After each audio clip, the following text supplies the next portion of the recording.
വിപരീതമായിട്ട് രാവിലെ അങ്ങ് തുടങ്ങിയിട്ടുണ്ട് നമ്മുടെ ലൈവ് സെഷൻ.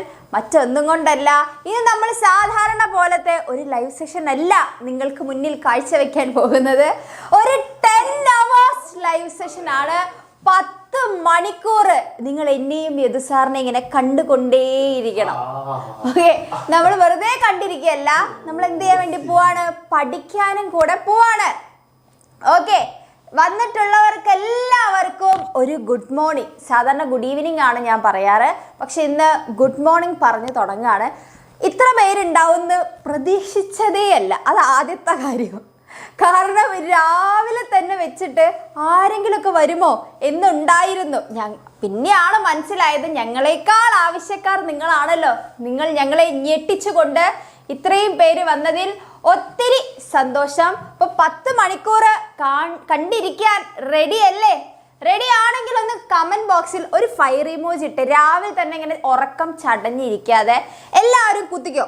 ഫയർ ഇമോജീസ് ഇങ്ങനെ ഇട്ടോ. അല്ലെങ്കിൽ എനിക്ക് ഏറ്റവും ഇഷ്ടപ്പെട്ട എൻ്റെ ഒരു ഫേവറേറ്റ് ഇമോജി ഉണ്ട്, തീ പിടിച്ചൊരു ഹൃദയം ഉണ്ടല്ലോ അതിൻ്റെ അകത്ത്, ആ ഒരു ഇമോജി ഇട്ട് തന്നാലും മതി. തീ പിടിച്ച ഹൃദയം. ഓക്കെ, ഹൃദയത്തിന് ഇങ്ങനെ ഹാർട്ട് സിമ്പിൾ, എന്നിട്ട് അതിൻ്റെ മുകളിൽ കൂടെ തീ പോകുന്നൊരു സാധനമല്ലേ, അതെനിക്ക് ഭയങ്കര ഇഷ്ടമുള്ളൊരു ഇമോജിയാണ്. അതിട്ട് തന്നാലും മതി.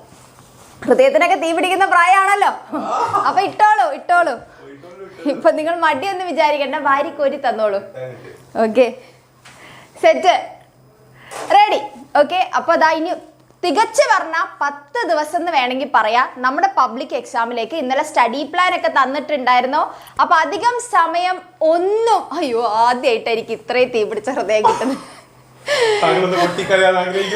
ആഗ്രഹിക്കുന്നു, കാരണം ഇവരോട് ചോദിച്ചു കഴിഞ്ഞാൽ ഇവർ എന്നെ ഊക്കി വിടുന്നവർ ഒരു റിപ്ലൈ തരാത്തവരാണ്. പക്ഷെ ഇന്ന് വാരി കോരി തന്നിരിക്കുന്നത് രാവിലെ ആയതുകൊണ്ടായിരിക്കും അല്ലേ?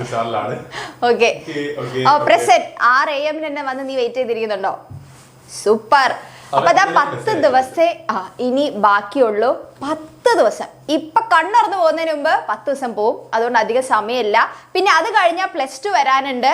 അപ്പൊ +1 നിങ്ങൾക്ക് അറിയാലോ, അഡ്വാൻസ് ലെവലിലായിരിക്കും +2 ഉണ്ടായിരിക്കുക. അപ്പൊ നന്നായിട്ടിരുന്ന് പഠിക്കണം. ഇത് നിങ്ങൾക്ക് ഒരു തുടക്ക സ്റ്റേജ് ആണെങ്കിലും വിചാരിക്കുക, പക്ഷെ +2 അങ്ങനെയല്ല.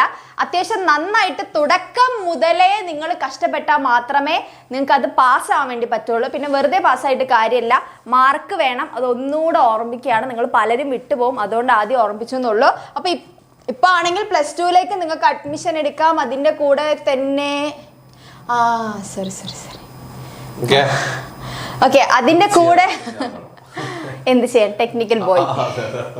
അപ്പൊ അതുകൊണ്ട് ഇപ്പൊ നമുക്ക് ലിമിറ്റഡ് പീരീഡ് ആയിട്ടൊരു ഓഫർ നടക്കുന്നുണ്ട്. അടുത്ത വർഷത്തെ +2 ബാച്ചിലേക്ക് ജോയിൻ ചെയ്യുകയാണെങ്കിൽ ആ ബാച്ചിന്റെ കൂടെ തന്നെ നമ്മുടെ ക്രാഷ് ബാച്ച് അല്ലേ സാർ, ക്രാഷ് ബാച്ച് ഫ്രീ ആയിട്ട് കിട്ടുന്നതായിരിക്കും. Okay, set. അപ്പൊ ഈ വർഷത്തെ പ്ലാനിങ് നടക്കും, അടുത്ത വർഷത്തെ കിട്ടും. ഒരു വെടിക്ക് 2 പക്ഷികൾ. ഓക്കെ, വേഗം വെടി വെച്ചിട്ടു. അപ്പൊ മക്കളെ, നമ്മള് കംപ്ലീറ്റ് ചാപ്റ്റർ സെറ്റ് ആക്കാൻ പോവാണ്.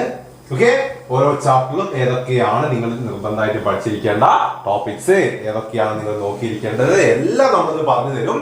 അപ്പം അടിപൊളിയായിട്ട് ഇവിടെ ഇരിക്കുക, സെറ്റ് ആയിട്ട് നമുക്ക് പഠിക്കാം. ഓക്കെ അല്ലേ? അപ്പൊ നമുക്ക് ധൃതി ഒന്നും നോക്കണ്ട, നമുക്ക് പതുക്കെ സാവകാശം സെറ്റ് ആയിട്ട് പോവാം. 10 മണിക്കൂർ നീണ്ടു നിവർന്ന് കിടക്കല്ലേ, ഒരു കുഴപ്പമില്ല.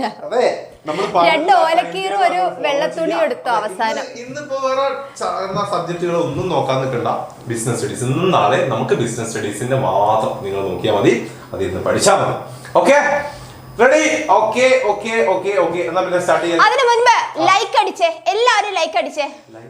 ഇപ്പൊ ലൈക്ക് അടിക്കുന്നു തോന്നുന്നു. അവര് രാവിലെ നല്ല മൂഡ്, അവരെല്ലാരും നല്ല മൂഡിലായിരിക്കണം. അതുകൊണ്ട് ഇമോജി ഒക്കെ വരുന്നുണ്ട് അതിലൂടെ ലൈക്ക്. ഓക്കെ, അപ്പൊ നമുക്ക് തുടങ്ങാം. ആദ്യത്തെ ചാപ്റ്റർ ആയിട്ടുള്ള ബിസിനസ്, ട്രേഡ് ആൻഡ് കൊമേഴ്സിൽ നിന്ന് തന്നെ തുടങ്ങുകയാണ്. എന്താണ് ബിസിനസ് അല്ലെ, എന്താണ് ബിസിനസ്, എന്തൊക്കെയാണ് അതിന്റെ ഉള്ളിലുള്ള പരിപാടികൾ എന്നൊക്കെ നമ്മള് പഠിക്കുന്നത് ഈ ചാപ്റ്ററിലൂടെയാണ്. അപ്പൊ ആദ്യം തന്നെ ഈ ചാപ്റ്ററിൽ നമുക്കറിയാം, നമ്മുടെ ഹ്യൂമൻ ബീയിങ്സിന്റെ ആക്ടിവിറ്റീനെ 2 ആയിട്ട് ക്ലാസിഫൈ ചെയ്യുന്നുണ്ട് അല്ലേ. നമ്മൾ മെയിൻ ആയിട്ട് 2 പരിപാടിയാണ് ചെയ്യുന്നത്.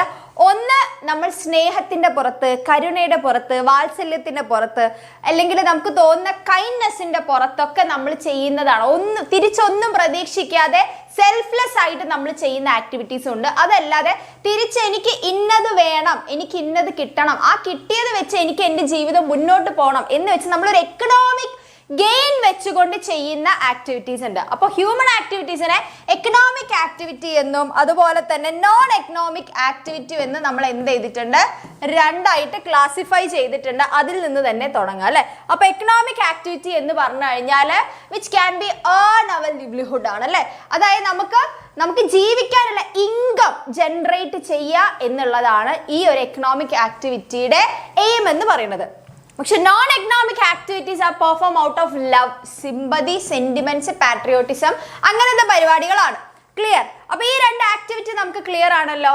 അപ്പൊ ഇനി നമ്മൾ ഇതിൽ കൂടുതലായിട്ട് പഠിക്കേണ്ടത് ഈ എക്കണോമിക് ആക്ടിവിറ്റി ഉണ്ടല്ലോ. നമ്മൾ പറഞ്ഞ എക്കണോമിക് ആക്ടിവിറ്റി എന്ന് പറയുന്നത് നമ്മുടെ ലൈഫിൽ ഇൻകം ജനറേറ്റ് ചെയ്യാൻ വേണ്ടിയിട്ടാണ്.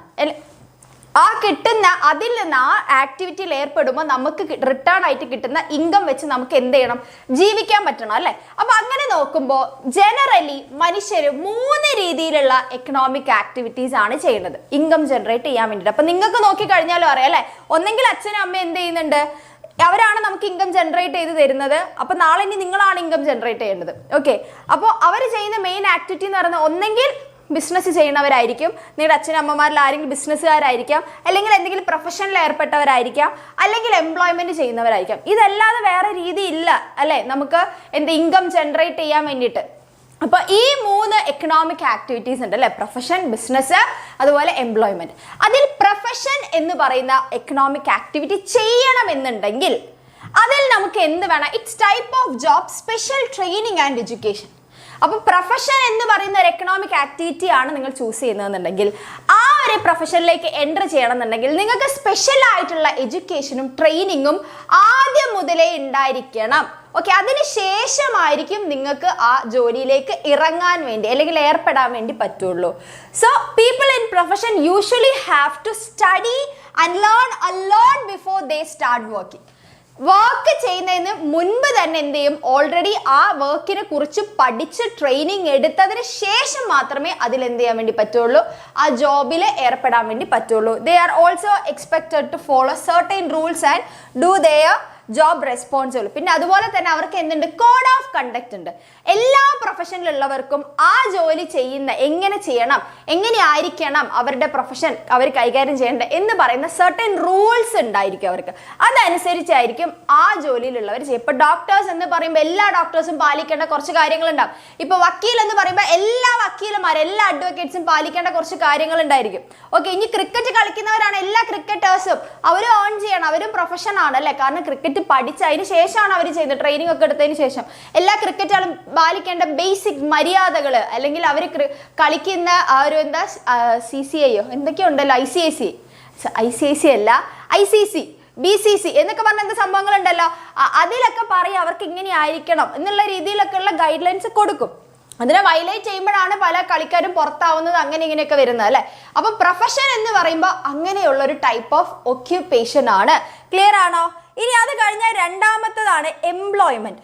എംപ്ലോയ്മെന്റ് എന്ന് പറയുന്നത് ഇതൊരു ടൈപ്പ് ഓഫ് ഒക്യുപ്പേഷൻ ആണ്. നമ്മൾ ഇൻകം ജനറേറ്റ് ചെയ്യുന്ന ഒരു ടൈപ്പ് ഓഫ് ജോബാണ്. അതിൻ്റെ അകത്ത് persons work for someone else under an agreement or rules or services to earn money. ഇതിൽ എങ്ങനെയാന്ന് വെച്ചാൽ ഒരാൾ നമ്മളെ ഹയർ ചെയ്യുന്നു, ഓക്കെ, നമ്മൾ ജോലിക്ക് എടുക്കുന്നു, എന്നിട്ട് അയാൾ പറയുന്ന ടേംസ് ആൻഡ് കണ്ടീഷൻ അനുസരിച്ചിട്ട് നമ്മൾ ജോലി ചെയ്യുന്നു, അതിൽ അവർ നമുക്ക് പൈസ തിരിച്ചു തരുന്നു അല്ലേ.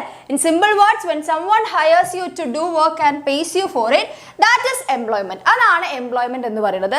ഇവിടെ നമുക്ക് ക്വാളിഫിക്കേഷൻ പ്രിസ്ക്രൈബ്ഡ് ബൈ എംപ്ലോയർ ആയിരിക്കും. ഇപ്പം നമ്മൾ ജോലിക്ക് എടുക്കുന്നവർ പറയുകയാണ് എനിക്ക് മിനിമം 10ാം ക്ലാസ് എങ്കിലും പാസ്സായവരെ വേണം, അല്ലെങ്കിൽ ഇപ്പം എന്താ പറയുക ഒരു BCom കഴിഞ്ഞ ആളെയാണ്. അപ്പം എത്രയാണോ എംപ്ലോയർ പറയുന്നത് അതിനനുസരിച്ചിട്ടുള്ള മാത്രം എഡ്യൂക്കേഷൻ തന്നാൽ മതി, എഡ്യൂക്കേഷൻ ഉണ്ടായാൽ മതി നമുക്ക് ആ ജോലി ചെയ്യാൻ വേണ്ടിയിട്ട്. പിന്നെ അതുപോലെ തന്നെ കോൺട്രാക്റ്റ് ഉണ്ടാവും, സർവീസ് കോൺട്രാക്റ്റ് ഉണ്ടാവും അല്ലേ. അല്ലെങ്കിൽ ഇങ്ങനെയാണ് ടേംസ് ആൻഡ് കണ്ടീഷൻസ് പറഞ്ഞിട്ട് അതിനനുസരിച്ചായിരിക്കും അവരെന്ത് ചെയ്യുക, ആ ജോലിയിൽ ഏർപ്പെടുക. ക്ലിയർ? ഇനി അടുത്തതാണ് ബിസിനസ് എന്ന് പറയുന്നത്. ബിസിനസ്സും എന്ന് പറയുന്നത് എന്താണ്, നമുക്ക് എക്കണോമിക് ആക്ടിവിറ്റി ആണ്. അപ്പൊ ഈ എക്കണോമിക് ആക്ടിവിറ്റി എന്ന് പറയുന്നത് എന്താണ്, അവിടെ സാധനങ്ങളും സേവനങ്ങളും വിൽക്കുന്ന പരിപാടിയാണ് നടക്കുന്നത് അല്ലെ. Business is an activity where people make, sell or provide goods or services to earn money അല്ലെ. അതായത് സാധനങ്ങളും സേവനങ്ങളും എന്താണ്, ഒന്നെങ്കിൽ അവർ പ്രൊഡക്ഷൻ നടത്തുന്നു, എന്നിട്ട് അല്ലെങ്കിൽ അത് പ്രൊക്യൂർ ചെയ്യുന്നു, മറ്റെവിടെന്നെങ്കിലും ഉണ്ടാക്കി വെച്ച സാധനം എടുത്തിട്ട് അത് ആൾക്കാർക്ക് വിറ്റിട്ട് അതിൽ നിന്ന് ഫണ്ട് ജനറേറ്റ് ചെയ്ത് ജീവിക്കുകയാണ് ചെയ്യുന്നത്. ഓക്കെ, ഒരു റെഗുലർ ബേസിസിൽ, ഡെയിലി ബേസിസിൽ, ഡെയിലി എന്ന് പറയാൻ പറ്റില്ല, റെഗുലർ ബേസിസിൽ ചെയ്യുന്നത് അല്ലേ? ക്ലിയർ? അതിനെയാണ് നമ്മൾ ബിസിനസ് എന്ന് പറയുന്നത്. ക്ലിയർ ആണോ? ഈ 3 ആക്ടിവിറ്റിയും ക്ലിയർ അല്ലേ? ഈ 3 എക്കണോമിക് ആക്ടിവിറ്റിയും ക്ലിയർ അല്ലേ? അപ്പൊ അങ്ങനെയാണെങ്കിൽ ഈ 3 ആക്ടിവിറ്റിയും തമ്മിലുള്ള ഒരു കമ്പാരിസൺ സ്റ്റഡി നടത്തിയാൽ തന്നെ നിങ്ങൾക്ക് ഈ 3 എണ്ണം പഠിക്കാവുന്നതേ ഉള്ളൂ. അപ്പോൾ ബിസിനസ്, പ്രൊഫഷൻ, എംപ്ലോയ്മെന്റ്, അതിൽ നിങ്ങൾക്ക് കൂടുതൽ എക്സാമിന് വരാൻ ചാൻസ് പ്രൊഫഷനും എംപ്ലോയ്മെന്റും തമ്മിലുള്ള കമ്പാരിസൺ ആയിരിക്കും നിങ്ങളോട് കൂടുതലും ചോദിക്കുക. ഓക്കെ, അപ്പൊ എസ്റ്റാബ്ലിഷ്മെന്റ് അല്ലേ, എങ്ങനെയാണ് നിലവിൽ വരുന്നത് നോക്കിക്കഴിഞ്ഞാൽ ബിസിനസ് എന്ന് പറയുന്നത് ഓണേഴ്സിന്റെ ഡിസിഷൻ ആണ്. Owners decision and legal formalities ആണ്. വേണമെങ്കിൽ എല്ലാ കമ്പനികൾക്കും എല്ലാ ബിസിനസ്സിനും ലീഗൽ ഫോർമാലിറ്റീസ് ഇല്ല, നിങ്ങൾ അത് പഠിച്ചതാണ്. ഓക്കെ, അപ്പൊ അതുകൊണ്ട് വേണമെങ്കിൽ ലീഗൽ ഫോർമാലിറ്റീസ് ഉണ്ടാവും, ഇല്ലെങ്കിൽ ഇല്ല. പ്രൊഫഷൻ എന്ന് പറയുന്നത് membership of A professional body. ഇനി നിങ്ങളൊരു പ്രൊഫഷനിലേക്ക് കയറണമെങ്കിൽ നിങ്ങൾക്ക് രജിസ്ട്രേഷൻ വേണം അല്ലേ? ഇപ്പോൾ MBBS കഴിഞ്ഞ ഉടനെ നിങ്ങൾക്ക് കയറി ചികിത്സിക്കാൻ പറ്റില്ല, അതിന് നിങ്ങൾക്ക് ലൈസൻസ് വേണം. ഇപ്പം നിങ്ങൾ നഴ്സിംഗ് കഴിഞ്ഞ പാട് നിങ്ങൾക്ക് പോയിട്ട് ഒരു ഹോസ്പിറ്റലിൽ കയറാൻ പറ്റില്ല, അതിന് മുൻപ് നിങ്ങൾക്ക് രജിസ്ട്രേഷൻ വേണം, എന്നാൽ മാത്രമേ നിങ്ങൾക്ക് അത് ചെയ്യാൻ പറ്റൂ. അപ്പം പ്രൊഫഷൻ ചെയ്യണമെങ്കിൽ നിങ്ങൾക്ക് membership of A professional body, നിങ്ങൾ ഏത് പ്രൊഫഷനാണോ ചെയ്യുന്നത് അതിൽ നിങ്ങൾ എന്തായിരിക്കണം? അംഗമായിരിക്കണം അല്ലേ? ഇപ്പം നിങ്ങൾ ക്രിക്കറ്റ് കളിക്കണമെങ്കിൽ നിങ്ങൾ ഏതെങ്കിലും ഒരു ടീമിൽ വേണം, എന്നാലേ നിങ്ങൾക്ക് കളിക്കാൻ പറ്റൂ. Okay, clear? പിന്നെ എംപ്ലോയ്മെന്റ് എന്ന് പറയുന്ന സർവീസ് കോൺട്രാക്ട് അല്ലേ? പിന്നെ നമ്മൾ എംപ്ലോയ്മെന്റിൽ വെച്ചാൽ എംപ്ലോയറും എംപ്ലോയിയും തമ്മിലുള്ള കോൺട്രാക്റ്റിന്റെ ബേസിലായിരിക്കും. ഇനി ബേസിക് മോട്ടീവ് എന്തിനു വേണ്ടി ചെയ്യുന്നു എന്ന് ചോദിച്ചു കഴിഞ്ഞാൽ ബിസിനസിന്റെ അകത്ത് പ്രോഫിറ്റ് ആണെങ്കിൽ പ്രൊഫഷന്റെ അകത്ത് പ്രോഫിറ്റ് പ്ലസ് സർവീസ് കൂടെ ഉണ്ട് അല്ലേ? അതായത് അവർക്ക് സർവീസ് കൂടിയാണ് അവർ ചെയ്യുന്നത്, സേവനം കൂടെ അവർ പ്രൊവൈഡ് ചെയ്യുന്നുണ്ട്. ഇനി എംപ്ലോയ്മെന്റ് ബേസിൽ നോക്കിക്കഴിഞ്ഞാൽ അത് ഇൻകം കിട്ടുക എന്നുള്ള മുതല ഒരു വരുമാനം ഉണ്ടാക്കുക എന്നായിരിക്കും. ചിലപ്പോൾ അത് സാലറി ആവാം, ചിലപ്പോൾ വേജ് ആവാം, എന്തും ആയിക്കോട്ടെ, ഇൻകം ജനറേറ്റ് ചെയ്യുക എന്നുള്ളതാണ് അവരുടെ ലക്ഷ്യം. ഇനി നേച്ചർ ഓഫ് വർക്ക് നോക്കിക്കഴിഞ്ഞാൽ എന്ത് ടൈപ്പ് ആക്ടിവിറ്റീസ് ആണ്, വർക്കാണ് ചെയ്യുന്നത് നോക്കിക്കഴിഞ്ഞാൽ നമ്മൾ ബിസിനസിന്റെ അകത്ത് പ്രൊഡക്ഷൻ, പർച്ചേസ് അല്ലെങ്കിൽ sale of goods and services ആയിരിക്കും. പ്രൊഫഷൻ എന്ന് പറയുന്നത് expert personalised service.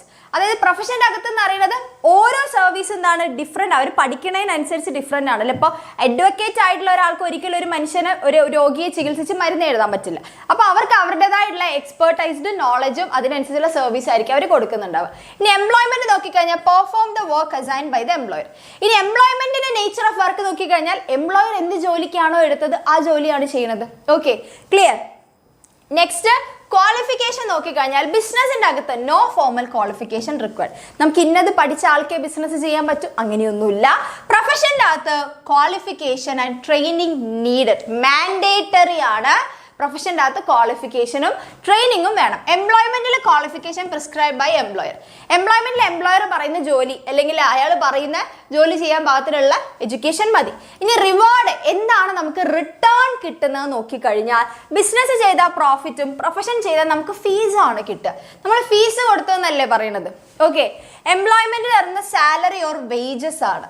Okay, clear? ഇനി ഇൻവെസ്റ്റ്മെന്റ് വേണോ എന്ന് നോക്കിക്കഴിഞ്ഞാൽ ബിസിനസ് തുടങ്ങാൻ ക്യാപിറ്റൽ നീഡഡ് ആണ് according to nature and size of business. ബിസിനസിന്റെ നേച്ചറും സൈസും അനുസരിച്ചിട്ട് നിങ്ങൾക്ക് വേണ്ട ക്യാപിറ്റലിലും വ്യത്യാസം ഉണ്ടാവും. ഇനി പ്രൊഫഷനിൽ നോക്കിക്കഴിഞ്ഞാൽ ലിമിറ്റഡ് ക്യാപിറ്റൽ ആയിരിക്കും എസ്റ്റാബ്ലിഷ്ഡ് ബൈ ഓഫീസ് അല്ലെ, എസ്റ്റാബ്ലിഷ്മെന്റ് ഓഫ് ഓഫീസ്.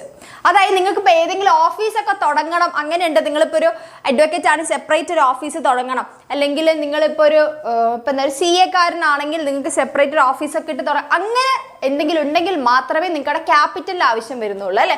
ഇനി എംപ്ലോയ്മെന്റ് എന്ന് പറഞ്ഞാൽ നോ ക്യാപിറ്റൽ റിക്വയർഡ്, അവിടെ ക്യാപിറ്റൽ ഒന്നും വേണ്ട. ക്ലിയർ? സെറ്റ്? റെഡി? ഇനി റിസ്ക് നോക്കിക്കഴിഞ്ഞാൽ ബിസിനസിന്റെ അകത്ത് ഹൈ റിസ്ക്കും പ്രൊഫഷനിൽ കുറച്ച് വെരി ലിറ്റിലും ആണ് അല്ലേ. പിന്നെ എംപ്ലോയ്മെന്റിൽ റിസ്ക് ഒന്നുമില്ല, നമുക്ക് റിസ്ക് എടുക്കേണ്ട ആവശ്യം വരുന്നില്ല.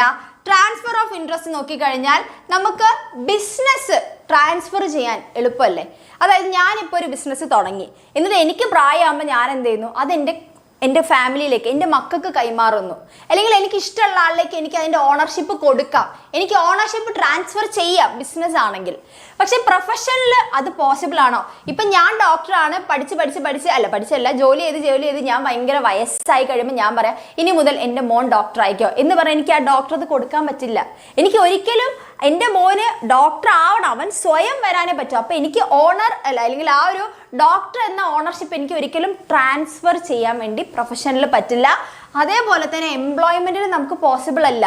ഇപ്പം എന്നെ ജോലിക്ക് എടുത്തു, ഞാൻ പഠിച്ച് എൻ്റെ ക്വാളിഫിക്കേഷൻ എൻ്റെ കഴിവ് കണ്ടിട്ടായിരിക്കും എൻ്റെ എംപ്ലോയർ എടുത്തിട്ടുണ്ട്. അപ്പം ഞാൻ വയസ്സാകുമ്പോൾ പറയും ഇനി മുതൽ എൻ്റെ മോൻ ജോലിക്ക് വന്നോളും എന്ന് പറയാൻ വേണ്ടി പറ്റില്ല. അത് അവർക്ക് ഓക്കെ ആവണം അല്ലേ. അപ്പം നമുക്ക് ഓണർഷിപ്പ് ട്രാൻസ്ഫർ ചെയ്യാൻ വേണ്ടിയിട്ട് പ്രൊഫഷനിലും എംപ്ലോയ്മെന്റിലും പറ്റില്ല. ആകെ പറ്റുന്നത് ബിസിനസ്സിൽ മാത്രമാണ്.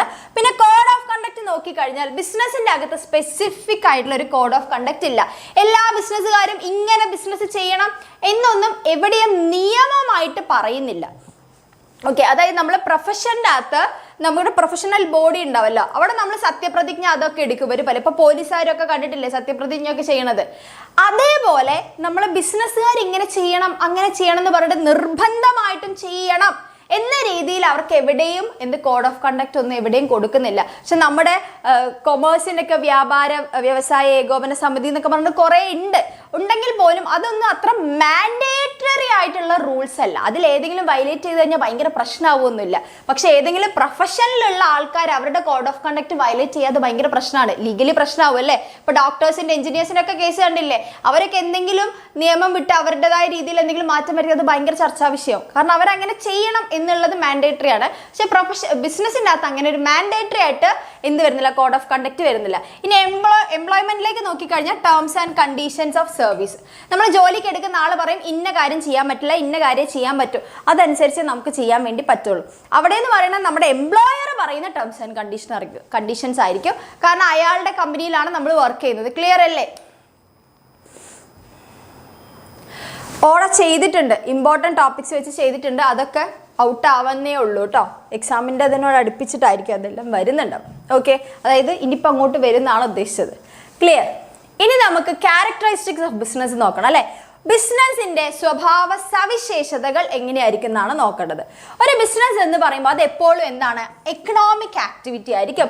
Undertaken with the objective of earning money ആണ് അല്ലേ, and not out of love. അതായത് ബിസിനസ് എന്ന് പറയുമ്പോൾ എപ്പോഴും ഏർണിംഗ് മണി അതിന് വേണ്ടിയിട്ട് തന്നെയാണ് ബിസിനസ് ചെയ്യുന്നത്, അല്ലാതെ വേറെ ആർക്കുള്ള സഹതാപത്തിനോ സഹാനുഭൂതിക്കോ അനുസരിച്ച് ചെയ്യുന്നതല്ല. അപ്പോൾ അതുകൊണ്ട് ബിസിനസ് എപ്പോഴും ഒരു എക്കണോമിക് ആക്ടിവിറ്റി ആയിരിക്കും. അവിടെ എപ്പോഴും എന്തുണ്ടായിരിക്കും, പ്രൊഡക്ഷൻ അല്ലെങ്കിൽ procurement of goods and services അല്ലേ. ഇപ്പം ബിസിനസിന്റെ നേച്ചർ തന്നെ നോക്കിക്കഴിഞ്ഞാൽ, വർക്ക് നേച്ചർ നോക്കിക്കഴിഞ്ഞാൽ തന്നെ പ്രൊഡക്ഷനോ പ്രൊക്യൂർമെന്റോ അല്ലെങ്കിൽ സെല്ലിംഗ് ഒക്കെയാണ് നടക്കുന്നത് അല്ലേ, സെയിൽസ് ആണ് നടക്കുന്നത് ഗുഡ്സ് ആൻഡ് സർവീസസിന്റെ. അപ്പോൾ അതുകൊണ്ട് ബിസിനസിന്റെ ഒരു ക്യാരക്ടർ എന്ന് പറയുമ്പോൾ അവിടെ എന്തുണ്ടാവും, production or procurement of goods and services ഉണ്ടാവും. Before goods are offered to people for consumption, these must be either produced or procured by the business enterprise അല്ലേ. ഇപ്പം നമ്മൾ ആൾക്കാർക്ക് വിൽക്കാൻ വേണ്ടിയിട്ട് ഒരു സാധനം കൊണ്ടുവരുമ്പോൾ അതിന് മുൻപേ ഒന്നെങ്കിൽ ആ സാധനം അയാൾ ഉണ്ടാക്കിയതായിരിക്കും, അല്ലെങ്കിൽ എവിടെന്നെങ്കിലും ശേഖരിച്ച് കൊണ്ടുവന്നതിന് ശേഷം മാത്രമാണ് നമ്മൾ ജനങ്ങളിലേക്ക് അത് വിൽക്കാൻ വേണ്ടി എത്തിക്കുന്നത് അല്ലേ. അപ്പോൾ every business enterprises either manufacture good or procure them from producers to be sold to consumers. Okay, അപ്പോൾ കൺസ്യൂമേഴ്സിലേക്ക് എത്തിക്കുന്നതിന് മുമ്പ് ഏതെങ്കിലും പ്രൊഡ്യൂസേഴ്സിന്റെ കയ്യിൽ നിന്ന് അവരൊന്നെങ്കിൽ ഉണ്ടാക്കുക അല്ലെങ്കിൽ പ്രൊക്യൂർ ചെയ്യുന്നതായിരിക്കും. പിന്നെ sale or exchange of goods and services ഉണ്ടാവും. പിന്നെ സാധനങ്ങളും സേവനങ്ങളും എന്ത് ചെയ്യുന്നുണ്ടാവും, എപ്പോഴും എക്സ്ചേഞ്ച് ചെയ്തുകൊണ്ടേയിരിക്കും. എക്സ്ചേഞ്ച് മീൻസ് സെല്ലിംഗ് അല്ലേ, സെല്ലിംഗ്, അതിന്റെ സെയിൽസ് നടന്നുകൊണ്ടിരിക്കും. ബിസിനസ് എന്ന് പറയുമ്പോൾ സാധനങ്ങൾ സേവനങ്ങൾ എപ്പോഴും കൈമാറ്റം ചെയ്തുകൊണ്ടേയിരിക്കും മോണിറ്ററി ടേംസിൽ. Okay, the essential characteristics of business is that there should be a sale or exchange of goods and services between seller and the buyer. If goods are produced not for the purpose of sale but for the personal consumption, it cannot be called business activity. അപ്പോൾ ബിസിനസിന്റെ ഏറ്റവും core ആയിട്ടുള്ള characteristics, ഏറ്റവും important ആയിട്ടുള്ള ഒരു character എന്ന് പറയുന്നത് sale or exchange of goods and services ആണ്. കാരണം വിൽക്കാൻ വേണ്ടിയിട്ടല്ല ഒരു സാധനം നിങ്ങൾ വാങ്ങിച്ചത് അല്ലെ നിങ്ങൾ ഉണ്ടാക്കിയത്, അത് എവിടെന്നെങ്കിലും പ്രൊക്യൂർ ചെയ്തതെന്നുണ്ടെങ്കിൽ അതിന് ഒരു കാരണവശാലും ബിസിനസ് ആക്ടിവിറ്റി എന്ന് പറയാൻ വേണ്ടി പറ്റില്ല. അപ്പോൾ കോർ ആയിട്ടുള്ള ക്യാരക്ടറിസ്റ്റിക്സ് ആണ് sale or exchange of goods and services. ഇനി dealing in goods and services on a regular basis. അതുപോലെ തന്നെ നമുക്കൊരു സിംഗിൾ ട്രാൻസാക്ഷനെ നമുക്ക് ഒരിക്കലും ബിസിനസ് ആയിട്ട് കൺസിഡർ ചെയ്യാൻ കഴിയില്ല. എപ്പോഴും നമ്മൾ റെഗുലർ ആയിട്ട് അതേ ആക്ടിവിറ്റി ചെയ്യണം അല്ലേ, അപ്പോൾ മാത്രമേ അതിനെ ബിസിനസ് എന്ന് പറയാൻ പറ്റൂ. Business involves dealing in goods or services on a regular basis one single transaction of sale or purchase therefore does not constitute business അല്ലേ. അപ്പോൾ ഒറ്റ തവണ ഒരു സാധനം വാങ്ങിച്ചു വിറ്റു എന്ന് പറയുന്ന സമയത്ത് പെട്ടെന്ന് നമുക്ക് കാശിന് ആവശ്യമുള്ളതുകൊണ്ട് വിറ്റതായിരിക്കാം.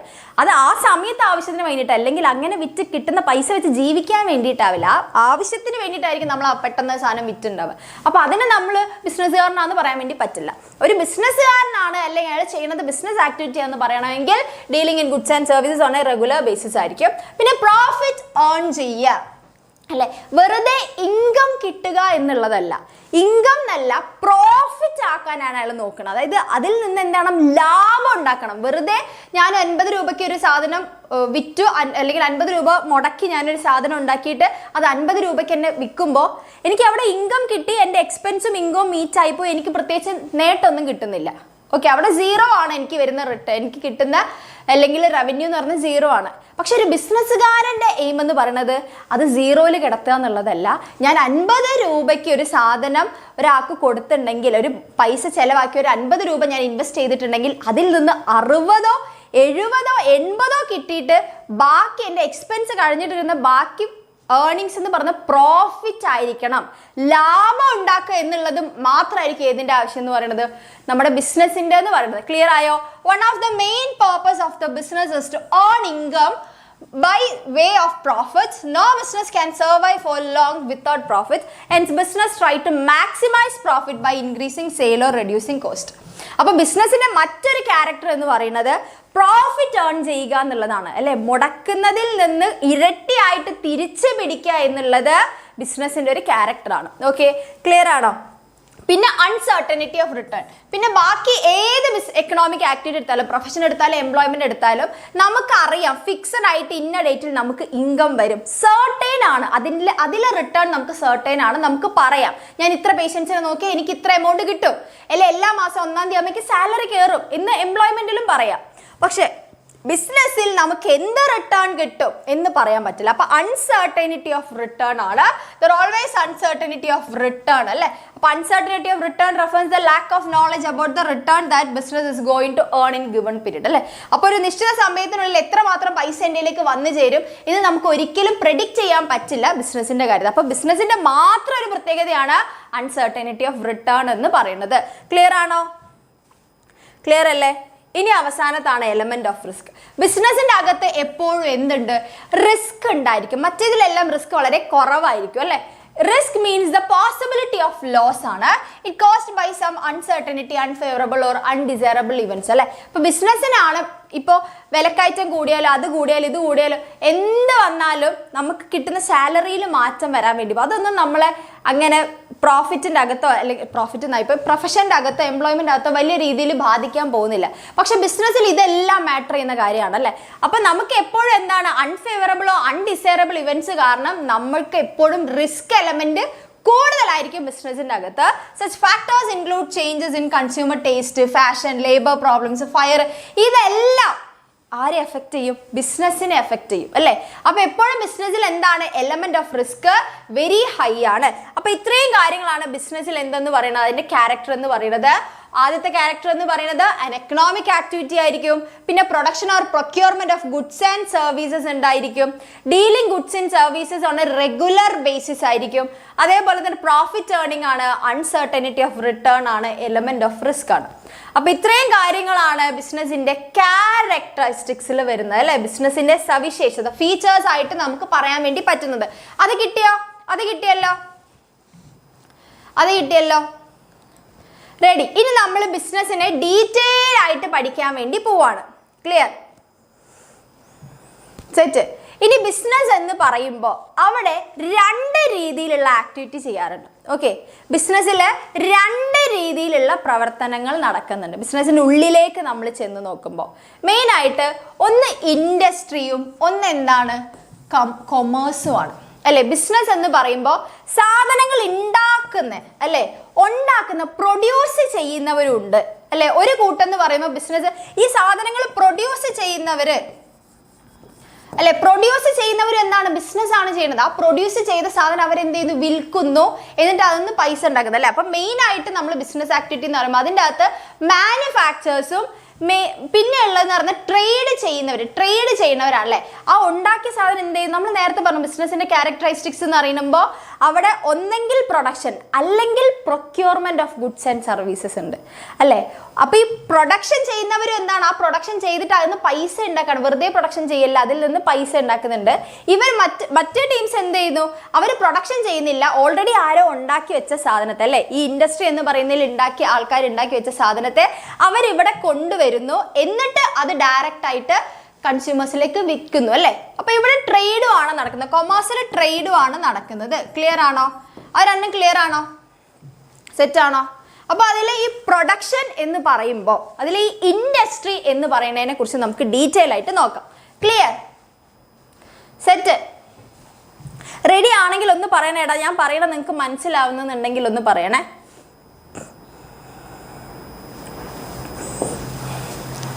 ക്ലിയർ അല്ലേ? സെറ്റ് അല്ലേ?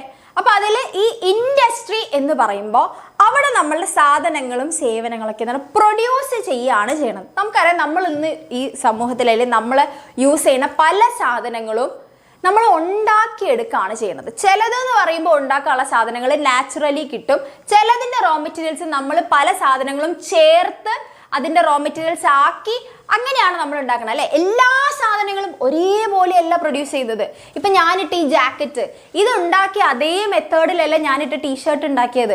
ഞാൻ ഈ പിടിക്കുന്ന പെന്ന് ഇതൊന്നും ഒരേ രീതിയിലല്ല മാനുഫാക്ചർ ചെയ്യണം അല്ലേ. അപ്പോൾ പല രീതിയിലാണ് ഓരോ വസ്തുക്കളുടെയും പ്രൊഡക്ഷൻ നടക്കുന്നത്. ഓക്കെ, അപ്പം നമുക്കതിനെ ജനറൽ ആയിട്ട് ക്ലാസിഫൈ ചെയ്താണ് പഠിക്കേണ്ടത്. അതായത് industry is concern with the production or processing of goods and materials, conversion of resources in useful goods. അപ്പം നമ്മൾ ഇൻഡസ്ട്രി എന്ന് പറയുന്ന ബിസിനസ് ആക്ടിവിറ്റിയിൽ മെയിനായിട്ട് റിസോഴ്സസ് അല്ലേ, ഒന്നെങ്കിൽ റിസോഴ്സസ്, ആ റിസോഴ്സസിനെ എന്താക്കുന്നു, ഒരു നമുക്ക് യൂസ് ചെയ്യാൻ പറ്റുന്ന രീതിയിലുള്ള ഗുഡ്സ് ആക്കി മാറ്റുക.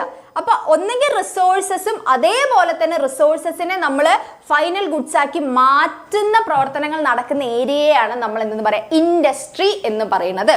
Okay, clear? ഇപ്പൊ ഞാൻ ഇട്ട ജാക്കറ്റ്, ഈ ജാക്കറ്റിന് വേണ്ട കാര്യങ്ങളൊക്കെ ഇങ്ങനെ തന്നെയാണോ? ഈ ജാക്കറ്റ് നമ്മൾ ഭൂമിയിൽ നിന്ന് കുഴിച്ചെടുത്താണോ? അല്ല, ഇത് പല റിസോഴ്സസ് യൂസ് ചെയ്തിട്ട് അവസാനം ഈ ഇങ്ങനെ എനിക്ക് ഇടാൻ പറ്റുന്ന രീതിയിലുള്ള ജാക്കറ്റ് ആക്കി മാറ്റുകയാണ് ചെയ്തിട്ടുള്ളത് അല്ലേ. അപ്പൊ ഇതിന് വേണ്ടിയിട്ടുള്ള നൂല്, തുണി, കളർ ഇതെല്ലാം എന്താണ് പല രീതിയിലാണ് എന്തിട്ടത് കിട്ടിയത്. പക്ഷെ ഇതെല്ലാം നമുക്ക് ചിലപ്പോൾ നാച്ചുറലി അവൈലബിൾ ആയിട്ടുള്ളതൊക്കെ ആയിരിക്കുമല്ലോ ഇതിൽ പല സാധനങ്ങളും. ചില കളേഴ്സ് നമ്മൾ ഇപ്പോൾ ബ്ലാക്ക് കളർ എന്ന് പറയുമ്പോൾ എന്തെങ്കിലുമൊക്കെ ആഡ് ചെയ്ത് ഉണ്ടാക്കിയത്. അപ്പോൾ പല രീതിയിലായിരിക്കും അതിൻ്റെ പ്രൊഡക്ഷൻ നടന്നിട്ടുണ്ടാവുക. അപ്പോൾ നമുക്ക് എന്ത് ചെയ്യാം, ഇൻഡസ്ട്രീനെ കുറിച്ച് ഇനി ഡീറ്റെയിൽ ആയിട്ട് പഠിക്കാം. അപ്പോൾ ഇൻഡസ്ട്രി എന്ന് പറയുമ്പോൾ മെയിനായിട്ട് 3 രീതിയിലാണുള്ളത്. പ്രൈമറിയും ഉണ്ട്, സെക്കൻഡറിയും ഉണ്ട്, ടേർഷ്യറിയും ഉണ്ട്. ഓക്കെ, മെയിനായിട്ട് ഇതിൽ മെയിൻ എന്ന് പറയുന്നത് പ്രൈമറിയും സെക്കൻഡറി ആണ്. ഇതിനെ രണ്ടിനും സപ്പോർട്ട് ചെയ്യുന്ന ആളാണ് ഈ ടേർഷ്യറി എന്ന് പറയുന്നത്. അപ്പോൾ പ്രൈമറി ഇൻഡസ്ട്രി എന്ന് പറയുമ്പോൾ ഇവിടെ റിസോഴ്സസ് ആണ് വരുന്നത്. പ്രൈമറിയിൽ വരുമ്പോൾ എപ്പോഴും ഇവിടെ റിസോഴ്സസിനെയാണ് മെയിനായിട്ട്, റിസോഴ്സസുകൾ അല്ലേ. ഇവിടെ എന്ന് പറയുന്ന അതിൻ്റെ പ്രൊഡക്ഷൻ ആണ് നടക്കുന്നത്. ഓൾറെഡി ഇവിടെ പ്രൈമറിയിൽ റിസോഴ്സസിനെയാണ് കോൺസെൻട്രേറ്റ് ചെയ്യുന്നത്. ഇപ്പം നമ്മൾ കഴിക്കുന്ന ചിക്കൻ, KFC ചിക്കൻ എന്ന് പറഞ്ഞൊരു സാധനം ഭൂമിയിലുള്ളതല്ല, അത് നമ്മൾ ഉണ്ടാക്കുകയാണ്. അതെങ്ങനെയാണ് ചിക്കൻ ഉണ്ടാക്കുന്നത്? ചിക്കൻ എന്ന് പറഞ്ഞാൽ കോഴീനെ പിടിച്ചിട്ടാണ് നമ്മൾ പൊരിച്ച് കഴിച്ച് തിന്നണതല്ലേ അല്ലേ. അല്ലെങ്കിൽ ഇപ്പൊ ബീഫ് ഫ്രൈ അങ്ങനത്തെ കുറെ കാര്യങ്ങളുണ്ട് അല്ലെ. ഇപ്പൊ കേരള സ്റ്റോറിയൊക്കെ ഇറങ്ങിയല്ലേ, ഞാനും എൻ്റെ ഒരു പ്രതിഷേധം പറയട്ടെ. ഇപ്പൊ ബീഫ് ഫ്രൈ നമ്മളെല്ലാവരും കഴിക്കുന്നുണ്ട് അല്ലേ. അപ്പൊ ഈ ബീഫ് ഫ്രൈ എങ്ങനെയാണ്? അങ്ങനെ തന്നെ ബീഫ് ഫ്രൈ എന്ന് പറഞ്ഞൊരു സാധനം ഇല്ല. നമ്മൾ അതിനെ എന്ത് ചെയ്യുന്നു, ബീഫിനെ അറുത്ത് നല്ല രീതിയിലൊക്കെ ആക്കി ഇങ്ങനെ ഉപ്പുമുളകൊക്കെ ഇട്ടൊക്കെ വേവിച്ചിട്ടാണ് നമ്മൾ എന്ത് ചെയ്യണത്, നമ്മൾ കഴിക്കണം അല്ലേ. അപ്പൊ അതിന് ആ ബീഫ് ഫ്രൈ എന്ന്, പൊറോട്ടയും ബീഫ് ഫ്രൈയും അല്ലേ, അതെന്താ ഹോട്ടൽ എന്ന് പറഞ്ഞ ബിസിനസ് അല്ലേ. അപ്പൊ അതിൻ്റെ അകത്തുള്ള ബീഫ് നമ്മൾ കഴിക്കുമ്പോൾ അല്ലേ, അതിനെ നമ്മൾ പോത്ത് ഞാൻ തോന്നുന്നുണ്ട്, അതാണ് നമ്മുടെ റിസോഴ്സ് അല്ലേ. അപ്പൊ ഈ പോത്ത് അല്ലെ ബീഫ് ഫ്രൈ ഉണ്ടാക്കാനുള്ള പോത്തിനെ വിൽക്കുന്ന ആൾക്കാരുണ്ടാവും. അവരാ പോത്തിനെ വെറുതെ ഉണ്ടാക്കണതല്ല, അവരതിനെ വിറ്റ് അതിന് പൈസ എടുക്കാൻ വേണ്ടിയിട്ടാണ് അല്ലേ. അപ്പൊ അവരവിടെ റിസോഴ്സിനെയാണ് ഹാൻഡിൽ ചെയ്തത്. ആ പോത്തിനെ ഉണ്ടാക്കുന്ന ആൾക്കാർ എന്ന് പറയുമ്പോൾ റിസോഴ്സസിനെയാണ് ഹാൻഡിൽ ചെയ്തത്. അപ്പൊ അവരൊക്കെ പ്രൈമറി ഇൻഡസ്ട്രിയിലാണ് വരിക. ഇനി കിട്ടിയിട്ടുള്ള ഈ പോത്തിന് റിസോഴ്സ് കിട്ടി, അതിനെ അവർ കഴിക്കാൻ പറ്റുന്ന ലെവലിലേക്ക് മാറ്റി ഫൈനൽ ഗുഡ്സ് ആക്കി മാറ്റുന്നു. അപ്പൊ അവർ സെക്കൻഡറി ഇൻഡസ്ട്രിയിൽ വരുന്നു. Okay, clear? മനസ്സിലായോ? പോത്തന്നെയല്ലേ ബീഫ്, എനിക്ക് വലിയ പിടുത്തമൊന്നുമില്ല, കഴിക്കും, അത്രയേ ഉള്ളൂ. അപ്പോൾ പ്രൈമറി ഇൻഡസ്ട്രി എന്ന് പറയുന്നത് എന്താണ്? All those activities which are concerned with the extraction and production of natural resources and reproduction and development of living organism അല്ലെങ്കിൽ plants etc. അപ്പോൾ പ്രൈമറി ഇൻഡസ്ട്രിയിൽ എപ്പോഴും നമ്മൾ റിസോഴ്സസിനെയാണ് ഫോക്കസ് ചെയ്യുന്നത്. റിസോഴ്സസിനെ കളക്ട് ചെയ്യുക. ഒന്നെങ്കിൽ ഭൂമിയിലുള്ള റിസോഴ്സസിനെ അതിനെ ഭൂമിയിൽ നിന്ന് എക്സ്ട്രാക്ട് ചെയ്തെടുക്കുന്നു. ഈ ഓയിൽ, മൈനിങ്, ഗോൾഡ്, ഇങ്ങനത്തെ കുറേ സാധനങ്ങളില്ലേ, ഇതൊക്കെ ഓൾറെഡി ഭൂമിയിലുള്ള സാധനങ്ങളാണ്. അതിനെ നമ്മൾ എന്ത് ചെയ്യുന്നു? ഭൂമിയിൽ നിന്ന് എക്സ്ട്രാക്ട് ചെയ്തെടുക്കുന്നു.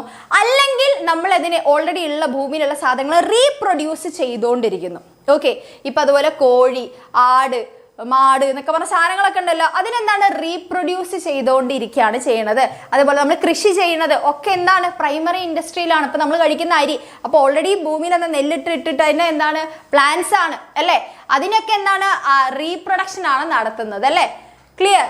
അല്ലെങ്കിൽ ഡെവലപ്മെന്റ് ചെയ്തുകൊണ്ടിരിക്കുന്നു. അപ്പൊ അങ്ങനത്തെ ആക്ടിവിറ്റീസ് ആണ് ഇവിടെ നടക്കുന്നത്, പ്രൈമറി ഇൻഡസ്ട്രിയിൽ നടക്കുന്നത്. അപ്പൊ ഈ പ്രൈമറിയിൽ തന്നെ എന്തുണ്ട്? രണ്ട് രീതിയിലുണ്ട്. ഒന്ന് ജീവനുള്ള റിസോഴ്സസ് ഉണ്ട്, ജീവൻ ഇല്ലാത്ത റിസോഴ്സ് ഉണ്ട് അല്ലേ? അതെ, ജീവനുള്ളതെന്ന് പറയുമ്പോൾ നമ്മൾ ഈ പ്ലാന്റ്സ്, അതുപോലെ തന്നെ ഈ ആനിമൽസ്, ഇപ്പൊ നേരത്തെ പറഞ്ഞില്ലേ, അതൊക്കെ എന്താണ്? ജീവനുള്ള. അപ്പൊ നമ്മൾ അവരെന്താ? റീപ്രൊഡ്യൂസ് ചെയ്തുകൊണ്ടിരിക്കുകയാണ് ചെയ്യുന്നത്. അപ്പൊ അതുകൊണ്ട് തന്നെ ജനറ്റിക് എന്നും പറയുന്നു. പിന്നെ എക്സ്ട്രാക്ട് ചെയ്യുന്നതുണ്ട്, ഭൂമിയിൽ നിന്ന് വേർതിരിച്ചെടുക്കുന്നുണ്ട്. ഓക്കെ, ഓൾറെഡി ഉള്ളതിനെ നമ്മൾ വേർതിരിച്ചെടുക്കുന്നതാണ്. അപ്പോൾ ഇതാണ് ജനറ്റിക്കും ഉണ്ട്, എക്സ്ട്രാക്റ്റീവും ഉണ്ട്. ക്ലിയർ ആണോ? സെറ്റ്? റെഡി? അപ്പോൾ ജനറ്റിക് എന്ന് പറയുമ്പോൾ these industries R engaged in breeding plants, animals for the uses in further reproduction. Poultry farmer, fish hatchery ഒക്കെ എന്താണ്? അതിൻ്റെ എക്സാമ്പിൾസ് ആണ്. Okay, clear? Set? Fish hatchery ആണ് ജനറ്റിക്കിൽ വരിക. ഫിഷിംഗ് എന്ന് പറയുന്നത് എവിടെയാണ്? അത് നമ്മുടെ എക്സ്ട്രാക്റ്റീവിലും ആണ് കേട്ടോ വരിക. ഫിഷ് ഹാച്ചറി എന്ന് പറഞ്ഞാൽ എന്താണ്? മത്സ്യങ്ങളെ വളർത്തുക, മത്സ്യ വളർത്ത് കേന്ദ്രങ്ങളില്ലേ, അതിനാണ് ഫിഷ് ഹാച്ചറി. അവിടെ എന്താ? റീപ്രൊഡക്ഷൻ ആണ്. മത്സ്യങ്ങൾ ഇങ്ങനെ വളർത്തിക്കൊണ്ടേ തീറ്റവും വെള്ളയും ഒക്കെ അതിന് തീറ്റയും അതിന് വേണ്ട വെള്ളമൊക്കെ കൊടുത്തു കഴിഞ്ഞാൽ അതിനിങ്ങനെ പെരുപ്പിച്ചുകൊണ്ടേ ഇരിക്കുന്നതാണ് ഇതെന്ന് പറയുന്നത് ജനറ്റിക് ഇൻഡസ്ട്രിയിൽ പറയുന്നത്. പക്ഷെ ഫിഷിംഗ് എന്ന് പറയുന്നത് ഓൾറെഡി ഉള്ള സാധനത്തെ, ഓൾറെഡി നമ്മുടെ കായലിലും കടലിലും ഒക്കെ ഉള്ള ഫിഷിനെ നമ്മൾ എന്ത് ചെയ്യുന്നു? അതിൽ നിന്ന് ഇങ്ങോട്ട് പിടിച്ചെടുക്കുകയാണ് ചെയ്യുന്നത്, അത് എക്സ്ട്രാക്ട് ചെയ്തെടുക്കുകയാണ് ചെയ്യുന്നത് അല്ലേ? ആ വെള്ളത്തിൽ നിന്ന് അതിനെ ഇങ്ങോട്ട് എടുക്കുകയാണ് ചെയ്യുന്നത്. അപ്പോൾ അതുകൊണ്ട് അത് നമ്മുടെ എക്സ്ട്രാക്റ്റീവ് ഇൻഡസ്ട്രിയിലാണ് വരിക. ക്ലിയർ? ഇനി എക്സ്ട്രാക്റ്റീവ് ഇൻഡസ്ട്രി എന്ന് പറഞ്ഞാൽ these industries are extract or draw products from the natural resources. Okay, അതുപോലെ ടിമ്പറിംഗ് എന്നൊക്കെ പറയാം. നമ്മൾ മരം വെട്ടുക എന്ന് പറയുമ്പോൾ ഓൾറെഡി ഭൂമിയിലുള്ള സാധനങ്ങളാണ് ഈ മരങ്ങൾ എന്ന് പറയുന്നത്. അതിനെ നമ്മൾ വെട്ടി നമുക്ക് ആവശ്യമുള്ള രീതിയിലേക്ക് എടുത്ത് എക്സ്ട്രാക്ട് ചെയ്ത് എടുക്കുന്നു. ഓക്കെ, അപ്പം മരം വെട്ടുന്നതും ഇതുപോലെ തന്നെ ഉള്ള കാര്യങ്ങൾ, മൈനിങ് ഒക്കെ എന്താണ്? അത് എക്സ്ട്രാക്റ്റീവ് ഇൻഡസ്ട്രിയിലാണ് വരുന്നത്. ഇത് പഠിച്ചിരിക്കുക. ഇത് മെയിനായിട്ട് ഇതിൻ്റെ അകത്തുനിന്ന് വലിയ രീതിയിലൊന്നും ചോദിക്കാതെ, വലിയ രീതിയിൽ എസ്സേ ആയിട്ടൊക്കെ വളരെ കുറച്ച് തവണ മാത്രമേ 8 മാർക്കിനൊക്കെ ചോദിച്ചിട്ടുള്ളൂ. അധികവും ഇതെന്താണ്? മാച്ച് ദ ഫോളോയിങ് ആയിട്ടാണ് വന്നിട്ടുള്ളത്. അതുകൊണ്ട് പഠിച്ചിരിക്കുക. ക്ലിയർ? അപ്പോൾ these are concerned with materials which have already been extracted at the primary stage അല്ലേ? ഇനി നമ്മൾ സെക്കൻഡറി ഇൻഡസ്ട്രീനെ കുറിച്ചാണ് പഠിക്കുന്നത്. അപ്പോൾ സെക്കൻഡറി ഇൻഡസ്ട്രി എന്ന് പറഞ്ഞു കഴിഞ്ഞാൽ ഇപ്പം നമ്മൾ പ്രൈമറിനെ പറഞ്ഞു. പ്രൈമറി എന്ന് പറയുന്നത് റിസോഴ്സസിനെയാണ് ഹാൻഡിൽ ചെയ്യുന്നത്. റിസോഴ്സസിൻ്റെ എക്സ്ട്രാക്ഷൻ അല്ലെങ്കിൽ ജനറ്റിക്കലി ഉള്ള രീതിയിലുള്ളതിനെയാണ് നമ്മൾ പ്രൈമറി ഇൻഡസ്ട്രി എന്ന് പറയാം. ഇനി കിട്ടിയ റിസോഴ്സസിനെ നമുക്ക് ഫൈനൽ ഗുഡ്സ് ആക്കി വേണം, നമുക്ക് യൂസ് ചെയ്യാൻ പറ്റുന്ന ലെവലിലേക്ക് കൺവേർട്ട് ചെയ്യണം. അങ്ങനത്തെ പ്രവർത്തനങ്ങൾ നടക്കുന്നത് സെക്കൻഡറി ഇൻഡസ്ട്രിയിലാണ്. ഓക്കെ, ഇപ്പൊ ഈ ചിക്കൻ എന്ത് ചെയ്യുന്നു? വാങ്ങിച്ചിട്ട് അതിനെ നമുക്ക് കഴിക്കാൻ പറ്റുന്ന ലെവലിലേക്ക് ആക്കുന്നവരുണ്ട് അല്ലേ? അപ്പോൾ അവർ ഈ ഉണ്ടാക്കാനുള്ള, അവർ ചിലപ്പോൾ ചിക്കൻ ബിരിയാണി, ചിക്കൻ ഫ്രൈ എന്നൊക്കെ പറയുന്നുണ്ടെങ്കിലും അതിൻ്റെ റിസോഴ്സ് ആയുള്ള ചിക്കനെ അവരല്ല ചെയ്യുന്നത്, അവർ വളർത്തല്ല ചെയ്യുന്നത്. ഓൾറെഡി അതിൻ്റെ പ്രൈമറി സ്റ്റേജിൽ ചെയ്യുന്നവരെ കയ്യിൽ നിന്ന് വാങ്ങിച്ചിട്ട് അതിനെ ഗുഡ്സ് ആക്കി മാറ്റുകയാണ് ചെയ്യുന്നത്. ഓക്കെ, ക്ലിയർ അല്ലേ? These industries process such materials to produce goods for final consumption for further processing by industrial units അല്ലേ? പിന്നെ ബിൽഡിംഗ് ഹൗസ്, മേക്കിംഗ്, ഹാൻഡിക്രാഫ്റ്റ്സ് ഒക്കെ അതിൽ വരുന്നതാണ്. ഇനി നമുക്ക് നോക്കേണ്ടത് പല ടൈപ്പ് റിസോഴ്സസ് ആണ് കിട്ടിയിട്ടുള്ളത്. ഈ റിസോഴ്സസിനെല്ലാം ഒരേ രീതിയിലല്ല എന്ത് ചെയ്യണത്?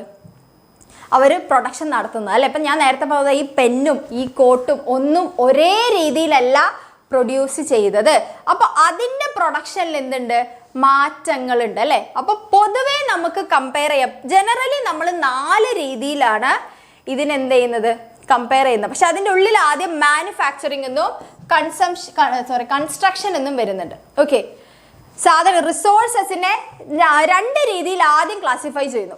ഒന്നെന്ന് പറയുന്നത് മാനുഫാക്ചറിങ്, ഉണ്ടാക്കുന്നത്, നമുക്ക് ഈസി ആയിട്ട് മൂവ് ചെയ്യാൻ പറ്റുന്നതാണ്, മൂവ് ചെയ്യിക്കാൻ വേണ്ടി പറ്റുന്നതാണ് കേട്ടോ, ട്രാൻസ്ഫർ ചെയ്യാൻ പറ്റുന്ന പ്രൊഡക്ട്സ് ആണ്, അല്ലെ മൂവിങ് ഗുഡ്സ് ആണ്.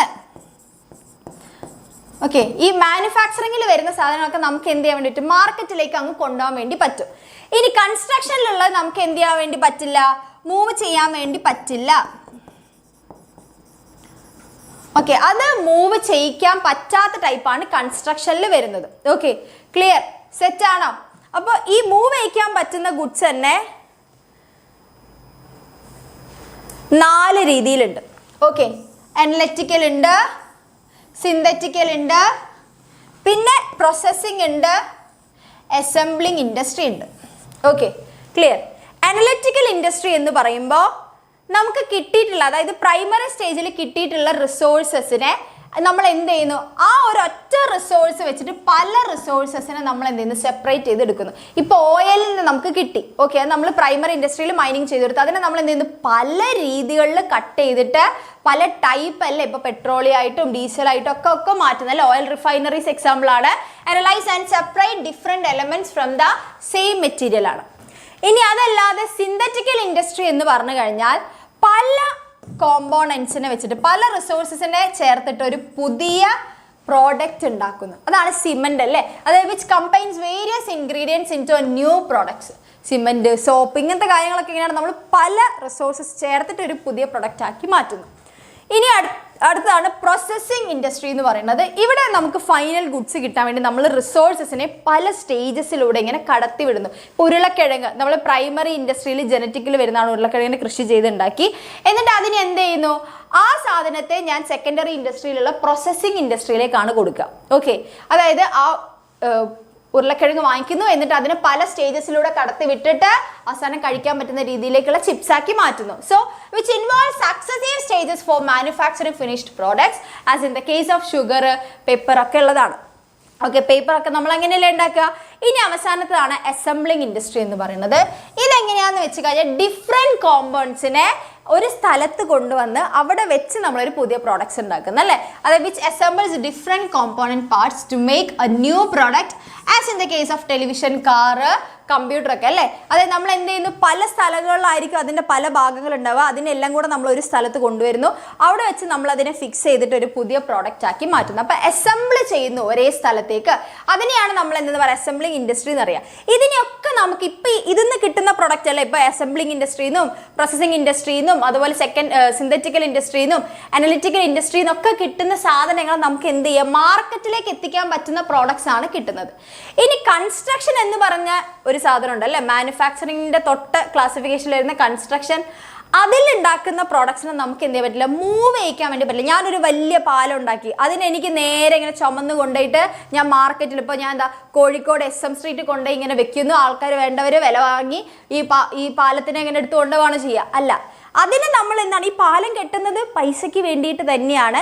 നമുക്ക് കിട്ടിയിട്ടുള്ള റിസോഴ്സസിനെ കല്ല്, മണ്ണ്, സിമെന്റ്, ഇങ്ങനത്തെ കുറേ സാധനങ്ങൾ വെച്ചിട്ട് നമ്മൾ എന്ത് ചെയ്യുന്നു, മൂവ് വയ്ക്കാൻ പറ്റാത്ത ഒരു പ്രൊഡക്റ്റാണ് അവിടെ നമ്മൾ പ്രൊഡ്യൂസ് ചെയ്യുന്നത്, കൺസ്ട്രക്ട് ചെയ്തെടുക്കുകയാണ് ചെയ്യുന്നത്. ഓക്കെ, അപ്പോൾ these industries are involve in the construction of building, dams, bridge, road. ഇപ്പോൾ നമ്മുടെ ഹൈവേൻ്റെ ആൾ കരാറെടുത്തിട്ട് ഹൈവേക്കാരൻ നമ്മളെ നാട്ടുകാർ നന്നായിക്കോട്ടെ വിചാരിച്ചിട്ടാണ്, നല്ല റോഡിലൂടെ സഞ്ചരിച്ചോട്ടെ വിചാരിച്ചിട്ടാണോ അയാൾ നമുക്ക് ഇങ്ങനെ ഉണ്ടായി തരുന്നത്? അല്ല, അയാൾ അത് ചെയ്യുന്നുണ്ടെങ്കിൽ അയാൾക്ക് അതിന് തിരിച്ച് പൈസ വേണം. ഓക്കെ, അപ്പോൾ അയാൾ ചെയ്യുന്നത് എന്താണ്, അയാൾ ചെയ്യുന്നത് ബിസിനസ് ആക്ടിവിറ്റി ആണ്. പക്ഷേ ബിസിനസ് ആക്ടിവിറ്റി എന്ന് പറയുമ്പോൾ അയാൾ സെക്കൻഡറി ഇൻഡസ്ട്രിയിലെ കൺസ്ട്രക്ഷൻ എന്ന് പറയുന്ന സെക്ഷനിലാണ് അയാളുടെ ബിസിനസ് വരുന്നത്. ക്ലിയർ ആയോ? ക്ലിയർ ആണോ? ഇനി നമുക്ക് നോക്കേണ്ടത് ടെർഷ്യറി ഇൻഡസ്ട്രി ആണ്. ടെർഷ്യറി ഇൻഡസ്ട്രി എന്ന് പറയുന്നത് നമ്മളിപ്പോൾ പ്രൈമറി ഇൻഡസ്ട്രിക്കും സെക്കൻഡറി ഇൻഡസ്ട്രിക്കും ചില സപ്പോർട്ടുകൾ, സർവീസസ് ആവശ്യമുണ്ട് അല്ലേ. ഉദാഹരണത്തിന് നമുക്ക് ഫണ്ടിന് ആവശ്യം വരുമ്പോൾ പൈസ കടം കൊടുക്കാൻ, ട്രാൻസ്പോർട്ടേഷൻ, ഇപ്പം മൈനിങ്ങിന് വേണ്ടിയിട്ട് ഞാൻ മൈനിങ് ചെയ്യുന്ന ഒരു കമ്പനിയാണ്, പക്ഷേ എൻ്റെ അടുത്ത് അതിന് മാത്രം വേണ്ട ലോറിയോ അതിന് വേണ്ട കാര്യങ്ങളൊന്നും ഇല്ലെങ്കിൽ, അതിന് വേണ്ട എക്യുപ്മെൻറ്റ്സ് ഒന്നും ഇല്ലെങ്കിൽ ഞാൻ എന്ത് ചെയ്യും, ഇതൊക്കെ പ്രൊവൈഡ് ചെയ്യുന്ന ചില ആൾക്കാരുണ്ടാവും, അവരെടുത്തുനിന്ന് ലീസിന് എടുക്കും. കുറേ ഒരു 10 വണ്ടി ലോറി ഞാൻ എന്ത് ചെയ്യുന്നു, വാടകയ്ക്ക് എടുക്കുന്നു, എന്നിട്ട് മൈനിങ് ചെയ്യുന്നു. അപ്പോൾ എനിക്ക് ഇങ്ങനത്തെ ട്രാൻസ്പോർട്ടേഷൻ എന്ന് പറഞ്ഞ സർവീസ് തരുന്ന ആൾക്കാരുണ്ടാവും അല്ലെ. ഇപ്പം ഞാൻ റോ മെറ്റീരിയൽസ് ഉണ്ടാക്കി വെച്ചു, അതിനി വേറെ സ്ഥലത്ത് കൊണ്ടു കൊടുക്കണം. അപ്പം അതിന് വേണ്ടി ഞാൻ കുറച്ച് ലോഡുകാരെ ഏർപ്പാടാക്കുന്നു. അപ്പം ഇവരൊക്കെ എന്താണ്, എനിക്ക് സർവീസാണ് ചെയ്യണത്. അപ്പം അങ്ങനെ സർവീസ് വെറുതെ ചെയ്യല്ല, അതിനൊക്കെ ഞാൻ തിരിച്ച് പൈസയും കൊടുക്കുന്നുണ്ട്. ഓക്കെ, അപ്പം അങ്ങനെയുള്ള ഇൻഡസ്ട്രി ആണെന്ന് ടെർഷറി ഇൻഡസ്ട്രി എന്ന് പറയുന്നത്. These are concern with providing support service to primary and secondary industry as well as activities relating to trade. Clear? Set? Ready ആണോ? അങ്ങനെയാണെങ്കിൽ നമ്മൾ ഇൻഡസ്ട്രി എന്ന് പറയുന്ന ഏരിയ കവർ ചെയ്തു.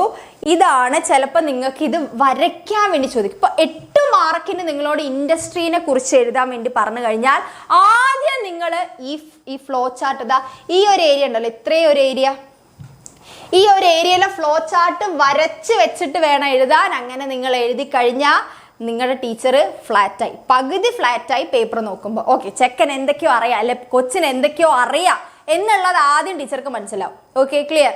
അപ്പോൾ ഇതൊക്കെ ചോദിക്കാൻ വേണ്ടി പ്രാർത്ഥിച്ചോ. കുറച്ച് പെട്ടെന്ന് കുറച്ച് എഴുതി കൊണ്ട് കുറേ മാർക്ക് വാങ്ങിക്കാൻ പറ്റിയ സാധനമാണ് ഈ ഒരു ഏരിയ എന്ന് പറയുന്നത്. Okay, set? റെഡി? അങ്ങനെയാണെങ്കിൽ കൊമേഴ്സിലേക്ക് പോവാ. റെഡി ആണോ? പറഞ്ഞത് ക്ലിയർ ആണോ? എടാ എല്ലാം ക്ലിയർ അല്ലേ? നമുക്ക് ഇനി വേറെ പഠിക്കാൻ സമയമില്ലാത്തതുകൊണ്ടാണ് ഞാൻ ഇപ്പോഴേ ഇത്രയും ഡീറ്റെയിൽ ആയിട്ട് പറയുന്നത്. ഇത്ര ഡീറ്റെയിൽ ആയിട്ട് പോകേണ്ട ഒരു ആവശ്യം എനിക്കില്ല. പക്ഷേ ഒന്നും പഠിക്കാത്ത കുട്ടികൾ വരെ ചിലപ്പോൾ ഇത് കാണുന്നുണ്ടാവും. അതുകൊണ്ടാണ് ഞാൻ ഇത്രയും ഡീറ്റെയിൽ ആയിട്ട് പറയുന്നത്. ക്ലിയർ? ഓക്കെ, വാ. അപ്പൊ നോക്കാം, ഇനി കൊമേഴ്സിലേക്കാണല്ലേ. കൊമേഴ്സ് എന്ന് പറയുന്നത് ഇപ്പം നമ്മൾ ആദ്യം പറഞ്ഞു ഇൻഡസ്ട്രി എന്ന് പറഞ്ഞ സ്ഥലത്ത് ഈ സാധനങ്ങളൊക്കെ ഉണ്ടാക്കി വെച്ചു.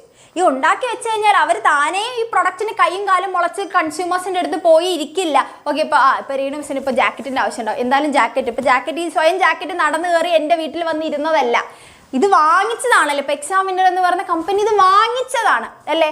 അപ്പോൾ ഇങ്ങനെ വാങ്ങിക്കാൻ അവർക്ക് കിട്ടണമെങ്കിൽ ഇത് ഉണ്ടാക്കി വെച്ച സ്ഥലത്ത് നിന്ന് ആ കടയിലേക്ക് എത്തണ്ടേ അല്ലേ. അപ്പൊ അങ്ങനെ എത്തിച്ച് അത് വിൽക്കുന്ന ആൾക്കാരെയാണ് നമ്മൾ കൊമേഴ്സ് എന്ന് പറയുന്നത്.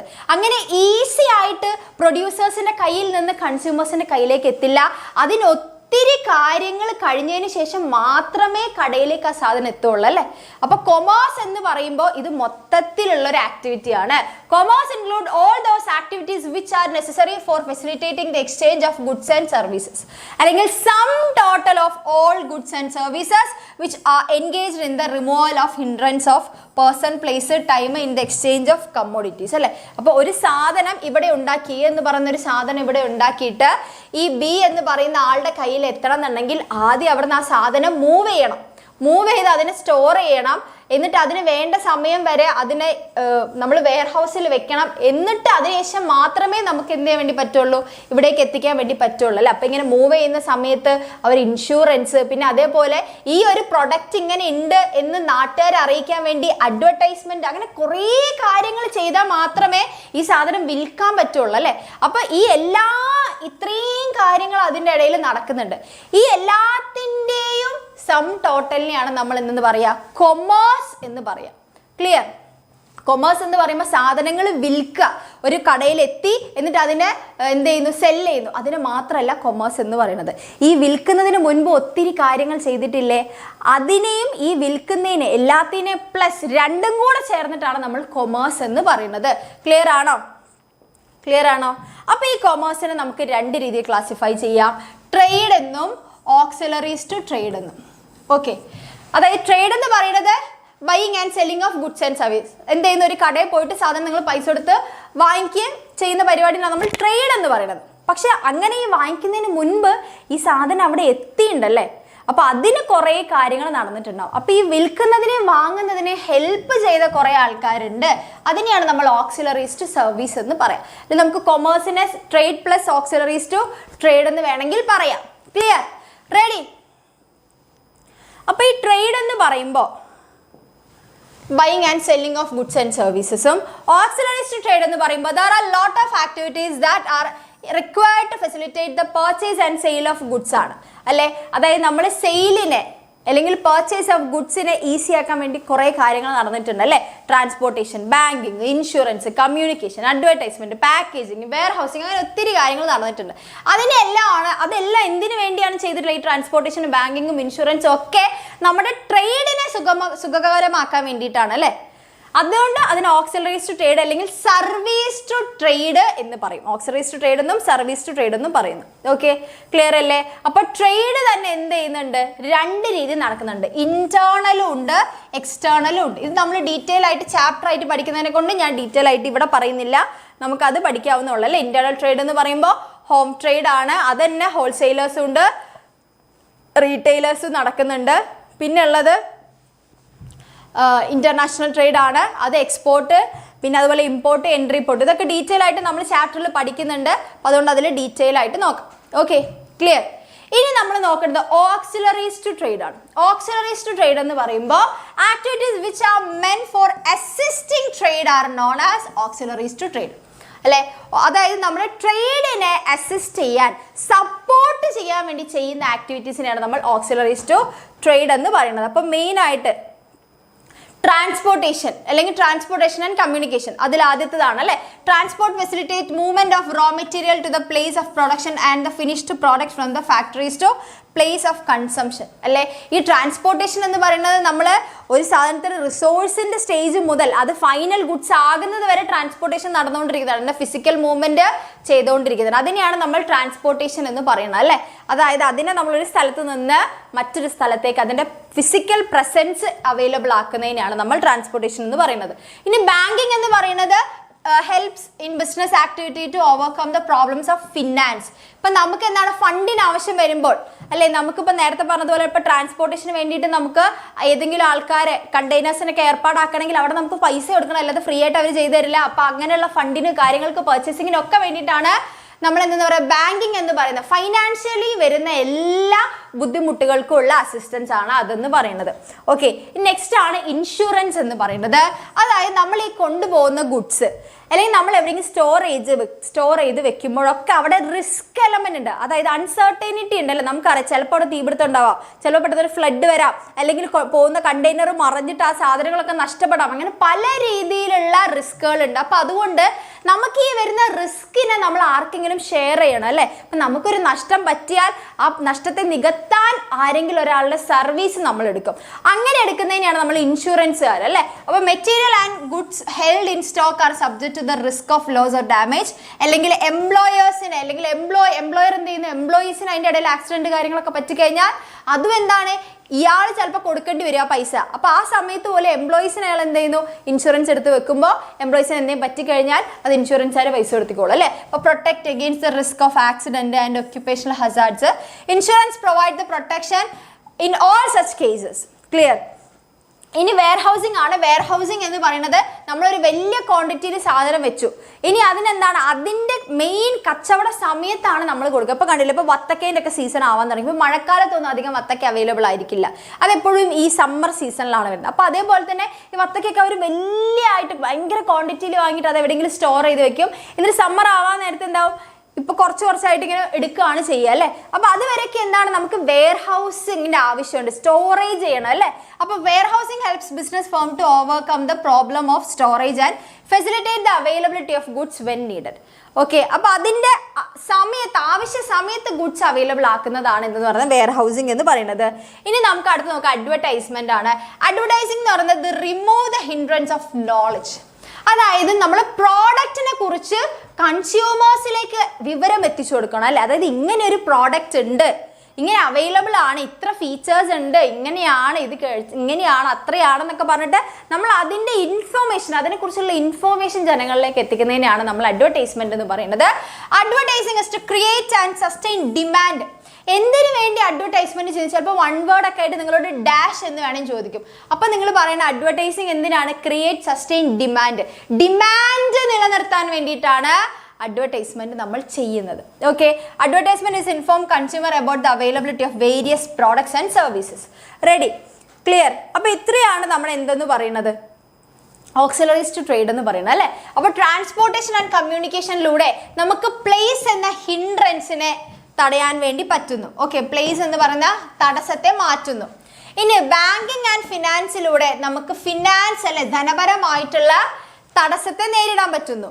ക്ലിയർ. റെഡ് ഡോണൊന്നും വരച്ചിട്ട് ഏക്കുന്നില്ലേ. ഓക്കെ, ഇനി ഇൻഷുറൻസ് എന്ന് പറയുന്ന ഒരു ഓക്സിലറിയിലൂടെ നമുക്ക് റിസ്കിനെ മിനിമൈസ് ചെയ്യാൻ വേണ്ടി, റിസ്ക് എന്ന തടസ്സത്തെ മറികടക്കാൻ പറ്റുന്നു. വെയർ ഹൗസിങ്ങിലൂടെ ടൈമിന് അല്ലേ, അതായത് അതിൻ്റെ ഡിമാൻഡ് കറക്റ്റ് ഡിമാൻഡ് ഉള്ള സമയത്ത് സപ്ലൈ ചെയ്യാൻ വേണ്ടി പറ്റുന്നു. ഇനി അഡ്വർടൈസ്മെന്റിലൂടെ നമുക്ക് ഇൻഫോർമേഷൻ എന്ന് പറയുന്ന ഒരു തടസ്സത്തെ മറികടക്കാൻ വേണ്ടി പറ്റുന്നു. ഓക്കെ, നോളജ് അല്ലെ ഇൻഫോർമേഷൻ കൊടുക്കാൻ വേണ്ടി പറ്റുന്നു. അപ്പോൾ ഇത്രയാണ് ഇൻഡസ്ട്രി ട്രേഡ് എന്ന് പറയുന്നത്. ക്ലിയർ? ഇനിയിപ്പോൾ നിങ്ങളോട് ചിലപ്പോൾ എക്സാമിന് ചോദിക്കുകയാണ് കൊമേഴ്സും ഫങ്ഷൻസ് ഓഫ് കൊമേഴ്സും എഴുതാൻ വേണ്ടി പറഞ്ഞു കഴിഞ്ഞാൽ എൻ്റെ മക്കള് ആദ്യം ഈ സൈഡിലുള്ള ഗ്രാഫാണ് വരച്ച് വെക്കേണ്ടത്. അതിനുശേഷം വേണം ഇത്. ഇപ്പോൾ ഫങ്ഷൻസ് ഓഫ് കൊമേഴ്സ് എന്ന് പറയുന്നത് ഇപ്പം ഞാൻ ഇത്രയും നേരം പറഞ്ഞുകൊണ്ടിരുന്ന ഓക്സിലറീസ് ടു ട്രേഡിനെയാണ് ഫങ്ഷൻസ് ഓഫ് കൊമേഴ്സ് എന്ന് പറയുന്നത്. കൺഫ്യൂഷൻ ആയി പോവരുത്, ഞാൻ വേണമെങ്കിൽ എഴുതി വെക്കാം. ഫങ്ഷൻസ് ഓഫ് കൊമേഴ്സ്, കൊമേഴ്സിനെയാണ് നമ്മൾ ഈ ഓക്സിലറീസ് ടു ട്രേഡ് എന്ന് പറയുന്നത്. അപ്പോൾ ഫങ്ഷൻസ് ഓഫ് കൊമേഴ്സ് അങ്ങനെ ഒരു സാധനം പഠിച്ചില്ലല്ലോ എന്ന് പറയരുത്, അത് ഇതാണ് സാധനം. ഓക്കെ, ഇനി നമ്മൾ നോക്കേണ്ടത് മൾട്ടിപ്പിൾ ഒബ്ജക്റ്റീവ്സ് ഓഫ് ബിസിനസ്. ബിസിനസിന്റെ ആത്യന്തികമായിട്ടുള്ള ലക്ഷ്യം എന്ന് പറയുന്നത് പ്രോഫിറ്റ് ഏൺ ചെയ്യുക അല്ലെ. പ്രൈമറി ഒബ്ജക്റ്റീവ് എന്ന് പറയുന്നത് എന്താണ്? 10 രൂപ മുടക്കിയ അത് 20 ആവണം, അതിൽ നിന്നൊരു 10 നമ്മുടെ കയ്യിൽ കിട്ടണം എന്നുള്ള രീതിയിലായിരിക്കും നമ്മൾ ബിസിനസ് ചെയ്യുന്നത്. ഓക്കെ, അപ്പോൾ ഏർണിംഗ് പ്രോഫിറ്റ് എന്ന് പറയുന്നത് ബിസിനസിന്റെ ഒബ്ജക്റ്റീവ് ആണ്. പക്ഷെ അത് മാത്രമല്ല ഒരു ബിസിനസ്സുകാരൻ്റെ എപ്പോഴുള്ള ലക്ഷ്യം എന്ന് പറയുന്നത് വേറെ കുറച്ച് ലക്ഷ്യങ്ങളുണ്ട്. ആ ലക്ഷ്യങ്ങളും കൂടിയാണ് നമ്മൾ നോക്കാൻ വേണ്ടി പോകുന്നത്. അപ്പം നമ്മളൊരു ബിസിനസ് ചെയ്യുകയാണ്, ഇപ്പം ഞാൻ നിങ്ങളും കൂടെ ചേർന്നൊരു ബിസിനസ് ചെയ്യുകയാണെങ്കിൽ പ്രോഫിറ്റ് ഉണ്ടാക്കുക എന്ന് മാത്രമല്ല നമ്മൾ ചിന്തിക്കേണ്ടത്. അതിന് പുറമെ മാർക്കറ്റ് സ്റ്റാൻഡിങ് എന്ന് പറയുന്ന സാധനം ഉണ്ടല്ലേ, അതായത് എപ്പോഴും നമ്മുടെ പ്രൊഡക്റ്റിന് ഡിമാൻഡ് നമ്മൾ ക്രിയേറ്റ് ചെയ്തുകൊണ്ടിരിക്കണം. ഓക്കെ, നമുക്ക് പ്രോഫിറ്റ് കിട്ടുന്നുണ്ട്, ഓക്കെ, പക്ഷെ നമ്മൾ എന്താവരുത്, നമ്മൾ ഔട്ട്ഡേറ്റഡ് ആയി പോവരുത്. നമ്മൾ എപ്പോഴും സ്റ്റിൽ നമുക്ക് എന്ത് വേണം, നമ്മുടെ പ്രോഡക്റ്റിന് ഡിമാൻഡ് ക്രിയേറ്റ് ചെയ്തുകൊണ്ടിരിക്കുക എന്ന് പറയുന്നത് നമ്മുടെ രണ്ടാമത്തെ ലക്ഷ്യമാണ്. അല്ലെങ്കിൽ അത് കഴിഞ്ഞ് നമ്മൾ മാർക്കറ്റ് സ്റ്റാൻഡിങ് ഉണ്ടായിരിക്കണം അല്ലെ. Position of an enterprises in relation to the competitors അല്ലെ. നമ്മുടെ പ്രോഡക്ട്സിന് എപ്പോഴും ഡിമാൻഡ് ഉണ്ടാക്കുക എന്ന് പറയുമ്പോൾ എങ്ങനെയാണ്? ഇപ്പം ഞാനൊരു സോപ്പാണ് കൊടുക്കുന്നുണ്ടെങ്കിൽ പല സോപ്പുകൾ ഉണ്ടാവും. അപ്പോൾ ആ പല സോപ്പുകളായിട്ട് എൻ്റെ സോപ്പ് കട്ടയ്ക്ക് നിൽക്കണം, അതിനനുസരിച്ചിട്ടായിരിക്കണം ഞാൻ നിൽക്കേണ്ടത് അല്ലേ. അപ്പോൾ കോമ്പറ്റീറ്റേഴ്സ് ആയിട്ട് എപ്പോഴും നമ്മൾ എന്താണ് മത്സരിച്ചുകൊണ്ടിരിക്കാൻ വേണ്ടി നോക്കണം. പിന്നെ അതേപോലത്തെ ഒരു ബിസിനസ്സുകാർ ബിസിനസ് ചെയ്യുമ്പോൾ എപ്പോഴും അവരുടെ ബിസിനസ്സിൽ ഇന്നോവേഷൻ കൊണ്ടുവരണം. ഒന്നെങ്കിൽ പ്രൊഡക്റ്റിലായിരിക്കണം, എന്തെങ്കിലും പുതുമകൾ കൊണ്ടുവന്നേരിക്കണം. ഇപ്പോൾ എപ്പോഴും സോപ്പ് കൊടുക്കാതെ ഇപ്പോൾ സോപ്പിൻ്റെ അകത്ത് ഉപ്പ് ഇട്ട് കൊടുക്കുന്നു, അല്ലാണ്ട് ടൂത്ത് പേസ്റ്റിൽ ഉപ്പ് ഇട്ട് കൊടുക്കുന്നു, അതിട്ട് കൊടുക്കുന്നു, ഇത് അതെന്തിനാണ്? അവരെന്താണ് ഇന്നോവേഷൻ കൊണ്ടുവരാണ്. ഇന്നോവേഷൻ കൊണ്ടുവന്നാൽ മാത്രമേ മാർക്കറ്റ് സ്റ്റാൻഡിങ് അവർക്ക് കിട്ടുകയുള്ളൂ അല്ലേ. അപ്പോൾ ഒരു ബിസിനസ്സുകാർ എപ്പോഴും ഇന്നോവേഷൻ കൊണ്ടുവന്നുകൊണ്ടിരിക്കണം. ഒന്നെങ്കിൽ പ്രൊഡക്റ്റിലാകാം, അല്ലെങ്കിൽ അതിൻ്റെ പ്രൊഡക്ഷനിലാവാം, അല്ലെങ്കിൽ പ്രൊഡക്ഷൻ ടെക്നിക്സിലാവാം, എന്തോ ആയിക്കോട്ടെ ഇന്നോവേഷൻ കൊണ്ടുവന്നിരിക്കണം. Okay, innovation in the production or services. Clear? ഇനി അല്ലെങ്കിൽ പ്രൊഡക്ടിവിറ്റി കൂട്ടാൻ വേണ്ടി നോക്കണം. ഇപ്പം നമ്മളിപ്പോൾ ബിസിനസ് തുടങ്ങുമ്പോൾ എത്രമാത്രം പ്രൊഡക്ഷൻ ഉണ്ടാണോ അതിൻ്റെ പ്രൊഡക്ടിവിറ്റി നാൾക്ക് നാൾ കൂട്ടാൻ വേണ്ടി നോക്കണം. പ്രൊഡക്ടിവിറ്റി കൂടുക എന്ന് പറയുമ്പോൾ നമ്മുടെ പ്രൊഡക്റ്റിന് ഡിമാൻഡ് ഉണ്ടെങ്കിലേ നമ്മൾ പ്രൊഡക്ഷൻ കൂട്ടുകയുള്ളൂ അല്ലേ. ഈ പ്രൊഡക്ഷൻ കൂട്ടിയാലേ നമുക്ക് പ്രോഫിറ്റ് കിട്ടുകയുള്ളൂ. സി, ഇതെല്ലാം ലിങ്ക് ചെയ്ത് വരുന്ന ടോപ്പിക്സ് ആണ് അല്ലെങ്കിൽ പോയിന്റ്സ് ആണ് അല്ലേ. അപ്പോൾ പ്രൊഡക്ടിവിറ്റി ഇൻക്രീസ് ചെയ്യാൻ ഒരു ബിസിനസ്സുകാരൻ നോക്കണം. അപ്പോൾ comparing the value of output with the value of input, it is used as A measure of efficiency. അതായത് നമ്മൾ ഏറ്റവും ബെസ്റ്റ് ആയിട്ട് വേണം അതിൻ്റെ പ്രൊഡക്ടിവിറ്റി കൂട്ടാൻ. അതായത് എനിക്ക് എപ്പോഴും എഫിഷ്യൻ്റ് ആയിട്ട് എഫിഷ്യൻ്റ് എന്ന് പറയുമ്പോൾ ക്വാളിറ്റി ഉണ്ടായിരിക്കണം ആ പ്രൊഡക്ഷനിൽ. പിന്നെ നമ്മൾ എന്താണ് പ്രൊഡക്ഷൻ ചെയ്യുന്ന സമയത്ത് വേസ്റ്റേജ് ഉണ്ടാവരുത്. നമുക്ക് കോസ്റ്റ് ഓഫ് പ്രൊഡക്ഷൻ കൂടാത്ത രീതിയിൽ ഉള്ള സാധനം വെച്ച് ഏറ്റവും ബെസ്റ്റ് ആയിട്ട് പ്രൊഡക്ഷൻ ചെയ്യാൻ വേണ്ടി പറ്റണം. ക്ലിയർ? പിന്നെ ഫിസിക്കൽ ആൻഡ് ഫൈനാൻഷ്യൽ റിസോഴ്സസ് വേണം. ക്ലിയർ? അതായത് ഫിസിക്കൽ ആൻഡ് ഫൈനാൻഷ്യൽ റിസോഴ്സ് എന്ന് പറഞ്ഞാൽ ബിസിനസ്സിൽ എപ്പോഴും ഫണ്ട് നമുക്ക് ആവശ്യമായിട്ട് വരും. ബിസിനസ് റൺ ചെയ്തുകൊണ്ടിരിക്കുമ്പോൾ നമുക്ക് സോഴ്സ് ഓഫ് ഫിനാൻസ് പഠിച്ചില്ലേ, എപ്പോഴും ഫണ്ട് ആവശ്യം വരും. അപ്പോൾ നമുക്ക് എപ്പോഴും ഏറ്റവും ബെസ്റ്റ് ആയിട്ട് ഏറ്റവും കുറഞ്ഞ ചെലവിൽ നമുക്ക് കിട്ടുന്ന രീതിയിലുള്ള ഫണ്ടുകൾ നമ്മൾ എപ്പോഴും ബിസിനസ്സിൽ എടുക്കണം. അത് മാത്രമല്ലാതെ ഏറ്റവും ബെസ്റ്റ് മെഷീനറീസ്, ഫിസിക്കൽ റിസോഴ്സസ് എന്ന് പറയുമ്പോൾ എന്താണ്? മെഷീനറീസ്, ഏറ്റവും അപ്ഡേറ്റഡ് ആയിട്ടുള്ള മെഷീനറീസ്, അല്ലെങ്കിൽ സ്കിൽഫുൾഡ് ആയിട്ടുള്ള വർക്കേഴ്സ്, അങ്ങനെ എന്ത് ചെയ്യണം? നമ്മൾ അങ്ങനത്തെ മെഷീനറീസ് എപ്പോഴും നമ്മൾ ബിസിനസ്സിലേക്ക് കൊണ്ടുവരാൻ വേണ്ടി നമ്മൾ നോക്കണം. ഓക്കെ, അപ്പോൾ ഫിസിക്കലും ഫൈനാൻഷ്യലും ഉള്ള റിസോഴ്സസിന് ഏറ്റവും ബെസ്റ്റ് ആയിട്ടുള്ള റിസോഴ്സിനെ കണ്ടെത്താൻ നോക്കണം. Business enterprises must aim to acquiring these resources according to their requirements and use them efficiently അല്ലേ. ബിസിനസ് ഇങ്ങനെ മുന്നോട്ട് പോകും തോറും അതിനനുസരിച്ച് ഇതിലെല്ലാം നമ്മൾ അപ്ഡേഷൻ കൊണ്ടുവരണം. ഇനി മാനേജർ പെർഫോമൻസ് ആൻഡ് ഡെവലപ്മെന്റ്, അതേപോലെ തന്നെ നമ്മുടെ ബിസിനസിൻ്റെ അകത്ത് ആക്ടിവിറ്റീസ് എപ്പോഴും എന്താണ്? ഒരു മാനേജ്മെന്റിൽ കൊണ്ടുപോകാൻ വേണ്ടി നോക്കണം. അതായത് കറക്റ്റായിട്ട് എല്ലാം ഒരു സ്ട്രക്ചേർഡ് ആയിട്ട് കൊണ്ടുപോകാൻ വേണ്ടി പറ്റണം. അങ്ങനെയും ബിസിനസ്സുകാരൻ്റെ ഒരു ലക്ഷ്യമാണ്. അല്ലാതെ വെറുതെ ബിസിനസ് തോന്നിയ പോലെ നടക്കട്ടെ എന്ന് പറയരുത്. കറക്റ്റായിട്ട് എൻ്റെ ബിസിനസ്സിൽ എല്ലാ പ്രവർത്തനങ്ങളും മാനേജ് ചെയ്യപ്പെടുന്നുണ്ട് എന്ന് ഉറപ്പ് വരുത്തേണ്ടത് ഒരു ബിസിനസ്സുകാരൻ്റെ ലക്ഷ്യമാണ്. ക്ലിയർ? അപ്പം manager managers to conduct or coordinate business activity. ഇനി അടുത്തെന്ന് പറയുന്നത് വർക്കേഴ്സ് പെർഫോമൻസ് ആൻഡ് ആറ്റിറ്റ്യൂഡ്. പിന്നെ വേറൊരു കാര്യം ഒരു ബിസിനസ്സുകാരൻ എപ്പോഴും ഉറപ്പ് വരുത്തേണ്ടതെന്ന് പറയുന്നത് എൻ്റെ ബിസിനസ്സിൽ എൻ്റെ കൂടെ വർക്ക് ചെയ്യുന്ന ആൾക്കാർ ഓക്കെ ആണ്, അവർ എന്നോട് ലോയൽ ആണ്, അവർ നന്നായിട്ട്, അതായത് ഓരോ ആൾക്കാരും അവരുടെ 100% തന്നെ ഇടുന്നില്ലേ, അല്ലാതെ അവർ വെറുതെ മടി പിടിച്ചെടുക്കുന്ന ആൾക്കാരാണോ എന്നൊക്കെ നമ്മൾ എന്ത് ചെയ്യണം, എപ്പോഴും ഉറപ്പ് വരുത്തിക്കൊണ്ടേയിരിക്കണം. എന്നാൽ മാത്രമേ നമ്മുടെ പ്രോഫിറ്റ് ഏർണിംഗിലേക്ക് നമുക്ക് എത്താൻ വേണ്ടി പറ്റൂ. ഈ ലക്ഷ്യങ്ങളൊന്നും ഇല്ലാതെ എപ്പോഴും പ്രോഫിറ്റ് എന്ന് പറഞ്ഞു കഴിഞ്ഞാൽ നമുക്ക് അതിലേക്ക് എത്താൻ വേണ്ടി പറ്റില്ല. അതിലേക്ക് എത്താനുള്ള ചവിട്ടുപടികളാണ് ഈ പറയുന്ന എല്ലാ ഒബ്ജക്റ്റീവ്സും. ഓക്കെ, അപ്പോൾ workers performance and attitude determine the contribution towards productivity and profitability of any enterprises. അല്ലേ, ഞാൻ എത്ര കിടിലനായിട്ടുള്ള മെഷീനറീസ് വെച്ചിട്ടും കാര്യമില്ല, എൻ്റെ കൂടെ വർക്ക് ചെയ്യുന്നവർ അത് പ്രോപ്പറായിട്ട് ചെയ്യുന്നില്ല എന്നാണെങ്കിൽ, അങ്ങനെയാകുമ്പോൾ എനിക്ക് വേസ്റ്റേജ് വരും, ഡ്യൂപ്ലിക്കേഷൻ വരും, കോസ്റ്റ് ഓഫ് പ്രൊഡക്ഷൻ കൂടുമല്ലേ. അപ്പോൾ എൻ്റെ വർക്കേഴ്സിൻ്റെ ആറ്റിറ്റ്യൂഡ് എന്താണ്, വളരെ ഇമ്പോർട്ടൻ്റ് ആണ്. ഓക്കെ, അപ്പോൾ പിന്നെ സോഷ്യൽ റെസ്പോൺസിബിലിറ്റി അല്ലേ. പിന്നെ ബിസിനസ്സിൻ്റെ ഒരു ഇമ്പോർട്ടൻ്റ് ആയിട്ടുള്ള കാര്യമാണ് ബിസിനസ് വർക്ക് ചെയ്യുന്നത് സൊസൈറ്റിയിലാണ്. സൊസൈറ്റീൻ്റെ റിസോഴ്സസ് ആണ് ബിസിനസ്സുകാർ എടുക്കുന്നത്. അപ്പോൾ അതുകൊണ്ട് തന്നെ ഇപ്പം നമ്മുടെ ബിസിനസ്സുകാർക്ക് കുറച്ച് ഒബ്ലിഗേഷൻസ് ഉണ്ട് സൊസൈറ്റിയോട് ചെയ്യേണ്ടത്. അപ്പോൾ അത് എപ്പോഴും ചെയ്യുന്നില്ലേ എന്ന് നോക്കണം. ഇപ്പം നമ്മൾ നാട്ടുകാരെ നശിപ്പിക്കുന്ന രീതിയിലുള്ള ബിസിനസ്സാണ് ചെയ്തുകൊണ്ടിരുന്നതെന്നുണ്ടെങ്കിൽ നമുക്ക് നമ്മുടെ ബിസിനസ് അടച്ചു പൂട്ടും, ഒരു സംശയമില്ല അല്ലേ. അപ്പോൾ സോഷ്യൽ റെസ്പോൺസിബിലിറ്റി എപ്പോഴും നമ്മൾ എൻഷുർ ചെയ്തുകൊണ്ടിരിക്കണം. Obligations of business firm to contribute resources for solving social problems and work social desirable manner. അപ്പോൾ സൊസൈറ്റി ഒരു ബിസിനസ് എങ്ങനെ ആയിരിക്കണം എന്ന് കുറച്ചൊക്കെ അവർക്കൊരു കൺസിഡറേഷൻ ഉണ്ടാവും അല്ലേ, അതനുസരിച്ച് വേണം നമ്മൾ ചെയ്യാൻ വേണ്ടിയിട്ട്. Clear, set. അപ്പോൾ ഇത്രയാണ് അതിൻ്റെ എന്തെന്ന് പറയുന്നത് മൾട്ടിപ്പിൾ ഒബ്ജക്റ്റീവ് അല്ലേ. അപ്പോൾ ഏർണിംഗ് പ്രോഫിറ്റ് മാത്രമല്ല, മാർക്കറ്റ് സ്റ്റാൻഡിങ് ഉണ്ടാക്കുക, ഇന്നോവേഷൻസ് ഇൻട്രൊഡ്യൂസ് ചെയ്യുക, പ്രൊഡക്ടിവിറ്റി ഇൻക്രീസ് ചെയ്യുക, best physical and financial resources use ചെയ്യുക, മാനേജ് പെർഫോമൻസ് ആൻഡ് ഡെവലപ്മെന്റ് അല്ലെ, മാനേജ്മെന്റ് കൊണ്ടുവരിക, വർക്കേഴ്സ് പെർഫോമൻസ് ആൻഡ് എബിലിറ്റി അല്ലെങ്കിൽ performance and attitude, social responsibility, ഇതെല്ലാം എന്താണ് ബിസിനസിന്റെ എയിമാണ്. എയിം എന്ന് പറയുമ്പോൾ അവരുടെ മൾട്ടിപ്പിൾ ഒബ്ജക്റ്റീവ്സ് ആണ്. ഇത് എക്സാമിന് ചോദിച്ചിട്ടുള്ളതാണ്. ഇനി ബിസിനസിന്റെ അകത്തുള്ള മറ്റൊരു കാര്യമാണ്, നമ്മൾ ബിസിനസിന്റെ ക്യാരക്ടർ പഠിച്ചപ്പോഴുള്ളതാണ് റിസ്ക് എലമെന്റ് എന്ന് പറയുന്നത്. അപ്പൊ ബിസിനസ്സിൽ നിന്ന് ഒഴിച്ചുകൂടാൻ കഴിയാത്ത ഒന്നാണ് ബിസിനസ് റിസ്ക്. അപ്പൊ വാട്ട് ഈസ് ബിസിനസ് റിസ്ക് എന്ന് ചോദിച്ചു കഴിഞ്ഞാൽ possibility of inadequate profit or even losses due to uncertainty or unexpected events അല്ലേ. അപ്പോൾ നമ്മുടെ റിസ്ക് എന്ന് പറയുമ്പോൾ എപ്പോഴും നമ്മൾ നഷ്ടം മാത്രമാണ് ചെയ്യുന്നത്. ശരിക്കും ബിസിനസ്സിലെ റിസ്ക് എന്ന് പറയുന്നത് എന്താണ്, അൺസർട്ടൈൻ ആയിട്ട് കിട്ടുന്ന പ്രോഫിറ്റും അതുപോലെ ലോസും എന്താണ് ബിസിനസ്സിലെ റിസ്ക് ആണ്. അല്ലെങ്കിൽ പെട്ടെന്ന് നമ്മൾ പ്രതീക്ഷിക്കാതെ കുറേ പൈസ വന്നു കഴിഞ്ഞാൽ നമ്മളതിനെ ശരിയായിട്ട് മാനേജ് ചെയ്തില്ലെങ്കിൽ നമ്മൾ ആവശ്യമില്ലാത്തതിലൊക്കെ കൊണ്ട് ഇൻവെസ്റ്റ് ചെയ്തിട്ട് ഒരാവശ്യമില്ലാണ്ട് ഇല്ലാത്ത കടം നമ്മൾ എടുത്തു വെക്കും അല്ലേ. അപ്പോൾ ബിസിനസ്സിനകത്ത് റിസ്ക് എന്ന് പറയുന്നത് possibility of inadequate profit or even ലോസസിനെയാണ് നമ്മൾ എന്ന് പറയാം ബിസിനസ് റിസ്ക് എന്ന് പറയാം.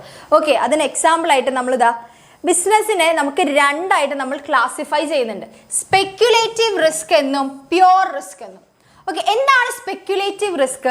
സ്പെക്യുലേറ്റീവ് റിസ്ക് എന്ന് പറഞ്ഞു കഴിഞ്ഞാൽ അതായത് favourable market conditions are likely to result in gains whereas unfavourable ones may result in losses. അതായത് സ്പെക്യുലേറ്റീവ് റിസ്കിൻ്റെ അകത്തുള്ള ഒരു കാര്യം എന്ന് പറയുന്നത് നമുക്ക് ചില സമയത്ത് എന്താണ് പ്രതീക്ഷിക്കാതെ ലാഭം കിട്ടും. പെട്ടെന്ന് പ്രതീക്ഷിക്കാതെ ലാഭം വരുന്ന സമയത്ത് നമ്മൾ അതിനെ മാനേജ് ചെയ്തില്ലെങ്കിൽ ആവശ്യമില്ലാത്ത രീതിയിൽ അല്ലെങ്കിൽ നമ്മൾ പ്രതീക്ഷിക്കാത്ത രീതിയിൽ എന്താവും ബിസിനസ്സിൽ നഷ്ടം സംഭവിക്കും. ഓക്കെ, പെട്ടെന്ന് ചില ബിസിനസ് കണ്ടില്ല, പെട്ടെന്നൊരു വളർച്ച വരും, പെട്ടെന്നൊരു ഹൈക്ക് വരും, അത് കറക്റ്റായിട്ട് മാനേജ് ചെയ്തില്ലെങ്കിൽ അതെന്താവും, ആ ബിസിനസ് ഇടിഞ്ഞു പൊളിഞ്ഞ് വീഴാനുള്ള ചാൻസ് ഉണ്ട്.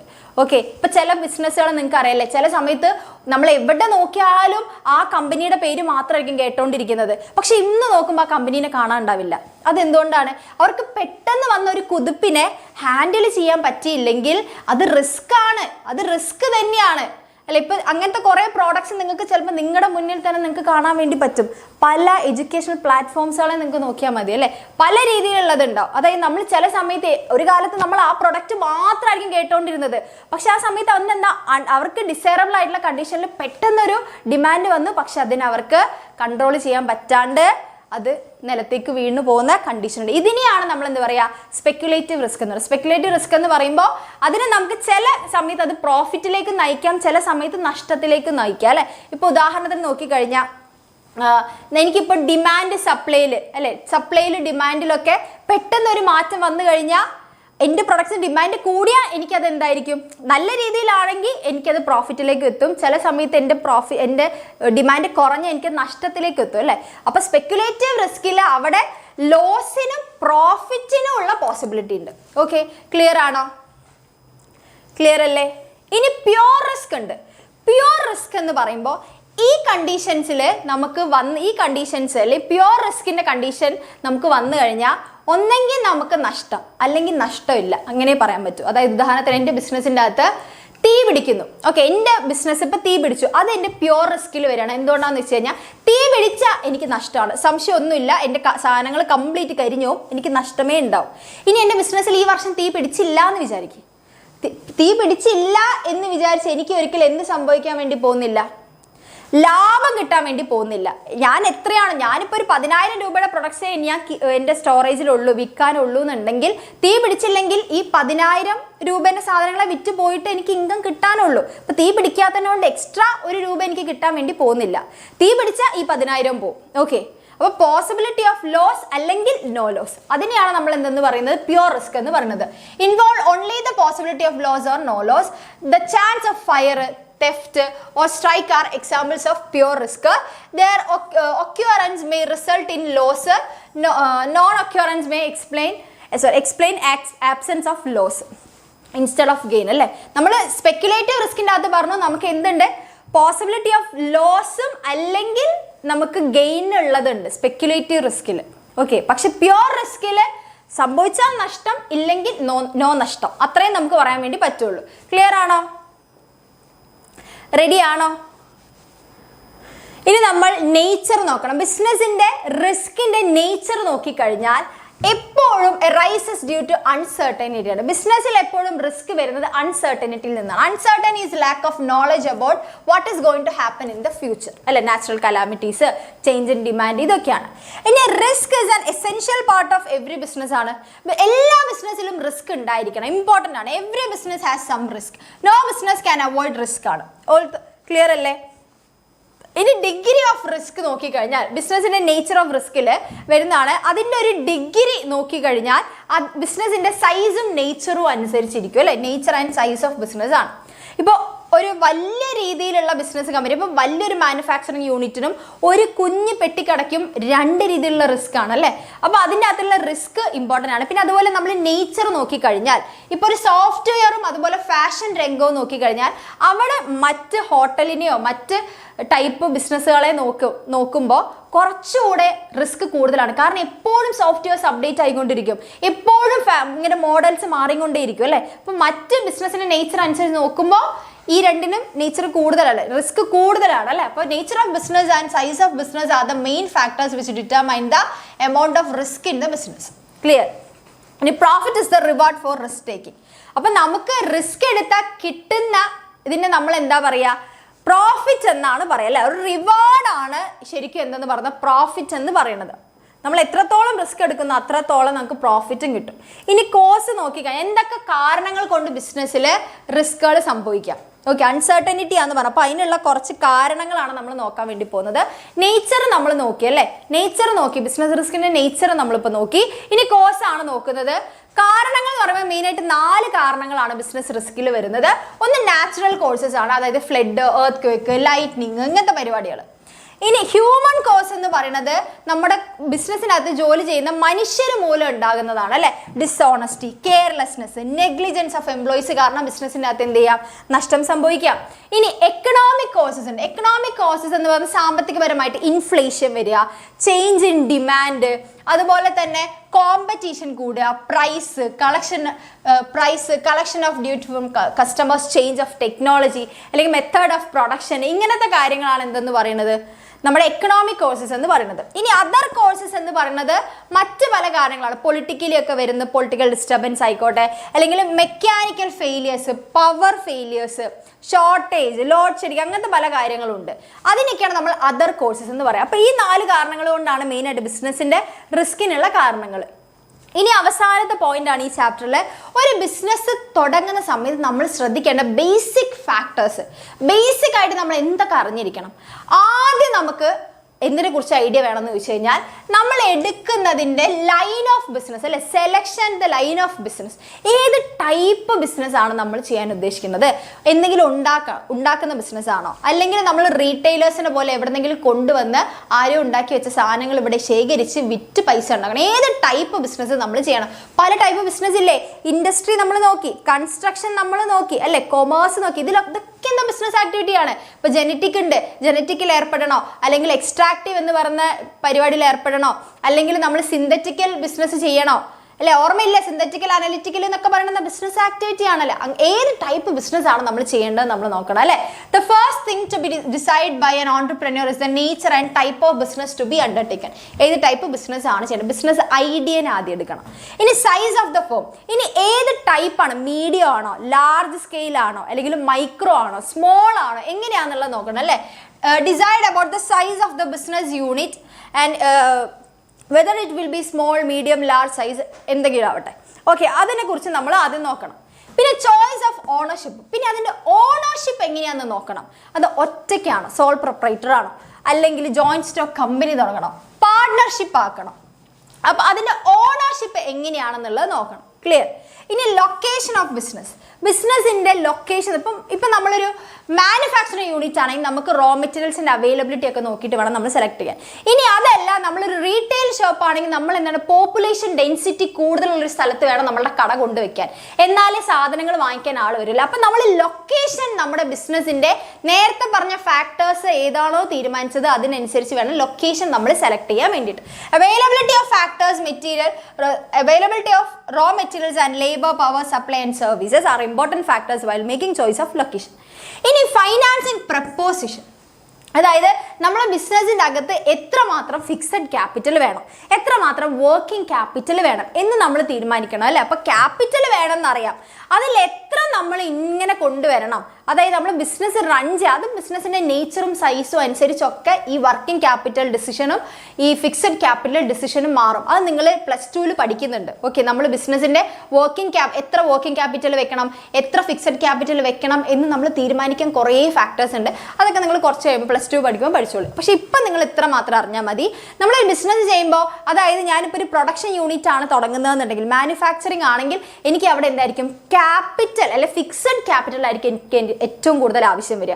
കാരണം അവിടെ ലാൻഡ് വേണം, ലേബേഴ്സ് വേണം, മെഷീനറീസ് വേണം, അങ്ങനത്തെ കുറേ ഫിക്സഡ് ക്യാപിറ്റൽ ആയിരിക്കും വേണ്ടി വരിക അല്ലേ. ഓക്കെ, അപ്പോൾ capital is required for investment in fixed asset in the current asset. Capital also required for meeting day to day expense അല്ലേ. അതുപോലെ തന്നെ വർക്കിംഗ് ക്യാപിറ്റലും നമുക്ക് വേണം ബിസിനസ് റൺ ചെയ്യാൻ വേണ്ട. ഓക്കെ, അപ്പോൾ അത് നമ്മൾ നോക്കണം. ക്ലിയർ ആയി? അതേപോലെ തന്നെ നമ്മൾ എത്രമാത്രം നമുക്ക് റിക്വയർമെന്റ് വരുന്നുണ്ട്, എത്ര എമൗണ്ട് വർക്കിംഗ് ക്യാപിറ്റൽ, എത്ര എമൗണ്ട് ഫിക്സഡ് ക്യാപിറ്റലിൽ നിന്ന് നമ്മൾ നോക്കുക. അത് നമുക്ക് ഏത് ഫണ്ടിൽ നിന്ന് നമുക്ക് റേസ് ചെയ്യാം, ഏത് സോഴ്സ് ഓഫ് ഫണ്ട് പിടിക്കണം എന്നുള്ളത് നമ്മൾ നോക്കുക അല്ലേ. ഇതൊക്കെയാണ് നമ്മൾ എന്ന് പറയുന്നത് ഫൈനാൻസിങ് പ്രപ്പോസിഷൻ എന്ന് പറയുന്നത്. ഇനി ഫിസിക്കൽ ഫെസിലിറ്റി എന്ന് പറഞ്ഞു കഴിഞ്ഞാൽ, ഇപ്പം നമ്മുടെ machineries, equipments, building, supportive service, ഇങ്ങനത്തെ കുറച്ച് കാര്യങ്ങൾ വേണ്ടേ. നമുക്ക് ബിസിനസ് നടത്താൻ ബിൽഡിംഗ് വേണം, അതിന് ഇൻഫ്രാസ്ട്രക്ചർ, പിന്നെ ബിസിനസിൻ്റെ അകത്ത് മെഷീനറീസ്, അല്ലാതെ അല്ലറ ചില്ലറ എക്യുപ്മെന്റ്സ്, ഇങ്ങനത്തെ കാര്യങ്ങളുടെ ഒക്കെ അവൈലബിലിറ്റി നമ്മൾ നോക്കണം. ക്ലിയർ? പ്രത്യേകിച്ച് നമ്മളൊരു പ്രൊഡക്ഷൻ യൂണിറ്റ് ആണ് നോക്കുന്നതെന്നുണ്ടെങ്കിൽ. പിന്നെ പ്ലാന്റ് ലേഔട്ട്, അതായത് ഇതൊക്കെ എവിടെയാണ് വരുന്നത്, എവിടെയാണ് നമ്മുടെ ബിൽഡിംഗ് വരുന്നത്, ബിൽഡിങ്ങിൽ എവിടെയാണ് നമ്മൾ മെഷീനറീസ് വെക്കേണ്ടത്, എവിടെയാണ് മറ്റ് എക്യുപ്മെന്റ്സ് വെക്കേണ്ടത്, അതിനനുസരിച്ചുള്ള മറ്റ് സർവീസസ് എവിടെ നമ്മൾ വെക്കണം, ഇങ്ങനെയുള്ളൊരു പ്ലാന്റ് ലേഔട്ട് നമുക്ക് വേണം അല്ലേ. Layout means the physical arrangement of machineries ആണ്. ക്ലിയർ?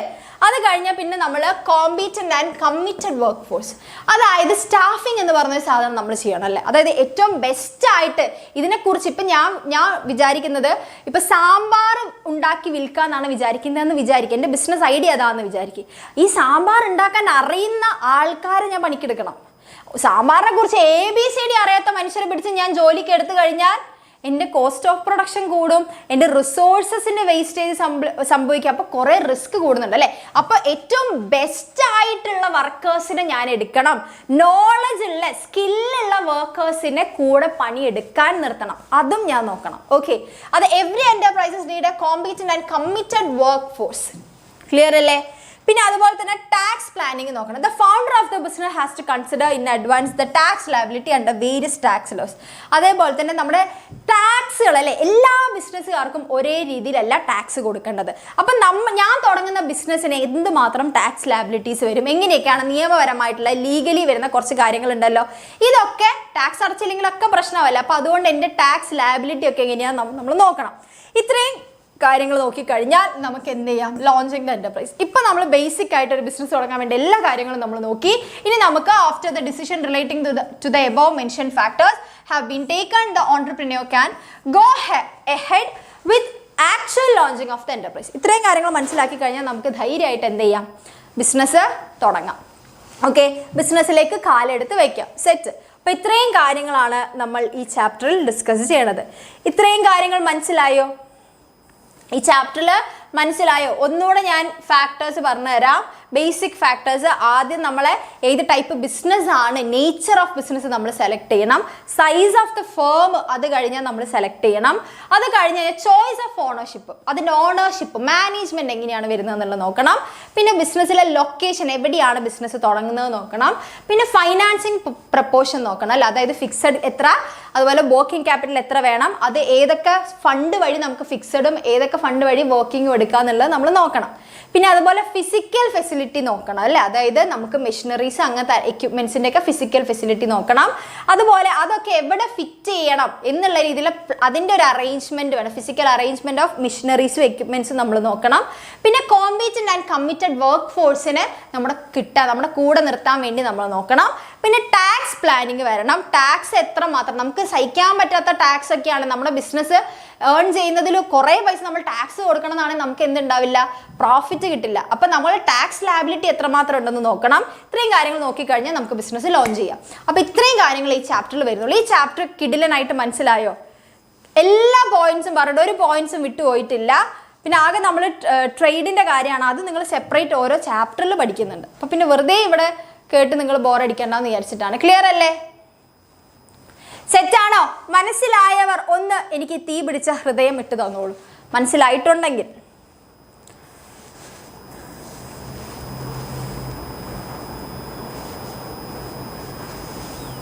സെറ്റ്. തീ പിടിച്ച ഹൃദയം വേഗം തന്നോളൂ, വേഗം തന്നോളൂ. എനിക്ക് തീ വേണ്ട, അതിൻ്റെ കൂടെ ഒരു ഹൃദയം കൂടെ തരൂ. ആ അതെ, very good. Set. Ready ready ready ready.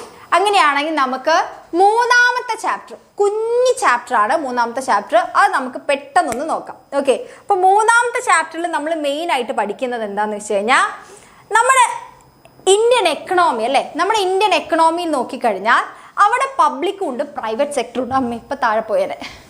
പബ്ലിക്കും ഉണ്ട് പ്രൈവറ്റ് സെക്ടറും ഉണ്ട്. അപ്പോൾ പ്രൈവറ്റ് സെക്ടർ എന്ന് പറയുന്നത് എന്താണ്? പ്രൈവറ്റ് ഇൻഡിവിജ്വൽസ് അല്ലേ, ഏതെങ്കിലും പ്രൈവറ്റ് ആയിട്ടുള്ള ആൾക്കാർ, ഏതെങ്കിലും ഒരു വ്യക്തി അല്ലെങ്കിൽ അയാളുടെ കുടുംബം അല്ലെങ്കിൽ മറ്റ് ആൾക്കാർ ഇൻഡിവിജ്വൽസ് ചേർന്നിട്ട് ഓൺ ചെയ്യുന്ന, റൺ ചെയ്യുന്ന, മാനേജ് ചെയ്യുന്ന ബിസിനസ്സുകളാണ് പ്രൈവറ്റ് സെക്ടേഴ്സിലേക്ക് വരുന്നത് അല്ലേ. അതിൻ്റെ ഓണർഷിപ്പും മാനേജ്മെൻ്റ് ഒക്കെ പ്രൈവറ്റ് ഇൻഡിവിജ്വൽസിൻ്റെ കയ്യിലായിരിക്കും ഉണ്ടാവുക. സോൾ പ്രൊപ്പറേറ്റർഷിപ്പ്, അതുപോലെ joint stock company, corporative society, അങ്ങനെയുള്ളതൊക്കെ എന്താണ്? പ്രൈവറ്റ് സെക്ടറാണ്. ഇവരൊക്കെ നമ്മുടെ എക്കണോമിയിലേക്ക് കോൺട്രിബ്യൂട്ട് ചെയ്യുന്നുണ്ട്. ഓക്കെ, ബിസിനസ് ചെയ്തിട്ട് എക്കണോമിയിലേക്ക് കോൺട്രിബ്യൂട്ട് ചെയ്യും, നമ്മുടെ GDP-യിലേക്കൊക്കെ ഇവർ കോൺട്രിബ്യൂട്ട് ചെയ്യുന്നുണ്ട് അല്ലേ. അതേപോലെ നമ്മുടെ ഗവൺമെൻറ്റും എന്ത് ചെയ്യുന്നുണ്ട്? ബിസിനസ് ചെയ്യുന്നുണ്ട്. ഓക്കെ, ഗവൺമെൻറ്റും ബിസിനസ് എൻറ്റിറ്റീസിനെ, ബിസിനസ് എൻ്റർപ്രൈസസിനെ ഓൺ ചെയ്യുന്നുണ്ട്, മാനേജ് ചെയ്യുന്നുണ്ട്, എന്നിട്ട് എക്കണോമിയിലേക്ക് കോൺട്രിബ്യൂട്ട് ചെയ്യുന്നുണ്ട് പബ്ലിക് സെക്ടറിൻ്റെ അണ്ടറിൽ. ഓക്കെ, അപ്പോൾ ഇവിടെ നമ്മൾ joint stock company, soul proprietorship, partnership, cooperative society, HEF എന്നൊക്കെ പറയുന്നത് നമ്മൾ എന്തുകൊണ്ടാണ് പല പല കാറ്റഗറിയിലേക്ക് കൊടുത്തത്? എല്ലാത്തിനും പ്രൈവറ്റ് സെക്ടർ എന്ന് പറയുന്നത് അതിൻ്റെ ഉള്ളിൽ തന്നെ ക്ലാസിഫിക്കേഷൻ വരാൻ കാരണം എന്താണ്? അതിൻ്റെ മാനേജ്മെന്റിലും ഓണർഷിപ്പിലും ഉള്ള വ്യത്യാസം കൊണ്ടാണ് അല്ലേ. ഇതിപ്പോൾ ഒറ്റ ആൾ മാനേജ് ചെയ്യുന്നു, ഒറ്റ ആൾ തന്നെ അതിൽ എല്ലാ കാര്യവും നോക്കുന്നതുകൊണ്ടാണ് അതിന് സോൾ പ്രൊപ്പറേറ്റർ എന്ന് പറയുന്നത്. ഒന്നിൽ കൂടുതൽ ആൾക്കാർ മാനേജ് ചെയ്യുന്നു, അതിൻ്റെ ഓണർഷിപ്പിൽ വരുന്നു, അതിൻ്റെ ലാബിലിറ്റി ഷെയർ ചെയ്യുന്നു, റിസ്ക് ഷെയർ, അതുകൊണ്ട് നമ്മളതിനെ പാർട്ട്ണർഷിപ്പ് എന്ന് പറയുന്നു അല്ലേ. അപ്പോൾ അതേപോലെ തന്നെ നമ്മുടെ പബ്ലിക് സെക്ടറിൻ്റെ അണ്ടറിൽ ഗവൺമെന്റ് ചെയ്യുന്ന ബിസിനസ്സിൽ ഓണർഷിപ്പ് എല്ലാം ഗവൺമെന്റ് ആണെങ്കിലും അതിൻ്റെ മാനേജ്മെന്റിൽ കുറച്ച് വ്യത്യാസങ്ങളുണ്ട്. അപ്പോൾ അങ്ങനെ നോക്കുമ്പോൾ നമ്മൾ മെയിനായിട്ട് 3 രീതിയിലാണ് ഗവൺമെന്റിന്റെ ബിസിനസ്സുകളെ പറയുന്നത്. അത് ഏതൊക്കെയാണെന്ന് ചോദിച്ചു കഴിഞ്ഞാൽ നിങ്ങൾക്ക് അറിയാലോ. ഒന്ന് കമന്റിൽ പറയുമോ ഏതൊക്കെയാണ് അത് എന്നുള്ളത്? ഏതൊക്കെയാണ് നമ്മുടെ പബ്ലിക് സെക്ടർ അണ്ടർടേക്കിങ്ങിൻ്റെ അല്ലെങ്കിൽ പബ്ലിക് സെക്ടറിന്റെ അണ്ടറിൽ വരുന്ന ഫോംസ് ഓഫ് ഓർഗനൈസേഷൻസ് പറഞ്ഞോ. പബ്ലിക് സെക്ടറിന്റെ അണ്ടറിൽ വരുന്ന ഫോംസ് ഓഫ് ഓർഗനൈസേഷൻസ് ഏതൊക്കെയാണ്? പെട്ടെന്ന് പറഞ്ഞോ.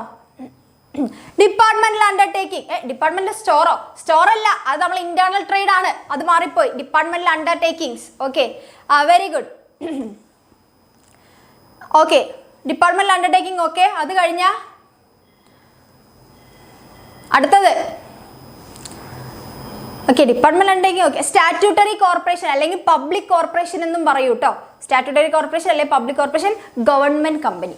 ഇതിൻ്റെ എല്ലാം ഓണേഴ്സ് ഗവൺമെന്റ് ആണെങ്കിലും ഈ 3 കമ്പനികളും അല്ലെങ്കിൽ 3 ബിസിനസ് എന്റർപ്രൈസസും മാനേജ് ചെയ്യുന്നതിൽ വ്യത്യാസമുണ്ട്.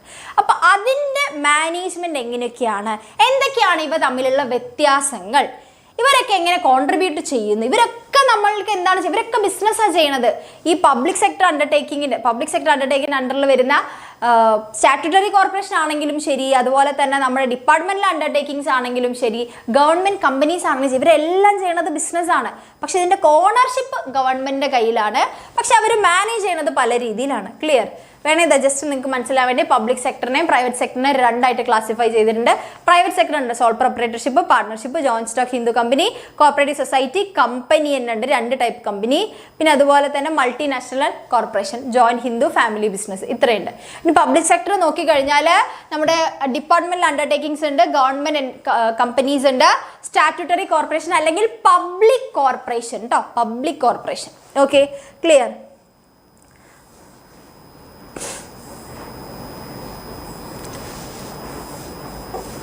സെറ്റ്. അപ്പൊ പബ്ലിക് സെക്ടർ എന്താ നോക്കിക്കഴിഞ്ഞാൽ business organisation which are owned and managed by the ഗവൺമെന്റിനെയാണ് നമ്മൾ പബ്ലിക് സെക്ടർ എന്ന് പറയുന്നത്. PSU എന്ന് പറയും അല്ലേ, public sector undertaking. Okay, these organisation may either be partially അല്ലെങ്കിൽ wholly owned by the central or state government.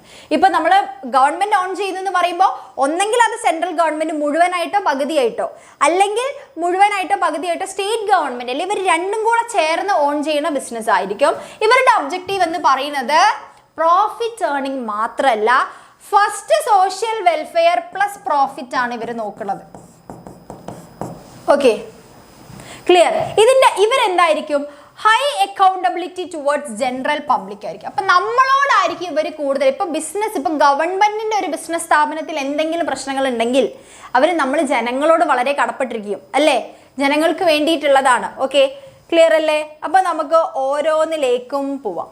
ആദ്യം നമ്മൾ ഡിപ്പാർട്ട്മെന്റൽ അണ്ടർടേക്കിങ്സിലേക്ക് പോവാം അല്ലേ. ഡിപ്പാർട്ട്മെന്റൽ അണ്ടർടേക്കിങ്സ് എന്ന് പറയുന്നത് oldest and most traditional form of organizing public enterprises established as a department of the ministry അല്ലേ. അതായത് ഏറ്റവും ഓൾഡസ്റ്റ് ആയിട്ടുള്ള, ഇപ്പോൾ നോക്കുകയാണെങ്കിൽ നമ്മൾ ഇന്ത്യയിൽ തന്നെ ഏറ്റവും പഴക്കം ചെന്ന ബിസിനസ് ഓർഗനൈസേഷനിൽ വരുന്ന ഒന്നാണ് ഈ ഡിപ്പാർട്ട്മെന്റൽ അണ്ടർടേക്കിംഗ് എന്ന് പറയുന്നത്. ഓക്കെ, അതുപോലെ തന്നെ ഏറ്റവും കൂടുതൽ അധിക ഗവൺമെന്റിന്റെ ഒരു ട്രഡീഷണൽ ഫോം ഓഫ് ബിസിനസ് ഓർഗനൈസേഷനുമാണ് എന്തെന്ന് പറയുന്നത്, ഡിപ്പാർട്ട്മെന്റൽ അണ്ടർടേക്കിംഗ് എന്ന് പറയുന്നത്. ഇതിന്റെ പ്രത്യേകത എന്ന് പറയുന്നത്, ഇതൊരു ബിസിനസ് ആണെങ്കിൽ പോലും ഇതിന്റെ പ്രത്യേകത എന്ന് പറയുന്നത് established as A department of the ministry, considered A part of extension of the ministry itself ആണ്. അതായത് ഒരു സെപ്പറേറ്റ് ഗവൺമെന്റിന്റെ തന്നെ ഒരു ഭാഗമായിട്ടാണ് ഈ ബിസിനസ് യൂണിറ്റ് പ്രവർത്തിക്കുന്നത്. ഓക്കെ, അവർ ബിസിനസ് യൂണിറ്റിനെ ഒരു മിനിസ്ട്രി ആയിട്ടാണ് നിലനിർത്തിയിരിക്കുന്നത്. ഒരു സെപ്പറേറ്റ് ഡിപ്പാർട്ട്മെന്റ് ആയിട്ട്, ഗവൺമെന്റ് ഡിപ്പാർട്ട്മെന്റ് ആയിട്ടാണ് ഇവർ നിൽക്കുന്നത്. Okay, clear? അത് നോക്കാൻ വേണ്ടി അതിൻ്റെ മാനേജ്മെൻറ്റിന് ഒരു മിനിസ്റ്ററാണ് മാനേജ് ചെയ്യുന്നത്. ഓക്കെ, ഒരു മിനിസ്റ്ററേയും ഗവൺമെൻറ് വെച്ചിട്ടുണ്ട്. The activities perform by these departments are an essential part of the functioning of the government because the government functions through these departments do not have any independent legal entity ആണ്. ഇനി ഇതിന്റെ വേറൊരു case നോക്കിക്കഴിഞ്ഞാൽ ഗവൺമെന്റിന്റെ പ്രവർത്തനങ്ങളുടെ ഭാഗം തന്നെയാണ്, അല്ലെ ഗവൺമെന്റ് തന്നെ ആയിട്ട് തന്നെയാണ് ഇവർ പ്രവർത്തിക്കുന്നത്, അല്ലെ?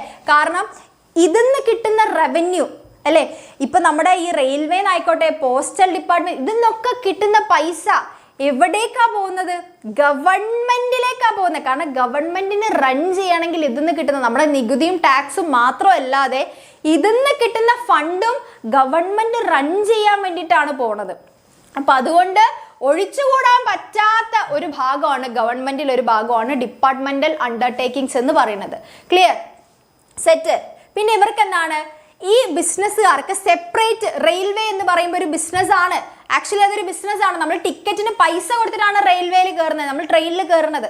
ഓക്കെ, അവർ നമുക്ക് സർവീസ് ആണ് തരുന്നത്. ട്രാൻസ്പോർട്ടേഷൻ എന്ന് പറഞ്ഞൊരു സർവീസ് ആണ് അവിടെ വിൽക്കുന്നത് എന്നുണ്ടെങ്കിൽ കൂടെ അത് പൈസയ്ക്കാണ് വിൽക്കുന്നത്. വെറുതെ അല്ല, നമ്മളെ കാശ് എടുക്കാതെ നമുക്ക് പോയാൽ TTR പിടിച്ച് പുറത്തിടും, അല്ലേ? അപ്പൊ അവിടെ അവർ ബിസിനസ് ആണ് ചെയ്യുന്നത്.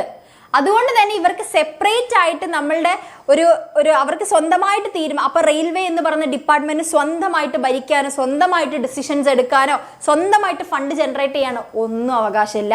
ഗവൺമെന്റ് എങ്ങനെയാണോ പോകുന്നത് അതിനനുസരിച്ച് ഇവർക്കും പോകാൻ വേണ്ടി പറ്റും. സോ സെപ്പറേറ്റ് ലീഗൽ എൻറ്റിറ്റി ഇവരില്ല, ഒരു ഓട്ടോണോമസ് ഇൻസ്റ്റിറ്റ്യൂഷൻ അല്ല. Clear? May be under the central or state government and the rules of central and state government are applicable and conduct their activities through officers of the government. ഒന്നെങ്കിൽ central government state government കൺട്രോളിൽ വരും, പിന്നെ അവിടുത്തെ ministers അല്ലെങ്കിൽ അവിടുത്തെ officers പറയുന്ന അനുസരിച്ചായിരിക്കും ഇതിന്റെ കാര്യങ്ങൾ നടക്കുന്നുണ്ടാവുക. Employees of the undertaking government employees ആണ്. ഇവരെന്താണ്? ഗവൺമെന്റ് സർവീസേഴ്സ് ആയിട്ടാണ് അറിയപ്പെടുന്നത്. ക്ലിയർ അല്ലേ? ഇനി റെയിൽവേ, പോസ്റ്റ് ആൻഡ് ടെലിഗ്രാഫ്, ഇതൊക്കെ എന്താണ്? അതിന് എക്സാമ്പിൾസ് ആണ്, ഡിപ്പാർട്ട്മെന്റൽ അണ്ടർടേക്കിങ്സിന് എക്സാമ്പിൾസ് ആണ്. ഇനി ഇവരുടെ ഫീച്ചേഴ്സ് നോക്കിക്കഴിഞ്ഞാൽ, ഇവരുടെ സവിശേഷതകൾ, ഇവരുടെ ഒരു ക്യാരക്ടർ നോക്കിക്കഴിഞ്ഞാൽ ഫൈനാൻസ് ത്രൂ ഗവൺമെന്റ് ട്രഷറിയാണ്. ഇവർക്ക് ഫണ്ട് കിട്ടുന്നത് എങ്ങനെയാണ്? ബിസിനസിൻ്റെ അകത്ത് ഫണ്ട് ആവശ്യമാണ്, പക്ഷെ ഇവർക്ക് കിട്ടുന്ന ഫണ്ട് എങ്ങനെയാണ്? Annual appropriation from the budget of the government, അല്ലെ? ഗവൺമെന്റിന്റെ ബജറ്റിൽ നിന്നാണ് ഇവർക്ക് ഫണ്ട് കിട്ടുന്നത്. ക്ലിയർ അല്ലേ? അതായത് the revenue own by these is also paid into the treasury. ഇവർക്ക് ഫണ്ട് കൊടുക്കുന്ന ട്രഷറിയിൽ നിന്നാണ് ഇവർ ഏൺ ചെയ്യുന്ന റവന്യൂ, പ്രോഫിറ്റ്, അത് നേരെ തിരിച്ച് എവിടേക്കാണ് പോകുന്നത്? ട്രഷറിയിലേക്ക് തന്നെയാണ് പോകുന്നത്, അല്ലാതെ ഇവർക്കല്ല കിട്ടുന്നത്. പിന്നെ ഓഡിറ്റ് ആൻഡ് കൺട്രോൾ എന്ന് പറയുമ്പോൾ ബിസിനസ് ആകുമ്പോൾ അതിൽ ഓഡിറ്റിങ്ങും കൺട്രോളിങ്ങും ഒക്കെ നടക്കും. ക്ലിയർ ആണല്ലോ? അത് അറിയാലോ. അപ്പോൾ they are subject to accounting and audit control applicable to the other government activities. അപ്പോൾ ഇവരുടെ ബിസിനസിന്റെ മാനേജ്മെന്റ് എന്ന് പറയുന്നത്, അപ്പം എല്ലാ ബിസിനസ്സുകളിലും എന്താണ്? ഓഡിറ്റിങ്ങും കാര്യങ്ങളും നടക്കില്ല. ബാലൻസ് ഷീറ്റ് ഒക്കെ നമ്മൾ പ്രിപ്പയർ ചെയ്യുന്നില്ലേ? ഇതിനു വേണ്ടിയിട്ടാണ്, ഓഡിറ്റിങ്ങിനും കാര്യങ്ങൾക്കൊക്കെ വേണ്ടിയിട്ട് തന്നെയാണ്. അപ്പോൾ ഇവിടെ എങ്ങനെയാണ് ബിസിനസിന്റെ ഓഡിറ്റിംഗ് എന്നൊക്കെ പറയുന്നത്? ഗവൺമെന്റ് എങ്ങനെയാണോ ആക്ടിവിറ്റീസ് നടക്കുന്നത് അതിനനുസരിച്ചിട്ടുള്ള ഓഡിറ്റിങ്ങും കാര്യങ്ങളാണ് ഇവർക്ക് നടക്കുന്നത്, അല്ലെ? ഗവൺമെന്റ് ഓഡിറ്റിങ്ങും കൺട്രോളും ആണ് ഇവർക്ക് നടക്കുന്നത്. സാധാരണ നമ്മൾ സോൾ പ്രൊപ്പറേറ്റർഷിപ്പിലേക്കൊക്കെ പോണ പോലെയുള്ള ഓഡിറ്റിംഗ് കാര്യങ്ങളായില്ല ഇവർക്ക് വരിക. ഓക്കെ, ഇനി ഗവൺമെന്റ് എംപ്ലോയീസ് ആയിട്ടാണ് ഇവർ അറിയപ്പെടുന്നത്. The employees of the enterprises are government servants and are headed by Indian administrative service, അല്ലെ? Officers and civil servants who are transferable from one ministry to another. പിന്നെ ഇവരൊക്കെ main ആയിട്ട് എങ്ങനെയാണ്? നമ്മളെ ഇന്ത്യൻ അഡ്മിനിസ്ട്രേറ്റീവ് സർവീസിന്റെ അണ്ടറിലേക്കാണ് ഇവർ വരുന്നത്. അങ്ങനെ ഒരു ഡിപ്പാർട്ട്മെന്റ് ആണ് ഇവരെ ജോലിക്ക് എടുക്കുന്നത്, ഗവൺമെന്റ് ആണ് ജോലിക്ക് എടുക്കുന്നത്. അതുകൊണ്ട് തന്നെ ഇവരെങ്ങനെയാണ് ട്രാൻസ്ഫർ ചെയ്യാൻ വേണ്ടി പറ്റും. ഇവരെ ഒരു സ്ഥലത്ത് നിന്ന് മറ്റൊരു സ്ഥലത്തേക്ക് ട്രാൻസ്ഫർ ആക്കാൻ വേണ്ടി പറ്റില്ല, പല പല ഡിപ്പാർട്ട്മെന്റ്സിലേക്ക് ട്രാൻസ്ഫർ ചെയ്യാൻ പറ്റുന്നവരാണ്.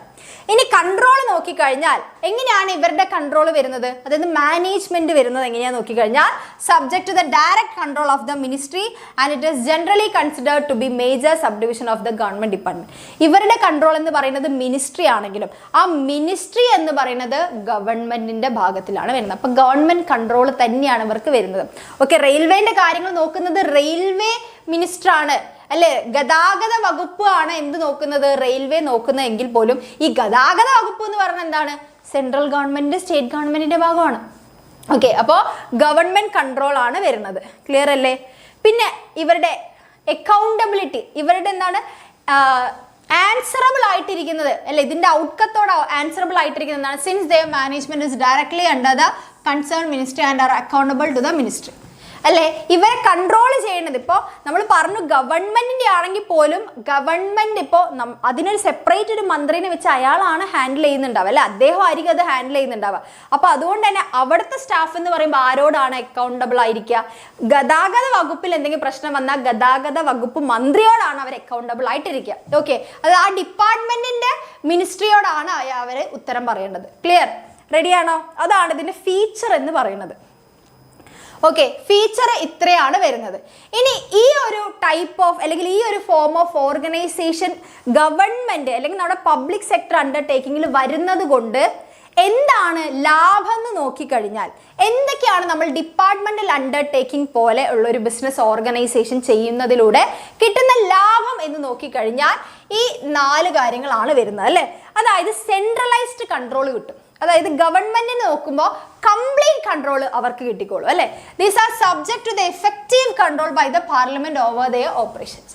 അപ്പം കംപ്ലീറ്റ് ആയിട്ട് അവർക്ക് എന്താണ് ഗവൺമെന്റ് സെൻട്രലൈസ്ഡ് കൺട്രോൾ കിട്ടുന്നു. പിന്നെ പബ്ലിക് അക്കൗണ്ടബിലിറ്റി ഉണ്ട്. പിന്നെ നേരത്തെ പറഞ്ഞതുപോലെ തന്നെ അവരെന്താണ് മുഴുവനായിട്ട് പ്രോഫിറ്റ് ഏൺ ചെയ്യുക എന്നത് മാത്രമല്ല, അത് പ്ലസ് അവർ സർവീസ് കൂടെ പ്രൊവൈഡ് ചെയ്യുന്നത് കൊണ്ട് ജനങ്ങൾക്ക് ഇപ്പം നമ്മൾ നോക്കുന്ന സമയത്ത് പബ്ലിക് ഗവൺമെന്റിന്റെ ആയതുകൊണ്ട് പബ്ലിക് സെക്ടറിന്റെ അണ്ടറിൽ വരുന്നത് ആയതുകൊണ്ട് തന്നെ നമ്മൾ ജനങ്ങൾക്കും എന്താണ് കുറച്ചുകൂടെ ലാഭമാണ്. ഇപ്പം ചെറിയ പൈസയ്ക്ക് നമുക്ക് പോയി വരാൻ വേണ്ടി പറ്റുന്നില്ലേ? ടിക്കറ്റിനൊക്കെ വളരെ ചെറിയ പൈസ ഇല്ലേ കമ്പാരിറ്റീവ്ലി വരുന്നുള്ളൂ. ഇത് നമ്മൾ ഈ റെയിൽവേയിലൊക്കെ പോകുമ്പോൾ അതെന്താണ് പൈസ വേണമെങ്കിൽ അവർക്ക് കൂട്ടാം, പക്ഷെ അവർ സർവീസ് കൂടെ പ്രൊവൈഡ് ചെയ്യുന്നതുകൊണ്ടാണ് അവർ പൈസ കുറച്ച് വെക്കുന്നത് അല്ലേ. അപ്പോൾ they are subject to the high degree of public accountability. Okay, അത് നിങ്ങൾ ആലോചിച്ച് നോക്കുക. ഇപ്പം നമ്മുടെ റെയിൽവേക്ക് ഏതെങ്കിലും പബ്ലിക് ആയിട്ടുള്ള പ്രൈവറ്റ് ആയിട്ടുള്ള ഇൻഡിവിജ്വൽസിന്റെ കൈ കൊടുക്കും, അവർക്ക് തോന്നിയ ടിക്കറ്റ് റേറ്റ് ഇടും.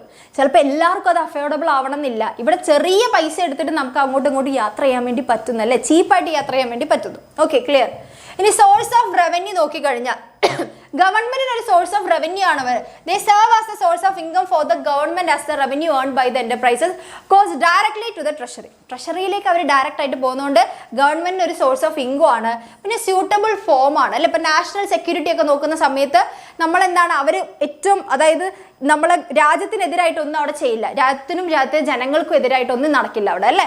അതായത് ഭരണഘടനാ വിരുദ്ധമായിട്ടുള്ള ഒരു പ്രവർത്തനങ്ങളും നടക്കില്ല. It is the most suitable form of organisation where a national security is concern since it is under the direct control and supervision of concern ministry. Okay, ഗവൺമെന്റിന്റെ കൺട്രോൾ ഉള്ളതുകൊണ്ട് തന്നെ ഇവർക്ക് എന്താണ് വേറെ കാര്യങ്ങളിലേക്കൊന്നും പോലെ. ഇതൊക്കെയാണ് ഇത് ബിസിനസ് ചെയ്യുന്നതുകൊണ്ടുള്ള ലാഭം എന്ന് പറയുന്നത്. പക്ഷെ ഒരു ബിസിനസ് എന്ന നിലയ്ക്ക് നോക്കുമ്പോൾ മറ്റ് ബിസിനസ്സുകളെ വെച്ച് നോക്കുമ്പോൾ ഇവർക്ക് എന്താണ് കുറച്ച് ലിമിറ്റേഷൻസ് ഉണ്ട് അല്ലേ. അപ്പോൾ അതെന്തൊക്കെയാണെന്ന് നോക്കിക്കഴിഞ്ഞാൽ ലാക്ക് ഓഫ് ഫ്ലെക്സിബിലിറ്റി ആണ്. പെട്ടെന്ന് തീരുമാനങ്ങൾ എടുക്കാൻ വേണ്ടി പറ്റില്ല അല്ലേ. സിറ്റുവേഷൻ അനുസരിച്ച് ഇവർ ഫ്ലെക്സിബിൾ ആവില്ല. ഇപ്പം നമ്മളെ ബിസിനസ്സുകാരെന്താണ് ഇപ്പോൾ പ്ലാൻ എ പൊളിഞ്ഞാൽ പ്ലാൻ ബി എന്ന് പറഞ്ഞാൽ അവർ വേറെ സിറ്റുവേഷനിലേക്ക് പോകും.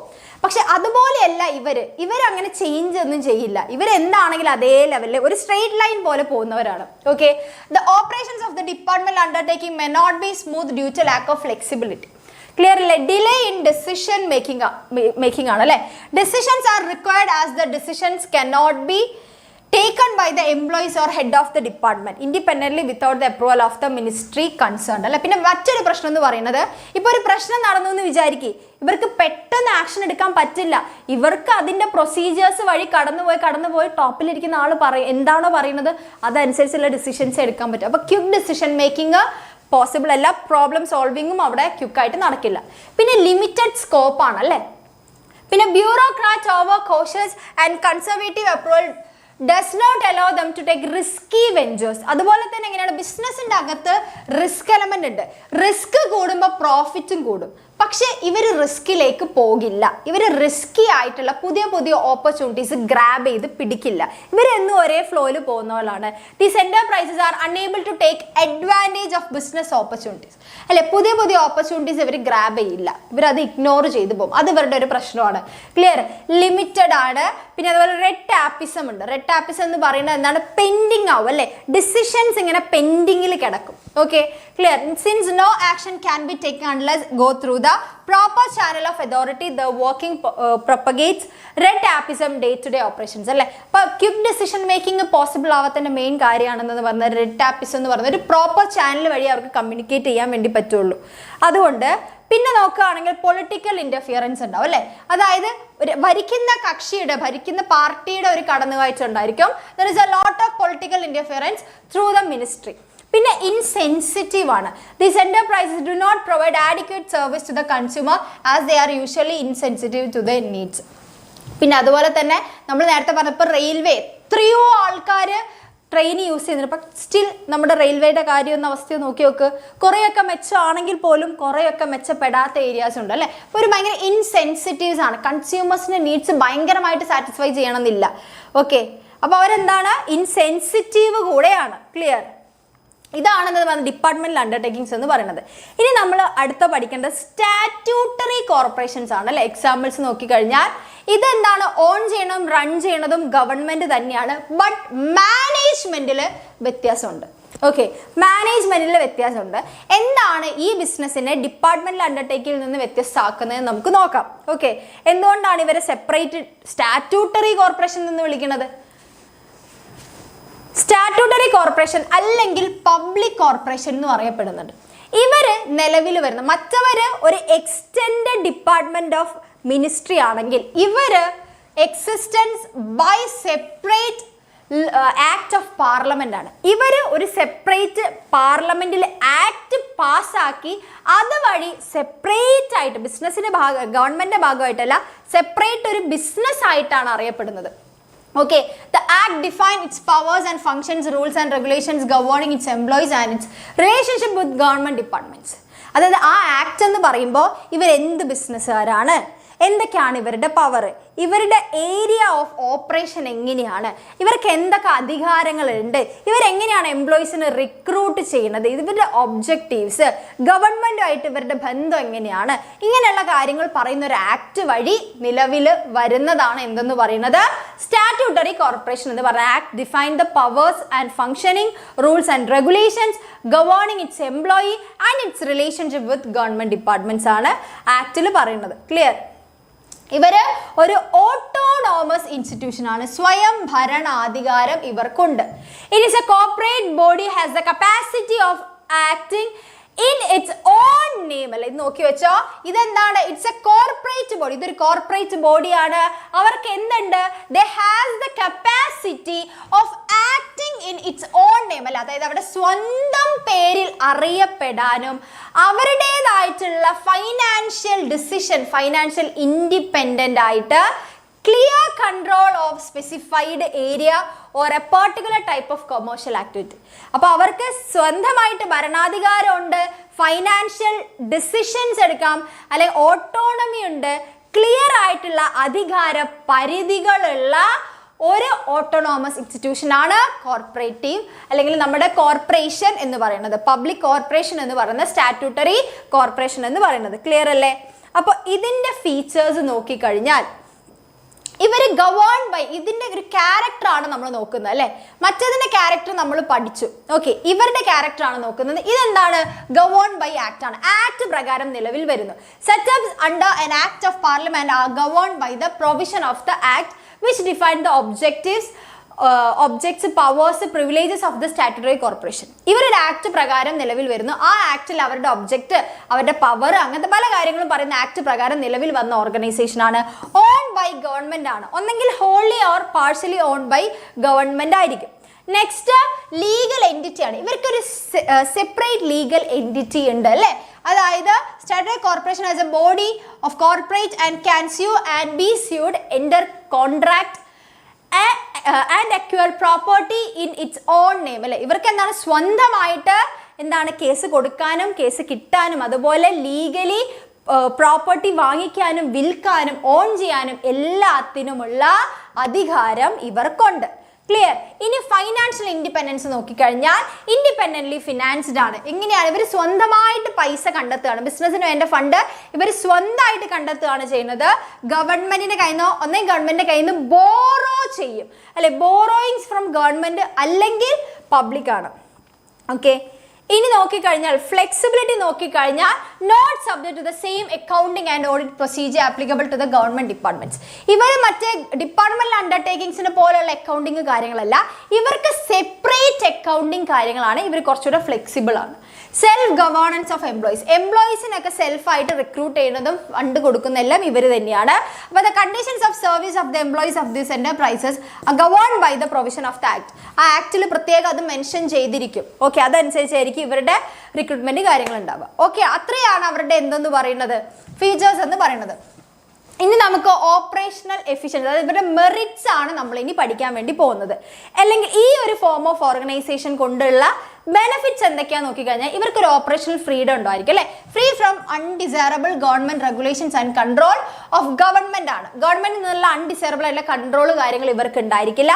Enjoy independence in the functioning, അവർക്ക് സ്വന്തമായിട്ട് എന്താണ് തീരുമാനങ്ങൾ എടുക്കാം, ഡിസിഷൻ മേക്കിംഗ് പവർ ഉണ്ട്.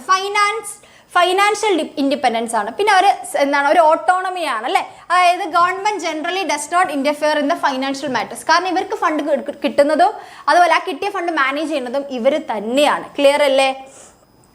നെക്സ്റ്റ് ഓട്ടോണോമസ് എൻറ്റിറ്റി ആണ്, സ്വയം ഭരണാധികാരമുണ്ട്. These are autonomous organisation frame their own policies and procedures within the powers assigned to them by the act. Act പ്രകാരം അവർക്ക് എന്തൊക്കെ അധികാരങ്ങളുണ്ടോ ആ അധികാര പരിധിക്കുള്ളിൽ നിന്നുകൊണ്ട്, അവരുടെ പ്രിസ്ക്രൈബ്ഡ് ലിമിറ്റിൻ്റെ ഉള്ളിൽ നിന്നുകൊണ്ട് അവർ നിയമങ്ങൾ എന്ത് ചെയ്യുന്നു, നിർമ്മിക്കുന്നു, അതനുസരിച്ച് പ്രവർത്തിക്കുന്നു. ഇനി ഫെസിലിറ്റേറ്റ് എക്കണോമിക് ഗ്രോത്ത്, എക്കണോമിയിലേക്ക് എന്ത് ചെയ്യുന്നുണ്ട്, കോൺട്രിബ്യൂട്ട് ചെയ്യുന്നുണ്ട്. It serves as the valuable instruments four economic development. ഇപ്പോൾ KSRTC നിന്ന് കിട്ടുന്ന ഫണ്ടൊക്കെ എങ്ങനെയാണ്, നമ്മൾ എക്കണോമിയിലേക്ക് പോകുന്നുണ്ട്. LIC നിന്ന് കിട്ടുന്നതൊക്കെ എക്കണോമിയിലേക്ക് കോൺട്രിബ്യൂട്ട് ചെയ്യപ്പെടുന്നുണ്ട് അല്ലേ. അപ്പോൾ അത്രയാണ് അവരുടെ എന്തെന്ന് പറയുന്നത്, മെറിറ്റ്സ് എന്ന് പറയുന്നത്. ഇനി ഇവർക്കും കുറച്ച് ഡീമെറിറ്റ്സ് ഉണ്ട്. ഓക്കെ, അത് നോക്കിക്കഴിഞ്ഞാൽ ലിമിറ്റഡ് ഓപ്പറേഷൻ ഫ്ലെക്സിബിലിറ്റി ആണ്. നമ്മൾ ഓട്ടോണോമസ് ആണെന്ന് പറഞ്ഞാൽ പോലും there is A prescribed limit, അവർക്കൊരു ലിമിറ്റ് ഉണ്ട്. ഓൺ ചെയ്യുന്നത് ഗവൺമെന്റ് തന്നെയാണ്. Okay, in reality all actions statutory corporations are subject to many rules and regulation, does not enjoy as much as operational flexibility. ഇനി political interference ഉണ്ടോ, കാരണം government and political interference has always been there in a major decisions or where huge funds are involve. നമ്മൾ സാധാരണ ഇവർക്ക് എങ്ങനെയാണെന്ന് വെച്ച് കഴിഞ്ഞാൽ ഇത് നോക്കാൻ വേണ്ടി അവരുടെ ബോർഡ് ഓഫ് ഡയറക്ടേഴ്സ് ഒക്കെ ഉണ്ടെങ്കിലും അതിൽ ഗവൺമെന്റിന്റെ ഒരു റെപ്രസെൻറ്റേറ്റീവിനെ അവർ നിർത്തും. അതുകൊണ്ട് തന്നെ വലിയ ഫണ്ട് കാര്യങ്ങളൊക്കെ വരുമ്പോൾ ഗവൺമെന്റ് ഇടപെടും. കറപ്ഷൻ ഉണ്ടായിരിക്കും, റാംഡ് കറപ്ഷൻ എക്സിസ്റ്റ് ആണല്ലേ. അതേപോലെ തന്നെ the government has the practice of appointing adviser to the corporation board അല്ലേ. അപ്പം നേരത്തെ ഞാൻ പറഞ്ഞവർക്ക് ഒരു ബോർഡ് ഓഫ് ഡയറക്ടേഴ്സ് ഉണ്ടെങ്കിലും അതിലേക്ക് ഇവർ എന്തായിരിക്കും, ഒരു റെപ്രസെൻറ്റേറ്റീവിനെ വെക്കും. അപ്പോൾ അവർ വഴിയായിരിക്കും ഇവർ ഡിസിഷൻ എടുക്കുക. അപ്പോൾ അതുകൊണ്ട് തന്നെ ഡിലേ ഡിസിഷൻ മേക്കിംഗ് ഉണ്ട്. ഇവർക്ക് ഇവരുടെ തീരുമാനം ഫൈനലൈസ് ചെയ്യണമെങ്കിൽ ആ ഒരു റെപ്രസെൻറ്റേറ്റീവിൻ്റെ അവരുടെ തീരുമാനം കൂടി അറിയണം, എന്നിട്ടേ ഫൈനലൈസ് ചെയ്യാൻ വേണ്ടി പറ്റും. ഓക്കെ, അത് ഇവരുടെ വേറൊരു നെഗറ്റീവാണ്. ക്ലിയർ. ഇനി അടുത്ത ആളാണ് നമ്മുടെ ഗവൺമെൻറ് കമ്പനി എന്ന് പറയുന്നത്. ഗവൺമെൻറ് കമ്പനി എന്ന് പറയുന്നത് കമ്പനീസ് ആക്ട് പ്രകാരം നിലവിൽ വരുന്ന ഒരു കമ്പനി, പക്ഷെ അതിൻ്റെ 51% ഷെയർ ആരുടെ കയ്യിലായിരിക്കും, ഗവൺമെൻറ്റിൻ്റെ കയ്യിലായിരിക്കും അല്ലേ. A government company means a company which not less than 51% of the paid up capital is held by the central or state government ആയിരിക്കും. ഓക്കെ, അതിനെയാണ് നമ്മൾ ഗവൺമെൻറ് കമ്പനി എന്ന് പറയുന്നത്. ഇതും എന്താണ്, ഗവൺമെൻറ്റിൻ്റെ ഒരു ബിസിനസ്സാണ്, ഫോംസ് ഓഫ് ഓർഗനൈസേഷനിൽ വരുന്നതാണ്. ഇതിൻ്റെ ഓണർഷിപ്പിൽ ഗവൺമെൻറ് ഉണ്ടെങ്കിലും അഡ്മിനിസ്ട്രേഷൻ എങ്ങനെയായിരിക്കും, കമ്പനീസ് ആക്ട് പ്രകാരമായിരിക്കും. Established under the companies act 2013, registered and governed by the provision of the companies act. Okay, clear. അതാണ് ഇവരുടെ മൂന്നാമത്തെ ഫോംസ് ഓഫ് ഓർഗനൈസേഷൻ എന്ന് പറയുന്നത്. ഇനി ഇതിൻ്റെ ഫീച്ചേഴ്സ് നോക്കാം. Clear clear clear. ഇത്രയും നേരം പറഞ്ഞാൽ നിങ്ങൾക്ക് ഒക്കെ ക്ലിയർ ആയില്ലേ? എവിടെയെങ്കിലും എന്തെങ്കിലും കൺഫ്യൂഷൻ ഉണ്ടെങ്കിൽ എടാ കമൻസിൽ ചോദിക്കണേ, ഞാൻ അത് ക്ലിയർ ആക്കി തരും. സെറ്റ്. ഓ, ആ കമ്പനി ഞാൻ നോക്കുമ്പോൾ ഇത് ആര് കമ്പനീനെ കുറിച്ച് അവൻ പറയുന്നു, ശ്രേയ കമ്പനി അവൻ ഇൻട്രസ്റ്റ് ഉണ്ടോ? ഞാൻ വിചാരിച്ച് ഗവൺമെൻറ് കമ്പനിക്ക് എന്തെങ്കിലും ഇൻട്രസ്റ്റ് ഉണ്ടോ എന്നൊക്കെ ചോദിക്കാൻ പോവുകയാണെന്ന്. ഓക്കെ, ഇനി ഇവരുടെ ഒരു പ്രത്യേകത പറഞ്ഞാൽ മറ്റ് ഉള്ളതിനെ വെച്ച് നോക്കുമ്പോൾ ഇവർക്ക് രജിസ്ട്രേഷൻ ഉണ്ട്. Create under the companies act 2013 ആണ്. സെപ്പറേറ്റ് ലീഗൽ എൻറ്റിറ്റി ഉണ്ട്. File a suit in court of law against any third party and be sued. ഇവർക്ക് എങ്ങനെയാണ് കേസ് കൊടുക്കാനും കേസ് കിട്ടാനുമുള്ള അധികാരമുണ്ട്. ഇനി company can enter into a contract acquire property in its own. അല്ലെ ഇവർക്ക് സ്വന്തമായിട്ട് പ്രോപ്പർട്ടി വാങ്ങിക്കാനും വിൽക്കാനുള്ള അധികാരം വരെ ഉണ്ട്. ക്ലിയർ? അതെന്താണ് ഇവർക്ക് മറ്റ് നമ്മുടെ ഡിപ്പാർട്ട്മെന്റൽ അണ്ടർടേക്കിങ്ങിന് മാത്രമേ ആ ഒരു അധികാരം ഇല്ലാത്തുള്ളൂ. സ്റ്റാറ്റ്യൂട്ടറിക്കും ഉണ്ട്, ഗവൺമെന്റ് കമ്പനിക്കും ഉണ്ട്. ക്ലിയർ? ഇനി മെയിൻ ഡോക്യുമെന്റ്സ് ഉണ്ടായിരിക്കും ഇവർക്ക്. അവർ കമ്പനി ആയതുകൊണ്ട് മെമ്മോറാണ്ടം ഓഫ് അസോസിയേഷനും ആർട്ടിക്കിൾസ് ഓഫ് അസോസിയേഷനും ഉണ്ടായിരിക്കും. പിന്നെ ഇത് employees of the company are appointed according to their own rules and regulations. അതായത് നമ്മുടെ മെയിൻ ആയിട്ട് ആർട്ടിക്കിൾസ് ഓഫ് അസോസിയേഷനിലൊക്കെ ആയിരിക്കും എന്ത് പറയുക, ഇന്റേണൽ റൂൾ ബുക്ക് അല്ല, അതിൻ്റെ അകത്ത് പറയും എങ്ങനെയാണ് റിക്രൂട്ട്മെന്റ് കാര്യങ്ങൾ. അതനുസരിച്ചായിരിക്കും ഇവിടെ റിക്രൂട്ട്മെന്റും കാര്യങ്ങളും നടക്കുക. കമ്പനീസ് ആക്ട് പ്രകാരമുള്ള റിക്രൂട്ട്മെന്റ് ആയിരിക്കും. പിന്നെ ഇവർക്ക് അക്കൗണ്ടിങ് ഓഡിറ്റ് ഉണ്ടായിരിക്കും, except from accounting and audit rules and procedures. അല്ലേ, ചില കാര്യങ്ങളിൽ ഇവർക്ക് എക്സെപ്ഷൻ കേസ് ഉണ്ടാവും അക്കൗണ്ടിങ്ങിൽ. കാരണം എന്താണെന്ന് വെച്ച് കഴിഞ്ഞാൽ ചില കമ്പനികൾ കംപ്ലീറ്റ് ആയിട്ടും ഗവൺമെൻറ് ഓഡിറ്റ് ചെയ്യും, ഗവൺമെൻറ് കൺട്രോൾ ചെയ്യുമ്പോൾ അവരപ്പോൾ കമ്പനീസ് ആക്ട് നോക്കില്ല. അവരുടെ കമ്പനി അതായത് ഗവൺമെൻറ് വഴിയുള്ളതായിരിക്കും അവിടെ നടക്കുന്നുണ്ടാവുക. ക്ലിയർ? പിന്നെ ഫിനാൻസ് നോക്കുകയാണെങ്കിൽ ഗവൺമെൻറ് ഷെയർ ഹോൾഡിങ്ങും അതുപോലെ തന്നെ പ്രൈവറ്റ് ഷെയർ ഹോൾഡേഴ്സ്, ക്യാപിറ്റൽ മാർക്കറ്റിൽ നിന്നൊക്കെയാണ് ഇവർക്ക് ഫണ്ട് കിട്ടുക. ഇനി ഇവരുടെ മെറിറ്റ്സ് നോക്കിക്കഴിഞ്ഞാൽ ഇവർക്ക് രജിസ്ട്രേഷൻ അതൊരു പ്ലസ് പോയിന്റ് ആണ്. Government company can be establish by fulfilling the requirement of the Indian companies act. Indian companies act പ്രകാരമുള്ള എല്ലാ റിക്വയർമെന്റ്സ് എടുത്തു കഴിഞ്ഞാൽ ഇവർക്ക് എന്താണ് കമ്പനി ഫോം ചെയ്യാം. പിന്നെ സെപ്പറേറ്റ് ലീഗൽ എൻറ്റിറ്റി ഇവർക്ക് കിട്ടുന്നുണ്ട്. അല്ലെ, ഗവൺമെന്റിൽ നിന്ന് സെപ്പറേറ്റ് ആയിട്ട് ഇവർ ആ കമ്പനി ആയിട്ട് അറിയപ്പെടും. പിന്നെ ഓപ്പറേഷണൽ ഓട്ടോണമി ഉണ്ട്. It enjoys autonomy in all management decisions and takes decision according to business ആണ്. ബിസിനസ്സിനനുസരിച്ച് ഇവർക്ക് തീരുമാനങ്ങൾ എടുക്കാം. പിന്നെ അതുപോലെ പ്രൊമോട്ട് ഹെൽത്തി ബിസിനസ് പ്രാക്ടീസസ് ആണ്. Okay, the companies by providing goods and service at the reasonable price are able to control the market and curb unhealthy business practice. പിന്നെ main ആയിട്ടുള്ള കാര്യം എന്ന് പറയുന്നത് ഇത് ഗവൺമെന്റ് ആണ് ബിസിനസ് ചെയ്യുന്നത്. അതുകൊണ്ട് തന്നെ മറ്റ് ബിസിനസ്സിനെ വെച്ച് നോക്കുമ്പോൾ അത്ര അൺഹെൽത്തി ട്രേഡ് പ്രാക്ടീസസിലേക്ക് ഇവർ പോകില്ല. അത് ഇവരുടെ വേറൊരു ഗുണം എന്ന് പറയുന്നത്, മെറിറ്റ് അല്ലെങ്കിൽ മെറിറ്റ് എന്ന് പറയുന്നത്. അല്ലേ, പക്ഷെ ഇവരുടെ ഡിമെറിറ്റ് എന്തൊക്കെയാന്ന് നോക്കിക്കഴിഞ്ഞാൽ ഇവർക്ക് ലിമിറ്റഡ് ഫ്രീഡമേ ഉള്ളൂ. ഇപ്പൊ ഞാൻ പറഞ്ഞില്ലേ, since government is the only shareholder in some of the company, ചില സമയത്ത് 100% ഷെയർസും ഗവൺമെന്റ് ഹോൾഡ് ചെയ്യാറുണ്ട്. അപ്പൊ അവർ കമ്പനീസ് ആക്ട് നോക്കില്ല. അപ്പൊ the provision of the companies act does not have much relevance. അവിടെ റെലവൻസ് ഇല്ല. പിന്നെ എവേറ്റ്സ് കോൺസ്റ്റിറ്റ്യൂഷണൽ റെസ്പോൺസിബിലിറ്റി ആണ്. It averts constitutional responsibility which a company financed by the government should have, it not answerable directly to the parliament. പിന്നെ അവർക്ക് എങ്ങനെയാണ് constitutional ആയിട്ടുള്ള responsibilities ഉണ്ടായിരിക്കില്ല. അതായത് ഇവർ കമ്പനീസ് ആക്ട് പ്രകാരമാണ് വരുന്നത്. പിന്നെ അതുകൊണ്ട് തന്നെ ഇവർ സെപ്പറേറ്റ് കമ്പനി ആയതുകൊണ്ട് തന്നെ മുഴുവനായിട്ട് മൊത്തമായിട്ട് ഗവൺമെന്റ് ഓൺ ചെയ്താലും ബാക്കിയുള്ളതിൽ പോലെയുള്ള അക്കൗണ്ടബിലിറ്റി ആയിരിക്കില്ല ഇവർക്ക് ഉണ്ടായിരിക്കുക. Okay, clear? ഇനി ഗവൺമെന്റ് കൺട്രോൾ ഉണ്ടായിരിക്കും. അല്ലെ, the government being the sole shareholder, the management and administration rest in the hands of the government. Government മാത്രം ഷെയർ ഹോൾഡർ ആവുന്ന കേസിൽ ഗവൺമെന്റ് കയ്യിലായിരിക്കും കംപ്ലീറ്റ് അധികാരം ഉണ്ട്. അപ്പോൾ അവർ ഗവൺമെന്റ് തോന്നിയ പോലെ വെക്കുക. അവർ കമ്പനീസ് ആക്ടിനോട് പോയി പണി നോക്കാൻ വേണ്ടി പറയും. അല്ലേ, ക്ലിയർ? ഇനിയാണ് നമ്മൾ മെയിൻ ആശാൻ വരുന്നത്. ഇവിടുത്തെ ഇതിലെ മെയിൻ ഇമ്പോർട്ടൻ്റ് ആയിട്ടുള്ള കാര്യം ആരാണ്? നമ്മുടെ ഗ്ലോബൽ എന്റർപ്രൈസ് അല്ലെങ്കിൽ MNC, മൾട്ടിനാഷണൽ കോർപ്പറേഷൻസ് അല്ലെങ്കിൽ ഇന്റർനാഷണൽ ബിസിനസ്സിൽ വരുന്ന ആളാണ്. അല്ലേ ഇത്? ഓക്കെ, ഇത് ജോയിന്റ് വെഞ്ചർ ആകാം അല്ലെങ്കിൽ മറ്റ് പല ഹോളി ഓൺഡ് സബ്സിഡറീസ് എന്ത് വേണമെങ്കിലും ആവാം. നമ്മളിനി ഗ്ലോബൽ എന്റർപ്രൈസസിനെ കുറിച്ചാണ് പഠിക്കുന്നത്. അല്ലേ, ഗ്ലോബൽ എന്റർപ്രൈസസ് അല്ലെങ്കിൽ a huge industrial organization. അല്ലേ, ഇവരൊരു ഹ്യൂജ് ഇൻഡസ്ട്രിയൽ ഓർഗനൈസേഷൻസ് ആണ് which extended their industrial and marketing operation through a network of their branches in several countries. അപ്പോൾ എന്താണ് നമ്മുടെ ഗ്ലോബൽ എന്റർപ്രൈസസ് എന്ന് പറഞ്ഞാൽ they are a huge industrial organization which extend their industrial and marketing operation. അവർ എന്ത് ചെയ്തു? അവരുടെ ഇൻഡസ്ട്രിയലും marketing ഓപ്പറേഷനും extend ചെയ്തു. എങ്ങനെ? through a network of their branches. ഒരു നെറ്റ്വർക്ക് ഓഫ് ബ്രാഞ്ചസിൻ്റെ ഒരു നെറ്റ്വർക്ക് പോലെ ഇൻ സെവറൽ കൺട്രീസ്. അതിനെയാണ് നമ്മൾ എന്തെന്ന് പറയുക? നമ്മുടെ മൾട്ടിനാഷണൽ കോർപ്പറേഷൻ എന്ന് പറയുക. പിന്നെ അവരുടെ ബ്രാഞ്ചസിനെ നമ്മൾ എങ്ങനെ അറിയപ്പെടും? എങ്ങനെയാണ് അവരുടെ ബ്രാഞ്ചസ് അറിയപ്പെടുന്നത്? The branches also called majority owned foreign affiliates, MOFA അല്ലേ, MOFA ഇവിടെയുള്ള സാധനം തന്നെയാണ്. അപ്പോൾ അതെന്ത് ചെയ്യണം? പഠിച്ചിരിക്കണം. ചിലപ്പോൾ നിങ്ങൾക്ക് അതിൻ്റെ അബ്രിവേഷൻ പോലെ ചോദിക്കും. Clear? MOFA majority owned foreign affiliates എന്നാണ് പറയുന്നത്. ഇനി ഇവരുടെ ഫീച്ചേഴ്സ് പഠിച്ചിരിക്കുക, ഭയങ്കര ഇമ്പോർട്ടൻ്റ് ആണ്. ഹ്യൂജ് ക്യാപിറ്റൽ റിസോഴ്സസ് ആയിരിക്കും അല്ലേ, മറ്റ് ബിസിനസ്സിനെ വെച്ച് നോക്കുമ്പോൾ ഹ്യൂജ് ക്യാപിറ്റൽ റിസോഴ്സസ് ആണ്. They are able to tap funds from അല്ലേ, okay, to tap funds from various sources. They may issue equity shares വഴി. ഇവർ ഏതൊക്കെ രീതിയിൽ ഫണ്ട് അവർ ടാപ്പ് ചെയ്തെടുക്കും, അതായത് അവർ എടുക്കും അല്ലെങ്കിൽ അവർ ജനറേറ്റ് ചെയ്ത് നോക്കിക്കഴിഞ്ഞാൽ ഇക്വിറ്റി ഷെയർസ്, ഡിബഞ്ചേഴ്സ്, ബോൺസ്, ഇങ്ങനെയൊക്കെ അവർക്ക് എടുക്കാം അല്ലെ. പല സോഴ്സ് ഓഫ് ഫണ്ട് പഠിച്ചില്ലേ.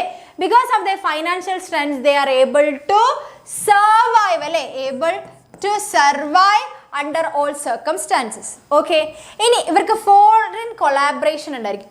ഗ്ലോബൽ എന്റർപ്രൈസസ് എന്ന് പറയുന്നത് എന്താണ്? ഒരു ഹോം കൺട്രിയും ഉണ്ടാവും, ഒരു ഫോറിൻ കൺട്രിയും കൂടെ ചേർന്നിട്ടാണ് അവരെന്ത് ചെയ്യണത്? Foreigners champion. അതാണ് നമ്മുടെ ട്രിക്ക് എന്ന് പറയുന്നത് അല്ലേ. ഓക്കെ, അത് ഓർത്താൽ മതി. ഓക്കെ, ഇനി global enterprises usually enter into agreement with Indian companies pertaining to the sale of technology അല്ലേ. ഇപ്പം നമ്മൾ എന്തായാലും ഒരു ഹോം കൺട്രിയിലും അതുപോലെ തന്നെ നമ്മളത് ഇന്റർനാഷണൽ ബിസിനസ്സിൽ പഠിച്ചതാണല്ലേ. ഇവർ രണ്ടുപേരും തമ്മിൽ ഒരു കൊളാബറേഷൻ നടക്കും. ഒന്നെങ്കിൽ പ്രൊഡക്ഷൻ, അല്ലെങ്കിൽ ട്രേഡ് മാർക്കോ, അങ്ങനെ പേറ്റന്റോ, അല്ലെങ്കിൽ അതേപോലെ തന്നെ ഫ്രാഞ്ചൈസി, അങ്ങനെ പല രീതിയിൽ ട്രേഡ്, ടെക്നോളജി, ഇങ്ങനത്തെ സാധനങ്ങളൊക്കെ അങ്ങോട്ടും ഇങ്ങോട്ട് എക്സ്ചേഞ്ച്, കൊളാബറേഷൻ നടക്കും അല്ലേ. But at the same time the foreign collaboration have given raise the growth of monopoly. ഇങ്ങനെ ചെയ്യുന്നതുകൊണ്ടുള്ള പ്രശ്നം എന്താണെന്ന് വെച്ച് കഴിഞ്ഞാൽ ഒരു മോണോപോളി ജനറേറ്റ് ആവാനുള്ള ചാൻസ് ഉണ്ട്. ഇപ്പം നെസ്ലെ അങ്ങനത്തെ പല കമ്പനിയില്ലേ. ഇപ്പം ഡയറി മിൽക്ക്, ചോക്ലേറ്റ് എന്ന് പറഞ്ഞാൽ ഡയറി മിൽക്ക് മാത്രമല്ല, വേറെ ഇഷ്ടംപോലെ ചോക്ലേറ്റ് ഉണ്ട്. പക്ഷേ ചോക്ലേറ്റ് എന്ന് പറയുമ്പോൾ ഡയറി മിൽക്ക് എന്ന് പറയുന്നല്ലേ, ഒരു മോണോപോളി ക്രിയേറ്റ് ചെയ്യപ്പെടുന്നു. അത് ഈ ഫോറിൻ കൊളാബറേഷൻ്റെ ഭാഗമായിട്ട് സംഭവിക്കുന്നതാണ്. പിന്നെ അഡ്വാൻസ്ഡ് ടെക്നോളജിയാണ്. ഓക്കെ, അഡ്വാൻസ്ഡ് ടെക്നോളജി അല്ലെ, the enterprises possess technological superiorities in the method of production. ഇതിന്റെ ഏറ്റവും വലിയൊരു ബെനിഫിറ്റ് ആണ് അഡ്വാൻസ്ഡ് ടെക്നോളജി ആണ്. പ്രോഡക്റ്റ് ഇന്നോവേഷൻ ഉണ്ടായിരിക്കും. MNC have highly sophisticated research and development departments engaged in the task of developing new production and superior designs അല്ലേ. ഇവരെന്താണ്, അവർ ഭയങ്കര aggregate ആയിട്ടുള്ള ടെക്നോളജീസ് യൂസ് ചെയ്യുന്നത് കൊണ്ട് തന്നെ, അല്ലെങ്കിൽ സോഫിസ്റ്റിക്കേറ്റ് ആയിട്ടുള്ള റിസർച്ച് മെത്തേഡ്സ് അവർക്കുള്ളത് കൊണ്ട് തന്നെ അവരെപ്പോഴും എന്താണ്, പുതിയ പുതിയ ടാസ്ക്, പ്രൊഡക്ട്സ് അല്ലെങ്കിൽ ഇന്നോവേഷൻ കൊണ്ടുവരുന്നതിൽ അവർ ഭയങ്കര കാര്യമായിട്ട് നോക്കും അല്ലേ. പിന്നെ market strategies, aggressive marketing strategies ആണ് അവർ ഓർഡർ ചെയ്യുന്നത് in order to create their sale in the short period. എന്താണ്, അവരുടെ സെയിൽ ഷോർട്ട് പീരീഡിൽ ക്രിയേറ്റ് ചെയ്യാൻ വേണ്ടിയിട്ടാണ് അവർ അഗ്രസീവ് ആയിട്ടുള്ള മാർക്കറ്റിംഗ് ട്രിക്സ് യൂസ് ചെയ്യും. They possess a more reliable and up to date market information system. അപ്പോൾ അവർ കറക്റ്റായിട്ട് റിസർച്ച് സിസ്റ്റം ഉണ്ടായിരിക്കും, അവർക്ക് കറക്റ്റ് മാർക്കറ്റിലെ ട്രെൻഡ്സ് ചേഞ്ച്, അവരെന്തായിരിക്കും അവരുടെ ബിസിനസ് എൻവയൺമെൻറ്റിനെ അവരെപ്പോഴും നിരീക്ഷിച്ചുകൊണ്ടിരിക്കും. ഓക്കെ, പിന്നെ എക്സ്പാൻഷൻ ഓഫ് മാർക്കറ്റ് ടെറിട്ടറി അല്ലേ. The operations and activities extend beyond physical boundaries of their own country അല്ലെ. അവരുടെ സ്വന്തം കൺട്രിയിൽ നിൽക്കാതെ, ഒതുങ്ങാതെ മറ്റ് രാജ്യങ്ങളിലേക്ക് അവരെന്ത് ചെയ്തിട്ടുണ്ട്, അവരുടെ മാർക്കറ്റ് ടെറിട്ടറി എക്സ്റ്റെൻഡ് ചെയ്തിട്ടുണ്ട്. എങ്ങനെ ഒരു ബ്രാഞ്ചസിലൂടെ അല്ലെ, ബ്രാഞ്ചസിലൂടെ. ക്ലിയർ? സെൻട്രലൈസ്ഡ് കൺട്രോൾ ആയിരിക്കും. പിന്നെ അവർക്ക് ഒരു യൂണിഫോമിറ്റി ഉണ്ടായിരിക്കും. Okay, they have their head quarters in their home country and exercise control over all branches. അവരെവിടെയൊക്കെ ഫ്രാഞ്ചൈസി പോലത്തെ എന്ത് കൊടുത്താലും ശരി, ഫൈനൽ ഡിസിഷൻ മേക്കിംഗ് എന്ന് പറയുമ്പോൾ ഡേ ടു ഡേ ഓപ്പറേഷൻസ് അല്ല, പക്ഷെ മേജർ ആയിട്ടുള്ള ഡിസിഷൻസ് എന്ന് പറയുമ്പോൾ അത് ഹെഡ് ക്വാർട്ടേഴ്സ് തന്നെയായിരിക്കും വരുന്നുണ്ടാവുക. ക്ലിയർ? സെറ്റ്. ഇനിയാണ് നമ്മുടെ ആശാൻ അവസാനത്തെ ടോപ്പിക്. ക്ലിയർ? അവസാനത്തെ ടോപ്പിക്കാണ്. റെഡി? ഞാൻ കുറേ നേരമില്ല, 2 മണിക്കൂറായിട്ട് നിങ്ങൾ എന്നെ കാണുന്നില്ലേ, ഞാനൊന്ന് യദു സാറിനെ വിളിക്കാം. ഓക്കെ, അടുത്ത ചാപ്റ്റർ യദു സാർ എടുക്കുന്നതായിരിക്കും. ക്ലിയർ? അപ്പോൾ ഇനി നമ്മുടെ അവസാനത്തെ ആളായിട്ടുള്ള പബ്ലിക് പ്രൈവറ്റ് ഗ്ലോബൽ എന്റർപ്രൈസസിലേക്കാണ് നമ്മൾ പോകുന്നത്. ക്ലിയർ? സെറ്റ്. അപ്പോൾ യദു സാർ ഇപ്പോൾ വരും ഈ ടോപ്പിക്ക് കഴിഞ്ഞ് കഴിഞ്ഞാൽ. ഓക്കെ, അപ്പോൾ പബ്ലിക് പ്രൈവറ്റ് ഗ്ലോബൽ എന്റർപ്രൈസസ് എന്ന് പറയുമ്പോൾ PPP അതാണ് അതിൻ്റെ ഷോർട്ട് ഫോം അല്ലേ. ഇതെന്ന് പറയുന്ന സമയത്ത് നമ്മുടെ ഗവൺമെൻറ് ചില സമയത്ത് നമ്മുടെ പബ്ലിക് സെക്ടേഴ്സ് എന്ത് ചെയ്യും, പ്രൈവറ്റ് സെക്ടേഴ്സിൻ്റെ ഹെൽപ്പ് കൂടെ ചില പ്രൊജക്ട്സ് ചെയ്യും. കാരണം ഗവൺമെൻറ്റിൻ്റെ കയ്യിൽ പലപ്പോഴും റിസോഴ്സസ് ഉണ്ടായിരിക്കും. ഫൈനാൻഷ്യലി ആയിക്കോട്ടെ, ലാൻഡ് ആയിക്കോട്ടെ, ഇങ്ങനത്തെ പല കാര്യങ്ങളും മെയിനായിട്ടുള്ള റിസോഴ്സസ് അവരുടെ കയ്യിലുണ്ടാവും. ചിലപ്പോൾ ഐഡിയ ഉണ്ടായിരിക്കും. പക്ഷെ പ്ലാൻ എക്സിക്യൂട്ട് ചെയ്യാൻ വേണ്ട ലേബേഴ്സ്, ഡിസൈൻ ചെയ്യാൻ വേണ്ട ആൾക്കാർ, ഇതൊന്നും ചിലപ്പോൾ ഗവൺമെൻറ്റിൻ്റെ കയ്യിൽ ഉണ്ടാവണം എന്നില്ല. കാരണം ചിലപ്പോൾ ഗവൺമെൻറ് അതിന് വേണ്ടി നിൽക്കാൻ വേണ്ടി പറ്റില്ല അല്ലേ. ഇപ്പോൾ ഒരു ഹൈവേ ഉണ്ടാക്കുക എന്ന് പറയുമ്പോൾ അതിൽ അവിടെ നിൽക്കണം, അതിൻ്റെ പണികൾ നോക്കണം, അതിൻ്റെ പ്ലാൻ വരയ്ക്കണം, കുറേ കാര്യങ്ങളുണ്ട്. ചിലപ്പോൾ അത്രയും ടൈം നമ്മുടെ ഗവൺമെൻറ്റിന് ഒരു സ്ഥലത്ത് ഇൻവെസ്റ്റ് ചെയ്യാൻ വേണ്ടി പറ്റില്ല. കാരണം ഗവൺമെൻറ് വേറെ ഒത്തിരി കാര്യങ്ങൾ മാനേജ് ചെയ്യാനുണ്ട്. അപ്പോൾ അതുകൊണ്ട് ആ കാര്യങ്ങൾ ചെയ്യാൻ വേണ്ടിയിട്ട്, അതായത് സ്ഥലവും കാര്യങ്ങളും ഞങ്ങൾ തരാം, ഫണ്ടും ഞങ്ങൾ തരാം, പക്ഷേ ഈ പ്ലാൻ നിങ്ങൾ എക്സിക്യൂട്ട് ചെയ്യണമെന്ന് പറഞ്ഞിട്ട് ആരെ ഹെൽപ്പിന് വിളിക്കും? പ്രൈവറ്റ് സെക്ടേഴ്സിൻ്റെ ഹെൽപ്പിന് വിളിക്കും. അപ്പോൾ പ്രൈവറ്റ് സെക്ടേഴ്സും ഗവൺമെൻറ് കമ്പനിയും കൂടെ ചേർന്ന് വർക്ക് ചെയ്യുന്നവരാണ് ഈ PPP എന്ന് പറയുന്നവർ. ഓക്കെ, അതായത് PPP is therefore defined as a relationship between public and private entities in the context of infrastructure and other service. മെയിനായിട്ട് ഈ PPP വരുന്നത് എപ്പോഴും ഇൻഫ്രാസ്ട്രക്ചർ അല്ലെങ്കിൽ സർവീസ് റിലേറ്റ് ചെയ്തിട്ടുള്ള കാര്യങ്ങളിലേക്കായിരിക്കും ഈ PPP എന്ന് പറയുന്നൊരു സാധനം എപ്പോഴും വരുന്നത്. ഗവൺമെൻറ് എപ്പോഴും മറ്റുള്ളവരുടെ സഹായം തേടുന്നത്, മറ്റുള്ളവരുടെ പ്രൈവറ്റ് സെക്ടേഴ്സിൻ്റെ.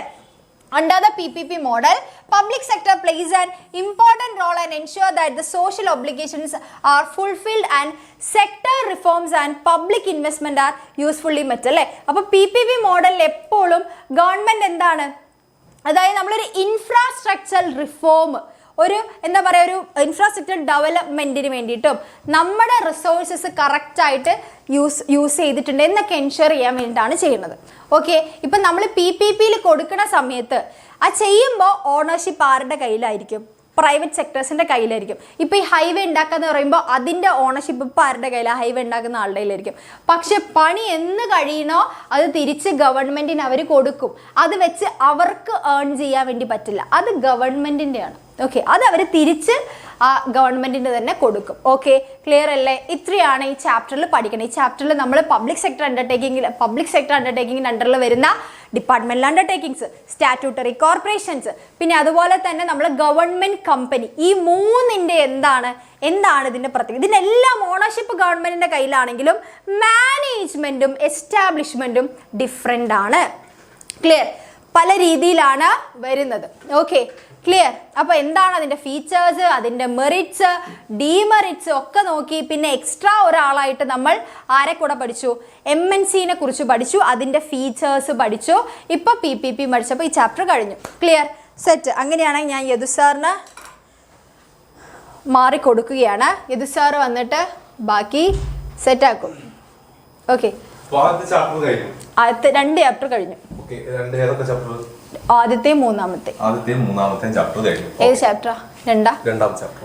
ഓക്കെ, ഫോംസിൽ നമുക്ക് കേറാം. ഫോംസ് മുതൽ. ഓക്കെ ഓക്കെ, ആരോടെ പോയത്? മക്കളൊക്കെ ഉണ്ട്, സെറ്റ് ആയിട്ട് ഇരിക്കുക, അടിപൊളിയായിട്ട് നമുക്ക് പഠിക്കാം. ഓക്കെ ഓക്കെ ഓക്കെ, ഞാൻ അടുത്തോളാം. Okay, set. ധന്യവാദം. ആരുടെ? Okay, yes, chapter. Okay okay okay, നമ്മൾ പറയുന്ന പോയിന്റ്സുകളും കാര്യങ്ങളൊക്കെ നോട്ടൊക്കെ ചെയ്ത് വെക്കുന്നുണ്ടല്ലേ? ഈ നോട്ട്സ് നിങ്ങൾക്ക് കിട്ടും. ഓഫറിന്റെ കാര്യം മറക്കണ്ട കേട്ടോ. നമുക്ക് ഇപ്പൊ +2ലേക്ക് അഡ്മിഷൻ എടുത്താൽ +1 ക്രാഷ് ബാച്ച് കിട്ടും. ഇപ്പൊ ലിമിറ്റഡ് ഓഫർ പ്രൈസിലാണ് പോകുന്നത്, അതുകൊണ്ടാണ് കുറച്ച് കഴിയുമ്പോൾ ഇതൊക്കെ മാറും. Okay, set. അപ്പൊ ഇനി കുറച്ച് കഴിഞ്ഞിട്ട് വരാം കേട്ടോ. ഉണ്ടാവില്ല അല്ലേ? ഓക്കെ, ആ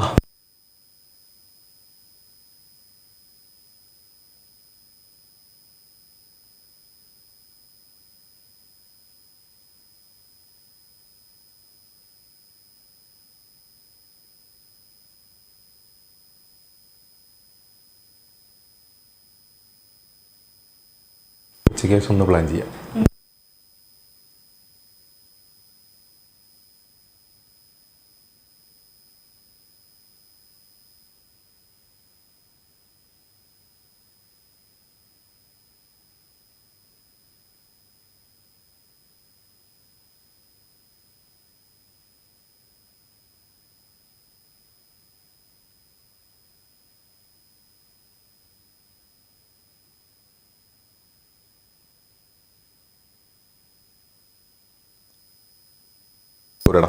okay okay okay okay, set set. Ready ready ready ready okay okay okay okay okay okay okay okay set. ഇപ്പൊ റെഡിയല്ലേ റെഡിയല്ലേ? അപ്പൊ ഒരു ബുക്കും പെന്നൊക്കെ എടുത്ത് ഇരുന്നേ നമ്മൾ സെക്കൻഡ് ചാപ്റ്ററിലേക്കാണ് പോകുന്നത്. യെസ്, കുറച്ചധികം പഠിക്കാനുള്ള ചാപ്റ്ററാണ്, ഇമ്പോർട്ടന്റ് ചാപ്റ്ററാണ്. യെസ്, അപ്പം മോഡൽ എക്സാമിന് ഈ ചാപ്റ്റർ ഇപ്പൊ മിസ് എടുത്ത 2 ചാപ്റ്ററുകളും നമ്മളിപ്പോ എടുക്കാൻ പോകുന്ന സെക്കൻഡ് ചാപ്റ്ററിൽ നിന്നും എന്തൊക്കെ വന്നിട്ടുണ്ട്, യെസ് എന്നൊക്കെ ഒന്ന് നിങ്ങൾക്കൊരു ഐഡിയ കിട്ടിയിട്ടുണ്ടാകുമല്ലോ.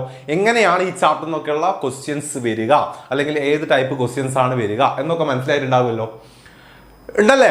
ഓക്കെ, അപ്പം നമുക്കിതാ സെക്കൻഡ് ചാപ്റ്ററിലേക്ക് പോവാം. ഫോംസ് അല്ലെ, ഫോംസ് ഓഫ് ബിസിനസ് ഓർഗനൈസേഷൻ എന്ന് പറയുന്ന ചാപ്റ്ററിലേക്ക് പോവാം.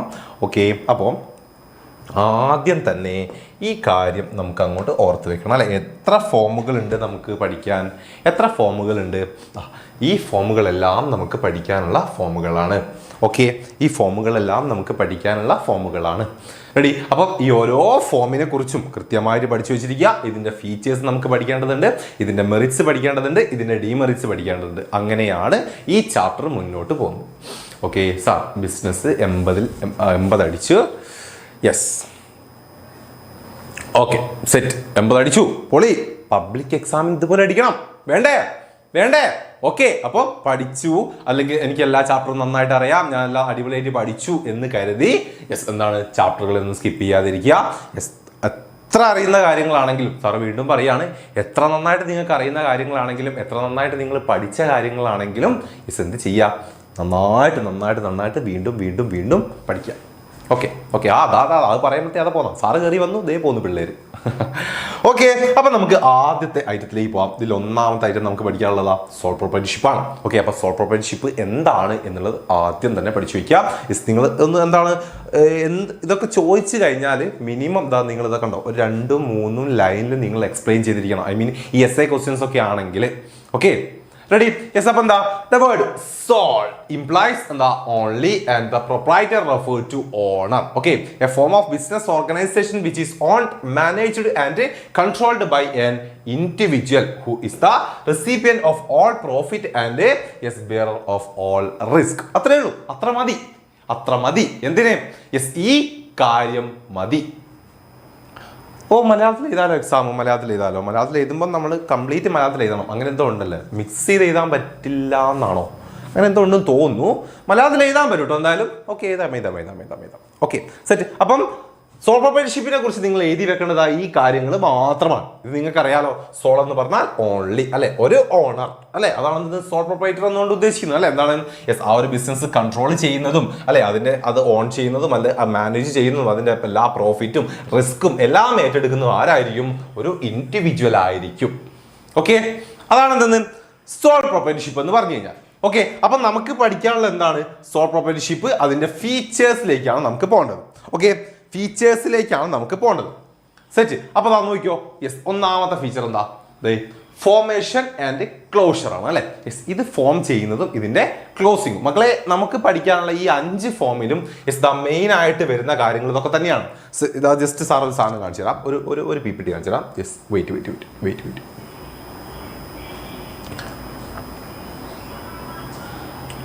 One second. സി ഇതെവിടെ നോക്കിയേ, മക്കള് ഫീച്ചേഴ്സ് ഒക്കെ പഠിക്കുമ്പോൾ ഈ ഒരു കാര്യം ഓർത്ത് വെക്കുക. ഫീച്ചേഴ്സ്, മെറിറ്റ്സ്, ഡിമെറിറ്റ്സ് പഠിക്കുന്ന സമയത്ത് ലിമിറ്റേഷൻസും ഒക്കെ പഠിക്കുന്ന സമയത്ത് ഈ ഒരു കാര്യം ഒന്ന് ജസ്റ്റ് ഓർത്ത് വെക്കുക. അതായത് നോക്കിയോ, ഇവിടെ ശ്രദ്ധിച്ചോ, ഫീച്ചേഴ്സിൽ നമുക്കിപ്പോൾ സോൾ പ്രൊപ്പറേറ്റർഷിപ്പ് പഠിക്കാണ്ട്, HUF പഠിക്കാണ്ട്, പാർട്ണർഷിപ്പ് പഠിക്കാണ്ട്, കോപ്പറേറ്റീവ് സൊസൈറ്റി പഠിക്കാണ്ട്. ഓക്കെ, ഇതിലെല്ലാം എന്താണ് മെയിൻ ആയിട്ട് വരുന്നത്? ഏത് കാര്യം? Formation, liability, continuity, control. ഈ 4 കാര്യങ്ങളും ഈ 4 എണ്ണത്തിൽ നിങ്ങൾക്ക് എന്താക്കാം? യെസ്, ഫീച്ചർ ആയിട്ട് എഴുതാൻ പറ്റും. ഓക്കെ, ഫീച്ചേഴ്സ് ആയിട്ട് എഴുതി വെക്കാൻ പറ്റും. റെഡി? അത് കൂടാതെ എക്സ്ട്രാ നിങ്ങൾ ഓർത്ത് വെക്കേണ്ടതാ ഈ 2 പോയിന്റുകൾ മാത്രമേ സോൾ പ്രൊപ്പറേറ്റർഷിപ്പിലുള്ളൂ. ഓക്കെ, HUF ഈ ഒരൊറ്റ പോയിന്റ് വരുന്നുള്ളൂ.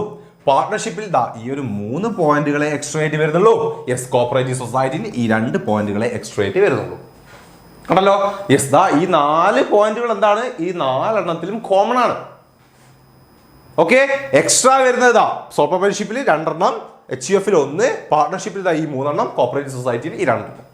ഓക്കെ, ഇത് ജസ്റ്റ് ഒന്ന് നോക്കി വെക്കുക നിങ്ങൾ. അതേപോലെ തന്നെ ലിമിറ്റേഷൻസ് പറയുമ്പോൾ അതേപോലെ തന്നെ ഈ 3 ലിമിറ്റേഷൻസ് നമുക്ക് ഈ 4 എണ്ണത്തിലും കോമൺ ആണ്. 4 എണ്ണത്തിൽ നിങ്ങൾക്ക് എക്സ്ട്രാ വരുന്നത് സോൾ പ്രൊപ്പറേറ്റർഷിപ്പ് ഇതാ ഒറ്റ വരുന്നുണ്ട്, HUF-ലും ഈ ഒന്ന് വരുന്നുണ്ട്, പാർട്ട്ണർഷിപ്പ് ഇതാ ഈ ഒരു 3 കോപ്പറേറ്റീവ് സൊസൈറ്റിയിൽ ഇതാ ഈ ഒരു 3 സിമ്പിൾ.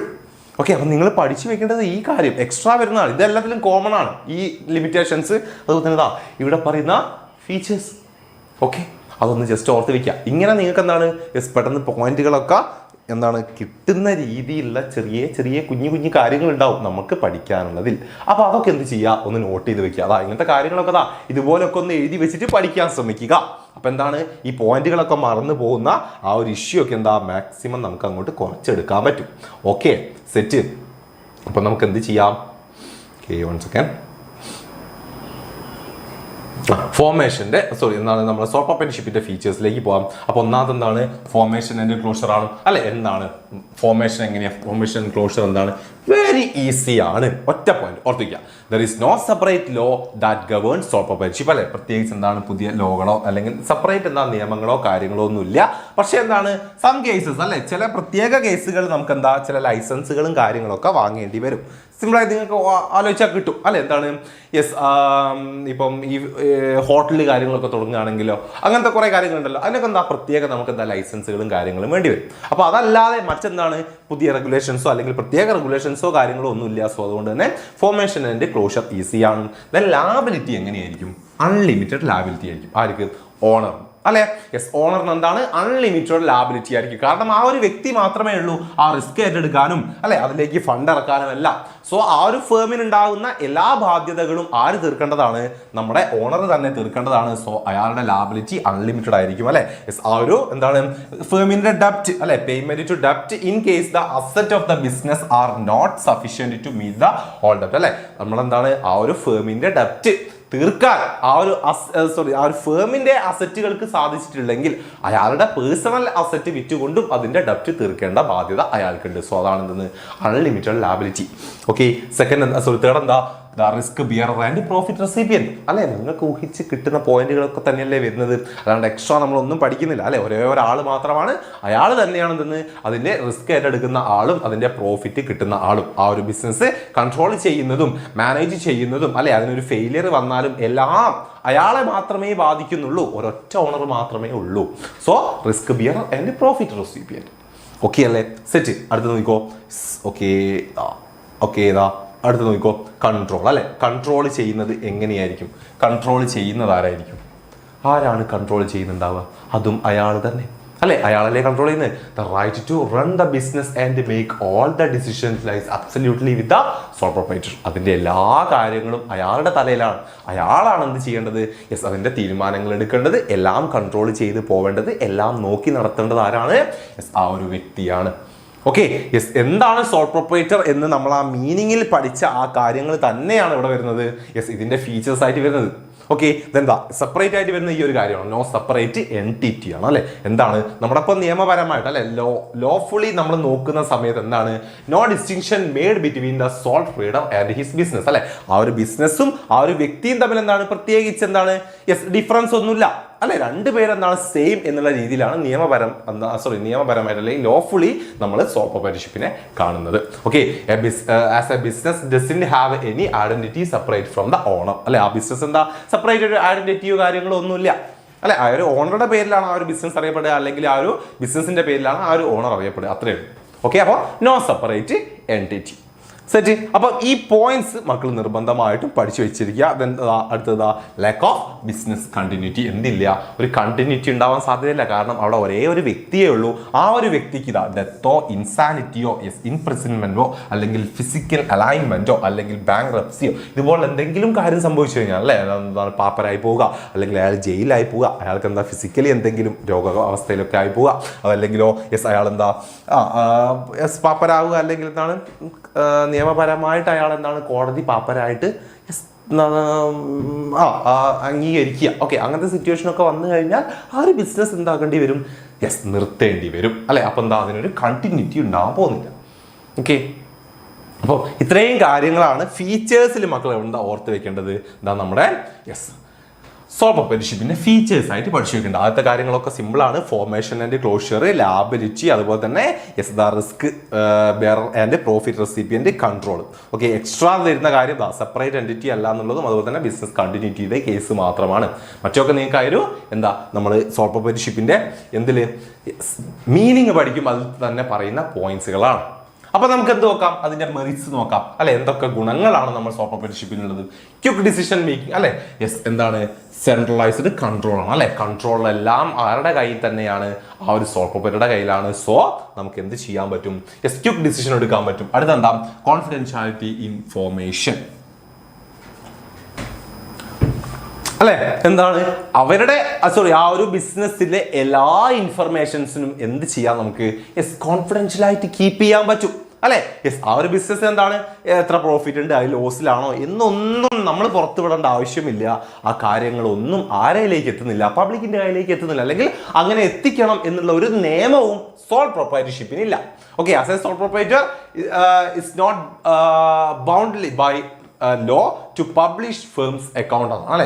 നിയമപരമായിട്ടൊന്നും എന്ത് പറയുന്നില്ല, അതിന്റെ അക്കൗണ്ട്സ് പബ്ലിഷ് ചെയ്യണം എന്ന് പറയുന്നില്ല. പക്ഷേ കമ്പനി ഒന്നും അങ്ങനെയല്ല. നമ്മൾ പഠിച്ചിട്ടുണ്ട് അല്ലെ, കമ്പനിയുടെ എന്താണ് ഈ അക്കൗണ്ടുകളും കാര്യങ്ങളൊക്കെ എന്ത് ചെയ്യണം, നമ്മൾ ആനുവലി അക്കൗണ്ട്സും കാര്യങ്ങളൊക്കെ പബ്ലിഷ് ചെയ്യേണ്ടതുണ്ട്, പബ്ലിക്കിന് അറിയണം.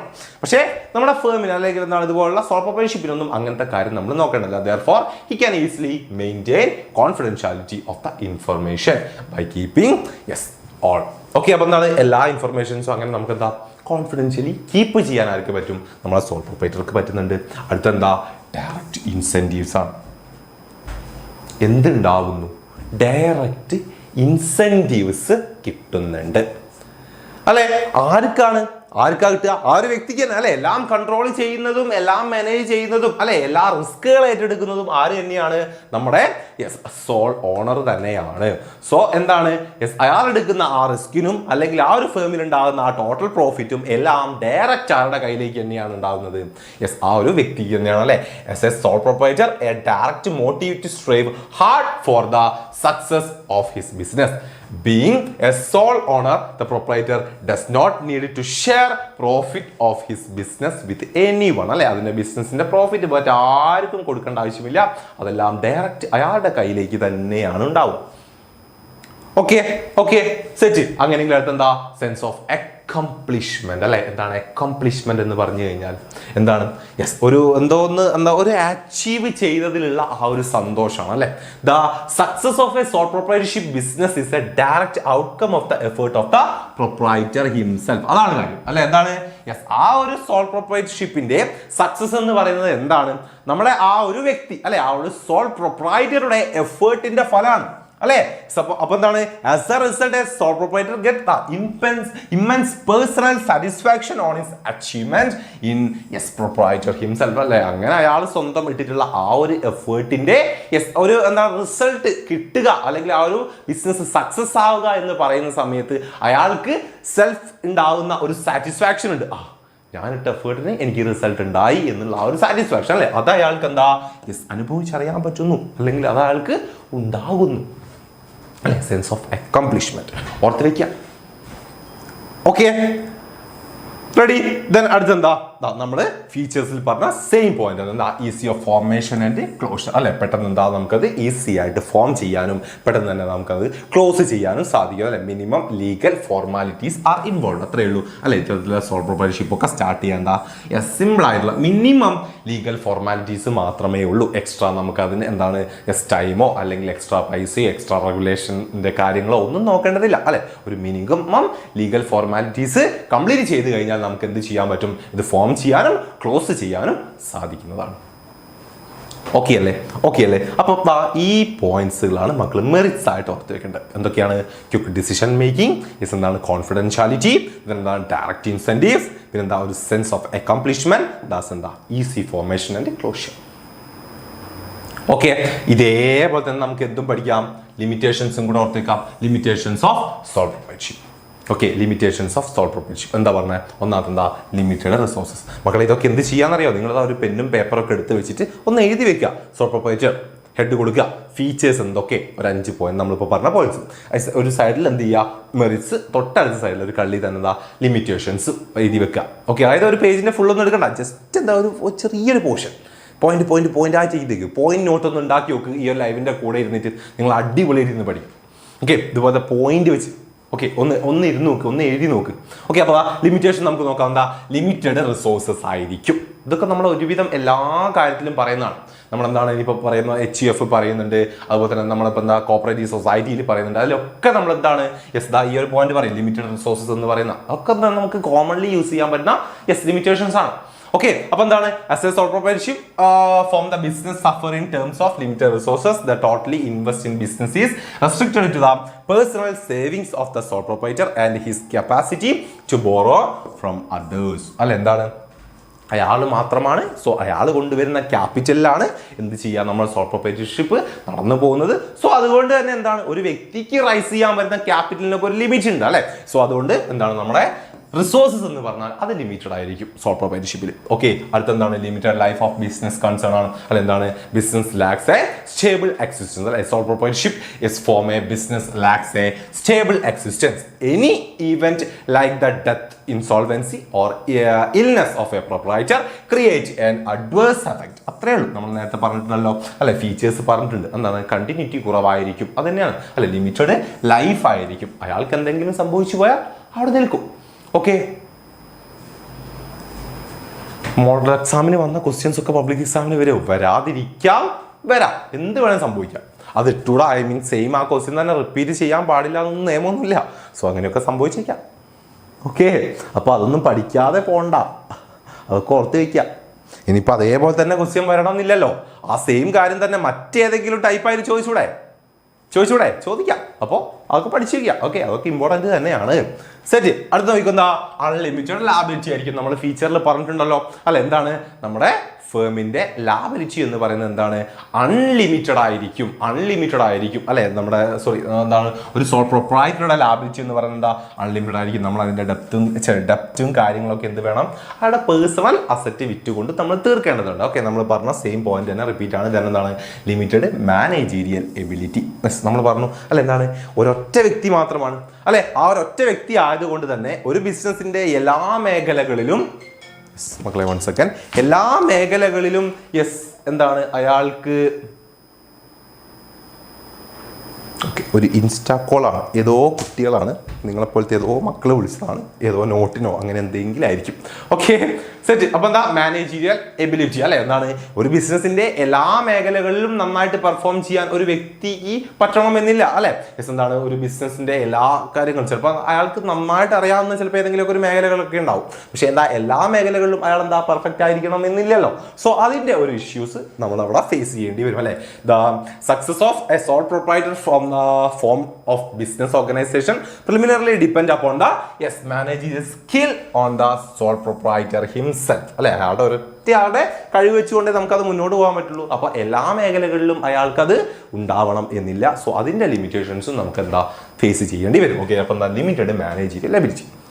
ഓക്കെ അല്ലേ, ഇതൊക്കെ തന്നെ നമുക്ക് എന്താ HUF പറയാനുണ്ട്, ഈ സെയിം കാര്യങ്ങൾ. റെഡി അല്ലേ? ഓക്കെ, അപ്പോൾ ഇത്രയും കാര്യങ്ങളാണ് സോൾ പ്രൊപ്രൈറ്റർഷിപ്പിൽ നിങ്ങൾ ഓർത്ത് വെച്ചിരിക്കേണ്ടത്. അങ്ങോട്ട് പഠിച്ചോടാം.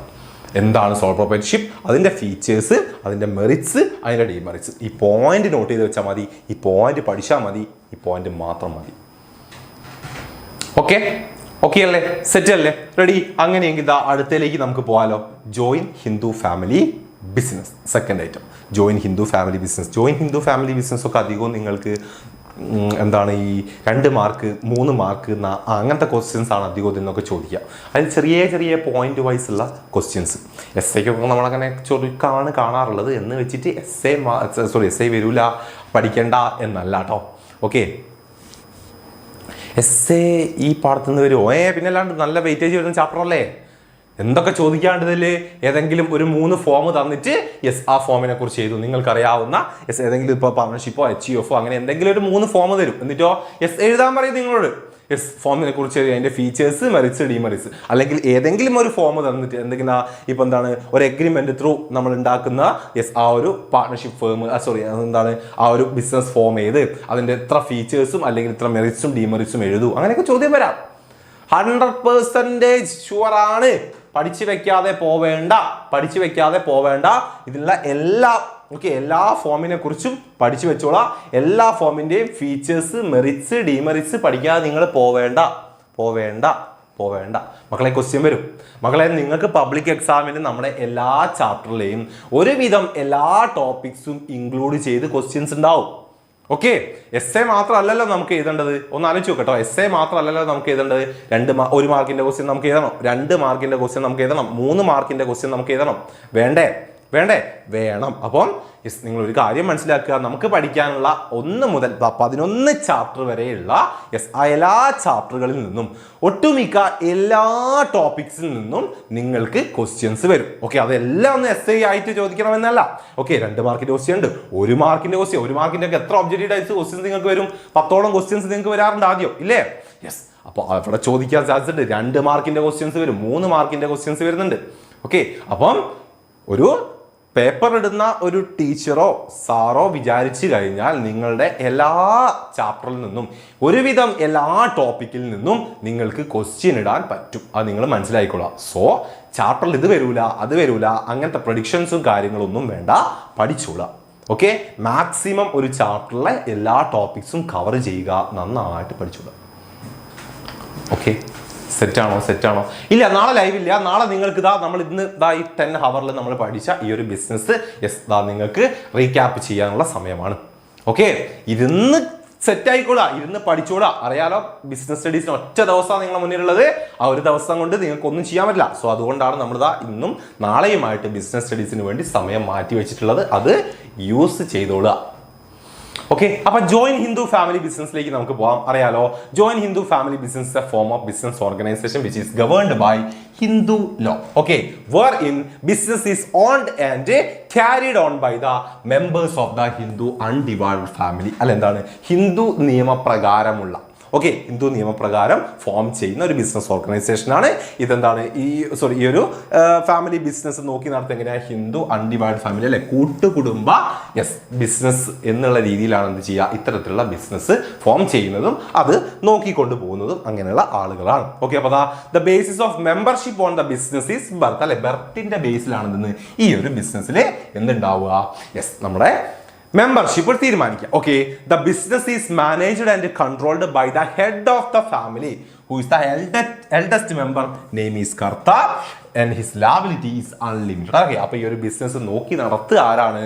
ആ ഒരു ഫാമിലിയിലെ ഏറ്റവും തലമൂത്ത കാരണവരെന്നൊക്കെ പറയുന്ന ആളാണ്. അയാളുടെ കർത്ത എന്ന് പറയുന്നു. അയാളുടെ ലയബിലിറ്റി അൺലിമിറ്റഡ് ആയിരിക്കും. ഓർത്ത് വെച്ചോളാം.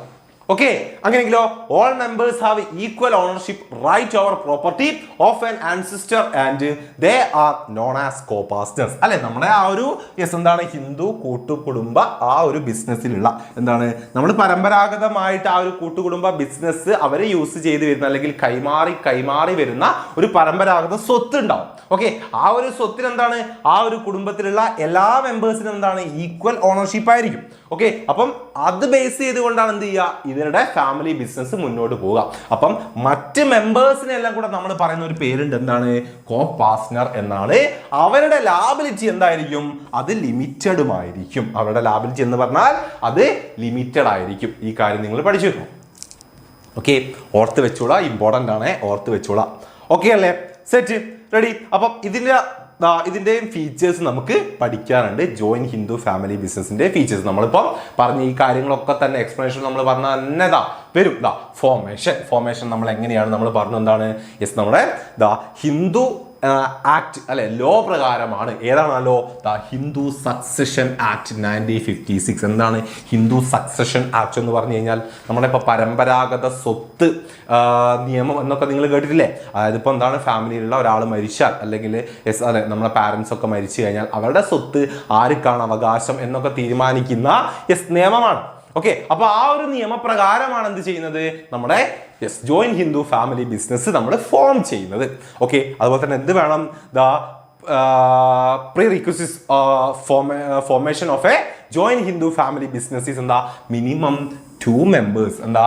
ആ ഒരു എന്താണ് ഒരു കൂട്ടുകുടുംബം എന്താ ഒരു ഫാമിലി ഒക്കെ ഉണ്ടെങ്കിൽ അവിടെ മിനിമം 2 ആളുകൾ, അതുപോലെ തന്നെ അവിടെ ഒരു പ്രോപ്പർട്ടി അല്ല ഒരു ആൻസിസ്റ്റർ, ഒരു പരമ്പരാഗത സ്വത്ത് ഉണ്ടാവണം, എല്ലാവർക്കും അവകാശമുള്ള. Okay, there is no need of an agreement as the membership. അവിടെ എന്താ മെമ്പർഷിപ്പിന് എഗ്രിമെന്റും കാര്യങ്ങളൊന്നും അല്ല, അവിടെ എന്തിന്റെ ബേസിലാ, ബർത്തിന്റെ ബേസിലാണ്.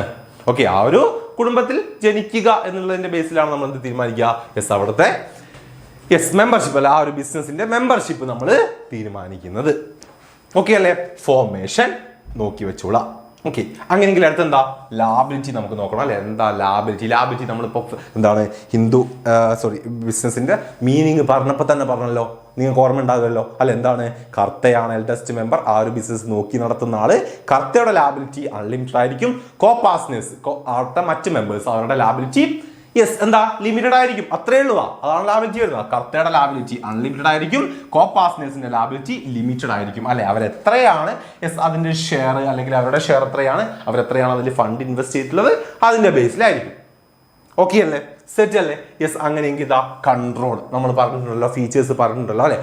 ആരാണ് കൺട്രോൾ ചെയ്യുന്നത്, കൺട്രോൾ ചെയ്തത്, ദ എൽഡസ്റ്റ് മെമ്പർ അല്ലെ. ആ ഒരു ബിസിനസ്സിലുള്ള ആ ഒരു എന്താണ് ഫാമിലിയിലുള്ള ഏറ്റവും തലമൂത്ത ആൾ, അയാളായിരിക്കും എന്ത് ചെയ്യുക, ആ ഒരു ബിസിനസ് കൺട്രോൾ ചെയ്യുക. ഓക്കെ, അടുത്ത് നോക്കിക്കോ, അടുത്തെന്താണ് ഇതാ കണ്ടിന്യൂറ്റി അല്ലെ. കണ്ടിന്യൂറ്റി എങ്ങനെയായിരിക്കും നമ്മൾ പറഞ്ഞു, ആ ഒരു ബിസിനസ് നോക്കി നടത്തുന്നത് ആരാണ്, നമ്മുടെ കർത്തയാണ് അല്ലേ. It is relatively stable form of organisation as on the death of Kartha the next eldest member in the family take place എന്നാണ് അല്ലെ. ആ ഒരു ഫാമിലിയിലെ കാരണവർ അല്ലെ, തലമൂത്ത ആളാണ് ആ ഒരു ബിസിനസ് നോക്കി നടത്തുക. ഹിസ് നെയിം ഈസ് കർത്ത അല്ലെ. അപ്പൊ ആ ഒരു കർത്തയ്ക്ക് എന്തെങ്കിലും പറ്റിപ്പോയാൽ, ആ ഒരു കർത്ത മരിക്കുകയോ അങ്ങനെ എന്തെങ്കിലും ചെയ്താൽ എന്ത് ചെയ്യും നമുക്ക്, എന്ത് ചെയ്യാം, ആ ഒരു ബിസിനസ്സിലുള്ള അടുത്ത എൽഡസ്റ്റ് മെമ്പർ അല്ലെ, അടുത്ത തലമൂത്ത ആൾ എന്താക്കുന്നു, ആ ഒരു പൊസിഷൻ ഏറ്റെടുക്കുകയും ആ ഒരു ബിസിനസ് നോക്കി നടത്തുകയും ചെയ്യുന്നു. ഓക്കെ അല്ലേ. സോ അതിനെന്തുണ്ട്, കണ്ടിന്യൂറ്റി ഉണ്ട് നമ്മുടെ ബിസിനസ്സിന്. ഓക്കെ അല്ലേ. അടുത്ത് നോക്കിക്കോ, എന്താ മൈനർ മെമ്പർ. അറിയാലോ, മൈനർ മെമ്പർഷിപ്പ് നമ്മുടെ ഹിന്ദു അൺഡിവൈഡ് ഫാമിലിയിൽ ഉണ്ട് അല്ലെ. ഉണ്ട്, എന്തുകൊണ്ടാ, അവിടെ ഒരു കുട്ടി ജനിച്ചു കഴിഞ്ഞാൽ അല്ലെ, ആ കുട്ടിക്ക് എന്താണ്, ആ ഒരു ബിസിനസ്സിലെ മെമ്പറായിട്ട് നമ്മളെന്താ കണക്കാക്കും അല്ലെ. ബർത്ത് ത്രൂ നമുക്ക് അവിടെ മെമ്പർഷിപ്പ് ആണ് അല്ലെ. The minor members may also be present in the joint Hindu family form of business organisation. This is because the membership to the family business acquired by birth in a particular family അല്ലെ. ആ ഒരു ഫാമിലിയിലെ ജനിക്കുന്നതോട് കൂടി എന്താണ്, ആ ഒരു family ബിസിനസ്സിൽ ആർക്കും കൂടെ അവകാശമുണ്ട്, ആ ഒരു കുട്ടിക്കും കൂടെ അവകാശമുണ്ട്. സോ മൈനർ മെമ്പർഷിപ്പ് HUF-ൽ അലൗഡ് ആണ്. ഓക്കെ അല്ലേ, സെറ്റ് അല്ലേ, റെഡി അല്ലേ. അപ്പോൾ ഇത്രയും പോയിന്റുകൾ നമുക്ക് ഇവിടെ പഠിക്കണം. HUF-ന്റെ ഫീച്ചേഴ്സ് പഠിക്കണം. സിമ്പിൾ ആണ്. Formation, liability, control, continuity and minor membership അല്ലെ. എക്സ്ട്രാ നമ്മളിപ്പോൾ എന്താണ് പാർട്ണർഷിപ്പിന്റെ ഫീച്ചേഴ്സ് പറഞ്ഞതിൽ നിന്നും എക്സ്ട്രാ ആയിട്ട് ഒറ്റ പോയിന്റ് അവിടെ വരുന്നുള്ളൂ. ഏതാണ്, മൈനർ മെമ്പർഷിപ്പ് എന്ന് പറയുന്ന ഒറ്റ പോയിന്റ്. ബാക്കിയൊക്കെ മറ്റേ നമ്മൾ പറഞ്ഞ സെയിം പോയിന്റ് ആണ്. Okay, ready. അങ്ങനെയെങ്കിൽ ഇതാ മെറിറ്റ്സ് നമുക്കൊന്ന് നോക്കാം. എന്തൊക്കെ ഗുണങ്ങളാണ് നമ്മളിവിടെ പറഞ്ഞ സെയിം കാര്യം തന്നെ റിപ്പീറ്റ് ചെയ്യാൻ പോവാണ്. ഫീച്ചേഴ്സിൽ പറഞ്ഞത് ശ്രദ്ധിച്ചോ. ഒന്നാമത് എന്താ, എഫക്റ്റീവ് കൺട്രോൾ അല്ലെ. കൺട്രോൾ ചെയ്യുന്നത് ആരാണ് എന്ന് നമ്മൾ പറഞ്ഞിട്ടുണ്ടല്ലോ അല്ലെ. കർത്തയാണ് എല്ലാ തീരുമാനങ്ങളും എടുക്കുക അല്ലെ. Karta has the absolute decision making power. This avoid conflict among members അല്ലെ. അത്രയേ ഉള്ളൂ. കർത്ത തീരുമാനിക്കുന്നത് കൊണ്ട് തന്നെ മെമ്പേഴ്സ് തമ്മിലുള്ള കോൺഫ്ലിക്റ്റ് ഉണ്ടെങ്കിൽ എന്താ, അതില്ലാതാവുന്നു അല്ലെ. തീരുമാനങ്ങൾ എടുക്കേണ്ടത് കർത്തയാണ്. ഓക്കെ അല്ലേ, ഒന്നാമത്തെ പോയിന്റ്. അടുത്തെന്താ, കണ്ടിന്യൂഡ് ബിസിനസ് എക്സിസ്റ്റൻസ്. എന്താ, നിലനിൽപ്പുണ്ട്. നമ്മളിപ്പോ തന്നെ പറഞ്ഞു അല്ല, ഫീച്ചേഴ്സ് പറഞ്ഞിട്ടുണ്ട് അല്ലെ. അതിനെന്താ, കണ്ടിന്യൂറ്റി പറഞ്ഞിട്ടുണ്ട്. എങ്ങനെയാ, എൽഡസ്റ്റ് മെമ്പർ ആയിട്ടുള്ള കർത്തയ്ക്ക് എന്തെങ്കിലും പറ്റിപ്പോയാലും നമ്മൾ പേടിക്കേണ്ടതില്ല. കാരണം എന്താ, ആ ഒരു ഫാമിലിയിലുള്ള അടുത്ത എൽഡസ്റ്റ് മെമ്പർ എന്താ, ആ ഒരു പൊസിഷനിലേക്ക് വരികയും അയാളാവും പിന്നെന്ത്, കർത്ത ആ ഒരു ബിസിനസ് നോക്കി നടത്തുന്ന ആളല്ലേ. The death of the Karta will not affect the business as the next eldest member will then take up the position. അത്രേ ഉള്ളൂ. So it's a continued form. ഇതിനടുത്ത് എന്താണ്, ലിമിറ്റഡ് ലാബിലിറ്റി ഓഫ് മെമ്പർ അല്ലെ. നമ്മൾ പറഞ്ഞിട്ടുണ്ടല്ലോ, കർത്തയുടെ ലാബിലിറ്റി അൺലിമിറ്റഡ് ആണെന്നും കോപാർട്ട്നേഴ്സിന്റെ liability limited ആണെന്നും നമ്മൾ പറഞ്ഞിട്ടുണ്ടല്ലോ. സോ അതുകൊണ്ട് തന്നെ എന്താ, ലിമിറ്റഡ് ലാബിലിറ്റി ഓഫ് മെമ്പേഴ്സിന്റെ ലാബിലിറ്റി ലിമിറ്റഡ് ആയിരിക്കും. എന്താ, അവർക്ക് ആ ഒരു ആൻസിസ്റ്ററിൽ നിന്ന് അല്ലെങ്കിൽ ആ ഒരു ബിസിനസ്സിലേക്ക് ഓരോ കോപാർട്ട്നേഴ്സും മെമ്പേഴ്സും എത്രയൊക്കെ ഫണ്ട് ഇൻവെസ്റ്റ് ചെയ്തിട്ടുണ്ട് അല്ലെങ്കിൽ ഷെയർ കൊടുത്തിട്ടുണ്ട്, ആ ഒരു ഷെയറിന്റെ ബേസിൽ മാത്രമായിരിക്കും അയാളുടെ അല്ലെങ്കിൽ ആ ഒരു വ്യക്തിയുടെ ആ ഒരു മെമ്പറുടെ ആ ഒരു ബിസിനസ്സിലുള്ള ലാബിലിറ്റി എന്ന് പറയുന്നത്. സെറ്റ് അല്ലേ. അങ്ങനെയെങ്കിൽ അടുത്ത് എന്താ increase loyalty and cooperation. Yes, നമ്മളിവിടെ നമ്മുടെ സോൾ പ്രൊപ്പറേഷൻഷിപ്പിൽ നമ്മൾ ഒരു പോയിന്റ് പഠിച്ചിട്ടുണ്ടായിരുന്നു. അല്ല, എന്താണ് ഒരു സെൽഫ് സാറ്റിസ്ഫാക്ഷൻ ഉണ്ടാവുക എന്ന് പറഞ്ഞിട്ടുള്ള ഒരു പോയിന്റ് പഠിച്ചില്ലേ? ആ സെയിം പോയിന്റ് ആണ് അല്ലെ? എന്താണ് ഇതൊരു കൂട്ടുകുടുംബ ബിസിനസ് ആണ് അല്ലെ? Since the business is run by members of the family, there is a greatest sense of loyalty toward one another. Pride in the growth of business in linked to the achievement of the family. അല്ലെ, ഒരു family മൊത്തമായിട്ട് ഉണ്ടാകുന്നതാണ് അല്ലെ? അപ്പൊ എന്താണ് ആ ഒരു family ബിസിനസിന്റെ ഉയർച്ച എന്ന് പറയുന്നത് എന്താണ്? ആ ഒരു ഫാമിലിയിലുള്ള മെമ്പേഴ്സിന് എന്താ ഒരു സെൽഫ് പ്രൈഡ് ആണ് അല്ലെ? അവർക്ക് എന്താ ഒരു ലോയൽറ്റി അല്ലെങ്കിൽ എന്താണ് അവർക്ക് എന്താണ് ഒരു അഭിമാനം ഉണ്ടാകുന്ന കാര്യമാണല്ലോ. ശരി, അത് എന്താണ് ആ ഒരു മെമ്പേഴ്സിന് ഉണ്ടാകും എന്നാണ് increase loyalty and cooperation. Set okay. Yes, അപ്പോൾ ഇത്രയും പോയിന്റുകൾ മക്കൾ എവിടെ പഠിച്ചു വെക്കുക? മെറിറ്റ്സ് പഠിച്ചു വെക്കുക. സിമ്പിൾ ആണ്. നമ്മൾ ഫീച്ചേഴ്സ് പറഞ്ഞ സെയിം കാര്യമാണ്. ഒന്ന് കൺട്രോളിന്റെ കേസ് പറഞ്ഞു, അടുത്തെന്താ കണ്ടിന്യൂറ്റിയുടെ കേസ് പറഞ്ഞു, അടുത്തെന്താ ലാബിലിറ്റിയുടെ കേസ് പറഞ്ഞു, then last increase loyalty and membership പറഞ്ഞു. ഓക്കെ, അങ്ങനെയെങ്കിൽ നമുക്ക് ഇതിന്റെ ലിമിറ്റേഷൻസും കൂടെ ഒന്ന് നോക്കാം. Limitations of join Hindu family business എന്തൊക്കെയാണ്? ലിമിറ്റേഷൻസ് എന്ന് പറഞ്ഞു കഴിഞ്ഞാൽ സിമ്പിൾ ആണ്, നോക്കിക്കോ. എന്താ? The join Hindu family business faces the problem of limited capital as it is dependent mainly on ancestral property അല്ലെ? എന്താണ് ലിമിറ്റഡ് റിസോഴ്സ്? നമ്മുടെ അവിടുത്തെ മെയിൻ ക്യാപിറ്റൽ എന്ന് പറഞ്ഞാൽ എന്താണ്? ആ ഒരു കൂട്ടുകുടുംബ ബിസിനസ്സിൽ അല്ലെങ്കിൽ ആ ഒരു കൂട്ടുകുടുംബ ഫാമിലിയിൽ അവർ പാരമ്പര്യമായിട്ട് എന്താ കൈമാറി വരുന്ന പരമ്പരാഗത സ്വത്താണ് അല്ലെ? സോ ആ ഒരു സ്വത്തിന്റെ ബേസിലാണ്. സോ അതുകൊണ്ട് തന്നെ എന്താണ് അവരുടെ നമ്മുടെ ആ ഒരു ബിസിനസിന്റെ സ്കോപ്പ് അല്ലെങ്കിൽ അത് ഉയർച്ച എന്നൊക്കെ പറയുന്നത് കുറവായിരിക്കും. പിന്നെ അതിന്റെ വളർച്ച അല്ലെ, അതെന്താണ് വലിയ രീതിയിൽ ഫണ്ടൊക്കെ ഇൻവെസ്റ്റ് ചെയ്ത് വലിയ സെറ്റപ്പ് ഒക്കെ ആക്കി എടുക്കുക എന്ന് പറയുന്നത് കുറവായിരിക്കും. അതുകൊണ്ട് തന്നെ അവരെന്താണ് റിസോഴ്സസ് കുറവായിരിക്കും. നമ്മൾ സോൾ പ്രൊപ്പറേഷൻഷിപ്പിന്റെ കേസിൽ സെയിം പറഞ്ഞ പോയിന്റ് ആണ്. ഓക്കെ, സെക്കൻഡ് എന്താണ്? അൺലിമിറ്റഡ് ലാബിലിറ്റി ഓഫ് കർത്ത. ഇനി ഫുൾ കർത്തേന്റെ ബേസിലാണ് ഇതിന്റെ ലിമിറ്റേഷൻ പറയാം അല്ലെ? കർത്തയ്ക്കാണ് ഇത് അൺലിമിറ്റഡ് ലാബിലിറ്റി അല്ലെ? മെമ്പേഴ്സിനൊക്കെ ലിമിറ്റഡും കർത്തയ്ക്ക് അൺലിമിറ്റഡ് ആണ് അല്ലെ? The karta is the burdened not only with the responsibility of decision making and management of business but also suffer from the disadvantage of having unlimited liability അല്ലേ? എന്താണ് ആ ഒരു ബിസിനസ്സിന് എന്തെങ്കിലും ഡെപ്റ്റോ കാര്യങ്ങളോ ഉണ്ടെങ്കിൽ അത് തീർക്കാൻ ആ ഒരു ബിസിനസ്സിന്റെ അസറ്റും കാര്യങ്ങളും മതിയായില്ലെങ്കിൽ കർത്തയ്ക്ക് മാത്രമാണ് എഫക്ട് ചെയ്യുന്നത്. കർത്തയുടെ പേഴ്സണൽ അസറ്റ് വിറ്റുകൊണ്ട് വേണം നമ്മൾ എന്താക്കാൻ HUFന്റെ ഡെപ്റ്റ് ബാധ്യതകൾ തീർക്കാൻ. സോ ഏറ്റവും കൂടുതൽ എഫക്ട് ചെയ്യുന്നത് ആരെയാണ്? ആ കർത്തയെയാണ് അല്ലെ? അടുത്തെന്താണ് ഡോമിനൻസ് ഓഫ് കർത്തയാണ്. ഇതിന്റെ ലിമിറ്റേഷൻ സിമ്പിൾ ആണ്. നിങ്ങൾ ഓർത്ത് കർത്തേന്റെ പോയിന്റ് ഓഫ് വ്യൂ ചിന്തിച്ചാൽ ഇതിന്റെ ലിമിറ്റേഷൻസ് കിട്ടും അല്ലെ? കർത്തയ്ക്ക് എന്താണ്? അൺലിമിറ്റഡ് ലാബിലിറ്റി ആണ്. കർത്തയ്ക്ക് എന്താണ്? കർത്തയുടെ ഡോമിനൻസ് ഉണ്ടാവും അല്ലെ? Karta individually manage the business which may at the time not be accepted to other members. Okay, this may cause conflict among them may even lead to breakdown of the business units എന്നാണ് അല്ലെ? എന്താണ് എല്ലാ കാര്യങ്ങളും തീരുമാനിക്കുക കർത്തയാണ്. അപ്പൊ എന്താണ് എല്ലാ ടൈമിലൊന്നും കർത്തയുടെ തീരുമാനങ്ങളോ കാര്യങ്ങളോ താങ്ക് യു ഫ്ലേണു മിസ് ചായ ആയിട്ട് വന്നതാണ്. കോഫിയാണോ? Okay thank you ready. അപ്പം കർത്തയുടെ ഈ ഡോമിനൻസ് എല്ലാ സമയത്തും എന്ത് ചെയ്യണമെന്നില്ല അല്ലെങ്കിൽ എന്ത് വേണമെന്നില്ല, എന്ത് പറ്റണമെന്നില്ല, നമ്മുടെ എല്ലാ മെമ്പേഴ്സിനും അക്സെപ്റ്റബിൾ ആവണം എന്നില്ല അല്ലെ? അപ്പൊ ആ ഡോമിനൻസ് അല്ലെങ്കിൽ ചില സമയത്ത് എന്താണ് കർത്ത സ്വയം തീരുമാനമെടുക്കും. എന്താണ് അയാൾക്ക് ആ ഒരു പവർ ഉണ്ട് എന്നുള്ള ബേസിൽ എന്താ അയാൾ സ്വയം തീരുമാനങ്ങളൊക്കെ എടുത്ത് അങ്ങോട്ട് തുടങ്ങിയാലോ സീനല്ലേ? അപ്പൊ ആ ഒരു കാര്യം ഓർത്തിരിക്കുക, ഡോമിനൻസ് ഓഫ് കർത്ത. സെറ്റ്. അടുത്ത പോയിന്റ് എന്താ? ലിമിറ്റഡ് മാനേജിങ് സ്കിൽ ഓഫ് കർത്ത. അത്ര തന്നെ അല്ലെ? എല്ലാ കാര്യങ്ങളും തീരുമാനിക്കുന്നതും ചെയ്യുന്നതൊക്കെ ആരാണ്? കർത്തയാണ്.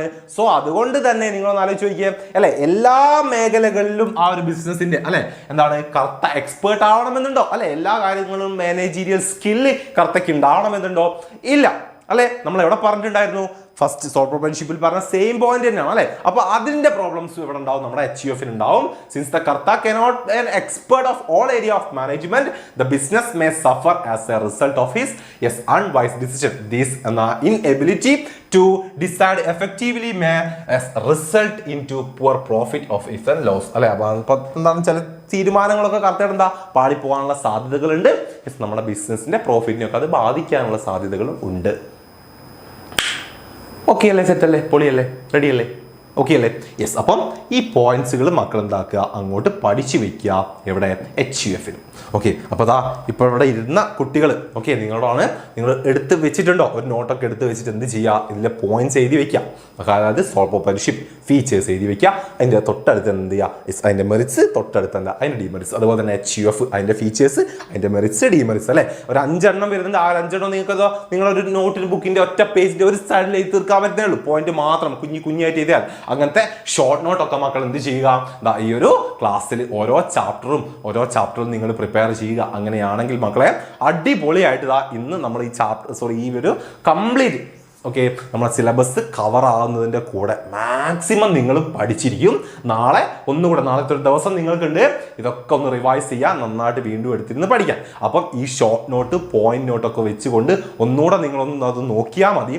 അടിപൊളിയായിട്ട് നിങ്ങൾക്ക് പബ്ലിക് എക്സാം ബിസിനസ് സ്റ്റഡീസിന് മാർക്ക് സ്കോർ ചെയ്യാൻ പറ്റും. +1 സ്റ്റുഡൻസ് ആണ് നിങ്ങൾ. ഏറ്റവും കൂടുതൽ നിങ്ങൾക്ക് മാർക്ക് സ്കോർ ചെയ്യാൻ പറ്റുകയും നന്നായിട്ട് പഠിക്കാൻ പറ്റുകയും ചെയ്യുന്നത് +1-ലാണ്. അപ്പോൾ അത് മാക്സിമം യൂസ് ചെയ്തോളാം. ഏറ്റവും മാക്സിമം മാർക്ക് തന്നെ നിങ്ങൾ +1-ൽ സ്കോർ ചെയ്യാൻ ശ്രമിക്കുക. എന്നിട്ട് +2-ലേക്ക് പോവുക. ഓക്കെ. +2 നല്ല ടഫാണ്. അപ്പം മാക്സിമം നിങ്ങൾ എഫേർട്ടും കാര്യങ്ങളും +1-ൽ ഇട്ടിട്ട് എത്രയും സ്കോർ ചെയ്യാൻ പറ്റുമോ അത്രത്തോളം ഇവിടുന്ന് പിടിച്ചെടുത്തിട്ട് മാത്രം അങ്ങോട്ട് പോവുക. ഓക്കെ. യെസ്. അങ്ങനെയെങ്കിൽ നമുക്ക് എന്ത് ചെയ്യാം, അടുത്തേക്ക് പോവാണ് പാർട്ണർഷിപ്പ്. എന്താണ് ഈ മോഹം മാറാനായി മാത്രം, എന്താണ്. ഓക്കെ. യെസ്. അപ്പം പാർട്ണർഷിപ്പിലേക്ക് നമ്മൾ പോവാണ്, നമ്മുടെ 3ാമത്തെ ഫോമിലേക്ക്. ഓക്കെ അല്ലേ? ഓക്കെ. അങ്ങനെയെങ്കിൽ അതിന് മുൻപ് ഇത്തിരി വെള്ളം കുടിക്കട്ടെ, എന്നിട്ട് നമുക്ക് ഓക്കെ.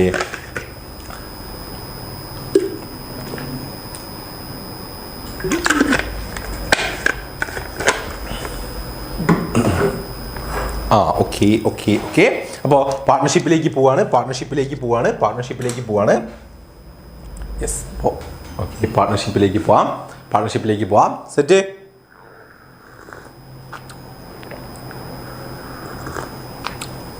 ഓക്കെ. ഒരു കിടിലൻ കോഫി ഉണ്ട്. അപ്പോൾ നമുക്ക് ചായ കുടിച്ച് സാവധാനം അങ്ങനെ പഠിക്കാം. പണ്ട് സാറ് ഈ 10th പഠിക്കുന്ന സമയത്ത് ഈ ട്യൂഷൻ സെൻ്ററിൽ ഒരു സാറുണ്ടായിരുന്നു. പുള്ളി ഇങ്ങനെ മാത്സ് എടുക്കുന്ന സാറ്. പുള്ളിക്കാരെ ഇങ്ങനെ പറയായിരുന്നു, അതായത് നിങ്ങൾ മാത്സ് പഠിക്കുമ്പോൾ എന്ത് ചെയ്യുക, വീട്ടിലൊക്കെ ഇരുന്ന് പഠിക്കുന്ന സമയത്ത് ഒരു ചെറിയൊരു പ്ലേറ്റിൽ കുറച്ച് മിച്ചറും അല്ലെങ്കിൽ ഒരു അടുത്തൊരു കട്ടൻ ചായയും ഒക്കെ കൊണ്ടുവയ്ക്കുക. എന്നിട്ട് അതിൻ്റെ കൂടെ നോട്ടും ടെസ്റ്റൊക്കെ അടിച്ചിട്ട് ചെയ്ത് പഠിക്കുക എന്നുള്ള ഒരു മിച്ചറൊക്കെ തിന്നിട്ട് പഠിക്കുക. മുപ്പൊരു വൈബ് അതായിരുന്നു. അങ്ങനെ ഇത് പഠിക്കണം എന്നൊക്കെ പറയായിരുന്നു. അപ്പോൾ അതൊക്കെ ശരിക്കും നല്ല കാര്യമാണ്. അങ്ങനെയൊക്കെ പഠിക്കുമ്പോൾ ചിലപ്പോൾ കുറച്ചുകൂടെ ഈ ഫുഡിനോടൊക്കെ എല്ലാവർക്കും ഭയങ്കര താല്പര്യമാണല്ലോ. അപ്പോൾ താല്പര്യമുള്ളൊരു കാര്യം ചെയ്യുമ്പോൾ ഈ പഠിക്കുന്ന കാര്യങ്ങൾ ചിലപ്പോൾ നന്നായിട്ട് തലയിലേക്ക് കയറും. ഓക്കെ. യെസ്. അപ്പോൾ നമുക്ക് പാർട്ണർഷിപ്പിലേക്ക് പോകാം. പാർട്ണർഷിപ്പ് നമ്മുടെ 3ാമത്തെ ഫോമാണ്. Okay. The Indian partnership act 1932. Okay. ഓർത്ത് വെച്ചോളാം ഈ ഒരു act. Okay. Yes. Define partnership as the relation between persons who have agreed to share the profit of the business carried on by all or any one of them acting for all. ഇതാണ് എന്തെന്ന് പാർട്ണർഷിപ്പിന്റെ definition എന്ന് പറയുന്നത്. അടുത്ത വർഷം അക്കൗണ്ടൻസിയിൽ നമ്മൾ ആദ്യം തന്നെ start ചെയ്യുക ഈ ഒരു ആക്ടിൽ നിന്നും ഈ ഒരു ഡെഫിനിഷനിൽ നിന്നുമാണ്. അപ്പൊ അത് ഇപ്പോഴേ പഠിച്ചു വെച്ചോ.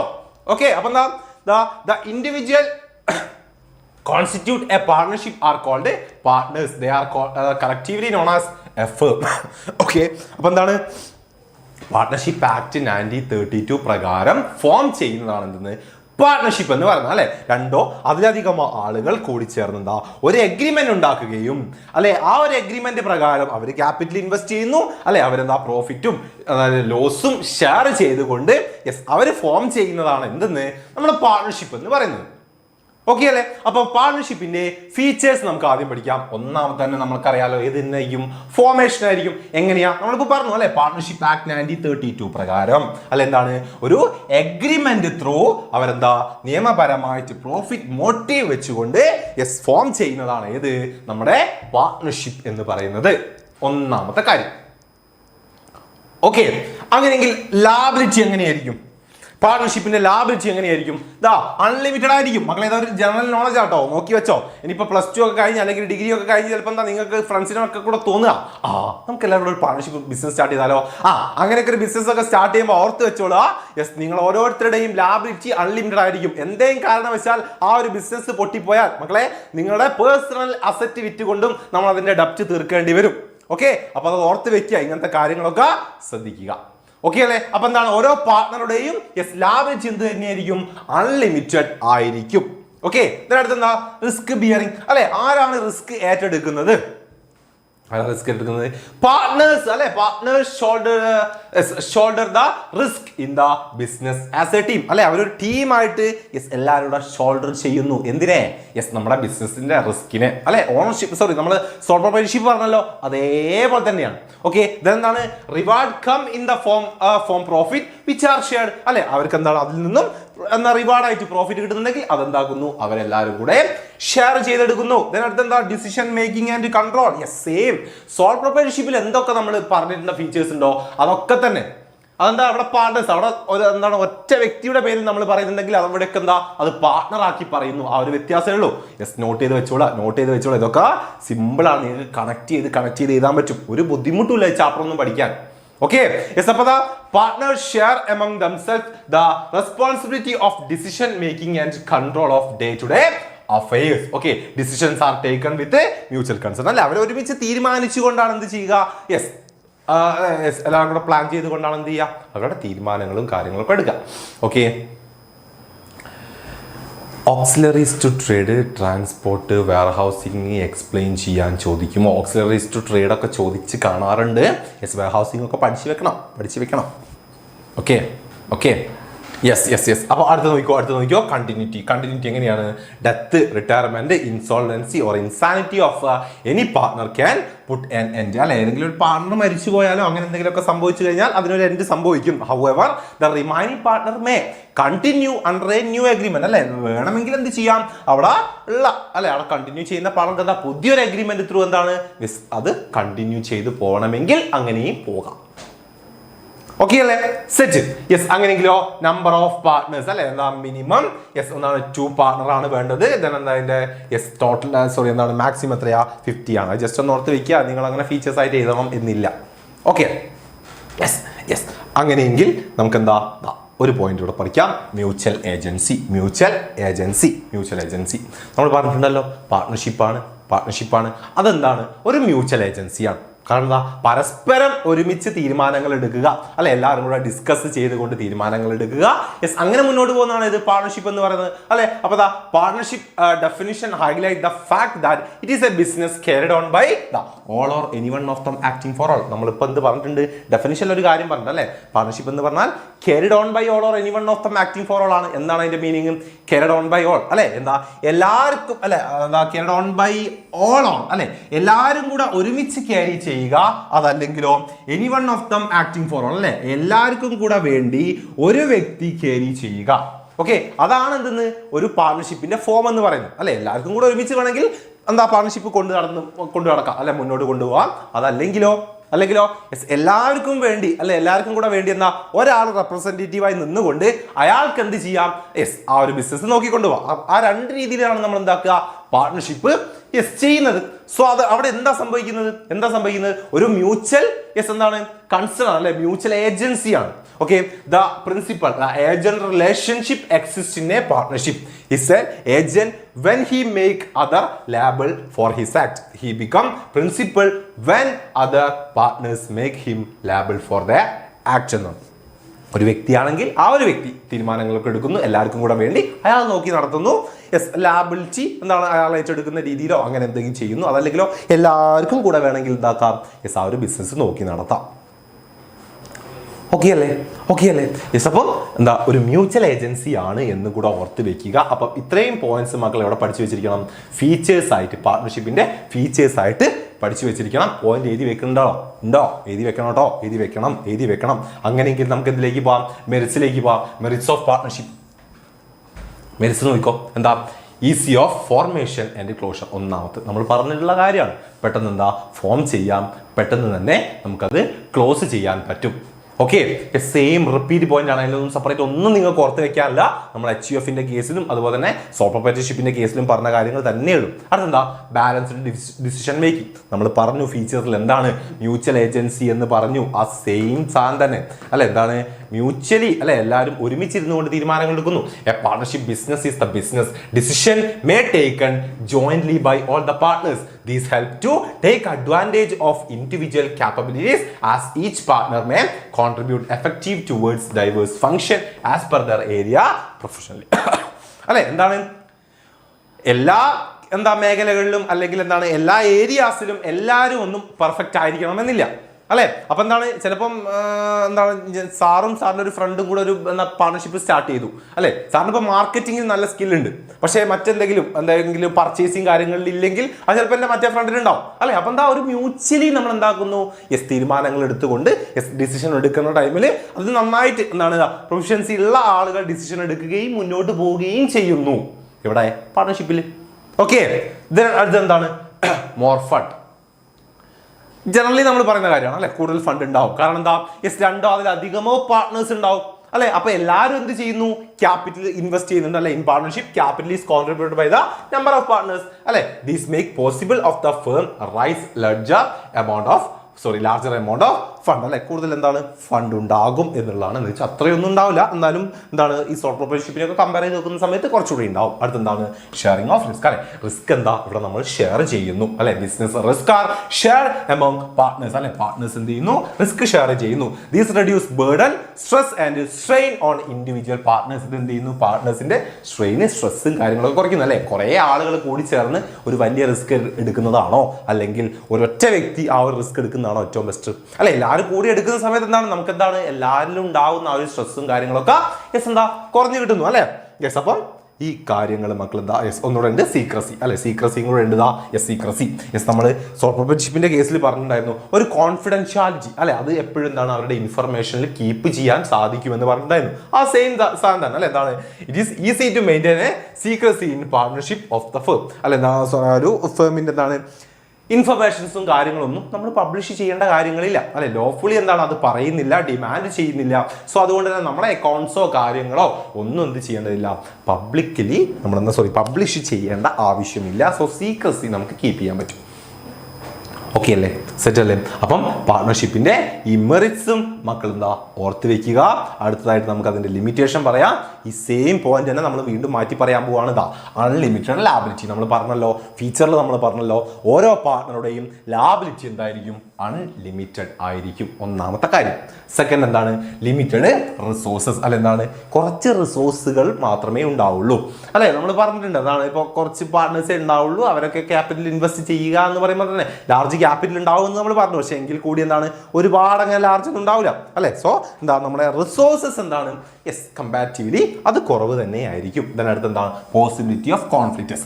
പാർട്ട്നേഴ്സ് തമ്മിലുള്ള കോൺഫ്ലിക്റ്റിനുള്ള സാധ്യതകൾ നമുക്ക് തള്ളിക്കളയാൻ പറ്റില്ല അല്ലെ. എന്തെങ്കിലുമൊക്കെ ഒരു വാക്ക് തർക്കങ്ങളും അതും ഇതും അല്ലെ, ചില കാര്യങ്ങളിലൊക്കെ എന്തെങ്കിലുമൊക്കെ ഒരു തീരുമാനത്തിനൊക്കെ ഒരു പ്രശ്നങ്ങളൊക്കെ ഉണ്ടായി കഴിഞ്ഞാൽ അല്ലെ എന്ത് ചെയ്യാം, ചിലപ്പോൾ അടിയിലേക്കും കാര്യത്തിലേക്കും ഒക്കെ അത് കലാശിക്കാം. അങ്ങനത്തെ പ്രശ്നങ്ങൾ അല്ലെ കോൺഫ്ലിക്ട്സ് ഉണ്ടാവാം.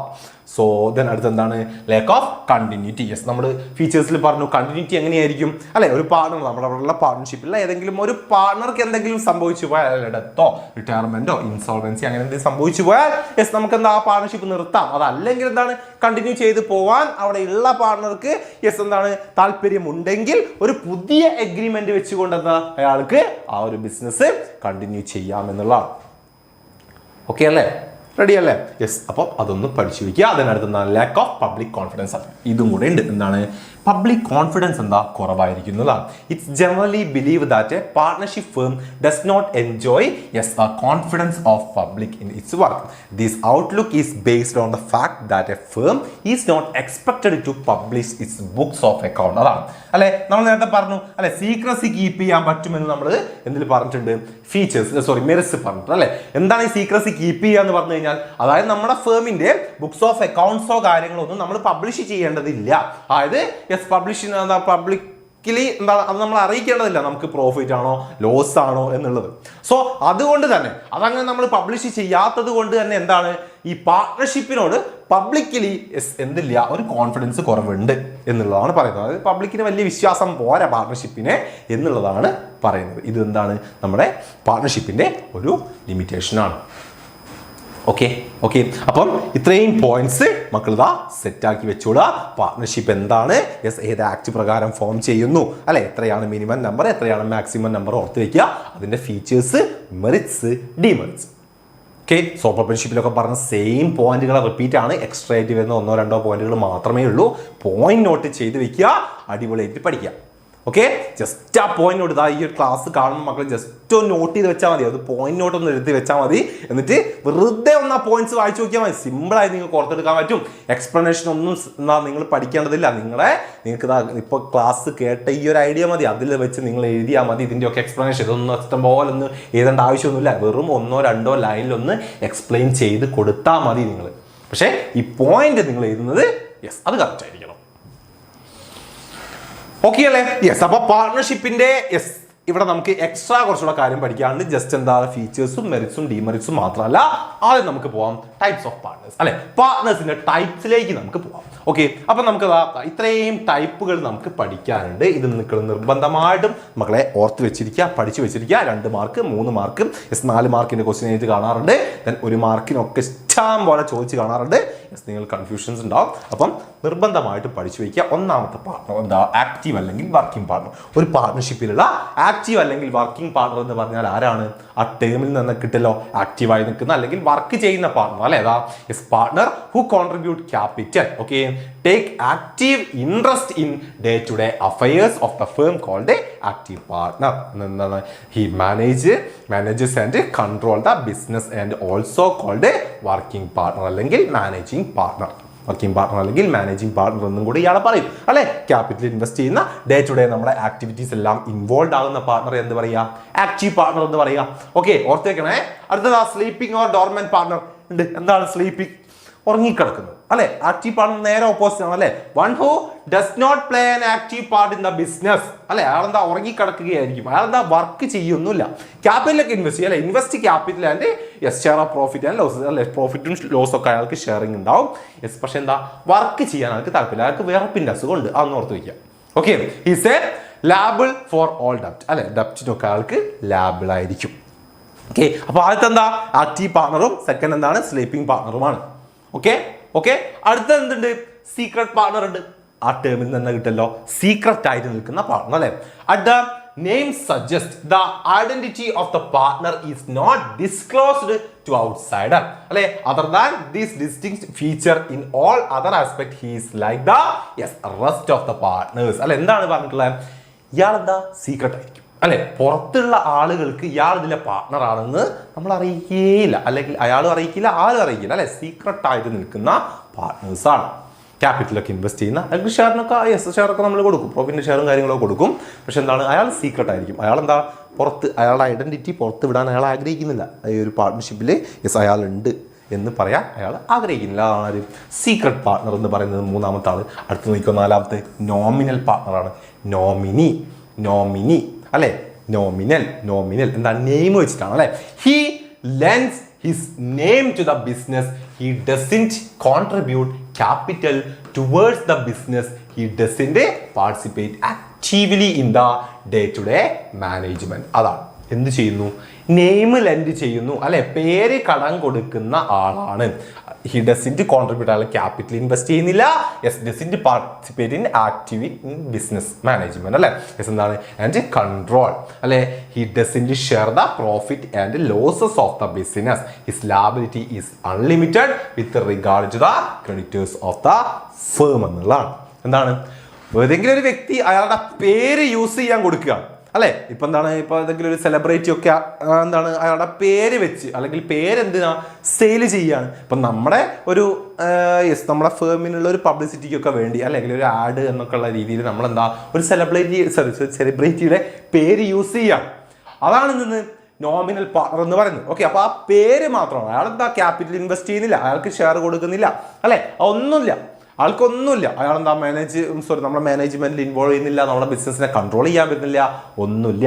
പക്ഷെ എന്തുണ്ട്, യെസ് അയാൾ ലാബിലായിരിക്കും. എന്തിനേയും യെസ് അയാളുടെ പേരും കേട്ട് നമ്മുടെ ബിസിനസ് നടത്തി അല്ലെ എന്താണ് പൊട്ടിപ്പൊളിയാനൊക്കെ നിൽക്കുന്ന ആളുകളൊക്കെ ഉണ്ടാവും, അല്ലെങ്കിൽ അതിങ്ങനെ ക്യാഷൊക്കെ യെസ് എന്താ കടത്തിലായ ആളുകളൊക്കെ ഉണ്ടെങ്കിൽ യെസ് ആ ഒരു വ്യക്തിയോട് എന്താണ് യെസ് ഈ ഒരു പേരുള്ള വ്യക്തി എന്താണ് ലാബിലായിരിക്കും.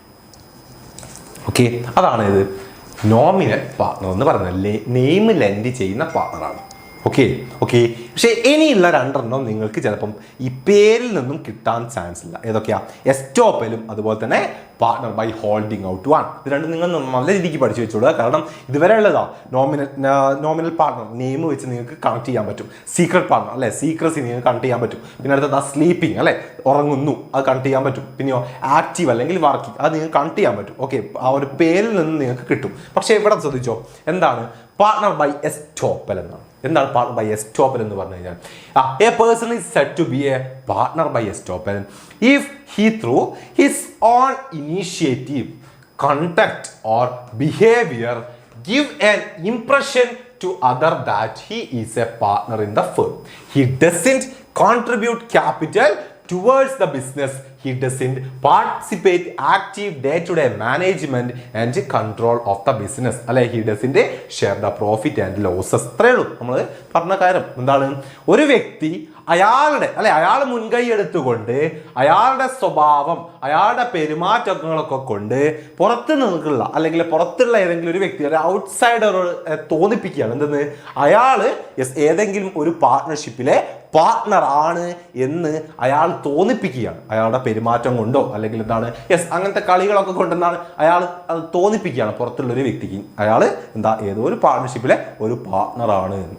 ഓക്കെ, അങ്ങനെ ചെയ്യുന്ന വ്യക്തികൾ അല്ലെങ്കിൽ അങ്ങനെ പെരുമാറുന്ന ടൈപ്പ് വ്യക്തികളെ എന്ത് ചെയ്യുന്നു, ആ ഒരു പാർട്ട്ണർഷിപ്പ് പാർട്ണർ ബൈ എസ്റ്റോപ്പൽ ആയിട്ട് കണക്കാക്കുന്നു. അതായത് അയാളുടെ പെരുമാറ്റങ്ങളൊക്കെ കൊണ്ട് നമ്മുടെ ബിസിനസ്സിലേക്ക് അയാളെ വിശ്വസിച്ച് നമ്മുടെ ബിസിനസ്സുമായിട്ട് എന്തെങ്കിലുമൊക്കെ ട്രാൻസാക്ഷൻസ് ഒക്കെ നടത്തുന്ന അല്ലെങ്കിൽ അങ്ങനെ വരുന്ന ഏതെങ്കിലും ഒരു ആളുകൾക്ക് ഉണ്ടാവുന്ന ലാബിലിറ്റിക്ക് ഇയാൾ ബാധ്യസ്ഥനാണ്. അതല്ലാതെ മറ്റൊന്നും ഇയാൾ ചെയ്യുന്നില്ല. ഇയാൾ ക്യാപിറ്റൽ ഇൻവെസ്റ്റ് ചെയ്യുന്നില്ല, ഇയാൾ നമ്മുടെ ബിസിനസ്സിൽ കൺട്രോൾ ചെയ്യുന്നില്ല, അല്ല മാനേജ്മെന്റിൽ ഉൾപ്പെടുന്നില്ല, ഇയാൾക്ക് പ്രോഫിറ്റോ ഷെയറോ ഒന്നും നമ്മൾ കൊടുക്കുന്നില്ല. ഓക്കെ, അപ്പോൾ അതാണ് ആര്, നമ്മുടെ പാർട്ണർ ബൈ എസ്റ്റോപ്പൽ എന്ന് പറയുന്നത്. അയാളുടെ പെരുമാറ്റം കൊണ്ട് അയാൾ തോന്നിപ്പിക്കുകയാണ് അല്ലെ, ഇംപ്രഷൻ ഉണ്ടാക്കുകയാണ്. അയാൾ ഒരു ഫേമിലുള്ള പാർട്ണറാണ് എന്ന്. അതാണ് എന്തെന്ന് എസ്റ്റോപ്പൽ. അങ്ങനെയെങ്കിൽ ഒന്നുകൂടെ പാർട്ണർ ബൈ ഹോൾഡിംഗ് ഔട്ട്. എന്താണ്, a partner by holding out is a person who is not a partner but knowingly allow himself to represent as a partner in a firm but really he is not a partner. എന്താണ് പറഞ്ഞത്? ഇപ്പം sir ഒരു partnership നടത്തുന്ന ഒരാളാണ്. അപ്പം ഞാൻ എന്ത് ചെയ്യുന്നു, ഒരു വലിയൊരു പബ്ലിക് ഫംഗ്ഷൻ്റെ ഇടയിൽ വെച്ചിട്ട് എൻ്റെ മറ്റൊരു ഫ്രണ്ട്, എൻ്റെ പാർട്ണർ അല്ലാത്ത എൻ്റെ പുറത്തുള്ള ഒരു ഫ്രണ്ടിനെ ചൂണ്ടിക്കാണിച്ചുകൊണ്ട് ഞാൻ ആ പബ്ലിക്കിനോട് പറയാണ്, നോക്കിയേ അവൻ എൻ്റെ പാർട്ട്ണർഷിപ്പിലെ എൻ്റെ ഫേമിലെ എൻ്റെ പാർട്ണറാണ് എന്ന് ഞാൻ അങ്ങനെ പറഞ്ഞു കഴിഞ്ഞാൽ അയാൾ എന്ത് ചെയ്യുന്നില്ല, ആ ഒരു പബ്ലിക്കിൻ്റെ മുന്നിൽ ഞാനത് പറഞ്ഞ ആ ഒരു സമയത്ത് അയാൾ അതിനെ റിജക്റ്റ് ചെയ്യുന്നില്ല. അതെ എന്നൊക്കെയുള്ള രീതിയിൽ അത് ആക്സെപ്റ്റ് ചെയ്യാം. അറിഞ്ഞുകൊണ്ട് എന്നെ അവിടുത്തെ ഒരു പാർട്ണർ എന്നെ അയാൾ അനുവദിക്കുകയാണ് അയാളെ എൻ്റെ പാർട്ട്ണർഷിപ്പിലെ പാർട്ണറായി പറയാൻ എന്നെ അയാൾ അറിഞ്ഞുകൊണ്ട് സമ്മതിക്കുകയാണ് അല്ലെ, അയാൾ അതിനെ റിജക്റ്റ് ഒന്നും ചെയ്യുന്നില്ല. അപ്പൊ ആ ടൈപ്പ് ആളുകളെ എന്ത് ചെയ്യുന്നു, അങ്ങനെയാണ് ആ ഒരു ടൈപ്പ് ആളുകളെ നമ്മൾ എന്ത് പറയുന്നത്, partner by holding out എന്ന് പറയുന്നത്. ഓക്കെ, അപ്പോൾ he does not deny such a representation so made even after knowing it he is held out the partner in the firm. കണ്ടല്ലോ, അയാൾ അറിഞ്ഞുകൊണ്ട് നമ്മൾ അതിന് സമ്മതിക്കുക, അയാളത് എന്താക്കുന്നില്ല, റിജക്റ്റ് ഒന്നും ചെയ്യുന്നില്ല അല്ലെ. അപ്പൊ അയാൾ നമ്മളെ partner by holding out ആയി. he does not bring any capital, അതുപോലെ തന്നെ he does not participate in management, അതുപോലെ തന്നെ പ്രോഫിറ്റിൽ ഒന്നും അയാൾക്കില്ല. പക്ഷേ നേരത്തെ പറഞ്ഞ പോലെ ഇയാൾ ലാബിളാണ്. എന്തെന്ന് ഞാനിങ്ങനെ പറഞ്ഞത് കേട്ട് അയാളെ വിശ്വസിച്ചുകൊണ്ട് ഞാനുമായി ബിസിനസ് നടത്തുന്ന ഏതെങ്കിലും ഒരു വ്യക്തിയുമായിട്ട് അയാൾക്ക് ലാബിലിറ്റി ഉണ്ടാവും. ഓക്കെ അല്ലേ? അതെ, ice of the third party. Third പാർട്ടിയിൽ അയാൾ ലാബിൾ ആയിരിക്കും. Set ready. അപ്പം ഇത്രയും പാർട്ട്നേഴ്സിന്റെ ടൈപ്സ് മക്കൾ നിർബന്ധമായിട്ടും പഠിച്ചു വെച്ചിരിക്കണം. ഇമ്പോർട്ടന്റ് ആയ അതിലിതാ എസ് പാർട്ട്ണർ ബൈ ഹോൾഡിംഗ് ഔട്ടും എസ്റ്റോപ്പലും നിർബന്ധമായിട്ടും പഠിച്ചു വെക്കുക. അത് രണ്ടും അങ്ങോട്ടും ഇങ്ങോട്ടും മാറിപ്പോകാൻ പാടില്ല. ഹോൾഡിംഗ് ഔട്ട് എന്ന് പറഞ്ഞാൽ എസ്റ്റോപ്പൽ എന്ന് പറഞ്ഞാൽ ഹോൾഡിംഗ് ഔട്ടും ആയിട്ട് എഴുതി പോകാൻ പാടില്ല. കൃത്യമായിട്ട് ഓർത്ത് വെക്കുക. എസ്റ്റോപ്പൽ എന്ന് പറഞ്ഞു കഴിഞ്ഞാൽ നമ്മുടെ ബിഹേവിയർ ആണ്. യെസ്, ഇതെന്താണ്? നമ്മൾ അറിഞ്ഞുകൊണ്ട് ഒരു വ്യക്തി നമ്മളെ സമ്മതിപ്പിക്കുകയാണ്. ഓക്കെ യെസ്, നമുക്ക് പറയാം പാർട്ണർഷിപ്പ് ഡീഡ് പറയാം. നമുക്ക് അതിലേക്കാണ് നമ്മൾ പോകുന്നത്. ഓക്കെ അല്ലേ? സെറ്റ് അല്ലേ? റെഡി. ഓക്കെ ഇതാ ഈ ഒരു ടേബിളും വേണമെങ്കിൽ മക്കൾ അതിൻ്റെ കൂടെ ഒന്ന് ഓർത്ത് വെച്ചാൽ നല്ലതാണ്. എങ്ങനെയാണ് ഓരോ പാർട്ണറുകളും യെസ് അവരുടെ ഓരോ കാര്യങ്ങളുള്ള ടേബിളാണ്. അതായത് active partner, sleeping partner, secret, nominal, partner by estoppel, partner by holding out. Okay yes, അവരുടെ ക്യാപിറ്റൽ കോൺട്രിബ്യൂട്ട് ചെയ്യുന്നുണ്ടോ? യെസ്, ആക്റ്റീവ് പാർട്ണറും യെസ് നമുക്കറിയാം സ്ലീപ്പിംഗ് പാർട്ണർ എന്താണ് കോൺട്രിബ്യൂട്ട് ചെയ്യുന്നുണ്ട്. പിന്നെയോ യെസ് സീക്രട്ട് പാർട്ണറും കോൺട്രിബ്യൂട്ട് ചെയ്യും അല്ലേ? യെസ്, നോമിനൽ പാർട്ണറും പാർട്ണർ ബൈ എസ്റ്റോപ്പലും പാർട്ണർ ബൈ ഹോൾഡിംഗ് ഔട്ടും ഇല്ല. മാനേജ്മെന്റ് എങ്ങനെയാണ്? ഇവർ മൂന്നും അല്ലെ ആക്റ്റീവ് പാർട്ണർ ഉണ്ടാവും. പിന്നെയോ സീക്രട്ട് പാർട്ണറും എന്തില്ല? യെസ്, നമ്മളെ സ്ലീപ്പിംഗ് പാർട്ണറും ഇല്ല. മറ്റാൾക്കാർ ആരുമില്ല. ഓക്കെ, ഷെയറിംഗ് പ്രോഫിറ്റും ഇതേപോലെ തന്നെ ലാബിലിറ്റിയും ഇങ്ങനെ തന്നെ. ഇതൊന്ന് പോയിന്റുകളൊന്നും നോക്കി വെച്ചാൽ മതി. എന്താണ് ഇതിങ്ങനെ ടേബിളിൽ നിങ്ങൾക്ക് എഴുതാണ്ടാവില്ല. നിങ്ങൾ എഴുതുകയാണെങ്കിൽ തന്നെ നമ്മളിപ്പോൾ പറഞ്ഞ പോലെ അങ്ങനെ എഴുതി കൊടുത്താൽ മതി. അത് കുറച്ചുകൂടെ ബെറ്റർ. ഓക്കെ നമുക്കിതാ അടുത്തേക്ക് പോവാം. Types of partnership. ഇതിൽ നമുക്കൊന്നുകൂടെ പഠിക്കാണ്ട് പാർട്ണറുടെ ടൈപ്പ് മാത്രമല്ല പാർട്ണർഷിപ്പിന്റെ ടൈപ്പും കൂടെ നമുക്ക് പഠിക്കണം. ഇത് നിങ്ങൾ ഓർത്ത് വെച്ചിരിക്കുക. Types of partnership. Okay, types of partnership നോക്കിക്കോ. എന്താണ്? ഓൺ ദ ബേസിസ് ഓഫ് ഡ്യൂറേഷനും ഓൺ ദ ബേസിസ് ഓഫ് ലാബിലിറ്റിയും നമുക്ക് പാർട്ണർഷിപ്പിനെ രണ്ടായി ഡിവൈഡ് ചെയ്യാം. ഓക്കെ, പാർട്ണർഷിപ്പിന് ഡ്യൂറബിലിറ്റിയുടെ ബേസിൽ അല്ലെ എത്ര കാലം, അതുപോലെ തന്നെ യെസ് ലാബിലിറ്റി അല്ലെ പാർട്ട്നേഴ്സിന്റെ ലാബിലിറ്റിയുടെ ബേസിൽ നമുക്ക് രണ്ടായിട്ട് ഡിവൈഡ് ചെയ്യാവുന്നതാണ്. അപ്പൊ ഡ്യൂറബിലിറ്റിയുടെ ബേസിൽ പാർട്ണർഷിപ്പ് അറ്റ് വില്ലെന്നും യെസ് പെർട്ടിക്കുലർ പാർട്ണർഷിപ്പ് എന്നും, അതുപോലെ തന്നെ ലാബിലിറ്റിയുടെ ബേസിൽ ജനറൽ പാർട്ണർഷിപ്പ് എന്നും ലിമിറ്റഡ് പാർട്ണർഷിപ്പ് എന്നും നമുക്ക് ഡിവൈഡ് ചെയ്യാം. ഇത് മറന്നു പോരുത്, ഇമ്പോർട്ടൻ്റ് ആണ്. ഓക്കെ, അപ്പോൾ ഇത് ഓരോന്നും എന്താണെന്ന് നമുക്കൊന്ന് നോക്കാം. സിമ്പിൾ ആണൊന്നുമില്ല കേട്ടോ. ഒന്നാമത് classification on the base of duration. Okay, ഡ്യൂറേഷന്റെ ബേസിലാണ് നമ്മൾ ആദ്യം പഠിക്കാൻ പോകുന്നത്. ഡ്യൂറേഷന്റെ ബേസിൽ രണ്ട് ടൈപ്പാണുള്ളത്. നമുക്കറിയാലോ, ഒന്നെന്താ പാർട്ണർഷിപ്പ് അറ്റ് വില്ലാണ്. എന്താ പാർട്ണർഷിപ്പ് അറ്റ് വില്ല് എന്ന് പറഞ്ഞു കഴിഞ്ഞാൽ എന്താണ്? ഇതാ നോക്കിക്കോ. As the name suggest, this type of partnership exists on the will of the partner. അല്ലെ, consequently it come to an end as and when one or more partners express their desire to dissolve. അല്ലെ, എന്താണ്? Yes, എത്ര കാലം വേണം അല്ലെ, അവർക്ക് എത്രത്തോളം താല്പര്യമുണ്ട് അതുവരെ നിലനിന്ന് പോകുന്ന പാർട്ണർഷിപ്പിനെ എന്ത് പറയാ? പാർട്ണർഷിപ്പ് അറ്റ് വില്ല് എന്ന് പറയാം. വിൽ, അവരുടെ വില്ലിനനുസരിച്ച് അവർക്ക് എത്രത്തോളം കാലം വേണം, എത്രത്തോളം അവർക്ക് നടത്തിക്കൊണ്ട് പോകാൻ താല്പര്യമുണ്ട് അതുവരെ നിലനിന്ന് പോകുന്ന ടൈപ്പ് പാർട്ണർഷിപ്പിനെയാണ് പാർട്ണർഷിപ്പ് അറ്റ് വില്ല് എന്ന് പറയാം. ഓക്കെ, അവർക്ക് നിർത്താൻ തോന്നുകയാണെങ്കിൽ എന്ത് ചെയ്യുന്നു? യെസ്, അവർ ഡിസൈർ ചെയ്യുകയാണെങ്കിൽ നമ്മളത് യെസ് അതാണ് കം ടു എൻ എൻഡ് അല്ലെ, ഒരു നോട്ടീസ് ഒക്കെ ചെയ്തുകൊണ്ട് എന്താ അവരത് നിർത്തും. ഓക്കെ, അങ്ങനെയെങ്കിൽ എന്താണ്? പെർട്ടിക്കുലർ പാർട്ണർഷിപ്പ് ഉണ്ട് അല്ലെ, പെർട്ടിക്കുലർ ഡ്യൂറബിലിറ്റി അതിനുണ്ടാവും. ഓക്കെ, ശ്രദ്ധിച്ചോ. In certain cases, a partnership is formed for a fixed duration of time. Also, individual or firm get into partnership agreement for pursuing a specific object. In both the above cases, the partnership get automatically terminated there on the completion of the stipulated time period or completion of the project as the case may be. അല്ലെ, എന്തെങ്കിലും ഒരു project set ചെയ്യാനോ അല്ലെങ്കിലോ എന്തെങ്കിലും ഒരു പീരീഡിലേക്കൊക്കെ വേണ്ടി എന്നുള്ള ബേസിൽ നമ്മൾ എന്താ പാർട്ണർഷിപ്പ് സെറ്റ് ചെയ്യുന്നുണ്ടെങ്കിൽ അതിനെ എന്ത് പറയുക? പെർട്ടിക്കുലർ പാർട്ണർഷിപ്പ് എന്ന് പറയുക. അതായത് ഇപ്പം എന്തെങ്കിലും ഒരു ബിൽഡിംഗ് കോൺട്രാക്ട് അല്ലെങ്കിൽ എന്തെങ്കിലും ഒരു പ്രോഗ്രാം ഒക്കെ ഉണ്ടാകുന്ന സെറ്റ് ചെയ്യാൻ വേണ്ടിയിട്ടൊക്കെ കുറച്ച് ആളുകൾ കൂടി ചേർന്ന് ഒരു പാർട്ണർഷിപ്പ് ഉണ്ടാക്കും അല്ലെ. അപ്പം എന്താ ആ ഒരു ബിൽഡിംഗ് കൺസ്ട്രക്ഷൻ കഴിയുന്നവരെയോ അല്ലെങ്കിലോ ആ പ്രോഗ്രാം കഴിയുന്നത് വരെയൊക്കെ ആയിരിക്കും എന്ത് ചെയ്യുക? ആ ഒരു പാർട്ണർഷിപ്പിന്റെ ടൈം പീരീഡ് എന്ന് പറഞ്ഞു കഴിഞ്ഞാൽ അല്ലെ. അപ്പൊ അത് കഴിഞ്ഞു കഴിഞ്ഞാൽ എന്താ? അത് ഓട്ടോമാറ്റിക്കലി എൻഡ് ആവുന്നു. അപ്പോൾ ആ ടൈപ്പ് പാർട്ണർഷിപ്പിനെ നമ്മൾ എന്ത് പറയുക? പെർട്ടിക്കുലർ പാർട്ണർഷിപ്പ് എന്ന് പറയുന്നത്. സെറ്റ് അല്ലേ? റെഡി അല്ലേ? അപ്പം എന്താ ഡ്യൂറബിലിറ്റിയുടെ ബേസിൽ നമ്മൾ പഠിച്ചു എന്താ പാർട്ണർഷിപ്പ് അറ്റ് വില്ലും ഉണ്ട്, പെർട്ടിക്കുലർ പാർട്ണർഷിപ്പ് ഉണ്ട്. ഓക്കെ, അങ്ങനെയെങ്കിൽ ഇതാ ലാബിലിറ്റിയുടെ ബേസിൽ നമുക്ക് നോക്കാം. ഓക്കെ, ലാബിലിറ്റിയുടെ ബേസിൽ ഒന്നാമത്തെ എന്താ? ജനറൽ പാർട്ണർഷിപ്പ് ഉണ്ട് അല്ലെ. എന്താ ജനറൽ പാർട്ണർഷിപ്പ്? സാധാരണയുള്ള അല്ലെ, the liability of partners is unlimited and joint. all partners join the right of participate in the management of the firm and act are binding on the each of as well as firm. The registration of the partnership is not compulsory.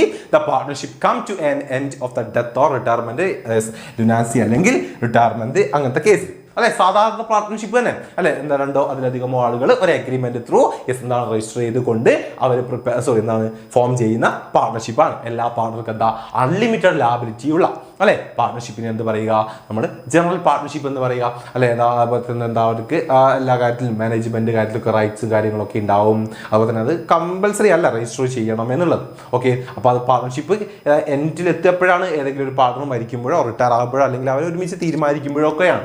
Okay, അപ്പൊ അതുപോലുള്ള general പാർട്ണർഷിപ്പാണ് അല്ലെ. എന്നാൽ liability unlimited ആയിട്ടുള്ള സാധാ പാർട്ണർഷിപ്പിനെയാണ് എന്ത് പറയുക general partnership എന്ന് പറയുക. ആദ്യത്തെ കേസ് ഇതില് ലാബിലിറ്റിയുടെ ബേസിൽ. സെക്കൻഡ് ഉണ്ട് എന്താ ലിമിറ്റഡ് പാർട്ണർഷിപ്പ് ഉണ്ട്. അപ്പൊ ഏതിനുണ്ടല്ലോ അല്ലെ ലിമിറ്റഡ് എന്താ ലാബിലിറ്റി ആയിരിക്കും അല്ലെ. The liability of the partner is limited except one of them whose liability is unlimited ആണല്ലോ. യെസ്, ഇപ്പൊ എന്താ രണ്ടോ അല്ലെങ്കിൽ ആളുടെ ഏതെങ്കിലും ഒരു വ്യക്തിയുടെ എന്താ ലാബിലിറ്റി എന്ന് പറയുന്നത് എന്താ ലിമിറ്റഡ് ആയിരിക്കും അല്ലെ. The partners whose liability is limited do not have the right to manage and control the business. Also, their act as not binding on other partners or the firm. Registration of the partnership is compulsory. Okay, the partnership does not get terminated on the death, lunacy or retirement or a death of the partner. Yes, എന്താണ് അപ്പം ഏതെങ്കിലും ഒരു പാർട്ട്ണറുടെ liability limited ആയിരിക്കും അല്ലെ. അപ്പൊ ആ type partnership നമ്മൾ എന്താ കമ്പൽസറി ആയിട്ട് എന്താ രജിസ്റ്റർ ചെയ്തിരിക്കണം. ഓക്കെ, അതുപോലെ തന്നെ ആ ഒരു ലിമിറ്റഡ് ലാബിലിറ്റി ഉള്ള പാർട്ണർക്ക് എന്തില്ല limited to have right to manage and control അല്ലെ. അവർക്ക് എന്താ ബിസിനസ് മാനേജ് ചെയ്യുന്നതിനും കൺട്രോൾ ചെയ്യുന്നതിനും ഒന്നും റൈറ്റുകളും കാര്യങ്ങളും ഉണ്ടാവില്ല. Okay okay set. അപ്പം ഈ ടൈപ്പുകളും മക്കൾ നിർബന്ധമായിട്ട് അങ്ങോട്ട് പഠിച്ചു വെച്ചോളാം. ടൈപ്പ് ഓഫ് പാർട്ണർഷിപ്പ് അല്ലെ on the base of duration രണ്ടെണ്ണം, on the base of liability ഈ രണ്ടെണ്ണം പഠിച്ചോളാം. ഇമ്പോർട്ടൻ്റ് ആണ്. ചെറുതായിട്ട് 2 മാർക്ക് 3 മാർക്കിൻ്റെ ക്വസ്റ്റ്യൻസ് ഉണ്ടാവും. 1 മാർക്കിൻ്റെ ഒബ്ജക്റ്റീവ് ടൈപ്സ് ക്വസ്റ്റ്യൻസ് ഇഷ്ടംപോലെ ഉണ്ടാവും. ഓക്കെ ഓക്കെ അങ്ങനെയെങ്കിൽ നമുക്ക് പാർട്ണർഷിപ്പിന്റെ ലാസ്റ്റ് കേസിലേക്ക് പോവാം. What is partnership deed? എന്താണ് പാർട്ണർഷിപ്പ് ഡീഡ് എന്ന് പറഞ്ഞു കഴിഞ്ഞാൽ okay the written agreement which specify the terms and condition to govern the partnership is called a partnership deed. എന്താ പാർട്ണർഷിപ്പ് ഡീഡ് എന്ന് പറഞ്ഞു കഴിഞ്ഞാൽ റിട്ടേൺ അഗ്രിമെന്റ് ആണ് അല്ലെ. നമുക്കറിയാം പാർട്ണർഷിപ്പിലെ അഗ്രിമെന്റ് എങ്ങനെയാവാം? ഓറലി ആവാം, റിട്ടേണും ആവാം. ഓക്കെ, ഓറലിയും ആവാം റിട്ടേണും. എന്താ ഓറലി എന്ന് പറഞ്ഞാൽ വാക്കാലുള്ളത്. ഓക്കെ, വാക്കാലുള്ളതും ആവാം, അതല്ലെങ്കിലോ എഴുതി തിട്ടപ്പെടുത്തിയതുമാവാം. ഓക്കെ, ഓറലി ഓർ റിട്ടേൺ ആണ്. ഏത് ഫോം വേണമെങ്കിലും നമുക്ക് ചെയ്യാം. റെഡി? യെസ്, എങ്ങനെ വേണമെങ്കിലും ആകാം. പക്ഷെ അതിൽ എഴുതി തിട്ടപ്പെടുത്തിയതാണെങ്കിൽ മാത്രമേ അതിനെ നമ്മൾ എന്ത് പറയുള്ളൂ? പാർട്ണർഷിപ്പ് ഡീഡ് എന്ന് പറയുകയുള്ളൂ. ഓക്കെ, പാർട്ണർഷിപ്പ് ഡീഡ് ആവണമെങ്കിൽ അപ്പോഴും എന്തായിരിക്കണം? യെസ്, അതൊരു എഴുതി തിട്ടപ്പെടുത്തിയതായിരിക്കണം. യെസ്, പഠിച്ചു വെച്ച മക്കളെ, ചെറിയ രീതിക്കൊക്കെ ചോദിക്കും. ഓക്കെ, യെസ്, അപ്പോൾ അതിനെ നമ്മൾ എന്ത് പറയാ? പാർട്ണർഷിപ്പ് ഡീഡ് എന്ന് പറയാം. The partnership deed generally include the following aspects. അപ്പോൾ ഒരു പാർട്ണർഷിപ്പ് ഡീഡിൽ എന്തൊക്കെ ഉണ്ടാവും എന്നാണ് ചോദിച്ചത്. ഓക്കെ, ഇതൊക്കെ നിങ്ങൾക്ക് അടുത്ത വർഷം അക്കൗണ്ടൻസിയിൽ ഫസ്റ്റ് ചാപ്റ്ററിൽ പഠിക്കാനുള്ള കേട്ടോ. യെസ്, അപ്പോൾ കണ്ടന്റ്സ് ഓഫ് പാർട്ണർഷിപ്പ് ഡീഡ് എന്തൊക്കെയാണ് ഉണ്ടാവുക? ഒന്നുമില്ല, ഒരു പാർട്ണർഷിപ്പ് ഡീഡിനെ കുറിച്ച്, ഒരു പാർട്ണർഷിപ്പ് ബിസിനസിനെ കുറിച്ച് നിങ്ങൾ എന്തൊക്കെ എഴുതി വെച്ചോ അതൊക്കെ എന്തായിരിക്കും? ഒരു പാർട്ണർഷിപ്പ് ഡീഡിലെ കണ്ടന്റ്സ് ആയിരിക്കും. അതായത് ഫേമിന്റെ പേര്, അല്ലെങ്കിലോ nature of the business, duration of the business, investment made, ഓരോ പാർട്ണറുടെയും ക്യാപിറ്റൽ, അല്ലെങ്കിൽ ഓരോ പാർട്ണറുടെയും പ്രോഫിറ്റ് ഷെയറിംഗ് റേഷ്യോ, ഓരോരുത്തരുടെ ഡ്യൂട്ടീസ് ഉണ്ടോ. ഒരു ഫേമിനെ കുറിച്ച് നിങ്ങൾ എന്തൊക്കെ എഴുതി വെച്ചോ അതൊക്കെ എന്തായിരിക്കും? നമ്മുടെ ഡീഡിലെ കണ്ടന്റുകളായിരിക്കും. അപ്പൊ അതൊന്ന് പഠിച്ചു വയ്ക്കാം. ഡീഡ് എന്ന് പറഞ്ഞാൽ എന്താണ്? അപ്പൊ എന്താണ്? ഇപ്പൊ പഠിച്ചാൽ നല്ല മാർക്ക് കിട്ടും, നന്നായിട്ട് പഠിക്കണം. പക്ഷെ സാറ് പറഞ്ഞില്ലേ, ഇപ്പൊ ഇരുന്ന് പഠിക്കുകയാണെങ്കിൽ അപ്പോയിന്റ് നോട്ടൊക്കെ എഴുതി വെച്ച് പഠിക്കുകയും നാളെ അതൊക്കെ ഒന്നുകൂടെ എടുത്ത് റിവൈസ് ചെയ്യും, നല്ല മാർക്ക് കിട്ടൂടാ, ഷുവറാണ്. Okay,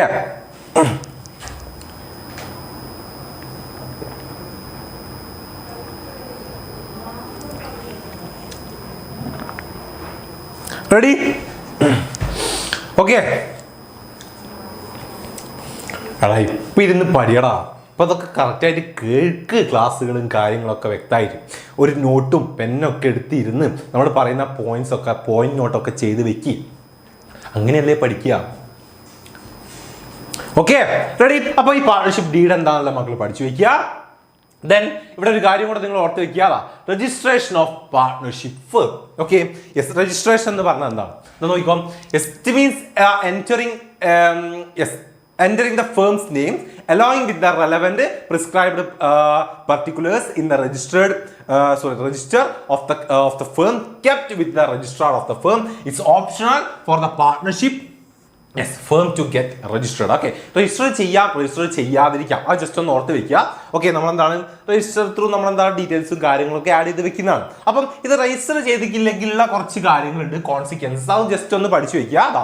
A partner of an unregistered firm cannot file a suit against the firm or other partners. Then എന്താണ് a firm cannot file a suit against third party. Then എന്താണ് the firm cannot file a case against the partner എന്നുള്ളതാണ്. അതായത് ഇപ്പം register ചെയ്യാത്ത okay, register ചെയ്യാത്ത type ഒരു partnership ആണെങ്കിൽ, ശ്രദ്ധിക്കണേ, രജിസ്റ്റർ ചെയ്യാത്ത ടൈപ്പ് ഒരു പാർട്ട്ണർഷിപ്പ് ആണെങ്കിൽ നിങ്ങൾ ഓർത്ത് വെക്കുക, നമുക്ക് ഇങ്ങനത്തെ കാര്യങ്ങളൊന്നും ആ പാർട്ട്ണർഷിപ്പിന് ചെയ്യാൻ പറ്റില്ല. എന്തൊക്കെയാണ് അവിടെ പറഞ്ഞിട്ടുള്ളത്? അൺരജിസ്റ്റേർഡ് ഫേം ആണെങ്കിൽ cannot file a suit against the firm or other partner. അല്ലെ, നമ്മുടെ ഫേമിന് എന്ത് ചെയ്യാൻ പറ്റില്ല, മറ്റൊരു വ്യക്തി ഒരു പാർട്ട്ണറുടെ പേരിലോ അല്ലെങ്കിൽ മറ്റൊരു ഫേമിന്റെ പേരിലോ കേസ് കൊടുക്കാൻ പറ്റില്ല. അതുപോലെ തന്നെ എന്താണ്, the firm cannot file a suit against third party. അല്ലെ, നമ്മുടെ ഫേമിന് എന്താ ഒരു തേർഡ് പാർട്ടി, പുറത്തുള്ള ഒരു തേർഡ് പാർട്ടിയുടെ പേരിൽ കേസ് കൊടുക്കാൻ പറ്റില്ല. അതുപോലെ തന്നെ എന്താണ്, firm cannot file A case against the partner. അല്ലെ, ഫേമിന് എന്താ പാർട്ട്ണറുടെ പേരിൽ കേസ് കൊടുക്കാൻ പറ്റില്ല. ഒരു പാർട്ട്ണർക്ക് എന്താ മറ്റൊരു പാർട്ട്ണറുടെ പേരിൽ കേസ് കൊടുക്കാൻ പറ്റില്ല. ഒരു പാർട്ട്ണർക്ക് എന്താ ആ ഒരു ഫേമിനെതിരെ കേസ് കൊടുക്കാൻ പറ്റില്ല. ഇങ്ങനത്തെ ഒരു കാര്യങ്ങളും ചെയ്യാൻ പറ്റില്ല. എപ്പോൾ അതൊരു നോൺ രജിസ്ട്രേർഡ് പാർട്ട്ണർഷിപ്പ് ആണെങ്കിൽ. അതൊന്ന് ജസ്റ്റ് ഓർത്ത് വെക്കുക. ഓക്കെ, എന്തെങ്കിലും പ്രശ്നങ്ങളൊക്കെ ഉണ്ടെങ്കിൽ പരസ്പരം അങ്ങോട്ടും ഇങ്ങോട്ടൊന്നും കേസ് കൊടുക്കാൻ പറ്റില്ല. അത് തന്നെ. അപ്പോൾ രജിസ്റ്റർ ചെയ്താലേ നമുക്ക് എന്ത് ചെയ്യാൻ പറ്റുള്ളൂ. ഇതുപോലെ എന്തെങ്കിലും പറ്റിപ്പോ തട്ടിപ്പോ ഒക്കെ ഉണ്ടായാലും നമുക്ക് എന്താ കേസ് കൊടുത്ത് നിയമപരമായിട്ട് നമുക്കത് പരിഹരിക്കാൻ പറ്റുള്ളൂ. അതൊന്നും നിങ്ങൾ ഓർത്ത് വയ്ക്കുക. ഓക്കെ അല്ലേ, സെറ്റ് അല്ലേ? അപ്പം ഇത്രയും കാര്യങ്ങളാണ് നമുക്ക് ഇവിടെ പഠിക്കാനുള്ളത്, പാർട്ട്ണർഷിപ്പ് ഡീഡിൽ നമുക്ക് പഠിക്കാനുള്ളത്. ഓക്കെ, പാർട്ട്ണർഷിപ്പിൽ നിങ്ങൾ പഠിച്ച് വെക്കേണ്ടത്. ഓക്കെ അല്ലേ, സെറ്റ് അല്ലേ, റെഡി അല്ലേ? Okay okay okay okay okay അങ്ങനെയെങ്കിൽ നമുക്ക് എന്താക്കാം, അടുത്തതിലേക്ക് പോകാം. ഏതാ അടുത്തത്? കോപ്പറേറ്റീവ് സൊസൈറ്റിയാണ്. ഓക്കെ, അപ്പം നോക്കിക്കോ. Cooperative mean working together and with other for a common purpose. Okay, അതാണ് കോപ്പറേറ്റീവ് സൊസൈറ്റി എന്ന് പറയുന്നത്. എന്താണ്? വർക്കിംഗ് ടുഗദർ, ഒരുമിച്ച് വർക്ക് ചെയ്യുക, and with other for common purpose. അല്ലേ, ഒരു കോമൺ പർപ്പസിന് വേണ്ടി. മോട്ടീവ് എന്താ? വെൽഫെയർ ഓഫ് മെമ്പർ ആണ്. പോയിന്റ് ഓർത്ത് വെച്ചേ.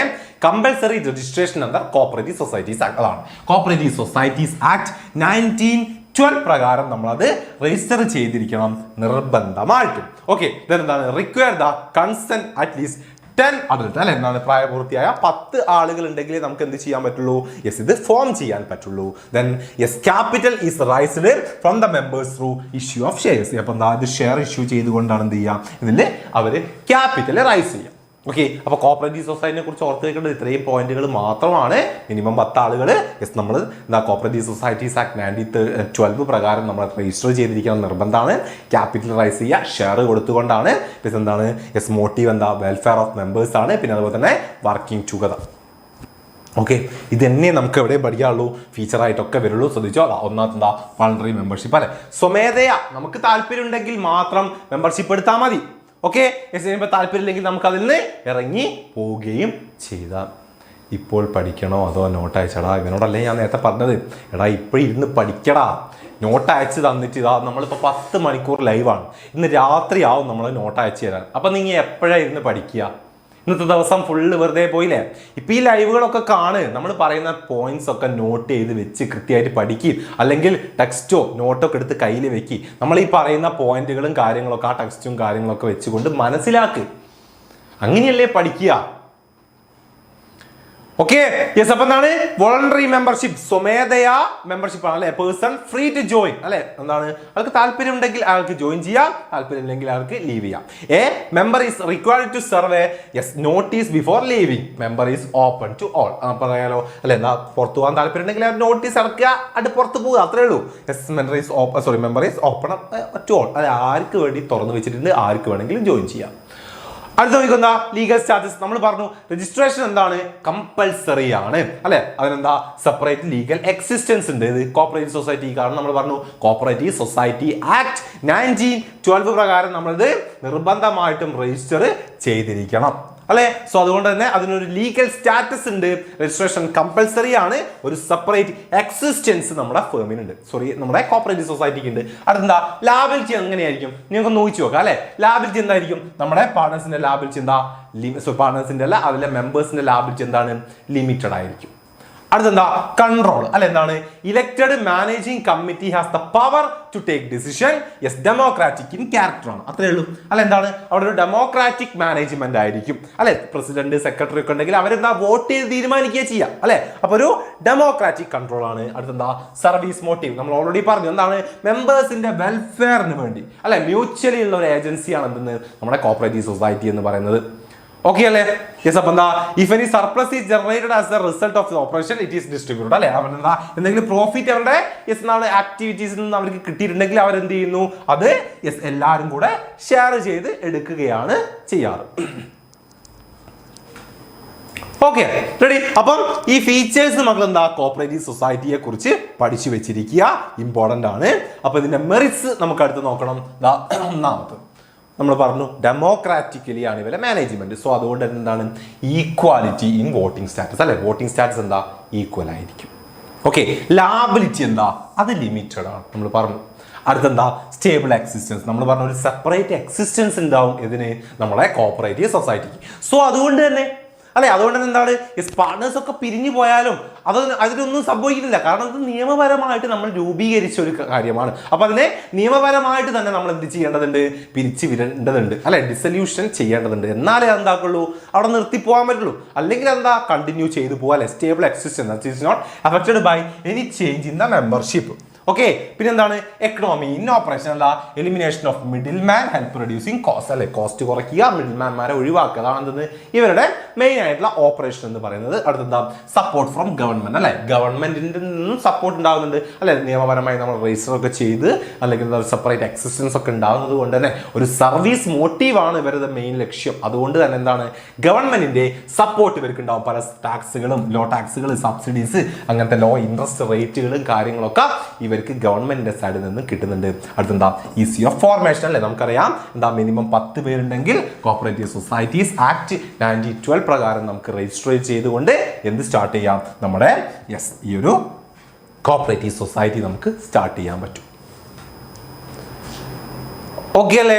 ഓക്കെ അല്ലേ. അപ്പൊ അതിന്റെ മെറിറ്റ്സ് സിമ്പിൾ ആണ് പഠിച്ചു വെച്ചോളാം, സിമ്പിൾ ആണ് ഓർത്ത് വെച്ചോളാം. അയ്യോ പത്തായപ്പോനെ. Okay okay. ഇതൊക്കെ നമ്മൾ പറഞ്ഞു. വോട്ടിംഗ് റൈറ്റ്, ലാബിലിറ്റി, അതുപോലെ തന്നെ സ്റ്റേബിൾ എക്സിസ്റ്റൻസ് പറഞ്ഞു, economy in operation, support from government, easy formation പഠിച്ചോളാം. ഓക്കെ. അങ്ങനെയെങ്കിൽ ഡിമെറിറ്റ്സ് നോക്കിക്കോ. എന്തൊക്കെ ലിമിറ്റേഷൻസ് അതിനുള്ളത്. ഒന്നാമത് എന്താ ലിമിറ്റഡ് റിസോഴ്സസ് അല്ലെ. എന്താണ് ഓരോ വ്യക്തികളും അതിലെ മെമ്പേഴ്സ് ക്യാപിറ്റൽ കോൺട്രിബ്യൂട്ട് ചെയ്യുമ്പോഴാണ് അല്ലെ, ചെയ്തിട്ടാണ് അതിൽ ക്യാപിറ്റൽ അവർ റൈസ് ചെയ്യുന്നത്. സോ അതുകൊണ്ട് തന്നെ എന്താ അത് ലിമിറ്റഡ് ആയിരിക്കും. നമ്മുടെ നാട്ടു പ്രദേശത്തൊക്കെ ഉള്ള സാധാരണ ആളുകളൊക്കെയാണ് കോപ്പറേറ്റീവ് സൊസൈറ്റി ഒക്കെ സെറ്റ് ചെയ്യുക അല്ലെ.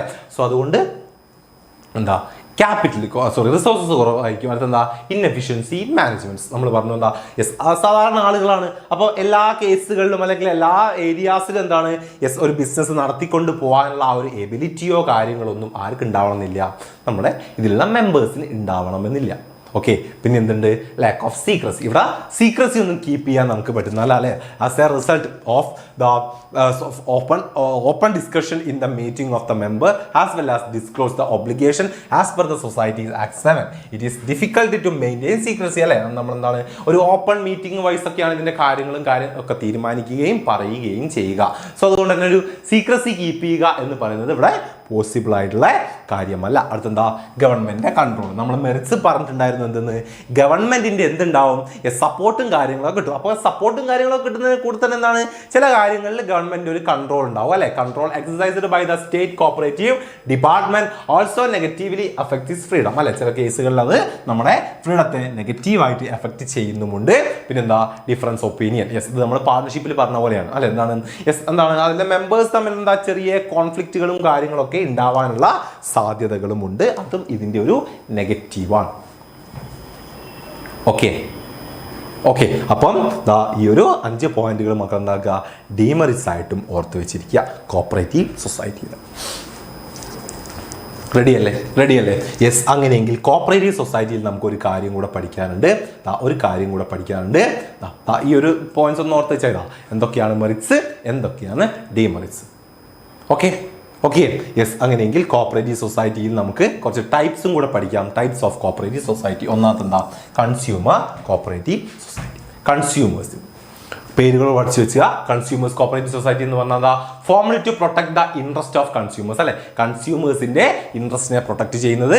Aim to eliminate middle man to achieve economy in the operation. It purchase goods in bulk directly from the wholesalers and sell goods to members. Profit any are distributed on the basis of their capital contribution to the society purchase made by individual members, അല്ലെ? നമ്മുടെ നാട്ടിലൊക്കെ എന്താ കൺസ്യൂമേഴ്സിന് വേണ്ടിയിട്ട് എന്താ കുറെ ആളുകൾ കൂടി ചേർന്ന് തീരുമാനിക്കുക, അല്ല സെറ്റ് ചെയ്യുന്നതാണ് ഇത് കൺസ്യൂമർ കോപ്പറേറ്റീവ് സൊസൈറ്റി. അതായത് ഈ PDയും കാര്യങ്ങളൊക്കെ സെറ്റ് ചെയ്യുക, അല്ലെങ്കിൽ ചെറിയ രീതിയിലുള്ള എന്താണ് ഈ സൂപ്പർ മാർക്കറ്റൊക്കെ സെറ്റ് ചെയ്യുന്ന, അല്ലെ?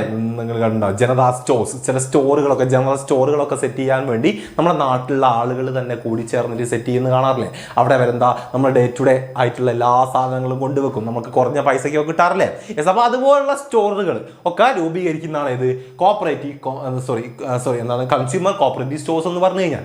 ഓക്കെ, മിഡിൽ മാൻമാരൊക്കെ ഒഴിവാക്കി അവർ തന്നെ ഡയറക്റ്റ് പോയിട്ട് എന്താണ് ഹോൾസെയിലേഴ്സിന് കയ്യിൽ നിന്ന് സാധനങ്ങൾ കളക്ട് ചെയ്യുകയും അവർ നമ്മുടെ ഫേമിൽ നമ്മുടെ എന്താണ് ആ ഒരു ജനറൽ സ്റ്റോറിൽ കൊണ്ടുപോയി നമുക്കൊക്കെ വിൽക്കുകയും ചെയ്യുന്നു. അപ്പോൾ പൈസ കുറഞ്ഞിട്ടൊക്കെ കിട്ടും. ഓക്കെ, അപ്പോൾ ആ ടൈപ്പാണ് എന്തെന്ന് കൺസ്യൂമർ കോപ്പറേറ്റീവ് സൊസൈറ്റി എന്ന് പറഞ്ഞു കഴിഞ്ഞാൽ. Okay yes. അങ്ങനെയെങ്കിൽ അടുത്ത പ്രൊഡ്യൂസേഴ്സ് കോപ്പറേറ്റീവ് സൊസൈറ്റീസിന്റെ എന്തെങ്കിലും സാധനങ്ങളൊക്കെ പ്രൊഡ്യൂസ് ചെയ്യുന്ന ആളുകൾ, അല്ലെ? Formed to protect the interest of small producers. The society aim to fight against big capitalist and enhance bargaining power and small producers. Okay, it supplies raw material, equipments and other input by their output for sale. Profit among the members are generally distributed, അല്ലെ? നമ്മുടെ നാട്ടിലൊക്കെ ഉള്ള ചെറിയ എന്തെങ്കിലുമൊക്കെ ഒരു product produce ചെയ്യുന്ന ആളുകൾ, അല്ലെ? അവരെല്ലാവരും കൂടെ കൂടി ചേർന്നുകൊണ്ട് എന്താക്കുക, ഒരു കോപ്പറേറ്റീവ് സൊസൈറ്റി ഉണ്ടാക്കുകയും അവർക്ക് വേണ്ട സാധനങ്ങളൊക്കെ അവർ ഒരുമിച്ച് വാങ്ങുകയും അവരുടെ പ്രൊഡക്റ്റ് എല്ലാം അവർ ഒരുമിച്ച് കളക്ട് ചെയ്യുകയും മാർക്കറ്റിൽ കൊണ്ടുപോയി വിൽക്കുകയും ഒക്കെ ചെയ്യുന്നു.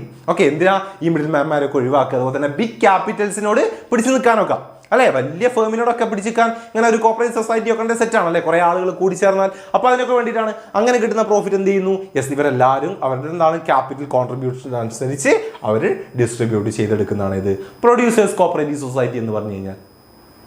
ഓക്കെ, അങ്ങനെയെങ്കിൽ അടുത്തുണ്ട് മാർക്കറ്റിംഗ് കോപ്പറേറ്റീവ് സൊസൈറ്റി, അല്ലെ? മാർക്കറ്റ് ചെയ്യാൻ വേണ്ടിയിട്ടാണ്, അല്ലെ? Formed to help the producers in selling the product, അല്ല? ഒരു പ്രൊഡക്റ്റ് സെല്ല് ചെയ്യാൻ ചില പ്രൊഡ്യൂസേഴ്സിനൊക്കെ ഹെൽപ്പ് ചെയ്യുന്നതിന് വേണ്ടിയിട്ട് എന്താ ചെറിയ പ്രൊഡ്യൂസേഴ്സിനൊക്കെ ഹെൽപ്പ് ചെയ്യുന്നതിന് വേണ്ടിയിട്ട് സെറ്റ് ചെയ്യുന്നതാണ് ഇത് marketing cooperative. The member consist of producer who wish to obtain reasonable price for their output, അല്ലെ? അവരുടെ പ്രൊഡക്റ്റ് എന്താ റീസണബിൾ പ്രൈസ് ഒക്കെ കിട്ടാൻ വേണ്ടി, അല്ലെ? The society aim to eliminate middle മാൻമാരൊക്കെ എലിമിനേറ്റ് ചെയ്യുന്നു. എന്നിട്ടോ the competitive in position of members, അല്ലെ? എന്താ നേരത്തെ പറഞ്ഞ പോലെ ഈ വല്ല ബിഗ് ക്യാപിറ്റൽസിനോടൊക്കെ എന്താ മുട്ടി നിൽക്കാൻ വേണ്ടിയിട്ട്, അല്ലെ? മാർക്കറ്റിൽ. Then it pools the output of individual members and perform marketing functions like the transportation, warehousing, packaging, ഇങ്ങനത്തെ എല്ലാ ഫങ്ഷൻസ് എന്താ അവരെല്ലാവരും കൂടെ കൂടിച്ചേർന്ന് ചെയ്യുന്നു, അല്ലെ? Profit are distributed. യെസ്. എന്നിട്ടോ അവർ മാർക്കറ്റിൽ കൊണ്ടുപോയി സാധനങ്ങൾ വിൽക്കുകയും അതിന്റെ പ്രോഫിറ്റ് എന്ത് ചെയ്യുന്നു? അവർ തന്നെ ഷെയർ ചെയ്ത് എടുക്കുകയും ചെയ്യുന്നു. Okay, marketing cooperative societies set. അടുത്തുണ്ട് എന്താ ഫാർമേഴ്സ് കോപ്പറേറ്റീവ് സൊസൈറ്റി ഉണ്ട്, അല്ലെ? ആർക്ക് വേണ്ടിയിട്ടുള്ളതായിരിക്കും? കർഷകർ, അല്ലെ? കർഷകരെല്ലാവരും കൂടി ചേർന്ന് അവർക്ക് വേണ്ടി സെറ്റ് ചെയ്യുന്നതാണ് formed to protect the interest of farmers, അല്ലെ? The members comprise farmers who wish to jointly take up farming activities, അല്ലെ? അവരെന്താ കൃഷി ചെയ്യാൻ വേണ്ടി എല്ലാം എന്താ ഫാർമേഴ്സും കൂടി ചേർന്നിട്ട് രൂപീകരിക്കുന്നതാണ്. Okay, aim to gain the benefit of large scale farming, അല്ലെ? വലിയ രീതിയിൽ അവർക്ക് എന്താ ഫാമിംഗ് നടത്താൻ വേണ്ടി, അതുപോലെ തന്നെ പ്രൊഡക്ടിവിറ്റി ഉണ്ടാവാൻ വേണ്ടി, അല്ലെ? Such society provide better quality seeds, fertilisers, machineries, അല്ലെ? അങ്ങനത്തെ കുറെ എന്താണ് ടെക്നിക്കലി കാര്യങ്ങളൊക്കെ എന്താ അവർക്ക് ഇതിൽ നിന്നൂടെ കിട്ടും അല്ലെ, ഗവൺമെന്റ് സപ്പോർട്ടും കാര്യങ്ങളൊക്കെ ഉണ്ടാവുകയും ചെയ്യും. റെഡി. അപ്പൊ എന്താ നല്ല സീഡ്സുകൾ അല്ലെങ്കിൽ ടെക്നിക്കലി ഉള്ള കാര്യങ്ങൾ, ട്രാക്ടറുകൾ, അങ്ങനത്തെ ഒരുപാട് കാര്യങ്ങൾ കിട്ടും അല്ലെ. The help not only the improving the yield and return of the farmers but also solve the problems associated with the farming on the fragmented and holding അല്ലെ. പലതരത്തിലുള്ള എന്താണ് പ്രശ്നങ്ങൾ കർഷകരൊക്കെ നേരിടുന്ന പല ടൈപ്പുള്ള പ്രശ്നങ്ങളൊക്കെ പരിഹരിക്കാൻ കൂടി വേണ്ടിയിട്ടാണ് ഇത്തരത്തിലുള്ള ഫാമിംഗ് സൊസൈറ്റീസ് ഒക്കെ അവർ രൂപീകരിക്കുന്നുണ്ടാവുക. ഓക്കെ, അടുത്ത് എന്തുണ്ട്? ക്രെഡിറ്റ് കോപ്പറേറ്റീവ് സൊസൈറ്റി ഉണ്ട്, നമ്മുടെ നാട്ടിലൊക്കെ കാണാനുണ്ടാവും നിങ്ങൾ. അല്ല എന്താണ്? പൈസ കടം കൊടുക്കാൻ വേണ്ടിയിട്ട് അല്ലെ. Established for providing easy credit on reasonable terms അല്ലെ. Members comprise a personal who seeks financial help അല്ലെ. മെമ്പേഴ്സിന് എന്താ ഫിനാൻഷ്യൽ ഹെൽപ്പ് വേണമെങ്കിൽ എന്താണ് അങ്ങനെ സെറ്റ് ചെയ്യുന്നതാണ് അല്ലെ. എല്ലാവരും കൂടെ എന്താ ഒരു നിശ്ചിത ഫണ്ട് ഇൻവെസ്റ്റ് ചെയ്യുകയും അതെന്താണ് ഓരോ മാസം അല്ലെങ്കിൽ ഇത്ര ദിവസത്തേക്ക് എത്ര വർഷത്തേക്കൊക്കെ ആയിട്ട് എന്താ അതിലെന്താ മെമ്പേഴ്സിന് കൊടുക്കുന്നു. അതിനുശേഷം ആ ഒരു ടൈം കഴിഞ്ഞാൽ അയാൾ തിരിച്ചു വെക്കുന്നു, ദെൻ അടുത്ത മെമ്പറിന് കൊടുക്കുന്നു, അങ്ങനെ കടം കൊടുക്കുക അല്ലെ. Such society provide loans to members out of the amount collected as capital and deposit from the members as the charge low interest അല്ലെ. ചെറിയ ഇൻട്രസ്റ്റ് റേറ്റിൽ എന്താക്കുന്നു മെമ്പേഴ്സിന് കടം കൊടുക്കുന്നു. ഓക്കെ then ലാസ്റ്റ് നോക്കിക്കോ കോപ്പറേറ്റീവ് ഹൗസിംഗ് സൊസൈറ്റീസ്. ഓക്കെ, അതായത് housing society വീട് വെച്ച് കൊടുക്കുക എന്നുള്ളതാണ്. Established to help people with limited income to construct എന്താണ് houses at reasonable cost. The members of this society consist of the people who are desirous of the procuring residential accommodation at lower cost അല്ലെ. സാധാരണ ആളുകൾക്ക് അല്ലെ, low income ആളുകൾക്കൊക്കെ വേണ്ടി എന്താ വീടുകളൊക്കെ ചെയ്ത് കൊടുക്കുക എന്നുള്ള ലക്ഷ്യത്തിന് കുറെ ആളുകൾ കൂടി ചേർന്നുകൊണ്ട് അവരെന്താണ് ഫണ്ട് റൈസ് ചെയ്യുകയും അങ്ങനെ വീട് കെട്ടിക്കൊടുക്കുകയും ചെയ്യുന്നു. Okay, aim to solve the housing problem of the members by constructing houses and giving the option to paying in instalment അല്ലെ. അതിന്റെ എമൗണ്ട് എന്താ ഇൻസ്റ്റാൾമെന്റ് ആയിട്ട് ആൾ തിരിച്ചു തന്നാൽ മതി ആ ഒരു രീതിയിൽ. അപ്പൊ the society construct flat or provide plot on members on which the members themself can construct the house as per their choice അല്ലെ. അവരുടെ ചോയ്സിനനുസരിച്ച് എന്താണ് അവർക്ക് വീട് വെച്ച് കൊടുക്കുക എന്നുള്ള ലക്ഷ്യത്തിൽ സെറ്റ് ചെയ്യുന്നതാണ് ഇത് ഹൗസിംഗ് സൊസൈറ്റീസ് എന്ന് പറയുന്നത്. ഓക്കെ അല്ലേ മക്കളെ? സെറ്റ് അല്ലേ മക്കളെ? റെഡി അല്ലേ? അപ്പം ഈ കാര്യങ്ങൾ നിങ്ങൾ കോപ്പറേറ്റീവ് സൊസൈറ്റിയിൽ പഠിച്ചു വെച്ചിട്ടുണ്ടാകും. എന്താണ് കോപ്പറേറ്റീവ് സൊസൈറ്റി, അതിൻ്റെ ഫീച്ചേഴ്സ്, മെറിറ്റ്സ്, ഡിമെറിറ്റ്സ്, അതുപോലെ തന്നെ അതിൻ്റെ ടൈപ്സും ഇമ്പോർട്ടൻ്റ് ആണ്, നോക്കി വെച്ചോളാം. ഓക്കെ ചിലപ്പോൾ ഇതിലേക്ക് ഏതെങ്കിലും ഒക്കെ ഒന്ന് ചോദിച്ചുകൊണ്ട് എന്താണ് ക്രെഡിറ്റ് കോപ്പറേറ്റീവ് സൊസൈറ്റി, എന്താണ് ഹൗസിംഗ് കോപ്പറേറ്റീവ് സൊസൈറ്റി എന്നൊക്കെ ഒരു 3 മാർക്കിനൊക്കെ എഴുതാൻ ചോദിക്കും. അപ്പം ടൈപ്പൊക്കെ നിർബന്ധമായിട്ട് ഓർത്ത് വയ്ക്കുക. നമുക്ക് ജസ്റ്റ് ഒന്ന് പഠിച്ചു വെച്ചാൽ പോരാ, പേര് പഠിച്ചു വെച്ചാൽ പോരാ, നിങ്ങൾക്ക് തന്നെ അറിയുന്ന രീതിയിൽ എഴുതി വെച്ചാൽ മതി അല്ലെ. എല്ലാവരും കൂടെ കൂടി ചേർന്ന് ഉണ്ടാക്കുന്നതാണ് കോപ്പറേറ്റീവ് സൊസൈറ്റിയാണ് അല്ലെ. അപ്പോൾ എന്താ ഹൗസിംഗ് ആണെങ്കിൽ വീട് വെച്ച് കൊടുക്കുക, ക്രെഡിറ്റ് ആണെങ്കിൽ കടം കൊടുക്കുക അല്ലെ. അത് വെച്ച് അങ്ങ് എഴുതിക്കൊള്ളുക, അതൊക്കെ അത്രയേ ഉള്ളൂ. ഓക്കെ, അതൊക്കെ മാർക്ക് കിട്ടിക്കോളും, ഒന്നും പേടിക്കണ്ട. അപ്പോൾ അതിൻ്റെയൊക്കെ എന്താ മെയിൻ ഹെഡ് മാത്രം നോക്കി വെച്ചാൽ മതി. അതിന് നിങ്ങൾക്ക് എന്ത് മനസ്സിലാവുന്നു ആ ഹെഡിൽ നിന്നും അത് എഴുതിയാൽ മതി, അതാണ് അതിൻ്റെ explanation. Okay, set, ready? Okay, yes. അങ്ങനെയെങ്കിൽ നമുക്ക് ലാസ്റ്റത്തെ കാര്യത്തിലേക്ക് പോകാം, നമ്മുടെ joint stock family joint stock business. Okay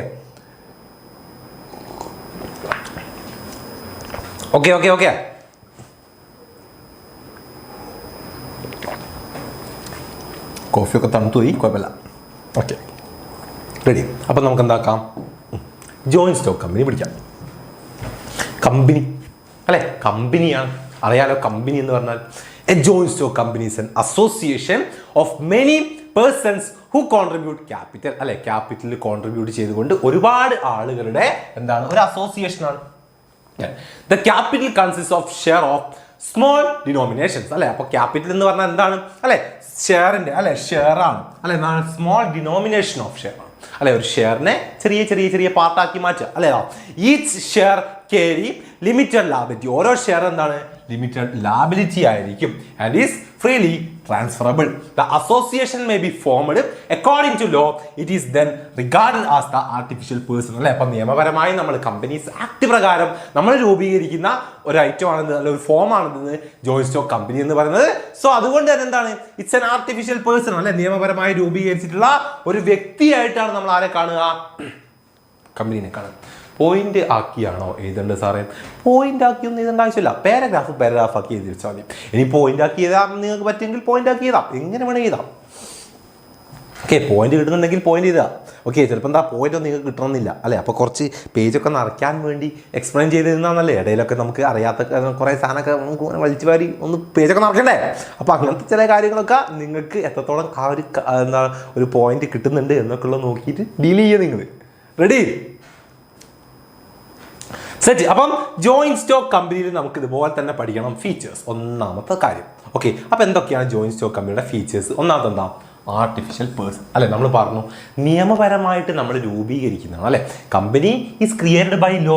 it can own property, borrow money, entered contract അല്ലേ. അവർക്ക് എന്താ കമ്പനിക്ക് കമ്പനിയുടെ പേരിൽ എന്താ പൈസ കളക്ട് ചെയ്യാൻ പറ്റും, അതുപോലെ തന്നെ എന്താ കോൺട്രാക്റ്റിൽ ഏർപ്പെടാൻ പറ്റും, അങ്ങനെ ഒരുപാട് കാര്യങ്ങൾ ചെയ്യാൻ പറ്റുന്നുണ്ട്. സോ എന്താണ്, ഇതൊരു ലീഗലി ഉള്ള വ്യക്തിയാണ് നിയമപരമായിട്ട്. നമ്മളൊരു ഫിസിക്കൽ എക്സിസ്റ്റൻസ് ഉള്ള ജീവനൊന്നും ഇല്ലാത്ത ഒരു വ്യക്തിയായിട്ടാണ് നമ്മൾ ആരെ കാണുക? കമ്പനിയെ കാണുക. ഒന്നാമത്തെ പോയിന്റ്. സെക്കൻഡ് എന്താ? Separate legal entity. നമ്മൾ പറഞ്ഞു സെപ്പറേറ്റ് ലീഗൽ എൻറ്റിറ്റിയാണ് അതെ. അതായത് അതിൻ്റെ എന്താ ഓണേഴ്സ് വേറെ, കമ്പനി വേറെ. നിയമപരമായിട്ട് നമ്മൾ രൂപീകരിച്ചത് കൊണ്ട് തന്നെ, അതൊരു ആർട്ടിഫിഷ്യൽ പേഴ്സൺ ആയതുകൊണ്ട് തന്നെ ആ പേഴ്സൺ വേറെ, ഓണേഴ്സ് എന്ന് പറയുന്ന പേഴ്സൺസ് വേറെ. അങ്ങനെയാണ്. ഓക്കെ, ഇതാ a company has its own identity അല്ലെ. Different from its owner. Difference ആണ്. Its asset and liabilities are separated from those of its members അല്ലെ. അസറ്റ്സും ലാബിലിറ്റീസ് ഒക്കെ എന്താണ്? കമ്പനിക്ക് കമ്പനിയുടേതായിട്ടുള്ള അസറ്റുകളും കാര്യങ്ങളും ഉണ്ട് അല്ലെ. ഓണേഴ്സിൻ്റെത് വേറെയാണ്. സോ സെപ്പറേറ്റ് ആണ്. അടുത്തെന്താ? പെർപെച്വൽ സക്സഷൻ അല്ലെ. നിലനിന്ന് പോവുകയാണ്. എന്താണ്? തുടർച്ചയുണ്ടാവും. Okay, a company continue even if members leave or die. Its end only by law. Company നിയമപരമായിട്ട് തന്നെ നമ്മൾ രൂപീകരിച്ചത് കൊണ്ട് നിയമപരമായിട്ട് തന്നെ നമ്മൾ കമ്പനി എന്ത് ചെയ്യണം? യെസ്, എൻഡ് ചെയ്യണം അല്ലെ. ലോഫുള്ളി തന്നെ നമ്മൾ അതിനെ എൻഡ് ചെയ്യണം. എന്നാലേ അത് ഇല്ലാതാവുന്നുള്ളൂ. അല്ലാതെ പാർട്ട്നേഴ്സ് മതി കമ്പനി നിർത്തുക എന്നൊക്കെ പറഞ്ഞ് പെട്ടെന്ന് ഒരു അങ്ങനെ പോയി കഴിഞ്ഞാൽ കാര്യമില്ല. കമ്പനി അവിടെ ഉണ്ടാവും, അതിനൊരു എക്സിസ്റ്റൻസ് അവിടെ എപ്പോഴും ഉണ്ടാവും. അടുത്തെന്താ? കൺട്രോൾ നോക്കിയെന്താ? A company is managed by the board of directors who appoint top officials അല്ലെ. ആ ഒരു കമ്പനിയെ കൺട്രോൾ ചെയ്യുന്നത് ആരായിരിക്കും? ഒരു ബോർഡ് ഓഫ് ഡയറക്ടേഴ്സ് ആയിരിക്കും അല്ലെ. ആ ബോർഡ് ഓഫ് ഡയറക്ടേഴ്സിനെ ആരായിരിക്കും അപ്പോയിന്റ് ചെയ്യുക? കമ്പനിയുടെ ഓണേഴ്സ് അല്ലെ, ടോപ്പ് ഒഫീഷ്യൽസ് ആയിരിക്കും അല്ലെ. ഇപ്പൊ കൺട്രോൾ ആരാണ്? ബോർഡ് ഓഫ് ഡയറക്ടേഴ്സ് ആണ്. ഓക്കെ, അടുത്ത ചോദിച്ചോ. The limited liability. നമുക്കറിയാലോ ഓരോ ഷെയറിന്റെയും ലാബിലിറ്റി എന്ന് പറയുന്നത് എന്താ? നമ്മൾ പറഞ്ഞിട്ടുണ്ട് ലിമിറ്റഡ് ആണ് അല്ലെ. ഓരോ ഷെയറിനും നമ്മൾ എത്രയാണ് ക്യാപിറ്റൽ കൊടുത്തിട്ടുള്ളത് അതിന്റെ ബേസിലായിരിക്കും എന്ത് വരിക? ലാബിലിറ്റി ഉണ്ടാവുക. Simple simple. അടുത്ത് നോക്കിക്കോ. കോമൺ സീൽ അല്ലെ. നമ്മൾ പറഞ്ഞു ഒരു ആർട്ടിഫിഷ്യൽ പേഴ്സൺ ആര് മക്കളെ? കമ്പനി അല്ലെ. ഒരു പേഴ്സൺ ആയതുകൊണ്ട് തന്നെ ആ പേഴ്സൺ എന്ത് വേണം? സൈൻ ചെയ്യാം അല്ലെ. സൈൻ ചെയ്യാം. അപ്പം കമ്പനിക്ക് ഒരു പെണ്ണെടുത്ത് സൈൻ ചെയ്യാൻ പറ്റുമോ? ഇല്ല. അപ്പൊ എന്താണ്? കമ്പനിക്ക് സൈൻ ചെയ്യാൻ വേണ്ടി രൂപീകരിച്ചിട്ടുള്ള ഒപ്പ് അല്ലെങ്കിൽ സൈൻ ആണ് എന്തെന്ന്? കോമൺ സീൽ അല്ലെ.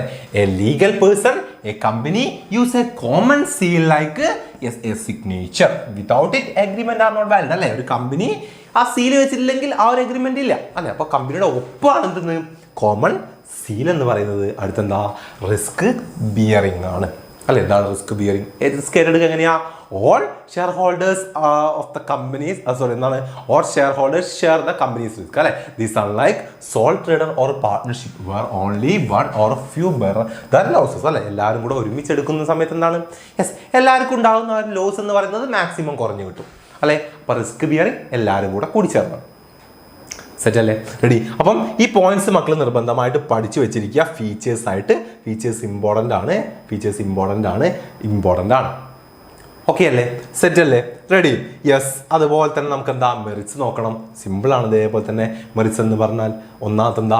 Limited liability. നമ്മൾ പറഞ്ഞല്ലോ ഓരോ പാർട്ട്ണറുടെയും ഷെയറിന്റെ ലാബിലിറ്റി എന്തായിരിക്കും?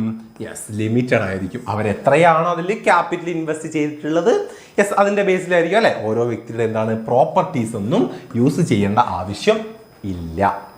ഓക്കെ. ദെൻ അടുത്ത എന്താണ്? Transfer of interest. നമുക്കറിയാം ഷെയർ നമുക്ക് ട്രാൻസ്ഫർ ചെയ്യാൻ പറ്റില്ല. Ownership can be easily transferred by selling share especially public company. Yes, നമ്മളൊരു പബ്ലിക് കമ്പനി ആണെങ്കിൽ നമുക്ക് എന്ത് ചെയ്യാം? നമ്മുടെ കയ്യിലുള്ള ഒരു കമ്പനിയുടെ ഷെയർ നമുക്ക് ഇഷ്ടമുള്ള വിലയ്ക്ക് മറ്റൊരാൾക്ക് കൊടുക്കാം, ആർക്ക് വേണമെങ്കിൽ കൊടുക്കാം, ഷെയർ ചെയ്യാം. പക്ഷെ അത് പ്രൈവറ്റ് കമ്പനിക്ക് ആണെങ്കിൽ പറ്റുന്നതല്ല. പബ്ലിക് കമ്പനിക്ക് മാത്രമേ എന്ത് ചെയ്യാൻ പറ്റൂ? ഷെയർ ട്രാൻസ്ഫർ ചെയ്യാൻ പറ്റുകയുള്ളൂ. അടുത്തെന്താ പെർപെച്വൽ എക്സിസ്റ്റൻസ് അല്ലെ, നിലനിൽപ്പുണ്ടാവും. നമ്മൾ പറഞ്ഞിട്ടുണ്ടായിരുന്നു എന്തെന്ന്, company continue to exist even if a member dies, retire or leave അല്ലെ. മെമ്പേഴ്സ് എന്താ പിരിഞ്ഞു പോയാലും അവർ നിർത്തിപ്പോയാലും ഒന്നും കമ്പനി എന്താകുന്നില്ല, എൻഡ് ആവുന്നില്ല അല്ലെ. കമ്പനി എന്താണ് എൻഡ് ആവണമെങ്കിൽ അല്ലെ, കമ്പനി ഡിസോൾവ് ചെയ്യണമെങ്കിൽ അല്ലെ, ഡിസൊല്യൂഷൻ ചെയ്യണമെങ്കിൽ എന്ത് വേണം, നിയമപരമായിട്ട് തന്നെ നമ്മളത് ചെയ്തിരിക്കണം. ഓക്കെ, നിയമപരമായിട്ട് നമ്മൾ രൂപീകരിച്ച വ്യക്തിയെ നിയമപരമായിട്ട് തന്നെ നമ്മൾ എന്ത് ചെയ്യണം, ഇല്ലാതെയാക്കണം. എന്നാലേ ആ ഒരു കമ്പനി ഇല്ലാതാവുന്നുള്ളൂ. അല്ലെങ്കിൽ അതിന് എന്തുണ്ടാവുന്നു, ഒരു പെർപെച്വൽ എക്സിസ്റ്റൻസ് ഉണ്ടാവുന്നു. നിലനിൽപ്പ് അവിടെ ഉണ്ടാവും. പിന്നെയോ സ്കോപ്പ് ഫോർ എക്സ്പാൻഷൻ. ഇങ്ങനെ ഒരു ഓപ്ഷൻ എന്തുണ്ട് നമ്മുടെ ഫേമിനുണ്ട് അല്ലെ, ബിസിനസ്സിനുണ്ട്, കമ്പനിക്കുണ്ട്. എന്താണ് ആ ഒരു option, company can collect large fund from the public അല്ലെ. ഒരുപാട് പൈസ എന്താ പബ്ലിക്കിൽ നിന്നും കളക്ട് ചെയ്യാൻ പറ്റും അല്ലെ, അല്ലെങ്കിൽ ബാങ്കിൽ നിന്ന് കളക്ട് ചെയ്യാം അല്ലെ, അല്ലെങ്കിൽ മറ്റ് ഫിനാൻഷ്യൽ ഇൻസ്റ്റിറ്റ്യൂഷനിൽ നിന്നും കളക്ട് ചെയ്യാം, which help in the growing the business അല്ലെ. എന്താണ് ഷെയർ വിറ്റുകൊണ്ടൊക്കെ നമുക്ക് ഒരുപാട് ഫണ്ട് കളക്ട് ചെയ്യാം, നമ്മളെ ബിസിനസ്സിനെ അത് ഉയർത്തുകയേ ഉള്ളൂ. ഓക്കെ അല്ലേ, റെഡി? അടുത്തെന്താ, professional management. നമ്മൾ പറഞ്ഞു നമ്മുടെ ബിസിനസ്സിനെ നോക്കി നടത്തുക ആരാണ്, ബോർഡ് ഓഫ് ഡയറക്ടേഴ്സ് ആണ്.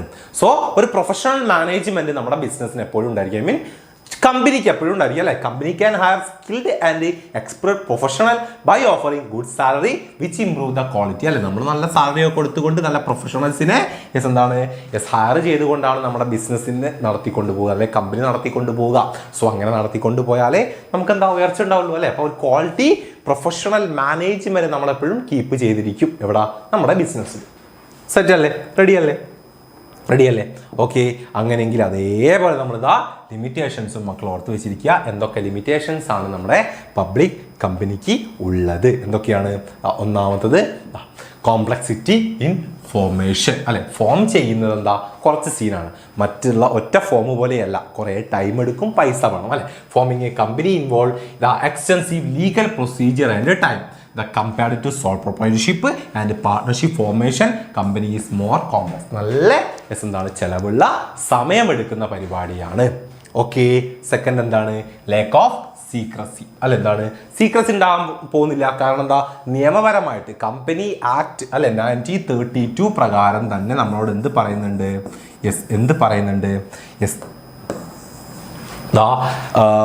എന്താണ് നമ്മുടെ അക്കൗണ്ട്സും കാര്യങ്ങളൊക്കെ നമ്മൾ എന്ത് ചെയ്തിരിക്കണം, പബ്ലിഷ് ചെയ്തിരിക്കണം എന്ന് പറയുന്നുണ്ട്. സോ അതുകൊണ്ട് തന്നെ പബ്ലിക്കിന് ആക്സസ് ഉണ്ട് നമ്മുടെ അക്കൗണ്ട്സും കാര്യങ്ങളിലൊക്കെ. ഓക്കെ, അതുകൊണ്ട് തന്നെ നമുക്ക് എന്താ സീക്രസി കീപ്പ് ചെയ്യാൻ പറ്റുന്നതല്ല.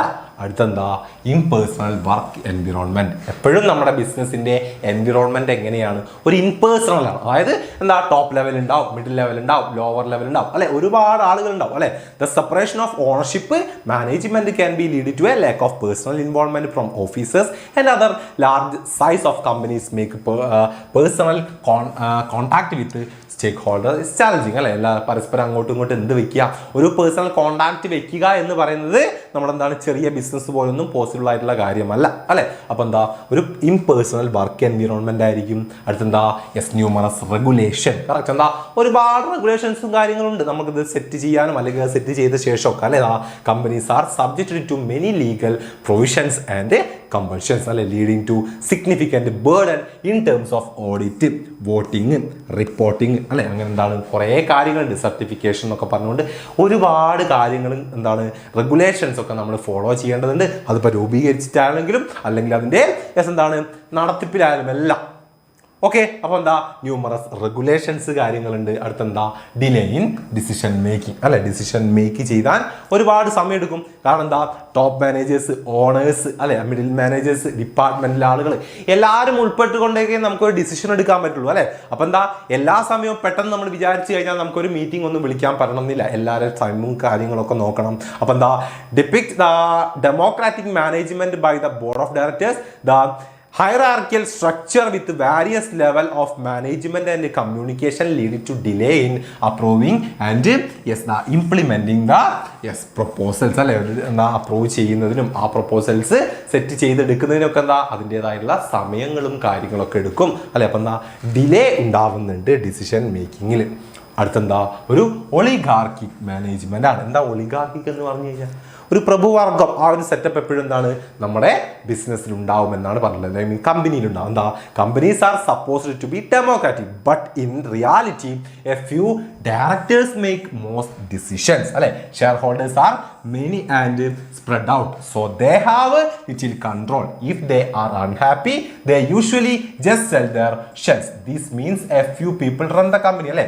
എന്താണ്, എത്രയൊക്കെ ആളുകൾ ഉണ്ട് എന്ന് പറഞ്ഞു കഴിഞ്ഞാലും ആരൊക്കെ തീരുമാനം എടുക്കും എന്ന് പറഞ്ഞാലും എപ്പോഴും എന്താണ്, നമ്മുടെ ഷെയർ ഹോൾഡേഴ്സ് തന്നെയാണ് ഏറ്റവും ടോപ്പിലുള്ളത്. അവർ തന്നെയായിരിക്കും എന്താ പല കാര്യങ്ങളിലും കൺട്രോൾ ചെയ്യുകയും തീരുമാനങ്ങൾ എടുക്കുകയും ചെയ്യുക. അപ്പം എന്താണ്, ഇപ്പം പല മാനേജേഴ്സിനൊന്നും ചില കാര്യങ്ങളിൽ തീരുമാനം ബെസ്റ്റായിട്ട് എടുക്കാൻ പറ്റുമെങ്കിൽ അത് പറ്റണമെന്നില്ല അല്ലെ, സാധിക്കണമെന്നില്ല. കാരണം അവിടെ എന്താ നമ്മുടെ ഓണേഴ്സിൻ്റെ ഒക്കെ ഒരു ഇൻവോൾവ്മെന്റ് ഉണ്ടാവും. സോ ആ ഒരു കാര്യം അല്ലെ, ഒരു പ്രഭുവർഗ മാനേജ്മെന്റ് സിസ്റ്റം എപ്പോഴും എവിടെ ഉണ്ടാവുന്നു, ഒരു ഒളിഗാർക്കിക് മാനേജ്മെന്റ് സിസ്റ്റം എപ്പോഴും എന്താണ് നമ്മുടെ ഫേമിൽ നിലനിൽക്കും എന്നുള്ളതാണ് പറഞ്ഞിട്ടുള്ളത്. ഓക്കെ അല്ലേ, സെറ്റ് അല്ലേ, റെഡി അല്ലേ? യെസ്. ദെൻ അടുത്തെന്താണ്, കോൺഫ്ലിക്റ്റ് ഓഫ് ഇൻട്രസ്റ്റ് അല്ലെ. പല മെമ്പേഴ്സുകൾ തമ്മിൽ എന്തുണ്ടാവും, സ്റ്റേക്ക് ഹോൾഡേഴ്സ് തമ്മിൽ എന്തുണ്ടാവുന്നു, യെസ്, കോൺഫ്ലിക്റ്റുകൾ ഉണ്ടാവാനുള്ള സാധ്യതയും നമ്മുടെ കമ്പനിയിലുണ്ട്. Last point. ഓക്കെ അല്ലേ, സെറ്റ് അല്ലേ? അപ്പം ഇത്രയും കാര്യങ്ങളാണ് നിങ്ങൾ ജോയിന്റ് സ്റ്റോക്ക് കമ്പനിയിൽ ഓർത്ത് വെക്കേണ്ടത്. അതിൻ്റെ കൂടെ നിങ്ങൾ പഠിച്ചോളുക, കമ്പനിയെ നമുക്ക് പ്രൈവറ്റ് കമ്പനി എന്നും പബ്ലിക് കമ്പനി എന്നും രണ്ടായിട്ട് ഡിവൈഡ് ചെയ്യാൻ പറ്റും.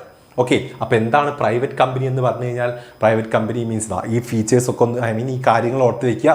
Restriction, the right of member to transfer share അല്ലെ. ഷെയർ ട്രാൻസ്ഫർ ചെയ്യാൻ റെസ്ട്രിക്ഷൻസ് ഉള്ള അല്ലെ, എത്രയാ, മിനിമം 2 പേരും മാക്സിമം 200 പേരും മാത്രം പറ്റുന്ന.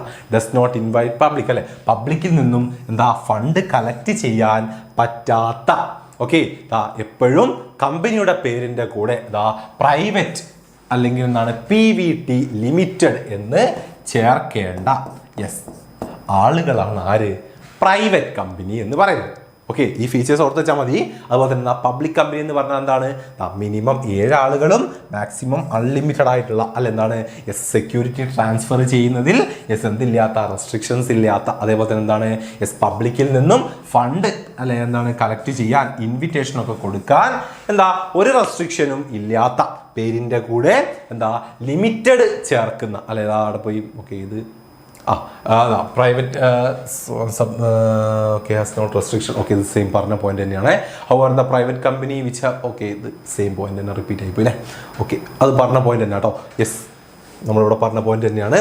അപ്പം എന്താ കമ്പനിയുടെ നെയിമിൻ്റെ കൂടെ എന്താണ് പബ്ലിക് അല്ലെ എന്താണ് ലിമിറ്റഡ് LTD എന്ന് കൊടുക്കുന്ന ടൈപ്പ് കമ്പനികളാണ് എന്തെന്ന് പബ്ലിക് കമ്പനി എന്ന് പറയുന്നത്. ഓക്കെ, അപ്പോൾ ഇതാ ഈ പോയിന്റ് സാർ ഒരു ടേബിൾ ആക്കി ഇവിടെ കൊടുത്തിട്ടുണ്ടായിരുന്നു. ഈ ടേബിൾ പോയി പോയോ, ഇവിടെ ഉണ്ടായിരുന്നല്ലോ ടേബിൾ. ടേബിൾ മിസ്സായി പോയി എന്ന് തോന്നുന്നു. യെസ്, കുഴപ്പമില്ല. ഈ പോയിന്റ്സുകൾ മക്കൾ ഓർത്ത് വെച്ചാൽ മതി. ഈ പോയിന്റ്സ് ഉള്ള ടേബിൾ സാറ് മുൻപ് കാണിച്ചു തന്നിട്ടുണ്ട്, നമുക്ക് ആഡ് ചെയ്യാം. ഓക്കെ, സാറ് കാണിച്ചു തരാം. റെഡി? അപ്പം ഇതാണ് പ്രൈവറ്റ് കമ്പനിയും പബ്ലിക് കമ്പനിയും. അതൊന്ന് ജസ്റ്റ് മക്കൾ ഓർത്ത് വെച്ചിരിക്കണം. ഓക്കെ, നമ്മൾ ഈ പറഞ്ഞ പോയിന്റുകളേ ഉള്ളൂ, അതൊന്ന് ജസ്റ്റ് പഠിച്ചു വെച്ചാൽ മതി. ദെൻ ലാസ്റ്റ് കാര്യം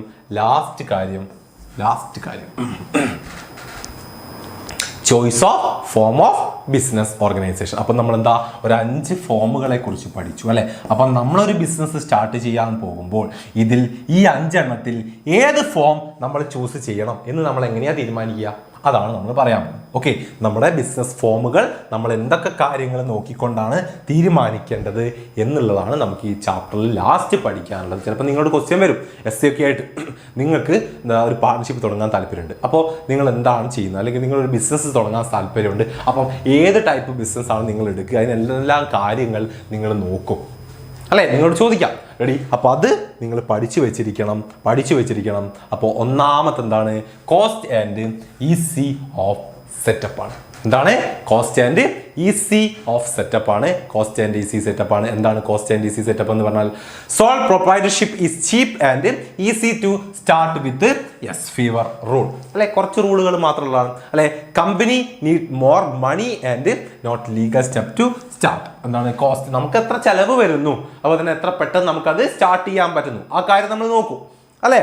പിന്നെന്താ ലാബിലിറ്റി അല്ലെ, നമ്മുടെ ലാബിലിറ്റി എങ്ങനെയാണ് നമ്മുടെ അസറ്റുകളെയൊക്കെ ബാധിക്കുന്നുണ്ടോ? നമുക്ക് ലിമിറ്റഡ് ലാബിലിറ്റി ആണോ അൺലിമിറ്റഡ് ആണോ? അല്ലെ, ഇൻ സോൾ പ്രൊപ്രൈറ്റർഷിപ്പ് നമുക്കറിയാം, അതുപോലെ തന്നെ എന്താണ് പാർട്ണർഷിപ്പിൽ നമുക്കറിയാം എല്ലാവർക്കും എന്താണ് അൺലിമിറ്റഡ് ലാബിലിറ്റി ആണ്. ഓക്കെ, പക്ഷേ ഈ കമ്പനികൾക്ക് കാര്യങ്ങളൊക്കെ എന്താണ് ലിമിറ്റഡ് ലാബിലിറ്റി ആണ്. അപ്പൊ നമുക്ക് ലിമിറ്റഡ് ലാബിലിറ്റി വേണോ അൺലിമിറ്റഡ് ലാബിലിറ്റി വേണോ എന്ന് നമുക്ക് നോക്കാം അല്ലെ. പിന്നെന്താണ് കണ്ടിന്യൂറ്റി. യെസ്, എന്താണ് സോൾ പ്രൊപ്രൈറ്റർഷിപ്പ് ഒക്കെ ആണെങ്കിൽ അറിയാം നമുക്ക് എന്തെങ്കിലും പറ്റിപ്പോയാൽ അത് കണ്ടിന്യൂ ചെയ്യാൻ പറ്റില്ല അല്ലെ. അപ്പൊ അത് കണ്ടിന്യൂ ചെയ്ത് പോവണ്ടയോ എന്നത് ബേസ് ചെയ്തുകൊണ്ട് നമ്മൾ തീരുമാനിക്കേണ്ടതുണ്ട്. പിന്നെയോ മാനേജ്മെന്റ് എബിലിറ്റി നോക്കണം അല്ലെ. നമുക്ക് എല്ലാ കാര്യങ്ങളും ഒറ്റയ്ക്ക് നോക്കാനുള്ള എബിലിറ്റി നമുക്കുണ്ടോ? ഉണ്ടെങ്കിൽ നമുക്ക് എന്താ ഒരു സോൾ പ്രൊപ്രൈറ്റർഷിപ്പ് സ്റ്റാർട്ട് ചെയ്യാം. അതില്ലെങ്കിൽ നമുക്ക് എന്താ ഒരു പാർട്ണർഷിപ്പ് എടുക്കാം, അല്ലെങ്കിൽ ഒരു കമ്പനിയോ അങ്ങനെ എന്തെങ്കിലുമൊക്കെ സ്റ്റാർട്ട് ചെയ്യാം. ഓക്കെ, പിന്നെ എന്തുണ്ട്? ക്യാപിറ്റൽ കൺസിഡറേഷൻ ഉണ്ട് അല്ലെ. നമുക്ക് ക്യാപിറ്റൽ നമ്മൾ നോക്കേണ്ടതുണ്ട്. എത്രത്തോളം ക്യാപിറ്റൽ നമുക്കുണ്ട് എന്ന് നമ്മൾ നോക്കുക, എത്രത്തോളം നമുക്ക് റൈസ് ചെയ്യാൻ പറ്റും അല്ലെ. Company can raise lot of money. കമ്പനിക്ക് എന്താണ് ഷെയർ കൊടുത്ത് നമുക്ക് ഇഷ്ടം പോലെ ചെയ്യാൻ പറ്റും. സോൾ പ്രൊപ്രൈറ്റർഷിപ്പ് ഒക്കെ ആകുമ്പോൾ എന്താ ലിമിറ്റഡ് മണി മാത്രമേ നമുക്ക് റൈസ് ചെയ്യാൻ പറ്റുള്ളൂ. അപ്പം അത് നോക്കിക്കൊണ്ട് എന്താ നമുക്ക് തീരുമാനിക്കാം. ഓക്കെ അല്ലേ? യെസ്. പിന്നെന്താ ഡിഗ്രി ഓഫ് കൺട്രോൾ അല്ലെ. നമ്മുടെ ഫേമിൻ്റെ അല്ലെങ്കിൽ നമ്മൾ സെറ്റ് ചെയ്യുന്ന ആ ഒരു ബിസിനസിന്റെ കൺട്രോൾ എങ്ങനെയായിരിക്കണം?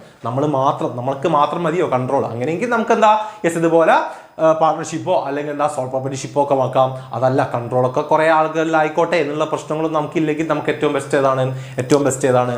നമ്മുടെ കമ്പനി ക്രിയേറ്റ് ചെയ്യുക എന്നുള്ളതാണ്. ദെൻ ലാസ്റ്റ് എന്താണ്? നേച്ചർ ഓഫ് ബിസിനസ് അല്ലെ. ഏത് ടൈപ്പാണ് നമുക്ക് വേണ്ടത്? ചെറിയ സർവീസ് ഒക്കെ ആണെങ്കിൽ അല്ലെ, അതുപോലത്തെ ടൈലറിങ്ങോ അങ്ങനത്തെ ഒക്കെയാണ് നമുക്ക് സോൾ പ്രൊപ്രൈറ്റർഷിപ്പ് മതി. ബിഗ് ഫാക്ടറീസും കാര്യങ്ങളൊക്കെയാണ് നമുക്ക് കമ്പനിയാണ് നല്ലത്. അല്ലെങ്കിലോ കോപ്പറേറ്റീവ് ടൈപ്പ് ആണെങ്കിൽ നമുക്ക് കോപ്പറേറ്റീവ് സൊസൈറ്റിയാണ് വേണ്ടത്. പ്രൊഫഷണൽസ് ആണെങ്കിൽ നമുക്ക് ഡോക്ടറോ അങ്ങനെയൊക്കെ ആണെങ്കിൽ സ്റ്റാർട്ട് പ്രൊപ്രൈറ്റർഷിപ്പോ അല്ലെങ്കിൽ പാർട്ണർഷിപ്പോ ഒക്കെ നമുക്ക് സ്റ്റാർട്ട് ചെയ്യാവുന്നതാണ്. ഓക്കെ, അപ്പം ഇത്രയും കാര്യങ്ങൾ വെച്ചുകൊണ്ടാണ് നമുക്ക് ഏതാണ് ഏറ്റവും ബെസ്റ്റ് ആയിട്ടുള്ള അല്ലെങ്കിൽ നമുക്ക് സ്യൂട്ടബിൾ ആയിട്ടുള്ള ഒരു ഫോം എന്നുള്ളത് നമുക്ക് കണ്ടുപിടിക്കാൻ പറ്റും. റെഡി അല്ലേ? ഓക്കെ അല്ലേ? അപ്പോൾ ഇത്രയും കാര്യങ്ങളാണ് മക്കളെ നമ്മുടെ സെക്കൻഡ് ചാപ്റ്റർ ആയിട്ടുള്ള ഫോമിൽ നമുക്ക് പഠിക്കാനുള്ളത്. ഓക്കെ, ഫോമിൽ നമുക്ക് പഠിക്കാനുള്ളത് ഫോർമേഷൻ ഓഫ് എ കമ്പനി. അപ്പോൾ ഇതിൽ പറഞ്ഞിട്ടുള്ള ഒരു പോയിന്റുകളും മക്കൾ സ്കിപ്പ് ചെയ്യാൻ പാടില്ല. ഇമ്പോർട്ടൻ്റ് ആണ്. നന്നായിട്ട് തന്നെ പഠിച്ചു വെച്ചിരിക്കുക. 5 ഫോമുകളും അതിൻ്റെ ഫീച്ചേഴ്സ്, മെറിറ്റ്സ്, ഡിമെറിറ്റ്സ് കാര്യങ്ങളൊക്കെ പഠിച്ചു വെച്ചിരിക്കണം. പാർട്ണർഷിപ്പിലും കോപ്പറേറ്റീവ് സൊസൈറ്റിയിലും കമ്പനിയിലും നമുക്ക് കുറച്ച് ടൈപ്പുകളും കാര്യങ്ങളും വരുന്നുണ്ട്. അത് നിങ്ങൾ പഠിച്ചു വെച്ചിരിക്കണം. ഇമ്പോർട്ടൻ്റ് ആണ്. ഓക്കെ അങ്ങനെയെങ്കിൽ രേണു മിസ് വരുന്നു. രേണു മിസ്സിന് കൊടുക്കാം. ഓക്കെ. യെസ്. അപ്പം അവൾക്കൊരു ബ്രേക്ക് വേണം.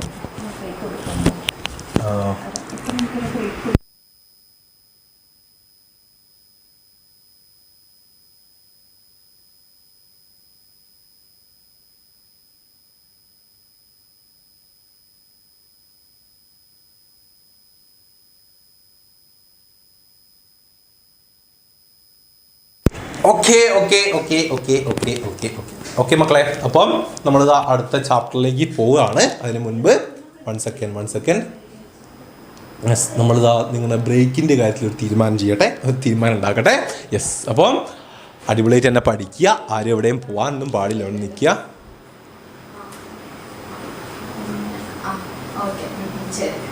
ഓക്കെ. യെസ്.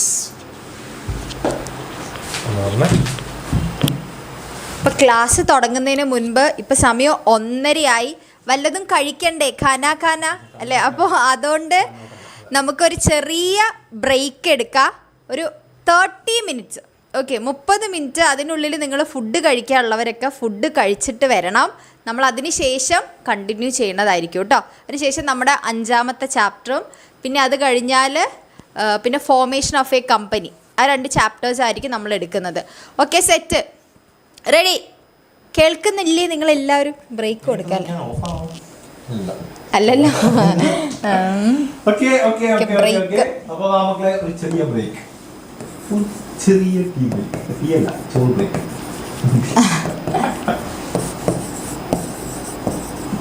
ബ്രേക്ക്.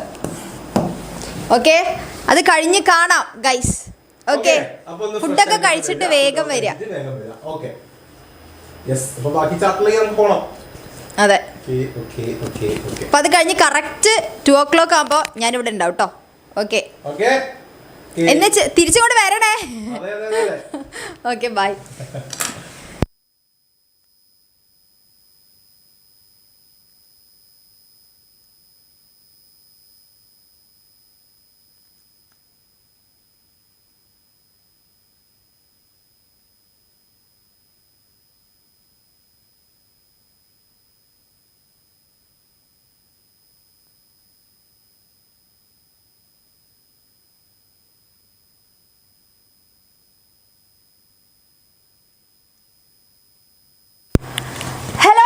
അപ്പോൾ കറക്റ്റ് 2 മണി ആയിട്ടുണ്ട്. 2 മണിക്ക് നമ്മൾ ഇനി വീണ്ടും തുടങ്ങാൻ വേണ്ടി പോവാണ്. നമ്മുടെ ബ്രേക്ക് എല്ലാം കഴിഞ്ഞു. ഇനി നമുക്ക് എമർജിംഗ് മോഡ്സ് ഓഫ് ബിസിനസ്സിനെ കുറിച്ച് പഠിക്കണം.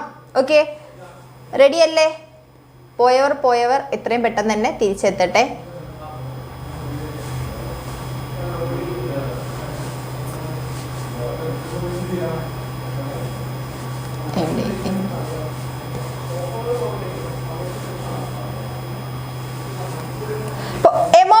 മോഡ് ഓഫ് ബിസിനസ് ഈ ഒരു ചാപ്റ്ററിൽ നമ്മൾ പഠിക്കുന്നത് വെച്ചാൽ നമ്മുടെ ബിസിനസ്സിൽ ഒത്തിരി മാറ്റങ്ങൾ സംഭവിച്ചിട്ടുണ്ട് അല്ലേ. അതായത് ഡിജിറ്റലൈസേഷൻ്റെയും ഗ്ലോബലൈസേഷൻ്റെയും അതുപോലെ ഔട്ട് സോഴ്സിങ്ങിൻ്റെ ഒക്കെ ഭാഗമായിട്ട് നമ്മുടെ ബിസിനസ് ഒത്തിരി മാറ്റങ്ങൾ വന്നിട്ടുണ്ട്. അപ്പോൾ ഏറ്റവും കൂടുതൽ ബിസിനസ്സിൽ വന്ന വലിയ ഒരു മാറ്റം എന്ന് പറയുന്നത് ഇലക്ട്രോണിക് നെറ്റ്വർക്ക് യൂസ് ചെയ്തുകൊണ്ട് നമ്മൾ ബിസിനസ് ചെയ്യാൻ തുടങ്ങി അല്ലേ. അപ്പോൾ ആ ബിസിനസ്സിനെ കുറിച്ചാണ് നമ്മൾ ഈ ഒരു ചാപ്റ്ററിൽ പഠിക്കുന്നത്. മെയിനായിട്ട് എന്താണ് ഈ ബിസിനസ്, അതിൻ്റെ പ്രത്യേകതകൾ എന്തൊക്കെയാണ്, ബെനഫിറ്റ്സ് എന്തൊക്കെയാണ്, അതിൻ്റെ ലിമിറ്റേഷൻസ് എന്തൊക്കെയാണ്, അതിൽ ഉൾപ്പെടുന്ന റിസ്കുകൾ എന്തൊക്കെയാണ്, ഈ ബിസിനസ് നമുക്ക് ഏതൊക്കെ രീതിയിൽ ചെയ്യാം എന്നുള്ള കാര്യങ്ങളെ കുറിച്ചുള്ള ഒരു ക്ലാരിറ്റിയാണ് നിങ്ങൾക്ക് ഈ ഒരു ചാപ്റ്ററിൽ കിട്ടുന്നത്. പിന്നെ ജസ്റ്റ് ഔട്ട് സോഴ്സിങ് എന്താണെന്ന് കൂടെ പറയുന്നുണ്ട്. ഓക്കെ, അപ്പോൾ ക്ലിയർ അല്ലേ? അപ്പോൾ നമുക്ക് ഡീറ്റെയിൽ ആയിട്ട് പോവാം. ഈ ബിസിനസ് മെയിനായിട്ട് ഈ ബിസിനസ് എന്ന് പറഞ്ഞു കഴിഞ്ഞാൽ ഈ ബിസിനസ് ഓർ ഇലക്ട്രോണിക് ബിസിനസ് ആണല്ലേ. ഈ business or electronic business may be defined as the conduct of industry, trade and commerce using the computer network. Industry എന്താന്ന് നമ്മൾ പറഞ്ഞല്ലോ, കൊമേഴ്സ് എന്താന്ന് നമ്മൾ പറഞ്ഞല്ലോ. അപ്പോൾ ഈ കാര്യങ്ങളൊക്കെ ഇലക്ട്രോണിക് നെറ്റ്വർക്കിന്റെ സഹായത്തോടു കൂടെ ചെയ്യുന്നതിനെയാണ് നമ്മൾ എന്തെന്ന് പറയുന്നത് ഈ ബിസിനസ് എന്ന് പറയുന്നത്. സാധാരണ ബിസിനസ് എന്ന് പറയുമ്പോൾ അതിനകത്ത് ഇൻഡസ്ട്രി ഉണ്ട്, കൊമേഴ്സും ഉണ്ട് അല്ലേ.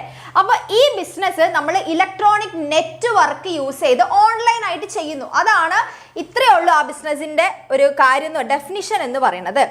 ഇനി ഈ കൊമേഴ്സും ഈ ബിസിനസ്സും തമ്മിലുള്ള വ്യത്യാസം നോക്കാം. ബിസിനസ്സും കൊമേഴ്സും എന്താ നിങ്ങൾക്ക് അറിയാലോ. ബിസിനസ് എന്ന് പറയുന്നത് ഒരു വാസ്റ്റ് ആയിട്ടുള്ളതാണ്, ഒരു വൈഡർ ടേം ആണ്. അതിൻ്റെ ഉള്ളിലുള്ള ഒരാളാണ് ശരിക്കും കൊമേഴ്സ് എന്ന് പറയുന്നത്. ഓക്കെ, അപ്പോൾ മീനിങ് നോക്കിക്കഴിഞ്ഞാൽ ഈ ബിസിനസ് എന്ന് പറയുന്നത് conduct of industry, trade and commerce using the കമ്പ്യൂട്ടറിനെയാണ് നമ്മൾ ഈ ബിസിനസ് എന്ന് പറയാം. ഈ കൊമേഴ്സിനെ only deals in the distribution of goods and service അല്ലെ, buying and selling of goods and services through ഓൺലൈനെയാണ് നമ്മൾ ഈ കൊമേഴ്സ് എന്ന് പറയുന്നത്.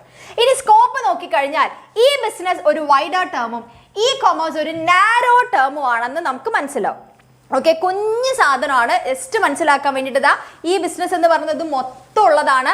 അതിലൊരു കുഞ്ഞാള് മാത്രമാണ് ഈ ബിസിനസ്, ഈ കൊമേഴ്സ് എന്ന് പറയുന്നത്. ഓക്കെ, ഇനി നമ്മൾ സ്കോപ്പ് ആണ് നോക്കേണ്ടത്. അതായത് ഇലക്ട്രോണിക് ഡിവൈസ് യൂസ് ചെയ്ത്, ഇലക്ട്രോണിക് നെറ്റ്വർക്കുകൾ യൂസ് ചെയ്തിട്ട് നമുക്ക് ഏതൊക്കെ രീതിയിൽ ബിസിനസ് ചെയ്യാം. അതൊരു ഉദാഹരണമാണ് ബിസിനസ് ടു ബിസിനസ് അല്ലെ. ബിസിനസ് ടു ബിസിനസ് എന്നുള്ളത്, ബിസിനസ് ടു കസ്റ്റമേഴ്സ് എന്ന് പറയുന്നത്, പിന്നെ ഇൻട്രാ ബി കൊമേഴ്സ് എന്ന് പറയുന്നത്, പിന്നെ C2C കസ്റ്റമർ ടു കസ്റ്റമർ എന്ന് പറയുന്നത്. ഇതൊക്കെ നമുക്ക് നെറ്റ്വർക്കിന്റെ സഹായത്തോടെ ചെയ്യാൻ പറ്റുന്ന ഈ ബിസിനസ്സുകളാണ് അല്ലേ.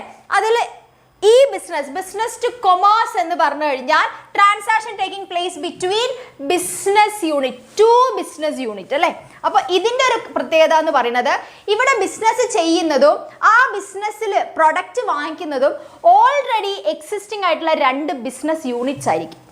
ഓക്കെ, അതായത് ഓൾറെഡി ഒരു ബിസിനസ്സുകാരൻ എന്ത് ചെയ്യുന്നു, മറ്റൊരു ബിസിനസ്സുകാരന് സർവീസസ്, അതായത് ബിസിനസ് പോലെ അല്ലെ, ട്രാൻസാക്ഷൻ, മോണിറ്ററി ട്രാൻസാക്ഷൻ്റെ ബേസിൽ നടത്തുന്നതാണ് എന്തെന്ന് പറയുന്നത് ബിസിനസ് ടു ബിസിനസ് എന്ന് പറയുന്നത്.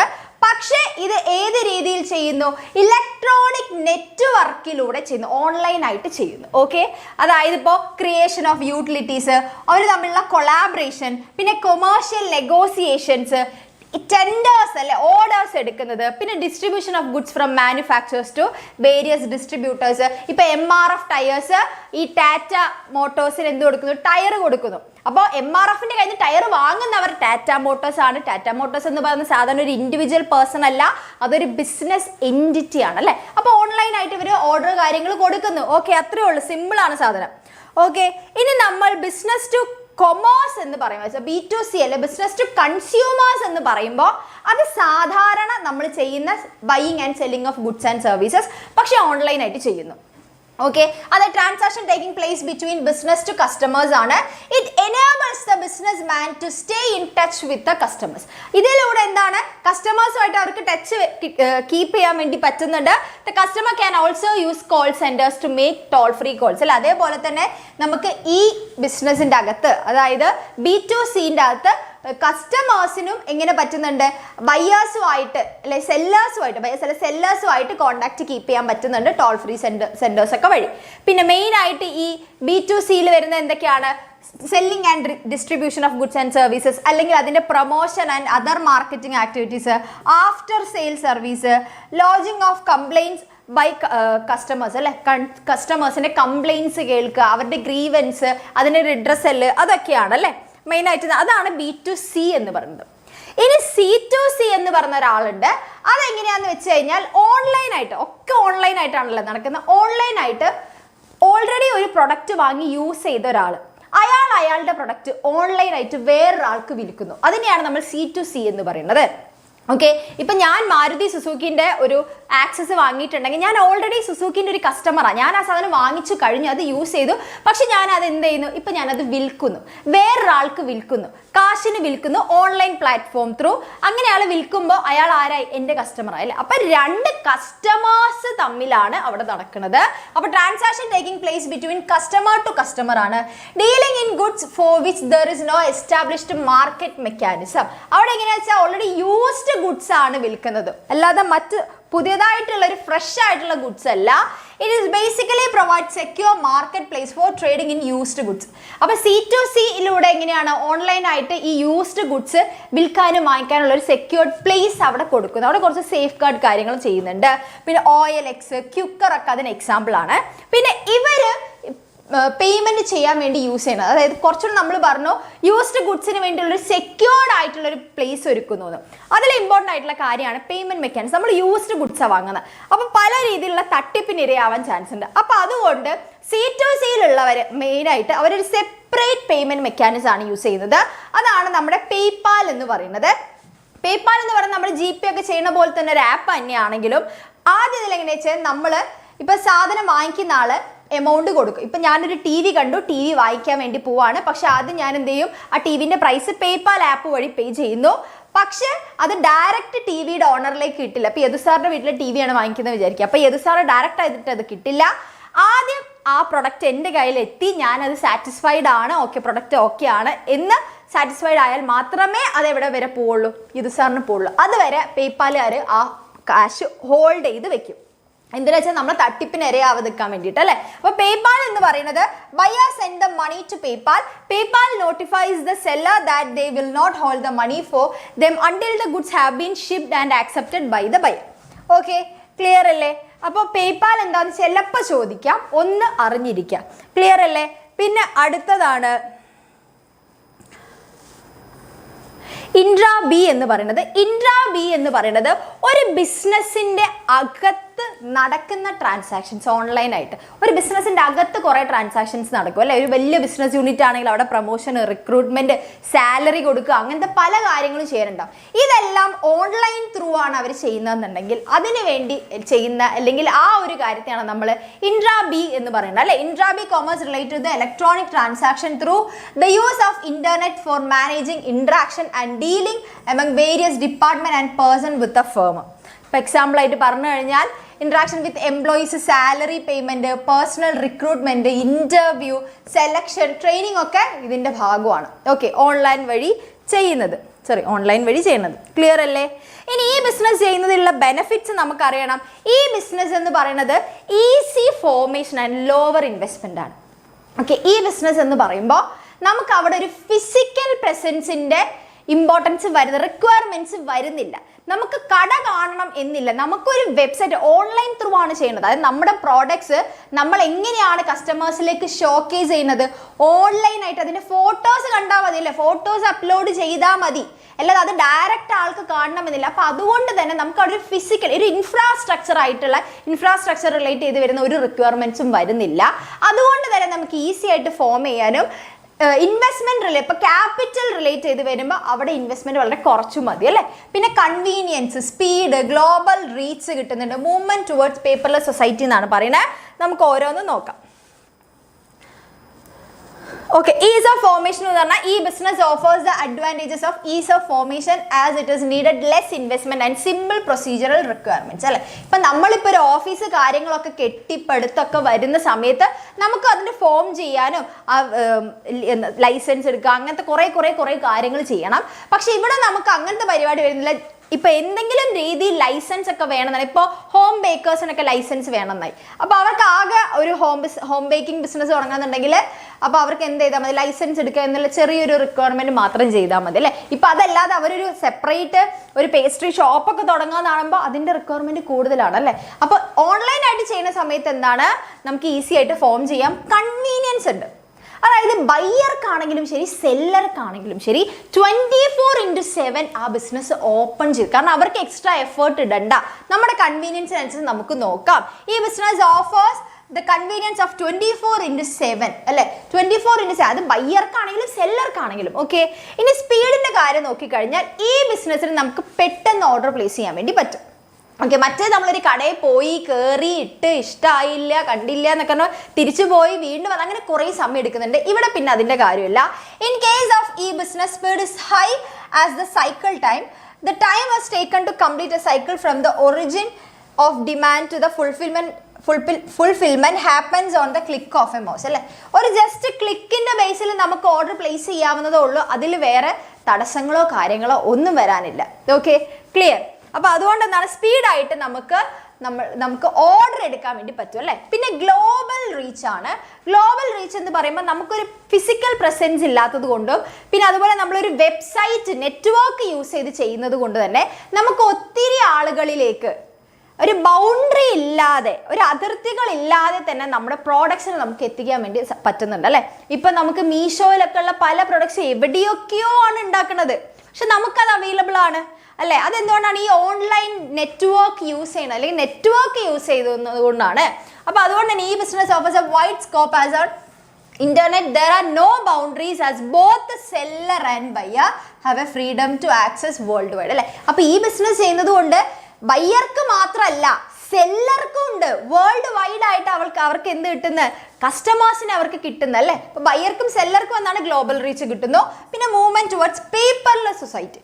ഓക്കെ, പേപ്പർലെസ് സൊസൈറ്റിയിലേക്ക് എങ്ങനെയാണ് മാറുന്നത്, അതെങ്ങനെയാണെന്ന് വെച്ച് കഴിഞ്ഞാൽ നമുക്കറിയാലോ. നമ്മൾ ബിസിനസ് ഇപ്പോൾ സാധാരണ നമ്മൾ ഒരു ഫിസിക്കൽ സ്റ്റോറിൽ പോയി കഴിഞ്ഞാൽ അവിടെ നമുക്ക് ഇൻവോയ്സ് കാര്യങ്ങളൊക്കെ പേപ്പറിലാണ് തരുന്നതുണ്ടെങ്കിൽ ഇതെല്ലാം നമുക്ക് എങ്ങനെയാണ് ഡൗൺലോഡ് ചെയ്തെടുക്കുന്ന ഒരു PDF ഫോർമാറ്റിലാണ് ഇത് കിട്ടുന്നത് അല്ലേ.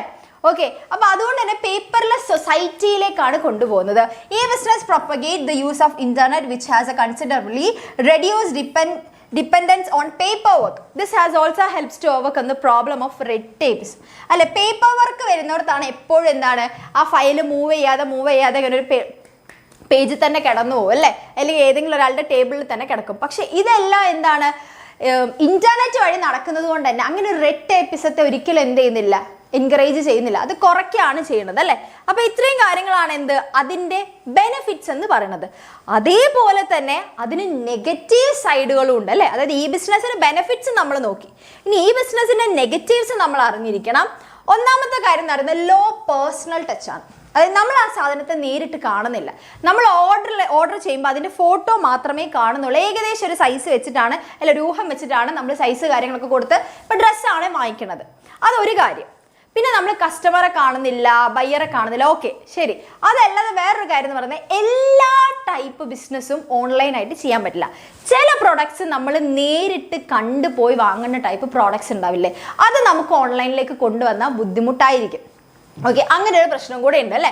As as e-business does not require any face-to-face interaction between the buyer and seller. Hence, it is relatively less suitable mode of business for garments, toiletries, as they may require high personal touch. അല്ലേ, നമ്മൾ പ്രത്യേകിച്ച് കണ്ട് നോക്കി എടുക്കുന്ന ചില കാര്യങ്ങൾ നമുക്ക് ഓൺലൈനിൽ ചെയ്ത് ശരിയാവില്ല. ഓക്കെ, പിന്നെ incongruence between order taking or order fulfilment speed. അല്ലേ, നേരത്തെ നമ്മൾ പറഞ്ഞു ഈസി ആയിട്ട് ഒരു ക്ലിക്ക് ഓഫ് എ മൗസിൽ നമുക്ക് ഓർഡർ പ്ലേസ് ചെയ്യാമെന്ന് പറഞ്ഞു. പക്ഷെ അതേ സ്പീഡ് ഓർഡർ ഇങ്ങോട്ട് കിട്ടുമ്പോൾ ഫിസിക്കൽ ഡെലിവറിന്റെ സമയത്ത് ഉണ്ടാവണം എന്നില്ല. അത് ഇതിൻ്റെ ഒരു നെഗറ്റീവ് ആണ്. അല്ലേ, അത് as placing of order takes place on a click of mouse, but the physical delivery of the product takes time. Due to technical reason the website may not accessible. അല്ലേ, ചില സമയം നമുക്ക് വെബ്സൈറ്റ് തന്നെ access ചെയ്യാൻ പറ്റാത്ത technical issue, അതൊക്കെ അതിൻ്റെ ഒരു ടെക്നിക്കൽ സൈഡിൽ വരുന്ന പ്രശ്നങ്ങൾ കാരണവും നമുക്ക് ഇത് സക്സസ്ഫുൾ ആയിട്ട് മുന്നോട്ട് കൊണ്ടുപോകാൻ വേണ്ടി പറ്റാതെ വരും. അല്ലേ, അപ്പോൾ incongruence between order taking and or order fulfilment സ്പീഡാണ്. ഇനി നീഡ് ഫോർ ടെക്നോളജി. ടെക്നോളജി അറിഞ്ഞിരിക്കുക എന്നുള്ളത് വളരെ ഇമ്പോർട്ടൻ്റ് ആയിട്ടുള്ള ഒരു കാര്യമാണ് ഈ ബിസിനസ്സിൻ്റെ അകത്ത്. അതറിയാതെ നമുക്ക് ആ ബിസിനസ് ചെയ്യാൻ പറ്റില്ല. In order to transact electronically the capability and competence of parties to e-business is required. പിന്നെ അതേപോലെ തന്നെ നമ്മൾ ബയ്യറിനും സെല്ലറിനും എന്ത് വേണം, ഒരുപോലെ ഈ ബിസിനസ്സിനെ കുറിച്ച് അറിയണം, അത് ഹാൻഡിൽ ചെയ്യാൻ അറിയണം, ഓൺലൈനായിട്ട് ഓർഡർ കൊടുക്കാനും അറിയണം, അതേപോലെ തന്നെ ഓൺലൈനായിട്ട് ബിസിനസ് ചെയ്യാനും അറിയണം. അപ്പോൾ ഇത് അറിയാത്തവരാണെങ്കിൽ ഈ ബിസിനസ് ചെയ്യാൻ വേണ്ടി പറ്റില്ല. അപ്പോൾ സ്റ്റിൽ ഇപ്പോഴും എല്ലാ ബിസിനസ്സുകാർക്കും പറ്റിയ ഒരു ടൈപ്പായിട്ട് ഇപ്പോഴും ഈ ബിസിനസ് മാറി വരുന്നുള്ളൂ. അല്ലേ, പിന്നെ increased risk due to anonymity and non traceability of party.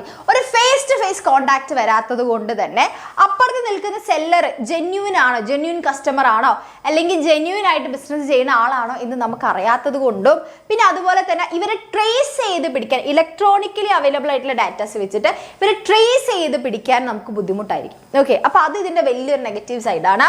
Generally the online dealing take place between unknown parties ആണ്. This lead to many security and safety concerns like leakage of confidential information such as credit card details, virus, hacking, അങ്ങനെ പല രീതിയിലുള്ളതുണ്ട്. അല്ലേ, നമ്മൾ ചില വെബ്സൈറ്റിലേക്ക് കയറുന്ന സമയത്ത് നമുക്ക് ഓർഡർ ചെയ്യണം എന്നുണ്ടെങ്കിൽ നമ്മൾ കുറച്ച് ഡീറ്റെയിൽസ് എങ്കിലും നമ്മൾ ഫുൾഫിൽ ചെയ്യേണ്ടി വരും അവിടെ, അല്ലെങ്കിൽ ആ കുറച്ച് ഡീറ്റെയിൽസ് നമ്മൾ ഫില്ല് ചെയ്ത് കൊടുക്കേണ്ടി വരും, എന്നാൽ മാത്രമേ നമുക്കത് കിട്ടുള്ളൂ. അല്ലേ, അപ്പോൾ അങ്ങനെ നമ്മുടെ പേഴ്സണൽ ഇൻഫോർമേഷൻസ് ഒക്കെ ലീക്ക് ചെയ്യാനുള്ള പ്രശ്നമുണ്ട്. പിന്നെയാണ് പീപ്പിൾ റെസിസ്റ്റൻസ്. അതായത് ഈ നേരത്തെ പറഞ്ഞതുപോലെ തന്നെ ടെക്നോളജി അറിയാത്തവർ എന്ത് ചെയ്യും, ഇത് റെസിസ്റ്റ് ചെയ്യും. അത് ബയ്യർ ആണെങ്കിലും ശരി, സെല്ലർ ആണെങ്കിലും ശരി.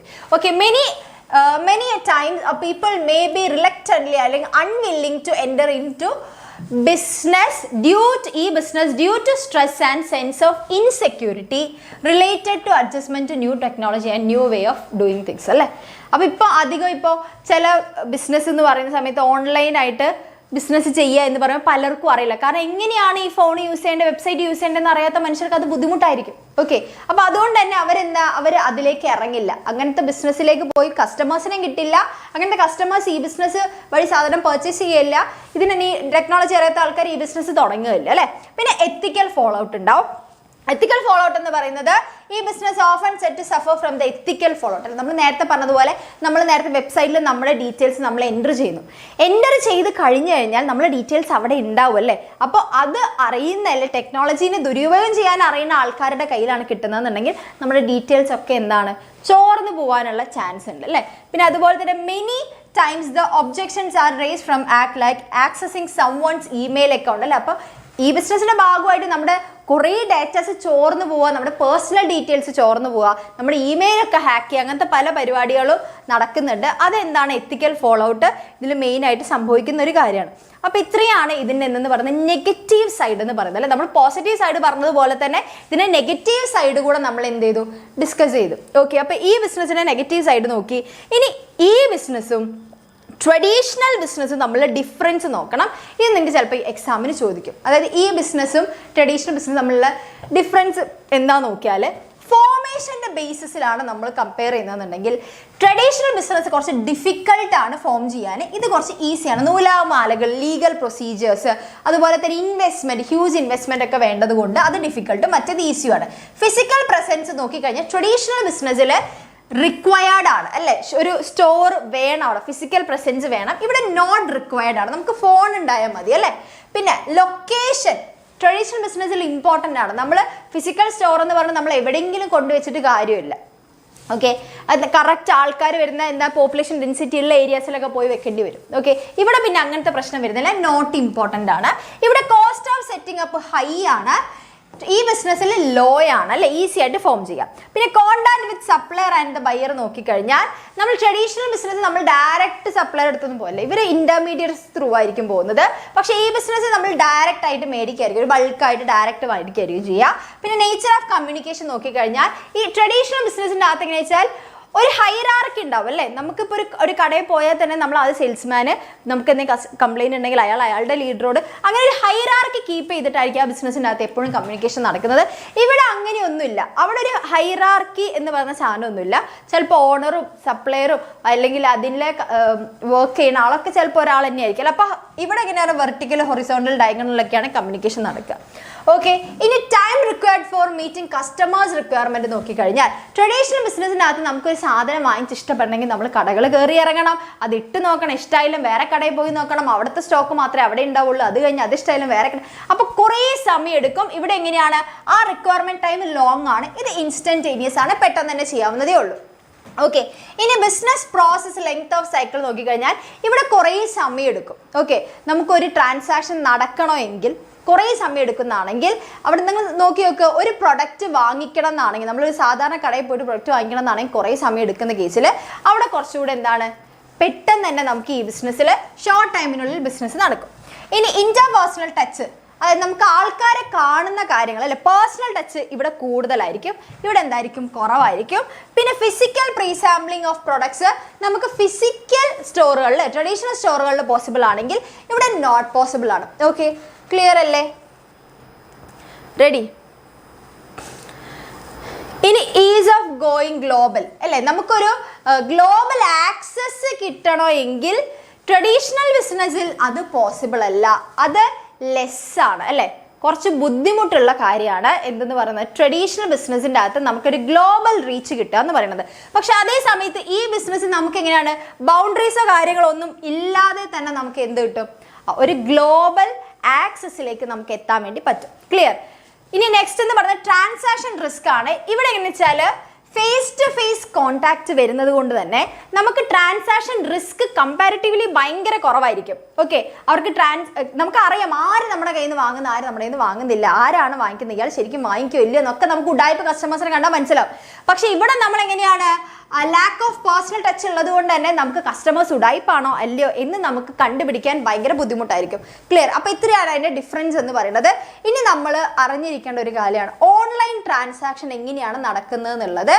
ഓക്കെ, ഓൺലൈൻ ട്രാൻസാക്ഷൻ എന്ന് പറയുന്നത് ഈ 3 സ്റ്റെപ്സ് ആണ് ഓൺലൈൻ ട്രാൻസാക്ഷനിൽ മെയിൻ ആയിട്ട് വരുന്നത്. രജിസ്ട്രേഷൻ വരുന്നുണ്ട്, അതുപോലെ തന്നെ പ്ലേസിങ് ആൻഡ് ഓർഡർ വരുന്നുണ്ട്, പേയ്മെന്റ് മെക്കാനിസം. ഓക്കെ, ഇങ്ങനെയാണ് ഓൺലൈൻ ട്രാൻസാക്ഷൻ വർക്ക് ചെയ്തത്. നിങ്ങൾക്ക് അറിയാവുന്ന കാര്യമാണ്. പക്ഷെ ഇത് എന്തുകൊണ്ട് പഠിക്കാനുണ്ടെന്ന് വിചാരിച്ചു കഴിഞ്ഞാൽ ഇത് കുറേ മുൻപ് ഇറങ്ങിയ സിലബസ് ആണ് നിങ്ങളുടേത്, വലിയ പ്രത്യേകിച്ച് മാറ്റങ്ങളൊന്നും വരുത്താത്തത് കൊണ്ട്.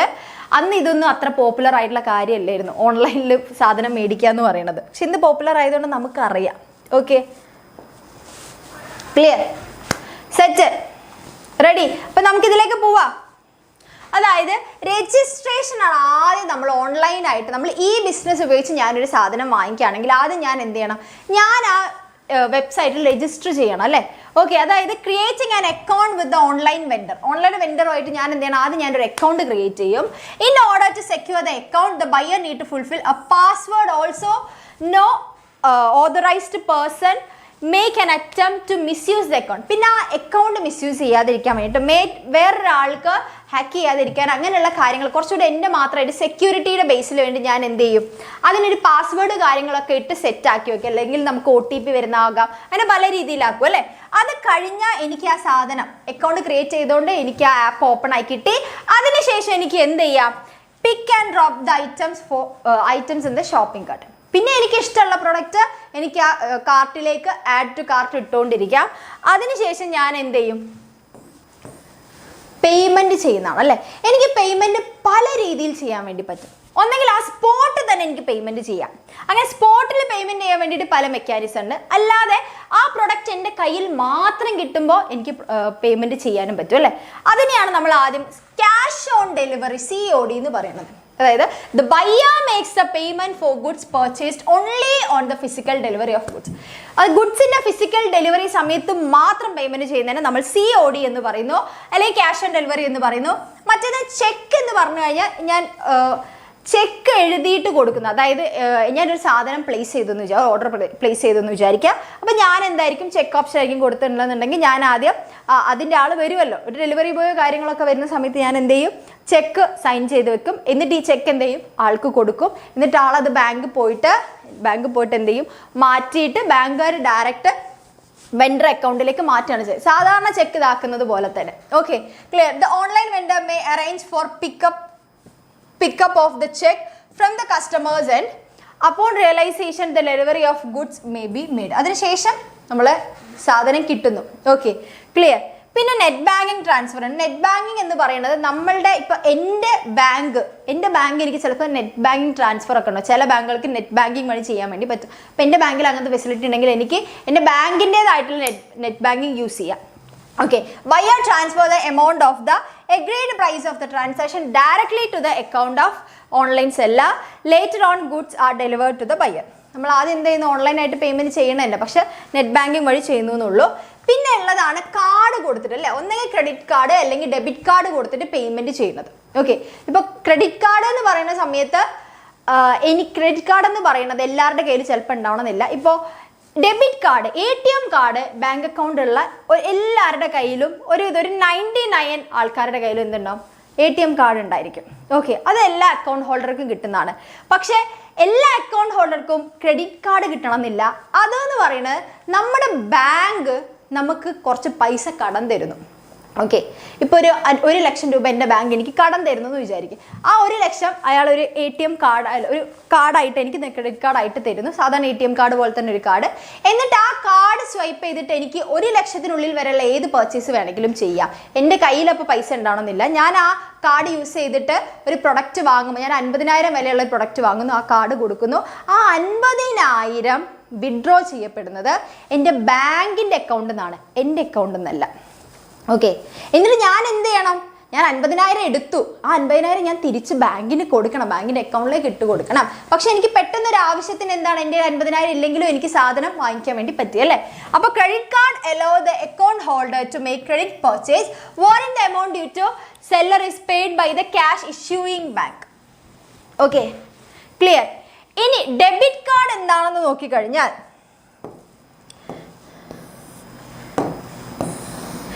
ഡെബിറ്റ് കാർഡ് എന്താണെന്ന് നോക്കിക്കഴിഞ്ഞാൽ ഡെബിറ്റ് കാർഡ് എന്ന് പറയുന്നത് ക്രെഡിറ്റ് കാർഡ് പോലെയാണ്. പക്ഷേ ഇവിടെ നമുക്ക് കടം തരുന്ന ഒന്നല്ല, എൻ്റെ അക്കൗണ്ടിൽ എത്ര പൈസ ഉണ്ടോ ആ പൈസ അനുസരിച്ചിട്ട് എനിക്ക് പേയ്മെൻറ്റ് ചെയ്യാൻ വേണ്ടി പറ്റും. ഇപ്പോൾ ഡെബിറ്റ് കാർഡ് യൂസ് ചെയ്തിട്ട് എൻ്റെ അക്കൗണ്ട് എൻ്റെയാണ്, ഞാൻ ക്രിയേറ്റ് ചെയ്ത അക്കൗണ്ടിൻ്റെ കാർഡാണത്. അപ്പോൾ അതിൽ എത്ര പേയ്മെൻറ്റ് ഉണ്ടോ അതനുസരിച്ച് എനിക്ക് പേയ്മെൻറ്റ് ചെയ്യാൻ വേണ്ടി പറ്റും. ഞാൻ ആ അക്കൗണ്ടിൽ നിന്ന് ഒരു 10 രൂപ കൊടുത്തൊരു മിഠായി വാങ്ങിയാൽ പോലും 10 രൂപ കുറയുന്നത് എൻ്റെ ബാങ്ക് ബാലൻസ് എന്നായിരിക്കും. Okay, the payment for the purchase is transfer directly from the card holders account of the online seller, account to the account of the online seller. Okay, എൻ്റെ അക്കൗണ്ടിൽ നിന്നായിരിക്കും അയാൾക്ക് പൈസ പോകുന്നത്. ഇനി ഡിജിറ്റൽ ക്യാഷ് ഉണ്ട്, അതൊരു ഇലക്ട്രോണിക് കറൻസിയാണ്. Special software provided by that bank ones can transact with through digital cash. ഇതിപ്പോൾ ഡിജിറ്റൽ ക്യാഷ് എന്ന് പറയുന്നത് ഒരു സാധാരണ നമ്മുടെ ഫിസിക്കൽ കറൻസി പോലെ മൂല്യമുള്ളതാണ്. പക്ഷെ അതിനൊരു ഫിസിക്കൽ രൂപ ഉണ്ടാവില്ല. നമ്മൾ 10 രൂപ 20 രൂപ നോട്ട് ഹോൾഡ് ചെയ്യുന്ന പോലും നമുക്കത് ഹോൾഡ് ചെയ്യാൻ പറ്റില്ല. പക്ഷെ അത്ര തന്നെ മൂല്യമുള്ളതാണ്. അത് ഇനി വരുന്നേ ഉള്ളൂ കേട്ടോ. അതിപ്പം നമ്മളിലേക്ക് എന്താണ് ഫെമിലിയർ ആയിട്ട് വരാൻ പോകുന്നേ ഉള്ളൂ. പക്ഷെ അങ്ങനെ ഒരു സാധനമുണ്ട്. അപ്പോൾ ഇത്രയും പേയ്മെൻറ്റ് മെക്കാനിസം യൂസ് ചെയ്തിട്ടാണ് നമ്മൾ എന്ത് ചെയ്യുക, ഓൺലൈൻ ട്രാൻസാക്ഷൻ ചെയ്യുക. ആദ്യം നമ്മൾ രജിസ്ട്രേഷൻ ചെയ്യും, പിന്നെ ഓർഡർ പ്ലേസ് ചെയ്യും, പിന്നെ പേയ്മെൻറ്റ് മെക്കാനിസം. ഇത്രയാണ് എന്തെന്ന് പറയുന്നത് പേയ്മെൻറ്റ് മെക്കാനിസത്തിൽ വരുന്നത് അല്ലേ. ഇനി ആദ്യം നമ്മൾ എന്താണ് ഈ ബിസിനസ് എന്ന് നോക്കി, അതിൻ്റെ സ്കോപ്പ് നോക്കി, അതിൻ്റെ ബെനിഫിറ്റ്സ് നോക്കി, അതുപോലെ അതിൻ്റെ ലിമിറ്റേഷൻസ് നോക്കി, അതിൽ ഉൾപ്പെട്ടിട്ടുള്ള എങ്ങനെയാണ് നമ്മൾ ഓൺലൈനിലായിട്ട് ട്രാൻസാക്ഷൻ ചെയ്യുക എന്നുള്ളത് നോക്കി. ഇനി നമ്മൾ ഇതിൻ്റെ റിസ്ക് അറിഞ്ഞിരിക്കണം. ഓൺലൈനായിട്ടൊരു സാധനം ചെയ്യുന്ന സമയത്ത് നമുക്ക് എന്തുണ്ട്, റിസ്ക് ഉണ്ട്. അത് ബിസിനസ് ആയിക്കോട്ടെ, സാധനം വാങ്ങിക്കുമ്പോഴായിക്കോട്ടെ. ഓൺലൈൻ ബിസിനസ് ചെയ്യുമ്പോൾ അല്ലെങ്കിൽ ഓൺലൈൻ ബിസിനസ്സിൽ ഏർപ്പെടുമ്പോൾ, അതിൻ്റെ ഭാഗമാകുമ്പോൾ നമുക്ക് കുറച്ച് റിസ്ക് വരാനുണ്ട് അല്ലേ.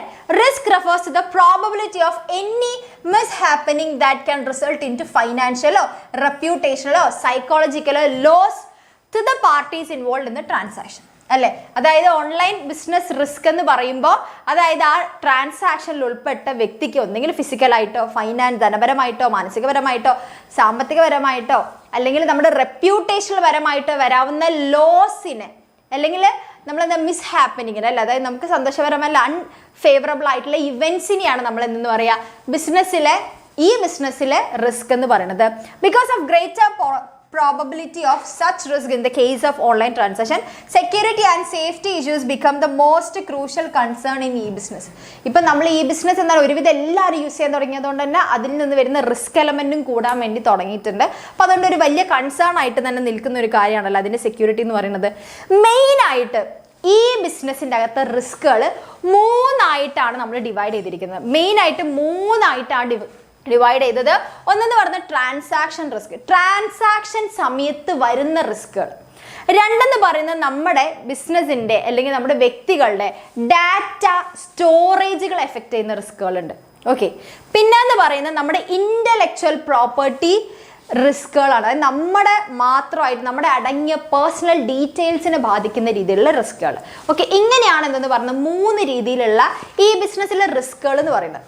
ഓർഡർ ചെയ്യുന്ന സമയത്ത് ട്രാൻസാക്ഷൻ റിസ്ക് എന്ന് പറയുമ്പോൾ ഓർഡർ കൊടുക്കുന്ന സമയത്താകാം, അല്ലെങ്കിൽ അതിൻ്റെ ഡെലിവറി സമയത്താകാം, അല്ലെങ്കിൽ അതിൻ്റെ പേയ്മെൻറ്റ് ചെയ്യുന്ന സമയത്ത്. 3 നമ്മൾ ഓൺലൈൻ ട്രാൻസാക്ഷനിൽ 3 വരുന്നത്. ആദ്യം നമ്മൾ ഓർഡർ എടുക്കും, പിന്നെ അതിൻ്റെ ഡെലിവറി ഉണ്ടാവും, പിന്നെ നമ്മളതിൽ പേയ്മെൻറ്റ്. ഈ 3 സ്റ്റെപ്പാണുള്ളത്. ഈ 3 സ്റ്റെപ്പിൽ എവിടെ വേണമെങ്കിലും നമുക്ക് റിസ്ക് വരാം അല്ലേ? നമ്മൾ പ്ലേസ് ചെയ്ത ഓർഡർ പ്ലേസ് ആവാതെ പോവാം, അല്ലെങ്കിൽ നമ്മൾ പേയ്മെൻറ്റ് ചെയ്തിട്ട് അവിടെ കിട്ടാത്ത അവസ്ഥ വരാം, പിന്നെ നമ്മൾ പറഞ്ഞ അഡ്രസ്സിൽ കിട്ടാത്ത, അങ്ങനെ പല റിസ്കുകളുണ്ടല്ലോ ഓൺലൈനായിട്ട് ചെയ്യുമ്പോൾ. അപ്പോൾ ട്രാൻസാക്ഷൻ റിസ്ക് എന്ന് പറയുന്നത് 3 ഓക്കെ, നമ്മൾ ഈ ബിസിനസ് റിസ്കിനെ 3 ഡിവൈഡ് ചെയ്തു. അതിൽ ആദ്യത്തെ റിസ്ക് ആണ് ട്രാൻസാക്ഷൻ റിസ്ക്. ആ ട്രാൻസാക്ഷൻ റിസ്കിൽ തന്നെ 3 ക്ലാസിഫിക്കേഷൻ വരുന്നുണ്ട് അല്ലേ? ഡിഫോൾട്ട് ഓൺ ഓർഡർ ടേക്കിംഗ് അല്ലെങ്കിൽ order giving. Seller denies that the customer ever place the order of the customer അല്ലെങ്കിൽ or the customer denies that he never placed order അല്ലേ? അതായത് ഇപ്പോൾ ഒന്നെങ്കിൽ സെല്ലർ പറയുകയാണ് ഞങ്ങൾക്ക് ഓർഡർ ഒന്നും കിട്ടിയിട്ടില്ല. ഞാനിപ്പോൾ ഒരു കേക്ക് ഓർഡർ ചെയ്ത് വിചാരിക്കും, ഞാൻ എൻ്റെ ബർത്ത്ഡേൻ്റെ സമയത്തേക്കാണ് ഓർഡർ ചെയ്തത്, പക്ഷെ പറഞ്ഞ സമയത്ത് കിട്ടിയിട്ടില്ല. അവരെ വിളിച്ച് കോൺടാക്ട് ചെയ്തപ്പോൾ അവർ പറഞ്ഞു ഞങ്ങൾക്ക് ഓർഡർ ഒന്നും കിട്ടിയില്ല എന്ന് പറഞ്ഞു കഴിഞ്ഞാൽ പെട്ടില്ലേ? ഓക്കെ, അല്ലെങ്കിൽ ഞാൻ വിളിച്ച ഒരു സ്ഥലത്ത് വെറുതെ കേക്ക് വേണമെന്ന് പറഞ്ഞു, പിന്നെ ഞാൻ പറയില്ല ഞാൻ ഓർഡർ ചെയ്തില്ല എന്നുള്ള രീതിയിൽ പറഞ്ഞാലും അവിടെ പ്രശ്നമാണ് അല്ലേ? അപ്പോൾ ഓർഡർ കൊടുക്കുന്ന സമയത്ത് ഓർഡർ എടുക്കുന്ന സമയത്തും പ്രശ്നം വരാം. ഓക്കെ, അത് ബിസിനസ്സുകാരനും വരാം ബയ്യർക്കും വരാം അല്ലേ? ആ റിസ്ക് 2 പേർക്കും ബാധകമാണ്. ഇനി ഡിഫോൾട്ട് ഓൺ ഡെലിവറി ടൈം, ഇത് മെയിനായിട്ട് ബയ്യറാണ് ഫേസ് ചെയ്യുന്നത് അല്ലേ ഈ ഒരു ഇഷ്യൂ. അതായത് നമ്മൾ കൊടുത്ത സ്ഥലത്തല്ലാതെ പ്ലേസ് ആവുക, ഡിഫക്റ്റ് പ്രോഡക്ട്സ് വരും അല്ലേ? അതായത് intended delivery does not take place, goods are delivered at the wrong address, അല്ലെങ്കിൽ goods other than order may be delivered. നമ്മൾ ഓർഡർ ചെയ്ത സാധനം വരിക, ഡിഫക്റ്റീവ് ആയിട്ടുള്ള പ്രോഡക്ട്സ് വരിക, ഇതൊക്കെ വരുന്നത്. ഇനി പേയ്മെൻറ്റിൻ്റെ സമയത്തും വരാം അല്ലേ? അതായത് ഇപ്പോൾ നമ്മൾ പേ ചെയ്യുന്ന സമയത്ത് നമ്മളെ നിന്ന് പോയി പക്ഷെ അവിടെ കിട്ടിയില്ല എന്ന് പറഞ്ഞാൽ അയാൾ പ്രശ്നമാക്കുന്നു, അല്ലെങ്കിൽ നമ്മൾ പേ ചെയ്തില്ല എന്ന് നമ്മൾ കള്ളം പറയുക, അങ്ങനത്തെ അവസ്ഥയൊക്കെ വരും അല്ലേ? അത് seller does not get payment for the good supplied whereas the customer claimed that he was made അല്ലേ? അതായത് പേയ്മെൻറ്റ് ചെയ്ത് കഴിഞ്ഞു എന്ന് പറഞ്ഞാൽ അത് ഈ റിസ്ക് 2 കൂട്ടർക്കും ബാധകമാണ് അല്ലേ? Okay, clear. അപ്പോൾ ഇതാണ് ട്രാൻസാക്ഷൻ റിസ്ക് എന്ന് പറയുന്നത്. ഇനി അടുത്ത റിസ്ക് എന്ന് പറയുന്നത് നമ്മുടെ ഡാറ്റ സ്റ്റോറേജിനെ ബാധിക്കുന്നതാണ്. ഓക്കെ, ഇപ്പം നമ്മൾ ഏതെങ്കിലുമൊക്കെ വെബ്സൈറ്റിൽ കയറി കഴിഞ്ഞിട്ട് അത് നമ്മളെ വൈറസ് കയറുക എന്നൊക്കെ പറയും അല്ലേ? ചിലതൊക്കെ യൂസ് ചെയ്ത് കഴിഞ്ഞാൽ വൈറസ് കയറുന്ന പ്രശ്നം വരില്ലേ? വൈറസ് എന്ന് പറഞ്ഞു കഴിഞ്ഞാൽ നമ്മളെ സോഫ്റ്റ്വെയറിനെ എഫക്റ്റ് ചെയ്യുക, നമ്മുടെ മെയിനായിട്ട് നമ്മുടെ സ്റ്റോറേജിനെയാണ് അത് എഫക്റ്റ് ചെയ്യുക. അതേ സ്റ്റോറേജ് എങ്ങനെയാണ് കൂടുന്നത്? ഫയലുകളുടെ എണ്ണം കൂടുമ്പോൾ അതിൽ സ്റ്റോറേജ് കൂടുക. അപ്പോൾ ഈ വൈറസ് എന്ന് പറയുന്നത് എന്താണ്? ഏതെങ്കിലും ഒരു സാധനം കയറിയിട്ട് അതിങ്ങനെ ഡ്യൂപ്ലിക്കേറ്റ് നമ്മുടെ സ്റ്റോറേജിനെ ബാധിക്കും, നമ്മുടെ ഡാറ്റയെ എഫക്റ്റ് ചെയ്യുന്നതാണ് ഇതെന്ന് പറയുന്നത്. ഈ ഓൺലൈൻ വഴി ട്രാൻസാക്ഷനിൽ ഏർപ്പെടുമ്പോൾ ഇങ്ങനെ ഒരു സാധനം വരാം അല്ലേ? അത് vital information may be stolen or modify ചെയ്യുന്നത്. ക്ലിയർ അല്ലേ? അതായത് a virus is a program that attacks the computer system and destroy or corrupt the data അല്ലേ? നമ്മൾ ഡാറ്റയെ നശിപ്പിക്കാൻ കഴിയുന്നതാണ്. ഇതിപ്പോൾ ബിസിനസ്സുകാർക്ക്, ബിസിനസ് ഫേംസിനും ബാധകമാണ് അല്ലേ? അപ്പോൾ അങ്ങനെ ബിസിനസ് ചെയ്യുന്ന സമയത്ത് ഇപ്പോൾ ബയ്യറുടെ ഡാറ്റനെ ബാധിച്ചാലും മതി, സെല്ലറുടെ ഡാറ്റനെ ബാധിക്കാനും ചാൻസ് ഉണ്ട് അല്ലേ? പിന്നെ അതുപോലെ തന്നെ നമ്മൾ ആൻറ്റി വൈറസ് പ്രോഗ്രാം ഒക്കെ യൂസ് ചെയ്ത് കഴിഞ്ഞാൽ കുറേയൊക്കെ നമുക്കത് പ്രിവെൻറ്റ് ചെയ്യാൻ വേണ്ടി പറ്റും. പിന്നെ വരുന്നതാണ് ഏതെന്ന് പറയുന്നത്, അത് ഇതുണ്ടല്ലേ, data may be intercepted. Okay, intercepted in the course of transmission. For this, one may use cryptography. It refers to the art of protecting information by transforming it into an unreadable format called cipher text എന്നാണ് അതിൻ്റെ pronunciation വരുന്നതെന്ന് തോന്നുന്നു. Okay, അതായത് നമ്മൾ ഡാറ്റേനെ എന്ത് ചെയ്യുന്നു, പെട്ടെന്ന് decode ചെയ്യാൻ പറ്റാത്ത രീതിയിലേക്ക് മാറ്റുന്നതിനെയാണ് നമ്മൾ അങ്ങനെ പറയുന്നത്. ഓക്കെ, അതായത് നമുക്ക് പെട്ടെന്ന് ഒരാൾക്ക് വന്നിട്ട് നമ്മുടെ ഇൻഫോർമേഷൻസ് ഇങ്ങനെയൊക്കെ നമ്മൾ മാറ്റില്ല, ഇതൊക്കെ നമ്മൾ ഡീകോഡ് ചെയ്തെടുക്കാനൊക്കെ പ്രശ്നമായിരിക്കും. അപ്പോൾ നമ്മൾ ഡീകോഡ് ചെയ്യാതിരിക്കാൻ വേണ്ടിയിട്ടുള്ള പെട്ടെന്ന് നമ്മുടെ ഡാറ്റാസ് അല്ലേ, അതായത് നമ്മളൊരു സെല്ലർ, നമ്മളൊരു ബയ്യർ, സെല്ലർ അല്ല, അപ്പോൾ സെല്ലർ എന്ത് ചെയ്യുന്നു, ബയ്യേഴ്സിൻ്റെ ഇൻഫോർമേഷൻസ് അല്ല അതിലേക്ക് വരുന്നത്. അപ്പോൾ അതിനെ പ്രൊട്ടക്ട് ചെയ്യാൻ വേണ്ടി അല്ലെങ്കിൽ നമ്മുടെ ഡീറ്റെയിൽസ്, നമ്മുടെ ട്രേഡ് സീക്രട്ട്, അങ്ങനത്തെ കുറേ കാര്യങ്ങളുണ്ടാവും, അതൊന്നും ചോർന്ന് പോകാതിരിക്കാൻ വേണ്ടി മറ്റൊരു ഫോമാറ്റിലേക്ക് മാറ്റുക. അത് അങ്ങനെ ചെയ്യുന്നതിനെയാണ് നമ്മൾ ഈ ഒരു പ്രോസസ്സ് എന്ന് പറയുന്നത്. ഓക്കെ, അപ്പോൾ അതിൻ്റെ പേര് സൈഫർ ടെക്സ്റ്റ് എന്നാണ് തോന്നുന്നു, അതിൻ്റെ പ്രൊനൗൺസിയേഷൻ എനിക്ക് കറക്റ്റ് കിട്ടുന്നില്ല. ഓക്കെ, അപ്പോൾ വേറെ രീതിയിൽ ഡീകോഡ് ചെയ്യാനൊക്കെ പറ്റാത്ത രീതിയിലേക്ക് മാറ്റുന്നതാണ്. ഓക്കെ, അപ്പോൾ ഇതും അതുപോലെ തന്നെ ആൻറ്റിവൈറസ് പ്രോഗ്രാം യൂസ് ചെയ്യുന്നത് കൊണ്ടും നമുക്ക് ഈ ഒരു transaction data storage and transmission risk ഉണ്ടല്ലോ, അതൊരു പരിധി വരെ കുറയ്ക്കാൻ വേണ്ടി സാധിക്കും. ക്ലിയർ? ഇനി അടുത്തതെന്ന് പറയുന്നത് നമ്മൾ ഇൻ്റലക്ച്വൽ പ്രോപ്പർട്ടീൻ്റെ പ്രൈവസീനെ ബാധിക്കുന്നതാണ് അല്ലേ. അതായത് once the information is available over the internet, it moves out the private domain, it then becomes difficult to protect it from being copied അല്ലേ. നമ്മൾ എപ്പോഴെങ്കിലും ഏതെങ്കിലും വെബ്സൈറ്റിൽ കയറി നമ്മളൊരു സാധനം എൻ്റർ ചെയ്ത് കഴിഞ്ഞാൽ നമ്മുടെ ഡീറ്റെയിൽസ് അവിടെ കിടന്നു എൻ്റർ ആയി. അതാണ് നമ്മൾ പറഞ്ഞ ആവശ്യമില്ലാത്ത ലിങ്കിലും അവിടെ എവിടെയും കയറിയിട്ടൊന്ന് ഓരോന്ന് ചെയ്ത് വെക്കരുതെന്ന് പറയുന്നത്. നമ്മുടെ ഡീറ്റെയിൽസ് അവിടെ എൻ്റർ ആയി കിടക്കുകയാണ് ചെയ്യണത് അല്ലേ. അപ്പോൾ അത് പിന്നീട് ആരുടെയെങ്കിലും കയ്യിൽ എത്തിക്കഴിഞ്ഞാൽ അവർക്ക് നമ്മുടെ ഈ ഡീറ്റെയിൽസ് വെച്ച് അവർക്ക് ആക്സസ് ചെയ്യാൻ എളുപ്പത്തിൽ പറ്റും അല്ലേ. അപ്പം നമ്മുടെ പല ബാങ്ക് അക്കൗണ്ട്സ് അങ്ങനെ പല ഡീറ്റെയിൽസ് ആയിട്ട് ലിങ്ക് ആയിട്ട് കിടക്കുകയാണ് ഇപ്പം മൊത്തത്തിൽ. അപ്പം നമ്മളുടെ ഇൻ്റലക്ച്വൽ പ്രോപ്പർട്ടി ഉണ്ട് അല്ലേ, ഇൻ്റലക്ച്വൽ പ്രോപ്പർട്ടി എന്ന് പറഞ്ഞ സാധനം നമ്മൾ പഠിച്ചതാണ് MSMൽ. ഓക്കെ, അപ്പോൾ അതിനെ ബാധിക്കില്ല, നമ്മുടെ പേഴ്സണൽ ഇൻഫർമേഷൻസ് ചോർന്ന് പോവാം. You might receive a lot of junk mails in your mail box. അതിൻ്റെയൊക്കെ ഭാഗമായിട്ട് നമുക്ക് ഇഷ്ടം പോലെ ജങ്ക് മെയിൽസ് കാര്യങ്ങളൊക്കെ വരുന്നില്ലേ. അപ്പോൾ ഒരു പരിധി വരെയൊക്കെ ഉള്ള ഈ ഇൻ്റർനെറ്റ് ത്രൂ ഉള്ള അല്ലെങ്കിൽ ഈ ബിസിനസ് വഴിയുള്ള റിസ്കുകളെ നമുക്ക് കുറയ്ക്കാൻ വേണ്ടിയിട്ട് നല്ലൊരു വെബ്സൈറ്റ്, നേരത്തെ പറഞ്ഞ പോലെ ആൻറ്റിവൈറസ് പ്രോഗ്രാം, പിന്നെ അതുപോലെ തന്നെ നമ്മൾ എൻകോഡ് ചെയ്യുമ്പോൾ ഡീകോഡ് ചെയ്യുമ്പോഴൊക്കെ വേറെ രീതിയിലേക്ക് മാറ്റുന്നതൊക്കെ നമ്മളെ ഹെൽപ്പ് ചെയ്യുന്ന കാര്യമാണ് അല്ലേ. The resources required for successful ഈ business implementation is a website. നല്ലൊരു വെബ്സൈറ്റ് ഉണ്ടെങ്കിലൊക്കെ നമുക്ക് എന്താണ് കുറച്ച് സ്ട്രോങ് ആയിട്ട് നിൽക്കാൻ വേണ്ടി പറ്റും. ഓക്കെ, ക്ലിയർ അല്ലേ?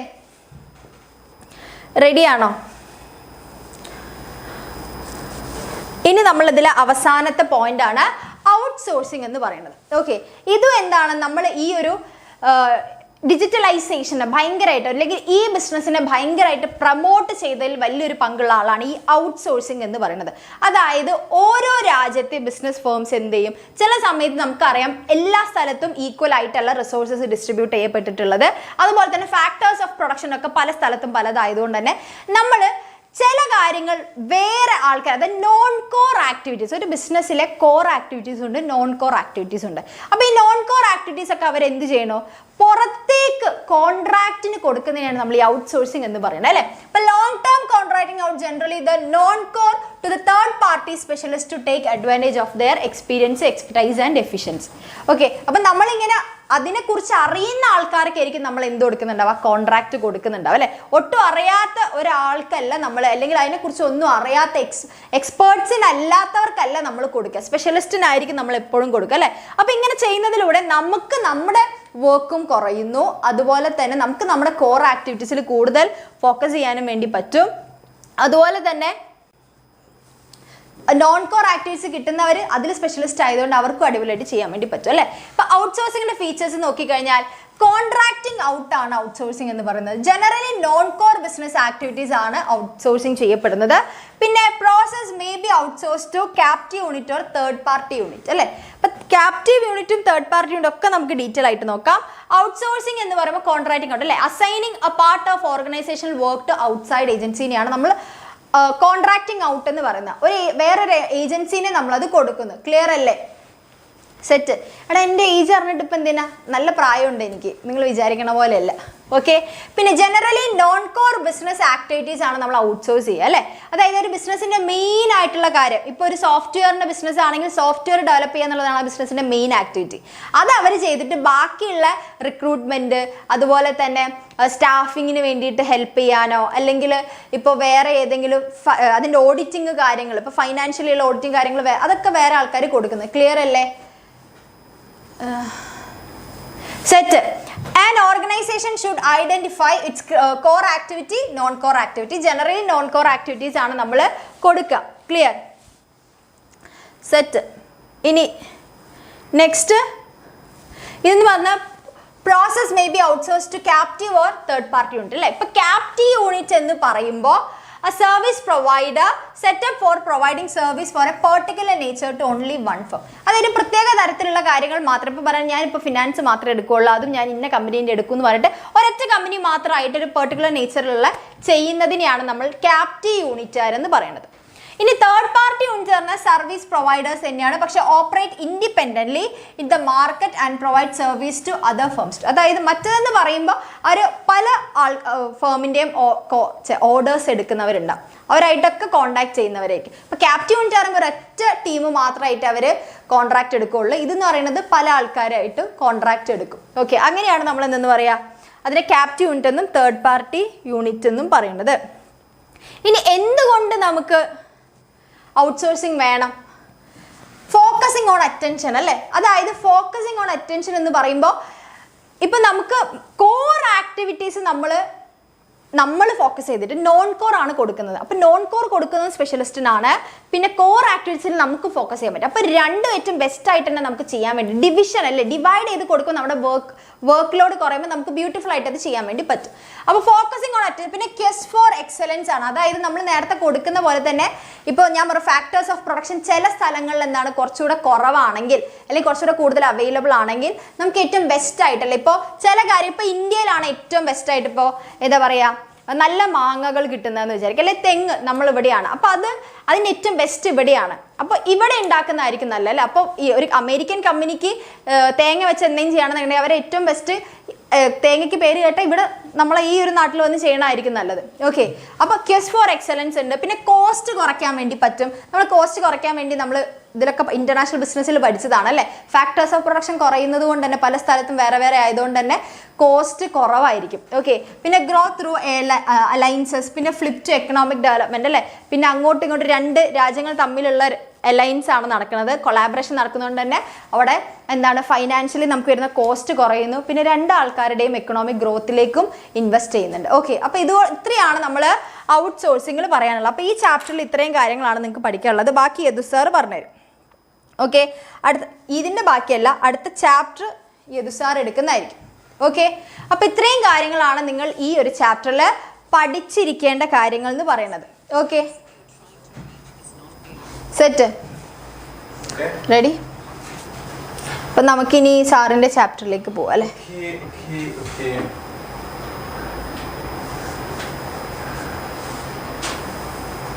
അപ്പോൾ സക്സസ്ഫുള്ളി നമ്മൾ ഫസ്റ്റ് ഹാഫ് കംപ്ലീറ്റ് ആക്കി. ഏതാ ചാപ്റ്റർ? സോഴ്സ്. അതാ വലിയ ചാപ്റ്റർ തന്നെ പിടിക്കാം.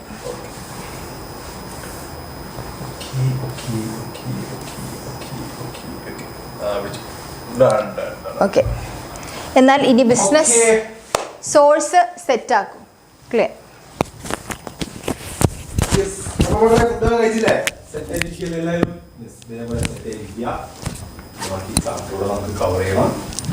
അടിപൊളിയായിട്ട് പഠിക്കണം. Okay okay okay okay okay okay.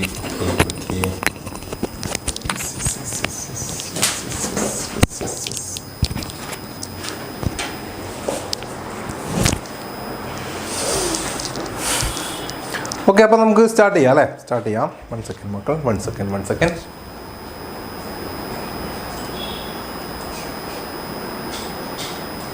Okay okay okay okay okay okay. വെള്ളം വെള്ളം വെള്ളം വെള്ളം വെള്ളം വെള്ളം സർവത്ര.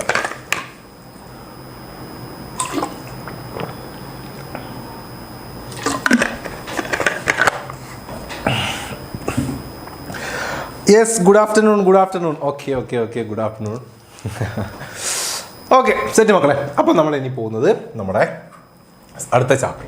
Okay, source of business finance എന്ന് പറയുന്ന ചാപ്റ്ററിലേക്കാണ്. അപ്പോൾ നമ്മൾ കുറച്ച് എന്താണ്, ഓക്കെ, ഓർഡറിലല്ല പോകുന്നത്, മറ്റൊന്നും കൊണ്ടല്ല. യെസ്, നമുക്ക് കുറച്ച് ടൈമൊക്കെ അഡ്ജസ്റ്റ് ചെയ്യേണ്ടതുണ്ട്, അതുകൊണ്ടാണ്. ടൈം അഡ്ജസ്റ്റ് ചെയ്യാൻ അങ്ങനെയൊന്നല്ല.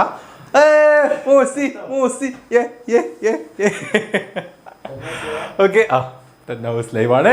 കമോൺ, കേറി വരൂ. മൂസി ഒരു പാട്ട് പാടൂ. കമോൺ മൂസി സാർ. അല്ല, ഞാനിപ്പോ കയറിയിട്ടുള്ളൂ. ഫുഡൊക്കെ കഴിച്ചിട്ട് മൂസി സാർ ഒരു പാട്ട് പിടിച്ചേ. രണ്ടു മിസ് ആയിരുന്നു. പാട്ട് പിടി. 10th മക്കളൊക്കെ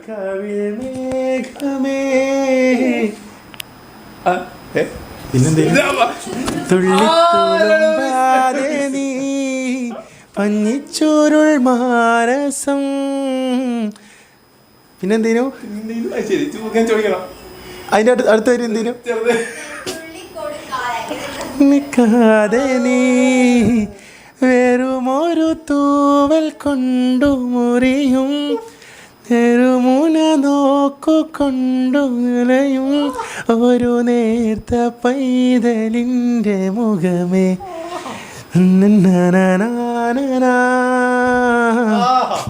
താങ്ക് യു സർ. പൊളി. Thank you.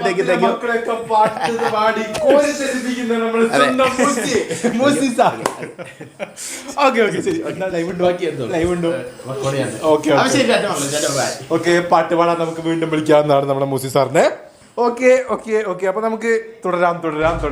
ഓക്കെ, അപ്പൊ ഒരു പാട്ടൊക്കെ ആയിട്ട് സെറ്റ് ആയല്ലോ. അപ്പൊ നമുക്ക് കണ്ടിന്യൂ. അപ്പൊ നമ്മൾ പറഞ്ഞിട്ടുണ്ടായിരുന്നു, നമ്മൾ ഒന്നും അല്ല പോകുന്നത്, മറ്റൊന്നും കൊണ്ടല്ല. നമുക്ക് പെട്ടെന്ന് പോർഷൻസ് കവർ ചെയ്യേണ്ടതുണ്ട്. സാറിന് അടുത്ത ലൈവ് കയറാണ്ട് 7 മണി ടൈമിൽ.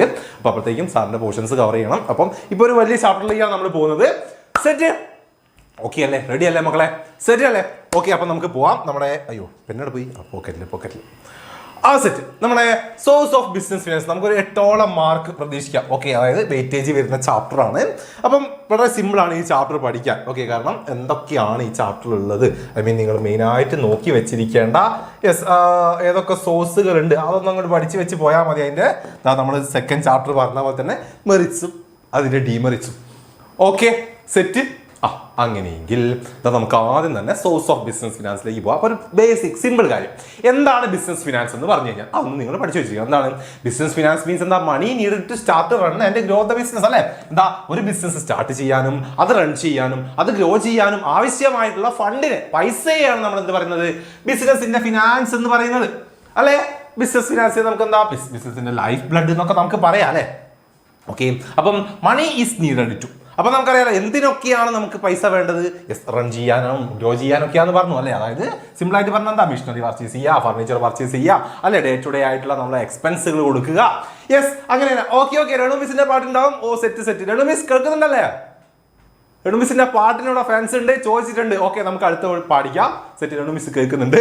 റെഡി? അപ്പൊ ഇതുപോലെ എന്താണ് ബേസിക് കാര്യങ്ങൾക്കൊക്കെ വേണ്ടിയിട്ടാണ് നമ്മുടെ ബിസിനസ് ഫിനാൻസ് യൂസ് ചെയ്യുന്നത്. അല്ലെ? അപ്പൊ നമുക്ക് പഠിക്കാനുള്ളത് അതല്ല, ഈ ഫിനാൻഷ്യൽ നീഡ്സിനെ, ഓക്കെ, ഒരു ബിസിനസ്സിന് ആവശ്യമുള്ള ഫണ്ടിനെ, ഫിനാൻഷ്യൽ നീഡിനെ നമുക്ക് രണ്ടായിട്ട് ഡിവൈഡ് ചെയ്യണം. ഇത് ഓർത്ത് വെച്ചോളാം. ഓക്കെ, ബിസിനസ് ഫിനാൻസ്, അതായത് ബിസിനസ് ഫിനാൻസിന്റെ നീഡ്സിനെ, ഓക്കെ, ആവശ്യത്തെ നമുക്ക് രണ്ടായി ഡിവൈഡ് ചെയ്യാം. എന്തൊക്കെയാണ് ആവശ്യം? ഒന്ന് ഫിക്സഡ് ക്യാപിറ്റൽ റിക്വയർമെന്റ് എന്നും അല്ലെങ്കിൽ വർക്കിംഗ് ക്യാപിറ്റൽ റിക്വയർമെന്റ് എന്നും രണ്ടായിട്ട് നമുക്ക് ഡിവൈഡ് ചെയ്യാം. ഓക്കെ, അപ്പൊ എന്താണ് ഈ ഫിക്സഡ് ക്യാപിറ്റൽ റിക്വയർമെന്റ് അല്ലെങ്കിൽ വർക്കിംഗ് ക്യാപിറ്റൽ റിക്വയർമെന്റ് എന്നുള്ളത് മക്കളൊന്ന് ഓർത്ത് വെച്ചിരിക്കണം. എന്താ ഫിക്സഡ് ക്യാപിറ്റൽ റിക്വയർമെന്റ് എന്ന് പറഞ്ഞാൽ? ഫിക്സഡ് ക്യാപിറ്റൽ, അല്ലെ? ഫിക്സഡ് ആയിട്ടുള്ള അസറ്റുകളൊക്കെ വാങ്ങാൻ നമ്മൾ ഫണ്ട് മാറ്റി വെക്കുന്നു, അല്ലെങ്കിൽ അതിനുവേണ്ടി നമ്മൾ ഫണ്ട് യൂസ് ചെയ്യുന്നു. Okay, thus to start a business, money is needed to buy fixed asset like land, building machinery. അല്ലെ? ഇതുപോലുള്ള ഫിക്സഡ് അസറ്റുകൾ വാങ്ങാൻ നമുക്ക് ഫണ്ട് വേണ്ടേ? അതിനുവേണ്ടി നമ്മൾ മാറ്റി വെക്കുന്ന അറിയാലോ, എൻഡ് ഓഫ് ബിഗിനിങ്. എന്താണ്? അതെ, സത്യം. എന്താടാ? ഓക്കെ, അതെ, സത്യം. ഓക്കെ, അപ്പൊ ഇതുപോലുള്ള ഫിക്സഡ് അസറ്റുകൾ വാങ്ങാൻ വേണ്ടി നമുക്ക് വേണ്ട ഫണ്ടുകളാണ് ഇത് ഫിക്സഡ് ക്യാപിറ്റൽ റിക്വയർമെന്റ് എന്ന് പറയുന്നത്. അല്ലെ? The amount of fixed capital needed depend on എന്തിനൊക്കെയാണ് ഒരു trading business needed less capital other than a manufacturing business. The size of business is a large business need more fixed capital than a small one അല്ലെ. സാധാരണ എന്താണ് ഇപ്പോൾ trading ബിസിനസ്സും അതുപോലെ തന്നെ manufacturing ബിസിനസ്സുകളും ഉണ്ടാവും, നിങ്ങൾക്കറിയാലോ. അപ്പോൾ അതിലെന്താണ് ഇപ്പോൾ ട്രേഡിംഗ് ബിസിനസ്സും അതുപോലെ തന്നെ മാനുഫാക്ചറിംഗ് ബിസിനസ് ആകും. അപ്പോൾ മാനുഫാക്ചറിംഗ് ബിസിനസ് ആകുമ്പോൾ നിങ്ങൾക്കറിയാം ഒരുപാട് ഫിക്സ്ഡ് അസറ്റുകൾ നമുക്ക് വേണം. അതായത് ഇപ്പോൾ ഫർണിച്ചർ ആയാലും അല്ലെങ്കിൽ മെഷീനറി ആയാലും. അപ്പോൾ കുറച്ച് ഫണ്ട് അധികം, അതായത് ഫിക്സ്ഡ് ക്യാപിറ്റൽ കൂടുതൽ ചിലപ്പോൾ നമുക്ക് മാനുഫാക്ചറിംഗ് ബിസിനസ്സുകൾക്ക് വേണ്ടി വരും. ഓക്കെ, അപ്പോൾ ഇപ്പോൾ നമ്മുടെ കമന്റ് അല്ലേ വായിച്ചേ? അതെ, നിങ്ങളെ കമന്റ് തന്നെയാണ്. നിങ്ങളെ കമന്റ് അല്ലാണ്ട് സാർ ആരെ കമന്റ് വായിക്കും? പടച്ചോനെ എന്ത് പറ്റി?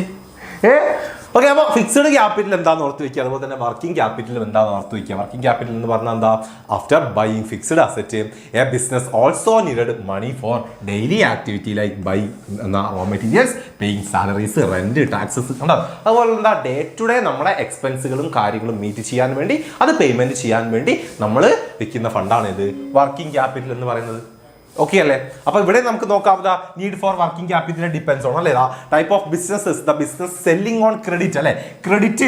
ക്രെഡിറ്റിനൊക്കെ സാധനങ്ങൾ വിൽക്കുന്ന ഒരു ബിസിനസ് ആണെങ്കിൽ അവിടെ എന്താണ് working capital than selling cash അല്ല. എന്താണ് കൂടുതൽ എന്ത് വേണ്ടി വരും? വർക്കിംഗ് ക്യാപിറ്റൽ ഒക്കെ വേണ്ടി വരും. അതല്ലെങ്കിൽ സ്പീഡ് ഓഫ് സെയിൽസ് അല്ലെ. If sales are slow more working capital is needed അല്ലെ. സെയിൽസ് ഒക്കെ പതുക്കുകയാണെങ്കിൽ എന്താ കൂടുതൽ വർക്കിംഗ് ക്യാപിറ്റൽ ഒക്കെ വേണ്ടി വരും. ജസ്റ്റ് ഒന്ന് ഓർത്ത് വെച്ചാൽ മതി. ജസ്റ്റ് എന്താ വർക്കിംഗ് ക്യാപിറ്റൽ എന്താണെന്നുള്ളത് മാത്രം പഠിച്ചു വയ്ക്കുക കേട്ടോ. അത് മാത്രമേ ചോദിക്കുള്ളൂ. ചോദിക്കുകയാണെങ്കിൽ ജസ്റ്റ് ഒരു സ്റ്റാർട്ടിങ് എന്നുള്ള രീതിയിൽ നിങ്ങൾ ഓർത്ത് വെച്ചിരിക്കേണ്ട കാര്യമാണ് ഫിക്സഡ് ക്യാപിറ്റലും വർക്കിംഗ് ക്യാപിറ്റലും എന്താണെന്നുള്ളത്. പക്ഷെ നമുക്ക് മെയിനായിട്ട് നോക്കേണ്ടത് ഈ ഒരു ഐറ്റമാണ്. ഇത് നിങ്ങൾ പഠിച്ച് തന്നെ വെച്ചോളുക. സോഴ്സസ് ഓഫ് ഫണ്ട് അല്ലെ. അപ്പൊ നമ്മുടെ ബിസിനസ്സിന് വേണ്ട ഈ സോഴ്സുകളെ on the basis of period എന്നും, on the basis of ownership എന്നും, on the basis of source of generation എന്നും ഇങ്ങനെ മൂന്നായിട്ട് നമുക്ക് ഡിവൈഡ് ചെയ്യാം. അപ്പം ഇത് ഓരോന്നും ഈ ഓരോ ഹെഡുകളും മക്കൾ പഠിച്ചു വെച്ചിരിക്കണം. അതിന്റെ അണ്ടറിൽ വരുന്ന ഓരോ കാര്യങ്ങളും ഇത് ഓരോന്നും നിങ്ങൾ ഓർത്ത് വെച്ചിരിക്കണം. ഇമ്പോർട്ടൻ്റ് ആണ്. സെറ്റാണോ? റെഡി? അപ്പം ഈ ഓരോ സോഴ്സുകളും ബിസിനസിന്റെ സോഴ്സുകളെ നമുക്ക് മെയിൻ ആയിട്ട് മൂന്നായിട്ട് നമുക്ക് ഡിവൈഡ് ചെയ്യാം. അപ്പോൾ sources fund on basis of period അല്ലെ. പീരീഡിന്റെ ബേസിലുള്ള സോഴ്സുകൾ ഫണ്ടിന്റെ സോഴ്സുകൾ. അപ്പൊ എന്താണ് ഈ പീരീഡിന്റെ ബേസ് എന്ന് പറഞ്ഞാൽ? On the base of period the different sources of fund can B categorised into 3 part അല്ലെ. പീരീഡ് അല്ലെ മൂന്നായി നമുക്ക് ഡിവൈഡ് ചെയ്യാം. പീരീഡിന് ഏതൊക്കെ? ലോങ് ടേം സോഴ്സുകൾ, മീഡിയം ടേം സോഴ്സുകൾ, അതുപോലെ തന്നെ ഷോർട്ട് ടേം സോഴ്സുകൾ എന്നിങ്ങനെ. അപ്പോൾ എന്താണ് ലോങ് ടേം സോഴ്സുകൾ എന്ന് പറഞ്ഞു കഴിഞ്ഞാൽ more than 5 year include shares, debenture, long term loans etcetera. Mainly used to buy fixed asset like plant and machinery. ഉണ്ടല്ലോ, പ്ലാന്റ്, മെഷീനറി പോലെയുള്ള അസറ്റുകൾ വാങ്ങാൻ വേണ്ടി, അതായത് 5 വർഷത്തിൽ കൂടുതൽ കാലത്തേക്ക് നമുക്ക് വേണ്ട വസ്തുക്കൾ, സാധനങ്ങളൊക്കെ വാങ്ങാൻ വേണ്ടി നമ്മൾ എന്ത് ചെയ്യുന്നു? ഫണ്ട് ഇൻവെസ്റ്റ് ചെയ്യുന്നു അല്ലെങ്കിൽ ഫണ്ട് യൂസ് ചെയ്യുന്നു. അതാണ് ലോങ് ടേം സോഴ്സുകൾ എന്ന് പറഞ്ഞു കഴിഞ്ഞാൽ. അങ്ങനെയെങ്കിൽ മീഡിയം ടേം എന്താ medium term? More than 1 year and less than 5 year അല്ലെ. 1 വർഷത്തിൽ കൂടുതലും 5 വർഷത്തിന് താഴെയും ഉള്ള ആവശ്യങ്ങൾക്ക് വേണ്ടി നമ്മൾ എന്ത് ചെയ്യുന്നു? ഫണ്ടുകൾ കളക്ട് ചെയ്യുന്നു. അതാണ് ഇത് മീഡിയം ടേം സോഴ്സുകൾ എന്ന് പറഞ്ഞു കഴിഞ്ഞാൽ. ദെൻ ഷോർട്ട് ടേം ഉണ്ട് അല്ലെ. എന്താണ്? 1 വർഷത്തിന് താഴെ നമുക്ക് ഫണ്ടിന് ആവശ്യം വരികയും അത് നമ്മൾ കളക്ട് ചെയ്യുകയും ചെയ്യുമ്പോൾ നമ്മൾ യൂസ് ചെയ്യുന്ന സോഴ്സുകളെ എന്ത് പറയാം? ഷോർട്ട് ടേം സോഴ്സുകൾ എന്ന് പറയുക. സിമ്പിൾ അല്ലേ? ആ ഒരു ടൈം പീരീഡ് നിങ്ങൾക്ക് ഓർത്ത് വയ്ക്കില്ല, അത് കിട്ടിയാൽ മതി. 5 വർഷം ലോങ് ടേം, 1 വർഷത്തിനും 5 വർഷത്തിനും ഇടയിൽ മീഡിയം ടേം, 1 ഇയറിന് താഴെയാണെങ്കിൽ അത് ഷോർട്ട് ടേം ആണ്. അങ്ങനെയെങ്കിൽ അടുത്ത് നോക്കിക്കോ, ഓണർഷിപ്പിന്റെ ബേസിൽ. ഓണർഷിപ്പിന്റെ ബേസ് എന്ന് പറഞ്ഞാൽ എന്താണ്? On the base of ownership the source can be classified into owners fund and borrowed fund അല്ലെ. ഓണേഴ്സ് ഫണ്ട് എന്നും ബോറോഡ് ഫണ്ട് എന്നും ആണെന്നത് ഓണർഷിപ്പിന്റെ ബേസിൽ നമ്മൾ സോഴ്സിനെ ഡിവൈഡ് ചെയ്യുക.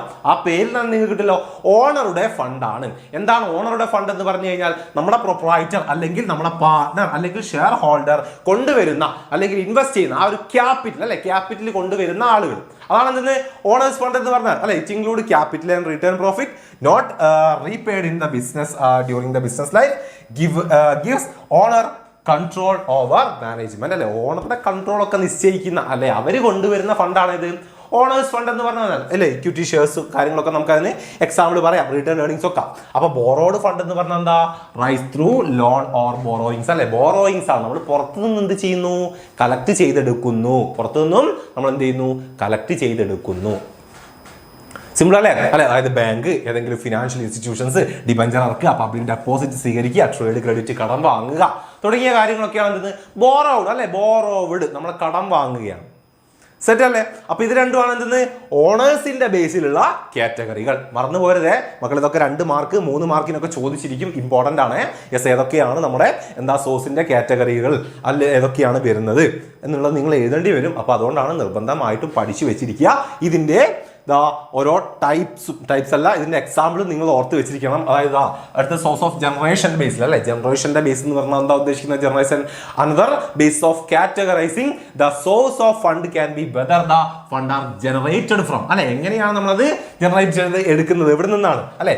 ഇന്റേണൽ ആണോ എക്സ്റ്റേണൽ ആണോ എന്നുള്ളതാണ് അല്ലെ. ഇന്റേണൽ സോഴ്സിൽ നിന്നാണോ അല്ലെങ്കിൽ എക്സ്റ്റേണൽ സോഴ്സിൽ നിന്നാണോ? എന്താ ഇന്റേണൽ എന്ന് പറഞ്ഞു കഴിഞ്ഞാൽ നമുക്കറിയാം, ഇന്റേണൽ ഉള്ളിൽ നിന്നുകൊണ്ട് തന്നെ അല്ലെ fund generated within the business. ബിസിനസിന്റെ അകത്തു നിന്ന് തന്നെ നമ്മൾ ഫണ്ടുകൾ കണ്ടെത്തുകയും അത് യൂസ് ചെയ്യുകയും ചെയ്യുന്നതിനെ എന്ത് പറയുക? ഇന്റേണൽ സോഴ്സുകൾ എന്നും. എക്സ്റ്റേണൽ സോഴ്സ് എന്ന് പറഞ്ഞാൽ അറിയാലോ അല്ലെ, ബിസിനസിന്റെ പുറത്തു നിന്ന് നമ്മൾ കണ്ടുപിടിക്കുക. നേരത്തെ പറഞ്ഞ പോലത്തെ ബോറോയിങ്സ് പോലത്തെ കാര്യങ്ങളാണ്. Okay, ready? അപ്പം ഈ ഓരോ കാറ്റഗറികളും ഈ ഓരോ കാറ്റഗറിയിൽ വരുന്ന ഈ എക്സാമ്പിളുകളും നിങ്ങൾ പഠിച്ചു വെച്ചിരിക്കണം. ഓരോന്നിനും മിനിമം ഒരു 3-4 നിങ്ങൾ പഠിച്ചു വെച്ചിരിക്കണം. ഇമ്പോർട്ടൻ്റ് ആണ്. കാരണം ക്വസ്റ്റ്യൻസ് ഉണ്ടാവും. അത് ഓൺ ദ ബേസിസ് ഓഫ് പീരീഡിൽ long term, medium term, short term നിങ്ങൾ ഡിവൈഡ് ചെയ്തിട്ടുണ്ടല്ലോ. അപ്പം എന്താണ് ലോങ് ടേം, എന്താണ് ഷോർട്ട് ടേം, എന്താണ് മീഡിയം ടേം എന്ന് ഓർത്ത് വെക്കുകയും അതിലുള്ള ഒരു 3-4 മക്കള് അതിന്റെ എക്സാമ്പിൾ ആയിട്ട് നിങ്ങൾ പഠിച്ചു വെച്ചിരിക്കണം. ഇതൊക്കെ ചോദിച്ചു കഴിഞ്ഞാൽ എക്സാമ്പിൾ വെച്ചിട്ട് വേണം നിങ്ങൾ എഴുതാൻ. ഓക്കെ. അതുപോലെ തന്നെ ഓണേഴ്സ് ക്യാപിറ്റൽ, ബോറോഡ് ക്യാപിറ്റൽ എന്നിങ്ങനെ ഓണർഷിപ്പിന്റെ ബേസിൽ കാറ്റഗറി ചെയ്തിട്ടുണ്ട്. അപ്പൊ അതിൽ എന്ത് ചെയ്യുക? ഒരു 2 ഇവിടെ ഒരു 3 മക്കൾ ഓർത്ത് വെച്ചിരിക്കുക. അതേപോലെ തന്നെ on the basis of source of generation എങ്ങനെയാണ്? ഇന്റേണലി ആണോ എക്സ്റ്റേണലി ആണോ നമ്മൾ ഫണ്ട് കറക്റ്റ് ചെയ്തത് എന്നതിന്റെ ബേസിലാണ്. അപ്പോൾ ഇന്റേണൽ സോഴ്സുകൾക്കും ഒരു 2 എക്സാമ്പിളും എക്സ്റ്റേണൽ സോഴ്സുകൾക്കും 2-3 മക്കൾ ഓർത്ത് വെച്ചിരിക്കണം. ഇമ്പോർട്ടൻ്റ് ആണ് മക്കളെ. 2 മാർക്ക് 3 മാർക്കിനോ ക്വസ്റ്റ്യൻ ഉണ്ടാവുക. അതായത് ഇപ്പോൾ ബോറോഡ് ഫണ്ടിലെ കുറച്ച് എക്സാമ്പിളും ഇതിൽ ഏതെങ്കിലും ഒന്നും തന്നിട്ട് ഇതിൽ ഓട് 1 എഴുതാനൊക്കെ പറയും. 1 വേർഡ് ടൈപ്പ് ക്വസ്റ്റ്യൻസ് വരും. അല്ലെങ്കിൽ ജസ്റ്റ് എന്താണ് ഏതെങ്കിലും ഒരു ബോറോഡ് ഫണ്ടിന് 2 മാർക്കിന് ഏതോ ഒരു 4 എക്സാമ്പിൾ എഴുതൂ എന്നൊക്കെ ചോദിക്കും. ഓക്കെ, അപ്പൊ സിമ്പിൾ ആയിട്ട് ക്വസ്റ്റ്യൻസ് വരും ഇതിൽ നിന്നൊക്കെ. അപ്പം അതൊക്കെ കൃത്യമായിട്ട് നിങ്ങൾക്ക് എഴുതാൻ പറ്റണം. ആ മാർക്കൊന്നും മിസ്സാക്കാൻ പാടില്ല. സോ അതുകൊണ്ടാണ് ഓരോ കാറ്റഗറികളും എന്താണ് ആ കാറ്റഗറിയിൽ ഉദ്ദേശിക്കുന്നത്, എന്തൊക്കെയാണ് ആ കാറ്റഗറിയിൽ വരുന്ന സബ് ഹെഡുകൾ, അതിന് വരുന്ന എക്സാമ്പിളുകൾ നിങ്ങൾ നിർബന്ധമായും നോക്കി വെച്ചിരിക്കണം. ഈ ടേബിൾ പഠിക്കാതെ ആരും പോകേണ്ട. ഇനിയിപ്പോൾ ഇതിൽ നിന്നും എസ്എ ക്വസ്റ്റ്യൻസ് ഒക്കെയാണ് വരുന്നത് എങ്കിൽ, അതായത് ഒരു 4-5 എണ്ണം തന്നിട്ട് അതിപ്പോൾ ഇപ്പം എന്താണ് loan from financial institution, equity shares അല്ലെ ഫാക്ടറിങ്, അങ്ങനത്തെ 4 എണ്ണം തന്നിട്ട് ഇതിനെക്കുറിച്ച് എക്സ്പ്ലെയിൻ ചെയ്യൂ. 4 മാർക്ക് 5 മാർക്ക് അല്ലെങ്കിൽ എസ് 8 മാർക്കിനൊക്കെ ചോദിച്ചു കഴിഞ്ഞാൽ നിങ്ങൾക്ക് എഴുതാൻ പറ്റണം. അത് ഓരോന്നും അതൊക്കെ എസ് ഒക്കെ ചെയ്യുന്ന സമയത്ത് നിങ്ങൾ ആദ്യം തന്നെ എന്താണ് സോഴ്സ് ഓഫ് ഫിനാൻസ് എന്ന് എഴുതുക. എന്നിട്ട് ഈ 3 കാറ്റഗറികളെ ഒന്ന് മെൻഷൻ ചെയ്യുക. അതിൽ പറ്റുന്നതാ ഈ ഒരു ഹെഡിനെയൊക്കെ ജസ്റ്റ് ഒന്ന് മെൻഷൻ ചെയ്യുക. ഓക്കെ, ജസ്റ്റ് പോയിന്റ് ആയിട്ട് ഒന്ന് മെൻഷൻ ചെയ്യുക. എന്നിട്ട് ഓരോ എക്സാമ്പിളുകളൊക്കെ എഴുതിയതിനു ശേഷം മാത്രം തന്നിട്ടുള്ളതിനെ എക്സ്പ്ലെയിൻ ഒക്കെ ചെയ്യാൻ ശ്രമിക്കുക. അങ്ങനെയൊക്കെ ചെയ്ത് കഴിഞ്ഞാൽ മക്കളെ നന്നായിട്ട് മാർക്ക് സ്കോർ ചെയ്യാൻ പറ്റും. നല്ല രീതിക്ക് നിങ്ങൾക്ക് മാർക്ക് കിട്ടുകയും ചെയ്യും. പെട്ടെന്ന് നിങ്ങൾക്ക് എന്താ നന്നായിട്ട്. അപ്പോൾ എന്താ ഇതിനൊക്കെ കുറേ എക്സ്പ്ലനേഷൻ ഒന്നും എഴുതണ്ട അല്ലെ. ഇതൊക്കെ എഴുതി വരുമ്പോൾ തന്നെ പേജൊക്കെ നിറയും. അപ്പോൾ തന്നെ നല്ല മാർക്ക് നിങ്ങൾക്ക് വീഴും. പേജൊക്കെ നിറയ്ക്കാനും പറ്റും. അപ്പോൾ അങ്ങനെയൊക്കെയാണ് എസ് എഴുതുക. എന്ത് ചോദിച്ചു ആ കാര്യം മാത്രമല്ല, അതുമായിട്ട് കണക്ട് ചെയ്തിട്ടുള്ള മുന്നിലും പിന്നിലും ഉള്ള കാര്യങ്ങളൊക്കെ ഇൻക്ലൂഡ് ചെയ്തിട്ടൊക്കെയാണ് നിങ്ങൾ എസ് എഴുതേണ്ടത്. എന്നാലും നിങ്ങൾക്ക് ആ പേജുകളൊക്കെ നിറയ്ക്കാൻ പറ്റുള്ളൂ, മാർക്കൊക്കെ നന്നായിട്ട് സ്കോർ ചെയ്യാൻ പറ്റുള്ളൂ. അതൊക്കെ ഒന്ന് ഓർത്ത് വയ്ക്കുക. ഓക്കെ, അപ്പോൾ ഈ ടേബിൾ ഇമ്പോർട്ടൻ്റ് ഉണ്ട്. സെറ്റ് അല്ലേ? അപ്പം നമുക്ക് ഇനി പഠിക്കാനുള്ളത് ആദ്യം എന്താണ് സോഴ്സ് പഠിച്ചു, അതിൻ്റെ മെയിൻ ആയിട്ടുള്ള കാറ്റഗറീസ് കാര്യങ്ങൾ നിങ്ങളൊന്ന് പഠിച്ചു വെക്കുക. അതിനുശേഷം ഇതിന് ഓരോന്നിനെയും കുറിച്ചുമാണ് നമുക്ക് പഠിക്കാനുള്ളത്. നമുക്ക് ഓരോന്നും തന്നിട്ടുണ്ട്. ഈ ഓരോന്നിനെയും കുറിച്ചും വ്യക്തമായി കൃത്യമായി പഠിച്ചു വെച്ചോളാം. ഒന്നാമത്തിലേക്ക് പോവാം. ഏതാണ്? റീറ്റെയിൻഡ് ഏർണിങ്സ് ആണ്. അറിയാലോ റീറ്റെയിൻഡ് ഏർണിങ്സ് എന്ന് പറഞ്ഞാൽ എന്താണ് അല്ലെ? ഓർത്ത് വെച്ചോളാം. A part of the companies profit is kept in the business instead of giving it all dividend to shares അല്ലെ. This is called retained earnings flowing back of profit. അത്രേ ഉള്ളൂ. റിട്ടേൺ ഏർണിങ്സ് എന്ന് പറഞ്ഞാൽ ഫ്ലോയിങ് ബാക്ക് ഓഫ് പ്രോഫിറ്റ് ആണ് അല്ലെ. പ്രോഫിറ്റിൽ നിന്നും തിരിച്ചെടുത്ത് വെച്ചിട്ടുള്ളതാണ് ഇത് നമ്മുടെ റിട്ടേൺ ഏർണിങ്സ് എന്ന് പറഞ്ഞാൽ. It's an internal source of finance used for future needs. The amount return depend on profit earned, dividend policy and the age of businesses. Okay, അതായത് നമുക്ക് ബിസിനസ്സിൽ ഉണ്ടാവുന്ന പ്രോഫിറ്റുകളിൽ നിന്നും നമ്മൾ മാറ്റിവെക്കുന്ന പോർഷനാണ് ഇത് റിട്ടേൺ ഏർണിങ്സ് എന്ന് പറയുന്നത്. ഫ്ലോയിങ് ബാക്ക് ഓഫ് എന്താ പ്രോഫിറ്റ് ആണ്. ഓക്കെ, ഒരു ഇന്റേണൽ സോഴ്സ് ആണ്. നമ്മുടെ ബിസിനസിന്റെ ഡിവിഡൻഡ് പോളിസികളും അതുപോലെ തന്നെ നമുക്ക് കിട്ടുന്ന പ്രോഫിറ്റിനൊക്കെ ബേസ് ചെയ്തുകൊണ്ടാണ് റീറ്റെയിൻ ഏർണിങ്സ് നമ്മൾ തീരുമാനിക്കുന്നത്. അപ്പൊ നമുക്ക് ആദ്യം ഓർത്ത് വെക്കേണ്ടത് ഇതിന്റെ മെറിറ്റ്സും ഡിമെറിറ്റ്സും ആണ്. എന്തൊക്കെ മെറിറ്റ്സ് ഉണ്ട് ഇതിന് അല്ലെ? ഇതൊരു പെർമനന്റ് സോഴ്സ് ഓഫ് ഫിനാൻസ് ആണ്, ഓർത്ത് വെച്ചോളാം. ഓക്കെ, പിന്നെയോ നോ എക്സ്ട്രാ കോഴ്സസ് അല്ലെ, ഇൻട്രസ്റ്റ് ഡിവിഡൻഡ് പോലുള്ള എക്സ്ട്രാ ചെലവുകളൊന്നും ഇതിന് നമുക്ക് വരുന്നില്ല. പിന്നെയോ give more freedom and flexibility to management. മക്കൾ ഈ പോയിന്റുകളൊക്കെ ഒന്ന് നോട്ട് ചെയ്ത് വെക്കുക കേട്ടോ, ജസ്റ്റ് ഒന്ന് നോട്ട് ചെയ്ത് വെച്ചാൽ മതി. Give more freedom and flexibility to management. പിന്നെയോ help the business face unexpected losses അല്ലെ, അൺഎക്സ്പെക്ടഡ് ആയിട്ടുള്ള ലോസുകളെയൊക്കെ ഫേസ് ചെയ്യാൻ നമുക്ക് എന്ത് സഹായിക്കുന്നു? യെസ്, നമ്മുടെ റിട്ടേൺ ഏർണിങ്സ് ഹെൽപ്പ് ചെയ്യുന്നുണ്ട്. May increase the market value അല്ലെ, കമ്പനിയുടെ മാർക്കറ്റ് വാല്യൂ ഇൻക്രീസ് ചെയ്യാനും ഇത് ഹെൽപ്പ് ചെയ്യുന്നുണ്ട്. ഓക്കെ, അപ്പം റിട്ടേൺ ഏർണിങ്സിന്റെ മെറിറ്റ്സ് ഈ 5 എണ്ണവും മക്കൾ നിർബന്ധമായിട്ട് പഠിച്ചു വെച്ചിരിക്കണം. ഇമ്പോർട്ടൻ്റ് ആണ്. ഓക്കെ അല്ലേ? അങ്ങനെയെങ്കിൽ ലിമിറ്റേഷൻസ് ഓഫ് ദ റിട്ടേൺ ഏർണിങ്സും പഠിച്ചു വെക്കുക. നമ്മുടെ സെക്കൻഡ് ചാപ്റ്റർ പോലെ തന്നെയാണ്, മെറിറ്റ്സും ഡിമെറിറ്റ്സും ആണ് ഇതിൽ നമുക്ക് പഠിക്കാനുള്ളത്. അത് പഠിച്ച് തന്നെ വെച്ചിരിക്കണം. ഇല്ലെങ്കിൽ മാർക്ക് പോവുകയെ നല്ലോണം ഓർത്ത് വെക്കുക. ഇത് എഴുതാനുണ്ടാവും ഷുവറായിട്ടും. ഓക്കെ, ഇതും കൂടി എഴുതിയാലേ കംപ്ലീറ്റ് ആക്കാൻ പറ്റും. റിട്ടേൺ ഏർണിങ്സ് ഒക്കെ ഒരു 4 മാർക്കിനൊക്കെ ചോദിച്ചു കഴിഞ്ഞാൽ ജസ്റ്റ് റിട്ടേൺ ഏർണിങ്സ് എന്താണെന്ന് എഴുതിയാൽ നിങ്ങൾക്ക് മാർക്ക് കിട്ടൂല. അതിന്റെ മെറിറ്റ്സും ഡിമെറിറ്റ്സും ഇൻക്ലൂഡ് ചെയ്ത് എഴുതിയാൽ മാത്രമേ നിങ്ങൾക്ക് മാർക്ക് കിട്ടുള്ളൂ. സോ അത് പഠിച്ച് തന്നെ വെച്ചിരിക്കണം, അല്ലാതെ ഒന്നും വേണ്ട, അല്ലാണ്ട് ഒന്നും ചെയ്യാനില്ല. ഓക്കെ, അപ്പൊ എന്താ എന്തൊക്കെയാ limitations? Too much retention may upset share holders അല്ലെ. നമുക്കറിയാം ഷെയർ ഹോൾഡേഴ്സിന് കൊടുക്കേണ്ട ഡിവിഡൻഡ് ആണ്. ആ ഡിവിഡൻഡിൽ നിന്നാണ് നമ്മൾ എന്താക്കുന്നത്?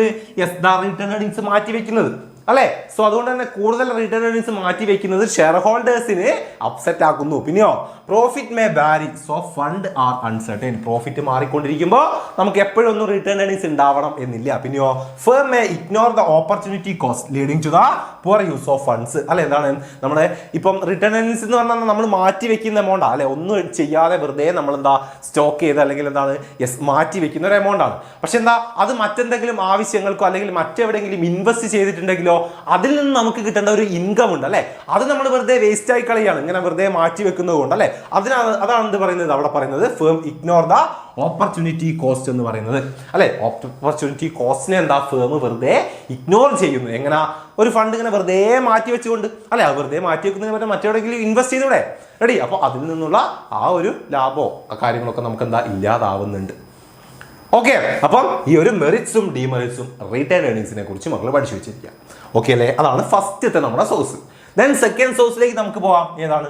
ട്രേഡ് ക്രെഡിറ്റ് ആണ് അല്ലെ. എന്താ ട്രേഡ് ക്രെഡിറ്റ് എന്ന് പറഞ്ഞു കഴിഞ്ഞാൽ? ക്രെഡിറ്റ്, കടത്തിന് നമ്മൾ സാധനം വാങ്ങുകയോ കൊടുക്കുകയോ ഒക്കെ ചെയ്യുക, അതാണ്. അത്രേ ഉള്ളൂ, സിമ്പിൾ അല്ലേ.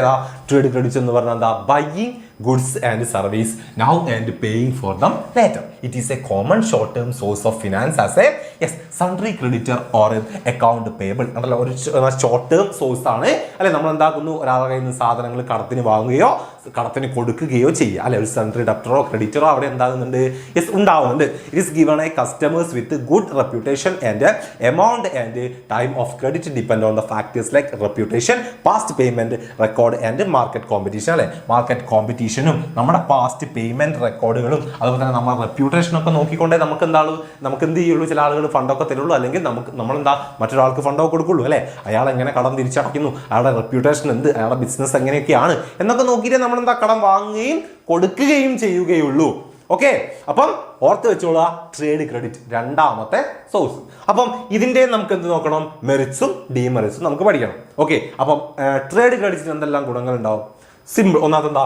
ഈസി ആൻഡ് റെഗുലർ സോഴ്സ് ആണ് അല്ലെ. ഈസി ആയിട്ട് നമുക്ക് കളക്ട് ചെയ്യാൻ പറ്റും, അതുപോലെ തന്നെ എന്താ? റെഗുലർ ആയിട്ടും. ഒന്നാമത്. അടുത്തെന്താ? Available quickly if the buyers credit is good അല്ലെ. എന്താണ്? എന്താണ്? ക്വിക്കായിട്ട് അല്ലെ, പെട്ടെന്ന് നമുക്ക് കിട്ടും അല്ലെ. ബയേഴ്സ് ക്രെഡിറ്റ് ഈസ് ഗുഡ് അല്ലെ. എന്താണ്? നല്ലതാണെങ്കിൽ അല്ലെങ്കിൽ എന്താണ്? നല്ല കടത്തിനൊക്കെ കടമൊക്കെ തിരിച്ചു കൊടുക്കുന്ന പേയ്മെന്റ് ചെയ്യുന്നതൊക്കെ ആണെങ്കിൽ നമുക്ക് എന്താണ്? അവൈലബിൾ ആണ്, ഏറ്റവും നല്ലതായിട്ട് അവൈലബിൾ ആവും. It help to increase sales അല്ലെ. സെയിൽസിന് ഹെൽപ്പ് ചെയ്യാൻ സഹായിക്കുന്നു അല്ലെ. കടത്തിന് ഒരുപാട് പേര് സാധനങ്ങൾ വാങ്ങും അല്ലെ, ക്യാഷ് തന്നാലേ തരുള്ളൂ എന്ന് പറഞ്ഞ് ഇരുന്നാൽ ആരും വാങ്ങൂല അല്ലെ. Okay, it allow a business to keep more stock for future demand അല്ലെ. എന്താണ് business to keep more stock അല്ലെ, ഭാവിയിലേക്ക് എന്താ കൂടുതൽ സ്റ്റോക്ക് കീപ്പ് ചെയ്യാൻ നമ്മളെ ഹെൽപ്പ് ചെയ്യും. ഏത് കടത്തിന് കൊടുക്കുകയാണെങ്കിൽ എന്താ ഒരുപാട് സെയിൽ നടക്കും അല്ലെ. അപ്പോൾ ഭാവിയിൽ നമുക്ക് എന്താ കൂടുതൽ സ്റ്റോക്ക് വേണ്ടി വരും. It does not require any security അല്ലെ, അവിടെ എന്താ സെക്യൂരിറ്റികളൊന്നും നമ്മൾ കൊടുക്കേണ്ടതില്ല. ഓക്കെ, ട്രേഡ് ക്രെഡിറ്റിന്റെ ഈ മെറിറ്റ്സ് നിങ്ങൾ നിർബന്ധമായിട്ടും പഠിച്ചു വെച്ചിരിക്കുക. അതേപോലെ ഇതിന്റെ ഡീമെറിറ്റ്സ് നോക്കിക്കോ, എന്തൊക്കെയാണ് limitations. Easy credit may lead to firm to buy too much and increase risk അല്ലെ. പെട്ടെന്ന് കിട്ടുന്നതുകൊണ്ട് എന്താ കടം വാങ്ങി നമ്മൾ നല്ല റിസ്കിലേക്ക് എത്തും. ഒന്നാമത്തെ കാര്യം. അടുത്തെന്താ, only a small amount of fund can be raised through it അല്ലെ. അറിയാലോ, കടം വാങ്ങുക എന്ന് പറഞ്ഞു കഴിഞ്ഞാൽ അത്ര വലിയ എമൗണ്ട് ഒന്നും നമുക്ക് വാങ്ങാൻ പറ്റില്ല, ഒരു ചെറിയ എമൗണ്ട് മാത്രമേ വാങ്ങാൻ പറ്റൂ. പിന്നെയോ it is usually more expensive than other source അല്ലെ. മറ്റ് സോഴ്സുകളെ സംബന്ധിച്ച് എന്താണ് കുറച്ച് എക്സ്പെൻസീവ് ആവും. ചിലപ്പോൾ നമ്മൾ ഇൻട്രസ്റ്റോ കാര്യങ്ങളോ ഒക്കെ കൊടുക്കേണ്ടി വന്നാൽ കുറച്ച് അതെന്താണ് എക്സ്പെൻസീവ് ആണ്. ഓക്കെ, നമ്മുടെ സെക്കൻഡ് ഐറ്റം.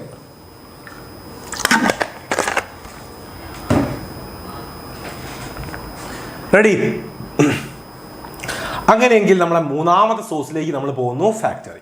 മൂന്നാമത്തെ സോഴ്സ് അതാണ് ഫാക്ടറി. അപ്പം return earnings, second trade credit പറഞ്ഞു, ഫാക്ടറിംഗ് ആണ് അടുത്തത്. ഫാക്ടറിംഗ് എന്താണ്? ഫാക്ടറിംഗ് നോക്കി വെച്ചോ. Factoring is A financial service where a factor buy a firm's accounts receivable at a discount and yes collect payment from customers ആണ്. എന്താ നമ്മൾ ചെയ്യുന്നത്? നമുക്ക് കിട്ടാനുള്ള ഫണ്ടുകളും കാര്യങ്ങളൊക്കെ കളക്ട് ചെയ്യാൻ നമ്മൾ എന്ത് ചെയ്യുന്നു? ഒരു ഔട്ട്സോഴ്സ് അല്ലെങ്കിൽ എന്താണ് ഒരു എക്സ്റ്റേണൽ ഇൻസ്റ്റിറ്റ്യൂഷനെ നമ്മൾ ഏൽപ്പിക്കുകയാണ് അല്ലെ. അവരെ നമ്മൾ എന്ത് പറയുക? ഫാക്ടേഴ്സ് എന്ന് പറയുക, ഫാക്ടർ എന്ന് പറയുക. ഓക്കെ, അവരെന്താ നമുക്ക് കിട്ടാനുള്ള ഫണ്ടുകൾ കളക്ട് ചെയ്ത് തരിക മാത്രമല്ല, നമുക്ക് എന്താണ് ഡിസ്കൗണ്ടിന് എന്താ ഫണ്ട് തരികയും ചെയ്യും. അതായത് ആരെങ്കിലും നമുക്ക് തരാനുള്ള ഫണ്ട് തരാനുണ്ടെങ്കിൽ അതിന്റെ ഡീറ്റെയിൽസ് കാര്യങ്ങൾ നമ്മുടെ കയ്യിൽ ഉണ്ടാവുമല്ലോ അല്ലെ, ഡോക്യുമെന്റ്സ് ഒക്കെ ഉണ്ടാവുമല്ലോ. ആ ഡോക്യുമെന്റ്സ് ഇവർക്ക് കൊടുത്തു കഴിഞ്ഞാൽ അവരെന്ത് ചെയ്യുന്നു? ഒരു ഡിസ്കൗണ്ടിന് നമുക്ക് കിട്ടാനുള്ള ഫണ്ട് ഇവർ തരികയും എന്താ പിന്നെ അവരും നമുക്ക് ഫണ്ട് തരാനുള്ള അവരും തമ്മിലാവുന്ന ഡീലിങ്സ്. അപ്പൊ അതുപോലുള്ള ഡിസ്കൗണ്ടിങ് പരിപാടികളൊക്കെ ആര് ചെയ്യുന്നുണ്ട്? ഫാക്ടേഴ്സ് ചെയ്യുന്നുണ്ട്. അപ്പോൾ ഡിസ്കൗണ്ടിങ് ഓഫ് ബിൽ ആൻഡ് ഡെപ്റ്റ് collect. If factoring a business sell its receivable to a factor at a discount, the factor give cash in advance, collect payment from customers and maybe protect the firm from bad debt അല്ലെ. നമുക്ക് കിട്ടാനുള്ള ആ ഒരു ഫണ്ടിന്റെ ഡീറ്റെയിൽസും കാര്യങ്ങളോ അല്ലെ documents ഒക്കെ ഇവർക്ക് കൊടുത്തു കഴിഞ്ഞാൽ ഈ ഫണ്ട് എന്താ ആ കിട്ടാനുള്ള ഫണ്ട് ഇവർ തരും അല്ലെ. ഒരു ഡിസ്കൗണ്ടിനാണ് അവർ തരിക. ദെൻ എന്താണ് അവരെന്ത് ചെയ്യുന്നു? കസ്റ്റമറുടെ കയ്യിൽ നിന്നും ആ ഫണ്ട് കളക്ട് ചെയ്തോളും. അതാണ് ഇത് ഫാക്ടറി അല്ലെങ്കിൽ ഡിസ്കൗണ്ടിങ് ഓഫ് ബിൽ എന്ന് പറയുന്നത്. Okay, there are 2 type of factory. അപ്പോൾ 2 ടൈപ്പ് ഫാക്ടറിങ് ഉണ്ട്. എന്താണ് റീകോസ് ഫാക്ടറിംഗും ഉണ്ട്, അതുപോലെ തന്നെ നോൺ റീകോസ് ഫാക്ടറിംഗ് ഉണ്ട്. എന്താ റീകോസ് എന്ന് പറഞ്ഞാൽ client bear the risk of bad ഡെപ്റ്റ് അല്ലെ. നമ്മൾ തന്നെ എന്താണ് റിസ്ക്, ബാഡ് ഡെപ്റ്റിന്റെ റിസ്ക് നമ്മൾ തന്നെ ഏറ്റെടുക്കേണ്ടതുണ്ട്. അവരതിലൊന്നുമില്ല, അവർ കളക്ട് ചെയ്യാൻ പോവുകയുള്ളൂ, കിട്ടിയിട്ടില്ല.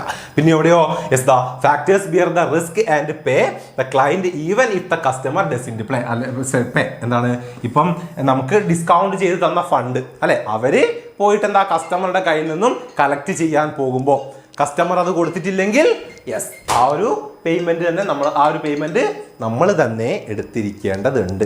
എന്താണ് കസ്റ്റമർ തന്നെ ആർക്ക് കൊടുക്കണം? ഫാക്ടറിന് കൊടുക്കണം. അപ്പം 2 ടൈപ്പ് എന്തുണ്ട്? ഫാക്ടറിംഗും ഉണ്ട്. ജസ്റ്റ് ഒന്ന് ഓർത്ത് വയ്ക്കുക. ഓക്കെ, അപ്പൊ ഫാക്ടറിംഗ് ഓർത്ത് വെക്കുക. ഇതിന്റെ മെറിറ്റ്സും ഡീമെറിറ്റ്സും നമുക്ക് ഇമ്പോർട്ടന്റ് ആണ്. ഓക്കെ, ജസ്റ്റ് ഈ ഒരു പോയിന്റ് നോക്കിയേ. Factoring started in India in the early 1990s അത് സ്റ്റാർട്ട് ചെയ്തിട്ടുള്ളത്. അത് ജസ്റ്റ് ഒന്ന് ഓർത്ത് വയ്ക്കുക. മെയിൻ ഓർഗനൈസേഷൻ SBI ഫാക്ടർ ഉണ്ട്, കാനറ ബാങ്ക് ഫാക്ടറും ഒക്കെ ഉണ്ട്, നമ്മുടെ നാട്ടിൽ വർക്ക് ചെയ്യുന്നുണ്ട്. Okay, ready? അപ്പം ഇതിന്റെ മെറിറ്റ്സ് നമുക്കൊന്ന് നോക്കണം. എന്തൊക്കെയാണ് ഇതിന്റെ മെറിറ്റ്സ്? ഒന്നാമത് എന്താ? ചീപ്പറാണ് അല്ലെ, എന്താണ് ലെസ് കോസ്റ്റ്ലി ആണ്. പിന്നെയോ ക്വിക്ക് ക്യാഷ് അല്ലെ, നമുക്ക് പെട്ടെന്ന് ക്യാഷ് കളക്ട് ചെയ്യാൻ പറ്റും അല്ലെ. Help the business get cash faster. കാരണം ഇവർക്ക് കൊടുത്താൽ മതി, നമുക്ക് കിട്ടാനുള്ള ഡീറ്റെയിൽസും കാര്യങ്ങളും അല്ലെങ്കിൽ ഇവർ കളക്ട് ചെയ്ത് തരും, അല്ലെങ്കിലോ അവര് ബില്ല് ഡിസ്കൗണ്ട് ചെയ്ത് നമുക്ക് തരും. പിന്നെയോ ഫ്ലെക്സിബിൾ ആണ് അല്ലെ, ensure the regular cash inflow and give security. Regular cash inflow, അവർ ക്യാഷ് കളക്ട് ചെയ്ത് തരുന്നുണ്ട്, അതിൻ്റെ പോലെ എന്തുണ്ട്? സെക്യൂരിറ്റി നമുക്ക് തരുന്നുണ്ട്. നോ ബാഡ് ഡെപ്റ്റ്സ് അല്ലെ. പിന്നെന്താ? No asset charge. ഇവരെന്താ ഒന്നും ചാർജ് ചെയ്യുന്നില്ല, അസറ്റ് ഒന്നും നമ്മൾ സെക്യൂരിറ്റി ആയിട്ട് ഇവർക്ക് കൊടുക്കേണ്ടതില്ല. പിന്നെയോ ടൈം സേവിങ് അല്ലെ, നമ്മളെ ടൈം എന്താ ഇവർ സേവ് ചെയ്യുന്നുണ്ട്. കാരണം നമുക്ക് കിട്ടാനുള്ള ഫണ്ട് കളക്ട് ചെയ്യാൻ നമ്മൾ പോകണ്ട, അത് ഇവർ കളക്ട് ചെയ്ത് തരും. സോ നമ്മുടെ ടൈമും ഇവർ സേവ് ചെയ്യുന്നുണ്ട്. ഓക്കെ അല്ലേ? അപ്പോൾ ഈ പോയിന്റ്സ് മാത്രം ഇതൊന്ന് പഠിച്ചു വെച്ചാൽ മതി. ഫാക്ടറിങ്ങിന്റെ മെറിറ്റ്സ്. അങ്ങനെയെങ്കിൽ ലിമിറ്റേഷൻസ് എന്താണ്? യെസ്, കോസ്റ്റ്ലി ആണ്. എന്തുകൊണ്ടാണ് ചില സമയത്ത് കോസ്റ്റ്ലി ആണെന്നാ? Become expensive when there are many small invoices അല്ലെ. നമുക്ക് ചെറിയ എമൗണ്ട് ഒക്കെയാണ് കളക്ട് ചെയ്യാനുള്ളത്, അത് നമ്മൾ ഇവരെ ഏൽപ്പിക്കുകയാണെങ്കിലോ അല്ലെ, അവർക്ക് അവരുടേതായുള്ള ഫീസുകളും കാര്യങ്ങളും കൊടുക്കേണ്ടി വരും. യെസ്, എന്താണ് കുറച്ച് ചിലവാണ് അല്ലെ. അപ്പോൾ എന്താണ് വലിയ വലിയ എമൗണ്ടുകൾക്കൊക്കെയാണ് നമുക്ക് ഏറ്റവും ബെറ്റർ കേട്ടോ ഇത് ഫാക്ടറിംഗ് ഒക്കെ യൂസ് ചെയ്യാന്നുള്ളത്. പിന്നെ എന്താ ഹൈ ഇൻട്രസ്റ്റ് അല്ലെ. ചില സമയത്ത് factors charge high interest than normal loan അല്ലെ. നോർമൽ ലോണിനേക്കാൾ നല്ല ഇൻട്രസ്റ്റ് ഇവർ ചാർജ് ചെയ്യുന്നുണ്ടാവും. പിന്നെയോ കസ്റ്റമർ ഡിസ്കംഫർട്ട് അല്ലെ. അതായത് നമുക്ക് നമ്മുടെ ബിസിനസ്സുമായിട്ട് ഡീൽ ചെയ്യുന്ന കസ്റ്റമർ പെട്ടെന്ന് ഒരു ദിവസം മുതൽ ഒരു എക്സ്റ്റേണൽ ഇൻസ്റ്റിറ്റ്യൂട്ടുമായിട്ട് അല്ലെ ഇൻസ്റ്റിറ്റ്യൂഷൻസുമായിട്ട് അല്ലെങ്കിൽ എന്താണ് മറ്റേതെങ്കിലും ഒരു ഫിനാൻഷ്യൽ അല്ലെങ്കിൽ ഒരു ഫാക്ടറൊക്കെ ആയിട്ട് അല്ലെ എക്സ്റ്റേണലി ഉള്ള ഒരാളുമായിട്ട് പെട്ടെന്ന് ഒരു ഇടപാട് നടത്തുക എന്ന് പറയുന്ന സമയത്ത് എന്താണ് അവർക്കത് ഡിസ്കംഫർട്ട് ആവാനുള്ള സാധ്യതകളുണ്ട്. ഓക്കെ ഓക്കെ സെറ്റ് അല്ലേ, റെഡി. അപ്പം ഈ മൂന്നെണ്ണമുള്ള ഫാക്ടറിന്റെ ലിമിറ്റേഷൻസ് അത് ജസ്റ്റ് ഒന്ന് പഠിച്ചു വയ്ക്കാം. റെഡി അല്ലേ. അപ്പം 3 എന്താണ് സോഴ്സുകൾ നമ്മൾ പറഞ്ഞു. ഏതൊക്കെയാ? റിട്ടേൺ ഏർണിങ്സ് മറക്കരുത്, ഷെയർഡ് ക്രെഡിറ്റ് മറക്കരുത്, ഫാക്ടറിങ് മറക്കരുത്. മക്കളെ ഇതൊക്കെ ഇമ്പോർട്ടൻ്റ് ആണ്, ചോദിക്കുക ഉറപ്പാണേ പഠിച്ചു വെച്ചോളാം. റെഡി. അടുത്തതാ ലീസ് ഫിനാൻസിങ് ആണ്. സിമ്പിൾ അല്ലേ ലീസ് ഫിനാൻസിങ്? എന്താണ് അറിയാലോ ലീസ് ഫിനാൻസിങ്? ലീസിന് എടുക്കുക എന്ന് കേട്ടിട്ടില്ലേ? എന്താ ലീസിന് എടുക്കുക എന്ന് പറഞ്ഞാൽ? Lease financing is an agreement where the owner, അതായത് ഒരു അസറ്റിന്റെ ഓണറും അതായത് ലെസ്സർ എന്ന് നമ്മൾ പറയും, give another person or business lessee the right to use the asset for a fixed period അല്ലെ. ഒരു ഫിക്സ്ഡ് പീരീഡിലേക്ക് ഒരു അസറ്റിന്റെ ഓണർ മറ്റൊരു വ്യക്തിക്കോ അല്ലെങ്കിൽ മറ്റൊരു കമ്പനിക്കോ തന്റെ അസറ്റ് യൂസ് ചെയ്യാൻ ഇത്ര പീരീഡിലേക്ക് യൂസ് ചെയ്യാൻ അനുവദിച്ചുകൊണ്ട് അവർ സെറ്റ് ചെയ്യുന്ന ഒരു എഗ്രിമെന്റിനെ നമ്മൾ എന്ത് പറയുക? ലീസ് ഫിനാൻസിങ് എന്ന് പറയുക അല്ലെങ്കിൽ ലീസ് എഗ്രിമെന്റ് എന്ന് പറയുക.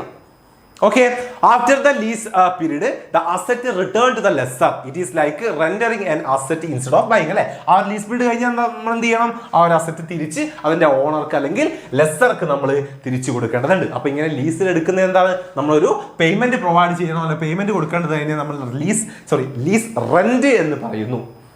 ഓക്കെ, അപ്പൊ ദാ leasing help fern modernise and expand without buying costly asset അല്ലെ. പുതിയ അസറ്റുകൾ ഒന്നാണ് പൈസ കൊടുത്ത് വാങ്ങാതെ തന്നെ നമുക്ക് എന്ത് ചെയ്യാം? നമ്മുടെ ബിസിനസിനെ ഒക്കെ എക്സ്പാൻഡ് ചെയ്യാം, പുതിയ അസറ്റുകളൊക്കെ യൂസ് ചെയ്യാൻ പറ്റും അല്ലെ. അപ്പൊ എന്താണ് കുറെ ക്യാപിറ്റൽ ഒന്നും നമ്മുടെ കയ്യിൽ വേണം എന്നില്ല. ഓക്കെ, അപ്പം ലീസ് ഫിനാൻസിങ് എന്താന്ന് ഓർത്ത് വെക്കുക. ലീസ് ഫിനാൻസിങ്ങിന്റെ മെറിറ്റ്സും നമുക്ക് പഠിക്കേണ്ടതുണ്ട്. സിമ്പിൾ ആണ്, പോയിന്റ് പഠിച്ചു വെച്ചാൽ മതി. ഒന്നാമതെന്താ? ലോ ഇൻവെസ്റ്റ്മെന്റ് അല്ലെ. കുറച്ച് ഇൻവെസ്റ്റ്മെന്റ് മതി. കാരണം എന്താ? ഇവിടെ നമ്മൾ എന്താക്കുന്നില്ല? അസറ്റ് പൈസ കൊടുത്ത് വാങ്ങുന്നില്ല, ലീസിന് എടുക്കുകയാണ് അല്ലെ. അപ്പൊ എന്താ പൊതുവെ നമ്മൾ എന്താ ഒരു അസറ്റ് പൈസ കൊടുത്ത് വാങ്ങുക എന്നതിനേക്കാൾ എന്താണ് പൈസ കുറവാണ് ലീസിന് എടുക്കുക എന്ന് പറയുന്നത്. സോ ലോ ഇൻവെസ്റ്റ്മെന്റ് മതി. പിന്നെയോ ഈസി പ്രോസസ് ആണ് അല്ലെ, വലിയ പ്രോസസ്സുകളും കാര്യങ്ങളും ഒന്നും ഇതിന് വരുന്നില്ല. പിന്നെയോ ടാക്സ് ബെനിഫിറ്റ് ഉണ്ടാവും. യെസ്, നമ്മളിങ്ങനെ കൊടുക്കുന്ന ലീസ് റെന്റ് എന്ന് പറയുന്നത് എന്താണ്? യെസ്, നമ്മുടെ ടാക്സിൽ നിന്നും ഡിഡക്റ്റബിൾ ആണ് അല്ലെ. ടാക്സിൽ നമ്മളത് ചേർക്കേണ്ടതില്ല. അപ്പോൾ ടാക്സ് ബെനിഫിറ്റ് നമുക്ക് അതിന് കിട്ടുന്നുണ്ട്. പിന്നെ എന്താ? നോ ലോസ് ഓൺ ഓണർഷിപ്പ് അല്ലെ. നമ്മളെന്താണ് ഓണർഷിപ്പും കാര്യങ്ങളൊന്നും പോയി പോകുന്നില്ല. പിന്നെന്താ?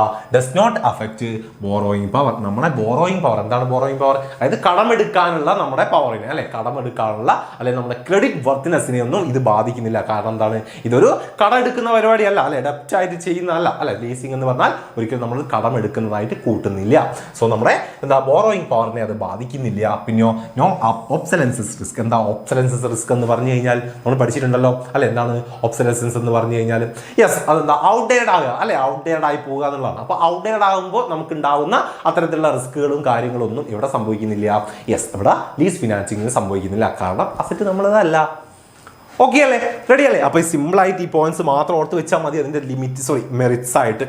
Okay set. അപ്പൊ ഇതേപോലെ നമുക്ക് എന്താ ലിമിറ്റേഷൻസും കൂടെ നോക്കാം. എന്തൊക്കെയാ ലിമിറ്റേഷൻസ് ഉള്ളത്? റെസ്ട്രിക്ഷൻസ് ഓൺ യൂസ് അല്ലെ. ആ ഒരു അസറ്റ് നമ്മൾ എങ്ങനെ വേണേൽ നമുക്ക് യൂസ് ചെയ്യാനൊന്നും പറ്റില്ല അല്ലെ. അതിന് കുറച്ച് റെസ്ട്രിക്ഷൻസ് ഉണ്ടാവും. കാരണം എന്തുകൊണ്ടാ?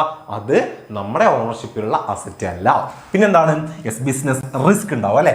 If the lease is not renewed the business may be face problem അല്ലെ. എന്നാ ലീസ് നമ്മൾ റിന്യൂ ചെയ്തിട്ടില്ലെങ്കിൽ ആ ഓണർക്ക് എത്ര ഫണ്ട് വേണമെങ്കിലും നമ്മുടെ തലയിൽ അടിച്ചേൽപ്പിക്കാൻ പറ്റും അല്ലെ. നമ്മളതിന് കൊടുക്കാൻ ബാധ്യസ്ഥരാണ്. സോ അതൊന്നും നമ്മളെന്താ പീരീഡ് വൈസ് നമ്മളത് റിന്യൂ ചെയ്തിരിക്കണം. ഓക്കെ, പിന്നെന്താണ്? High cost of end early അല്ലെ. എന്താണ്? If the asset is not useful അല്ലെ. നമ്മൾ അസറ്റ് ലീസിന് എടുത്തു, അത് വേണ്ട രീതിയിൽ നമുക്ക് യൂസ് ആയിട്ടില്ലെങ്കിൽ അത് നമുക്ക് നല്ല രീതിയിലുള്ള നഷ്ടം ഉണ്ടാക്കാനുള്ള സാധ്യതകളുണ്ട്. പിന്നെയോ നോ ഓണർഷിപ്പ് അല്ലെ. നമുക്ക് അതിന്റെ ഓണർഷിപ്പിന്റെ ബെനിഫിറ്റുകളോ കാര്യങ്ങളോ ഒന്നും കിട്ടുന്നില്ല അല്ലെ. യെസ്, അപ്പോൾ എന്താ നമ്മളതിന്റെ ഓണർ അല്ലാത്തതുകൊണ്ട് ഓണർഷിപ്പിന്റെ ബെനിഫിറ്റ് അത് വിൽക്കുന്ന സമയത്ത് നമുക്ക് അതിന്റെ ഫണ്ടോ കാര്യങ്ങളോ ഒന്നും കിട്ടാൻ പോകുന്നില്ല. ഓക്കെ അല്ലേ? അപ്പം ഇതതിൻ്റെ ലിമിറ്റേഷൻസ് ആയിട്ട് മക്കൾ അങ്ങോട്ട് പഠിച്ചു വെച്ചിരിക്കുക, ഇമ്പോർട്ടൻ്റ് ആണ്. ഓക്കെ അല്ലേ? അപ്പം 4 നമ്മൾ പറഞ്ഞു. ഈ 4 ഓർത്ത് വെച്ചുള്ള ഇതിലൊന്നും സ്കിപ്പ് ചെയ്യേണ്ട, എല്ലാം വൃത്തിക്ക് തന്നെ പഠിച്ചു വെക്കണം, ഇമ്പോർട്ടൻ്റ് ആണ്.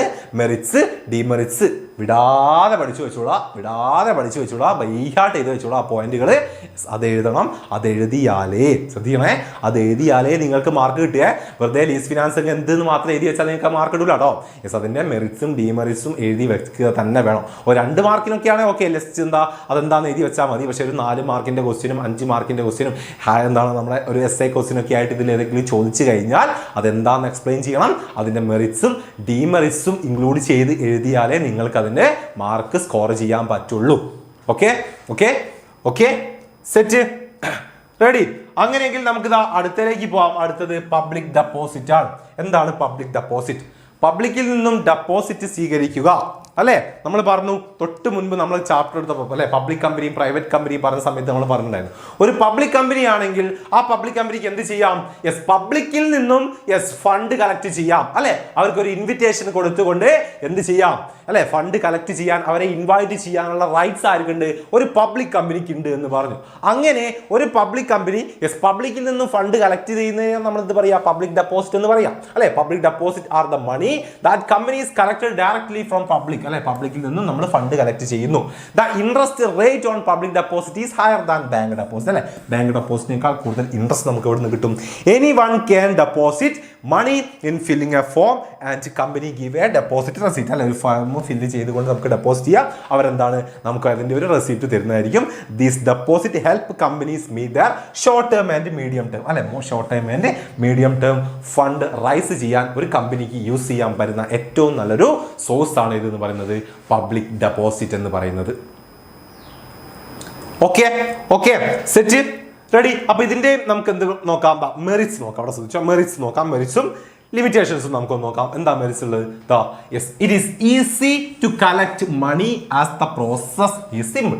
പെട്ടെന്ന് നമുക്ക് ഫണ്ട് കളക്ട് ചെയ്യാൻ പറ്റും, ഈസി പ്രോസസ്സാണ്. അടുത്തെന്താ? Cost less than taking a loan. Loan എടുക്കുന്നതിനേക്കാൾ കോസ്റ്റ് കുറവാണ്. അടുത്തെന്താ? Companies asset are free and can be used for other loan അല്ലെ? എന്താണ്? കമ്പനിയുടെ അസറ്റുകളും കാര്യങ്ങളൊക്കെ ഫ്രീ ആണ്, കാരണം ഇവിടെ സെക്യൂരിറ്റി ഒന്നും നമ്മൾ കൊടുക്കേണ്ടതില്ല.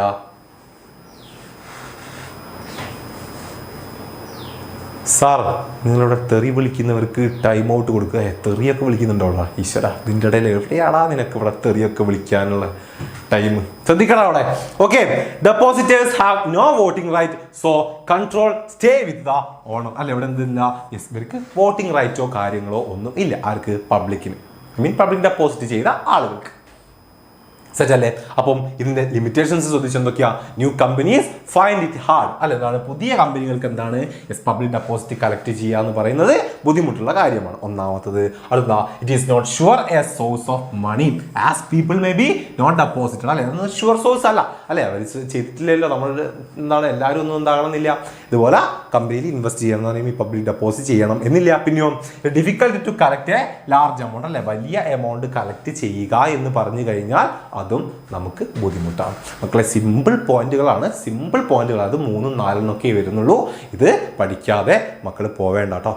ഓക്കെ, നല്ല രീതിക്ക് പഠിച്ചു വെച്ചോളാം. മെറിറ്റ്സും ഡിമെറിറ്റ്സും അത്രയ്ക്ക് ഇമ്പോർട്ടൻ്റ് ആണ്. ചോദിക്കാറുണ്ട് മെറിറ്റ്സും ഡിമെറിറ്റ്സും എഴുതുക എന്ന് ചോദിക്കാറുണ്ട്. ഓക്കെ, അപ്പം പബ്ലിക് ഡെപ്പോസിറ്റ് പഠിച്ചു വെച്ചോളാം. അടുത്ത ഐറ്റം കൊമേഴ്ഷ്യൽ പേപ്പർ.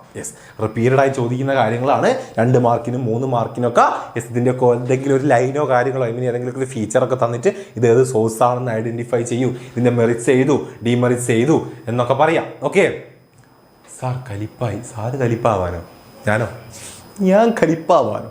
എന്താടാ? ഓക്കെ, അപ്പൊ ശ്രദ്ധിച്ചോ, കൊമേഴ്ഷ്യൽ പേപ്പർ CP. എന്താണ് CP? Commercial paper is a short term loan taken by big companies by issuing a promissory note to raise money for short period, usually up to 1 year without any security. ഒരു സെക്യൂരിറ്റിയും ഇല്ലാതെ അല്ലെ? എന്താണ്? 1 yearലേക്ക് നമുക്ക് എന്താ short ടേമിലേക്ക് ഒരു fund collect ചെയ്യാൻ വേണ്ടി നമ്മൾ കൊടുക്കുന്നതാണ് ഇത് കൊമേഴ്ഷ്യൽ പേപ്പർ അല്ലെ? Short term taken big companies by issuing ഒരു പ്രോമിസറി നോട്ട് അല്ലെ? ഒരു പ്രോമിസറി നോട്ടാണ് അല്ലെ പ്രോമിസ് ചെയ്തുകൊണ്ട് നമ്മൾ കൊടുക്കുന്ന ചെറിയൊരു ഡോക്യുമെന്റ്, ഒരു പ്രോമിസറി നോട്ടാണ് ഇത് കൊമേഴ്ഷ്യൽ പേപ്പർ എന്ന് പറയുന്നത് അല്ലെ. CP is an unsecured short term money അല്ലെ. അൺസെക്യൂർഡ് എന്ന് പറഞ്ഞാൽ എന്താ, നമ്മളിതിന് സെക്യൂരിറ്റി ആയിട്ട് എന്ത് ചെയ്യുന്നില്ല, അസറ്റോ കാര്യങ്ങളോ ഒന്നും കൊടുക്കുന്നില്ല.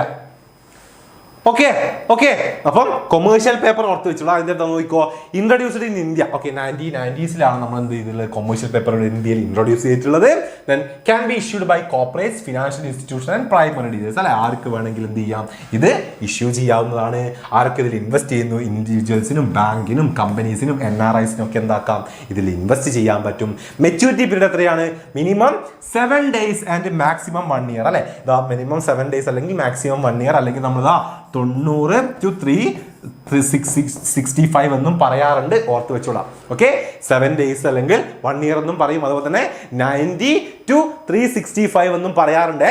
അപ്പൊ എന്താണ് 7 to 1 year എന്ന് പഠിച്ചു വെച്ചിട്ട് അത് ചോദിച്ചു കഴിഞ്ഞാൽ അയ്യോ എന്തെന്നുള്ള കൺഫ്യൂഷൻ അടിക്കേണ്ട. ഈ 2 രീതിയിൽ തന്നെ പറയും. 90 to 365 days എന്നും പറയും. അതുപോലെ തന്നെ 7 days to 1 year എന്നും പറയുന്നുണ്ട്. രണ്ടും നോക്കി വെക്കുക. Okay yes. അപ്പൊ ഇതിന്റെ ഡിനോമിനേഷൻ എങ്ങനെയാ, 5 lakh ഓർ മൾട്ടിപ്ലൈയിലേ നമ്മൾ എന്താക്കാൻ പറ്റുള്ളൂ, ഇത് ഇറക്കാൻ പറ്റുള്ളൂ. 5 ലക്ഷം 10 ലക്ഷം 5 ലക്ഷം ആ റേഞ്ചിലേ നമുക്ക് എന്താക്കാൻ പറ്റുള്ളൂ, കൊമേഴ്ഷ്യൽ പേപ്പർ ഇറക്കാൻ പറ്റുള്ളൂ. ഓക്കെ അല്ലേ, ഓക്കെ അല്ലേ, റെഡി റെഡി. അപ്പൊ കൊമേഴ്ഷ്യൽ പേപ്പറിന്റെ മെറിറ്റ്സ് നമുക്ക് നോക്കേണ്ടതുണ്ട്. എന്തൊക്കെയാണ്, it is unsecured and has no strict condition. നമ്മൾ പറഞ്ഞു സെക്യൂരിറ്റി ഒന്നും കൊടുക്കേണ്ടതില്ല, വലിയ കണ്ടീഷൻസും കാര്യങ്ങളും ഒന്നുമില്ല. പിന്നെയോ ഈസിലി ട്രാൻസ്ഫറബിൾ അല്ലെ, ആർക്ക് വേണമെങ്കിലും എപ്പോൾ വേണമെങ്കിലും ട്രാൻസ്ഫർ ചെയ്യാൻ പറ്റും. It give more fund at lower cost അല്ലെ, ചെറിയ കോസ്റ്റിൽ കൂടുതൽ ഫണ്ട് കളക്ട് ചെയ്യാൻ പറ്റും. പിന്നെയോ പ്രൊവൈഡ് കണ്ടിന്യൂസ് സോഴ്സ് ഓഫ് ഫണ്ടാണ് അല്ലെ. എന്താണ്, തുടർച്ചയായി നമുക്ക് എന്താ ഫണ്ട് കളക്ട് ചെയ്യാൻ പറ്റുന്ന ഒരു സോഴ്സ് ആണ്.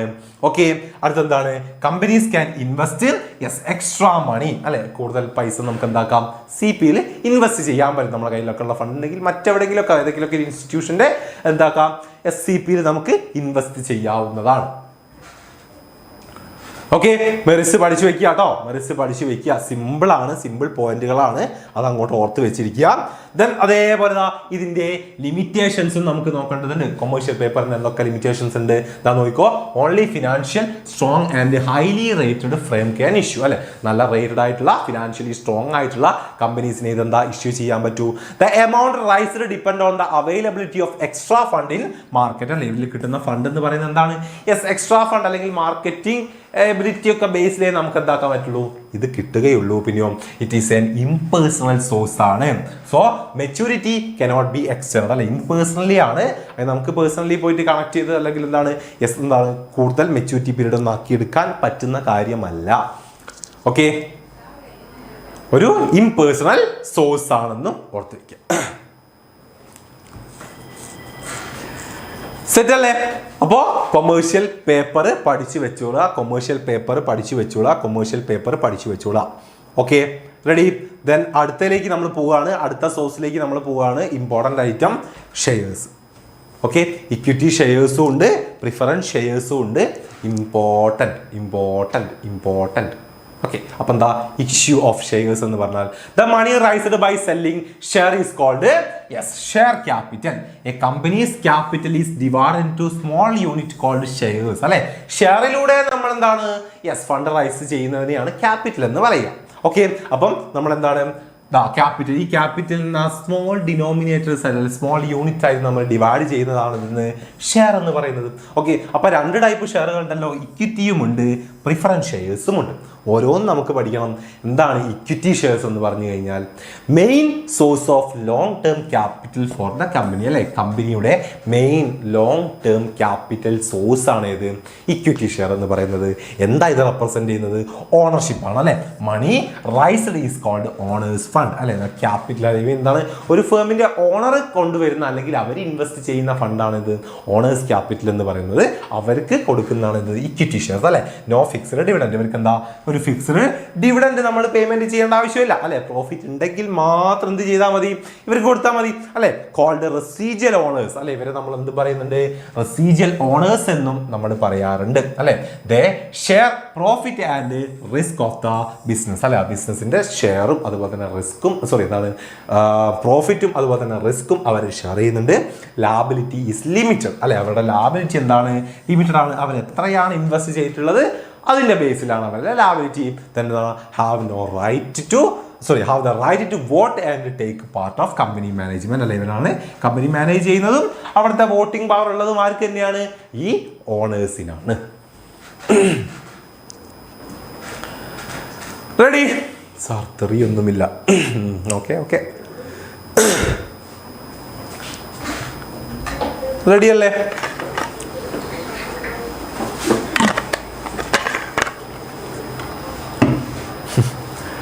ഓക്കെ, അപ്പം ഈ കാര്യങ്ങൾ ഓർത്ത് വെക്കുക നമ്മുടെ ഇക്വിറ്റി ഷെയർസിൽ. ഇനി ഇതിന്റെ മെറിറ്റ്സും ഡിമെറിറ്റ്സും നമുക്ക് പഠിക്കേണ്ടതുണ്ട്. യെസ്, നമ്മളിപ്പോൾ പറഞ്ഞ കാര്യങ്ങൾ തന്നെയാണ് മെറിറ്റ്സിലേക്ക് വരിക.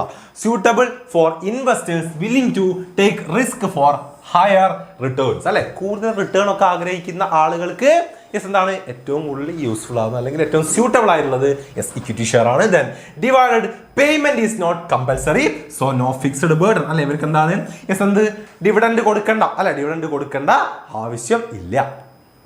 എന്താ, പ്രോഫിറ്റ് ഡേ മാത്രം കൊടുത്താൽ മതി. പിന്നെയോ act as a permanent capital repaid only when the company closes. അല്ലെ, എന്താണ് ക്യാപിറ്റൽ എപ്പോൾ മാത്രം തിരിച്ചു കൊടുത്താൽ മതി? കമ്പനി അടച്ചു പൂട്ടുമ്പോൾ മാത്രം തിരിച്ചു കൊടുത്താൽ മതി. സോ അതുകൊണ്ടാണ് എന്ത് പറയുന്നത്, നമ്മൾ ഒരു ഫിക്സ്ഡ് അല്ലെങ്കിൽ ലോങ് ടേം എന്താണ് ഫണ്ടാണ് എന്ന് പറയുന്നത്. Okay ready. പിന്നെന്താ, increase the companies credit worthiness. അല്ലെ, എന്താ നമ്മൾ ഇതിലൂടെ ഫണ്ട് കളക്ട് ചെയ്യുക, മീൻ ഇക്വിറ്റി ഷെയർ കൊടുത്തുകൊണ്ട് ഫണ്ട് കളക്ട് ചെയ്യുക എന്ന് പറഞ്ഞു കഴിഞ്ഞാൽ എന്താണ് നമ്മുടെ ക്രെഡിറ്റ് വർത്തിനെസ്സിനെ ഇൻക്രീസ് ചെയ്യുന്നതായിട്ടാണ്. Then can raise fund without pledging company asset. അല്ലെ, കമ്പനി അസറ്റുകളൊന്നും ഇവിടെ എന്താക്കേണ്ടതില്ല, സെക്യൂരിറ്റി കൊടുക്കേണ്ടതില്ല. Ensure democratic control through share holders. അല്ലെ, എന്താണ് ഇവർക്ക് എന്താ വോട്ടിംഗ് റൈറ്റ്സ് കിട്ടുന്നതിലൂടെയാണ്, ഇക്വിറ്റി ഷെയറിലൂടെ മാത്രമാണ്.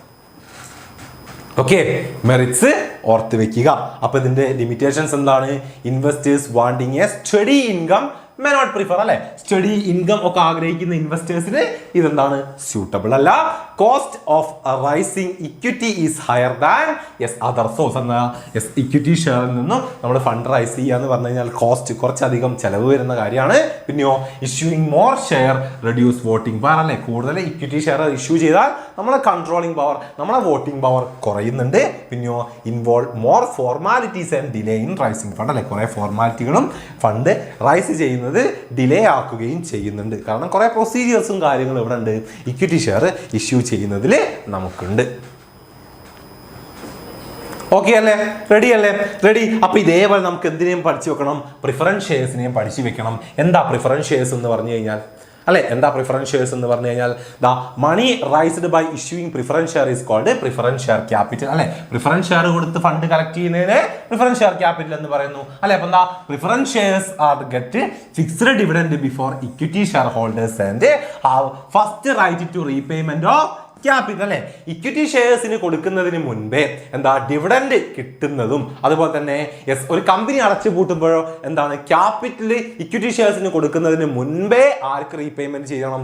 പ്രിഫറൻസ് ഷെയർ ഹോൾഡേഴ്സിന് എന്താണ് റീപേയ്മെന്റ് ചെയ്യണം. അല്ലെ, അപ്പൊ ഇതുപോലുള്ള സ്പെഷ്യൽ റൈറ്റ്സ് അല്ലെങ്കിൽ പ്രിഫറൻഷ്യൽ റൈറ്റ്സ് ഉള്ള ഷെയർസ്, ആ ഷെയർ കൈവശം വെച്ചിരിക്കുന്ന ഷെയർ ഹോൾഡേഴ്സിനെയാണ് നമ്മൾ എന്ത് പറയുക? പ്രിഫറൻഷ്യൽ ഷെയർ ഹോൾഡേഴ്സ് എന്ന് പറയുക. ഓക്കെ, പ്രിഫറൻഷ്യൽ റൈറ്റ്സ് ഉള്ള ഓണേഴ്സ് ആണ്. ഓക്കെ, അപ്പൊ എന്താ they are similar to debenture because of the fixed return but dividend are paid only if the company make a profit like equity shares. Preference shares holders usually do not have the voting right. ഇവർക്ക് voting right ഇല്ല. നമ്മളൊരു ഡിബഞ്ചറിലൂടെ fund ഇറക്കുന്ന പോലെ തന്നെയാണ് ഇവിടെയും preference ഷെയർസിന്റെ കേസും. കാരണം എന്താ അവിടെ നമ്മൾ എന്താ ഒരു ഫിക്സ്ഡ് ഡിവിഡൻഡ് അവർക്ക് എപ്പോഴും കൊടുത്തിരിക്കേണ്ടതുണ്ട്.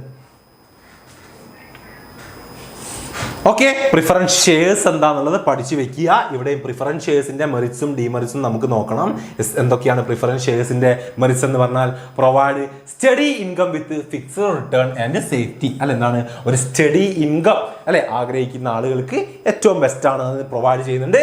Suitable for investors seeking a low risk. അല്ലെ, ലോ റിസ്ക്കും ഫിക്സ്ഡ് റിട്ടേണും ആഗ്രഹിക്കുന്നവർക്ക് ബെസ്റ്റ് ആണ്. Do not affect equity share holders control. They have no voting right. അവർക്ക് എന്തില്ല യെസ് വോട്ടിംഗ് റൈറ്റ് അല്ലെ ആരെങ്കിലും ഇക്വിറ്റി ഷെയർസിന്റെ വോട്ടിംഗ് റൈറ്റിനൊന്നും ഇവരെന്താക്കുന്നില്ല യെസ് എഫക്ട് ചെയ്യുന്നില്ല. പിന്നെയോ fixed dividend may allow higher dividend for equity share holders good time. അല്ലെ, എന്താണ് ഇവർക്ക് എന്ത് കിട്ടുന്നുണ്ട്? ഇക്വിറ്റി ഷെയർ ഹോൾഡേഴ്സിനേക്കാൾ നല്ല രീതിയിലുള്ള യെസ് ഫിക്സ്ഡ് റിട്ടേൺ കിട്ടുന്നുണ്ടാവും.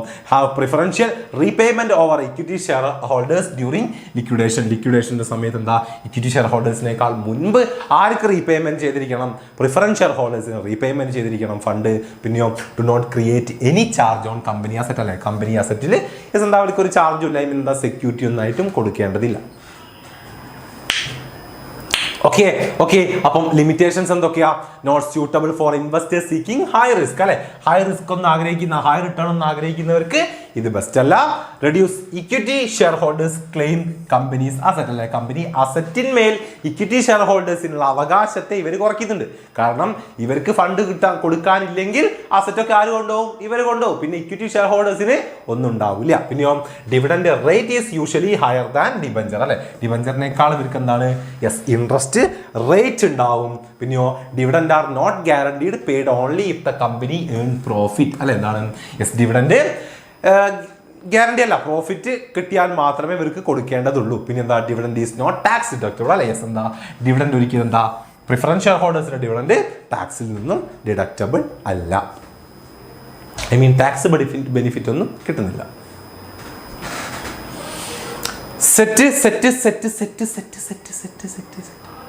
ഓക്കെ. അപ്പം പ്രിഫറൻഷ്യൽ ഷെയർ ഹോൾഡേഴ്സിനെ കുറിച്ചും ഇക്വിറ്റി ഷെയർ ഹോൾഡേഴ്സിനെ കുറിച്ചും വ്യക്തമായിട്ട് പഠിച്ചു വെച്ചോളാം. ഉറപ്പായിട്ടും ക്വസ്റ്റ്യൻ ഉണ്ടാവും. അവരുടെ മെറിറ്റ്സും ഡിമെറിറ്റ്സും ഇമ്പോർട്ടൻ്റ് ആണ്. Okay okay. അങ്ങനെയെങ്കിൽ അടുത്തയിലേക്ക് പോവാം. ഡിബഞ്ചർ. അടുത്ത സോഴ്സാണ് ഡിബഞ്ചർ. എന്താണ് ഡിബഞ്ചർ എന്ന് പറഞ്ഞു കഴിഞ്ഞാൽ അറിയാലോ, കടപ്പത്രമാണ് അല്ലെ. കടപ്പത്രം എന്നാണ് നമ്മൾ മലയാളത്തിൽ പറയാം. കടപ്പത്രം. എന്താ കടപ്പത്രം? കടം കൊടുക്കുന്ന പത്രം. Simple. The debenture are a way of a company to raise long term ഡെപ്റ്റ്. They carry a fixed interest and are a promise to repay the borrowed money at a future date. Okay. Debenture holders are creditors not owners and receive interest അല്ലെ. നമ്മൾ എന്ത് ചെയ്യുന്നു? ഒരു long term പർപ്പസിലേക്ക് നമുക്ക് fund ആവശ്യമുള്ളപ്പോൾ നമ്മൾ എന്ത് ചെയ്യുന്നു? ആളുകളിൽ നിന്നും കടം വാങ്ങുന്നു. എങ്ങനെ? ഡിബഞ്ചർ ഇറക്കുക, കടപ്പത്രം ഇറക്കി കൊടുക്കുക അല്ലെ. എന്താ കടപ്പത്രം? ഞങ്ങൾ ഇത്ര ഫണ്ട് നിങ്ങളുടെ കയ്യിൽ നിന്നും വാങ്ങി അല്ലെ, ഇത്ര ഇൻട്രസ്റ്റ് ഞങ്ങൾ തരും, ഇത്ര സമയത്ത് നമ്മൾ തിരിച്ചു തരും എന്നൊക്കെ പറഞ്ഞുകൊണ്ട് നമ്മൾ എന്ത് ചെയ്യുന്നു? ആ ഒരു കടപ്പത്രം, ഒരു പത്രം, ഒരു ഡോക്യുമെന്റ്സ്, ഒരു എന്താണ് അത് നമ്മൾ എന്താക്കുന്നു? കൊടുക്കുന്നു. ആർക്ക്? കടം നമ്മൾ വാങ്ങിയ ആളുകളിൽ നിന്നും. Okay. The company raise a long term ഡെപ്റ്റ്, there carry a fixed interest and a promissory അല്ലെ. ദാ ഒരു പ്രോമിസ് ആണ്. പ്രോമിസറി നോട്ട് എന്ന് പറയുന്നത് നമ്മൾ നേരത്തെ CP പറഞ്ഞില്ലേ, അതേപോലത്തെ കാര്യമാണ്. അപ്പൊ ദാ company can issue different type of including zero interest debenture where the investors return come from the difference between purchase price and face value അല്ലെ. പർച്ചേസ് പ്രൈസിന്റെ ഫേസ് വാല്യൂ ഒക്കെ അനുസരിച്ച് എന്താ പല ടൈപ്പ് എന്താ ഡിബഞ്ചറുകൾ നമുക്ക് ഇറക്കാൻ പറ്റും. ഓക്കെ. സീറോ ഇൻട്രസ്റ്റ് ഡിബഞ്ചർ എന്നൊക്കെ പറയുന്ന പോലെ ഒരുപാട് ഡിബഞ്ചറുകൾ ഉണ്ട്. Okay okay. റെഡി? സാർ വെള്ളം കുടിക്കാത്ത പോയി കഴിക്കൂ, അതാ നോമ്പാണോ? സാർ വെള്ളം കുടിക്കാതെ പോയി കഴിക്കുന്നതാണോ? സാറ് കഴിച്ചടാ, നേരത്തെ ഇന്റർവെല്ലിന് കഴിച്ചില്ലേ? കഴിച്ചു. ഓക്കെ. റെഡി? അപ്പം ഇതിന്റെ മറിച്ച് നോക്കിയെന്താ? Good for investors who want fixed income അല്ലെ. ഒരു ഫിക്സ്ഡ് ഇൻകം ആഗ്രഹിക്കുന്നവർക്ക് ബെസ്റ്റ് ആണ്. കാരണം ഒരു നിശ്ചിത ഇൻട്രസ്റ്റ് എപ്പോഴും നമ്മൾ മന്ത്ലി കിട്ടിയിരിക്കും. പിന്നെയോ debenture holders get fixed interest അല്ലെ. അവിടെ ഒരു ഫിക്സ്ഡ് ഇൻട്രസ്റ്റ് അവർക്ക് എപ്പോഴും കിട്ടിയിരിക്കും. പിന്നെ suitable when company earnings R stable അല്ലെ. കമ്പനിയുടെ ഏർണിങ്സ് എപ്പോഴും സ്റ്റേബിൾ ആണെങ്കിൽ അവർക്ക് ഫണ്ട് റൈസ് ചെയ്യാൻ യൂസ് ചെയ്യാൻ പറ്റുന്ന ഏറ്റവും നല്ല ഓപ്ഷനാണ്. പിന്നെയോ no voting right and control അല്ലെ. അപ്പൊ എന്താ, നമ്മൾ ഓണറെ എഫക്ട് ചെയ്യുന്നില്ല. വോട്ടിംഗ് റൈറ്റോ കൺട്രോൾ ഒന്നും ഇവർക്കില്ല. പിന്നെയോ cheaper than equity or preference shares അല്ലെ. പ്രിഫറൻസ് ഷെയർസിനേക്കാളും ഇക്വിറ്റി ഷെയർസിനേക്കാളും ഇതെന്താണ്? കുറച്ച് ചീപ്പാണ്. എന്താണ്? വലിയ ചിലവൊന്നും വരുന്നില്ല. Okay okay okay. അപ്പൊ ലിമിറ്റേഷൻസ് എന്താ? Interest payment is fixed. അതായത് നമുക്ക് പ്രോഫിറ്റ് ഇല്ലെങ്കിൽ നമ്മൾ എന്ത് ചെയ്തിരിക്കണം? ഇൻട്രസ്റ്റ് കൊടുത്തുകൊണ്ടിരിക്കണം. അത് നമുക്കൊരു ബാധ്യതയാണ്. അടുത്തതോ must be repaid on time even financial problem അല്ലെ. എന്താണ്? നമ്മൾ കറക്റ്റ് ടൈമിൽ തന്നെ ആ ഫണ്ട് കംപ്ലീറ്റ് തിരിച്ചു കൊടുക്കുകയും നമ്മുടെ കടപ്പത്രം ഡിബഞ്ചർ നമ്മൾ തിരിച്ചു വാങ്ങുകയും ചെയ്യണം. അല്ലെങ്കിൽ അത് നമുക്കൊരു ഫിനാൻഷ്യൽ പ്രോബ്ലം ആണ്. പിന്നെയോ ഇൻക്രീസ് ഡെപ്റ്റ് so the companies future borrowings capacity reduces അല്ലെ. ഇതെന്താണ്? ഒരു കടമെടുക്കലാണ്. അതുകൊണ്ട് തന്നെ നമ്മളെന്താണ്? ഫ്യൂച്ചർ ദ ബോറോയിങ് കപ്പാസിറ്റിയെ എഫക്റ്റ് ചെയ്യുന്ന കാര്യമാണ് ഇത് ഡിബഞ്ചറിലൂടെ ഫണ്ട് നമ്മൾ റൈസ് ചെയ്യുക എന്ന് പറയുന്നത്.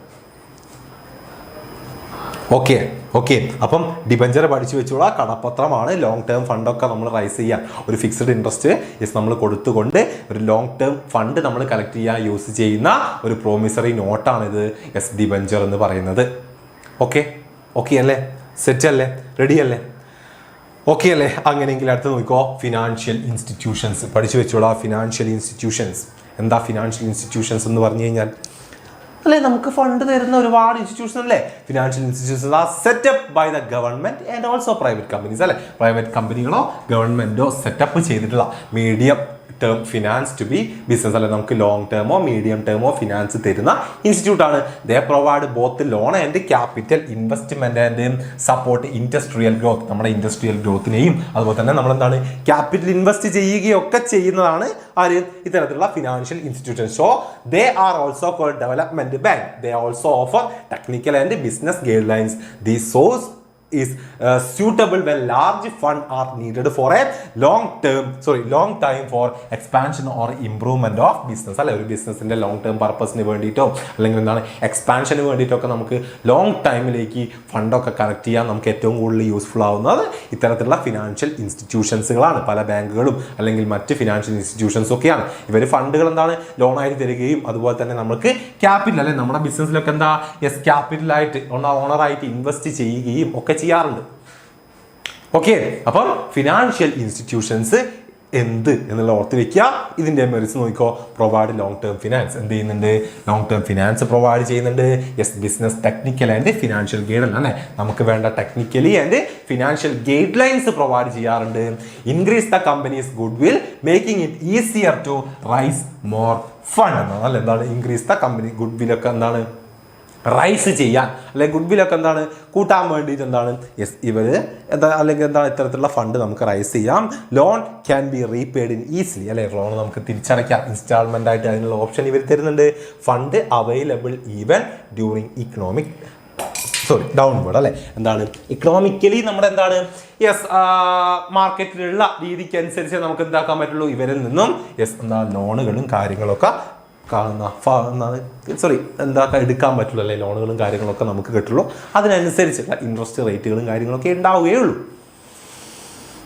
ഓക്കെ, ഫിനാൻഷ്യൽ ഇൻസ്റ്റിറ്റ്യൂഷൻസ് പഠിച്ചു വെക്കുക. അതിന്റെ മെറിറ്റ്സ് സാധാ ബാങ്കുകളൊക്കെ തന്നെ, അതൊക്കെ ഒന്ന് ഓർത്ത് വെച്ചാൽ മതി. ഓക്കെ, പിന്നെയോ സ്ട്രിക്റ്റ് റൂളുകളും many formalities make the process slow അല്ലെ. എന്തൊക്കെയാണ് ലിമിറ്റേഷൻസ്? ഒരുപാട് റൂളുകളും കാര്യങ്ങളും ഉണ്ട്, ഫോർമാലിറ്റീസ് നല്ലോണം വരുന്നുണ്ട്. മേ ഇമ്പോസ് റെസ്ട്രിക്ഷൻസ് എന്താ ഒരുപാട് റെസ്ട്രിക്ഷൻസും കാര്യങ്ങളും ഡിവിഡൻഡ് പേയ്മെന്റിലൊക്കെ വരും. പിന്നെയോ can place their member in the companies board reduce control. ഇത്തരത്തിലുള്ള ഫിനാൻഷ്യൽ ഇൻസ്റ്റിറ്റ്യൂഷന്റെ ഒരു വ്യക്തിയെ നമ്മൾ എന്ത് ചെയ്യേണ്ടി വരും? നമ്മുടെ ബോർഡിൽ ഒരു മെമ്പർ ആക്കി നമ്മൾ സെറ്റ് ചെയ്യേണ്ടി വരും. അതായത് നമ്മുടെ കൺട്രോളിനെ കുറയ്ക്കുന്ന ഒരു കാര്യം കൂടിയാണ് ഇത് ഇത്തരത്തിലുള്ള ഫിനാൻഷ്യൽ ഇൻസ്റ്റിറ്റ്യൂഷൻസിൽ നിന്ന് നമ്മൾ ഫണ്ടൊക്കെ റൈസ് ചെയ്യുക എന്ന് പറയുന്നത്. Okay ready? അപ്പം ഫിനാൻഷ്യൽ ഇൻസ്റ്റിറ്റ്യൂഷൻസ് മക്കൾ പഠിച്ചു വെച്ചിരിക്കുക. ദെൻ അടുത്തത് ഇന്റർനാഷണൽ ഫിനാൻസ് ഓർത്ത് വെക്കുക. ലാസ്റ്റ് എന്താ ഇന്റർനാഷണൽ ഫിനാൻസ് ആണ് അല്ലെ. നമുക്ക് എങ്ങനെയും ഫണ്ട് കളക്ട് ചെയ്യാം. ഇന്റർനാഷണലി നമുക്ക് എന്താ ഫണ്ട് കളക്ട് ചെയ്യാം. എങ്ങനെ ഇന്റർനാഷണലി നമ്മൾ ഫണ്ട് കളക്ട് ചെയ്യാം? വെൻ ബിസിനസ് ബിക്കം ഗ്ലോബൽ അല്ലെ, നമ്മൾ ഗ്ലോബലി ഉള്ള ബിസിനസ് ആണെങ്കിൽ എന്താ they can also collect money from other country അല്ലെ. മറ്റ് കൺട്രികളിൽ നിന്ന് നമുക്ക് എന്താ ഫണ്ട് റൈസ് ചെയ്യാം അല്ലെ. Indian company can raise fund from yes the international capital market. There are different source available world wide അല്ലെ. നമുക്ക് എന്താ വേൾഡ് വൈഡ് ഒരുപാട് അവൈലബിൾ സോഴ്സുകളുണ്ട്. എന്തൊക്കെയാണെന്നാ വിദേശത്തിലുള്ള പല കൊമേഴ്ഷ്യൽ ബാങ്കിൽ നിന്ന് നമുക്ക് ഫണ്ട് കളക്ട് ചെയ്യാം. ഇന്റർനാഷണൽ ഏജൻസികളും മറ്റ് ഡെവലപ്മെന്റ് ബാങ്കുകളിൽ നിന്ന് നമുക്ക് ഫണ്ട് കളക്ട് ചെയ്യാം. പിന്നെയോ ഇന്റർനാഷണൽ ക്യാപിറ്റൽ മാർക്കറ്റിൽ നമുക്ക് എന്താ ഷെയർ വിറ്റുകൊണ്ട് ഫണ്ട് കളക്ട് ചെയ്യാവുന്നതാണ്. ഓക്കെ, ഈ 3 വഴികളുമാണ്. അപ്പം നമുക്ക് നോക്കാം. ഒന്നാമത് എന്താ കൊമേഴ്ഷ്യൽ ബാങ്ക് ആണ്. കൊമേഴ്ഷ്യൽ ബാങ്ക് എന്ന് പറഞ്ഞാൽ different country give the foreign currency loan to businesses. They are the important source of getting finance to international businesses. For example എന്താ ബാങ്ക് ലൈക്ക് സ്റ്റാൻഡേർഡ് ചാർട്ടേഡ് എന്ന് പറയുന്നതൊക്കെ എന്താണ് ഒരു അമേരിക്കൻ കൊമേഴ്ഷ്യൽ ബാങ്ക് ആണ്. നമ്മളവിടുത്തെ നാട്ടിലൊക്കെ ഉള്ള എന്താണ് SBI എന്നൊക്കെ പറയുന്ന പോലത്തെ ബാങ്കുകളിലെ അതുപോലത്തെ എന്താണ് ഇന്റർനാഷണലി മറ്റ് രാജ്യത്തുള്ള കൊമേഴ്ഷ്യൽ ബാങ്കുകൾ അല്ലെ. അവിടെ നിന്ന് നമുക്ക് എന്താ ആ രാജ്യത്തൊക്കെ ഉള്ള ബിസിനസ് ആണെങ്കിൽ അവിടേക്ക് എന്താ ഫണ്ട് കളക്ട് ചെയ്യാൻ പറ്റും. അങ്ങനെയെങ്കിലോ ഇന്റർനാഷണൽ ഏജൻസീസും ഡെവലപ്മെന്റ് ബാങ്കുകൾ ഉണ്ടല്ലോ. എന്താണ് these organisation give medium long term loans and grants to help countries and business to grow. Their main aim to support development to poorer developing country അല്ലെ developing countries അല്ലെ വികസനം നടന്നുകൊണ്ടുവരുന്ന type നമ്മുടെ India പോലുള്ള രാജ്യങ്ങൾക്ക് എന്താണ് ഫണ്ടുകൾ പ്രൊവൈഡ് ചെയ്യുന്ന development ബാങ്കുകളും മറ്റ് ഇന്റർനാഷണൽ ഏജൻസികളുമുണ്ട്. അപ്പം അത്തരത്തിലുള്ള ഇന്റർനാഷണൽ ഏജൻസികളെയും ബാങ്കുകളെയൊക്കെ എന്താ നമുക്ക് സമീപിക്കാം അല്ലെ അപ്രോച്ച് ചെയ്യാം നമുക്ക് എന്തിന് ഫണ്ടിന് വേണ്ടിയിട്ട്. ഓക്കെ അതായത് they help fund project like road അതുപോലെ തന്നെ power plants industries they often provide low interest loan and also give technical guidelines അല്ലെ ചെറിയ ഇൻട്രസ്റ്റ് ലോണുകളും അതുപോലെ തന്നെ നമുക്ക് വേണ്ട ടെക്നിക്കൽ ഗൈഡ് ലൈൻസും ആര് തരുന്നുണ്ട് യെസ് ഇത്തരത്തിലുള്ള യെസ് ബാങ്കുകൾ. അതിന് എക്സാമ്പിൾ ആണ് ഇത് IFC അല്ലെ ഇന്റർനാഷണൽ ഫിനാൻഷ്യൽ കോർപ്പറേഷൻ അയ്യോ പുതായ എന്താ എക്സിം ബാങ്ക് അല്ലെ എന്താണ് ഇമ്പോർട്ട് എക്സ്പോർട്ട് ബാങ്കുകളുണ്ട് ഏഷ്യൻ ഡെവലപ്മെന്റ് ബാങ്കുകൾക്കൊക്കെ എന്താണ് ഇതുപോലുള്ള ഇന്റർനാഷണൽ ഏജൻസികൾക്കും ഡെവലപ്മെന്റ് ബാങ്കുകൾക്കും എക്സാമ്പിളാണ്. ഓക്കെ അപ്പോൾ എന്താ നമുക്ക് ഇതുപോലുള്ള ഇന്റർനാഷണൽ ഏജൻസികളൊക്കെ യൂസ് ചെയ്യാം. അതല്ലെങ്കിൽ ഇന്റർനാഷണൽ ക്യാപിറ്റൽ മാർക്കറ്റ് അല്ലെ നമ്മൾ എന്താണ് സ്റ്റോക്ക് മാർക്കറ്റ് എന്നൊക്കെ പറയുന്ന ഇന്റർനാഷണലി മാർക്കറ്റിൽ നിന്ന് നമുക്ക് ഫണ്ട് കളക്ട് ചെയ്യാം. എങ്ങനെ global market where multinational companies and large organization raise fund they borrow money in foreign currency or local currency using financial instruments like bond debenture commercial paper അല്ലെ നമ്മളെന്താണ് നമ്മുടെ കയ്യിലുള്ള ബോണ്ടുകളും കൊമേഴ്ഷ്യൽ പേപ്പറൊക്കെ എന്താ ഇന്റർനാഷണൽ മാർക്കറ്റിൽ വിറ്റുകൊണ്ട് okay international മാർക്കറ്റിൽ പോയിട്ട് നമുക്ക് എന്ത് ചെയ്യാം യെസ് ഫണ്ട് കളക്ട് ചെയ്യാവുന്നതാണ് അല്ലെ അവിടെ എന്താ നമുക്ക് ബോണ്ടുകളും കാര്യങ്ങളൊക്കെ വിറ്റുകൊണ്ട് അവിടെ നിന്ന് എന്താ ഫണ്ട് കളക്ട് ചെയ്യാം. These market help company get large long term or medium term financing for international business അല്ലെ എന്താ prominent financial instrument used for these purposes എന്തൊക്കെ കാര്യങ്ങൾ അല്ലെ എങ്ങനെയൊക്കെ നമ്മൾ എന്താ ഇന്റർനാഷണലി എന്താ ക്യാപിറ്റൽ മാർക്കറ്റിൽ നിന്ന് ഫണ്ട് കളക്ട് ചെയ്യുന്നുണ്ട്. എങ്ങനെയൊക്കെ കളക്ട് ചെയ്യുന്നുണ്ട് ശ്രദ്ധിച്ചോ. അതിനുള്ള ഒന്നാമത്തെ ഓപ്ഷൻ എന്താ ഗ്ലോബൽ ഡെപ്പോസിറ്ററി റെസിപ്റ്റ് ആണ് GDR ആണ് അല്ലെ ജസ്റ്റ് ഒന്ന് ഓർത്ത് വെക്കുക മെൻഷൻ ചെയ്ത് എഴുതിയാൽ നല്ല മാർക്ക് കിട്ടും. അപ്പോൾ GDR ഒക്കെ ഓർത്ത് വെക്കുക കേട്ടോ. എന്താ GDR എന്ന് പറഞ്ഞു കഴിഞ്ഞാൽ യെസ് നമ്മൾ പറഞ്ഞു അല്ലെ എന്താണ് യെസ് ഷിഫ നമ്മൾ എന്താക്കുന്നു ബോണ്ടുകളും അല്ലെങ്കിൽ എന്താണ് ഡിബഞ്ചറുകളൊക്കെ വിൽക്കുക എന്ന് പറഞ്ഞില്ലേ. അപ്പം നമ്മുടെ ഷെയർ വിൽക്കുന്ന ഓപ്ഷൻ അങ്ങനെയാ a company give its share to foreign bank and the bank issue GDR in return. Okay, these GDR are traded in foreign stock market and are priced in US dollar. Investors who buy GDR can later convert them into the company's share. GDR holder get a dividend but no voting right. Many Indian companies like Infosys, Reliance, Wipro, ICICI raise money through GDR അല്ലെ നമുക്കൊരു വിദേശത്തുള്ള ഒരു കൺട്രിയിൽ അല്ലെങ്കിൽ എന്താണ് വിദേശത്തുള്ള ഏതെങ്കിലും ഒരു രാജ്യത്തെ എന്താണ് രാജ്യത്തേക്ക് നമുക്ക് നമ്മളെ ഷെയർ വിൽക്കണം. അങ്ങനെ നമ്മൾ എന്താ ചെയ്യുക നമ്മൾ ഡയറക്റ്റ് നമ്മളെ ഷെയറും കൊണ്ട് അവിടുത്തെ ക്യാപിറ്റൽ മാർക്കറ്റിൽ പോയാൽ മതിയോ പോരാ. നമ്മൾ എന്താ ആദ്യം ചെയ്യേണ്ടത് നമ്മൾ അവിടുത്തെ ഉള്ള അതായത് വിദേശത്തുള്ള ഏത് രാജ്യത്താണ് നമുക്ക് ആ ഒരു ഷെയർ വിൽക്കേണ്ടത് അവിടെയുള്ള ഒരു ബാങ്ക് ഒരു കൊമേഴ്ഷ്യൽ ബാങ്കിനെ അപ്രോച്ച് ചെയ്തിട്ട് കാര്യം പറയുമ്പോൾ എന്താണ് അവർ എന്താ നമ്മളെ ഷെയർ വാങ്ങി വെക്കുകയും അവരതിന് പകരം നമുക്ക് എന്ത് ചെയ്യുന്നു ഒരു GDR തരും എന്താ ഗ്ലോബൽ ഡെപ്പോസിറ്ററി റെസിപ്റ്റ് GDR തരും. ആ GDR ആണ് നമ്മൾ എന്ത് ചെയ്യേണ്ടത് നമ്മളെ വിദേശത്തുള്ള ക്യാപിറ്റൽ മാർക്കറ്റിൽ കൊണ്ടുപോയി നമ്മൾ രജിസ്റ്റർ ചെയ്ത് വിൽക്കേണ്ടത്. ഓക്കെ വിൽക്കേണ്ടത്. അപ്പം അത് വാങ്ങുന്ന ആളുകൾ അതായത് ആ രാജ്യത്തുള്ള ആളുകൾ എന്ത് ചെയ്യുന്നു ആ GDR വാങ്ങുകയും എന്നിട്ടോ നമ്മൾ ഏത് ബാങ്കിലാണോ പോയിട്ട് നമ്മളെ ഷെയർ കൊടുത്തിട്ടുള്ളത് അല്ലെ അവിടെ പോയിട്ട് ആ GDR കൺവേർട്ട് ചെയ്ത് ഷെയർ ആക്കുകയും ചെയ്യുന്നു. അതാണ് എന്തെന്ന് GDR എന്ന് പറഞ്ഞു കഴിഞ്ഞാൽ. ഓക്കെ അതുപോലുള്ള റൈറ്റ് ആണ് ഇത് ADR എന്ന് പറഞ്ഞു കഴിഞ്ഞാൽ ADR എന്ന് പറഞ്ഞാൽ അമേരിക്കൻ ഡെപ്പോസിറ്ററി റെസിപ്റ്റ് ആണ്. എന്താ അമേരിക്കൻ ഡെപ്പോസിറ്ററി റെസിപ്റ്റ് നമുക്ക് അമേരിക്കയിൽ നിന്നുമാണ് ഷെയർ വിറ്റിട്ട് ഫണ്ട് റൈസ് ചെയ്യേണ്ടത് എങ്കിൽ നമ്മൾ എന്ത് ചെയ്യുന്നു നമ്മൾ നമ്മുടെ ഷെയറും കൊണ്ട് അമേരിക്കയിലുള്ള ഒരു ബാങ്കിൽ പോവുകയും അവിടെ നമ്മൾ ഷെയർ കൊടുക്കുമ്പോൾ അമേരിക്കയിലെ ആ ബാങ്ക് നമുക്ക് എന്ത് തരും ADR തരും അമേരിക്കൻ ഡെപ്പോസിറ്ററി റെസിപ്റ്റ് തരും. ആ ADR ആണ് നമ്മൾ എന്ത് ചെയ്യുക അമേരിക്കൻ ക്യാപിറ്റൽ മാർക്കറ്റിൽ കൊണ്ടുപോയി വിൽക്കുക. ഓക്കെ അങ്ങനെ അത് അവിടെ വിൽക്കുന്ന സമയത്ത് എന്ത് ചെയ്യുന്നു അത് വാങ്ങുന്ന ആളുകൾ ആ ഒരു ADR കൊണ്ട് നമ്മൾ ഏത് ബാങ്കിലാണോ നമ്മുടെ ഷെയർ കൊടുത്തിട്ടുള്ളത് അവിടെ പോയി ADR മാറ്റി അവരെന്താക്കുന്നു ഷെയറിലേക്ക് കൺവേർട്ട് ചെയ്യുകയാണ് ചെയ്യുന്നത്. Okay when a company issue depository receipt in the USA they are called ADR. These are trade in American stock market. അതായത് അമേരിക്കൻ സ്റ്റോക്ക് മാർക്കറ്റിൽ ട്രേഡ് ചെയ്യുകയും like normal share ADR are similar to GDR but they can be issue only American investors ആണോ. അമേരിക്കയിൽ മാത്രമേ ADR ഓപ്ഷനുള്ളൂ, മറ്റേത് രാജ്യത്ത് നമുക്ക് എന്താ GDR മതി. ഓക്കെ ദെൻ അതുപോലെ തന്നെ നമുക്ക് എന്തുണ്ട് IDR ഉണ്ട്, ഇന്ത്യൻ ഡെപ്പോസിറ്റ് റെസീപ്റ്റ്. അതിപ്പോ വിദേശത്തെ രാജ്യത്തുള്ള വിദേശത്തുള്ള ഒരു കമ്പനിക്ക് ഇന്ത്യയിൽ നിന്നാണ് ഫണ്ട് റൈസ് ചെയ്യേണ്ടതെങ്കിൽ, ഇന്ത്യയിലാണ് ഷെയർ വിൽക്കേണ്ടതെങ്കിൽ അവരും എന്താ ചെയ്യേണ്ടത്, നമ്മുടെ രാജ്യത്തുള്ള ഒരു ബാങ്കിൽ വന്ന് അവരുടെ ഷെയർ തരികയും അപ്പൊ നമ്മുടെ രാജ്യത്തുള്ള ബാങ്ക് എന്താ അവർക്ക് എന്ത് കൊടുക്കും, IDR കൊടുക്കും അല്ലെ. ആ IDR ആണ് എന്ത് ചെയ്യുക, അവര് നമ്മുടെ ക്യാപിറ്റൽ മാർക്കറ്റിൽ സ്റ്റോക്ക് എക്സ്ചേഞ്ചിലൊക്കെ വന്ന് വിൽക്കുക. അത് ഇവിടുന്ന് വാങ്ങുന്ന ആളുകൾ ഏത് ബാങ്കിലാണോ അവർ അവരുടെ ഷെയർ കൊടുത്തിട്ടുള്ളത് അവിടെ പോയിട്ട് അത് കൺവേർട്ട് ചെയ്യുന്നു. Okay, the IDR or depository receipt issued in India by a foreign company to raise money from the Indian market. The company give the share to an Indian depository and the depository issue IDR to Indian investors. IDR holders get benefit like dividend and bond share. അവർക്ക് എന്താ dividend bond share ഒക്കെ കിട്ടും. Okay, അപ്പൊ ഇതാണ് ഇത് international financial market എന്ന് പറയുന്നത്. ഇതും മക്കൾ നിർബന്ധമായിട്ടും പഠിച്ചു വെച്ചിരിക്കുക. ഈ IDRും കാര്യങ്ങളൊക്കെ മക്കൾ എന്താക്കുക. പിന്നെ ഒന്നുകൂടെ ഉണ്ട്, ഫോറിൻ കറൻസി കൺവേർട്ടിബിൾ ബോണ്ട് എന്ന് പറയുന്നത് FCCB ഉണ്ട്, അതൊന്ന് ഓർത്ത് വെക്കണം. ചിലപ്പോൾ ഇതിന്റെ ഫുൾ ഫോം ഒക്കെ ചോദിച്ചു കളയും കേട്ടോ വൺ വേർഡിന്. അപ്പൊ എന്താ ഫോറിൻ കറൻസി കൺവേർട്ടിബിൾ ബോണ്ടാണ്. എന്താ ഉദ്ദേശിക്കുന്നത്, FCCB ടൈപ്പ് ഓഫ് ഡെപ്റ്റ് instrument issued by a company in a foreign currency that give the bond holder an option to convert the bond into the company's equity share. അല്ലെ, നമുക്കെന്താ നമ്മുടെ ഒരു ബോണ്ടാണ് അല്ലെ, ഒരു ബോണ്ടാണ്. അതിന് നമുക്കെന്താ കമ്പനിയുടെ ഇക്വിറ്റി ഷെയറിലേക്ക് കൺവേർട്ട് ചെയ്യാൻ പറ്റുന്ന രീതിയിൽ നമ്മൾ ഇഷ്യൂ ചെയ്യുന്ന ബോണ്ടിനെയാണ് നമ്മൾ എന്ത് പറയുക, ഫോറിൻ കറൻസി കൺവേർട്ടിബിൾ ബോണ്ട് അല്ലെങ്കിൽ FCCB എന്ന് പറയുക. ഓക്കെ, ഇക്വിറ്റി ഷെയർ ഒക്കെ ആക്കിയിട്ട് കൺവേർട്ട് ചെയ്യാൻ പറ്റുന്ന ടൈപ്പ്.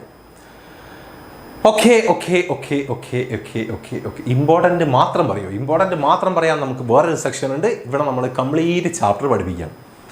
ഓക്കെ ഇതൊക്കെ ഇമ്പോർട്ടൻ്റ് തന്നെയാണോ, ഇതൊക്കെ ഇമ്പോർട്ടൻ്റ് തന്നെയാണ്. റെഡി? അങ്ങനെയെങ്കിൽ ഈ ചാപ്റ്ററിന്റെ ലാസ്റ്റ് പോർഷനിലേക്ക് നമുക്ക് പോകാം. ഏറ്റവും ലാസ്റ്റ് പോർഷൻ അവിടെ ശ്രദ്ധിച്ചോ. Factors affecting choice of the source of fund. Okay, factors affecting choice of fund അല്ലെ. നമ്മൾ നേരത്തെ എന്താണ് സോഴ്സ് അല്ല, നമ്മൾ എന്താണ് ഫോംസ് ഓഫ് ഓർഗനൈസേഷനിൽ പറഞ്ഞിട്ടുണ്ടായിരുന്നു അല്ലെ. എങ്ങനെയാണ് നമ്മളൊരു ഓർഗനൈസേഷന്റെ ഫോം ചൂസ് ചെയ്യുക എന്ന് പറഞ്ഞില്ലേ, അതുപോലെ എങ്ങനെയാണ് നമ്മളൊരു സോഴ്സ് ചൂസ് ചെയ്യുക, എന്തെല്ലാം കാര്യങ്ങൾ നമ്മൾ നോക്കേണ്ടതുണ്ട് എന്നുള്ളതാണ് നമ്മൾ പറയാൻ പോകുന്നത്. അല്ലേ, അതിനിതാ ഈ 9 കാര്യങ്ങളും നമുക്ക് പഠിക്കാനുണ്ട്. ഓരോന്നും നോക്കാം. ഒന്നാമത്തെ എന്താ, കോസ്റ്റാണ്. എന്താണ് കോസ്റ്റ് എന്ന് പറഞ്ഞു കഴിഞ്ഞാൽ ചെലവ് അല്ലെ. ഒരു ഫണ്ട് റൈസ് ഉണ്ടോ, അല്ലല്ല അവിടെ പോരും. ഓക്കെ, അപ്പൊ എന്താ കോസ്റ്റ് അല്ലെ. there are 2 type of cost. എന്താ, cost of procurement of fund and cost of utilizing the fund.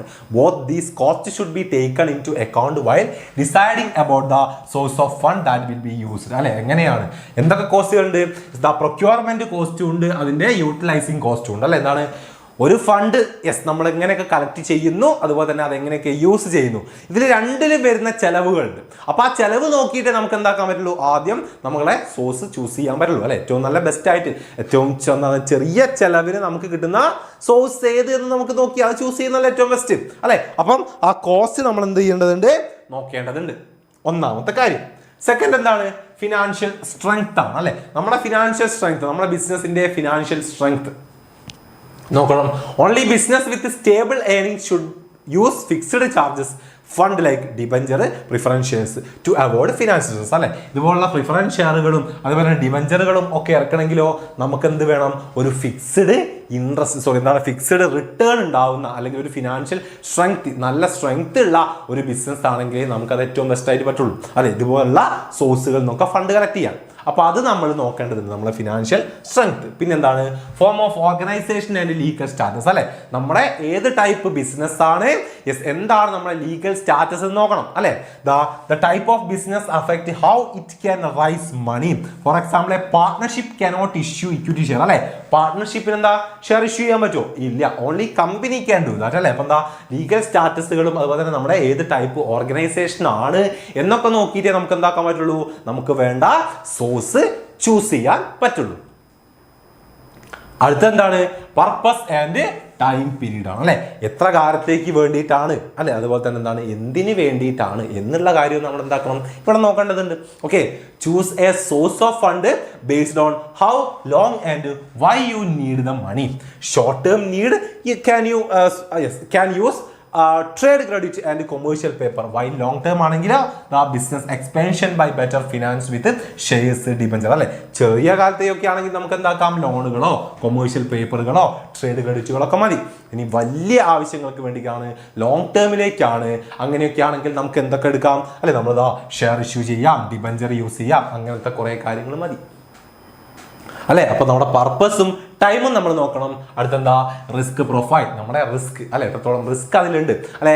Consider the risk of each fund source അല്ലെ. ഇക്വിറ്റി ഷെയർസ് എന്ന് പറഞ്ഞാൽ safer, you repay only if the company closes and depend on the profit. Loan are riskier, you must pay interest and principal even if the business lose money. അപ്പൊ എന്താ, നമുക്കത് loan എടുക്കുന്നതിലൊക്കെ ഉള്ള risk, fixed interest തിരിച്ചു കൊടുക്കേണ്ട ആവശ്യം അല്ലെ. നമ്മളെന്താ fixed ഡിബഞ്ചറിനൊക്കെ എന്താണ്, പ്രോഫിറ്റ് ഇല്ലെങ്കിൽ നമ്മളെന്താ ഇൻട്രസ്റ്റ് കൊടുത്തുകൊണ്ട് തന്നെ ഇരിക്കണം അല്ലെ. അപ്പൊ അതൊക്കെ നമുക്ക് എന്താ, റിസ്ക്, നമ്മുടെ റിസ്ക് കുറച്ച് കൂട്ടുന്ന കാര്യങ്ങളാണ്. അപ്പൊ ആ റിസ്കുകളും കാര്യങ്ങളൊക്കെ നമ്മൾ പരിഗണിച്ചിട്ട് വേണം നമ്മുടെ സോഴ്സ് നമ്മൾ ചൂസ് ചെയ്യാൻ വേണ്ടിയിട്ട്. പിന്നെന്താ, കൺട്രോൾ അല്ലെ. നമ്മളെ കൺട്രോൾ നമ്മൾ നോക്കണം. അതായത് some source of fund can be reduce the owners control അല്ലെ. Issuing equity share is given share holders voting right. നമുക്കറിയാം, കൂടുതൽ ഇക്വിറ്റി ഷെയർസ് നമ്മൾ ഇറക്കിക്കൊണ്ടിരുന്നാൽ നമ്മളെന്താണ്, നമ്മുടെ വോട്ടിംഗ് റൈറ്റും അതുപോലെ തന്നെ നമുക്ക് ആ ബിസിനസ്സിലുള്ള കൺട്രോളൊക്കെ കുറഞ്ഞു പോകും അല്ലെ. അപ്പൊ അത് കുറയ്ക്കാൻ നമുക്ക് താല്പര്യമില്ലെങ്കിൽ മറ്റേതെങ്കിലും സോഴ്സസ് നമ്മൾ ചൂസ് ചെയ്യുക. അതല്ലെങ്കിൽ കൺട്രോളൊക്കെ പോയിക്കോട്ടെ, അങ്ങനെയാണെങ്കിൽ ഏതാണ്, ഓക്കെ, നമുക്ക് ഇക്വിറ്റി ഷെയറുകളൊക്കെ യൂസ് ചെയ്യാം. അടുത്തെന്താ, എഫക്ട് ഓൺ ക്രെഡിറ്റ് വർത്തിനെസ്. എന്ത് നോക്കണം നമ്മൾ, ക്രെഡിറ്റ് വർത്തിനെസ് അല്ലെ. നമ്മുടെ കടം അടയ്ക്കാനുള്ള നമ്മുടെ കഴിവിനെ എഫക്ട് ചെയ്യുന്ന കാര്യങ്ങളുണ്ടോ നോക്കണം. The relying on certain fund can effect a business reputation with lenders. For example the issuing secure debenture may worry unsecured creditors and make them less willing to lend. അറിയാലോ, നമ്മളിപ്പോൾ എന്താണ്, ഇപ്പം ഡിബഞ്ചർ ഒക്കെ ഇറക്കുക എന്ന് പറഞ്ഞാൽ അത് കട എടുക്കുന്നതിന് തുല്യമാണ് അല്ലെ. അപ്പൊ വീണ്ടും ഭാവിയിൽ നമുക്ക് എന്താ, വീണ്ടും ഒരു കട എടുക്കുക എന്ന് പറഞ്ഞാൽ അത് നമുക്ക് പോസിബിൾ ആയിട്ടുള്ള കാര്യമല്ല. അപ്പം എന്താ, അത്തരത്തിലുള്ള കാര്യങ്ങളൊക്കെ യൂസ് ചെയ്യുക. കടത്തിന് നമ്മളെ ക്രെഡിറ്റ് വർത്തിനെസ്സിനെ എഫക്ട് ചെയ്യാത്ത കാര്യങ്ങളുണ്ടെങ്കിൽ അത് നമ്മൾ നോക്കേണ്ടതുണ്ട്. പിന്നെ അടുത്തെന്താ, ഫ്ലെക്സിബിലിറ്റി ആൻഡ് ഈസി അല്ലെ. ഏറ്റവും എളുപ്പത്തിൽ നമുക്ക് കളക്ട് ചെയ്യാൻ പറ്റുന്ന അല്ലെ. Choose fund that easy and flexible to get. Bank loan may be avoid if they involve lost of rule check and paper work അല്ലെ. ഒരുപാട് പേപ്പർ വർക്കുകളും കാര്യങ്ങളൊക്കെ ഉണ്ടാവും എന്ത്, ബാങ്ക് ലോണിന് അല്ലെ. അപ്പൊ അതുപോലുള്ള പ്രൊസീജിയറും കാര്യങ്ങളും ഈസി ആയിട്ട് നമുക്ക് കിട്ടുന്നില്ലെങ്കിൽ അങ്ങനെ കിട്ടുന്ന നല്ല കാര്യങ്ങൾ നമ്മൾ ചൂസ് ചെയ്യാവുന്നതാണ്. പിന്നെയോ ടാക്സ് ബെനിഫിറ്റ് നമ്മൾ നോക്കണം അല്ലെ. ടാക്സ് ബെനിഫിറ്റ് ഇടുന്ന ഓരോ ഓപ്ഷൻസ് ഉണ്ട്. Some fund give tax advantage. For example interest on loan or debenture is tax deductible. ഡിബഞ്ചറിന് ഇൻട്രസ്റ്റ് കൊടുക്കുക എന്നൊക്കെ പറഞ്ഞാൽ ടാക്സ് ഡിഡക്റ്റബിൾ ആണ്. സോ അതുപോലെ തന്നെ ലീസിന് എടുക്കുക, ലീസ് ഫണ്ടൊക്കെ ടാക്സ് ഡിഡക്റ്റബിൾ ആണ്. അപ്പൊ അങ്ങനത്തെ കാര്യങ്ങളൊക്കെ എന്താ യൂസ് ചെയ്ത് കഴിഞ്ഞാൽ നമുക്ക് ടാക്സ് ബെനിഫിറ്റുകൾ ഉണ്ടാവും, കുറച്ച് ലാഭം നമുക്ക് അവിടെ കിട്ടും. അപ്പോൾ അതുപോലുള്ള കാര്യങ്ങൾ നമുക്ക് എന്താക്കാം, ഇതുപോലുള്ള സോഴ്സുകൾ ചൂസ് ചെയ്യുമ്പോൾ നമുക്ക് നോക്കാം. സെറ്റ് അല്ലേ. അപ്പം ഫാക്ടേഴ്സ് നിർബന്ധമായിട്ടും പഠിച്ചു വെച്ചിരിക്കുക. ഈ പോയിന്റ്സ് നിങ്ങളോട് ചോദിക്കും, എസ് ഒക്കെ ആയിട്ട് ചോദിക്കും. അപ്പം എഴുതി വെക്കണം. ഒരു 9 എണ്ണം ഉണ്ട്. എന്തെല്ലാം ഫാക്ടേഴ്സ് നോക്കിയിട്ടാണ് നമ്മൾ എന്താ, നമുക്ക് വേണ്ട സോഴ്സുകൾ നമ്മൾ സെലക്ട് ചെയ്യുക എന്നുള്ളതാണ്. ഓക്കെ അല്ലേ. അങ്ങനെയെങ്കിൽ മക്കളെ, ഇത്രയുമാണ് നമ്മുടെ സോഴ്സ് ഓഫ് ബിസിനസ് ഫിനാൻസ് എന്ന് പറയുന്ന ചാപ്റ്ററിൽ നമുക്ക് പഠിക്കാനുള്ളത്. Okay, yes. അങ്ങനെയെങ്കിൽ നമുക്ക് അടുത്ത ചാപ്റ്ററിലേക്ക് പോവാം. രേണു മിസ്സിനെ വിളിക്കാം. ഓക്കെ, രേണു മിസ് വന്നോളൂ. ഇവിടെ അല്ലേ. ഓക്കെ. അപ്പൊ ആരോടെ പോരുത്. ഈ ചാപ്റ്ററിൽ ഈ പറഞ്ഞ കാര്യങ്ങളൊക്കെ നന്നായിട്ട് തന്നെ പഠിക്കുക, നല്ല വൃത്തിക്ക് തന്നെ പഠിച്ചു വെച്ചോളുക. ഇമ്പോർട്ടൻറ്റ് ചാപ്റ്ററാണ്, 8 മാർക്കോളം വെയിറ്റേജ് വരുന്ന ചാപ്റ്ററാണ്. അപ്പം യെസ്, നമ്മുടെ എന്താണ്, യെസ്. ഓക്കെ, ഒരുവിധം എന്താണ് ഇതിൽ ആദ്യം നമ്മൾ പറഞ്ഞിട്ടുള്ള എല്ലാ സോഴ്സുകളെ കുറിച്ചും വൃത്തിക്ക് നിങ്ങൾ ഓർത്ത് വെച്ചിരിക്കുക. മെറിറ്റ്സും ഡിമെറിറ്റ്സും ഇമ്പോർട്ടൻ്റ് തന്നെയാണ്. അത് നോക്കി വെച്ചിരിക്കണം. ഫാക്ടേഴ്സ് പഠിച്ചു വെച്ചിരിക്കണം. ഇതിൽ എങ്ങനെ വേണമെങ്കിലും ക്വസ്റ്റ്യൻ ചോദിക്കാം. ഓക്കെ, അതുപോലെ തന്നെ ആദ്യത്തെ ആ ഒരു ടേബിൾ ഉണ്ടല്ലോ അല്ലെ, കാറ്റഗറി ചെയ്തിട്ടുള്ള ആ ടേബിളും പഠിച്ചു വെച്ചിരിക്കുക, ഇമ്പോർട്ടൻ്റ് ആണ്. Okay ready? യെസ്. എന്ത് പറ്റി? ജലദോഷം പിടിച്ചാ? ഓക്കെ.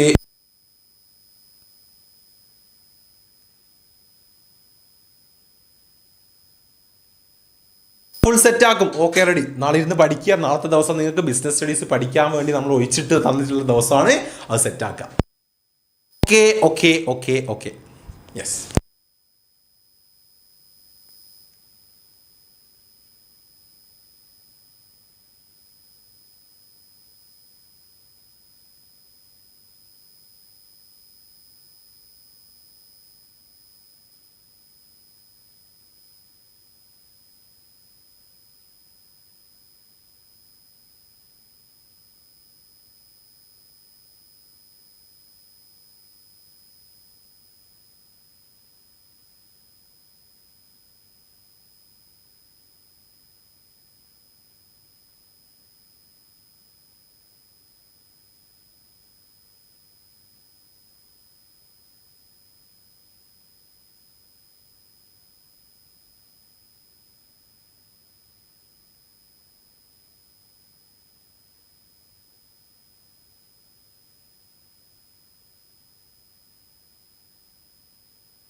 ഓക്കെ ഗൈസ്, നമുക്ക് എന്നാൽ MSME ചെറിയ ചാപ്റ്റർ കുഞ്ഞു ചാപ്റ്റർ ഇപ്പം നിങ്ങൾ വലിയൊരു ചാപ്റ്റർ ഇപ്പം പഠിച്ചിരുന്നിട്ടുള്ളൂ. അതൊക്കെ ഒന്ന് നിങ്ങൾക്ക് ഇങ്ങനെ ഡൈജസ്റ്റ് ആവാൻ കുറച്ച് സമയം എടുക്കും. അപ്പം നമുക്ക് കുഞ്ഞ് ചാപ്റ്ററിലേക്ക് പോവാം.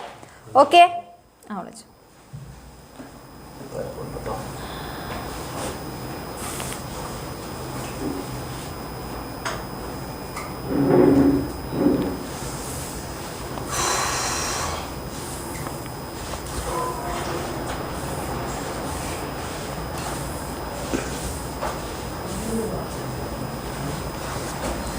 അതായത് MSME എന്ന് പറയുന്ന ചാപ്റ്ററാണ് നമ്മൾ ഇനി സെറ്റാക്കാൻ വേണ്ടി പോകുന്നത്. ഓക്കെ, അപ്പോൾ ഈ ചാപ്റ്ററിൽ കേൾക്കുന്നുണ്ടല്ലോ അല്ലേ?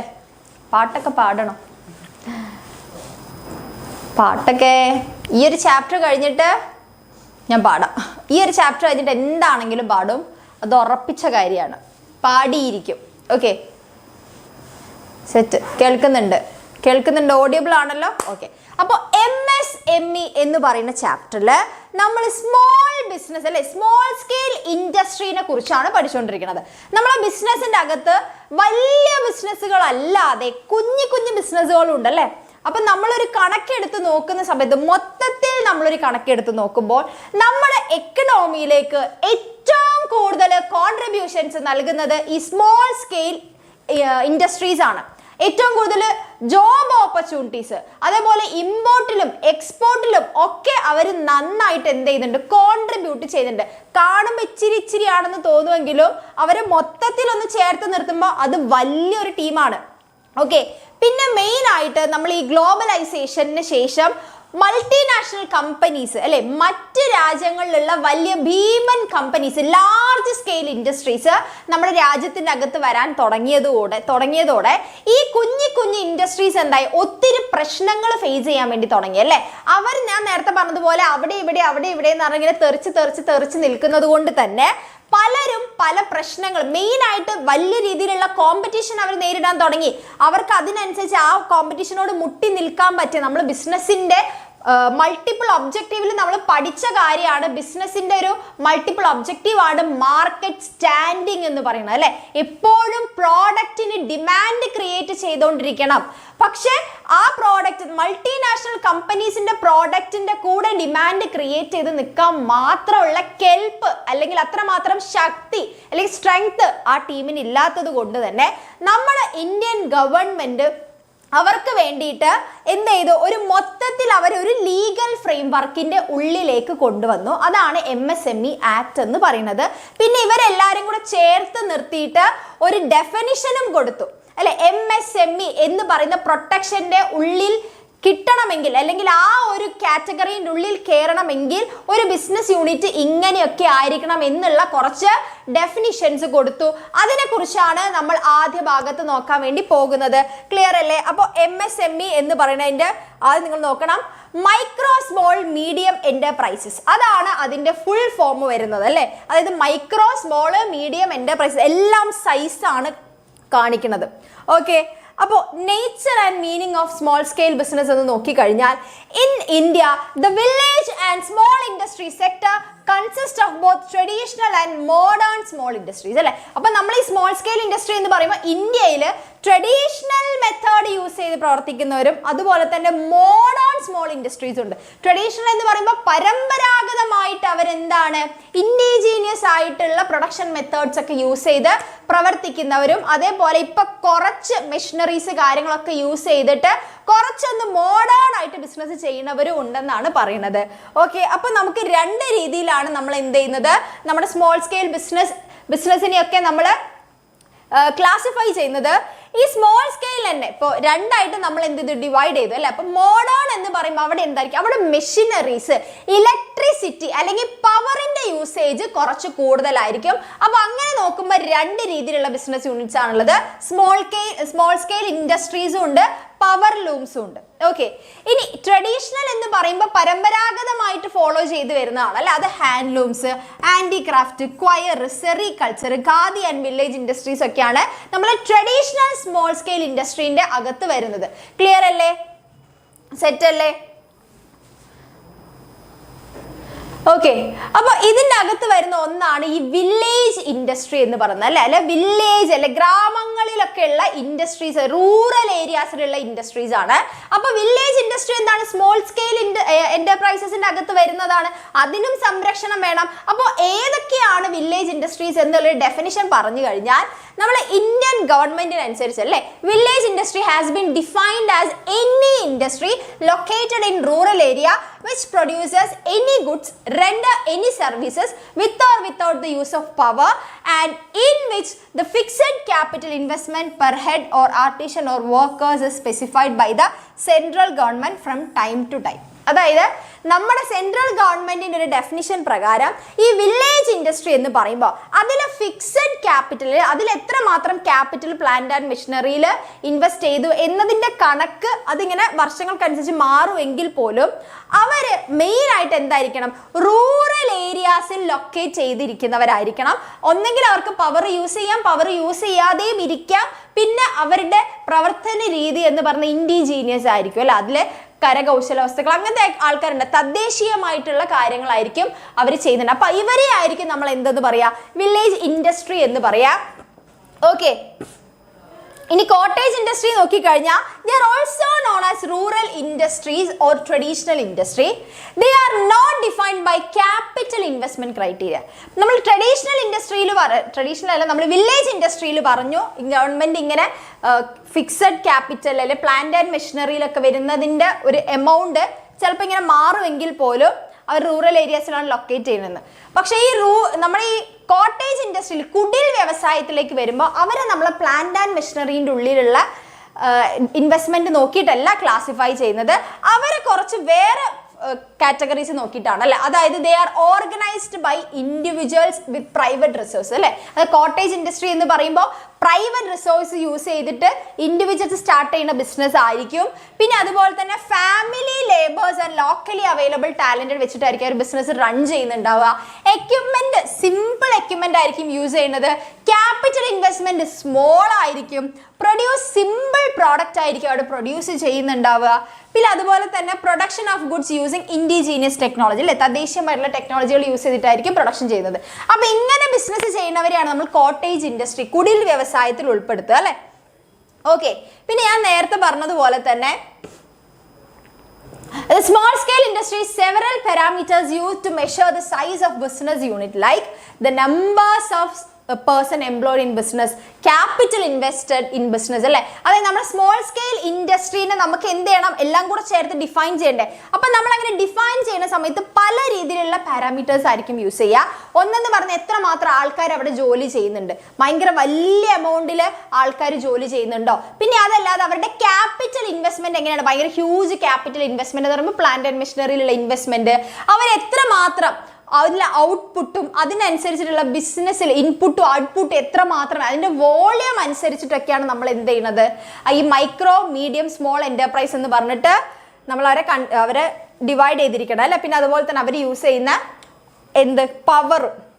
Okay, the emergence of large services sector, government realized the necessity to address the concern of such enterprises, അതായത് micro, small and medium, and provide them a single legal framework. അപ്പം മറ്റുള്ളവർ വന്നതുകൊണ്ട് തന്നെ ഇവർ നല്ല രീതിയിലുള്ള ഭീഷണി ഫേസ് ചെയ്യുന്നുണ്ടെന്ന് മനസ്സിലായതുകൊണ്ട് തന്നെ എന്ത് ചെയ്തു ഗവൺമെന്റ്, അവർക്കൊരു ലീഗൽ ഫ്രെയിം വർക്കിൻ്റെ ഉള്ളിലേക്ക് അവരെ കൊണ്ടുവന്നു.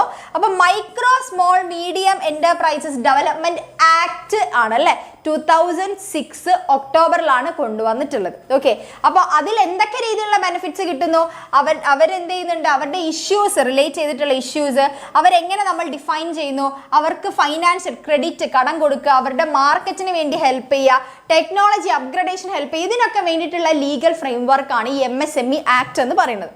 ഓക്കെ,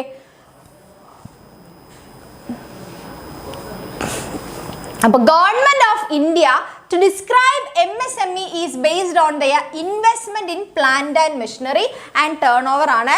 അപ്പം നോക്കിക്കഴിഞ്ഞാൽ നമുക്കൊരു കണക്ക് നോക്കിക്കഴിഞ്ഞാൽ ഇപ്പം നമ്മുടെ ഇത് നിങ്ങളുടെ NCERT ടെക്സ്റ്റ് ബുക്കിൽ പറഞ്ഞിരിക്കുന്നതാണ്.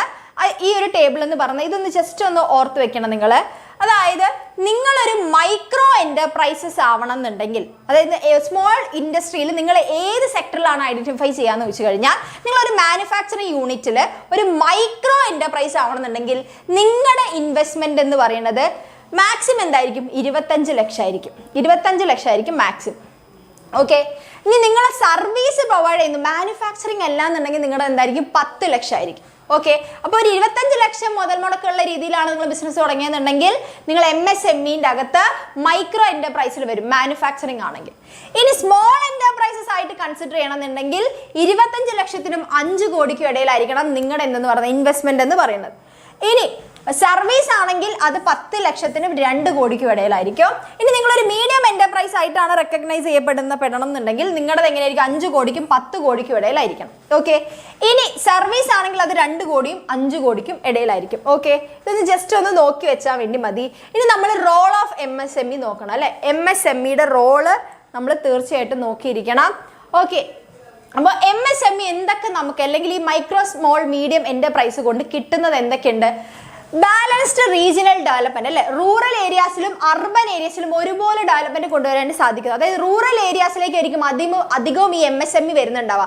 അതുകൊണ്ട് തന്നെ അവിടെയുള്ള ആൾക്കാർക്ക് എന്താണ് എംപ്ലോയ്മെന്റ് ഓപ്പർച്യൂണിറ്റി കിട്ടുന്നു, അതിൽ നിന്ന് അവർ എക്കണോമിക് ഗ്രോത്ത് സംഭവിക്കുന്നു, അവരുടെ സ്റ്റാൻഡേർഡ് ഓഫ് ലിവിങ് കൂടുന്നു. ഓക്കെ, മൈഗ്രേഷൻ കുറയുന്നു. ഓക്കെ, പിന്നെ ജനറേറ്റ് എംപ്ലോയ്മെന്റ് ഓപ്പർച്യൂണിറ്റി അല്ലെ.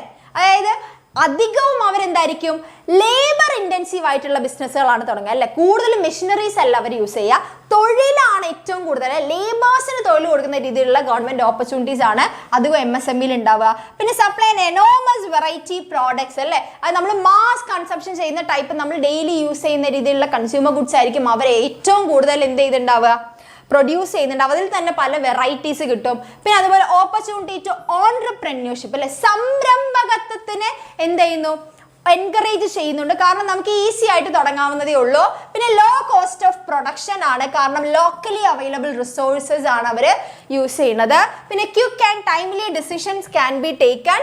പിന്നെ വരുന്നത് MSME which produce simple product using simple ടെക്നോളജിയാണ്. MSMEയിൽ നിന്ന് നമ്മൾ വലിയ രീതിയിലുള്ള പ്രൊഡക്ട്സ് ഒന്നല്ല, simple product simple technology use ചെയ്തിട്ടാണ് വരുന്നത്. ക്ലിയർ അല്ലേ? And depend on locally available resources both material and labour can be set up anywhere in the country. എവിടെ വേണമെങ്കിലും സെറ്റ് ചെയ്ത് ചെയ്യാൻ പറ്റുന്ന രീതിയിലുള്ള പ്രൊഡക്ഷൻസോ കാര്യങ്ങളായിരിക്കും അവിടെ ഉണ്ടാവുക. These have inherent strength of adaptability and personal touch and therefore maintain good personal relation with both customers and employees. അല്ലേ? അപ്പോൾ അതുകൊണ്ട് തന്നെ ഇവരെങ്ങനെയാണ്, ഇവർ കാലങ്ങൾക്കനുസരിച്ച് ഇങ്ങനെ മാറി മാറി വരുന്നവരാണ്. അപ്പോൾ അതുകൊണ്ട് തന്നെ അവർക്ക് അഡാപ്റ്റബിലിറ്റി ഉണ്ട്, ചേഞ്ചസിന് അഡാപ്റ്റ് ചെയ്ത് പോകും. അതുപോലെ തന്നെ അവർ കൺസ്യൂമേഴ്സ് ആയിട്ട് അങ്ങനെ ഭയങ്കര ടച്ച് ഉണ്ടാവില്ല, നല്ല രീതിയിലുള്ള പേഴ്സണൽ ടച്ച് കീപ്പ് ചെയ്യുന്നവരാണ്. ക്ലിയർ അല്ലേ? സെറ്റ്. അപ്പോൾ ഇത്രയൊക്കെയാണ് അവരുടെ റോൾ എന്ന് പറയുന്നത്. ഇനി മെയിൻ ആയിട്ട് നിങ്ങൾ ഈ ഏരിയയിൽ നോക്കിയിരിക്കേണ്ടതാണ് ഇവർ ഫേസ് ചെയ്യുന്ന പ്രശ്നങ്ങൾ. MSMEക്കാർ ഫേസ് ചെയ്യുന്ന പ്രശ്നം എന്ന് പറയുന്നത് മെയിൻ ആയിട്ട് ഫിനാൻസ് ആണ്, ഫണ്ടാണ് അല്ലെ. Inadequate finance both short term and long term is problem of small business അല്ലെ. ബിസിനസ് റൺ ചെയ്യണമെങ്കിൽ ഫണ്ട് വേണം. ഓക്കെ, അപ്പോൾ ഇവർക്ക് സ്മോൾ ടേം ലോങ് ടേമിലേക്കും ഷോർട്ട് ടേമിലേക്കും ഫണ്ട് റേസ് ചെയ്യാന്ന് പറയുമ്പോൾ കുറച്ച് ബുദ്ധിമുട്ടുള്ള കാര്യമാണ്. പിന്നെ bank do not lend money without collateral security. Collateral എന്ന് പറയുമ്പോൾ ഈട് വെക്കാതെ ഒന്നും ബാങ്കുകാർ നമുക്ക് ഫ്രീ ആയിട്ട് ഫണ്ട് തരില്ല. അപ്പോൾ അതുകൊണ്ട് തന്നെ ഇവർക്ക് ഫണ്ട് ജനറേറ്റ് ചെയ്യാന്ന് പറയുമ്പോൾ പലപ്പോഴും ബുദ്ധിമുട്ടുള്ള കാര്യമാണ്. അതായത് നമ്മളിങ്ങനെ നല്ല രീതിയിൽ, അല്ലെങ്കിൽ ഇവർക്ക് എന്ത് ചെയ്യണം, ഏതെങ്കിലും ഹൈ ഇൻട്രസ്റ്റ് റേറ്റിൽ ഏതെങ്കിലും മണി ലെൻഡേഴ്സിൻ്റെ അടുത്ത് പോയിട്ട് വേണ്ടി ഒരു വാങ്ങിക്കാൻ വേണ്ടിയിട്ട് അല്ലേ.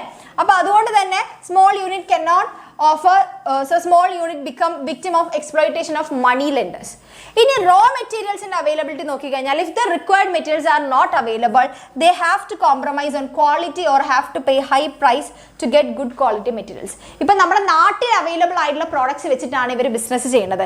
അപ്പോൾ ഇൻ കേസ് ഏതെങ്കിലും രീതിയിൽ ആ സമയത്ത് നമുക്ക് റോ മെറ്റീരിയൽസ് അവൈലബിൾ ആയിട്ടില്ലെങ്കിൽ അവർക്ക് എന്ത് വേണ്ടി വരും, ക്വാളിറ്റിയിൽ ഒന്നെങ്കിൽ എന്തെങ്കിലും രീതിയിലുള്ള വിട്ടുവീഴ്ച ചെയ്യേണ്ടി വരും, അല്ലെങ്കിൽ അവർ വലിയ പൈസ കൊടുത്തിട്ട് ആ റോ മെറ്റീരിയൽ വാങ്ങേണ്ടി വരും. അപ്പം വലിയ പൈസ എടുത്ത് വാങ്ങാൻ നടന്നാൽ അധികം നടക്കാത്ത കാര്യമാണ്. ഇനി രണ്ടാമത്തത് മാനേജീരിയൽ സ്കിൽ എന്ന് പറയുമ്പോൾ ഒരൊറ്റ ആളായിരിക്കും അതിൻ്റെ ഓണർഷിപ്പ് അധികം ഒരാൾക്കായിരിക്കും. അപ്പോൾ അയാളുടെ മാനേജീരിയൽ സ്കില്ലിൽ ലിമിറ്റഡ് ആയിരിക്കും. അയാൾ എന്തായിരിക്കില്ല, അതിനെക്കുറിച്ച് ട്രെയിനിങ് ഒന്നും എടുത്ത ഒരാളായിരിക്കില്ല. അപ്പം മാനേജീരിയൽ സ്കിൽ എന്ന് പറയുമ്പോൾ എല്ലാ തലങ്ങളിലേക്ക് വരുമ്പോൾ അവർക്ക് അത്ര മാനേജീരിയൽ സ്കിൽ ഉണ്ടായിരിക്കില്ല. As the small scale business is owned by one person or a group of person, they may not have specialized knowledge in different fields of management. They are not in the position to afford personal managers അല്ല, അവർക്ക് പൈസ എടുത്ത് മാനേജേഴ്സിനെ വെക്കാൻ പറ്റിയ ലെവലിലും ആയിരിക്കില്ല അവർ. ഇനി marketing നോക്കിക്കഴിഞ്ഞാൽ marketing is A weaker area of small organisation അല്ലേ. അവർക്ക് നമ്മൾ പറഞ്ഞു പ്രോഡക്റ്റിന് എപ്പോഴും എന്താണ് ഡിമാൻഡ് ക്രിയേറ്റ് ചെയ്തുകൊണ്ടിരിക്കണമെങ്കിൽ അവിടെ നല്ല മാർക്കറ്റിംഗ് ഉണ്ടായിരിക്കണം. അപ്പോൾ ഇവർ മാർക്കറ്റിംഗ് എന്ന് പറയുമ്പോൾ കുറച്ച് എക്സ്പെൻസീവ് ആണ് മാർക്കറ്റിംഗ്. അപ്പോൾ അതുകൊണ്ട് ഇവർക്ക് എഫോർഡ് ചെയ്യാൻ വേണ്ടി പറ്റാത്തതുകൊണ്ട് മാർക്കറ്റിംഗ് ഭയങ്കര വീക്കർ ആയിട്ടുള്ള സൈഡാണ്. They have to excessively depend on middlemen who exploit them by paying lower price. They cannot undertake costly advertisement campaigns അല്ലേ. അവർക്ക് വലിയ പൈസ കൊടുത്തിട്ടുള്ള അഡ്വർടൈസ്മെന്റ് ചെയ്യാൻ വേണ്ടി പറ്റില്ല. അവർക്ക് ആകെ അവരുടെ പ്രൊഡക്റ്റിനെ കുറച്ച് അധികം ആൾക്കാരിലേക്ക് എത്തിക്കണമെങ്കിൽ ഏതെങ്കിലും മിഡിൽമാൻ്റെ സഹായം യൂസ് ചെയ്യേണ്ടി വരും. ഇങ്ങനെ മിഡിൽമാൻ്റെ സഹായം യൂസ് ചെയ്യുന്ന സമയത്ത് എന്താ വെച്ച് കഴിഞ്ഞാൽ അവർക്ക് ഡയറക്റ്റ് കസ്റ്റമേഴ്സിനെ അറിയാത്തത് കൊണ്ടും മാർക്കറ്റ് ഒരു ടച്ച് വരാത്തത് കൊണ്ടും അവരെ എക്സ്പ്ലോയിറ്റ് ചെയ്യാനുള്ള ചാൻസ് ഉണ്ട് മിഡിൽമാൻ. ഓക്കെ, പിന്നെ ഉള്ളതാണ് ക്വാളിറ്റി അല്ലേ. ക്വാളിറ്റി ഞാൻ നേരത്തെ പറഞ്ഞതുപോലെ concentrate on cutting the cost and keeping the price low. They do not have adequate resource to invest in quality research and maintain the standard of the industry അല്ലെ. നമ്മൾ ഈ നേരത്തെ പറഞ്ഞ ക്വാളിറ്റി ചെക്കിങ് കാര്യങ്ങൾ ചെയ്യാനോ അതിനനുസരിച്ചിട്ടുള്ള പ്രോഡക്ട്സ് മെത്തേഡ്സ് യൂസ് ചെയ്യാനോ ഇവർ കേപ്പബിൾ ആയിരിക്കില്ല. അതുകൊണ്ട് ക്വാളിറ്റിയിൽ ഇവർ ചില സമയത്തൊക്കെ കോംപ്രമൈസ് ചെയ്യേണ്ടി വരും. അവിടെ എപ്പോഴും കോസ്റ്റ് ഓഫ് പ്രൊഡക്ഷൻ കുറയ്ക്കാനാണ് അവർ നോക്കുക. ഓക്കെ, ക്ലിയർ അല്ലേ. ഇനി കപ്പാസിറ്റി യൂട്ടിലൈസേഷൻ നോക്കിക്കഴിഞ്ഞാൽ ഇവർക്ക് നല്ല മാർക്കറ്റിംഗ് സ്കിൽ ഇല്ലാത്തതുകൊണ്ട് ലാക്ക് ഓഫ് മാർക്കറ്റിംഗ് സ്കിൽ ഒരു lack of demand small business firm have to operate below full capacity. ഇപ്പം ചില പ്രൊഡക്ട്സ് ഒക്കെ നല്ലതായിരിക്കും, പക്ഷെ നല്ല രീതിയിലുള്ള മാർക്കറ്റിംഗ് കിട്ടാത്തതുകൊണ്ട് പലർക്കും ഇത് അറിയില്ല ഇങ്ങനെ ഒരു പ്രോഡക്റ്റ് ഉണ്ടെന്നോ അല്ലെങ്കിൽ ഇങ്ങനെ ഒരു സംഭവം ഉണ്ടെന്ന് അറിയാത്തത് കൊണ്ട് തന്നെ അവർക്ക് ചിലപ്പോൾ അവരുടെ ഏറ്റവും ബെസ്റ്റായിട്ട് അവരുടെ കംപ്ലീറ്റ് ആയിട്ട് 100% എഫിഷ്യൻസിയിൽ പ്രവർത്തിക്കാൻ പറ്റാത്ത ഒരവസ്ഥ വരുന്നതും എന്താണ് MSMEയുടെ വലിയൊരു നെഗറ്റീവാണ്. ഇനിയാണ് ഗ്ലോബൽ കോമ്പറ്റീഷൻ അല്ലേ. ഗ്ലോബൽ പ്രോഡക്ട്സ് ആയിട്ടാണ് ഇവർ കോമ്പറ്റീഷൻ ചെയ്യാൻ വേണ്ടി പോകുന്നത്. ക്ലിയർ അല്ലേ.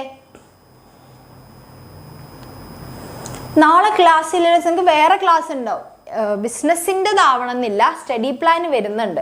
അപ്പോൾ അതിൽ യദു സാർ പറയും. Okay, these enterprises face competition is not only from medium and large industry but also from multinational companies which are giant in terms of their size and business volumes. അല്ലേ, ഇപ്പം നമ്മുടെ നാട്ടിലുള്ള ബിസിനസ്സുകാരുടെ അടുത്തത് മാത്രമല്ല, ഈ മൾട്ടിനാഷണൽ കമ്പനീസിനോട് കൂടെ ഇവർ മത്സരിക്കുന്ന ഒരു അവസ്ഥ വരുന്നത്, ഗ്ലോബൽ കോമ്പറ്റീഷൻ തന്നെ ഇവർ ഫേസ് ചെയ്യുന്നുണ്ട്.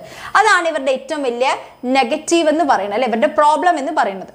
ഇനി നമ്മൾ ഈ ഏരിയയിൽ പഠിച്ചിരിക്കേണ്ട ഒരാളാണ് ഓൺട്രപ്രന്യൂർഷിപ്പ് എന്ന് പറഞ്ഞത്. MSME എന്താണെന്നുള്ളത് കഴിഞ്ഞു.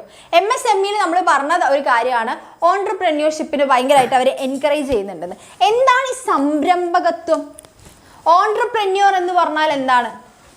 ബിസിനസ് തന്നെയാണ്, പക്ഷേ ആ ചെയ്യുന്ന ബിസിനസ് ഐഡിയ എന്ന് പറയുമ്പോൾ എല്ലാവരും ഫോളോ ചെയ്യുന്ന ഒരു ബിസിനസ് പാറ്റേൺ ഫോളോ ചെയ്ത് പോവാതെ അതിൽ സംതിങ് ഡിഫറെൻ്റ് ആയിട്ട് എന്തെങ്കിലും ഒരു ഇന്നോവേഷനിലൂടെ ചെയ്യുന്നതിനെയാണ്, അല്ലെങ്കിൽ ഒരു പുതിയ ടൈപ്പ് മാർക്കറ്റ് ഓപ്പർച്യൂണിറ്റി, അല്ലെങ്കിൽ പുതിയ ടൈപ്പ് മാർക്കറ്റ് ഓപ്പൺ ചെയ്യുന്നതോ, അല്ലെങ്കിൽ നമ്മുടെ പ്രൊഡക്ഷനിൽ എന്തെങ്കിലും വ്യത്യാസം കൊണ്ടുവരുന്നതോ, അല്ലെങ്കിൽ ഒരു സ്പെഷ്യൽ കാറ്റഗറി മാത്രം നമ്മൾ ബിസിനസ് ചെയ്യണത്, അങ്ങനെ എന്തെങ്കിലും ഒരു പുതിയ ക്രിയേറ്റീവായിട്ട് ഇന്നോവേറ്റീവായിട്ട് ഒരു മെത്തേഡ് ഇംപ്ലിമെൻറ്റ് ചെയ്ത് ബിസിനസ് ചെയ്ത് അത് സക്സസ്ഫുൾ ആക്കുന്നവരെയാണ് നമ്മൾ ഓൺട്രപ്രന്യൂർ എന്ന് പറയാം. ഓക്കെ, എക്സാമ്പിൾ ആണ് നമ്മുടെ ബീന കണ്ണനൊക്കെ, അല്ലേ. സാരി എന്ന് പറയുന്നത് ഓൾറെഡി പണ്ട് മുതലേ ലോകത്തിലുള്ള നമ്മൾ ഇന്ത്യയിലുള്ള ആൾക്കാർ യൂസ് ചെയ്യുന്ന പരമ്പരാഗതമായിട്ടുള്ള ഒരു ഡ്രസ്സാണെങ്കിൽ പോലും ആ സാരിക്ക് മാത്രം ഒരു ബ്രാൻഡ് ക്രിയേറ്റ് ചെയ്തു. ഓക്കെ, കുറേ ഡ്രസ്സിൽ നിന്ന് സാരി എന്ന് പറഞ്ഞ സാധനം മാത്രം എടുത്ത് അതിന് എന്ത് ചെയ്തു, ബ്രാൻഡ് ക്രിയേറ്റ് ചെയ്തു. ഓക്കെ, ക്ലിയർ അല്ലേ? അപ്പോൾ ഓൺട്രപ്രന്യൂർഷിപ്പ് refers to the process of conceiving, launching and managing a new business with the aim of creating value and generating profit. അല്ലേ, അതായത് ഒരു പുതിയ ഐഡിയ എന്താണ് കൺസീവ് ചെയ്യുക, എന്നിട്ട് അതിനെ ലോഞ്ച് ചെയ്യുക, എന്നിട്ട് അതിനെ എന്ത് ചെയ്യുക, അതിൽ നിന്ന് പ്രോഫിറ്റ് കിട്ടുന്ന രീതിയിൽ അതിനെ മാനേജ് ചെയ്യുന്നതിനെയാണ് നമ്മൾ ഓൺട്രപ്രന്യൂർഷിപ്പ് എന്ന് പറയുന്നത്. ക്ലിയർ അല്ലേ? Entrepreneurs are individuals who identify the opportunities. അല്ലേ, ഓൺട്രപ്രന്യൂർസ് എന്ത് ചെയ്യുന്നു, ഓപ്പർച്യൂണിറ്റീസ് ആദ്യം ഐഡന്റിഫൈ ചെയ്യുന്നു, പിന്നെ അതുപോലെ ഡെവലപ്പ് ഇന്നോവേറ്റീവ് ഐഡിയാസ്. അല്ലേ, അതിൽ നിന്ന് ആദ്യം ഇങ്ങനെ ഒരു ഓപ്പർച്യൂണിറ്റി ഉണ്ട്, അതിനെ കുറച്ചുകൂടെ ക്രിയേറ്റീവ് ആക്കുന്നു, അല്ലേ, ഇന്നോവേറ്റീവ് ഐഡിയാസ് കൊണ്ടുവരുന്നു. ടേക്ക് കാൽക്കുലേറ്റഡ് റിസ്ക്, എന്നിട്ട് ആ ഐഡിയ ആയിട്ട് നമ്മൾ മുന്നോട്ട് പോകുമ്പോൾ വരുന്ന റിസ്കിനെ കാൽക്കുലേറ്റ് ചെയ്യുന്നു, എന്നിട്ട് അത് എടുക്കുന്നു. ഓക്കെ, പിന്നെ turn these ideas into successful business, എന്നിട്ട് അതിനൊരു സക്സസ്ഫുൾ ബിസിനസ് ആക്കി മാറ്റുന്നു, മുന്നിൽ നിന്ന് നയിച്ചുകൊണ്ട്. അവരെയാണ് നമ്മൾ എന്തെന്ന് പറയുന്നത്, ഓൺട്രപ്രന്യൂർ എന്ന് പറയുന്നത്. ക്ലിയർ അല്ലേ? ക്ലിയർ ആണോ? അങ്ങനെയാണെങ്കിൽ അതിന്റെ ക്യാരക്ടറിസ്റ്റിക്സ് നോക്കുക. അല്ലെ, ഓൺട്രപ്രന്യൂർ എന്ന് പറഞ്ഞൊരു സിസ്റ്റമാറ്റിക് ആക്ടിവിറ്റിയാണ്. അതായത് ഒറ്റയടിക്ക് നമുക്ക് ഓൺട്രപ്രന്യൂർ ആവാൻ വേണ്ടി പറ്റില്ല. ഒരു സ്റ്റെപ്പ് ബൈ സ്റ്റെപ്പ് ആയിട്ട് നമ്മൾ പോയാൽ മാത്രമേ എന്ത് ചെയ്യാൻ വേണ്ടി പറ്റും, ഒരു ഇഞ്ചേർഡ് എന്ന് പറയില്ല, ഇങ്ങനെ മെല്ലെ മെല്ലെ മെല്ലെ മെല്ലെ പോകുന്ന കാര്യമാണ്. ഓക്കെ, systematic step by step and purposeful activity. ഈ ഓൺട്രപ്രന്യൂർ ആവണമെങ്കിൽ ഒരു ഓൺട്രപ്രന്യൂർഷിപ്പിന് കുറച്ച് കാര്യങ്ങൾ വേണം, അല്ലേ. അതായത് ഇറ്റ്സ് റിക്വയർ സ്കില്ല് വേണം, നോളജ് വേണം, കോമ്പീറ്റൻസി വേണം. ഇതൊക്കെ ജനിക്കുമ്പോഴേ കൂടെ കിട്ടുന്ന സാധനമല്ല. These can be acquired and learned and developed through education, training, observation and work experience. ഈ പറഞ്ഞ സാധനങ്ങളൊക്കെ, ഈ സ്കില്ലാണെങ്കിലും നോളജ് ആണെങ്കിലും കോമ്പീറ്റൻസി ആണെങ്കിലും എല്ലാം നമുക്ക് എന്ത് ചെയ്യാൻ പറ്റും, നമ്മുടെ ജോലിയിൽ നിന്ന്, നമ്മുടെ വർക്ക് എക്സ്പീരിയൻസിൽ നിന്നും, അതുപോലെ തന്നെ നമ്മുടെ ട്രെയിനിങ്ങിൽ നിന്നും, നമ്മുടെ ചുറ്റും നടക്കുന്ന കാര്യങ്ങളിൽ നിന്നും ഒബ്സർവ് ചെയ്യുന്നതിൽ നിന്നൊക്കെ നമുക്ക് അക്വയർ ചെയ്തെടുക്കാവുന്നതേ ഉള്ളൂ. Thus we can emphatically say that entrepreneurs are actually made, not born. അല്ലേ, അതായത് നമുക്ക് പറയാൻ പറ്റും ഓൺട്രപ്രന്യൂർസ് എന്ന് പറഞ്ഞ് ജനിച്ചു വീഴുമ്പോഴേ ആവുന്നതല്ല, അവർ സെൽഫ് മെയ്ഡ് ആണ്, അവർ ഉണ്ടാക്കി എടുക്കുന്നതാണ്. അല്ല, അവർ ജനിക്കുന്നതല്ല, അവർ ഉണ്ടാക്കി എടുക്കുന്നതാണ്. ക്ലിയർ? പിന്നെ ലോഫുൾ ആൻഡ് പർപ്പസ്ഫുൾ ആക്ടിവിറ്റി ആണ്. Object of entrepreneurship is a lawful business. By doing so it creates a value for business, for personal profit and social gain. പിന്നെ അതുപോലെ ഓൺട്രപ്രന്യൂർഷിപ്പ് എന്ന് പറയുന്നത് നമ്മൾ നേരത്തെ പറഞ്ഞതുപോലെ ഒരു എക്കണോമിക് ആക്ടിവിറ്റിയാണ്. അത് ഒരിക്കലും എന്തല്ല, നമ്മൾ സ്നേഹത്തിന് പുറത്തൊന്നും ചെയ്യണതല്ല, അല്ലേ. അത് തിരിച്ച് നമ്മളുടെ ഒരു എന്താണ് ഏർണിങ്ങിന് വേണ്ടിയിട്ട്, അല്ലേ, അത് സക്സസ്ഫുൾ ആയിട്ട് നമുക്ക് പ്രോഫിറ്റ് കിട്ടാൻ വേണ്ടിയിട്ട്, സോഷ്യൽ ഗെയിനിന് വേണ്ടി ചെയ്യുന്ന ഒരു പർപ്പസ്ഫുൾ ലോഫുൾ ആക്ടിവിറ്റി ആണ് എന്തെന്ന് പറയുന്നത്, ഓൺട്രപ്രന്യൂർസ് എന്ന് പറയുന്നത്. പിന്നെ ഇന്നോവേഷൻ അവിടെ ഉണ്ടായിരിക്കും, അല്ല, ഒരു ഓൺട്രപ്രന്യൂർഷിപ്പിൽ ഇന്നോവേഷൻ ഉണ്ടായിരിക്കും, അല്ലേ. Entrepreneurship is creative in the sense that involves innovation.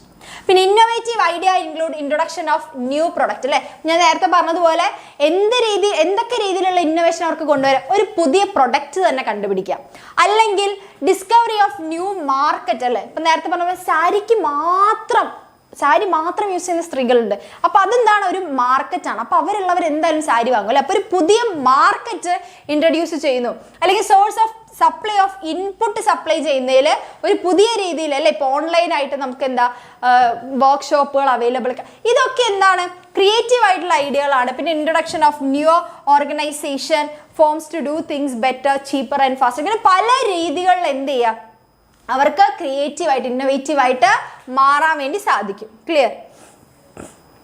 പിന്നെ ഓർഗനൈസേഷൻ ഓഫ് പ്രൊഡക്ഷൻ അല്ലെങ്കിൽ ഫാക്ടേഴ്സ് ഓഫ് പ്രൊഡക്ഷനെ മൊബിലൈസ് ചെയ്യുന്നത് ഈ MSME ഇപ്പോൾ ഓൺട്രപ്രന്യൂർ ആണ്. ക്ലിയർ.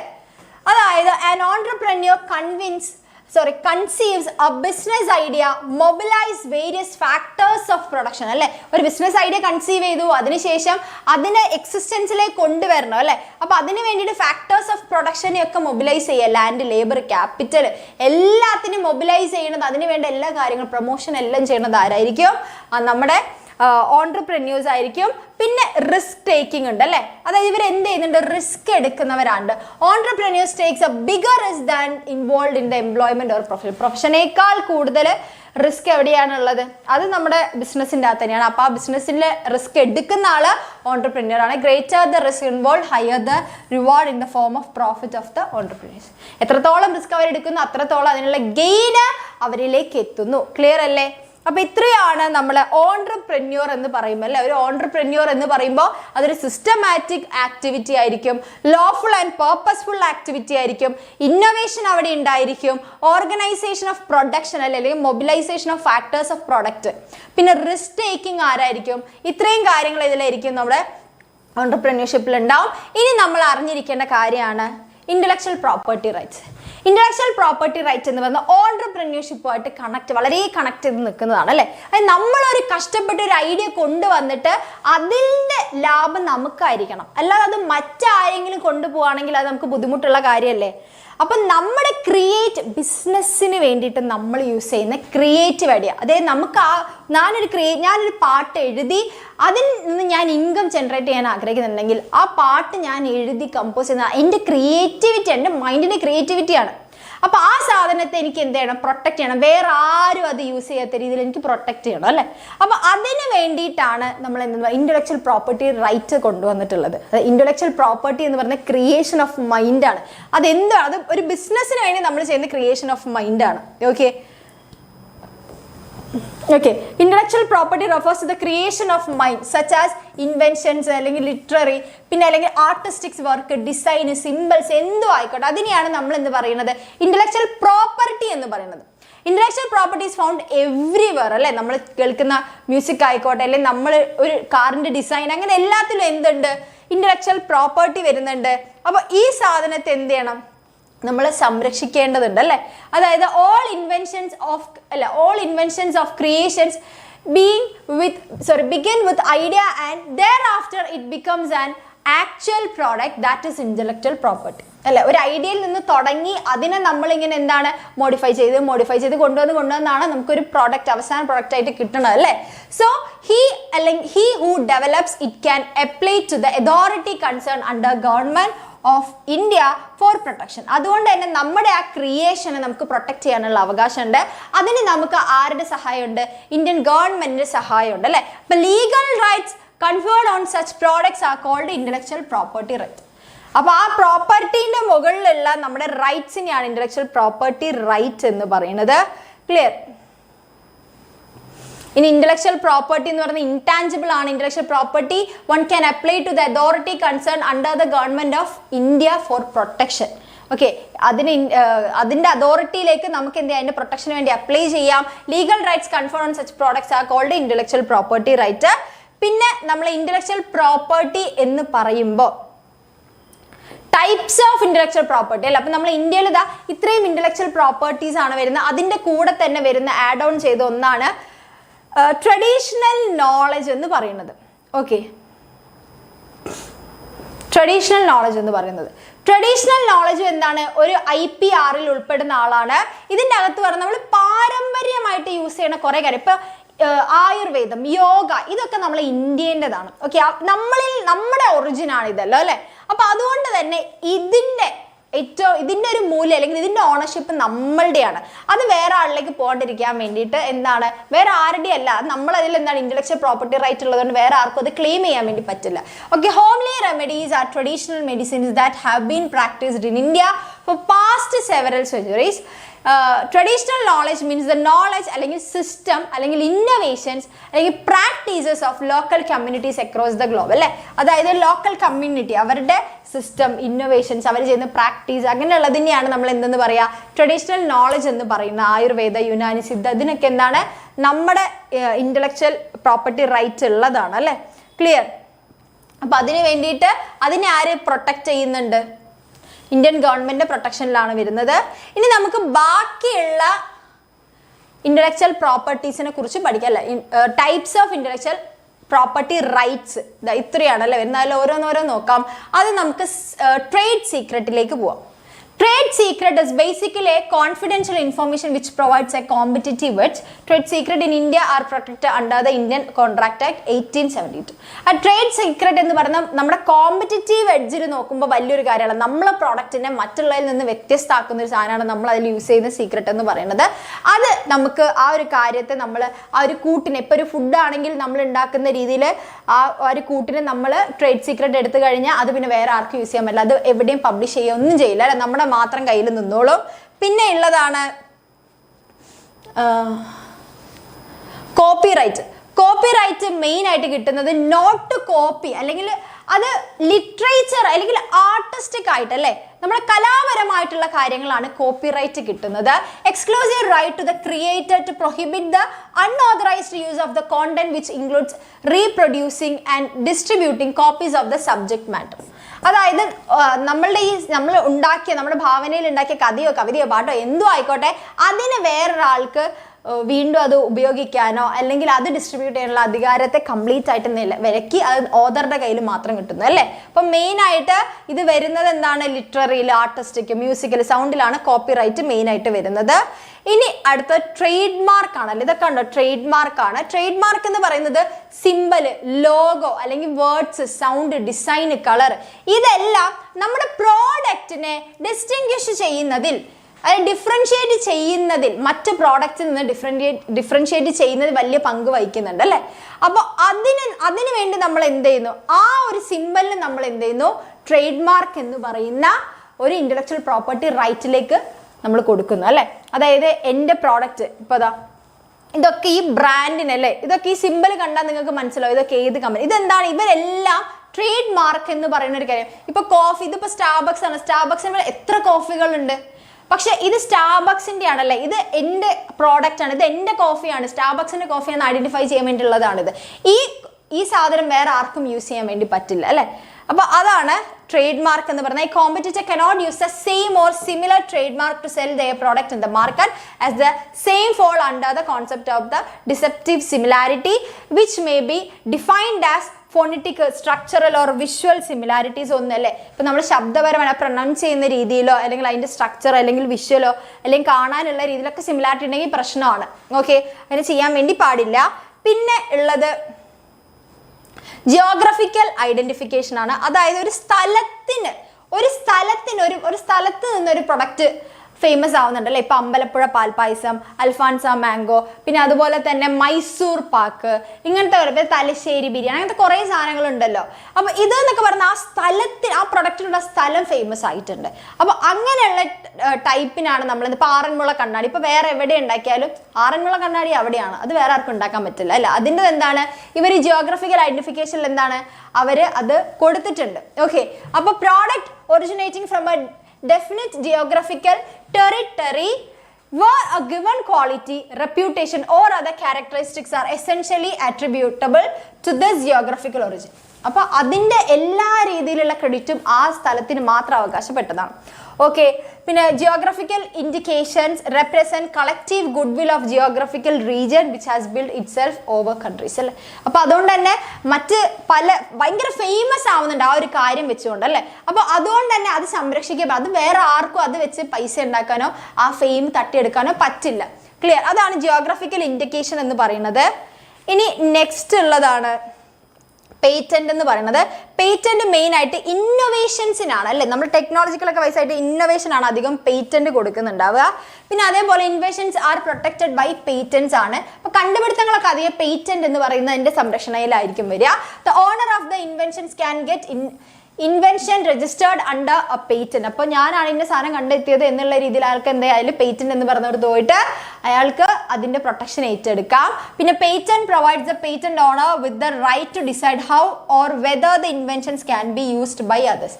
അപ്പോൾ ഈ പേറ്റന്റ് കിട്ടുന്ന ആൾക്ക് തീരുമാനിക്കാം എൻ്റെ പ്രൊഡക്റ്റ് ആൾക്കാർ എങ്ങനെ യൂസ് ചെയ്യണം, യൂസ് ചെയ്യണ്ട എന്നുള്ള കാര്യങ്ങളിലൊക്കെ അയാൾക്ക് തീരുമാനം എടുക്കാൻ വേണ്ടി പറ്റും അല്ലേ.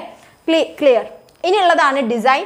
ഡിസൈൻ എന്ന് പറയുന്നത് നമ്മൾ ആ ഒരു ഷേപ്പ് അങ്ങനത്തെ കാര്യങ്ങൾ ഉണ്ടാവില്ലേ, അത് നമ്മളൊരു ഇപ്പോൾ ഗുഡ് ഡേ ബിസ്ക്കറ്റിൻ്റെ ഷേപ്പ്, ഓറിയോൻ്റെ ആ ഒരു ഷേപ്പ്, അതൊക്കെ എന്താണ് അവർ ഡിസൈൻ എന്ന്. അപ്പോൾ വേറെ ഒരു പ്രൊഡക്റ്റിന് എന്താക്കാൻ പറ്റില്ല, അതേ ആ ബിസ്ക്കറ്റ് ഓറിയോൻ്റെ അതേ മോഡൽ ഇതാക്കാൻ പാടില്ല. അതങ്ങനെ വെച്ച് കഴിഞ്ഞാൽ അത് പ്രശ്നമാവും. ഓക്കെ, കാരണം അവരത് ഇത് എടുത്തിട്ടുണ്ട്, ഡിസൈനിൽ അവർ കൊടുത്തിട്ടുണ്ടാവും അല്ലേ.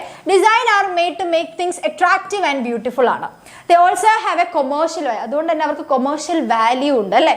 Okay, a design may consist of 3 dimensional features, shape, അതിൻ്റെ സർഫസ് അല്ലെങ്കിൽ ആർട്ടിക്കിൾ ഒക്കെയാണ്. ഒരു 2 dimensional ഫീച്ചേഴ്സ് അല്ലെങ്കിൽ പാറ്റേൺസ്, ലൈൻസ്, കളേഴ്സ്, അങ്ങനെ പല രീതിയിലുള്ള ഡിസൈൻസ് ഉണ്ടാവും അല്ലേ. One has to register the design against imitation and unauthorised copying അല്ലേ. അപ്പം നമ്മൾ ഡിസൈനിൽ കൊടുത്തു കഴിഞ്ഞാൽ അവർക്ക് ഇതേ സാധനം ഇമിറ്റേറ്റ് ചെയ്യാൻ പറ്റില്ല, അതല്ലാത്ത രീതിയിൽ അവർക്ക് കോപ്പി ചെയ്യാനും വേണ്ടി പറ്റില്ല. അതാണ് ഡിസൈൻ എന്ന് പറയുന്നത്. ക്ലിയർ അല്ലേ. ഇപ്പോൾ ഡിസൈൻ എന്ന് പറയുമ്പോൾ അതിൽ shape, pattern, arrangements of line, അങ്ങനെ പലതും വരാം, അല്ലെങ്കിൽ കളർ കോമ്പിനേഷൻസോ, അങ്ങനെ പല രീതിയിലുള്ളത് അവൻ ഡിസൈൻ എന്ന് പറയുന്നത്.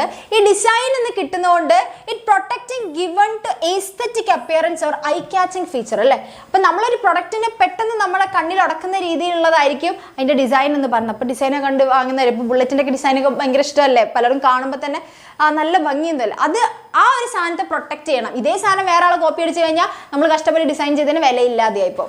ക്ലിയർ അല്ലേ. ഞാൻ ഇങ്ങോട്ട് നോക്കുമ്പോൾ മനസ്സിലാവുന്നില്ലേ, നിങ്ങൾക്ക് കാണുന്നില്ലേ, ഞാൻ നോക്കണത് മനസ്സിലാവുന്നില്ലേ? Set, ready.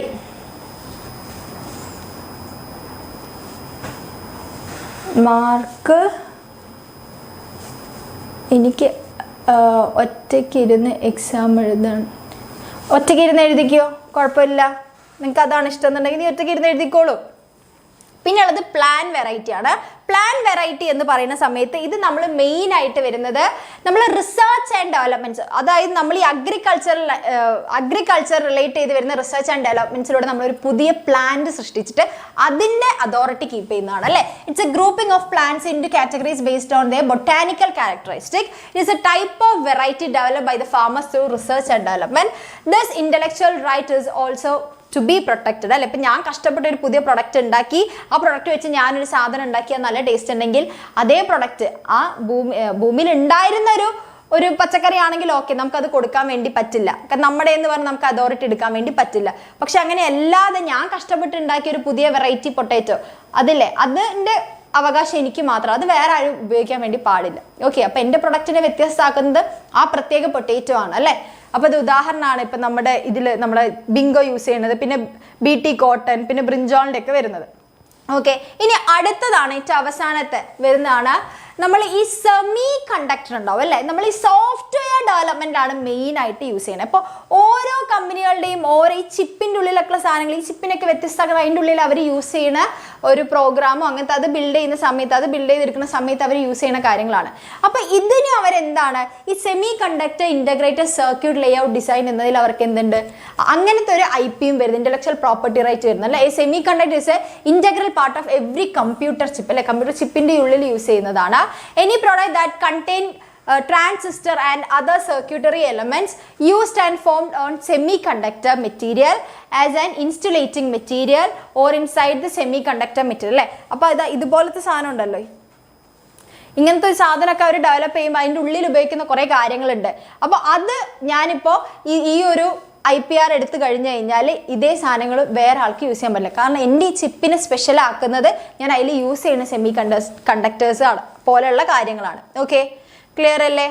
It's design to perform the electronic circuitry ഫംഗ്ഷന് വേണ്ടിയിട്ടാണ് നമ്മളിത് യൂസ് ചെയ്യുന്നത്. അപ്പോൾ അങ്ങനെ നമുക്ക് എന്താണ് ഇലക്ട്രോണിക് വൈസും എന്താണ് നമ്മൾ രൂപകൽപ്പന ചെയ്യുന്നതിനൊക്കെ നമുക്ക് എന്ത് ചെയ്യാം, ഇതുപോലെ പ്രൊട്ടക്ഷൻ എടുക്കാം. ഇനി നമ്മൾ എന്തുകൊണ്ട് ഈ IPR ഓൺട്രപ്രന്യൂസിന് വളരെ ഇമ്പോർട്ടൻ്റ് ആയി മാറുന്നു എന്ന് നമ്മൾ നോക്കണം. Why IPR is important for entrepreneurs? അവർക്ക് എന്താണ് നിന്ന് കിട്ടുന്ന സംരക്ഷണം എന്ന് പറയുന്നത്? Encourage creation of new path breaking അല്ലേ? ഒരു പുതിയ സാധനം കണ്ടുപിടിക്കാൻ അവർ എൻകറേജ് ചെയ്യുന്നു. കാരണം നമ്മളൊരു സാധനം കണ്ടുപിടിച്ച് കഷ്ടപ്പെട്ട് കണ്ടുപിടിച്ച് കഴിഞ്ഞാൽ അതിൻ്റെ ഓണർഷിപ്പ് നമ്മുടെ കയ്യിൽ മാത്രം നിൽക്കുമ്പോൾ എന്താണ്, നമുക്ക് ഇനി കണ്ടുപിടിക്കാനുള്ള ത്വര വരും. പിന്നെ അതുപോലെ incentivises inventors, authors, creators etcetera for the work. പിന്നെ ഇതിലൊക്കെ അവർ ഈ IPR കിട്ടുന്നത് കൊണ്ട് അതിൽ നിന്ന് ഏൺ ചെയ്യണതെല്ലാം എന്താണ്, അതിൻ്റെ ഓതേഴ്സിന് അതിൻ്റെ ഒരു പങ്ക് പോകുമല്ലോ. ഇപ്പോൾ പേറ്റന്റ് എടുത്ത് ഞാനത് വേറെ ആർക്കെങ്കിലും കൊടുത്തു കഴിഞ്ഞാൽ അവരെനിക്ക് പൈസ തരും. ഇപ്പോൾ കോപ്പിറൈറ്റ് ആണെങ്കിൽ റോയാലിറ്റി എന്ന് പറഞ്ഞിട്ട് അവരെനിക്ക് പേയ്മെന്റ് ചെയ്യും അല്ലേ. അപ്പോൾ എന്താണ്, അതൊരു ഇൻകം ജനറേറ്റ് ചെയ്യാൻ സഹായിക്കുന്നു. It allows the work created by a person to distribute and communicate to the public only with his or her permission. പിന്നെ നമുക്കാണ് അതിൻ്റെ കംപ്ലീറ്റ് അതോറിറ്റി കിട്ടുന്നത്. എൻ്റെ ഒരു പ്രൊഡക്റ്റ് എൻ്റെ അനുവാദം ഇല്ലാതെ വേറെ ആർക്കും എന്താണ് യൂസ് ചെയ്യാൻ പറ്റാത്ത ലെവലിലേക്ക് അത് മാറുന്നു. Okay, clear? അപ്പോൾ ഇത്രയാണെന്ന് പറഞ്ഞ് ഈ ഒരു ചാപ്റ്ററിൽ നിങ്ങൾക്ക് പഠിക്കാനുള്ളത്. സിമ്പിൾ ചാപ്റ്റർ ആണ്. സെറ്റ്? റെഡി അല്ലേ? അങ്ങനെയാണെങ്കിൽ നമുക്ക് ഇന്റർനാഷണൽ ബിസിനസ്സിലേക്ക് പോയാലോ? ഇന്റർനാഷണൽ ബിസിനസ് സെറ്റാണോ? റെഡി അല്ലേ? ഇന്റർനാഷണൽ ബിസിനസ്സിലേക്ക് പോവാം. റെഡി? അപ്പോൾ ആ ഒരു MSME എന്ന് പറയുന്ന ചാപ്റ്ററിൽ നിങ്ങൾക്ക് സംശയങ്ങളൊന്നും ഇല്ലല്ലോ? ഉണ്ടെങ്കിൽ പറയണേ. കുറച്ച് വെള്ളം കുടിക്കട്ടെ.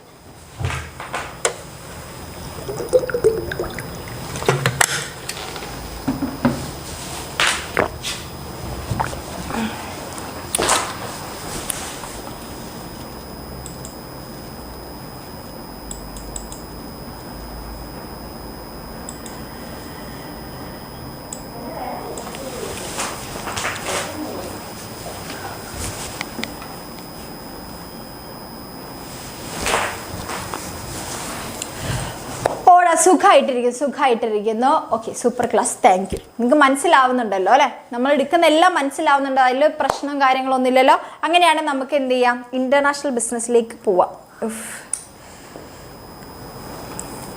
അപ്പോൾ ഇന്റർനാഷണൽ ബിസിനസ്സിലേക്ക് പോകുന്നതിന് മുൻപ് നമ്മൾ ആദ്യം എന്താ അറിയണം? നമ്മൾ ട്രേഡിനെ നമ്മൾ രണ്ടായിട്ട് ക്ലാസിഫൈ ചെയ്തിട്ടുണ്ട്. ഇന്റേണൽ ട്രേഡ് എന്നും എക്സ്റ്റേണൽ ട്രേഡ് എന്നും അല്ലേ? അതിൽ എക്സ്റ്റേണൽ ട്രേഡിനെയാണ് നമ്മൾ ഇന്റർനാഷണൽ ട്രേഡ് എന്ന് പറയുന്നത്. ഓക്കെ, ഈ ഇന്റർനാഷണൽ ട്രേഡ് തന്നെ നോക്കുകയാണെങ്കിൽ ഇമ്പോർട്ട്, എക്സ്പോർട്ട്, എൻട്രി പോർട്ട് എന്നൊക്കെ പറഞ്ഞാൽ നമ്മൾ ഫസ്റ്റത്തേൽ ക്ലാസിഫൈ ചെയ്തിട്ടുണ്ട് അല്ലേ? അപ്പോൾ ഈ കാര്യം ജസ്റ്റ് ഒന്ന് സൂചിപ്പിച്ചുകൊണ്ട് നമുക്ക് തുടങ്ങാം. ആദ്യം തന്നെ നമുക്ക് എന്ത് ചെയ്യാം, ഡൊമസ്റ്റിക് ട്രേഡിൽ നോക്കാം അല്ലേ? Home trade, national trade, domestic trade എന്ന് പറഞ്ഞാൽ എന്താണ്? ഇന്റേണൽ ബിസിനസ് അല്ലെങ്കിൽ home trade, business transaction taking place within the geographical boundaries of A nation. ഒരു രാജ്യത്തിന്റെ ജിയോഗ്രഫിക്കൽ ബൗണ്ടറിന്റെ ഉള്ളിൽ നടക്കുന്ന ഗുഡ്സിന്റെ ബൈയിങ് ആൻഡ് സെല്ലിങ്ങിനെയാണ് നമ്മൾ ഇന്റേണൽ ട്രേഡ് എന്ന് പറയുന്നത്. അറിയാലോ? അപ്പോൾ ഇന്റർനാഷണൽ ട്രേഡ് എന്ന് പറയുമ്പോൾ രാജ്യങ്ങൾക്ക് പുറത്തല്ല, ഒരു രാജ്യത്തിന്റെ ബൗണ്ടറിക്ക് പുറത്ത് നടക്കുന്ന ബൈയിങ് ആൻഡ് സെല്ലിങ്ങിനെയാണ് നമ്മൾ എന്തെന്ന് പറയുന്നത്? ഇന്റർനാഷണൽ ബിസിനസ് എന്ന് പറയുന്നത്. ഓക്കെ, അതായത് manufacture and trade beyond the boundaries of one's own country which involves not only the international movement of goods and services but also capital, personal, technology and intellectual property like patent, trademark, know-how and copyright. അതായത് international business എന്ന് പറയുമ്പോൾ സാധനങ്ങളും സേവനങ്ങളും മാത്രമല്ല എന്ത് ചെയ്യുന്നത്, അങ്ങോട്ടും ഇങ്ങോട്ടും പോകുന്നത്, കൂടാതെ പകരം മറ്റു കുറച്ച് കാര്യങ്ങൾ കൂടെ ഉണ്ട് ഇന്റർനാഷണൽ ബിസിനസ്സിൽ മൂവ് ചെയ്യപ്പെടുന്നുണ്ട്. രാജ്യങ്ങൾ അതിർത്തികൾ കടന്നുകൊണ്ട് ക്യാപിറ്റൽ അല്ലെ, ഇൻവെസ്റ്റ്മെന്റ്, അതേപോലെ തന്നെ ടെക്നോളജി, പിന്നെ പേറ്റന്റ്, ഇങ്ങനത്തെ കുറച്ച് ഇന്റലക്ച്വൽ പ്രോപ്പർട്ടീസ് ഇല്ലേ, ട്രേഡ് മാർക്ക്, ഇങ്ങനത്തെ സാധനങ്ങളൊക്കെ എന്ത് ചെയ്യുന്നുണ്ട്, ഇന്റർനാഷണൽ ബിസിനസിന്റെ ഭാഗമായിട്ട് അങ്ങോട്ടും ഇങ്ങോട്ടും ഒക്കെ എന്ത് ചെയ്യുന്നുണ്ട്, മൂവ് ചെയ്യപ്പെടുന്നുണ്ട് എന്നാണ് പറയുന്നത്. ഇനി എന്തുകൊണ്ട് നമ്മൾ ഇന്റർനാഷണൽ ബിസിനസ് ചെയ്യണം? നമുക്ക് ഇവിടെ തന്നെ ബിസിനസ് ചെയ്താൽ പോരെ, രാജ്യത്തിന്റെ ഉള്ളിൽ തന്നെ നിന്ന് ചെയ്താൽ പോരെ, എന്തിന് രാജ്യത്തിന് പുറത്തേക്ക് പോകണം എന്ന് നോക്കിക്കഴിഞ്ഞാൽ ഫാക്ടേഴ്സ് ഓഫ് പ്രൊഡക്ഷൻ നിങ്ങൾക്ക് അറിയാലോ. Reason for international business, countries cannot produce equally well or cheaply all they needed അല്ലേ? അതായത് നമ്മുടെ രാജ്യത്തിന് വേണ്ട എല്ലാ സാധനങ്ങളും നമ്മുടെ രാജ്യത്തിനകത്ത് ഇല്ല. അപ്പോൾ നമ്മൾ മറ്റെവിടെന്നെങ്കിലും അത് കൊണ്ടുവന്നേ പറ്റുള്ളൂ അല്ലേ. അപ്പോൾ ഫാക്ടേഴ്സ് ഓഫ് പ്രൊഡക്ഷൻ ആയിക്കോട്ടെ, അതുപോലെ തന്നെ റിസോഴ്സസിന്റെ ഡിസ്ട്രിബ്യൂഷൻ ആയിക്കോട്ടെ, അതെന്താണ് അൺഈക്വൽ ആണ് അല്ലേ. അപ്പോൾ unequal distribution of natural resources, availability of different factors of production different from different nations ആണ്. So differ from different nations ആണ്. ഓക്കെ, അപ്പോൾ അതുകൊണ്ടൊക്കെ നമ്മൾ ഇന്റർനാഷണൽ ബിസിനസ് ചെയ്തേ പറ്റുള്ളൂ. ക്ലിയർ അല്ലേ? ഇനി ഇമ്പോർട്ടൻസ് ഓഫ് ഇന്റർനാഷണൽ ബിസിനസ് അല്ലേ. ഇന്റർനാഷണൽ ബിസിനസിന്റെ ഇമ്പോർട്ടൻസ് നോക്കിക്കഴിഞ്ഞാൽ it enables a country to concentrate on those goods are which resources are best suited. ഇപ്പൊ നോക്കുകയാണെങ്കിൽ ഇപ്പൊ നമ്മുടെ UAE പോലുള്ള കൺട്രീസിൽ എന്താണ് ഈ പെട്രോളിയം പോലത്തെ സാധനങ്ങൾ കൂടുതലായതുകൊണ്ട് തന്നെ അവർക്ക് അത് ഇന്റർനാഷണലി അത് വിറ്റുകൊണ്ട് അവർക്ക് ആ ഉള്ള റിസോഴ്സസിനെ ഏറ്റവും ബെസ്റ്റ് ആയിട്ട് യൂട്ടിലൈസ് ചെയ്യാൻ വേണ്ടി പറ്റുന്നു. ക്ലിയർ? മോഡലിന് നിനക്ക് 76 ഉണ്ട് 80-ൽ. ഇനി പബ്ലിക്കിന് കിട്ടുമോ? തീർച്ചയായിട്ടും കിട്ടും. ഇതേപോലെ തന്നെ പഠിച്ചാൽ മതി. സി മാർക്ക് എന്ന് പറയുമ്പോൾ ആകെ 20 മാർക്കല്ലേ ഉള്ളൂ. അതങ്ങനെ ഡബിൾ പാസിലേക്കൊന്നും ചെയ്യാൻ മാത്രമില്ല. നിങ്ങൾ എത്ര എടുക്കുന്ന അതിനനുസരിച്ച് ഇരിക്കും. Okay, set. പക്ഷെ നിങ്ങൾ നല്ല സ്കോറിലേക്ക് ലീഡ് ചെയ്യാൻ അത് ഒത്തിരി ഹെൽപ്പ് ചെയ്യും സി മാർക്ക്. റെഡി? ഇനി leads to international specialisation and division of labours അല്ലേ. അതേപോലെ തന്നെ ഓരോ രാജ്യത്തിന് അതിൻ്റെതായ രീതിയിൽ സ്പെഷ്യലൈസേഷൻ കിട്ടും. ഇപ്പം നേരത്തെ പറഞ്ഞതുപോലെ തന്നെ ഈ തെങ്ങ് അതുപോലെ കുരുമുളക് ഇങ്ങനത്തെ കുറച്ച് കാര്യങ്ങൾ നാണ്യവിളകളൊക്കെ ചിലപ്പോൾ നമ്മുടെ മാത്രം എന്ന് പറഞ്ഞിട്ടുണ്ടാവും അല്ലേ. അപ്പോൾ അതുകൊണ്ട് തന്നെ നമുക്ക് എന്താണ് അതിൻ്റെ പേര് സ്പെഷ്യലൈസേഷൻ കിട്ടുന്നു. പിന്നെ helps a country to dispose of surplus goods in exchange of scarce ones അല്ലേ. അതേപോലെ നമ്മളതിൽ അമിതമായിട്ടുള്ള സാധനം നമ്മൾ കയറ്റുമതി ചെയ്തിട്ട് നമുക്ക് സ്കെയർസ് ആയിട്ടുള്ള നമുക്ക് കിട്ടാത്തതായിട്ടുള്ള കാര്യങ്ങൾ നമുക്ക് എന്താണ് എക്സ്ചേഞ്ച് ചെയ്യാൻ പറ്റുന്നു. ഓക്കെ, അപ്പോൾ ഇപ്പം നമ്മളിപ്പോൾ എന്താ പറയുക, ഇപ്പം തേങ്ങ പോലത്തെ സാധനങ്ങൾ അല്ലെങ്കിൽ നമ്മുടെ നാട്ടിൽ മാത്രമുള്ള സാധനങ്ങൾ നമ്മളിപ്പോൾ അറേബ്യൻ രാജ്യത്തേക്ക് കൊടുത്തിട്ട് അവിടുന്ന് നമുക്ക് കിട്ടാത്ത സ്കെയർസ് ആയിട്ടുള്ള കാര്യമാണ് ഈ ഈന്തപ്പന, മറ്റേതുണ്ടല്ലോ കാരയ്ക്ക, അതുപോലെ പെട്രോളിയം ഒന്നും നമുക്ക് ഇവിടെ അത്ര പറ്റില്ല. അപ്പം നമുക്ക് കിട്ടുന്ന സാധനം നമ്മൾ എന്ത് ചെയ്തു അവിടുന്ന് ഇങ്ങോട്ട് എടുക്കുന്നു. Okay, clear? പിന്നെ it maintain price stability across the world അല്ലേ. പിന്നെ നമ്മുടെ പ്രോഡക്റ്റുകൾ അങ്ങോട്ടും ഇങ്ങോട്ടും എല്ലാ സ്ഥലത്തും അവൈലബിൾ ആക്കുന്നത് കൊണ്ട് പ്രൈസിന്റെ സ്റ്റെബിലിറ്റിയിൽ ഹെൽപ്പ് ചെയ്യും. നിങ്ങൾക്ക് അറിയാലോ, പ്രൊഡക്റ്റിന്റെ സപ്ലൈ കൂടുന്ന സമയത്ത് എന്താണ് പ്രൈസ് ഫിക്സ് ചെയ്യാൻ അത് ഹെൽപ്പ് ചെയ്യും അല്ലേ. സപ്ലൈ കുറയുമ്പോൾ ഡിമാൻഡ് കൂടും, അപ്പോൾ പ്രൈസും ഇൻക്രീസ് ആവും. അങ്ങനത്തെ കുറേ പ്രശ്നങ്ങളുണ്ട്. ഓക്കെ, ഇനി നമ്മൾ എന്ത് നോക്കണം? International business versus domestic business നോക്കണം. ഇന്റർനാഷണൽ ബിസിനസ്സും ഡൊമസ്റ്റിക് ബിസിനസ് നമ്മൾ ഡിഫറൻസ് നോക്കിക്കഴിഞ്ഞാൽ nationality of buyers and sellers ഡൊമസ്റ്റിക്കിൽ both buyer and seller belongs to one country ആണെങ്കിൽ ഇവിടെ ഡിഫറെന്റ് കൺട്രീസിലുള്ളതായിരിക്കും. ഇനി നാഷണാലിറ്റി ഓഫ് സ്റ്റേക്ക് ഹോൾഡേഴ്സ് അല്ലേ, അതായത് ബിസിനസ്സുമായിട്ട് കണക്ട് ചെയ്ത് നിൽക്കുന്ന ആൾക്കാരെല്ലാം സ്റ്റേക്ക് ഹോൾഡേഴ്സിനെ നോക്കിക്കഴിഞ്ഞാൽ വേരിയസ് സ്റ്റേക്ക് ഹോൾഡേഴ്സ് ആയിരിക്കും അല്ലേ ഇവിടെ ഉണ്ടായിരിക്കുക. ഷെയർ ഹോൾഡേഴ്സ് എങ്ങനെയാണ്? സെയിം കൺട്രിയിലെ വേരിയസ് സ്റ്റേക്ക് ഹോൾഡേഴ്സ് ആയിരിക്കും. അതായത് സപ്ലൈസ് ആയിക്കോട്ടെ, അതുപോലെ തന്നെ നമ്മുടെ എംപ്ലോയീസ് ആയിക്കോട്ടെ, മിഡിൽ മാൻ ആയിക്കോട്ടെ, ഒക്കെ ഡൊമസ്റ്റിക് ബിസിനസ്സിലെല്ലാം ഇന്ത്യക്കാർ തന്നെ ആയിരിക്കും.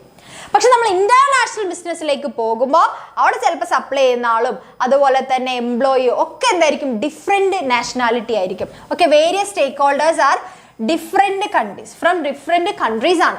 Okay, clear? പിന്നെ mobility of factors of production land, labour ഇങ്ങനത്തെ സാധനങ്ങളൊക്കെ നമ്മുടെ രാജ്യത്തിന്റെ അകത്തുനിന്ന് നമുക്ക് അങ്ങോട്ടും ഇങ്ങോട്ടൊക്കെ എന്താണ് മാറാവുന്നതേ ഉള്ളൂ. പക്ഷെ നമുക്ക് ഇന്റർനാഷണൽ ലെവലിലേക്ക് പോകുമ്പോൾ നമുക്ക് ലാൻഡ്, ലേബർ ഇങ്ങനത്തെ ഫാക്ടേഴ്സ് ഓഫ് പ്രൊഡക്ഷനെ ഇന്റർനാഷണൽ വൈസ് നമുക്ക് മൂവ് ചെയ്യിക്കാൻ വേണ്ടി പറ്റില്ല.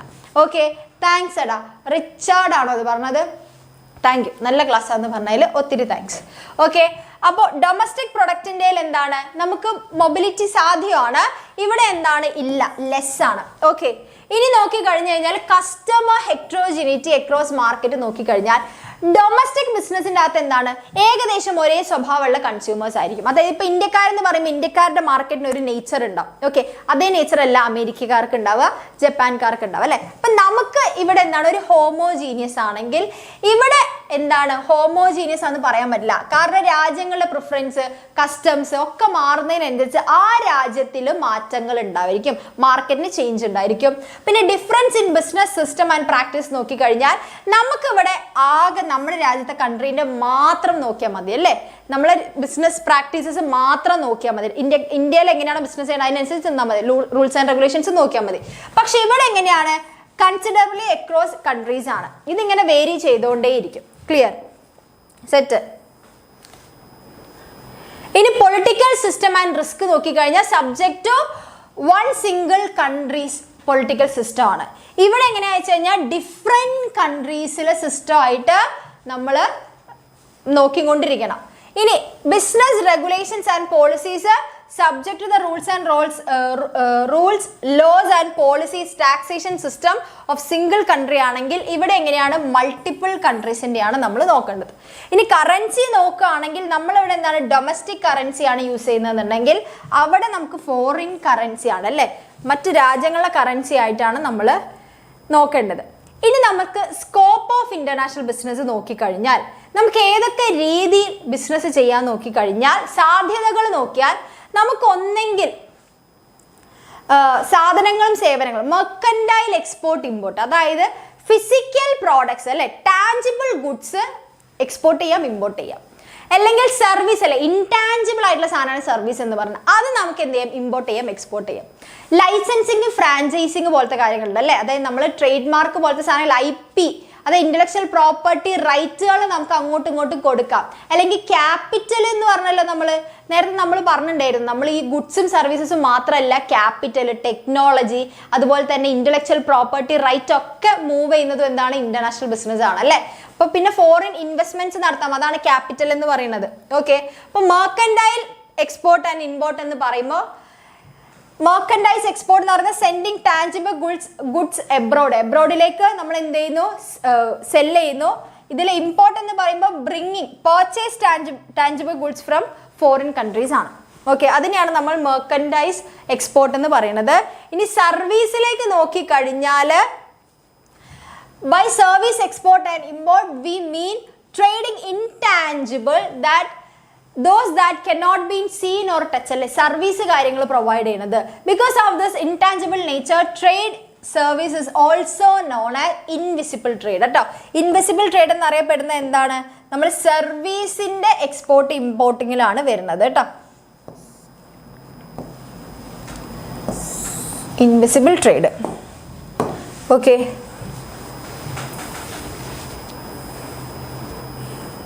ഇനി നമുക്ക് ലൈസൻസിങ് ആൻഡ് ഫ്രാഞ്ചൈസിങ് ഉണ്ട്. ഇതെന്ന് പറയുന്നത് എന്താണ്, സ്കോപ്പ് ആണല്ലേ നോക്കുക. ഇതൊക്കെ ഇന്റലക്ച്വൽ പ്രോപ്പർട്ടി റൈറ്റ് ആണ് അങ്ങോട്ടും ഇങ്ങോട്ടും മൂവ് ചെയ്യപ്പെടുന്നത്.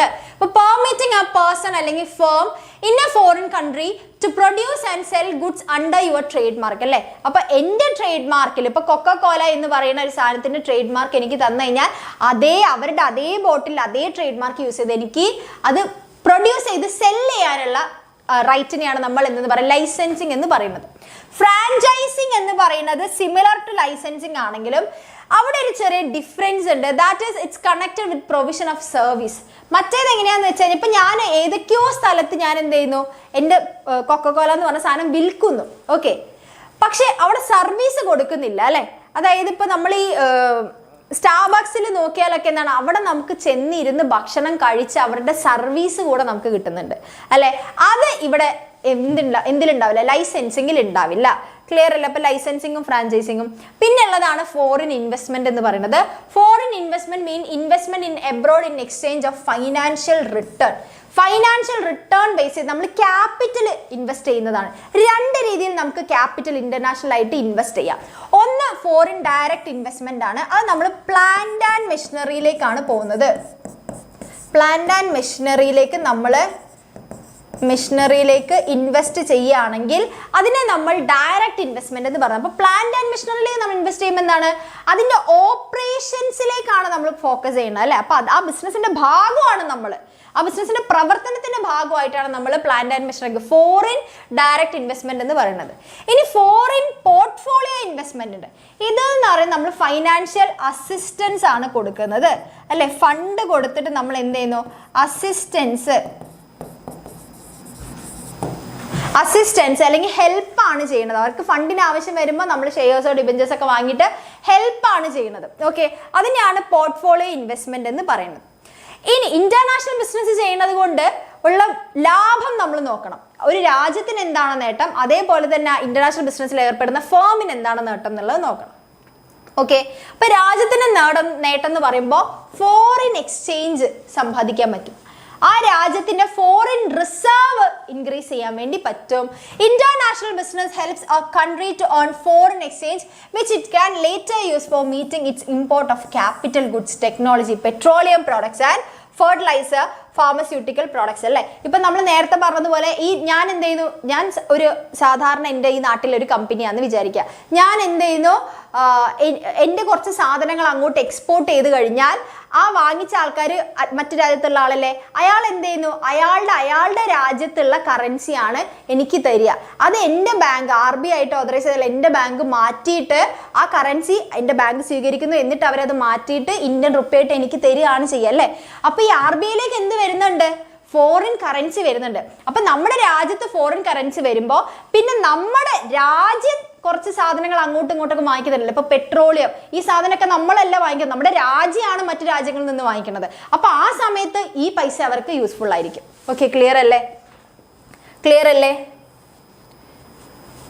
ഇപ്പോ പിന്നെ അതേപോലെ തന്നെ more efficient use of resources. പിന്നെ നമ്മളുടെ ബെസ്റ്റ് റിസോഴ്സസിനെ നമുക്ക് എന്ത് ചെയ്യാം, ഏറ്റവും ബെസ്റ്റ് ആയിട്ട് യൂട്ടിലൈസ് ചെയ്യാൻ വേണ്ടി പറ്റും അല്ലേ. ഇപ്പം ഞാൻ നേരത്തെ പറഞ്ഞതുപോലെ നമ്മുടെ രാജ്യത്ത് ഇപ്പോൾ ഏറ്റവും കൂടുതൽ ഉണ്ടെന്നാണ് ഈ സുഗന്ധ വ്യഞ്ജനങ്ങൾ അല്ലെങ്കിൽ നാണ്യവിളകൾ നമ്മളാണ് ഏറ്റവും കൂടുതലുണ്ട്. ചില കാര്യങ്ങളൊന്നും വേറെ ഒരു നാട്ടിൽ അവർക്ക് എന്ത് ചെയ്യാൻ വേണ്ടി പറ്റില്ല, കൊണ്ടുപോകാൻ വേണ്ടി പറ്റില്ല. ഇപ്പോൾ നമ്മളവിടെ നിന്ന് കുരുമുളക് കൊണ്ടുപോയാലും അത് വളരാൻ വേണ്ട കാലാവസ്ഥയെ അവർക്ക് എടുത്തുകൊണ്ടുപോകാൻ വേണ്ടി പറ്റില്ല.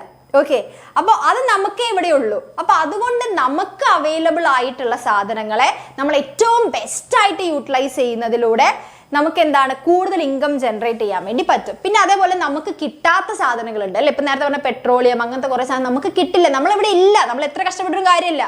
അപ്പോൾ ആ സാധനം നമുക്ക് കിട്ടുകയും ചെയ്യും. ഓക്കെ, അപ്പോൾ produce what you can with efficiency and trade the surplus production with other country അല്ലേ. അപ്പോൾ ജസ്റ്റ് ബേസിക് പ്രിൻസിപ്പിൾ ആണ് നമ്മുടെ ഇന്റർനാഷണൽ ട്രേഡ്, രാജ്യങ്ങൾ നോക്കുന്ന കാര്യം എന്ന് പറയുന്നത്, രാജ്യങ്ങളുടെ വ്യാപാര ബന്ധത്തിൻ്റെ ഒരു ബേസിക് തത്വം എന്ന് പറയുന്നത്, നിങ്ങൾക്ക് എന്ത് ബെസ്റ്റ് ആയിട്ട് പ്രൊഡ്യൂസ് ചെയ്യാൻ പറ്റുമോ അത് ഏറ്റവും ബെസ്റ്റ് ആയിട്ട് സർപ്ലസ് ആയിട്ട് പ്രൊഡ്യൂസ് ചെയ്യുക. എന്നിട്ട് നിങ്ങൾക്ക് എന്തില്ല അത് മറ്റുള്ളവരിൽ നിന്ന് വാങ്ങാൻ, നിങ്ങളതിൽ കൂടുതലുള്ള അവർക്ക് കൊടുക്കാം. ഓക്കെ, ഇങ്ങനെ ഒരു കൈമാറ്റാണ് ചെയ്യേണ്ടത്. ക്ലിയർ അല്ലേ? ഇങ്ങനെയാണ് രാജ്യങ്ങൾ പരസ്പരം എന്ത് ചെയ്യുന്നത്, ഇന്റർനാഷണൽ ട്രേഡ് ചെയ്ത് രാജ്യങ്ങൾ തമ്മിൽ യോജിച്ചു പോകുന്നത്. Okay, improving growth prospect and employment potentials. പിന്നെ അതേപോലെ തന്നെ production by country not solely for purpose of domestic consumption but with an eye on international market improve its own growth prospect and create employment opportunity to people living in those countries which whom trade is affected. പിന്നെ അതേപോലെ തന്നെ നമ്മുടെ രാജ്യത്തേക്ക് മാത്രം എന്ന് വിചാരിച്ച് produce ചെയ്യാതെ international മാർക്കറ്റിനെ കൂടെ അല്ലെങ്കിൽ അവർക്ക് കൂടെ എന്ന് വെച്ചിട്ട് പ്രൊഡക്ഷൻ ചെയ്യുന്ന സമയത്ത് എന്താണ്, എംപ്ലോയ്മെന്റ് ഓപ്പർച്യൂണിറ്റീസ് കൂടുന്നു. അപ്പം നമ്മുടെ രാജ്യത്തുള്ള എമൗണ്ട് പോലെ ചെയ്താൽ പോരെ, എക്സ്ട്രാ ചെയ്യണം. അപ്പം അതുകൊണ്ട് തന്നെ എംപ്ലോയ്മെന്റ് ഓപ്പർച്യൂണിറ്റീസ് കൂടുന്നതുകൊണ്ട് തന്നെ നമ്മുടെ രാജ്യത്തുള്ള ജനങ്ങൾക്ക് എന്താണ്, അത് നല്ലതാണ്. നമ്മുടെ രാജ്യത്തെ ജനങ്ങൾ നന്നായി അത് ഓട്ടോമാറ്റിക്കലി നമ്മുടെ രാജ്യത്തെ നന്നാക്കും. Okay, clear? പിന്നെ increase standard of living. Okay, നമ്മൾ ഇന്റർനാഷണൽ ബിസിനസ് ചെയ്യുന്നതിലൂടെ നമുക്ക് എന്താണ്, പല പ്രൊഡക്ട്സും നമുക്കും അവൈലബിൾ ആവും, നമുക്ക് കിട്ടാത്ത പ്രൊഡക്ട്സ് വരെ നമുക്ക് കിട്ടുന്നു. അപ്പോൾ എന്താണ്, ഒരു പ്രീമിയം ലെവലിലേക്ക് നമ്മുടെ ലിവിങ്സ് അല്ലെങ്കിൽ നമ്മുടെ ഒരു സ്റ്റൈൽ മാറുന്നു അല്ലേ, നമ്മുടെ ലൈഫ് സ്റ്റൈല് ഇംപ്രൂവ് ചെയ്യാൻ സഹായിക്കുന്നു. Goods produced in different parts the world are now available locally. People in every country are now in a position to consume world class products, enjoy higher standard of life. ഇപ്പം എല്ലാവരുടെ കയ്യിലും bullet കിട്ടുന്നുണ്ട്. ഇപ്പം എല്ലാവർക്കും എന്താണ്, iPhone എടുക്കാം അല്ലേ. പണ്ട് അത് പറ്റില്ലായിരുന്നു, ഇന്റർനാഷണൽ ബിസിനസ്സിലൂടെ മാത്രം പറ്റിയ സാധനമാണ്. അല്ലെങ്കിൽ ഏറ്റവും കൂടുതൽ പൈസ ഉള്ള ആൾക്കാരുടെ കയ്യിൽ മാത്രമേ ഇത് വാങ്ങിക്കാൻ പറ്റൂ എന്ന നിലയിലേക്ക് എത്തുമായിരുന്നു. പക്ഷെ ഇന്ന് നമുക്കും യൂസ് ചെയ്യാം. ഓക്കെ, അത് ഇന്റർനാഷണൽ ബിസിനസ് ചെയ്യണത് കൊണ്ടാണ്. ഓക്കെ, ഇനി നമുക്ക് ഫേംസിനുള്ള ബെനിഫിറ്റ്സ്. അപ്പം നമ്മൾ രാജ്യത്തെ ബെനിഫിറ്റ്സ് നോക്കിയേ. ഇനി ഇന്റർനാഷണൽ ബിസിനസ് ചെയ്യുന്നതോടെ ആ ചെയ്യുന്ന കമ്പനിക്ക് എന്താണ് കിട്ടുന്നത്? Okay, prospect for higher profit അല്ലേ, നമുക്ക് എന്താണ്, ഹയർ പ്രോഫിറ്റ് കിട്ടാൻ ചാൻസ് ഉണ്ട്. International business can be more profitable than the domestic business. When the domestic prices are lower, business firms can earn more profit by selling their products the countries where prices are high. ഇപ്പം നമ്മുടെ നാട്ടിലെ ഏതെങ്കിലും പ്രൊഡക്റ്റിന് price കുറഞ്ഞാലും ചില രാജ്യങ്ങൾക്ക് price കൂടുതലുണ്ടാവും ആ പ്രൊഡക്റ്റിന്. അപ്പം അങ്ങോട്ടേക്ക് കയറ്റി അയച്ചു കഴിഞ്ഞാൽ നമുക്ക് കൂടുതൽ പൈസ ഉണ്ടാക്കാം.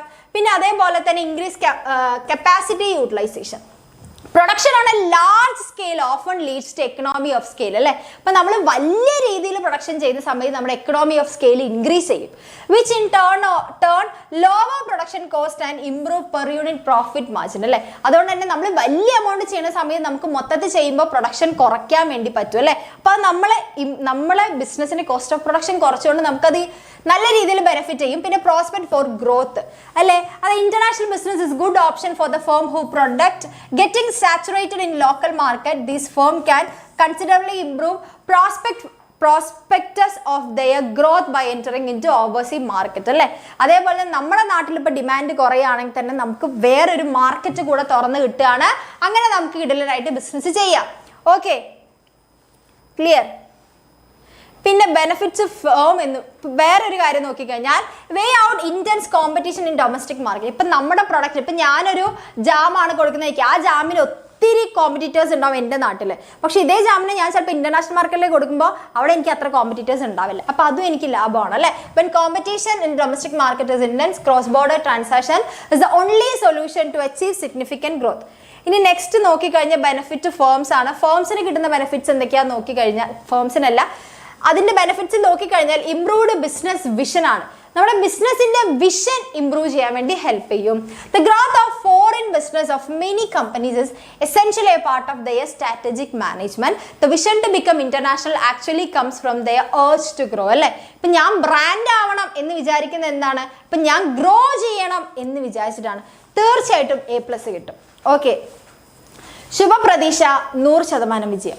ഓക്കെ, ക്ലിയർ അല്ലേ. അപ്പം നമുക്ക് ഇങ്ങനെ ഗ്രോ ചെയ്യാൻ വേണ്ടി ഹെൽപ്പ് ചെയ്യും. അതേപോലെ തന്നെ ഡൈവേഴ്സിഫൈ ചെയ്യാൻ, മോഡേണൈസ് ചെയ്യാനൊക്കെ നമ്മളെ ഹെൽപ്പ് ചെയ്യും. ഏത്? ഇന്റർനാഷണലൈസേഷനിലൂടെ. ക്ലിയർ. ഇത്രയാണ് നമ്മുടെ ബെനിഫിറ്റ്സ്. 2 ബെനിഫിറ്റ്സ് നോക്കിയില്ലേ, രാജ്യത്തിന് കിട്ടുന്ന ബെനിഫിറ്റ്സ് നോക്കി, ഇനി നമ്മൾ എന്താണ് ഫേംസിന് കിട്ടുന്ന ബെനിഫിറ്റ്സ് നോക്കി. ഇനി ഏതൊക്കെ രീതിയിൽ നമുക്ക് ഇന്റർനാഷണൽ ബിസിനസ് ചെയ്യാം എന്നാണ് നമ്മൾ നോക്കാൻ വേണ്ടി പോകുന്നത്. ഏതൊക്കെ രീതിയിലാണ് ഇന്റർനാഷണൽ ബിസിനസ് ചെയ്യാൻ പറ്റുക നോക്കിക്കഴിഞ്ഞാൽ ഈ 5 രീതിയിൽ നമുക്ക് ഇന്റർനാഷണൽ ബിസിനസ് ചെയ്യാം. ഓക്കെ, ഒന്നെന്ന് പറയുന്നത് എക്സ്പോർട്ട് ആൻഡ് ഇമ്പോർട്ട് ആണ്. എക്സ്പോർട്ട് ഇമ്പോർട്ട് എന്ന് പറഞ്ഞു കഴിഞ്ഞാൽ എക്സ്പോർട്ട് എന്ന് പറഞ്ഞു കഴിഞ്ഞാൽ അറിയാം നമുക്ക് എന്താ സെല് ചെയ്യാം അല്ലെ selling goods and services from home country to foreign country. Import എന്ന് പറഞ്ഞു കഴിഞ്ഞാൽ purchasing goods and services from foreign country to domestic country ആണ് എക്സ്പോർട്ട് എന്ന് പറയുന്നത്. ഇനി എക്സ്പോർട്ട് തന്നെ ഡയറക്റ്റ് മെത്തേഡ് ഉണ്ട്, ഇൻഡയറക്റ്റ് മെത്തേഡ് ഉണ്ട്. ഡയറക്റ്റ് മെത്തേഡ് എന്ന് പറയുമ്പോൾ എക്സ്പോർട്ട് ചെയ്യുമ്പോഴും ഇമ്പോർട്ട് ചെയ്യുന്ന സമയത്ത് കുറേ ലീഗൽ പ്രൊസീജിയേഴ്സ് ഉണ്ടെന്ന് നമുക്കറിയാലോ. അതൊക്കെ ആ എക്സ്പോർട്ട് ചെയ്യുന്ന കമ്പനി സ്വയം ചെയ്യുകയാണെങ്കിൽ അയാൾ എന്താണ് ഡയറക്റ്റ് എക്സ്പോർട്ട് മെത്തേഡാണ് ചെയ്യുന്നത്. ഇനി അതല്ല, ഈ നൂലാമാലകളൊന്നും ചെയ്യാൻ ആ കമ്പനിക്ക് വയ്യ, അത് ചെയ്യാൻ വേണ്ടി മാത്രം ചിലപ്പോൾ ഏജൻസീസ് ഉണ്ടാവും, അവരെ ഏൽപ്പിക്കുകയാണെങ്കിൽ അവർക്ക് നമ്മൾ പ്രൊഡക്റ്റ് കൊടുത്തോളും ബാക്കി എല്ലാ സാധനങ്ങളും അവർ ചെയ്യുന്നതാണെങ്കിൽ അതിനെ നമ്മൾ ഇൻഡയറക്റ്റ് എക്സ്പോർട്ട് അല്ലെങ്കിൽ ഇൻഡയറക്റ്റ് മെത്തേഡ് എന്ന് പറയും. ക്ലിയർ അല്ലേ? ഒരു മിഡിൽ മെന്നെ വെച്ചിട്ട്. ഇനി ഇത് ചെയ്യുന്നതിൻ്റെ അഡ്വാൻറ്റേജസ് നോക്കിക്കഴിഞ്ഞാൽ എക്സ്പോർട്ടിങ് അല്ലെങ്കിൽ ഇമ്പോർട്ടിങ് ചെയ്യുമ്പോൾ ഇന്റർനാഷണൽ ബിസിനസ്സിൽ കിട്ടുന്ന ലാഭം നോക്കിക്കഴിഞ്ഞാൽ ലെസ് കോംപ്ലക്സിറ്റി ആണ് അല്ലേ. നമുക്ക് മറ്റ് സ്വന്തമായിട്ടൊരു ബിസിനസ് തുടങ്ങുന്ന പോലുള്ള ചിലവൊന്നുമില്ല. നമ്മുടെ നാട്ടിൽ ഉണ്ടാക്കുമ്പോൾ തന്നെ നമ്മുടെ നാട്ടിൽ നിന്ന് തന്നെ ഗുഡ്സ് ഉണ്ടാക്കാം, പക്ഷെ കുറച്ച് അധികം ഉണ്ടാക്കിയാൽ മതി. Okay, this is easiest way to entering into international market. It is less complex and activity than setting up and managing joint ventures, wholly owned subsidiaries ഒക്കെ തുടങ്ങുന്നതിനേക്കാൾ എത്രയും എളുപ്പമാണത്. ഓക്കെ, പിന്നെ ലെസ് ഇൻവെസ്റ്റ്മെന്റ് മതി. നേരത്തെ പറഞ്ഞതുപോലെ നമുക്ക് വേറെ ഓഫീസോ കാര്യങ്ങളോ ഒന്നും വേണ്ട, നമ്മൾ അവിടെ തന്നെ ഉള്ളത് മതി. ക്ലിയർ അല്ലേ? ഇനി business firms are not required to invest in much time and money as compared to other ways entry into international business. പിന്നെ അടുത്തതാണ് ലെസ് റിസ്ക് കമ്പാരിറ്റീവ്ലി കുറവാണ് അല്ലേ. കാരണം നമ്മുടെ നാട്ടിലിരുന്ന് നമ്മൾ ചെയ്യുന്നു, നമ്മൾ ആ നാട്ടിൽ പോയിട്ട് ഒന്നും ചെയ്യേണ്ടതായിട്ട് വരുന്നില്ല. Okay, since exporting or importing does not require investment in foreign country, exposure to foreign investment risk ഇല്ല. നമുക്ക് അവിടെ എന്ത് വരുന്നില്ല, ഫോറിൻ കൺട്രീസിൽ പോയിട്ട് ഇൻവെസ്റ്റ്മെന്റ് അങ്ങനത്തെ പരിപാടികളൊന്നും വരുന്നത്. അതൊക്കെ ഇതിന്റെ വലിയൊരു ഗുണമാണ്. പക്ഷെ ഇതിന്റെ ലിമിറ്റേഷൻ എന്താന്ന് നോക്കിക്കഴിഞ്ഞാൽ അതായത് ഹൈ കോസ്റ്റ് ആണ്. നമ്മുടെ നാട്ടിൽ ഡൊമസ്റ്റിക് ബിസിനസ് ചെയ്യുന്നതിനേക്കാൾ ചിലവുണ്ട് നമുക്ക് ഇന്റർനാഷണൽ ബിസിനസ് ചെയ്യുമ്പോൾ. കാരണം പാക്ക് ചെയ്യുമ്പോൾ പിന്നെ അതിൻ്റെ ഇൻഷുറൻസ് അത് ഇത് എന്ന് പറഞ്ഞാൽ വേറെ കുറേ ചിലവുകളുണ്ട്. അതെന്താണ്, കുറച്ച് കോസ്റ്റ് ഉണ്ട് അല്ലേ. Since the goods physically move from one country to another, additional cost for packaging, transportation, insurance are involve അല്ലേ. പിന്നെ അത് മാത്രമല്ല കസ്റ്റംസ് ഡ്യൂട്ടി അങ്ങനെ ഇങ്ങനെ പറഞ്ഞാൽ കുറേ ഡ്യൂട്ടികൾ വേറെയും വരുന്നുണ്ട്. ഓക്കെ, പിന്നെ ലെസ് ഡയറക്റ്റ് കോണ്ടാക്ട് ആണ്. അതായത് മാർക്കറ്റിലേക്ക് നമുക്ക് കോണ്ടാക്ട് ഇല്ല, ഇന്റർനാഷണൽ മാർക്കറ്റായിട്ട് നമുക്ക് ബന്ധം വരുന്നില്ല, നമുക്ക് അറിയില്ല മാർക്കറ്റ് എങ്ങനെയാന്നുള്ളത്. Since exporting importing firms operate from their home country they may not have much contact with the foreign market ആയിട്ട് അവർക്ക് വലിയ കോണ്ടാക്ട് ഉണ്ടാവില്ല. ഓക്കെ, അവരത് അയച്ചു വിടുന്നു. Okay, this put them in the disadvantages positions as compared to local firms there അല്ലേ. അപ്പോൾ അതുകൊണ്ട് തന്നെ അവിടെ ആ നാട്ടിൽ ചിലപ്പോൾ പ്രൊഡക്ട്സ് വിൽക്കുന്ന കടകൾ ഉണ്ടെങ്കിൽ അവരെയായിട്ട് നമുക്ക് കോമ്പീറ്റ് ചെയ്ത് നിൽക്കാൻ വേണ്ടി പറ്റില്ല. നമുക്ക് കാരണം മാർക്കറ്റിനെ കുറിച്ച് അറിയില്ല. പിന്നെ ഇമ്പോർട്ട് റെസ്ട്രിക്ഷൻസ്, ഇപ്പം നമുക്ക് ഇമ്പോർട്ട് റെസ്ട്രിക്ഷൻസ്, നമുക്ക് സാധനങ്ങൾ വാങ്ങിക്കാൻ പറ്റാത്ത ഒരു രാജ്യമാണെങ്കിൽ അവിടേക്ക് നമുക്ക് കയറ്റി അയക്കാനും വേണ്ടി പറ്റില്ല. Okay, exporting is not feasible option when import restriction exist in a foreign country. Okay, ഇപ്പം ചില രാജ്യത്തേക്ക് നമുക്ക് കടത്തി അയക്കാൻ പറ്റില്ല, അവിടേക്ക് നമുക്ക് എന്ത് ചെയ്യാനും വേണ്ടി പറ്റില്ല, എക്സ്പോർട്ട് ചെയ്യാനും പറ്റില്ല. ഇനി അടുത്തതാണ് കോൺട്രാക്ട് മാനുഫാക്ചറിംഗ് എന്ന് പറയുന്നത്. കോൺട്രാക്ട് മാനുഫാക്ചറിംഗ് എന്ന് പറയുന്നത് it's a type of international business wherein a company enters into a contract with a local manufacturer in a foreign country for getting certain compounds or goods produced as per specification given അല്ലേ. അതായത് ഔട്ട്സോഴ്സിങ്ങിനെയാണ് contract manufacturing എന്ന് പറയുന്നത് അല്ലേ. Contract manufacturing എന്ന് പറഞ്ഞാൽ നമ്മൾ എന്ത് ചെയ്യുന്നു, നോൺ കോർ ആയിട്ടുള്ള ചില കോമ്പൗണ്ട്സ് ഒക്കെ നമ്മൾ എന്ത് ചെയ്യുന്നു, ചില മറ്റ് സ്ഥലങ്ങളിലേക്ക് കൊടുക്കുന്നു. ഓക്കെ, അത് ഈ ഫാക്ടേഴ്സ് ഓഫ് പ്രൊഡക്ഷനും അതേപോലെ തന്നെ ലേബേഴ്സ്, ലാൻഡ് ലേബർ ഇതൊക്കെ വ്യത്യസ്തമായതുകൊണ്ടും പിന്നെ അതുപോലെ തന്നെ കോസ്റ്റ് ഓഫ് പ്രൊഡക്ഷൻ എല്ലാം വ്യത്യസ്തമായതുകൊണ്ടാണ് നമ്മൾ എന്ത് ചില കോമ്പൗണ്ട്സ് ചില സ്ഥലങ്ങളിലേക്ക് കൊടുക്കണം അല്ലേ. അതിനെയാണ് നമ്മൾ ഔട്ട്സോഴ്സിങ് എന്ന് പറയുക. ഇനി അതിൻ്റെ ഇത് നോക്കിക്കഴിഞ്ഞാൽ അഡ്വാൻറ്റേജസ് നോക്കിക്കഴിഞ്ഞു കഴിഞ്ഞാൽ നമുക്ക് അവിടെ എന്ത് വേണ്ട, മറ്റ് രാജ്യത്ത് അല്ലെ നമ്മൾ ഔട്ട്സോഴ്സിങ് കൊടുക്കുന്ന സ്ഥലത്ത് പോയിട്ട് നമുക്ക് യൂണിറ്റോ കാര്യങ്ങളൊന്നും തുടങ്ങണ്ട. അപ്പോൾ അതുകൊണ്ട് ഇൻവെസ്റ്റ്മെന്റ് ഇല്ല. such firms get goods produced on a large scale without requiring investment in setting up a production facility. അപ്പോൾ കൊടുക്കുന്ന ആൾക്ക്, കോൺട്രാക്ട് കൊടുക്കുന്ന ആൾക്ക് എന്തില്ല, കോൺട്രാക്ടർക്ക് അവിടെ ഒരു ഇൻവെസ്റ്റ്മെന്റ് ഓപ്ഷൻ വരുന്നില്ല. ഓക്കെ, അപ്പോൾ ലോ കോസ്റ്റ് ഓഫ് പ്രൊഡക്ഷൻ ആണ്. ഇപ്പം നേരത്തെ പറഞ്ഞതുപോലെ തന്നെ നമ്മളിപ്പോൾ കോൺട്രാക്ട് കൊടുക്കുന്ന ആൾക്ക് അയാളുടെ നാട്ടിൽ ഇത് ചെറിയ രീതിയിൽ, ഇപ്പം നമ്മുടെ നാട്ടിൽ അത് പ്രൊഡ്യൂസ് ചെയ്യണമെങ്കിൽ, ഇപ്പം ഞാനിവിടെ ഇന്ത്യയിൽ ഒരു സാധനം പ്രൊഡ്യൂസ് ചെയ്യാൻ ഇപ്പോൾ 1000 രൂപയാവുന്നതാണെങ്കിൽ ഇതേ സാധനം ചിലപ്പോൾ നമ്മൾ അഫ്ഗാനിസ്ഥാനിലോ അങ്ങനെ വേറെ ഏത് സ്ഥലത്ത് കൊടുത്തു കഴിഞ്ഞാൽ അവിടെ ചിലപ്പോൾ 150 റുപ്യക്ക് ചെയ്ത് കിട്ടും. ഓക്കെ, അപ്പോൾ എന്നെ സംബന്ധിച്ച് അപ്പോൾ ഇന്ത്യയിലുള്ള എനിക്ക് എന്താണ് ലാഭമായി. Okay, facilitate getting the products with lower material and labour കോസ്റ്റിൽ കിട്ടിക്കോളും. പിന്നെ അതുപോലെ നോ ഇൻവെസ്റ്റ്മെന്റ് റിസ്ക്കും കോൺട്രാക്ട് കൊടുക്കുന്നവർക്ക് വരുന്നില്ല. Since no investment is required in such foreign country there is hardly any investment risk involve. Investment വരാത്തതുകൊണ്ട് ഇൻവെസ്റ്റ്മെന്റ് റിസ്ക്കും വരുന്നില്ല. യൂട്ടിലൈസേഷൻ ഓഫ് ഐഡിൽ കപ്പാസിറ്റി അല്ലേ. പിന്നെ അതുപോലെ തന്നെ നമ്മൾ കൊടുക്കുന്ന ആൾക്കാർ അവിടുത്തെ സ്പെഷ്യലിസ്റ്റ് ആയിരിക്കും. അപ്പോൾ അതുകൊണ്ട് തന്നെ നമുക്ക് എന്താണ് ഏറ്റവും ബെസ്റ്റ് ആയിട്ട് തന്നെ കിട്ടാൻ പറ്റും. അതേപോലെ തന്നെ നമുക്ക് നമ്മുടെ ടൈമും നന്നായിട്ട് വിനിയോഗിക്കാൻ പറ്റും.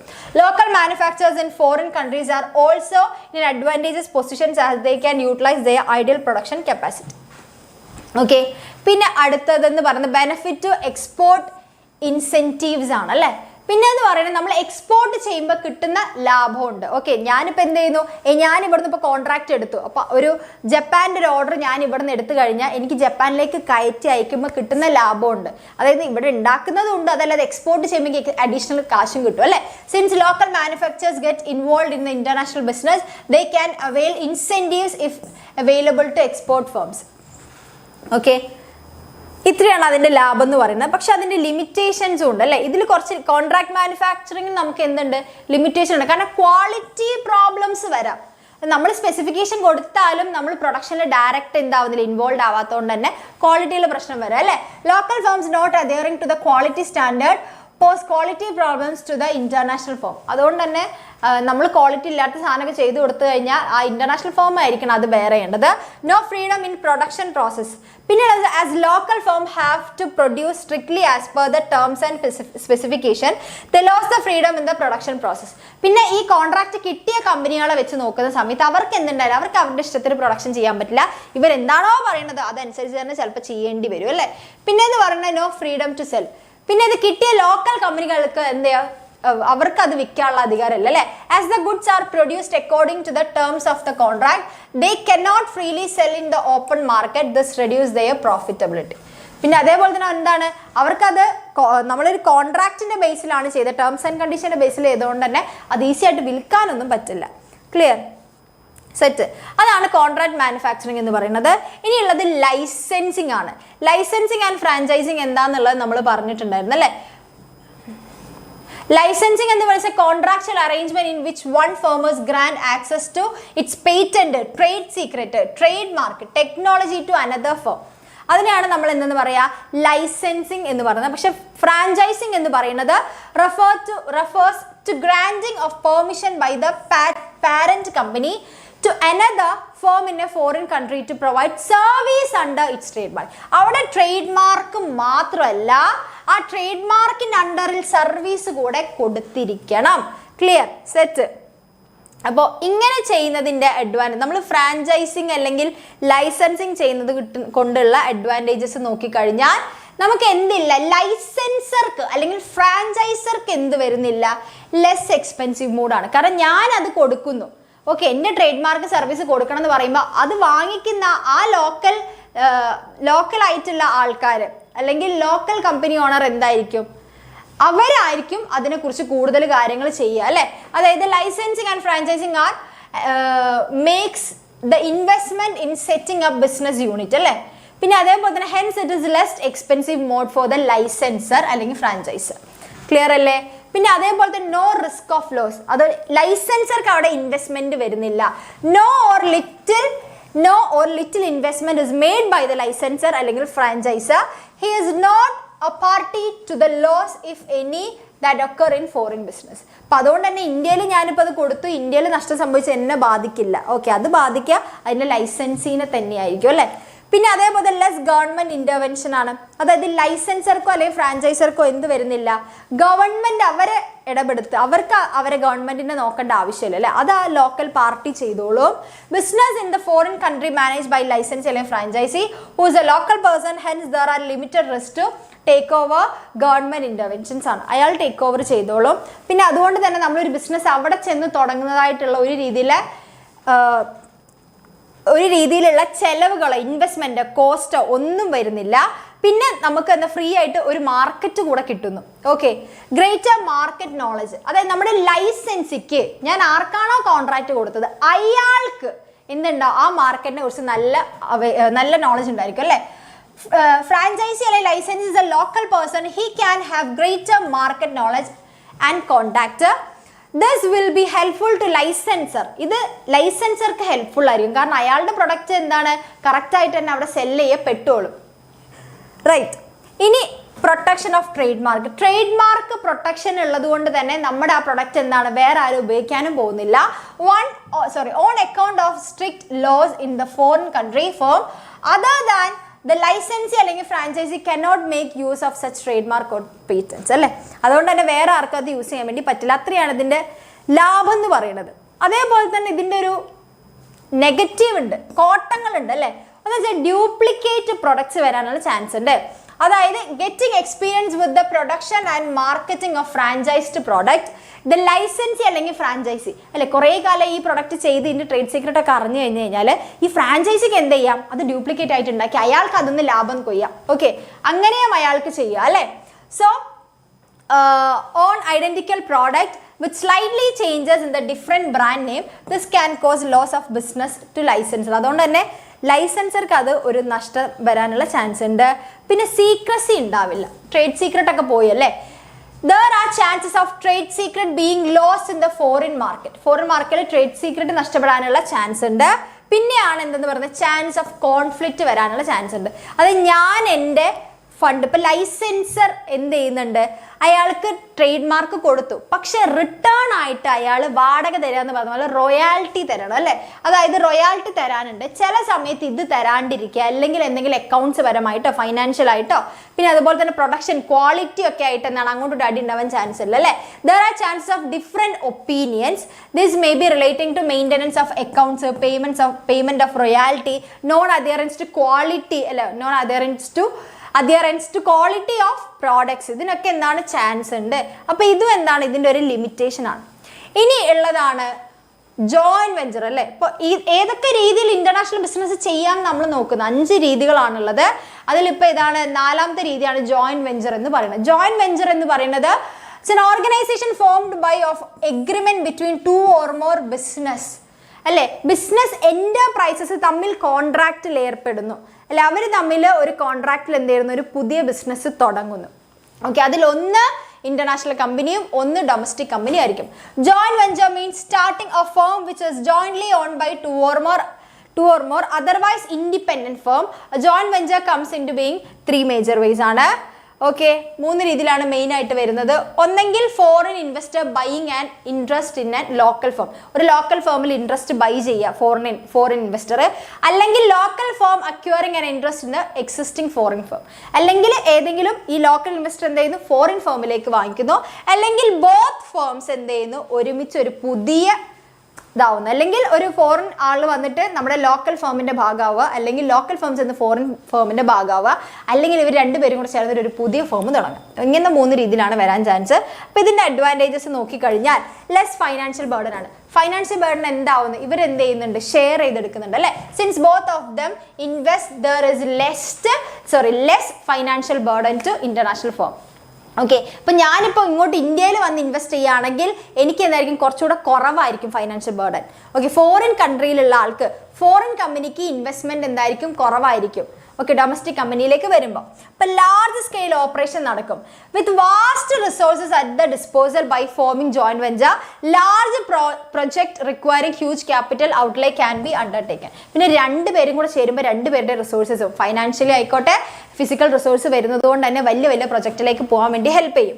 പിന്നെ ലോക്കൽ പാർട്ട്നേഴ്സിന് നോളജ് ഉണ്ടാവും അല്ലേ. ഇപ്പം ഞാനിപ്പോൾ ഒരു ലോക്കൽ കമ്പനിയിലേക്ക് പോകുമ്പോൾ അവിടുത്തെ ലോക്കൽ ആയിട്ടുള്ള കമ്പനിയിലേക്ക് ചെല്ലുന്ന സമയത്ത് അതിനെക്കുറിച്ച് അയാൾക്ക് നല്ല നോളജ് ഉള്ളത് കൊണ്ട് തന്നെ ഞാൻ ഇവിടേക്ക് വന്നു കഴിഞ്ഞാൽ എനിക്ക് ഒരു പുതുമ അങ്ങനെയൊന്നും ഫീൽ ചെയ്യില്ല. അയാൾക്ക് നല്ല നോളജ് ഉള്ളതുകൊണ്ട് കട്ടയ്ക്ക് നിന്ന് പോകാൻ വേണ്ടി പറ്റും. Foreign firm benefits from the local partner's knowledge of the host country with respect to matters such as competitive conditions, എത്രമാത്രം കോമ്പറ്റീഷൻ ഉണ്ട്, അവിടുത്തെ കൾച്ചർ, പിന്നെ ലീഗൽ ഫ്രെയിംവർക്ക് ഒക്കെ അവർ നോക്കിക്കോളും. പിന്നെ റിസ്ക് ഒക്കെ ഷെയർ ചെയ്യും അല്ലേ, റിസ്ക് കോസ്റ്റ് ഒക്കെ. പിന്നെ for a new comer entering into foreign market is very costly അല്ലേ. നമ്മൾ ഇതൊന്നും ആരുടെ സഹായം ഇല്ലാത്ത മാർക്കറ്റിലേക്ക് കയറുക എന്ന് പറയുമ്പോൾ ഭയങ്കര ബുദ്ധിമുട്ടാണ്. കുറേ റിസ്കുകൾ നമ്മൾ സെൽഫായിട്ട് എടുക്കണം. പക്ഷെ ഇങ്ങനെ ഷെയർ ചെയ്തെടുക്കുന്നതുകൊണ്ട് തന്നെ കുറേയൊക്കെ ഷെയർ ആയി പോയിക്കോളും. ക്ലിയർ? ഇനി അതിൻ്റെ ലിമിറ്റേഷൻസ് ആകെ 2 ലിമിറ്റേഷൻസ് ആണ് ജോയിന്റ് വെഞ്ചറിൽ വരുന്നത്. സീക്രസി ഉണ്ടാവില്ല, കാരണം നമ്മുടെ ടെക്നോളജി അതുപോലെ ട്രേഡ് സീക്രട്ട് ഒക്കെ ബീയിങ് ലോസ്റ്റ് ആണ്. ചാൻസ് ഉണ്ട് അല്ലേ, നഷ്ടപ്പെടാനുള്ള ചാൻസ് ഉണ്ട്. പിന്നെ അതുപോലെ തന്നെ ചാൻസ് ഓഫ് കോൺഫ്ലിക്റ്റ് വരാം. The dual ownership arrangement may often lead to conflict with the result that there will be battle for control in the investing firm ഇവർ തമ്മിൽ അങ്ങോട്ടും ഇങ്ങോട്ടും അടി ഉണ്ടാവാനുള്ള ചാൻസ് ഉണ്ട്. ഇത്രയാണ് അതിൻ്റെ എന്തെന്ന് പറയുന്നത് നെഗറ്റീവ് എന്ന് പറയുന്നത്. ഇനി അവസാനത്തെ ഫോമാണ് എന്തെന്ന് പറയുന്നത് ഹോളി ഓൺഡ് സബ്സിഡറി അല്ലേ. അപ്പോൾ 5 ഫോം ഉണ്ടെന്ന് പറഞ്ഞു അല്ലേ. നമ്മൾ എക്സ്പോർട്ട് ഇമ്പോർട്ട് ഉണ്ട്, കോൺട്രാക്ട് മാനുഫാക്ചറിങ് ഉണ്ട്, പിന്നെ അതേപോലെ തന്നെ ലൈസൻസിങ് ഫ്രാഞ്ചൈസിങ് ഉണ്ട്, ജോയിന്റ് വെഞ്ചർ ഉണ്ട്, അവസാനത്താണ് wholly owned subsidiary. Wholly owned subsidiary എന്ന് പറയുമ്പോൾ those companies which want to exercise full control over their oversea operation preferred അല്ലേ. ഇപ്പോൾ ഈ ജോയിന്റ് വെഞ്ചറുള്ള പോലെ ഷെയർ ചെയ്യാനല്ല, മൊത്തത്തിൽ എനിക്ക് വേണം, മൊത്തത്തിലായിട്ട് ഇന്റർനാഷണൽ മാർക്കറ്റിൽ എൻ്റർ ചെയ്യണം എന്നുള്ളവർക്ക് പറ്റിയതാണ് ഈ ഹോളി ഓൺഡ് സബ്സിഡി എന്ന് പറയുന്നത്. അതായത് ഓൾറെഡി ഉള്ള ഒരു ഫോറിൻ ഫേമിന് എന്ത് ചെയ്യുന്നു, മൊത്തമായിട്ട് വാങ്ങിക്കുന്നു ഒരു domestic firm.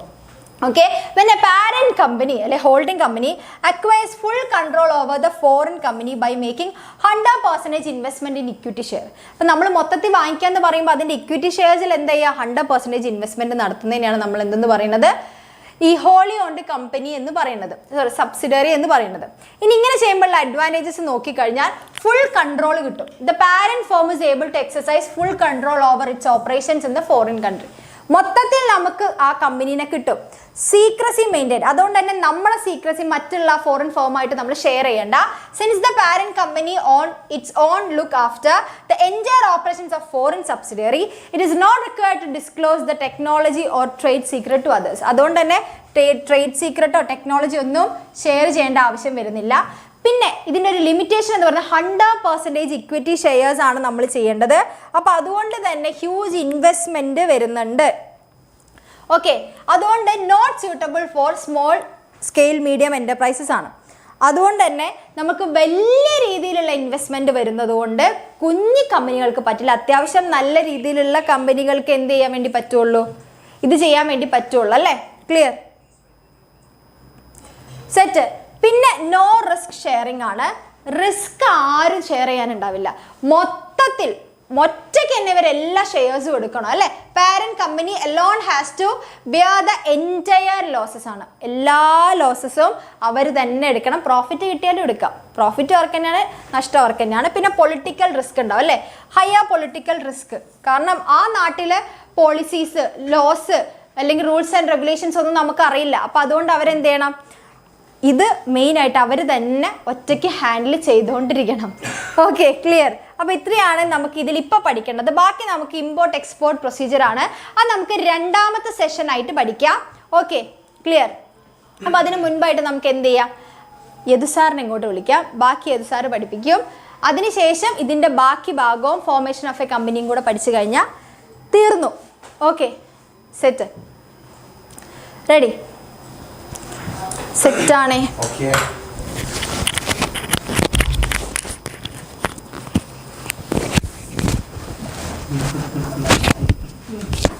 Clear.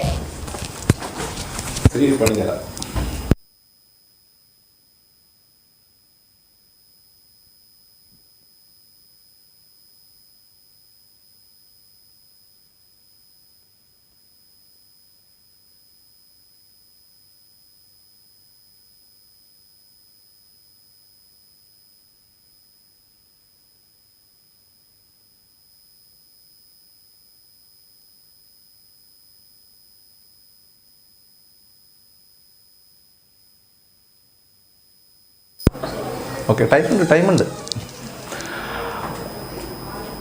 Okay okay okay ആ യെസ് യെസ് അതിലേക്കൊക്കെയാണ് നമ്മൾ വരുന്നത്, ഇന്റർണൽ ട്രേഡിലേക്കൊക്കെയാണ് നമ്മൾ വരുന്നത്. യെസ്, നമുക്കെടുക്കാം. Yes yes yes yes yes yes yes yes yes okay okay മക്കളെ, അപ്പോൾ നമുക്ക് സെറ്റാക്കാം.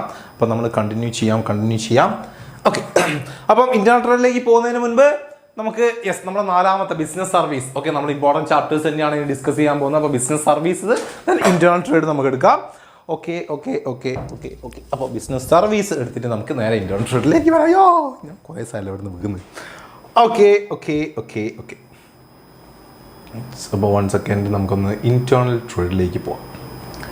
ഇന്റേണൽ ട്രേഡ് അല്ല, ബിസിനസ് സർവീസിലേക്കൊന്ന് പോവാം. Business service. Okay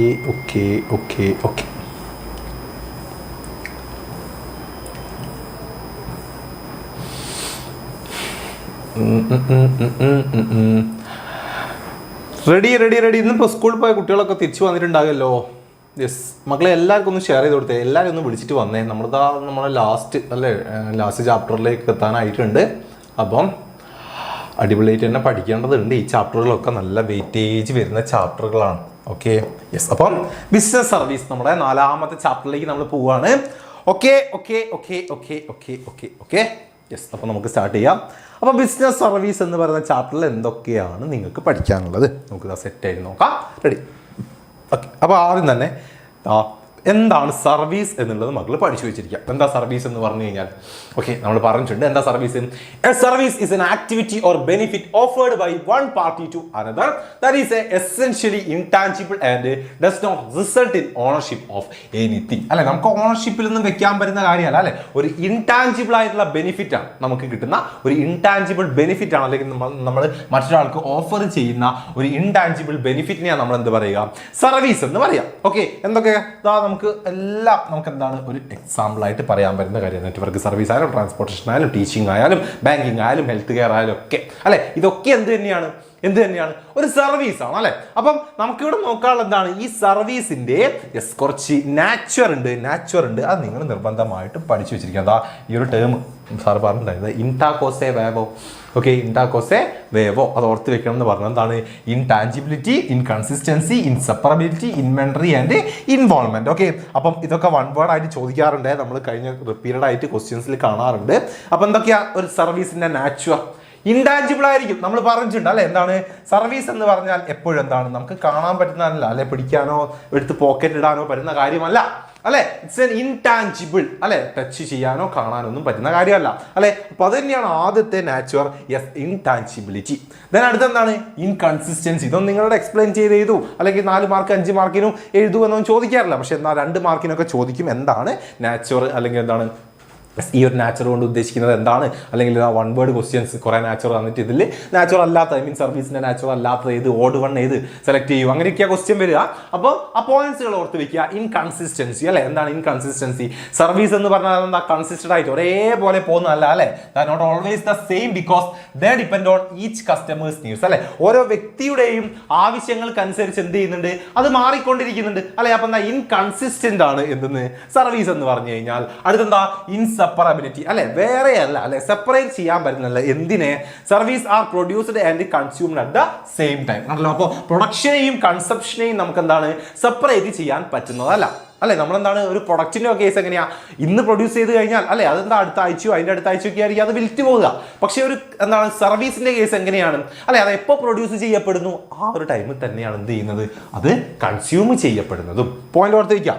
അടുത്തെന്താണ്, yes inventory അല്ലെ. ഇൻവെന്ററി പറഞ്ഞാൽ നമുക്ക് സ്റ്റോക്ക് ചെയ്ത് വെക്കാൻ പറ്റുമോ സർവീസിനെ അല്ലെ, അൽമാരിലിട്ട് അടച്ചു വെക്കാനും അല്ലെ വെയർ ഹൗസിലിട്ട് സ്റ്റോർ ചെയ്ത് വെക്കാനും ഒക്കെ പറ്റുന്ന കാര്യമാണോ സർവീസ് എന്ന് പറയുന്നത്? അല്ല അല്ലെ. അത് തന്നെയാണ് അവിടെ ഉദ്ദേശിക്കുന്നത് ഇൻവെന്ററി കൊണ്ട് അല്ലെ. എന്താണ് ഇത്?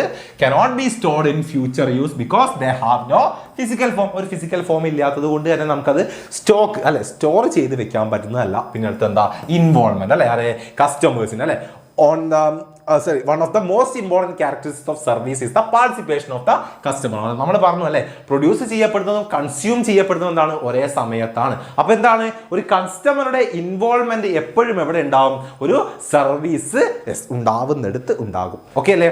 അപ്പം എന്താ നമ്മുടെ കസ്റ്റമറുടെ ഇൻവോൾവ്മെന്റ്. അപ്പം ഈ സർവീസുകളുടെ നാച്ചുറൽ മക്കൾ നിർബന്ധമായിട്ടും പഠിച്ചു വെച്ചിരിക്കുക. ഓക്കെ, നമുക്ക് 2 മാർക്കിന്റെ 1 മാർക്കിന്റെ ഒക്കെ ക്വസ്റ്റ്യൻസ് ആയിട്ട് ചോദിക്കും. നാച്ചർ ഓഫ് സർവീസുകൾ എന്തൊക്കെയാണ്? Intangibility, inconsistency, inseparability, inventory and involvement. അതാണ് ഇതാ ഇൻ എല്ലാത്തിലും കോമൺ ആണ് അല്ലെ. ടാക്കോസെവേവോ അതാണ് ഈ സംഭവം. ഇൻടാക്കോസെവേവോ ആ ടേം ഒന്ന് ഓർത്ത് വെക്കുക. യെസ് മറക്കാൻ പാടില്ല. സെറ്റ്. അപ്പം നമുക്ക് അടുത്തേക്ക് പോവാം. ഈ ഒരു ഐറ്റം ഇത് പലതായിട്ട് നമുക്ക് ക്വസ്റ്റ്യനിലൊക്കെ കാണാറുണ്ട്. സർവീസും ഗുഡ്സും തമ്മിലുള്ള ഡിഫറൻസ്. ഓക്കെ, എന്തെങ്കിലും 2 മാർക്ക് 3 മാർക്ക് നിങ്ങൾ എഴുതാനുള്ള ക്വസ്റ്റ്യൻസ് ആയിട്ട് കാണാറുണ്ട്. സർവീസും ഗുഡ്സും തമ്മിലുള്ള ഡിഫറൻസ് ഇതും ജസ്റ്റ് ഒന്ന് നോക്കി വെച്ചിരിക്കണം. എന്താണ് നാച്ചുറൽ എങ്ങനെയാണ്, ചില ആക്ടിവിറ്റി അല്ലെങ്കിൽ പ്രോസസ് ആണ് അല്ലെ. സർവീസ് എന്ന് പറഞ്ഞാൽ ഗുഡ്സോ അതൊരു ഫിസിക്കൽ ഒബ്ജക്റ്റ് ആണ്. ഇനിയോ ടൈപ്പ് എങ്ങനെയാണ്, heterogeneous various with each service and customers അല്ലെ. ഓരോരുത്തർക്കും അനുസരിച്ച് എന്താണ് അതിങ്ങനെ മാറിക്കൊണ്ടിരിക്കുന്നു. ഇവിടെയോ ഹോമോജീനിയസ് സെയിം ആയിരിക്കും. പിന്നെയോ ഇൻടാഞ്ചിബിലിറ്റി അല്ലെ, ഇതാണ് ഇൻടാഞ്ചിബിൾ ആണ്, ഇതോ ടാഞ്ചിബിൾ ആണ്, സിമ്പിൾ. പിന്നെയോ ഇൻകൺസിസ്റ്റൻസി, പിന്നെ പറയുന്നത് നമ്മളെ ഈ സെയിം കാര്യങ്ങൾ തന്നെയാണ് അല്ലെ. എന്താണ് കൺസിസ്റ്റൻസി, എന്താ ഇതെന്താ മാറിക്കൊണ്ടിരിക്കും, കൺസിസ്റ്റന്റ് അല്ല. ഇവിടെ എന്താണ് ഏകദേശം സെയിം തന്നെയായിരിക്കും. ഇൻസെപ്പറബിലിറ്റി അല്ലെ, producer and consumer at the same time. പക്ഷേ ഇവിടെ പ്രൊഡക്ഷനും കൺസപ്ഷനും എന്താണ് പല ടൈമിലാണ് നടക്കുന്നത്. ഇൻവെന്ററി ഇത് നമുക്ക് സ്റ്റോർ ചെയ്ത് വെക്കാൻ പറ്റില്ല, പക്ഷേ പ്രൊഡക്റ്റ് നമുക്ക് എന്താ സ്റ്റോർ ചെയ്ത് വെക്കാൻ പറ്റും. ഇൻവോൾവ്മെന്റ് അല്ലെ, ഇവിടെ കസ്റ്റമറുടെ ഇൻവോൾവ്മെന്റ് ഉണ്ടായിരിക്കും, ഇവിടെ കസ്റ്റമറുടെ ഇൻവോൾവ്മെന്റ് ഉണ്ടാവണം എന്നില്ല. ഓക്കെ, നമ്മളിപ്പോൾ പറഞ്ഞ ആ ഒരു നാച്ചുറൽ വെച്ചുകൊണ്ടുള്ള പോയിന്റുകൾ തന്നെയാണ്. അപ്പോൾ 2 മാർക്കിനും 3 മാർക്കിനും ഒരു 2ഓ 3ഓ പോയിന്റുകൾ തമ്മിലുള്ള ഡിഫറൻസ് എഴുതൂ എന്ന് പറഞ്ഞുകൊണ്ട് ചോദിച്ചിട്ട് കാണാറുണ്ട് ക്വസ്റ്റ്യൻസിലൊക്കെ. അപ്പോൾ ഇതും ഒന്ന് ജസ്റ്റ് ഒന്ന് ഓർത്ത് വെച്ചിരിക്കുക. സിമ്പിൾ കാര്യമാണ്, നിങ്ങൾ കയ്യിൽ നിന്ന് തന്നെ ഇട്ട് എഴുതിയാൽ തന്നെ മാർക്ക് കിട്ടുന്ന കാര്യമാണ്. പക്ഷേ ചില സമയത്ത് എന്താണ് പലർക്കും ഇത് കിട്ടാറില്ല. അപ്പം ഒന്ന് നോക്കി വെച്ചിരിക്കണം. ഓക്കെ, അടുത്തതാ ടൈപ്സ് ഓഫ് സർവീസ് ആണ് നമുക്ക് പഠിക്കാനുള്ളത്. സർവീസിന്റെ ടൈപ്സുകളെ കുറിച്ചാണ്. അപ്പം 3 ടൈപ്സ് നമ്മൾ പറഞ്ഞിട്ടുണ്ട്. ഏതൊക്കെയാണ്? ബിസിനസ് സർവീസുകൾ, സോഷ്യൽ സർവീസുകൾ, പേഴ്സണൽ സർവീസുകൾ അല്ലെ. അപ്പം ബിസിനസ് സർവീസുകളാണ് നമുക്ക് ഈ ചാപ്റ്ററിൽ ഇനി അങ്ങോട്ട് പഠിക്കാനുള്ളത്. അപ്പം ബിസിനസ് സർവീസുകൾ എന്താണ് ഒരു ബിസിനസ് യൂസ് ചെയ്യുന്ന സർവീസുകളാണ് അല്ലെ. ആ ബിസിനസ്സിന് ആവശ്യമുള്ള സർവീസുകളെയാണ് എന്ത് പറയുക നമ്മൾ ബിസിനസ് സർവീസ് എന്ന് പറയുക അല്ലെ. ബാങ്കിങ്ങും ഇൻഷുറൻസും ട്രാൻസ്പോർട്ടേഷനും വെയർ ഹൗസും കമ്മ്യൂണിക്കേഷനും ഒക്കെ അതിന് എക്സാമ്പിൾ ആണ്. അതിന്റെ കൂടെ നിങ്ങൾ ഓർത്ത് വെച്ചിരിക്കണം എന്തുണ്ട്, സോഷ്യൽ സർവീസുകൾ ഉണ്ട് അല്ലെ. നമ്മുടെ സൊസൈറ്റിക്ക് വേണ്ടിയുള്ള അല്ലെ. Social services are voluntary voluntarily to achieve social goals like improving living standard, education, health care for the needy. These are often provided by NGOs അല്ലെ, ഗവൺമെന്റ് നോൺ ഗവൺമെന്റ് ഓർഗനൈസേഷൻസ് ഒക്കെ തന്നെയാണ് എന്ത് ചെയ്യുക. ഇത്തരത്തിലുള്ള സോഷ്യൽ സർവീസ് വോളണ്ടറി ആണ് അല്ലെ, കണ്ടറിഞ്ഞ് നമ്മൾ ചെയ്യുന്ന കാര്യങ്ങളാണ്. അപ്പം അതാണ് എന്ത് സോഷ്യൽ സർവീസ്. നമുക്ക് ഹോസ്പിറ്റലും സ്കൂളുകളും KSRTC ഒക്കെ അതിന് എക്സാമ്പിൾ പറയാം. പിന്നെ എന്തുകൊണ്ട് പേഴ്സണൽ സർവീസ് ഉണ്ട്, ഓരോ വ്യക്തികൾക്കും വ്യക്തിപരമായിട്ട് ആവശ്യമുള്ള സർവീസുകളെ കുറിച്ചാണ്. ഓക്കെ, അതായത് ഇപ്പോൾ നമ്മളൊരു യാത്ര ചെയ്യുന്നത്, അല്ലെങ്കിൽ എന്താണ് നമ്മളൊരു SRI ക്രിസ്ത്യൻ സർവീസുകൾ, അല്ലെങ്കിൽ എന്താണ് റെസ്റ്റോറൻറ്റ്, അല്ലെങ്കിൽ നമ്മൾ ജിമ്മിൽ പോവുക, അല്ലെങ്കിൽ നമുക്ക് എന്താണ് ബാർബർ ഷോപ്പിൽ പോവുക, അങ്ങനത്തെ സർവീസുകളുണ്ടല്ലോ ഓരോ വ്യക്തികൾക്ക് ആവശ്യമുള്ള, അതിനെ പേഴ്സണൽ സർവീസുകൾ എന്ന് പറയാം. ജസ്റ്റ് ഒന്ന് നോക്കി വെച്ചാൽ മതി. നമുക്ക് ഫോക്കസ് ചെയ്യേണ്ടത് ഏതാ മക്കളെ? നമുക്ക് ഫോക്കസ് ചെയ്യേണ്ടത് ഇവിടെ ഏത് മാത്രം? നമുക്ക് പഠിക്കാനുള്ളത് ബിസിനസ് സർവീസുകളെ കുറിച്ച് മാത്രമാണ്. ഓക്കെ, അപ്പം ബിസിനസ് സർവീസുകൾ ഏതൊക്കെ എന്നാണ് നമുക്ക് പഠിക്കാനുള്ളത്. അപ്പം നമ്മൾ പറഞ്ഞു ഏതാണ് ആദ്യത്തെ ബിസിനസ് സർവീസ് ഏതാണ്? ഒരു ബിസിനസ്സിന് വേണ്ട ആദ്യത്തെ സർവീസ് ഏതാണ്? ബാങ്കിങ് ആണ് അല്ലേ? ബാങ്കിങ് ആണ്. അപ്പോൾ എന്താണ് banking? Banking company in India accept money from the public as a deposit which can be withdrawn on demand, lend it to earn profit. Bank boosts economic activity by mobilizing savings, funding businesses and offering financial service like interest, discount and commissions. അറിയാലോ എന്താ banking എന്ന് പറഞ്ഞു കഴിഞ്ഞാൽ എന്താണ്? നമ്മുടെ പബ്ലിക്കിൽ നിന്നും fund സ്വീകരിക്കുകയും ഡെപ്പോസിറ്റായി സ്വീകരിക്കുകയും അത് അവർക്ക് ആവശ്യമുള്ള സമയത്ത് എന്താണ് ലെൻഡ് അല്ലെ കടത്തിൽ നൽകുകയും ചെയ്യുക. അതിലൂടെ എന്താണ് ഇൻകം ഉണ്ടാക്കുകയും ചെയ്യുന്ന ഒരു ഫിനാൻഷ്യൽ ഇൻസ്റ്റിറ്റ്യൂഷനെയാണ് അല്ലെ നമ്മളെന്താണ് ഒരു എക്കണോമിക് ആക്ടിവിറ്റി ബൂസ്റ്റ് ചെയ്യുന്ന ഒരു ഫിനാൻഷ്യൽ ഇൻസ്റ്റിറ്റ്യൂഷനെ നമുക്ക് എന്ത് പറയാൻ പറ്റും? അല്ലെങ്കിൽ ആ ഒരു ഫിനാൻഷ്യൽ സർവീസ് നമുക്ക് പ്രൊവൈഡ് ചെയ്യുന്ന ആ ഒരു ഇൻസ്റ്റിറ്റ്യൂഷൻ നമുക്ക് എന്ത് പറയാം? ബാങ്കിങ് എന്ന് പറയാൻ പറ്റും. ഓക്കെ അല്ലേ? അതൊന്ന് പഠിച്ചു വെക്കുക. ഓക്കെ, ബാങ്ക് എന്താണ് എന്നുള്ളത് നിങ്ങൾ ഓർത്ത് വെക്കുക. ഓക്കെ, ഓർത്ത് വെക്കുക. Yes, banking and social objectives. ഇതിൻ്റെ കൂടെ നിങ്ങൾക്ക് എക്സ്ട്രാ പോയിന്റുകളൊക്കെ എഴുതി തട്ടി വിടണമെങ്കിൽ അതിൻ്റെ കൂടെ ഒന്ന് ജസ്റ്റ് ഓർത്ത് വെക്കേണ്ട കാര്യമാണ്. ഓക്കെ, റീസെൻ്റ്ലി എന്താണ് policy maker have focused on guidelines bank to support social goals. This has to lead major changes in the country's banking policy അല്ലെ? അർബൻ ഓറിയന്റേഷൻ, അതുപോലെ തന്നെ ക്ലാസ് ബാങ്കിങ്, ട്രഡീഷണൽ, അതുപോലെ തന്നെ short term objectives, development objectives ഉണ്ട്, innovative objectives ഉണ്ട്, അതുപോലെ തന്നെ mass banking ഉണ്ട്, റൂറൽ ഓറിയന്റേഷൻ ഉണ്ട്, അങ്ങനെ ഒരുപാട്. ഓക്കെ, അങ്ങനെ ഒരുപാട്. യെസ്, കണ്ണൊന്നും തള്ളേണ്ട ആവശ്യമില്ല. വാച്ചിങ് 30, അതെ, എന്ത് ചെയ്യാനാ? ഒന്നും കണ്ണ് തള്ളേണ്ട ആവശ്യമൊന്നുമില്ല, എല്ലാവരും വന്ന് കണ്ടോളൂ. Okay, ready. യെസ്, അപ്പോൾ ഇങ്ങനത്തെ സോഷ്യൽ ഒബ്ജക്റ്റീവ്സും കാര്യങ്ങളൊക്കെ യെസ് ബാങ്കിൻ്റെ സൈഡിൽ നിന്ന് ഉണ്ടാവുന്നുണ്ട്. ഓക്കെ, അപ്പം ഇവിടെ നിങ്ങൾക്ക് ഇമ്പോർട്ടൻ്റ് ആയിട്ട് ഇതാ ഒന്ന് നോക്കി വെക്കണ്ട.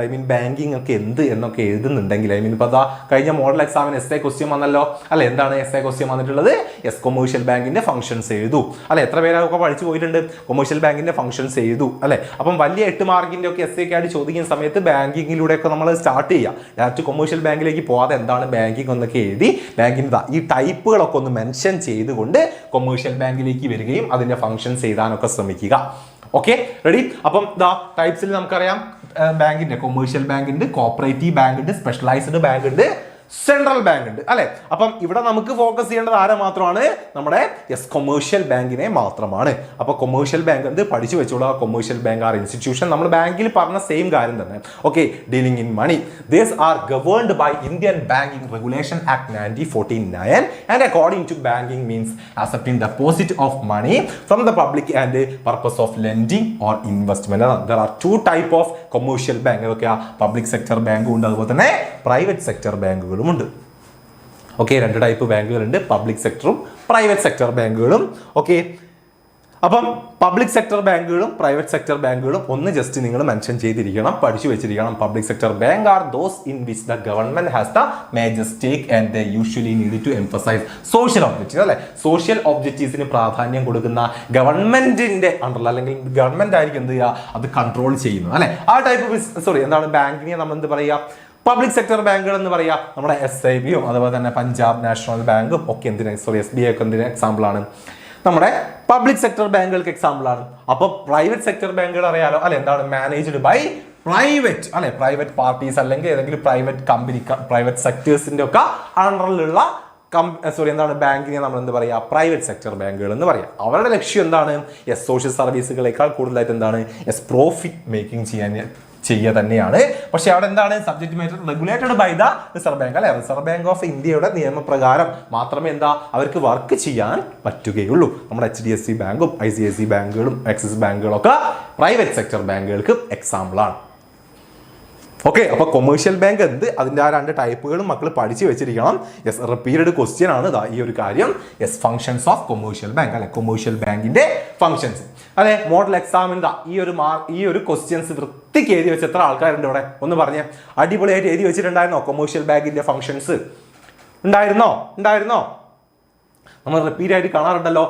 ആക്സെപ്റ്റൻസ് ഓഫ് ഡെപ്പോസിറ്റ് ഒന്നാമത്തെ അല്ലെ. നമ്മൾ എന്ത് ചെയ്യുന്നു, നമ്മുടെ പബ്ലിക്കിന്റെ കയ്യിൽ നിന്നുള്ള ഫണ്ട് അല്ലെ, ഫണ്ട് എന്ത് ചെയ്യുന്നു, അല്ലെങ്കിൽ പൈസ ഡെപ്പോസിറ്റ് ആയി സ്വീകരിക്കുന്നു. എങ്ങനെ, കറന്റ് അല്ലെങ്കിൽ എന്താണ് ഫിക്സ്ഡ് അക്കൗണ്ട്, അല്ലെങ്കിൽ എന്താണ് അതെ സേവിങ്സ് അക്കൗണ്ട് എന്നിങ്ങനെ 3 രീതിയിൽ എന്താണ് നമ്മുടെ കയ്യിൽ നിന്നും ഫണ്ട് ഡെപ്പോസിറ്റ് സ്വീകരിക്കുന്നുണ്ട്. ഒന്നാമത്തെ സിമ്പിൾ ഫങ്ഷൻസ് അല്ലെ. അതെന്താ, ലെൻഡിങ് ഫണ്ട്സ് അല്ലെ. ആ ഒരു ഫണ്ടുകൾ നമുക്ക് കടം തരുന്നു അല്ലെ. ആ കടത്തിൽ നിന്നും അവർ വാങ്ങുന്ന ഇൻട്രസ്റ്റ് ആണ് എന്തെന്ന് ഓരോ ബാങ്കിന്റെയും ഇൻകം എന്ന് പറയുന്നത് അല്ലെ. ഓവർ ഡ്രാഫ്റ്റ് ആയിട്ടും ക്രെഡിറ്റ് ആയിട്ടും അല്ലെ ഒക്കെ എന്താണ് അഡ്വാൻസ് ആയിട്ടും എല്ലാം നമുക്ക് എന്ത് തരാറുണ്ട്, നമ്മുടെ ബാങ്കുകൾ എന്ത് ചെയ്യാറുണ്ട്, ഫണ്ട് നമുക്ക് തരാറുണ്ട്.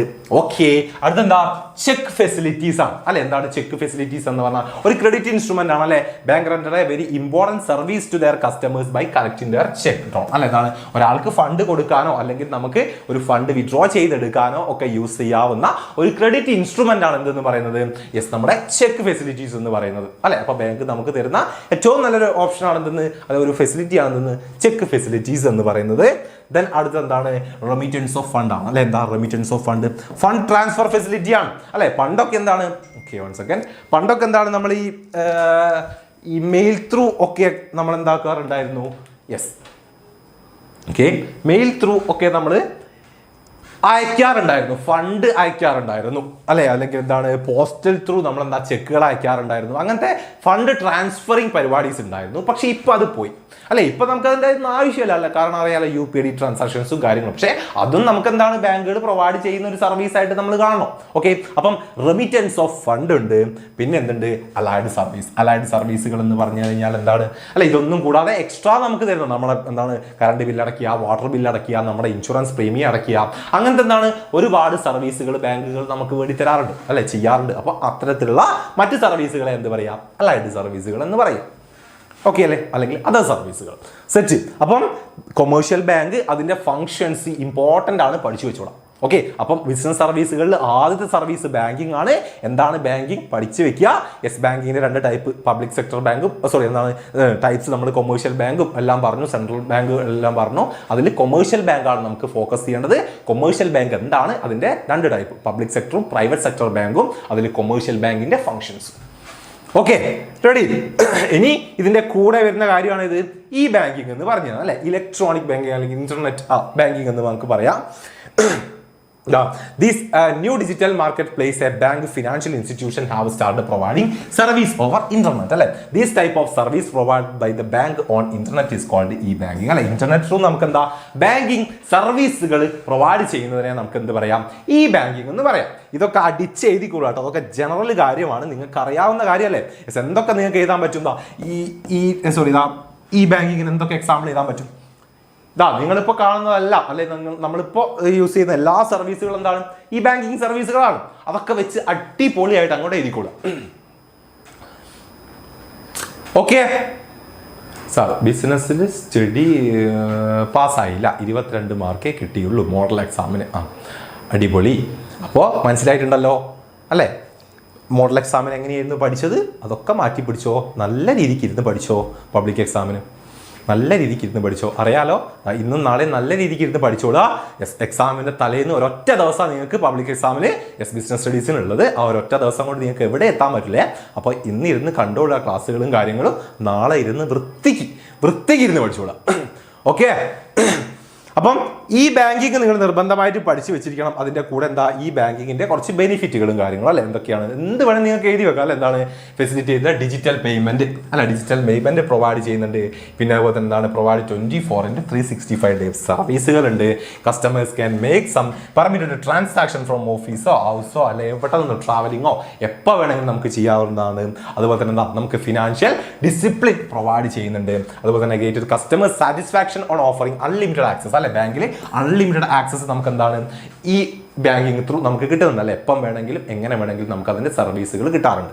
ഓക്കെ, അപ്പോൾ അതുപോലുള്ള ഈ ബെനിഫിറ്റ്സുകൾ നിങ്ങളൊന്ന് പഠിച്ചു വെച്ചിരിക്കണം, ഈ ബാങ്കിങ്ങിന് ബെനിഫിറ്റ്സുകൾ. Set, ready. അപ്പം ഇത്രയും കാര്യങ്ങൾ നിങ്ങൾ എവിടെ പഠിച്ചു വെക്കുക, നമ്മുടെ ബാങ്കിങ് എന്ന് പറയുന്ന ആദ്യത്തെ എന്താണ് ബിസിനസ് സർവീസുകളിൽ പഠിച്ചു വെക്കുക. മക്കളെ റിപ്പീറ്റഡ് ആയിട്ട് ചോദിക്കാറുണ്ട്.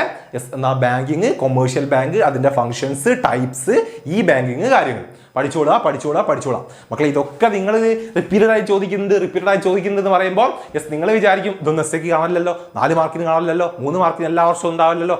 മക്കളെ 4, 3 അല്ല 4, 5, 6, 7, 8 മാർക്കിന്റെ മാത്രമല്ല നിങ്ങൾക്ക് എക്സാം. ഓക്കെ, 1 മാർക്കിന്റെ ക്വസ്റ്റ്യൻസ് അറ്റൻഡ് ചെയ്യണം, 2 മാർക്കിന്റെ ക്വസ്റ്റ്യൻസ് അറ്റൻഡ് ചെയ്യണം, 3 മാർക്കിന്റെ ക്വസ്റ്റ്യൻസ് അറ്റൻഡ് ചെയ്യണം. ഓക്കെ, സാറ് വീണ്ടും പറയാണ്, നമുക്ക് എല്ലാ ചാപ്റ്ററിലെയും ഒരുവിധം എല്ലാ ഇമ്പോർട്ടൻ്റ് ആയിട്ടുള്ള ടോപ്പിക്സും ഇൻക്ലൂഡ് ചെയ്തിട്ട് പബ്ലിക് എക്സാമിന് ക്വസ്റ്റ്യൻസ് ഉണ്ടാവും. അപ്പം സ്കിപ്പ് ചെയ്യാനൊന്നും ആരും നിൽക്കണ്ട, ഇരുന്ന് പഠിച്ചോളുക. ഇതൊക്കെ നിങ്ങൾക്ക് ടെക്സ്റ്റിലാക്കി കെട്ടിപ്പൂട്ടി തരുന്നത് പഠിക്കാൻ വേണ്ടിയിട്ട് തന്നെയാണ്. അപ്പോൾ അതൊക്കെ ചോദിച്ചിരിക്കും. നമ്മൾ അത് പഠിക്കണം, ഇത് പഠിക്കണം എന്നൊക്കെ പറയുന്ന സമയത്ത് പലരും റിപ്പീറ്റ് ആയിട്ട് ഇങ്ങോട്ട് നമ്മളോട് പറയുന്ന കാര്യമാണ്, ഇതൊക്കെ പഠിച്ച് അല്ലേ സാറതാ പറയുന്നത് എല്ലാം ഇമ്പോർട്ടൻ്റ് ആണ്. ഇത് സാറ് പറയണം, നമുക്കറിയണേ, ഞങ്ങൾ പറയും, കാരണം നമ്മൾ കാണാറുണ്ട്. ഓക്കെ, നമ്മൾ എല്ലാം ഇമ്പോർട്ടൻ്റ് ആണ് എന്ന് പറയുമ്പോൾ നിങ്ങൾക്ക് അതിനോട് എന്താ ചിലപ്പോൾ പലർക്കും ഒരു പുച്ഛാണ്. ഇത് എല്ലാം ഇമ്പോർട്ടൻ്റ് അല്ലേ പറയുന്നത്, എല്ലാം ഇമ്പോർട്ടൻ്റ്. പിന്നെ അല്ലാണ്ട് പിന്നെ വെറുതെയാണ് നിങ്ങൾക്ക് ഗവൺമെന്റ് ടെക്സ്റ്റിൽ ഇത്രയും സാധനങ്ങളാക്കി തരുന്നത്. നിങ്ങൾക്ക് വരുന്നത് മാത്രം തന്നാൽ പോരെ? അല്ലല്ലോ, അതൊക്കെ എന്താണ് ചോദിക്കും, അതാണ് കാര്യം.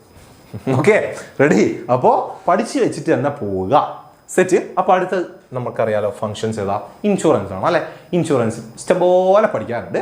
അപ്പോൾ ഇൻഷുറൻസ് എന്താണെന്നുള്ളത് ആദ്യം ഒന്ന് പഠിച്ചു വയ്ക്കുക. എന്താണ് ഒരു റിസ്ക് അല്ലെ, നമുക്ക് ഉണ്ടാവുന്ന ഒരു അൺഎക്സ്പെക്ടഡ് റിസ്ക് അല്ലെ. Some risk can be avoided while other cannot അല്ലെ. Insurance help protect such risk. അപ്പോൾ അത്തരത്തിലുള്ള റിസ്കിൽ നിന്ന് നമ്മളെ പ്രൊട്ടക്ട് ചെയ്യുന്നതാണ് ഇത് ഇൻഷുറൻസ് എന്ന് പറയുന്നത്.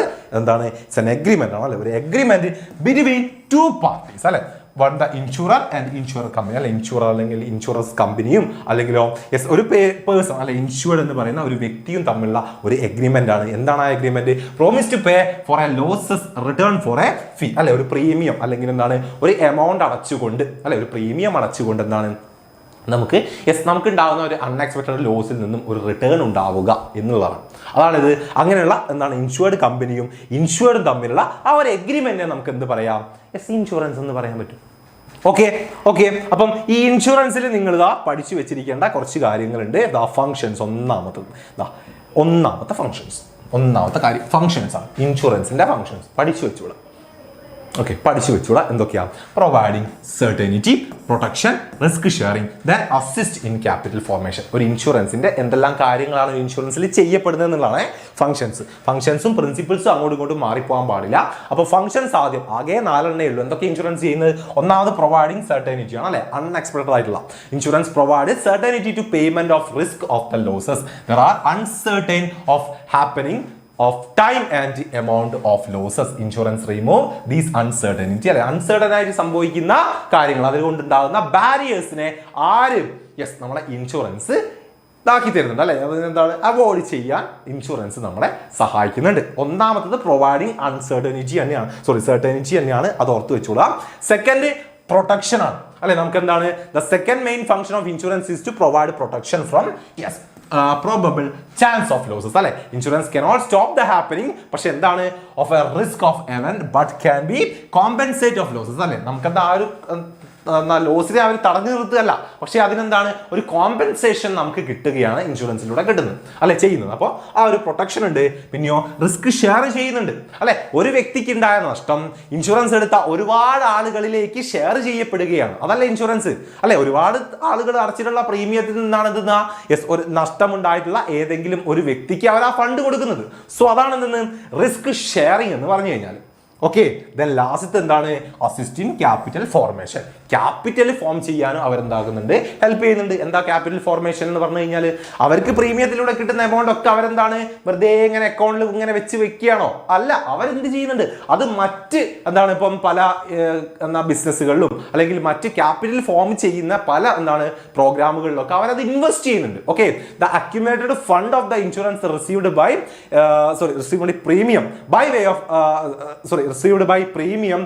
by way of payment made by the insured are invested in various income generating scheme അല്ലെ. ഇൻകം ജനറേറ്റിംഗ് ആയിട്ടുള്ള പല സ്കീമുകളിലേക്ക് എന്താണ് അവർ ഇൻവെസ്റ്റ് ചെയ്യുന്നുണ്ട്. സോ അതാണ് ക്യാപിറ്റൽ ഫോം ചെയ്യുന്നു എന്ന് പറയുന്നത്.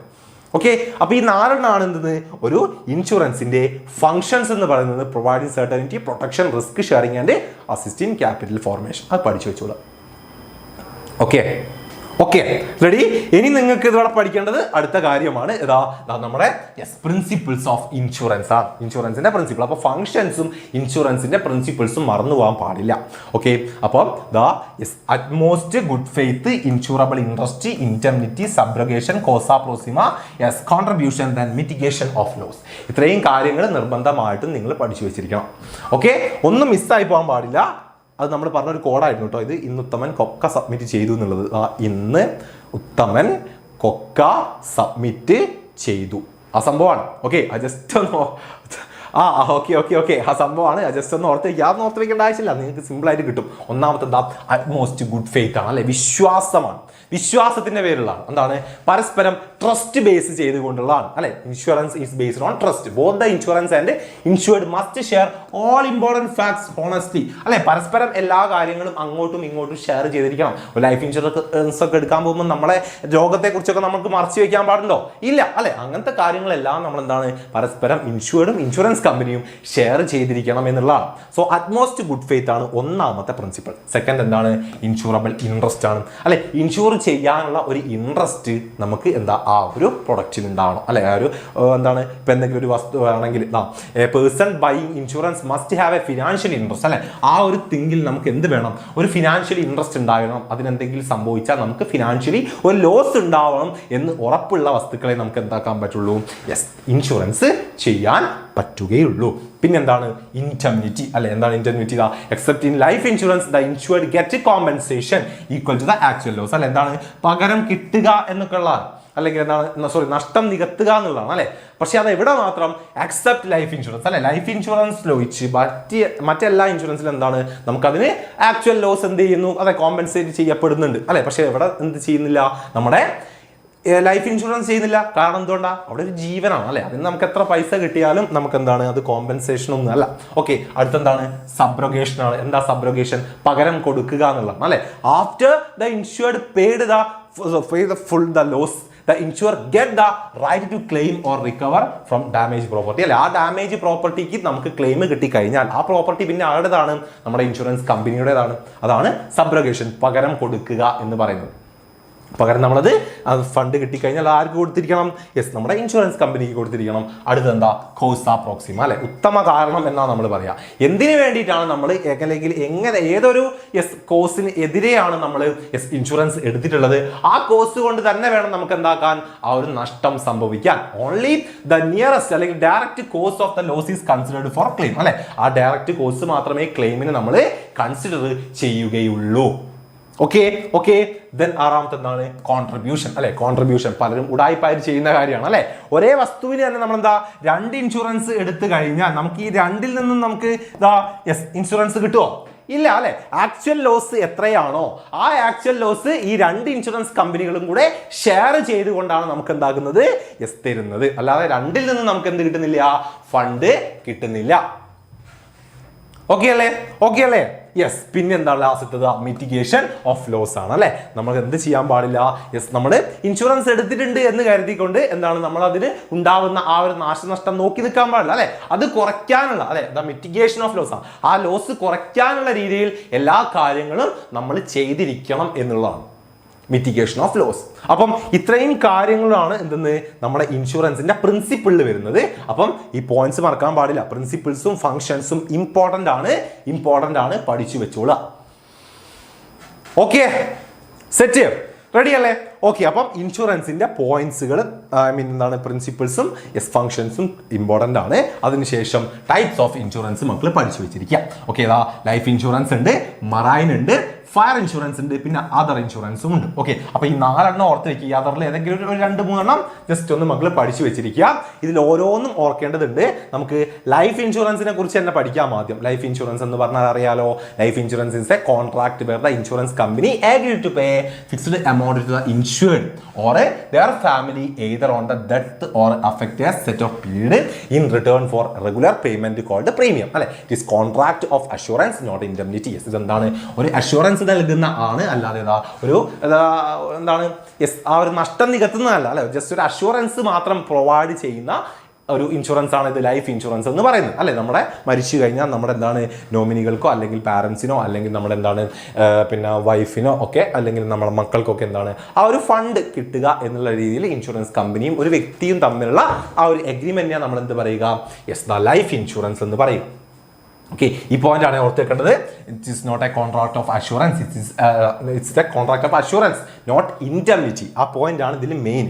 റെഡി? അപ്പം ഈ ലൈഫ് ഇൻഷുറൻസിൽ നിങ്ങൾ ഓർത്ത് വെക്കേണ്ട അടുത്ത കാര്യം എന്ന് പറഞ്ഞതാണ് a life insurance contract must meet all condition of valid contract അല്ലെ. അതെന്താണ് നമ്മൾ സാധാ പറഞ്ഞ പോലെ എല്ലാ വാലിഡ് കോൺട്രാക്ടിന്റെ എല്ലാ കാര്യങ്ങളും അതിൽ എന്താണ് യെസ് ആയിരിക്കണം അല്ലെ. എല്ലാ കണ്ടീഷനെയും അതെന്താ മീറ്റ് ചെയ്തിരിക്കണം. It is based on utmost good faith. നമ്മൾ പറഞ്ഞ പോലെ എന്താണ് അത് വിശ്വാസത്തിന്റെ പുറത്തുള്ളതാണ്.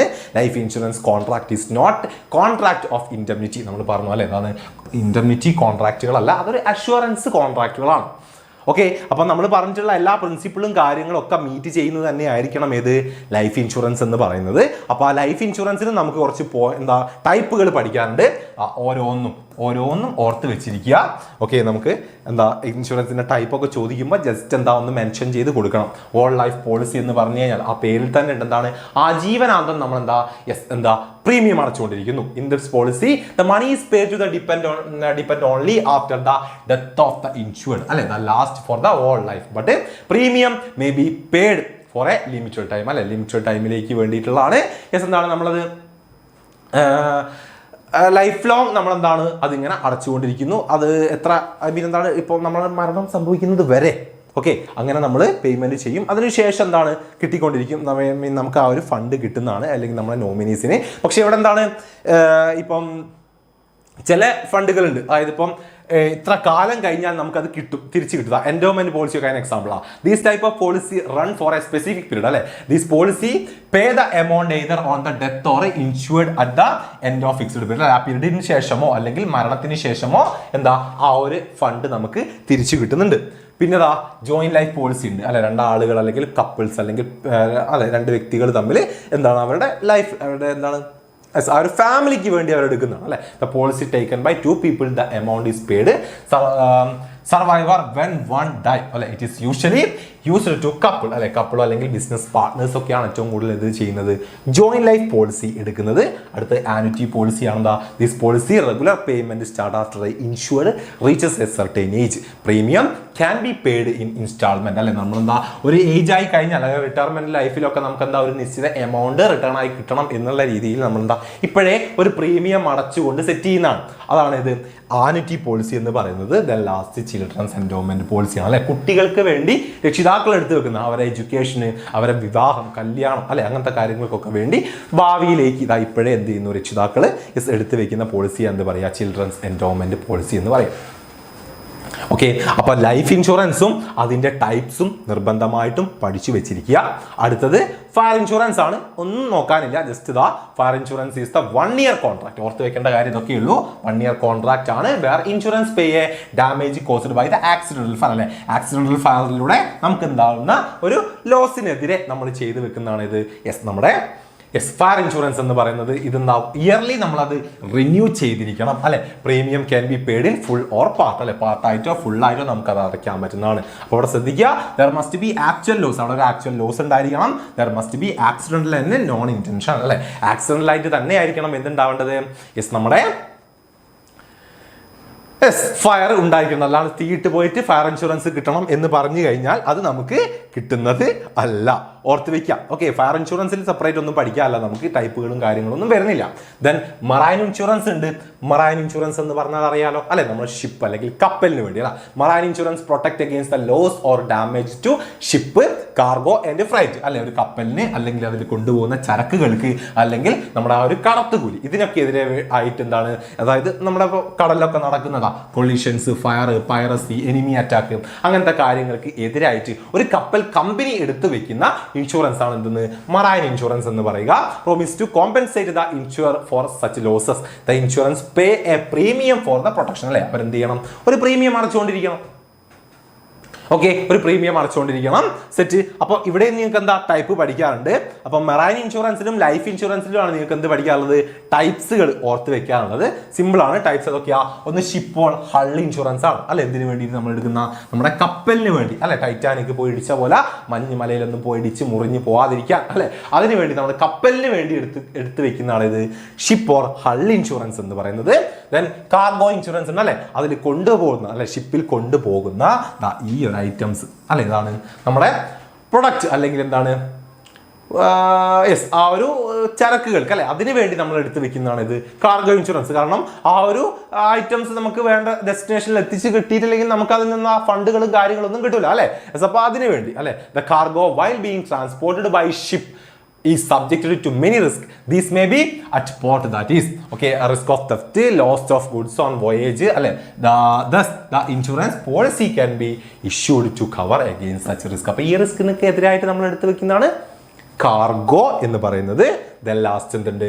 ഫ്ലൈറ്റ് ഇൻഷുറൻസ് ഉണ്ട് അല്ലെ, നമ്മൾ കടത്തുകൂലിയാണ്. This cargo does not reach the destination അല്ലെ, നമ്മളെ ഡെസ്റ്റിനേഷനിൽ എത്തിയിട്ടില്ലെങ്കിൽ അല്ലെ, due to damage or loss the transit the ship company is not pay freight charges അല്ലെ. അപ്പം നമുക്ക് എന്താണ് ആ ഒരു കൊട്ടേഷൻ തന്നിട്ടുള്ള അല്ലെങ്കിൽ നമ്മളെ സാധനം എത്തിക്കാൻ തന്നിട്ടുള്ള ആ ഒരു കമ്പനി നമുക്ക് എന്ത് ചെയ്യണമെന്നില്ല, യെസ് കടത്തുകൂലി തരൂല അല്ലെ. അപ്പോൾ അതിനെതിരായിട്ട് നമ്മൾ എടുത്ത് വെക്കുന്ന ഇൻഷുറൻസ് ആണ് ഇത് ഫ്ലൈറ്റ് ഇൻഷുറൻസ് എന്ന് പറയുന്നത്. ഓക്കെ, സെറ്റ് അല്ലേ, റെഡി അല്ലേ? അപ്പം ഈ മൂന്നെണ്ണവും മക്കൾ എന്ത് ചെയ്യുക, നിർബന്ധമായിട്ട് അങ്ങോട്ട് പഠിച്ചു വെച്ചോളാം. ഓക്കെ, അപ്പം ഇൻഷുറൻസിന്റെ ഫങ്ഷൻസ്, ഇൻഷുറൻസിന്റെ പ്രിൻസിപ്പിൾസ് പഠിച്ചു വെക്കുക. അതിനുശേഷം ടൈപ്സിൽ നമ്മളെ എന്താണ് ലൈഫ് ഇൻഷുറൻസ് പഠിച്ചു, അതിന് ടൈപ്പ് ഉണ്ട്. ഫയർ ഇൻഷുറൻസ് ഉണ്ട്, അതിന് ടൈപ്പുകളും കാര്യങ്ങളൊന്നുമില്ല. പിന്നെ മറൈൻ ഇൻഷുറൻസ് ഉണ്ട്. പിന്നെ അതർ ഇൻഷുറൻസ് എന്ന് പറഞ്ഞുകൊണ്ട് ജസ്റ്റ് എന്തെങ്കിലും മറ്റെന്തെങ്കിലും ഒരു ഇൻഷുറൻസിന്റെ പേരുകളും മാത്രം മക്കൾ പഠിച്ചു വെച്ചാൽ മതി. ഓക്കെ, അപ്പം ഫങ്ഷൻസും ടൈപ്സും യെസ് പ്രിൻസിപ്പിൾസും ഇമ്പോർട്ടൻ്റ് ആണ്. റെഡി. അതിനുശേഷം ഈ ഒരു ടൈപ്പ് എന്താണ് ഇതിന്റെ ഡിഫറൻസ്. ഓക്കെ, ഇത് ചിലപ്പോൾ നിങ്ങളോട് ചോദിക്കാൻ ചാൻസ് ഉണ്ട്. അപ്പം ഇത് നിങ്ങളൊന്ന് ഓർത്ത് വെക്കാതെ ഈ ഒരു ടേബിൾ സിമ്പിൾ ആണ്, ഒന്നുമില്ല. സബ്ജക്റ്റ് മാറ്റർ, അതുപോലെ തന്നെ എലമെന്റ്, യെസ് അതുപോലെ തന്നെ ഇൻഷുറബിൾ ഇൻട്രസ്റ്റ് എങ്ങനെയായിരിക്കണം എന്നുള്ളതാണ്. ലൈഫിലും ഫയറിലും മറൈനിലും സബ്ജക്റ്റ് മാറ്റർ എന്ന് പറഞ്ഞാൽ ഇവിടെ എന്താണ് ഹ്യൂമൻ ലൈഫിനാണ്. ഇവിടെ എന്തായിരിക്കും ഏതെങ്കിലും ഒരു ഫിസിക്കൽ പ്രോപ്പർട്ടിക്കായിരിക്കും, ഇവിടെ ഷിപ്പിനായിരിക്കും. ഓക്കെ, അതിന്റെ എലമെന്റ് എങ്ങനെയാണ്? Life insurance has the element of protection അതായത് ഓർ ഇൻവെസ്റ്റ്മെന്റ്. പ്രൊട്ടക്ഷനും ഇൻവെസ്റ്റ്മെന്റും ആണ്. ഇവിടെയോ insurance has only element of protection and not the element of investment. ഇവിടെ നമുക്ക് ഇൻവെസ്റ്റ്മെന്റ് ഇല്ല, ഓൺലി പ്രൊട്ടക്ഷൻ മാത്രമാണ്.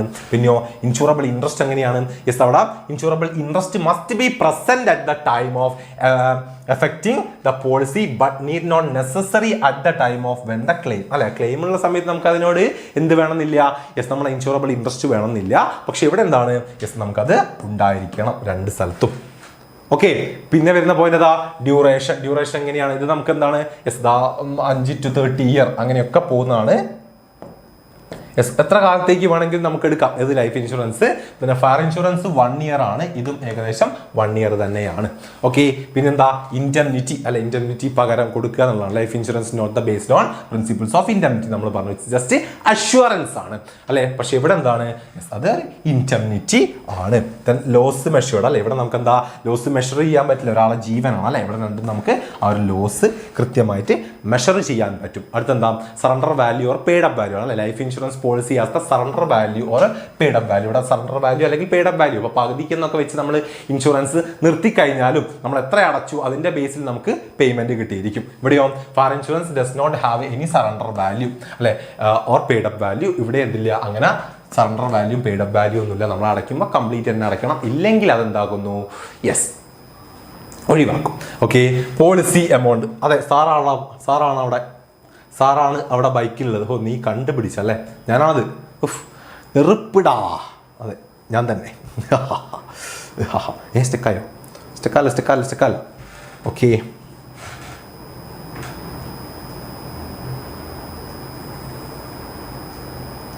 ഓ സെറ്റ്. ഒന്ന് സ്റ്റെക്കായപ്പം എടിയോ എത്തിപ്പോയി, ഒന്ന് തപ്പിയെടുക്കട്ടെ.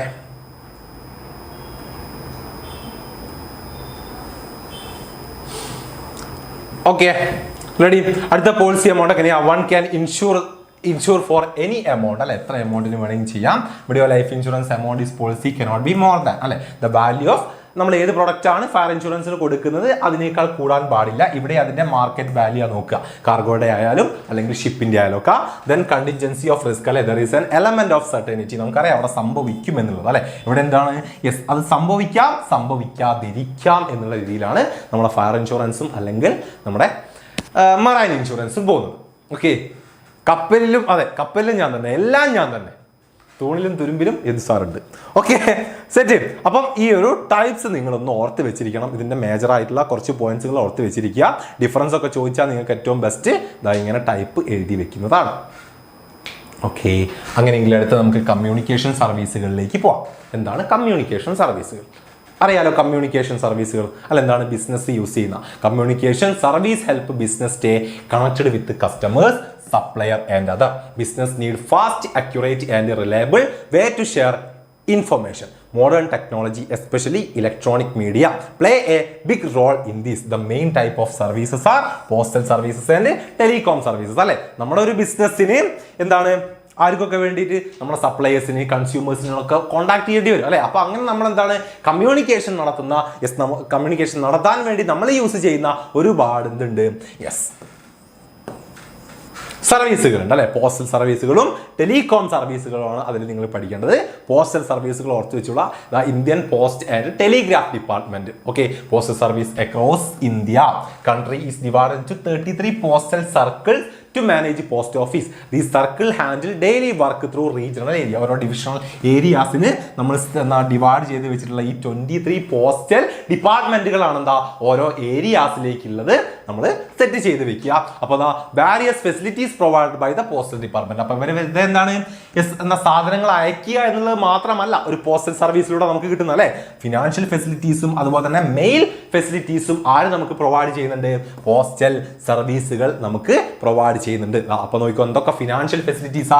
കഴിഞ്ഞ ക്രിസ്മസ് എക്സാമിന് ഇങ്ങനെ ഒരു ക്വസ്റ്റ്യൻ ഉണ്ടായിരുന്നതാ, എന്താണ് ഈ PPF, അതുപോലെ തന്നെ Kisan Vikas Patra and national savings certificate in addition to normal retail banking function of monthly income scheme. അപ്പോൾ ഇങ്ങനത്തെ ഒരുപാട് സ്കീമുകൾ അല്ലെ നമുക്ക് അവിടെ അക്കൗണ്ട് എടുക്കാം, കറന്റ് സേവിങ്സ് എന്നൊക്കെ പറഞ്ഞുകൊണ്ട് അല്ലെ അങ്ങനത്തെ ഒരുപാട് ഫംഗ്ഷൻസ് ഒക്കെ ആര് പ്രൊവൈഡ് ചെയ്യുന്നുണ്ട്, നമുക്ക് നമ്മുടെ പോസ്റ്റൽ സർവീസുകൾ പ്രൊവൈഡ് ചെയ്യുന്നുണ്ട്, ഫിനാൻഷ്യൽ സർവീസുകൾ.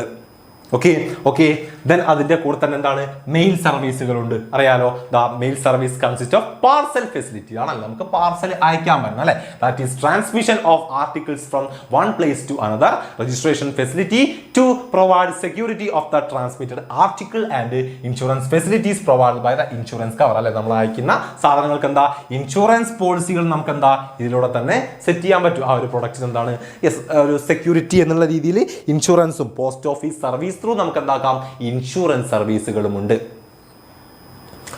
Okay ready. നമ്മുടെ KSRTC സർവീസുകളിലെ പാർസൽ സർവീസുകൾ ഉണ്ടല്ലോ, ഒക്കെ നിങ്ങൾ കണ്ടിട്ടുണ്ടാവുമല്ലോ. അപ്പോൾ അതുപോലുള്ള എന്താ പാർസൽ സർവീസുകളും ആര് നമുക്ക് തരുന്നുണ്ട്, നമ്മുടെ കമ്മ്യൂണിക്കേഷൻ സർവീസ് പോസ്റ്റൽ സർവീസുകൾ നമുക്ക് കിട്ടുന്നുണ്ട്. Okay ready. അപ്പോൾ എന്താണ് ഫിനാൻഷ്യൽ സർവീസുകളും അതുപോലെ തന്നെ എന്താണ് മെയിൽ സർവീസുകളുമാണ് നമുക്ക് മെയിൻ ആയിട്ടുള്ളത്. ഇതിനടുത്ത് എന്തുണ്ട് ടെലികോം സർവീസുകളുണ്ട്, സെക്കൻഡ് ഐറ്റം. ഓക്കെ ടെലികോം സർവീസുകളുണ്ട്, ടെലികോം സർവീസുകൾ. ഓക്കെ അപ്പോൾ എന്തെല്ലാം ടെലികോം സർവീസുകളാണ് നമുക്ക് കിട്ടുന്നത്? ഒന്നാമത്തത് പോസ്റ്റലാണ്, രണ്ടാമത്തെ എന്താണ് ടെലികോം സർവീസുകളാണ്. എന്തൊക്കെ ടെലികോം സർവീസുകളാണ്? ടെലികോം സർവീസ് എന്ന് പറഞ്ഞാൽ എന്താ refer to service that allow people to communicate over long distance through technology അല്ലെ. ടെക്നോളജി ഇന്റർനെറ്റും ഫോണുകളും ടെലിവിഷനും ഒക്കെ യൂസ് ചെയ്തുകൊണ്ട് ലോങ് ഡിസ്റ്റൻസിൽ കമ്മ്യൂണിക്കേറ്റ് ചെയ്യുന്ന ആ ഒരു സർവീസാണ് ഇത് ടെലികോം സർവീസുകൾ എന്ന് പറഞ്ഞു കഴിഞ്ഞാൽ അല്ലെ. ടെലിഫോണ്, ഇന്റർനെറ്റ്, ടെലിവിഷൻ ബ്രോഡ്കാസ്റ്റ്, അതുപോലെ തന്നെ ബ്രോഡ്കാസ്റ്റിംഗ്, അതുപോലെ തന്നെ ഫാക്സ്, ഡാറ്റ ട്രാൻസ്മിഷൻ, അങ്ങനെ ഒരുപാട് കാര്യങ്ങൾ നമ്മൾ യൂസ് ചെയ്യാറുണ്ട്. ഓക്കെ അപ്പം ഇവിടെ എന്തൊക്കെ ടൈപ്പ് ഉണ്ട്? നമുക്ക് വേരിയസ് ടൈപ്പ് ഓഫ് ടെലികോം സർവീസുകൾ എന്തൊക്കെയാണ്? സെല്ലുലാർ മൊബൈൽ സർവീസുകൾ അല്ലെ, മൊബൈൽ ത്രൂ അല്ലെങ്കിൽ എന്താണ് PCOs അല്ലെ. PCOs എന്ന് പറഞ്ഞാൽ പബ്ലിക് കോളിംഗ് പബ്ലിക് കോളിംഗ് ആണ്. നമ്മൾ പണ്ടൊക്കെ ഉണ്ടായിരുന്നു ബൂത്തുകൾ എന്നൊക്കെ പറയാറില്ലേ, യെസ് ആ സംഭവമാണ്. അപ്പോൾ മൊബൈൽ സർവീസുകളുണ്ട്, പിന്നെയോ ഫിക്സ്ഡ് ലൈൻ അല്ലെ ലാൻഡ് സർവീസുകളുണ്ട്. അതായത് നമ്മളെ വീട്ടിലൊക്കെ ഉണ്ടാകുന്ന പഴയ ലാൻഡ് ലൈൻ ഫോണുകൾ അല്ലെ, കേബിൾ ത്രൂ വരുന്ന കണക്ഷൻ അല്ലെ, അങ്ങനെ നമ്മൾ എന്താ പണ്ടൊക്കെ യൂസ് ചെയ്തിട്ടുണ്ടായിരുന്നു ലാൻഡ് ലൈൻ ഫോൺ അല്ലെ. അപ്പോൾ അതുപോലെ എന്താണ് വൈഡ് ആയിട്ടുള്ള data through fixed network mainly using the fibre optical cable അല്ലെ, ഫൈബർ ഒപ്റ്റിക്കൽ കേബിൾ ത്രൂ നമുക്ക് എന്തുണ്ടാകുന്നു, യെസ് ദ ഫോൺ കണക്ഷൻസ് പണ്ടുണ്ടായിരുന്നു. പിന്നെയോ കേബിൾ സർവീസുകൾ ഉണ്ടായിരുന്നു അല്ലെ. കേബിൾ സർവീസുകൾ അധികം എന്താണ് വൺ വേ എന്റർടൈൻമെന്റ് സർവീസുകൾക്കാണ് നമ്മൾ കൂടുതലും യൂസ് ചെയ്തുകൊണ്ടിരുന്നത്, ടി വികളായിട്ടും അല്ലെ, അങ്ങനത്തെ ഒരു ലൈസൻസ്ഡ് ഏരിയാസിൽ അല്ലെ. അത് ഭാവിയിൽ എന്താണ് അതിലൂടെ എന്താണ് ടു വേ കമ്മ്യൂണിക്കേഷൻസ് ഉണ്ടാകും എന്നൊക്കെയാണ് പറയപ്പെടുന്നത്.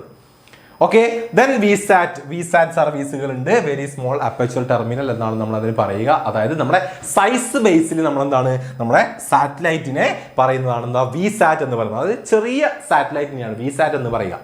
ഓക്കെ, അതായത് ഏതെങ്കിലും ഒരു എന്താണ് റൂറൽ ഏരിയാസിനെയൊക്കെ ഫോക്കസ് ചെയ്തുകൊണ്ട് മാത്രം വർക്ക് ചെയ്യുന്ന അതാണ് നെറ്റ്വർക്കുകളാണ്, സാറ്റലൈറ്റുകളാണ്. Based on communication system offering reliable service in both urban and remote area. Urban and remote ഏരിയാസിലൊക്കെ മാത്രം ഫോക്കസ് ചെയ്ത് വർക്ക് ചെയ്യുന്ന ടൈപ്പ് എന്താ സാറ്റലൈറ്റുകളാണ് ഇത് വിസാറ്റ് സർവീസുകൾ എന്ന് പറയുന്നത്. ദെൻ DTH അല്ല, ഡയറക്റ്റ് ടു ഹോം, നിങ്ങൾക്കറിയാലോ സൺ ഡയറക്റ്റും DTH ഒക്കെ ഒരുപാട് സർവീസുകൾ നമ്മൾ യൂസ് ചെയ്യാറുണ്ട്, ഇപ്പോൾ വീട്ടിലുണ്ടാവും അല്ലെ. അപ്പോൾ അതുപോലുള്ള സർവീസുകൾ ഇതൊക്കെ എന്താണ് നമ്മുടെ ടെലികോം സർവീസുകൾക്ക് എക്സാമ്പിൾ ആണ്. അപ്പോൾ ഇത് മക്കൾ ഓർത്ത് വെച്ചിരിക്കണം. കമ്മ്യൂണിക്കേഷൻ സർവീസുകളൊക്കെ ചോദിച്ചു കഴിഞ്ഞാൽ എഴുതാൻ പറ്റണം. ഓക്കെ, ദെൻ അടുത്തതിലേക്ക് നമ്മൾ പോകുമ്പം ട്രാൻസ്പോർട്ടേഷൻ ആണ്. പ്രത്യേകിച്ച് ഒന്നും പഠിക്കാനുള്ള ട്രാൻസ്പോർട്ടേഷൻ അല്ലെന്താണ് transportation include moving goods and passenger by rail, road, air, sea അല്ലെ. ഇതിലൂടെയൊക്കെ എന്താ സാധനങ്ങൾ നമ്മൾ ചെയ്യുക, മൂവിങ് ചെയ്യുക അല്ലെ, ഒരു സ്ഥലത്ത് നിന്നും മറ്റൊരു സ്ഥലത്തേക്ക്. വൈറ്റൽ ഫോർ ബിസിനസ് അല്ലെ, എന്താണ് നമ്മുടെ ബിസിനസ്സിന് ഇമ്പോർട്ടൻ്റ് ആണ് അല്ലെ. Delivery and removes the distance barriers by bringing goods from producers to consumer. പ്രൊഡ്യൂസറുടെ കയ്യിൽ നിന്നും കൺസ്യൂമറുടെ കയ്യിലേക്ക് പ്രൊഡക്റ്റ് എത്തിക്കുന്നത് ഇതിലൂടെയാണ്, ട്രാൻസ്പോർട്ടേഷനിലാണ്. പക്ഷേ അതിന് നമുക്ക് നല്ല ഇൻഫ്രാസ്ട്രക്ചർ ഫെസിലിറ്റീസ് വേണം അല്ലെ. നമ്മുടെ രാജ്യത്തെ ഇൻഫ്രാസ്ട്രക്ചർ ഫെസിലിറ്റീസ് അത്രത്തോളം പോർട്ടായാലും റോഡുകളായാലും അല്ലെ, അങ്ങനത്തെ ഒരുപാട് ട്രാൻസ്പോർട്ടേഷൻ ഫെസിലിറ്റീസ് നമുക്ക് ആവശ്യമുണ്ട് നമ്മുടെ ട്രാൻസ്പോർട്ടേഷൻ ബെറ്റർ ആക്കാൻ വേണ്ടിയിട്ട്. Okay, ready. ദെൻ ലാസ്റ്റത്തെ നമ്മളെ സർവീസുകളാണ് ഇത് വെയർ ഹൗസിംഗ് എന്ന് പറയുന്നത്. Okay, warehousing is the storage of goods in a safe and systematic way in maintains their quality and value. Earlier warehouse were simple storage space, but today they are modern logistics centre അല്ലെ. പണ്ടൊക്കെ just എന്താണ് ഒരു simple storage space മാത്രമായിട്ടായിരുന്നു നമ്മൾ എന്തിനെ കണ്ടിരുന്നത്, wear ഹൗസിനെ കണ്ടിരുന്നത്. എന്നാൽ ഇന്നതല്ല, നിങ്ങൾക്ക് പഠിക്കാനുള്ള ഒരു കോഴ്സ് തന്നെയാണ് ഇത് ലോജിസ്റ്റിക്സ് സർവീസുകൾ എന്ന് പറഞ്ഞു കഴിഞ്ഞാൽ. ലോജിസ്റ്റിക്സ് സെന്റേഴ്സിനൊക്കെ വർക്ക് ചെയ്യാൻ നമ്മൾ പ്രത്യേക കോഴ്സുകളൊക്കെ എടുത്ത് പഠിക്കും. സാറിൻ്റെ ഒരു ഫ്രണ്ട് ഉണ്ട്, എന്താടാ സാറിൻ്റെ ഒരു ഫ്രണ്ട് ഉണ്ട്, മുംബൈയിൽ ഇപ്പോൾ വർക്ക് ചെയ്യണം, ലോജിസ്റ്റിക്സിന്റെ ഒരു കോഴ്സ് കഴിഞ്ഞു, അവിടെ ഒരു വെയർ ഹൗസിംഗ് കമ്പനിയിൽ വർക്ക് ചെയ്യണം. അപ്പോൾ അതുപോലുള്ള എന്താണ് പഠിക്കാനുള്ള രീതിയിലേക്കൊക്കെ എന്താണ് മോഡേൺ ലോജിസ്റ്റിക് സെന്റേഴ്സ് എന്നുള്ള രീതിയിലേക്കൊക്കെ എന്തായി മാറിയിട്ടുണ്ട്, വെയർ ഹൗസിംഗ് ഇപ്പോൾ വളർന്നിട്ടുണ്ട്. ഫണ്ടൊക്കെ ജസ്റ്റ് ഒരു സ്റ്റോറേജ് സ്പേസ് മാത്രമായിരുന്നു. ഓക്കെ, ദേ യൂസ് അഡ്വാൻസ്ഡ് ടൂൾസ്, എന്താണ് ഓട്ടോമേറ്റഡ് എന്താണ് കൺവേയേഴ്സ്, ക്രെയിൻസ്, അതുപോലെ തന്നെ എന്താണ് വെയർ ഹൗസിംഗ് മാനേജ്മെന്റ് സോഫ്റ്റ്വെയർസ് എല്ലാം യൂസ് ചെയ്തുകൊണ്ടല്ലേ മോഡേൺ ടെക്നിക്കലി എന്താക്കിയിട്ടുണ്ട്, സെറ്റ് ചെയ്ത് വെച്ചിട്ടുണ്ട്. ക്ലാസ് അപ്പോൾ കഴിയുന്നോ? ക്ലാസ് ഒരു 8 മണിക്കാമത്തെ കഴിയും. ഓക്കെ. അപ്പം വെയർ ഹൗസിംഗ് എന്താണെന്ന് മക്കൾ പഠിച്ചു വെച്ചിരിക്കണം. അതിൻ്റെ കൂടെ നിങ്ങൾ ഓർത്ത് വെച്ചിരിക്കണം ടൈപ്സ് ഓഫ് വെയർ ഹൗസിംഗ്. നമുക്ക് 2 മാർക്കിനൊക്കെ ചോദിക്കാറുണ്ട്. ടൈപ്സ് ഓഫ് വെയർ ഹൗസിംഗിൽ ഒന്നാമത്തെ പ്രൈവറ്റ് വെയർ ഹൗസുകളാണ്. ആ പേര് തന്നെ ഉണ്ടല്ലോ, പ്രൈവറ്റ് ആണ് അല്ലെ. These are owned and leased by companies to store their own goods ആണ് അല്ലെ. പ്രൈവറ്റ് കമ്പനികൾ അവർക്ക് വേണ്ടി യൂസ് ചെയ്യുന്ന അവരുടെ ഓണർഷിപ്പിലുള്ള അല്ലെങ്കിൽ അവർ ലീസിനെടുത്തിട്ടുള്ള ടൈപ്പ് എന്താണ് വെയർ ഹൗസുകളെയാണ് എന്ത് പറയുക, പ്രൈവറ്റ് വെയർ ഹൗസുകൾ എന്ന് പറയുക. ഓക്കെ, അവർക്ക് വേണ്ടി എടുക്കുന്നതാണ്. ദെൻ പബ്ലിക് വെയർ ഹൗസുകൾ ഉണ്ട് അല്ലെ. These are storage space available to anyone, traders, manufacturers etcetera for free. They are licensed by the government and managed by private parties അല്ലെ. എന്താണ് നമ്മുടെ ഇപ്പോൾ ഗവൺമെന്റിന്റെ അണ്ടറിലുള്ള ആർക്ക് വേണമെങ്കിലും യൂസ് ചെയ്യാം എന്നുള്ള ഒരു ഓപ്ഷൻ അല്ലെ, ഒരു ഫീയും കാര്യങ്ങളൊക്കെ വെച്ചുകൊണ്ട് എന്താണ് യൂസ് ചെയ്യാം എന്നുള്ള രീതിയിൽ എന്താണ് ഗവൺമെന്റ് നടത്തുന്ന എന്താണ് വെയർ ഹൗസുകളെ പബ്ലിക് വെയർ ഹൗസുകൾ എന്ന് പറയുക. എക്സ്ട്രാ സർവീസുകൾ, ട്രാൻസ്പോർട്ട്, പാക്കേജിങ്, ലാബലിംഗ് തുടങ്ങിയ എക്സ്ട്രാ സർവീസുകളൊക്കെ ആര് ചെയ്യാറുണ്ട്, ഇതുപോലുള്ള പബ്ലിക് വെയർ ഹൗസുകൾ തരാറുണ്ട്. പിന്നെയോ ബോണ്ടഡ് വെയർ ഹൗസുകൾ ഉണ്ട്. ഓർത്ത് വെച്ചൂടെ എന്താണ് ബോണ്ടഡ്? ക്വസ്റ്റ്യൻ വരിക, these are government licensed storage facility for imported goods before customs duty is paid. അല്ലെ, imported can store goods here if they can't pay the full duty, they don't need to all that item immediately. Goods can be inspected, packed, processed and yes, duties can be paid in part. അല്ലേ, നമ്മളെന്താ പോർട്ടിലൊക്കെ ഉണ്ടാവുന്ന wear ഹൗസുകളാണ്. അതായത് ഇപ്പം നമ്മളെന്താ import ചെയ്തിട്ടുള്ള ഗുഡ്സിനൊക്കെ നമ്മൾ customs duty ഒക്കെ അടയ്ക്കേണ്ടി വരും. അല്ലേ, അപ്പോൾ അത് അടയ്ക്കുന്നതിന് മുൻപ് എന്താ അത് സ്റ്റോർ ചെയ്ത് വെക്കണ്ടേ? അല്ലെ, അപ്പോൾ അതിന് വേണ്ടി എന്താണ് നമ്മുടെ പോർട്ടിലൊക്കെ ഉണ്ടാവുന്ന ടൈപ്പ് ഗവൺമെന്റ് ഓൺഡ് ആയിട്ടുള്ള വെയർ ഹൗസുകളാണ് ഇത് ബോർഡ് വെയർ ഹൗസുകൾ എന്ന് പറയാം. അപ്പോൾ നമ്മളിപ്പോൾ കസ്റ്റംസ് ഡ്യൂട്ടി ഒന്നും അടച്ചിട്ടില്ലെങ്കിൽ അവിടെ അങ്ങനെ പിടിച്ചിടും. അല്ലെ, അപ്പോൾ അങ്ങനെയൊക്കെ എന്താണ് അങ്ങനത്തെ കുറെ ഗുഡ്സുകളൊക്കെ ഉണ്ടാവില്ലേ, അപ്പോൾ അതിനൊക്കെ വേണ്ടിയിട്ട് നമ്മൾ അവിടെ സെറ്റ് ചെയ്ത് ഗവൺമെന്റ് പോർട്ടിൽ സെറ്റ് ചെയ്ത് വെച്ചിട്ടുള്ളതാണ് ഇത് ബോണ്ടഡ് വെയർ ഹൗസുകൾ എന്ന് പറയുന്നത്. Okay, ready. അടുത്തുണ്ട് ഗവൺമെന്റ് വെയർ ഹൗസുകൾ. യെസ്, എന്താണ്? These are owned and run by the government through public sector organisation like the food corporation of India, central warehousing corporation, corporate അപ്പോൾ എന്താണ് ഫുഡ് കോർപ്പറേഷനും അതുപോലെ തന്നെ വെയർ ഹൗസിംഗ് കോർപ്പറേഷൻ്റെ ഒക്കെ അണ്ടറിലുള്ള ഗവൺമെന്റ് അവരുടെ ആവശ്യങ്ങൾക്ക് വേണ്ടി യൂസ് ചെയ്യുന്ന ടൈപ്പാണ്. നിങ്ങൾ ചിലപ്പം ഈ ചില റെയിൽവേ സ്റ്റേഷൻ്റെ ഒക്കെ അടുത്തൊക്കെ ചില ഗോഡൗണുകളൊക്കെ കാണാം. അല്ലെ, ഈ അരിയൊക്കെ കൊണ്ടുവന്ന് സ്റ്റോർ ചെയ്ത് വെക്കാറുള്ള, അപ്പോൾ അതുപോലുള്ളതാണ് ഇത് ഗവൺമെന്റ് വെയർ ഹൗസുകൾ. പിന്നെയോ കോപ്പറേറ്റീവ് വെയർ ഹൗസുകൾ ഉണ്ട്. കോപ്പറേറ്റീവ് സൊസൈറ്റീസ് അവർക്ക് വേണ്ടി അല്ലെ അഗ്രികൾച്ചർ സെക്ടറിലൊക്കെ ഉള്ള അവരുടെ ആവശ്യങ്ങൾക്ക് വേണ്ടിയിട്ട് അവർ തന്നെ ക്രിയേറ്റ് ചെയ്തിട്ടുള്ള സൊസൈറ്റികളാണ് ഇത് വെയർ ഹൗസുകളാണ് കോപ്പറേറ്റീവ് വെയർ ഹൗസുകൾ എന്ന് പറയുന്നത്. അപ്പം ഇത്രയും വെയർ ഹൗസിന്റെ ടൈപ്പും മക്കളൊന്നും ജസ്റ്റ് ഒന്ന് പഠിച്ചു വെച്ചിരിക്കണം. അഥവാ ചോദിച്ചു കഴിഞ്ഞാൽ എഴുതാൻ വരണം. ഈ ബോണ്ടഡ് വെയർ ഹൗസുകളൊക്കെ 2 മാർക്കിനും 3 മാർക്കിനും ഒക്കെ ചോദിച്ചിട്ട് നമ്മൾ കാണാറുണ്ട്. ഓക്കെ, അപ്പോൾ അതൊന്ന് ഓർത്ത് വെക്കുക. ദെൻ ലാസ്റ്റ് നമ്മുടെ വെയർ ഹൗസിങ്ങിന്റെ ഫംഗ്ഷൻസ് ആണ്. അതും ജസ്റ്റ് പോയിന്റുകൾ പഠിച്ചു വെച്ചോളുക. ഒന്നാമത്തെ കൺസോളിഡേഷൻ ആണ്. എന്താ കൺസോളിഡേഷൻ എന്ന് പറഞ്ഞു കഴിഞ്ഞാൽ കൂട്ടിച്ചേർക്കുക, ഒരുമിച്ചാക്കുക. അല്ലെ, നമ്മുടെ വെയർ ഹൗസിലേക്ക് ഒരുപാട് ആളുകളിൽ നിർത്തുന്ന പല പ്രൊഡക്റ്റുകൾ എന്താക്കുക, ഒരുമിച്ചാക്കി നമ്മൾ എന്ത് ചെയ്യുന്നു, വേണ്ട ആളുകൾക്ക് കൊടുക്കുന്നു. കൺസോളിഡേഷൻ ഉണ്ട്. പിന്നെ അതുപോലെ തന്നെ അതിന്റെ നേരെ ഓപ്പോസിറ്റ് ബ്രേക്ക് ദ ബൾക്ക് ഉണ്ട്. അല്ലെ, ഒരുമിച്ച് നമ്മുടെ വെയർ ഹൗസിലുള്ള പ്രൊഡക്റ്റുകൾ എന്താക്കുക, ആ ഒരു ബൾക്കിന് ബ്രേക്ക് ചെയ്ത് അല്ലെ ചെറിയ പാർട്ടുകളാക്കി വേണ്ട ആളുകൾക്ക് നമ്മൾ എന്താക്കുന്നു, പ്രൊവൈഡ് ചെയ്യുന്നുണ്ട്. ഓക്കെ, പിന്നെ എന്തൊക്കെ ഫംഗ്ഷൻ ഉണ്ട്? സ്റ്റോക്ക് പൈലിംഗ് ഉണ്ട്. അല്ലെ, എന്താ സ്റ്റോക്ക് പൈലിംഗ് എന്ന് പറഞ്ഞു കഴിഞ്ഞാൽ storing goods or raw material that are not needed immediately. അല്ലെ, ഇമ്മീഡിയറ്റ് ആയിട്ട് ആവശ്യമില്ലാത്ത പ്രൊഡക്റ്റുകളൊക്കെ അത് ആവശ്യമുള്ള സമയം വരെ നമുക്കത് സ്റ്റോർ ചെയ്ത് വെക്കണം. അല്ലെ, അത് വെറുതെ നശിച്ചു പോകാൻ പാടില്ല. അല്ലെ, അപ്പൊ അതുപോലുള്ള സ്റ്റോക്ക് ചെയ്ത് വെക്കാനുള്ള ഫെസിലിറ്റീസുകൾ അതെന്ത്, അതായത് ഇപ്പൊ പെട്ടെന്നൊക്കെ നശിച്ചു പോകുന്ന ക്രോപ്പുകളും കാര്യങ്ങളും അല്ലെ അതിന്റെ ഡിമാൻഡ് ഉണ്ടാകുന്നത് വരെ വെയിറ്റ് ചെയ്യാൻ നമുക്ക് വെയർ ഹൗസിന്റെ ഹെൽപ്പ് വേണ്ടതുണ്ട്. ദെൻ വാല്യൂ ആഡ് അല്ലെ മറ്റ് സർവീസുകളാണ്. അതായത് നമ്മൾ പാക്കിങ്, ലാബലിങ്, ഗ്രേഡിങ് തുടങ്ങിയ ഫംഗ്ഷൻസും ആര് ചെയ്യാറുണ്ട്? നമ്മുടെ വെയർ ഹൗസ് ചെയ്യാറുണ്ട്. അടുത്തെന്താണ്? Price stabilisation. നമ്മളിപ്പോൾ പറഞ്ഞു ഈ ഡിമാൻഡിന്റെ കേസ് അല്ലെ, ചില പ്രൊഡക്റ്റുകൾ നമ്മൾ ഉണ്ടാക്കി കഴിഞ്ഞാൽ അപ്പോൾ മാർക്കറ്റിൽ അതിന് ഒരുപാട് സപ്ലൈ ഉണ്ടാവും, വലിയ ഡിമാൻഡ് അതിന് വരുന്നുണ്ടാവില്ല. അല്ലെ, അപ്പോൾ പ്രൈസ് കുറയും. അപ്പം നല്ല ഡിമാൻഡ് ഉണ്ടാകുന്നത് വരെ നമുക്കത് വെയിറ്റ് ചെയ്യണം. അല്ലെ, എന്നിട്ട് ആ സമയത്ത് വിറ്റാലേ നമുക്ക് നല്ല പൈസ കിട്ടുള്ളൂ. അപ്പോൾ ആ ഒരു പ്രൈസ് സ്റ്റെബിലൈസേഷൻ കീപ്പ് ചെയ്യാൻ നമ്മളെ ഏറ്റവും കൂടുതൽ ഹെൽപ്പ് ചെയ്യുന്നത് എന്ത് തന്നെയാണ്? വെയർ ഹൗസ് തന്നെയാണ്.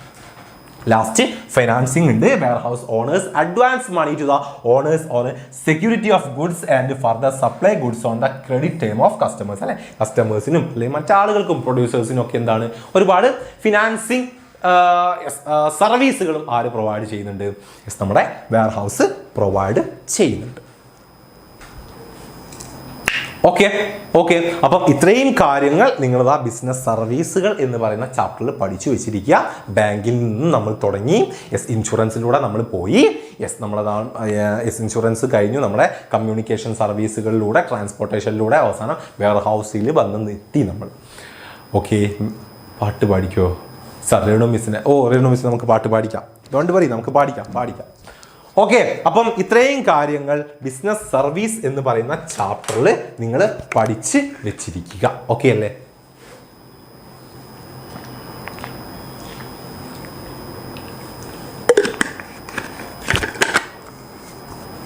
സെറ്റ് അല്ലേ മക്കളെ? ഓക്കെ അല്ലേ?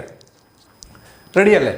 ഓക്കെ, അങ്ങനെയെങ്കിൽ നിങ്ങൾ പറഞ്ഞിട്ടുള്ള മറ്റൊരു വലിയ ചാപ്റ്ററിലേക്ക് നമ്മൾ പോവുകയാണ്.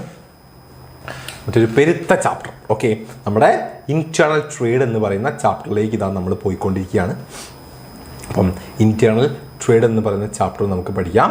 ഓക്കെ, വലിയ ചാപ്റ്ററാണ്. പക്ഷേ സിമ്പിൾ ചാപ്റ്റർ ആണ് കേട്ടോ ഇന്റേണൽ ട്രേഡ്. യെസ്, കുറേ കാര്യങ്ങളുണ്ടെങ്കിലും പെട്ടെന്ന് നമുക്ക് പഠിച്ചു തീർക്കാൻ പറ്റും. ഇന്റേണൽ ട്രേഡ് 10ാമത്തെ ചാപ്റ്റർ. യെസ്, ഒരു 10 മാർക്കോളം വെയിറ്റേജ് വരുന്ന ചാപ്റ്ററാണ്. ഇതും നമ്മളിപ്പോൾ എടുത്തിട്ടുള്ള ബിസിനസ് സർവീസ് ഒക്കെ സെയിം വെയിറ്റേജ് ആണ്. 10 മാർക്കോളം ക്വസ്റ്റ്യൻസ് ഉണ്ടാവും. ഓക്കെ, അപ്പം മക്കളൊന്നും വിചാരിക്കേണ്ട, സാറ് തന്നെയാണ് എടുക്കുന്നത്. സാറ് ഈ ചാപ്റ്ററും അതുപോലെ തന്നെ സോഷ്യൽ സർവീസും കൂടെ എടുക്കും. എന്നിട്ട് സാറ് പോകും. കാരണം സാറിന് അടുത്തൊരു ലൈവ് ഉണ്ട് കേട്ടോ, 7:30. അതുകൊണ്ടാണ്. ഓക്കെ, അതിനുശേഷം രേണു മിസ് വരും. ഓക്കെ, അപ്പോൾ നമുക്ക് ഇന്റേണൽ ട്രേഡ് എന്ന് പറയുന്ന ചാപ്റ്ററിലേക്ക് പോവാം. Internal trade. ഓക്കെ, അപ്പോൾ ട്രേഡ് അറിയാലോ, ജിയോഗ്രാഫിക്കൽ ലൊക്കേഷന്റെ ബേസിൽ buyers and sellers trade can broadly be classified. അല്ലെ, നമ്മൾ എന്താ സാധനങ്ങൾ വാങ്ങുകയും വിൽക്കുകയും ചെയ്യുന്നതിനെ നമ്മൾ എന്താക്കുന്നു, ഡിവൈഡ് ചെയ്യുന്നു. എങ്ങനെ? ഇന്റേണൽ ട്രേഡ് എന്നും എക്സ്റ്റേണൽ ട്രേഡ് എന്നും. അല്ലെ, ജിയോഗ്രാഫിക്കൽ ഏരിയാസിന്റെ കേസിൽ. അപ്പോൾ ഇന്റേണൽ ട്രേഡ് എന്ന് പറഞ്ഞു കഴിഞ്ഞാൽ എന്താ, നമ്മുടെ ബൗണ്ടറിക്ക് അകത്ത് നിന്നുകൊണ്ട് നമ്മൾ സാധനങ്ങൾ വാങ്ങുകയും വിൽക്കുകയും ചെയ്യുക. Buying and selling of goods and service within the boundaries of the nation R referred as internal trade. അല്ലെ, നമ്മുടെ ബൗണ്ടറിക്ക് അകത്ത് നിന്നുകൊണ്ട് നമ്മുടെ നാഷണലിന്റെ ഉള്ളിൽ നടക്കുന്ന ട്രേഡിങ്ങിനെ നമ്മൾ എന്ത് പറയുക? ഇന്റേണൽ ട്രേഡ് എന്ന് പറയുക. ഓക്കെ, ഇന്റേണൽ ട്രേഡുകൾ എന്ന് പറയുന്നത്. അപ്പം ഇവിടെ നമുക്ക് പഠിക്കേണ്ടത് എന്താണ്? Internal trade. ആ ഒരു ഇന്റേണൽ ട്രേഡ് നമ്മൾ എന്താക്കുന്നു, വീണ്ടും ക്ലാസിഫൈ ചെയ്യുന്നത് എങ്ങനെയാ? ഹോൾസെയിൽ ട്രേഡ് എന്നും റീറ്റെയിൽ ട്രേഡ് എന്നും പഠിക്കുന്നു. മോഡൽ എക്സാമിന് ക്വസ്റ്റ്യൻ ഇല്ലായിനോ? എന്തെന്ന്? ഹോൾസെയിലേഴ്സിൻ്റെതും റീറ്റെയിലേഴ്സിൻ്റെതും അല്ല, ഹോൾസെയിലേഴ്സിൻ്റെ അല്ലേ സർവീസുകൾ എഴുതാൻ ചോദിച്ചത്? ക്വസ്റ്റ്യൻ ഉണ്ടായിരുന്നല്ലോ അല്ലെ, പഠിച്ചു വെച്ചോളാം, ഉറപ്പാണ് ക്വസ്റ്റ്യൻ വരും. ഹോൾസെയിലേഴ്സ് എന്താണ്? Wholesale trader refers to buying and selling of goods and services in large quantities for the purpose of resale or intermediate use. അല്ലെ, റീസെയിൽ ചെയ്യാൻ അല്ലെങ്കിൽ ഇന്റർമീഡിയറ്റ് യൂസിന് വേണ്ടിയിട്ട് എന്താ ലാർജ് ക്വാണ്ടിറ്റിയിൽ പ്രൊഡ്യൂസറുടെ കയ്യിൽ നിന്നും സാധനങ്ങൾ എന്താ വാങ്ങുന്ന ആളുകളാണ് ഹോൾസെയിലേഴ്സ്. അല്ലെ, which sell to retailers and other merchant and to industrial institutions and commercial use but do not have sell significant amount to ultimate consumer. അല്ലെ, ഹോൾസെയിലേഴ്സ് എപ്പോഴും ആർക്കൊക്കെ വിൽക്കുള്ളൂ? മെർച്ചൻസിനോ അല്ലെങ്കിൽ റീറ്റെയിലേഴ്സിനോ മറ്റ് ഇൻഡസ്ട്രിയൽസിനോ അല്ലെങ്കിൽ ഇൻസ്റ്റിറ്റ്യൂഷൻസിനോ ഒക്കെ സാധനം വിൽക്കുള്ളൂ. അവരെ ഒരിക്കലും എന്ത് ചെയ്യുന്നില്ല? ഡയറക്റ്റ് കൺസ്യൂമറിലേക്ക് എത്തുന്നില്ല. Wholesalers to manufacture and retailers. Yes, അതാണ് ചോദിച്ചിട്ടുള്ളത്. ഷുവറാണ്, പഠിച്ചു വെച്ചോളാം. ഓക്കെ, ദ പർച്ചേസ് അതെന്താ, ബൾക്കായിട്ട് പർച്ചേസ് ചെയ്യുകയും സ്മോൾ ആയിട്ട് എന്താണ് വിൽക്കുകയും ചെയ്യുന്ന ആളുകളാണ് ആര്? നമ്മുടെ ഹോൾസെയിലേഴ്സ്. അപ്പോൾ ഓർത്ത് വെച്ചോളുക, service to manufacturers and service to നമ്മുടെ റീറ്റെയിലേഴ്സ്. ഈ 2 കാര്യങ്ങളും പഠിച്ചു വെച്ചിരിക്കണം. ഓക്കെ അല്ലേ? ഹോൾസെയിലേഴ്സ് 2 പേർക്കാണ് സർവീസ് കൊടുക്കുക. ഒന്നാമത്തെ ആർക്കാ? മാനുഫാക്ചേഴ്സ്, പ്രൊഡ്യൂസേഴ്സിനാണ്. അല്ലെ, പ്രൊഡ്യൂസേഴ്സിന് എന്തെല്ലാം സർവീസുകളാണ്? Facilitating large scale production. അല്ലെ, വലിയ പ്രൊഡക്ഷൻ ഹെൽപ്പ് ചെയ്യുന്നുണ്ട്. പിന്നെയോ അവരുടെ റിസ്ക് ഏറ്റെടുക്കുന്നുണ്ട്. എങ്ങനെയാണ്? അല്ലെ, ലാർജ് ക്വാണ്ടിറ്റിയിൽ ഇവരാണ് എന്തെന്ന് പ്രൊഡ്യൂസറുടെ കയ്യിൽ നിന്നും പ്രൊഡക്റ്റ് ഒക്കെ വാങ്ങി സ്റ്റോർ ചെയ്ത് വെക്കുന്നത്. അപ്പോൾ നഷ്ടം ഉണ്ടാവുകയാണെങ്കിൽ ഇവർക്കല്ലേ ഏറ്റവും കൂടുതൽ നഷ്ടം ഉണ്ടാവേണ്ടത്. അല്ലെ, അപ്പോൾ അവർ റിസ്ക് വരെ ഏറ്റെടുക്കുന്നുണ്ട്. പിന്നെയോ ഫിനാൻഷ്യൽ അസിസ്റ്റൻസ്. അല്ലെ, മാനുഫാക്ചേഴ്സിന് എന്താ വേണ്ട? ഫിനാൻഷ്യൽ സർവീസുകൾ അവരെന്താക്കുന്നുണ്ട്? പ്രൊവൈഡ് ചെയ്യുന്നുണ്ട്. പിന്നെയോ എക്സ്പേർട്ട് അഡ്വൈസ്. അല്ലെ, മാർക്കറ്റിംഗ് അഡ്വൈസുകൾ, പുതിയ ഇൻഫർമേഷൻസുകൾ അല്ലെങ്കിൽ കൂടുതൽ ഡിമാൻഡുള്ള പ്രൊഡക്റ്റുകളെ കുറിച്ചൊക്കെ ആരാണ്? നമ്മുടെ ഹോൾസെയിലറാണ് ആരെ അറിയിക്കുക? നമ്മുടെ പ്രൊഡ്യൂസറെ അറിയിക്കുന്നത്. Set, ready? അങ്ങനെയോ അങ്ങനെയെങ്കിലോ ഹെൽപ്പ് ഇൻ മാർക്കറ്റിംഗ് ഫംഗ്ഷൻ. എന്തിന് ഹെൽപ്പ് ചെയ്യുന്നു? മാർക്കറ്റിംഗ് ഫംഗ്ഷൻ ഹെൽപ്പ് ചെയ്യുന്നുണ്ട്. ഓക്കെ, മാർക്കറ്റിംഗ് ഫംഗ്ഷൻ ആരെ ഹെൽപ്പ് ചെയ്യുന്നുണ്ട്? The wholesalers take care of the distribution of goods to number of retailers who in turn sell these goods to a large number of customers spread over a large geographical area. Okay, ready? എന്താണ്? Marketing function ആര് help ചെയ്യുന്നു? നമ്മുടെ wholesalers help ചെയ്യുന്നു. പിന്നെ facilitate production continuity. അല്ലെ, producers ഉണ്ടാക്കി വെക്കുന്നു, ഇവർ വാങ്ങിക്കൊണ്ടുവന്നു. പ്രൊഡ്യൂസേഴ്സ് ഉണ്ടാക്കി വെക്കുന്നു, ഇവർ വാങ്ങിക്കൊണ്ടുവന്നു. ഓക്കെ, അപ്പൊ അത് ഞാൻ റിപ്പീറ്റ് ചെയ്തുകൊണ്ടിരിക്കും. അപ്പോൾ ആ ഒരു കേസ് അപ്പൊ എന്താണ്? ഒരു കണ്ടിന്യൂസ് പ്രൊഡക്ഷൻ ആര് ഹെൽപ്പ് ചെയ്യുന്നു? നമ്മുടെ ഹോൾസെയിലേഴ്സ് ഹെൽപ്പ് ചെയ്യുന്നു. സാർ മിസ്സിനെ വിളിച്ചിട്ട് എന്താ കാര്യം? ചാപ്റ്റർ ഞാൻ തന്നെ എടുക്കണ്ടേ? ഞാൻ എടുക്കും. അടിയിരിക്കും, മിസ് വരും. ഈ ചാപ്റ്ററോടെ കഴിഞ്ഞ് കഴിഞ്ഞാൽ മിസ് വരും. വെയിറ്റ് ചെയ്യും. ഓക്കെ, അതേപോലെ നമ്മുടെ ഹോൾസെയിലേഴ്സിന്റെ അടുത്ത സർവീസ് ആർക്കാണ്? ഒരു സർവീസ് കൂടെ ഉണ്ട്. ആർക്ക്?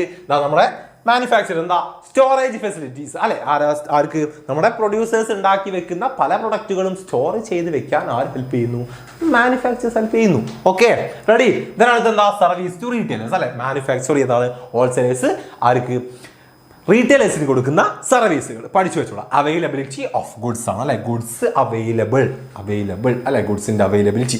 എന്താ റീറ്റെയിലേഴ്സ് ആരുടെ കയ്യിൽ നിന്ന് സാധനം വാങ്ങുക? പ്രൊഡ്യൂസറുടെ കയ്യിൽ നിന്നാണോ? അല്ല, അവർ ഹോൾസെയിലേഴ്സിനെയാണ് കാണുക അല്ലെ. അപ്പോൾ ഹോൾസെയിലേഴ്സിന് വേണ്ട റീറ്റെയിലേഴ്സിന് വേണ്ട എല്ലാ പ്രൊഡക്റ്റുകളും പ്രൊവൈഡ് ചെയ്യുന്ന ആരാ? ഹോൾസെയിലേഴ്സ് ആണ്. മാർക്കറ്റിംഗ് സപ്പോർട്ട് ചെയ്യാറുണ്ട് അല്ലെ, പല പ്രൊഡക്റ്റുകളും എന്താ മാർക്കറ്റ് ചെയ്യുന്നതിനുള്ള ആഡുകളും കാര്യങ്ങളൊക്കെ ചെയ്യാൻ റീറ്റെയിലേഴ്സിനെ ആര് ഹെൽപ്പ് ചെയ്യുന്നുണ്ട്? ഹോൾസെയിലേഴ്സ് ഹെൽപ്പ് ചെയ്യുന്നുണ്ട്. അടുത്തത് എന്താണ്? ഗ്രാൻഡ് ഓഫ് ക്രെഡിറ്റ് അല്ലെ, റീറ്റെയിലേഴ്സിന് വേണ്ട ക്രെഡിറ്റ് ഫെസിലിറ്റീസ് അല്ലെങ്കിൽ ഫിനാൻഷ്യൽ എന്താണ് സർവീസുകൾ ആര് പ്രൊവൈഡ് ചെയ്യാറുണ്ട്? ഹോൾസെയിലേഴ്സ് അല്ലെ. ഹോൾസെയിലേഴ്സ് എന്താണ് മാനുഫാക്ചേഴ്സിനും കൊടുക്കാറുണ്ട്, അതുപോലെ തന്നെ റീറ്റെയിലേഴ്സിനും പല ക്രെഡിറ്റ് ഫെസിലിറ്റീസ് പ്രൊവൈഡ് ചെയ്യാറുണ്ട്. സ്പെഷ്യലൈസ്ഡ് നോളജ് അല്ലെ, മാർക്കറ്റിംഗ് നോളജുകൾ പല എന്താ അവർക്ക് കിട്ടുന്ന ഇൻഫോർമേറ്റീവ് ആയിട്ടുള്ള കാര്യങ്ങളൊക്കെ, പ്രൊഡക്റ്റ് റിലേറ്റഡ് ആയിട്ടുള്ള കാര്യങ്ങളൊക്കെ അവരെന്താക്കുന്നു? ഡയറക്റ്റ് ഷെയർ ചെയ്യുന്നുണ്ട് റീറ്റെയിലറുമായിട്ട്. Okay, set ready. ഇനി എന്തുണ്ട്? റിസ്ക് ഷെയറിങ് കൂടെ ഉണ്ട് അല്ലെ. റിസ്ക് ഷെയർ ചെയ്യുമ്പോൾ അതായത് സ്മോൾ ക്വാണ്ടിറ്റിയിലാണ് ആര് റീറ്റെയിലേഴ്സ് വാങ്ങി വെക്കുക അല്ലെ, പക്ഷെ ബൾക്കായിട്ട് വാങ്ങി വെക്കുന്ന ആളുകൾ ആരാണ്? ഹോൾസെയിലേഴ്സ് ആണ്. അപ്പം അവർക്ക് എന്താണ് ഇപ്പം റീറ്റെയിലേഴ്സിന് ആവശ്യമുള്ള എല്ലാ പ്രൊഡക്റ്റുകളും ആരുടെ കയ്യിലുണ്ടാവും? ഹോൾസെയിലേഴ്സിന്റെ കയ്യിലുണ്ടാവും, അതും ബൾക്കായിട്ട് അല്ലെ. അപ്പം അതുപോലുള്ള ബൾക്കായിട്ടുള്ള സ്റ്റോറേജും കാര്യങ്ങളൊക്കെ ചെയ്യുന്നത് ഹോൾസെയിലേഴ്സ് ആയതുകൊണ്ട് തന്നെ അവരുടെ ആ റിസ്ക് അല്ലെ, റീറ്റെയിലേഴ്സ് ചെയ്യേണ്ട ആ റിസ്ക്കും കൂടെ ആരാണ് എടുക്കുന്നത്? നമ്മുടെ ഹോൾസെയിലേഴ്സ് ആണ്. അപ്പം റിസ്ക് ഷെയറിങ്ങും ഓർത്ത് വയ്ക്കുക. Set ready. അപ്പം ഹോൾസെയിലേഴ്സ് പഠിച്ചു വെച്ചോളാം അവരുടെ ഫങ്ഷൻസ്, മാനുഫാക്ചേഴ്സിനും റീറ്റെയിലേഴ്സിനുമുള്ള ഫങ്ഷൻസ് പഠിച്ചു വെച്ചോളാം. ഓക്കെ. ഇനി റീറ്റെയിലേഴ്സ് പഠിച്ചു വയ്ക്കുക, റീറ്റെയിലേഴ്സിന്റെയും ഫങ്ഷൻസ് നമുക്ക് പഠിക്കേണ്ടതുണ്ട്. അപ്പോൾ എന്താ റീറ്റെയിൽ ട്രേഡ് എന്ന് പറഞ്ഞാൽ എന്താ? Retailer is a business enterprises that is engaged in the sale of goods and service directly to the ultimate consumer അല്ലെ. അൾട്ടിമേറ്റ് കൺസ്യൂമറിലേക്ക് സാധനങ്ങൾ എത്തിക്കുന്ന ആളുകളാണ് ആര്? റീറ്റെയിലർ എന്ന് പറയുന്നത് അല്ലെ. Retailers represent the final stage. എന്താണ്? നമ്മളെ ഡിസ്ട്രിബ്യൂഷൻ ചാനലിലെ ഏറ്റവും ഫൈനൽ സ്റ്റേജ് എന്ന് പറയുന്നത് ആരാണ്? നമ്മുടെ റീറ്റെയിലർ ആണ് അല്ലെ. കൺസ്യൂമറുമായിട്ട് ഡയറക്റ്റ് എന്താണ് കമ്മ്യൂണിക്കേറ്റ് ചെയ്യുന്നതും സാധനങ്ങൾ വിൽക്കുന്നതും ആര് തന്നെയാണ്? നമ്മുടെ റീറ്റെയിലേഴ്സ് ആണ്. Okay, there may be different way of selling of goods. അതാണ് പേഴ്സണലി, ടെലിഫോൺ ത്രൂ, അല്ലെങ്കിൽ എന്താണ് വെൻഡിങ് മെഷീൻസ് ത്രൂ ഒക്കെ നമുക്ക് എന്താക്കുന്നുണ്ട്? റീറ്റെയിലിംഗ് നടത്തുന്നുണ്ട്. ഓക്കെ, അപ്പം ഈ റീറ്റെയിലേഴ്സിന്റെ സർവീസുകളാണ് അടുത്ത നമുക്ക് പഠിക്കാനുള്ളത്. മാനുഫാക്ചേഴ്സിനും അതുപോലെ തന്നെ ഹോൾസെയിലേഴ്സിനുമുള്ള റീറ്റെയിലറുടെ സർവീസുകൾ എന്തെല്ലാമാണ്? ഒന്നാമത്തെ എന്താ? ഹെൽപ്പ് ഇൻ ഡിസ്ട്രിബ്യൂഷൻ അല്ലെ. ഗുഡ്സ് ഡിസ്ട്രിബ്യൂട്ട് ചെയ്യാൻ ആര് തന്നെ വേണം? റീറ്റെയിലർ തന്നെ വേണം. പിന്നെയോ പേഴ്സണൽ സെല്ലിംഗ്, അതായത് കൺസ്യൂമറുമായിട്ട് പേഴ്സണൽ സെല്ലിംഗ് നടത്തുന്നത് അല്ലെ. നമ്മളുമായിട്ട് എന്താണ് ഡയറക്റ്റ് കമ്മ്യൂണിക്കേറ്റ് ചെയ്യുന്നതും നമുക്ക് വീട്ടിലൊക്കെ സാധനങ്ങൾ എത്തിച്ചേരുന്നതും ഒക്കെ ആര് തന്നെയാണ്? റീറ്റെയിലേഴ്സ് ആണ്. പിന്നെന്താണ്? എനേബിളിംഗ് ലാർജ് സ്കെയിൽ ഓപ്പറേഷൻ അല്ലെ. ലാർജ് സ്കെയിൽ ഓപ്പറേഷൻസ് പ്രൊവൈഡ് ചെയ്യുന്നത് ആരാണ്? റീറ്റെയിലർ തന്നെയാണ്. എല്ലാ സ്ഥലത്തേക്കും സാധനങ്ങൾ കയറ്റി അയക്കാനൊക്കെ ആർക്ക് പറ്റുള്ളൂ? ഹോൾസെയിലേഴ്സിനും നമ്മുടെ മാനുഫാക്ചേഴ്സിനും ഒക്കെ പറ്റുള്ളൂ അല്ലെ. അത് അവിടെയുള്ള ഓരോ ആളുകളിലേക്കും എത്തിക്കാൻ ആരെ കൊണ്ടേ പറ്റുള്ളൂ? നമ്മുടെ റീറ്റെയിലേഴ്സിനെ പറ്റുള്ളൂ. കളക്ടിങ് മാർക്കറ്റിംഗ് ഇൻഫർമേഷൻ അല്ലെ. ഏറ്റവും കൂടുതൽ എന്താണ് കൺസ്യൂമറുമായിട്ട് ഇടപഴകുന്നത് ആരാണ്? നമ്മുടെ റീറ്റെയിലർ ആണ്. സോ അതുകൊണ്ട് തന്നെ എന്താണ് നമ്മുടെ മാർക്കറ്റിംഗ് ഇൻഫർമേഷൻസ് ഏറ്റവും കൂടുതൽ കിട്ടുക ആർക്കുമാണ്? ഡിമാൻഡ്, പ്രൊഡക്റ്റിൻ്റെ ഡിമാൻഡുകൾ, കാര്യങ്ങൾ, നമ്മുടെ നീഡ്സ് ആൻഡ് വാണ്ട്സ് ഒക്കെ ഏറ്റവും കൂടുതൽ അറിയുക നമ്മുടെ റീറ്റെയിലർ തന്നെയാണ്.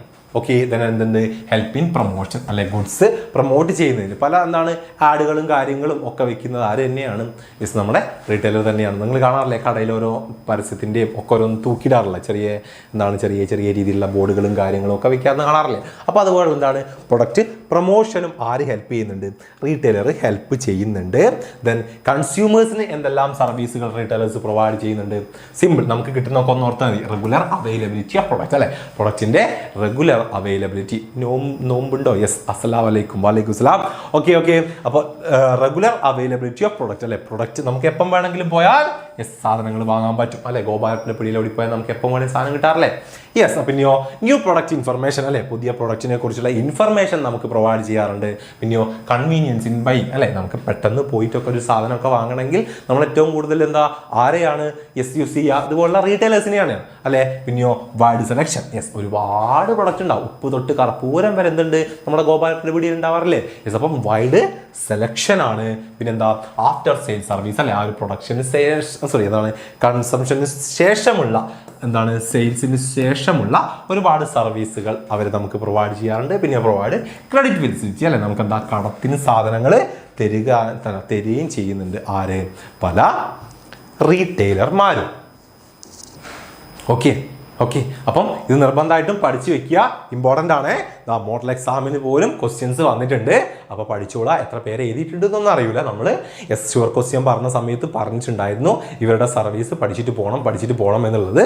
എത്ര പേര് അതൊക്കെ സീരിയസ് ആയിട്ട് കണ്ടിട്ടുണ്ടെന്നൊന്നും അറിയില്ല, എത്ര പേര് എഴുതിയിട്ടുണ്ടെന്ന് അറിയില്ല. അപ്പം പബ്ലിക് എക്സാമിന് അതൊക്കെ പഠിച്ചിട്ട് പോയിക്കോളുക. ഓക്കെ, മോഡൽ എക്സാമിന് എന്തൊക്കെ പഠിക്കാണ്ട് പോയോ, അല്ലെങ്കിൽ എന്തൊക്കെ വന്നോ, എന്തെല്ലാം അബദ്ധങ്ങൾ മിസ്റ്റേക്കുകൾ ചെയ്തോ, അതൊന്നും പബ്ലിക്കിന് ദയവ് ഇത് റിപ്പീറ്റ് ചെയ്യാൻ നിൽക്കരുത്. ഓക്കെ, അപ്പോൾ അതൊക്കെ പഠിച്ചിട്ട് തന്നെ പോകുക. റെഡി? ഓക്കെ, അപ്പോൾ ആദ്യത്തെ പാർട്ട് ഈ ഒരു കാര്യമാണ്. ഓക്കെ, എന്താണ് ഹോൾസെയിലേഴ്സ്, അവരുടെ സർവീസസ്, എന്താണ് റീറ്റെയിലേഴ്സ്, അവരുടെ സർവീസസ്. പഠിക്കുക. ഓക്കെ, സാർ പറഞ്ഞ പോലെ പഠിച്ചു. Okay, thank U. Set, ready. Okay, ഇനി നമുക്ക് ഈ ചാപ്റ്ററിൽ പോകേണ്ടത് എങ്ങോട്ടാണ്? റീറ്റെയിലർക്കാണ്. നമ്മൾ ഹോൾസെയിലേഴ്സിനെ വിടുകയാണ്. ഇനി മുതൽ നമ്മൾ കംപ്ലീറ്റ് റീറ്റെയിലേഴ്സിൻ്റെ പിന്നാലെയാണ്. റീറ്റെയിലേഴ്സിൻ്റെ ടൈപ്സ് ആണ് നമുക്ക് പഠിക്കാനുള്ളത്. ഓക്കെ, റീറ്റെയിൽ ട്രേഡിൻ്റെ ടൈപ്സ്. അപ്പം റീറ്റെയിൽ ട്രേഡിനെ നമുക്ക് എങ്ങനെ basis of classification is whether or not they have a fixed place. അല്ലെ, ഒരു ഫിക്സ്ഡ് പ്ലേസ് ഉണ്ടോ ഇല്ലയോ എന്നതിൻ്റെ ബേസിൽ റീറ്റെയിലേഴ്സിനെ നമുക്ക് ഇറ്റിനറന്റ് റീറ്റെയിലർ എന്നും ഫിക്സ്ഡ് ഷോപ്പ് റീറ്റെയിലർ എന്നും എന്നിങ്ങനെ രണ്ടായിട്ട് ഡിവൈഡ് ചെയ്യാം. ശ്രദ്ധിച്ചോട്ടോ, എന്താ ഒരു റീറ്റെയിലർക്ക് ഫിക്സ്ഡ് പ്ലേസ് ഉണ്ടോ ഇല്ലയോ എന്നതിൻ്റെ അടിസ്ഥാനത്തിൽ നമുക്ക് റീറ്റെയിലേഴ്സിനെ ഇറ്റിനറന്റ് എന്നും ഫിക്സ്ഡ് ഷോപ്പ് റീറ്റെയിലേഴ്സ് എന്നും എന്നിങ്ങനെ രണ്ടായിട്ട് ഡിവൈഡ് ചെയ്യാം. ഓർത്ത് വെക്കുക. സെറ്റ്. അപ്പോൾ അവിടെ നോക്കിയോ, ഇറ്റിനറന്റ് റീറ്റെയിലേഴ്സ് ആണ് നമുക്ക് ആദ്യം പഠിക്കേണ്ടത്. എന്താണ് itinerant retailers are traders who do not have a fixed place. അല്ലെ, ഒരു ഫിക്സ്ഡ് പ്ലേസ് ഇല്ലാത്ത ആളുകളാണ്. They keep on moving with their wares from street to street or place to place in search of customers. അല്ലെ, അവരെന്ത് ചെയ്യുന്നു, നടന്നുകൊണ്ടോ അല്ലെങ്കിൽ എന്താണ് എന്തെങ്കിലും ഉന്തുവണ്ടിയൊക്കെ യൂസ് ചെയ്തുകൊണ്ട് അവരുടെ സാധനങ്ങളുമായിട്ട് ഇങ്ങനെ പോകും. അല്ലെ, സ്ട്രീറ്റ് ടു സ്ട്രീറ്റ് അല്ലെങ്കിൽ ഒരു പ്ലേസ് ടു അതർ പ്ലേസ് ഇങ്ങനെ പോയിക്കൊണ്ടിരിക്കും. അവരാണ് ആരും ഇറ്റിനറന്റ് റീറ്റെയിലേഴ്സ് എന്ന് പറഞ്ഞു കഴിഞ്ഞാൽ. ഓക്കെ, അപ്പം ഇതിന്റെ ക്യാരക്ടറിസ്റ്റിക്സ് നോക്കിക്കോ. They are small traders operating with limited resources. They normally deal in consumer product or daily use toiletry products. അങ്ങനത്തെ കാര്യങ്ങളൊക്കെയാണ് എന്ത് ചെയ്യുക, ഇവർ കൂടുതലായിട്ടും കൊണ്ടുപോകുക. Move from one place to another. അതെ, കറക്റ്റ് ആണ്. Ready, brave. ഓക്കെ, അല്ലെ, എന്താണ് നമ്മൾ ഡെയിലി ആയിട്ടുള്ള സ്റ്റേഷനറി പ്രൊഡക്ട്സുകൾ അല്ലെങ്കിൽ ടോയ്ലറ്ററി പ്രൊഡക്ട്സുകളൊക്കെയാണ് ഏറ്റവും കൂടുതലായിട്ട് ഇവർ ഡീൽ ചെയ്യുന്നത്. എന്താണ് the emphasise of such traders is on provide greater customer service by making the product available at very doorstep. അല്ലെ, നമുക്ക് വീട്ടിന്റെ മുറ്റത്തൊക്കെ എത്തിച്ചേരും സാധനങ്ങൾ. അല്ലെ, അതാരാണ് ചെയ്യുന്നത്? ഇവരാണ്. As do not have any fixed business establishment to operate from. These retailers have to keep limited inventory. അല്ലെ, അവർക്ക് എന്താണ് ലിമിറ്റഡ് ഇൻവെന്ററിയും കാര്യങ്ങളൊക്കെ ആയിരിക്കും. ഇവരതുപോലെ തന്നെ സാധനങ്ങളൊക്കെ സൂക്ഷിച്ച് വെക്കുക അവിടെ ആയിരിക്കും. ഇവരുടെ വീട്ടിലും കാര്യങ്ങളൊക്കെ ആയിരിക്കും. അല്ലെ, കാരണം എന്താ, അവർക്കൊരു ഫിക്സ്ഡ് സ്പേസ് ഇല്ല.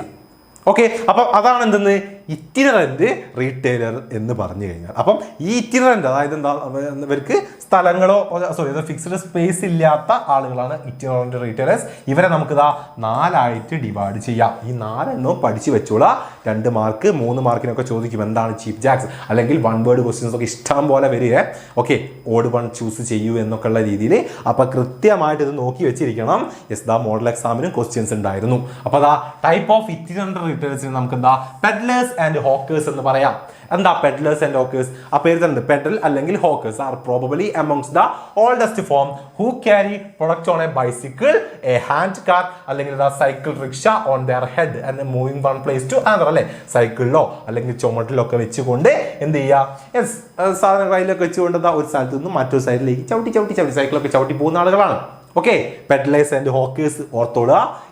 ഇതുപോലുള്ള നമ്മൾ ദാസനും വിജയനൊക്കെ കണ്ടിട്ടുണ്ട്. അല്ലെ, പച്ചക്കറി വിൽക്ക് പോകുന്ന കാണാറില്ലേ, ഇങ്ങനെ തട്ടി എന്താണ് ഈ ഒരു ഉന്തുവണ്ടിയിലൊക്കെ ആയിട്ട് അവരാണ്. Generally dealing non standardised and low value products such as toys, vegetables, fruits, fabrics, അല്ലെ, കാർപ്പറ്റ്സ്, സ്നാക്സ്, ഐസ്ക്രീംസ്, അങ്ങനത്തെ കുറെ കാര്യങ്ങളാണ്. റെഡി, ആര് ഇവര് കൊണ്ട് നടക്കുന്നത്.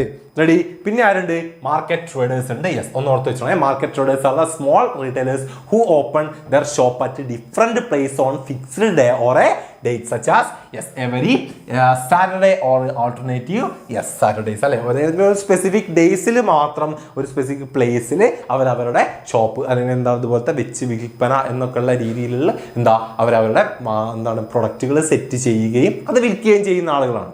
ഓക്കെ, മാർക്കറ്റ് ഓക്കെ, നാളെ സബ്ജക്റ്റുകളൊന്നുമില്ല. നാളെ നിങ്ങൾക്ക് ഇത് പഠിക്കാനുള്ള ദിവസമാണ്. ബിസിനസ് സ്റ്റഡീസ് പഠിക്കാനുള്ള ദിവസമാണ്. കുത്തിയിരുന്ന് പഠിച്ച് സെറ്റ് ആയിക്കോളുക. ഓക്കെ, മാർക്കറ്റ് ട്രേഡേഴ്സ് എന്ന് പറയുന്നത് അടുത്തെന്താ സ്ട്രീറ്റ് ട്രേഡേഴ്സ് അല്ലെങ്കിൽ പാർലമെന്റ് അല്ലെ. സ്ട്രീറ്റ് ട്രേഡേഴ്സ് എന്താ? സ്ട്രീറ്റ് ട്രേഡേഴ്സ് എന്ന് പറഞ്ഞു കഴിഞ്ഞാൽ സ്ട്രീറ്റ് അല്ലെ, സ്ട്രീറ്റിൽ വിൽക്കുന്ന ആളുകൾ അല്ലെ, who are commonly found at a place where huge floating population gather, for example near railway stations, bus stand. അതുപോലെ എന്താണ് കൂടുതൽ പോപ്പുലേഷൻസ് ഉള്ള ഏരിയാസിൽ സാധനങ്ങളൊക്കെ വെച്ച് വിൽക്കുന്ന ആളുകളെ നമ്മൾ എന്ത് പറയാ? സ്ട്രീറ്റ് ട്രേഡേഴ്സ് എന്ന് പറയാം. ഓക്കെ, സ്ട്രീറ്റ് ട്രേഡേഴ്സ് എന്ന് പറയുന്നത് ഓക്കെ. ഇതിനടുത്തുണ്ട് ചീപ്പ് ജാക്സ് ഉണ്ട് അല്ലെ. Cheap jacks are petty retailers who have independent shop for a temporary അല്ലെ. ടെമ്പററി നാച്ചുറൽ ആയിട്ട് ഒരു ഷോപ്പ് ഉണ്ടാവും. എന്താണ് they deal in consumer items like well service such as repairing watch, shoes, അതുപോലെ എന്താണ് ചെറിയ സാധനങ്ങളൊക്കെ വിൽക്കുക തുടങ്ങിയ ടെമ്പററി നാച്ചുറലുള്ള എന്താണ് ആളുകൾ ചീപ്പ് ജാക്സ് എന്ന് പറയുന്നത്. അപ്പം ഇറ്റിനറന്റ് ട്രേഡേഴ്സ് ഓർത്തോളുക, 4 ചീപ്പ് ജാക്സ് ഉണ്ട്, സ്ട്രീറ്റ് ട്രേഡേഴ്സ് ഉണ്ട്, മാർക്കറ്റ് ട്രേഡേഴ്സ് ഉണ്ട്, ദെൻ നമ്മുടെ ഹോക്കേഴ്സ് ആൻഡ് പെഡ്ലേഴ്സ് ഉണ്ട്. ഇമ്പോർട്ടൻ്റ് ആണ്, പഠിച്ചു വെച്ചോളുക. അടുത്തത് അറിയാലോ, ഫിക്സ്ഡ് ഷോപ്പ് റീറ്റെയിലറിലേക്ക് നമ്മൾ പോവുകയാണ്. ഫിക്സ്ഡ് ആയിട്ട് ഒരു ഷോപ്പ് ഉള്ള ആളുകളിലേക്ക് നമ്മൾ പോവുകയാണ് അല്ലെ. This is the most common type of retailing in the market place അല്ലെ. സാധാരണയായി നമ്മൾ കാണുന്നത് തന്നെയാണ്. As is evident from name, there are retail shop who maintain permanent establishments to sell their merchandise അല്ലെ. പ്രൊഡക്റ്റ് വിൽക്കാൻ അവർക്ക് എന്താണ് അവരുടേതായിട്ടുള്ള ഒരു ഫിക്സ്ഡ് സ്പേസ് ഉണ്ടാവും. ഓക്കെ, അപ്പൊ എന്താണ് compared to itinerant traders normally they have huge greater resources അല്ലെ. ഇവർക്ക് എന്താ ഒരു ഫിക്സ്ഡ് സ്പേസ് ഉള്ളത് കൊണ്ട് തന്നെ എന്താണ് ഇറ്റിനറന്റ് ട്രേഡേഴ്സുമായിട്ട് കമ്പയർ ചെയ്യുമ്പോൾ കുറച്ചധികം പ്രൊഡക്റ്റുകൾ ഇവരുടെ കയ്യിലുണ്ടാവും. These retailers may be deal in the different product അല്ലെ. പല ടൈപ്പ് പ്രൊഡക്റ്റുകൾ എന്താ ഡ്യൂറബിൾ ആൻഡ് നോൺ ഡ്യൂറബിൾ പ്രൊഡക്ട്സുകൾ ഇവർ എന്താ വിൽക്കുന്നുണ്ടാവും. These category of retail has a greater credibility in the minds of customer അല്ലെ. ഇവർക്കാണ് എന്തെന്ന് കസ്റ്റമേഴ്സിന്റെ മൈൻഡിൽ എന്താ ക്രെഡിബിലിറ്റി ഉണ്ടാവുക. കാരണം നമ്മുടെ ഗോപാലേട്ടൻ നമ്മുടെ നാട്ടിലെ ആളുകൾ എന്നൊക്കെ പറയുന്ന പോലെ അല്ലെ. അപ്പം അതുപോലുള്ള കൺസ്യൂമേഴ്സ് ആണ് എന്തെന്ന് നമ്മളെ ഫിക്സ്ഡ് ഷോപ്പ് റീറ്റെയിലേഴ്സ് എന്ന് പറയുന്നത്. ഓക്കെ, അപ്പം ഈ ഫിക്സ്ഡ് ഷോപ്പ് റീറ്റെയിലേഴ്സിനെ നമുക്ക് ഫിക്സ്ഡ് ഷോപ്പ് സ്മോൾ എന്നും ഫിക്സ്ഡ് ഷോപ്പ് ലാർജ് എന്നും ഡിവൈഡ് ചെയ്യാം. ഓക്കെ, ഒരു ഫിക്സ്ഡ് ഷോപ്പ് ഉള്ള ആളുകളെ സ്മോൾ റീറ്റെയിലർ എന്നും അതുപോലെ തന്നെ ലാർജ് റീറ്റെയിലർ എന്നും നമുക്ക് വീണ്ടും ഡിവൈഡ് ചെയ്യാൻ പറ്റും. ഓക്കെ, അപ്പോൾ അതിൽ നമുക്ക് ആദ്യം പഠിക്കേണ്ടതാ ഫിക്സ്ഡ് ഷോപ്പ് എന്താണ് സ്മോൾ റീറ്റെയിലർ ആണ്. അതായത് ചെറിയ ഫിക്സ്ഡ് ഷോപ്പ് ഉള്ള ആളുകൾ. ഓർത്ത് വെക്കണേ, ചെറിയ ഫിക്സ്ഡ് ഷോപ്പുള്ള ആളുകൾ ആരൊക്കെയാണ്? ഒന്നാമത്തെ എന്താ ജനറൽ സ്റ്റോറുകളാണ് അല്ലെ. General stores are most commonly found in local market and residential area. As the name indicate the shop carry stock for a variety of product required to satisfy day to day needs അല്ലെ. നമ്മുടെ കൺസ്യൂമേഴ്സിന്റെ day to day needs satisfy ചെയ്യുന്ന നമ്മൾ എന്താണ് day to day ആയിട്ടുള്ള പ്രൊഡക്റ്റുകളും കാര്യങ്ങളൊക്കെ വിൽക്കുന്ന നമ്മുടെ എന്താ റെസിഡൻഷ്യൽ ഏരിയാസിന്റെ ഒക്കെ അടുത്തുള്ള ടൈപ്പ് സ്റ്റോറുകളാണ് എന്തെന്ന് ജനറൽ സ്റ്റോറുകൾ എന്ന് പറയുന്നത്. ഗോപാലട്ടന്റെ വീഡിയോ കൊടുത്താൽ മതി. Okay, ready? യെസ്. അങ്ങനെയെങ്കിൽ അടുത്തുണ്ട് സ്പെഷ്യാലിറ്റി ഷോപ്സ് അല്ലെ. സ്പെഷ്യൽ പ്രൊഡക്റ്റുകൾ വിൽക്കുന്ന അല്ലെ. അപ്പോൾ ഒരു ഷൂ മാർക്കറ്റ്, ബാറ്റാൻ്റെ ഷൂ കമ്പനി അല്ലെങ്കിൽ ഒരു മെഡിക്കൽ സ്റ്റോഴ്സ് അല്ലെ. അതുപോലത്തെ എന്താണ് നമ്മുടെ സ്പെഷ്യാലിറ്റി പ്രൊഡക്റ്റ് ആണ് അല്ലെ. സ്പെഷ്യൽ പ്രൊഡക്റ്റുകൾ മാത്രം വിൽക്കുന്ന സ്റ്റോറുകളാണ്. പിന്നെ എന്തുണ്ട് സ്ട്രീറ്റ് സ്റ്റാൾ ഹോൾഡേഴ്സ് ആണ് അല്ലെ. സ്ട്രീറ്റിലൊക്കെ ഒരു ചെറിയ രീതിയിൽ എന്താണ് ഇതുപോലെ ഷോപ്പുകളൊക്കെ ഉണ്ട്. These small vendors R commonly found at street crossing or other place where flow of traffic അല്ലെ. നല്ല ട്രാഫിക് ഒക്കെ ഉള്ള ഏരിയാസിൽ എന്താണ് ഒരു ഷോപ്പൊക്കെ ഇട്ട് നമ്മൾ എന്താണ് ഇതുപോലത്തെ ഇപ്പോൾ ഡ്രിങ്ക്സ് അല്ലെങ്കിൽ എന്താണ് പേപ്പേഴ്സ് അല്ലെ അങ്ങനത്തെ കാര്യങ്ങളൊക്കെ വിൽക്കുന്ന ആളുകളാണ്. പിന്നെ ഒന്നുകൂടെ എന്താണ് സെക്കൻഡ് ഹാൻഡ് ഗുഡ്സ് ഷോപ്പ് അല്ലെ. സെക്കൻഡ് ഹാൻഡ് പ്രൊഡക്റ്റുകൾ വിൽക്കുന്ന ആളുകളാണ്. ഇത് വിട്ടുപോകാൻ പാടില്ല. ഇതിൻ്റെതും അതുപോലെ തന്നെ എന്താ ഇറ്റിനറൻറ്റിൻ്റെ ഒക്കെ ടൈപ്പുകളൊക്കെ തന്നിട്ട് നിങ്ങളോട് ചോദിക്കും അല്ലെ ഈ ലോഡ് വൺ ഏത്. അപ്പോൾ പ്രോപ്പറായിട്ട് ഓർത്ത് വെച്ചിരിക്കുക ഏതൊക്കെയാണ് ഫിക്സ്ഡ് ഷോപ്പ് സ്മോൾ റീറ്റെയിലറിൻ്റെ അണ്ടറിലുള്ളത്, ഏതൊക്കെയാണ് ഇറ്റിനറൻറ്റിൻ്റെ ടൈപ്പുകൾ എന്നൊക്കെ ഉള്ളത് വൃത്തിക്ക് പഠിച്ചു പോയിക്കോളാം. ഒക്കെ 2 മാർക്കിനൊക്കെ ചോദിക്കാം അല്ലെ. എന്താണ് അപ്പോൾ സ്ട്രീറ്റ് സ്റ്റാൾ ഹോൾഡേഴ്സ് എന്ന് പറഞ്ഞാൽ എന്താണ്, അല്ലെങ്കിൽ എന്താ സ്പെഷ്യാലിറ്റി ഷോപ്സ് എന്ന് പറഞ്ഞാൽ എന്ത്, 2-3 മാർക്കിനൊക്കെ ക്വസ്റ്റ്യൻ വരും. Okay, ready? അങ്ങനെയെങ്കിൽ അടുത്ത നമുക്ക് നോക്കാം അല്ലെ. ഫിക്സ്ഡ് ഷോപ്പ് ലാർജ് റീറ്റെയിലേഴ്സ് അല്ലെ. എന്താണ് ഫിക്സ്ഡ് ഷോപ്പുള്ള വലിയ റീറ്റെയിലേഴ്സിനെ കുറിച്ച് പഠിക്കാൻ പോവാൻ. വലിയ റീറ്റെയിലേഴ്സ് എസ് ആയിട്ടൊക്കെ ചോദിക്കുന്ന കാര്യമാണ്. അപ്പം ഓരോന്നും നമുക്ക് പഠിക്കണം. ആദ്യത്തെ ഏതാണ്? ഡിപ്പാർട്ട്മെന്റൽ സ്റ്റോഴ്സുകളാണ് അല്ലെ. എന്താണ് ഡിപ്പാർട്ട്മെന്റൽ സ്റ്റോഴ്സുകൾ എന്ന് പറഞ്ഞു കഴിഞ്ഞാൽ ഡിപ്പാർട്ട്മെന്റൽ സ്റ്റോഴ്സ് അറിയാലോ. Departmental stores are large establishment that offer a wide range of product organised into specialised department. The structure aim to satisfy diverse customers need under one roof. For example, a typical store may have a separate department for toiletries, medicines, furniture. This departmentalization allow them to cater various market segment. It's a vast selection of goods and services. അല്ലേ, എന്താണ് ഓരോ പ്രൊഡക്റ്റുകൾക്കും അല്ലെങ്കിൽ ഓരോ category പ്രൊഡക്റ്റുകൾക്ക് എന്താണ് separate ഡിപ്പാർട്ട്മെന്റുകളാക്കി set ചെയ്ത് വെച്ചിട്ടുള്ള എന്താണ് ഒരു വലിയ ഫിക്സഡ് ലാർജ് സ്കെയിൽ ഓപ്പറേറ്റിംഗ് ആണ് എന്തെന്ന് ഡിപ്പാർട്ട്മെന്റൽ സ്റ്റോഴ്സുകൾ എന്ന് പറയുന്നത്. അതെ, ലുലു മാളൊക്കെ പോലെ തന്നെ. അപ്പം മാളുകളൊക്കെ ഇപ്പം എന്താണ് ശരിക്കും ഡിപ്പാർട്ട്മെന്റ് സ്റ്റോഴ്സ് വേറെ, മാളുകൾ വേറെയാണ്. പക്ഷേ ഇപ്പോൾ ഇപ്പം എന്താണ് മാളുകളൊക്കെ ഡിപ്പാർട്ട്മെന്റ് സ്റ്റോഴ്സിന്റെ ആ ഒരു സ്റ്റൈലാണ് ഫോം ചെയ്തിട്ടുള്ളത്. അതായത് നമ്മുടെ നാട്ടിലൊക്കെ ഉള്ളതാണ് ആ ഡിപ്പാർട്ട്മെന്റ് സ്റ്റോഴ്സിന്റെ ലെവലിലാണ് വന്നിട്ടുള്ളത്. Okay, these may often optimised by phrase like needles needles to a aeroplane. നമ്മൾ അതിന് യൂസ് ചെയ്യുന്ന ഫ്രേസുകളാണ് അല്ലേ. ഒരു സൂചി മുതൽ എന്താണ് ഒരു എയറോപ്ലെയിൻ വരെ കിട്ടും എന്നൊക്കെ നമ്മൾ എന്താണ് ഇതിനെ കണക്ട് ചെയ്യുന്ന രീതിയിൽ നമ്മൾ പറയാറുണ്ട് അല്ലെ. Everything from a pin to an elephant, ഒരു പിന്ന് മുതൽ എന്താണ് ഒരു ആന വരെ കിട്ടും എന്നൊക്കെ നമ്മൾ പറയുന്നുണ്ട് അല്ലെ. അതൊക്കെ ഇത്തരത്തിലുള്ള ഡിപ്പാർട്ട്മെന്റൽ സ്റ്റോഴ്സുകളെ കുറിച്ചാണ് സെറ്റ് ചെയ്യും. അപ്പോൾ ഇതിന്റെ ഫീച്ചേഴ്സ് നിങ്ങൾ ഓർത്ത് വെക്കണം. എന്തൊക്കെയാ? Modern department stores give many facilities like അല്ലെ, ഒരുപാട് ഫെസിലിറ്റീസ് നമുക്ക് പ്രൊവൈഡ് ചെയ്യുന്നുണ്ട്. ഒരു എന്താണ് നിങ്ങൾ എന്ത് ആലോചിക്കുക, ഒരു മാളിനെ കുറിച്ച് ആലോചിക്കുക അല്ലെ. അതിനെല്ലാം എന്തൊക്കെ നിങ്ങൾ അവിടെ കാണുന്നു അതൊക്കെ എഴുതി വെച്ചോളാം. ഓക്കെ, ഡിഫറെന്റ് ഫെസിലിറ്റീസ് ഉണ്ട് അല്ലെ. ദേ are usually located in the central the city so that may customers can easily visit അല്ലെ. അതെന്താ ഒരു സിറ്റിയുടെ നടുക്കായിരിക്കും. പിന്നെയോ they have very large and usually formed as A joint stock company അല്ലെ. ഒരു കമ്പനി എന്നുള്ള രീതിയിലാണ് അവർ സെറ്റ് ചെയ്യുക അല്ലെ. പോകുന്ന managed by the board directors, അതിന് ബോർഡ് ഓഫ് ഡയറക്ടേഴ്സും കാര്യങ്ങളും ഒക്കെ ഉണ്ടാവും. റെഡി, എന്താണ് they do both retailing and wholesaling അല്ലെ. ഹോൾസെയിലിംഗും റീറ്റെയിലിംഗും വെയർ ഹൗസിംഗും എല്ലാ കാര്യങ്ങളും ഇവർ ചെയ്യുന്നുണ്ട്. ബൾക്കായിട്ട് വാങ്ങുന്നുണ്ട്, സ്മോൾ ആയിട്ട് കൊടുക്കുന്നുണ്ട്, വെയർ ഹൗസിംഗ് ഉണ്ട്. ഓക്കെ, അപ്പം ഈ കാര്യങ്ങളൊക്കെ എന്താണ് നമ്മുടെ ഡിപ്പാർട്ട്മെന്റൽ സ്റ്റോഴ്സിന്റെ ഫീച്ചറാണ്. അങ്ങനെയെങ്കിൽ അഡ്വാൻറ്റേജ് എന്തൊക്കെയാണ് ഇതിന്റെ? Attract large number of customers, ഒരുപാട് കസ്റ്റമേഴ്സിനെ അട്രാക്ട് ചെയ്യുന്നുണ്ട്. കൺവീനിയൻസ് ഇൻ ബൈ, നമ്മൾ പറഞ്ഞ ഒരു സെൻട്രൽ ലൊക്കേഷനിലായിരിക്കും അല്ലെ. അപ്പം നമുക്ക് പെട്ടെന്ന് എന്താണ് പോവാനും എത്തിപ്പെടാനും ഒക്കെ ഹെൽപ്പാണ്. പിന്നെയോ അട്രാക്റ്റീവ് സർവീസുകൾ അല്ലെ, ഒരുപാട് സർവീസുകൾ അല്ലെ. നമുക്ക് വേണ്ടത് എന്തൊക്കെയുണ്ടോ അതൊക്കെ അവിടെ ഉണ്ടാവും. മാളിലോ കാണാറില്ലേ, സിനിമ കാണാം, ഫുഡ് കഴിക്കാം, എല്ലാം ഉണ്ടാവും അല്ലെ. പാർക്ക് പോലത്തെ സെറ്റപ്പ് ഉണ്ട്, കുട്ടികൾക്ക് വേണ്ടതുണ്ട് അല്ലെ. അങ്ങനെ എല്ലാ കാര്യങ്ങളും ഉണ്ടാവും. പിന്നെയോ economy in large scale operations അല്ലെ. These are the store and organised at very large scale. The benefit of large scale operations particularly in respect of purchase of goods and available to them അല്ലെ. ഇവരെന്നെയാണ് എന്താ large സ്കെയിലായിട്ട് operation purchase ചെയ്യുന്നതും സാധനങ്ങൾ വിൽക്കുന്നതും റീറ്റെയിലായിട്ട് നടത്തുന്നതും സർവീസുകൾ provide ചെയ്യുന്നതും എല്ലാം എന്ത് തന്നെയാണ്? ഇവർ തന്നെയാണ് അല്ലെ. Economy of large scale operation. ഇതിനടുത്ത് എന്താ? പ്രൊമോഷൻ ഓഫ് സെയിൽസ് അല്ലെ. സെയിൽസ് പ്രൊമോഷന്റെ രീതിയിൽ എന്താണ് ഒരുപാട് ഫംഗ്ഷൻസും കാര്യങ്ങളൊക്കെ അവർ ചെയ്യാറുണ്ട് അല്ലെ. സെയിൽസ് ബൂസ്റ്റ് ചെയ്യാൻ ആഡുകളും കാര്യങ്ങളും, അല്ലെങ്കിൽ എന്താണ് ഈ സെലിബ്രിറ്റീസിന്റെ ഒക്കെ പല ഫംഗ്ഷൻസ് ഒക്കെ നിങ്ങൾ കാണാറില്ലേ. റെഡി, അപ്പം അങ്ങനത്തെ കാര്യങ്ങളൊക്കെ എന്താ ഇവർ ചെയ്യാറുണ്ട്. ഓക്കെ, അങ്ങനെയെങ്കിൽ ഇതിന്റെ ലിമിറ്റേഷൻസ് ഒന്ന് നോക്കി വെച്ചോ. എന്തൊക്കെയാ limitations? Lack of personal attention ഉണ്ടില്ല. അവിടെ പേഴ്സണൽ അറ്റൻഷൻസ് ഇല്ല അല്ലെ. ലാർജ് സ്കെയിൽ ഓപ്പറേഷൻസ് ആയതുകൊണ്ട് തന്നെ എന്താണ് ഒരുപാട് പേരുകൾ വരികയും ആരൊക്കെയോ സാധനം വാങ്ങി ഏതൊക്കെയോ വഴിക്ക് പോകുന്നു.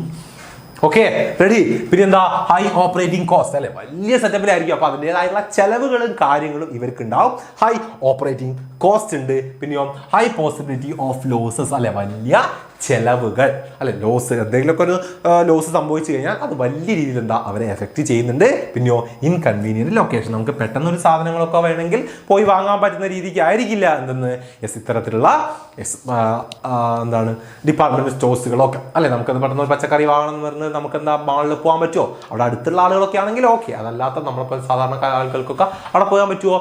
ഇല്ല. അപ്പം എന്താ? ഇൻകൺവീനിയന്റ് ലൊക്കേഷൻ ആണ്. ഓക്കെ, അപ്പം ഡിപ്പാർട്ട്മെന്റ് സ്റ്റോഴ്സ്, അതിൻ്റെ മെറിറ്റ്സ്, അതിൻ്റെ ഡീമെറിറ്റ്സ്, ഫീച്ചേഴ്സ് പഠിച്ചു വെച്ചിരിക്കണം. ക്വസ്റ്റ്യൻസ് ഉണ്ടാവുകയെ. ഓക്കെ, ഏത് വേണമെങ്കിലും ചോദിക്കാം. ഇതിൽ നമ്മൾ പറയാൻ പോകുന്ന ഏത് വേണമെങ്കിലും ചോദിക്കാം. അടുത്തതാ ചെയിൻ സ്റ്റോറുകളാണ്.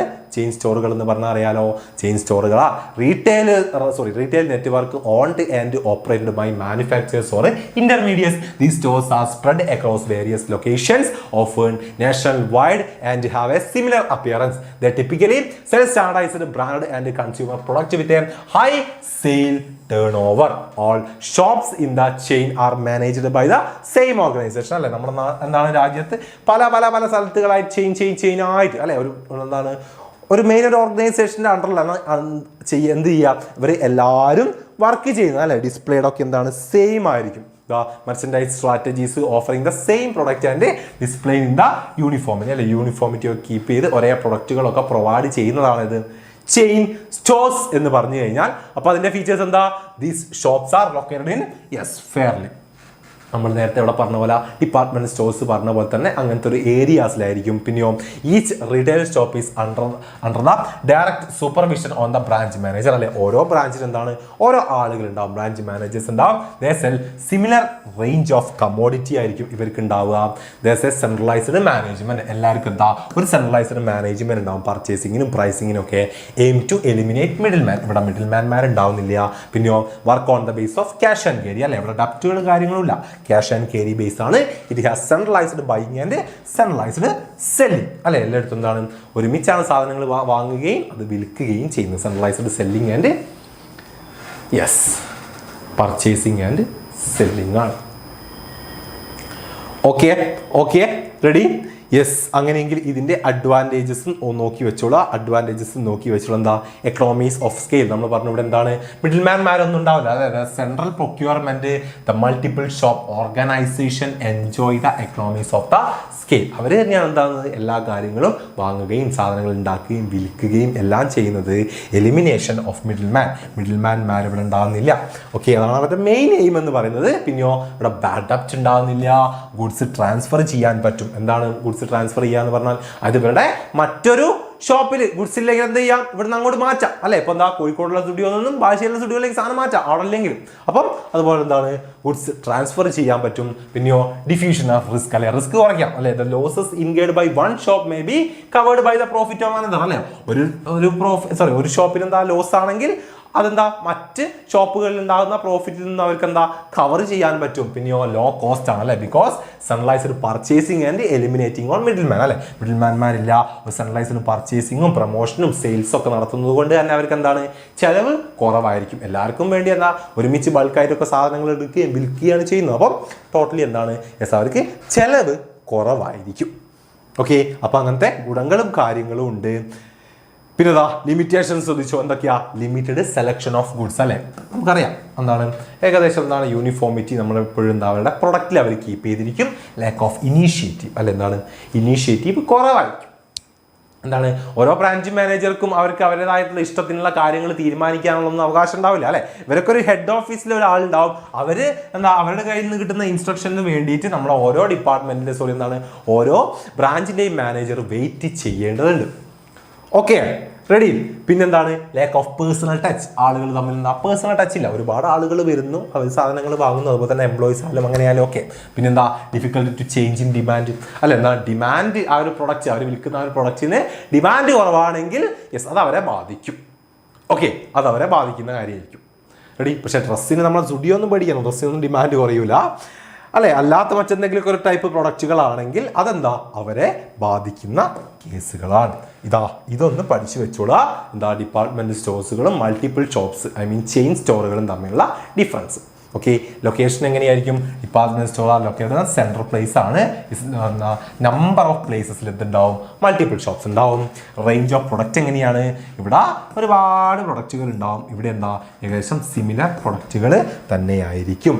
പിന്നെയോ സർവീസ് ഓഫേർഡ് എന്താ department stores are greater reference providing maximum services അല്ലെ. എല്ലാവർക്കും വേണ്ട ഒരുപാട് സർവീസുകൾ ആര് പ്രൊവൈഡ് ചെയ്യുന്നുണ്ട്?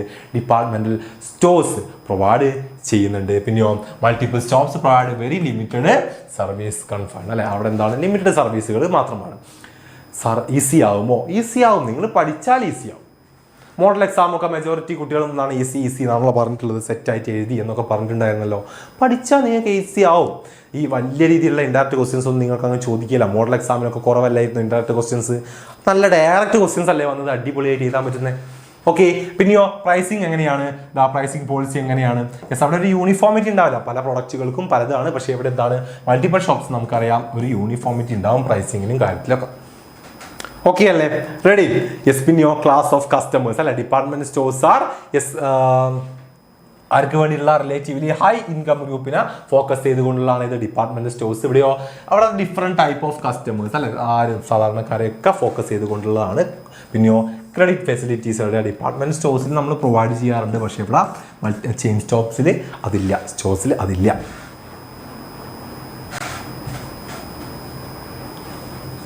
ഇപ്പോൾ 50 ആണ് കിട്ടിയത് മോഡൽ. അപ്പോൾ A+ കിട്ടുമോ? 50 കിട്ടിയ A+ ഇല്ലല്ലോ. A+ന് 72 വേണ്ടേ? 72 വേണ്ടേ? പബ്ലിക് എക്സാമിന് പഠിച്ചോ? 50 ഒക്കെ 72 ആക്കാനാണോ ബുദ്ധിമുട്ട്? ഒരു 20 മാർക്ക് കൂടെ എക്സ്ട്രാ വാങ്ങാനാണോ ബുദ്ധിമുട്ട്? ഒരു ബുദ്ധിമുട്ടില്ല. സിമ്പിൾ അല്ലേ? സിമ്പിൾ ആണല്ലോ. നന്നായിട്ടിരുന്ന് പഠിച്ചു നോക്കൂ, സുഖമായിട്ട് അത് 72 എത്തിക്കാൻ പറ്റും. 50 ഉണ്ടല്ലേ, മോശം മാർക്കൊന്നുമല്ലല്ലോ. ഒന്നും കൂടെ ഒന്ന് ഇരുന്ന് ശ്രമിച്ചാൽ 72 അല്ല 80 കിട്ടും. 80 about 80. Okay, ready? അപ്പം ഏതാ മൾട്ടിപ്പിൾ ഷോപ്സ് പഠിച്ചു വെക്കുക. അടുത്തത് മെയിൽ ഓർഡർ സർവീസുകളാണ്. അറിയാലോ, mail order houses are retail that sells goods through mail അല്ലെ, മെയിൽ ത്രൂ സാധനങ്ങൾ വിൽക്കുക. There is no face to face interaction between buyers and sellers. ബയേഴ്സും സെല്ലേഴ്സും തമ്മിൽ ഫേസ് ടു ഫേസ് ഇന്ററാക്ഷൻ ഇല്ലാത്ത എന്താണ് ഓക്കെ യെസ് ഇന്ററാക്ഷൻ ഇല്ലാത്തതാണ് ഇത് നമ്മളെ മെയിൽ ത്രൂ സർവീസ് എന്ന് പറയുന്നത്. To get order they advertise the various way news papers, magazines, circulars അല്ലെ, ഇങ്ങനത്തെ ഒരുപാട് കാര്യങ്ങളിൽ അവർ അഡ്വർടൈസ്മെന്റ് ചെയ്യുകയും അത് കണ്ടുകൊണ്ടാണ് നമ്മൾ എന്താക്കുന്നത്, അവർക്ക് എന്താ ഓർഡർ കൊടുക്കുന്നത് അല്ലെ, നമുക്ക് വേണ്ട പ്രൊഡക്റ്റിന് അവർക്ക് ഓർഡർ കൊടുക്കുന്നത്. Once an order is received the item are carefully checked against the buyers അല്ലെ. നമ്മളെന്താ നമ്മുടെ ആവശ്യങ്ങൾക്കനുസരിച്ച് നമ്മൾ പറഞ്ഞ സാധനം തന്നെയാണോ വന്നിട്ടുള്ളത് എന്നുള്ളത് നമ്മൾ എന്താക്കുന്നു, കെയർഫുള്ളി ചെക്ക് ചെയ്യുന്നു അല്ലെ, ആ ഒരു ഓർഡറും കാര്യങ്ങളൊക്കെ. ദെൻ അതിനുശേഷമാണ് എന്തെന്ന് അവർക്ക് പ്രൊഡക്റ്റ് നമ്മൾ അയക്കുന്നത്. ഓക്കെ, അപ്പോൾ ഇതിൻ്റെ അഡ്വാൻറ്റേജ് നോക്കിയാൽ എന്തൊക്കെയാ? ലിമിറ്റഡ് ക്യാപിറ്റൽ അല്ലേ, എന്ത് വേണ്ട, കുറേ ക്യാപിറ്റൽ ഒന്നും വേണ്ട. കാരണം ഇത് നമുക്കൊരു വീടുണ്ടെങ്കിലോ അല്ലെ, നമ്മുടെ വീട്ടിലെ റൂമിലൊക്കെ വെച്ച് നമുക്ക് ചെയ്യാവുന്നതാണ്. ഇപ്പോൾ നിങ്ങൾ തന്നെ കണ്ടിട്ടുണ്ടോ അല്ലെ, ഒരുപാട് ആളുകൾ ഡ്രസ്സിൻ്റെ ഒക്കെ വർക്കുകൾ ചെയ്യാറുള്ളത് അല്ലെ, ഓൺലൈൻ ത്രൂ ഇൻസ്റ്റാ ത്രൂ ഒക്കെ ചെയ്യുന്ന കാണാറില്ലേ. അപ്പോൾ എന്താ, ലിമിറ്റഡ് ക്യാപിറ്റൽ മതി. പിന്നെയോ എലിമിനേഷൻ ഓഫ് മിഡിൽ മാൻ അല്ലെ, ഇവിടെ മിഡിൽ മാൻമാരുണ്ടോ? ഇല്ല, ഓർഡർ നമുക്ക് ഡയറക്റ്റ് കിട്ടുന്നു. സാർ നോമ്പ് മുറിക്കണം എന്നോ? എന്തിനാ നോമ്പ് മുറിക്കുന്നത്? Okay, yes. അപ്പം എന്താ, എലിമിനേഷൻ, മിഡിൽ മാൻമാർ ഇവിടെ ഉണ്ടാവുന്നില്ല. പിന്നെയോ ആബ്സെൻസ് ഓഫ് ബാഡ് ഡെപ്റ്റ്, ഇവിടെ എന്തില്ല, യെസ് കടം കൊടുക്കുന്ന പരിപാടിയില്ല. പിന്നെയോ വൈഡ് റീച്ച് അല്ലെ, എവിടേക്ക് വേണമെങ്കിൽ നമുക്ക് സാധനങ്ങൾ അടയ്ക്കാൻ പറ്റും. പിന്നെയോ കൺവീനിയൻ്റ് ആണ് അല്ലെ, നമുക്ക് വേണ്ട പ്രൊഡക്റ്റുകൾ ജസ്റ്റ് നമ്മളെന്താ ഓർഡർ കൊടുത്താൽ മതി, നമ്മുടെ കയ്യിലെത്തി കിട്ടും. ഓക്കെ, കൺവീനിയൻ്റ് ആണ്. ഓക്കെ, അങ്ങനെയെങ്കിൽ ഇതിന്റെ ലിമിറ്റേഷൻസ് എന്തൊക്കെയാ? ലാക്ക് ഓഫ് പേഴ്സണൽ കോൺടാക്ട് അല്ലെ, ഇവിടെ എന്താ പേഴ്സണൽ കോൺടാക്ട് ഉണ്ടാവില്ല. പിന്നെയോ ഇവർക്ക് നല്ല പ്രൊമോഷണൽ കോസ്റ്റ് വേണം അല്ലെ, ആളുകളിലേക്ക് എത്താൻ ഒരുപാട് ആഡുകളും കാര്യങ്ങളും നമ്മൾ കൊടുക്കേണ്ടതുണ്ട്. പിന്നെ എന്താ, നോ ആഫ്റ്റർ സെയിൽ സർവീസ് അല്ലെ, sale service after sale service വരുന്നില്ല എന്നുള്ളതാണ്. പക്ഷെ എന്താ, ഇപ്പം നമുക്കറിയാം കുറേ എന്താണ് ഓൺലൈൻ സർവീസുകളൊക്കെ നമുക്ക് അവൈലബിൾ ആവാറുണ്ട്. പിന്നെയോ നോ ക്രെഡിറ്റ് ഫെസിലിറ്റീസ്, ഇവിടെ എന്താ കടം കൊടുക്കാൻ പറ്റുന്നില്ല, ഐ മീൻ കടത്തിൽ നമുക്ക് സാധനം വാങ്ങാൻ പറ്റുന്നില്ല. പക്ഷേ ഇപ്പം നിങ്ങൾക്കറിയാം EMI-ലൊക്കെ നമുക്ക് ഓൺലൈൻ ത്രൂ എടുക്കാവുന്നതാണ്. ഓക്കെ ഓക്കെ ഓക്കെ ടൈം ഉണ്ട്. റെഡി? അടുത്തെന്താ, ഡിലേഡ് യെസ് ഡെലിവറി. ഓക്കെ, എന്താ ചിലപ്പോൾ എന്താ ഡെലിവറി കുറച്ച് സീനാണ് അല്ലേ. നമുക്ക് എന്താ മീഷോയിലൊക്കെ ആരെയും ഓർഡർ ചെയ്തിട്ടുണ്ടോ? ഭയങ്കര സമയമല്ലേ സാറിനൊക്കെ ഓർഡർ ചെയ്താൽ വീട്ടിൽ സാധനം എത്താൻ മീഷോയിലൊക്കെ ആണെങ്കിൽ ഭയങ്കര സമയം പിടിക്കും. അപ്പോൾ എന്താണ്, ഡെലിവറി ഡിലേ ആവുന്നുണ്ട്. പിന്നെയോ പോസിബിലിറ്റി ഓഫ് അബ്യൂസ്, നമ്മൾ പറ്റിക്കപ്പെടാനുള്ള സാധ്യതകളും ഉണ്ട്. സെറ്റ് അല്ലേ? ഓക്കെ അല്ലേ? റെഡി? അപ്പം എന്തോർത്ത് വെക്കുക, മെയിൽ ഓർഡർ ബിസിനസ്സുകൾ ഓർത്ത് വെക്കുക, അതിൻ്റെ അഡ്വാൻറ്റേജസും ഡിസ്അഡ്വാൻറ്റേജസും പഠിച്ചു വെക്കുക. നാലാമത്തെ എന്താ, കൺസ്യൂമർ കോപ്പറേറ്റീവ് സ്റ്റോറുകളാണ്. എന്താണ് consumer cooperative stores? Is a large scale retail organisation owned managed and controlled by consumers themselves അല്ലെ. കൺസ്യൂമേഴ്സ് എന്താണ് അവർക്ക് വേണ്ടി, അല്ലെങ്കിൽ എന്താണ് അതെ കുറച്ച് ആളുകൾ കൂടി ചേർന്ന് എന്താണ് അവരുടെ നാട്ടിലേക്കൊക്കെ വേണ്ടിയിട്ട് എന്താ ഒരു സ്റ്റോർ സെറ്റ് ചെയ്യുകയാണ്. അതായത് മിഡിൽ മാൻമാരൊന്നും ഇല്ലാതെ ഡയറക്റ്റ് മാനുഫാക്ചറുടെ കയ്യിൽ നിന്നും പ്രൊഡക്റ്റ് കളക്ട് ചെയ്യുകയും അവരവരുടെ സ്റ്റോറിൽ കൊണ്ടുപോയി വിൽക്കുകയും ചെയ്യുക അല്ലെ. കുറഞ്ഞ പൈസയ്ക്കൊക്കെ നല്ല പ്രൊഡക്റ്റൊക്കെ നമുക്ക് കിട്ടും അല്ലെ. The objectives of such organisation is to eliminate middle man and thereby reduce the cost of merchandise അല്ലെ, എന്തെന്ന സാധനത്തിന്റെ കോസ്റ്റ് കുറയ്ക്കുക എന്നുള്ളതാണ്. അപ്പോൾ consumer cooperative store deal in all type of consumer goods for daily use such as grocery, stationery, അതുപോലെ തന്നെ utensils, അതുപോലെ തന്നെ ഡ്രസ് മെറ്റീരിയൽസ് എക്സെട്ര അല്ലെ, നമ്മളെന്താണ് ഡെയിലിയുടെ കാര്യങ്ങളാണ് കേട്ടോ ഉദ്ദേശിക്കുന്നത്. അങ്ങനത്തെ എന്താണ് പ്രൊഡക്റ്റുകളാണ് ഇതുപോലുള്ള കൺസ്യൂമർ കോപ്പറേറ്റീവ് സ്റ്റോഴ്സിൽ ഉണ്ടാവുക. ഓക്കെ, നമ്മുടെ നാട്ടിലൊക്കെ ഉണ്ടാവുന്ന ജനറൽ സ്റ്റോറുകളൊക്കെ അല്ലെ, അതൊക്കെ ഇതിന് എക്സാമ്പിൾ ആണ്. Okay, ready.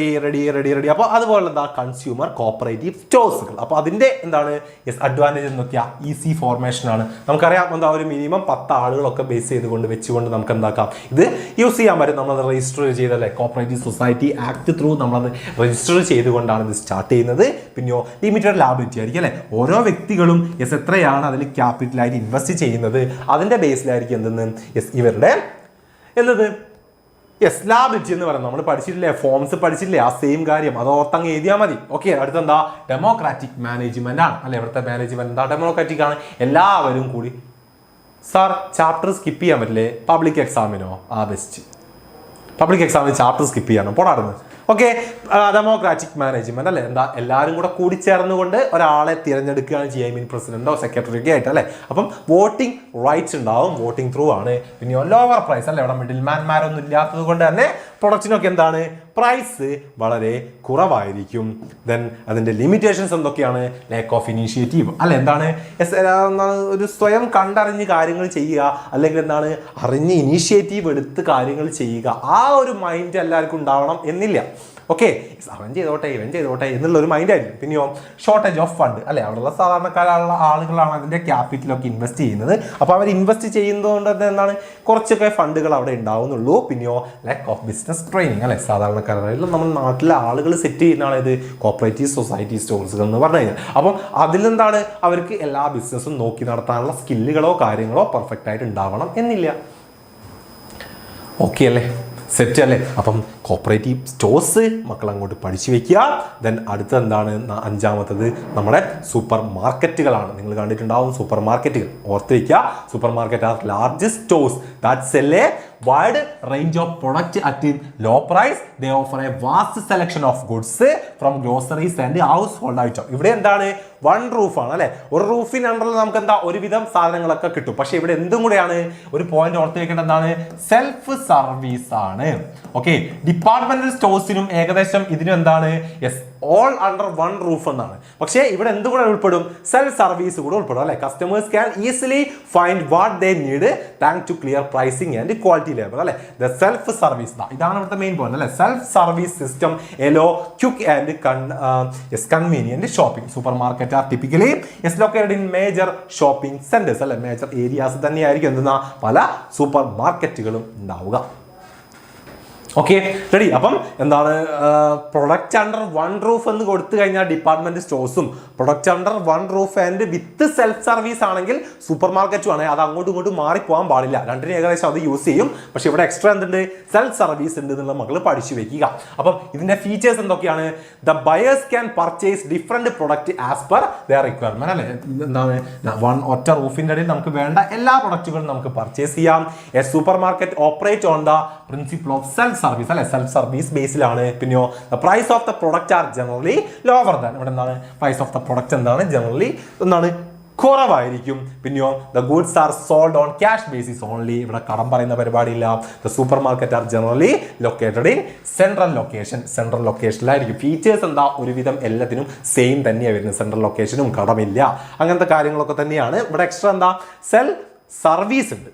ഓക്കെ, പിന്നെയോ അഡ്വാൻറ്റേജ് ശ്രദ്ധിച്ചോ. അഡ്വാൻറ്റേജ് എന്തൊക്കെയാണ്? വൺ റൂഫ് ലോ കോസ്റ്റ് ആണല്ലേ, വൺ റൂഫ് ലോ കോസ്റ്റ് ആണ്. പക്ഷെ ഇവിടെ എന്താ സെൽഫ് സർവീസ് കൂടെ ഉണ്ട്. പിന്നെയോ സെൻട്രൽ ലൊക്കേഷൻ ആയിരിക്കും. ഫീച്ചേഴ്സ് നമ്മൾ പറഞ്ഞ സെയിം കാര്യം തന്നെയാണ്. പിന്നെയോ നോ ക്രെഡിറ്റ്, കടം പറയാം ലിമിറ്റേഷൻ ആയിട്ട് എന്താ കടം പറയാൻ പറ്റില്ല. പിന്നെ അതുപോലെ തന്നെ നോ പേഴ്സണൽ അറ്റൻഷൻ, ഇവിടെ പേഴ്സണൽ അറ്റൻഷൻസും കാര്യങ്ങളൊന്നുമില്ല.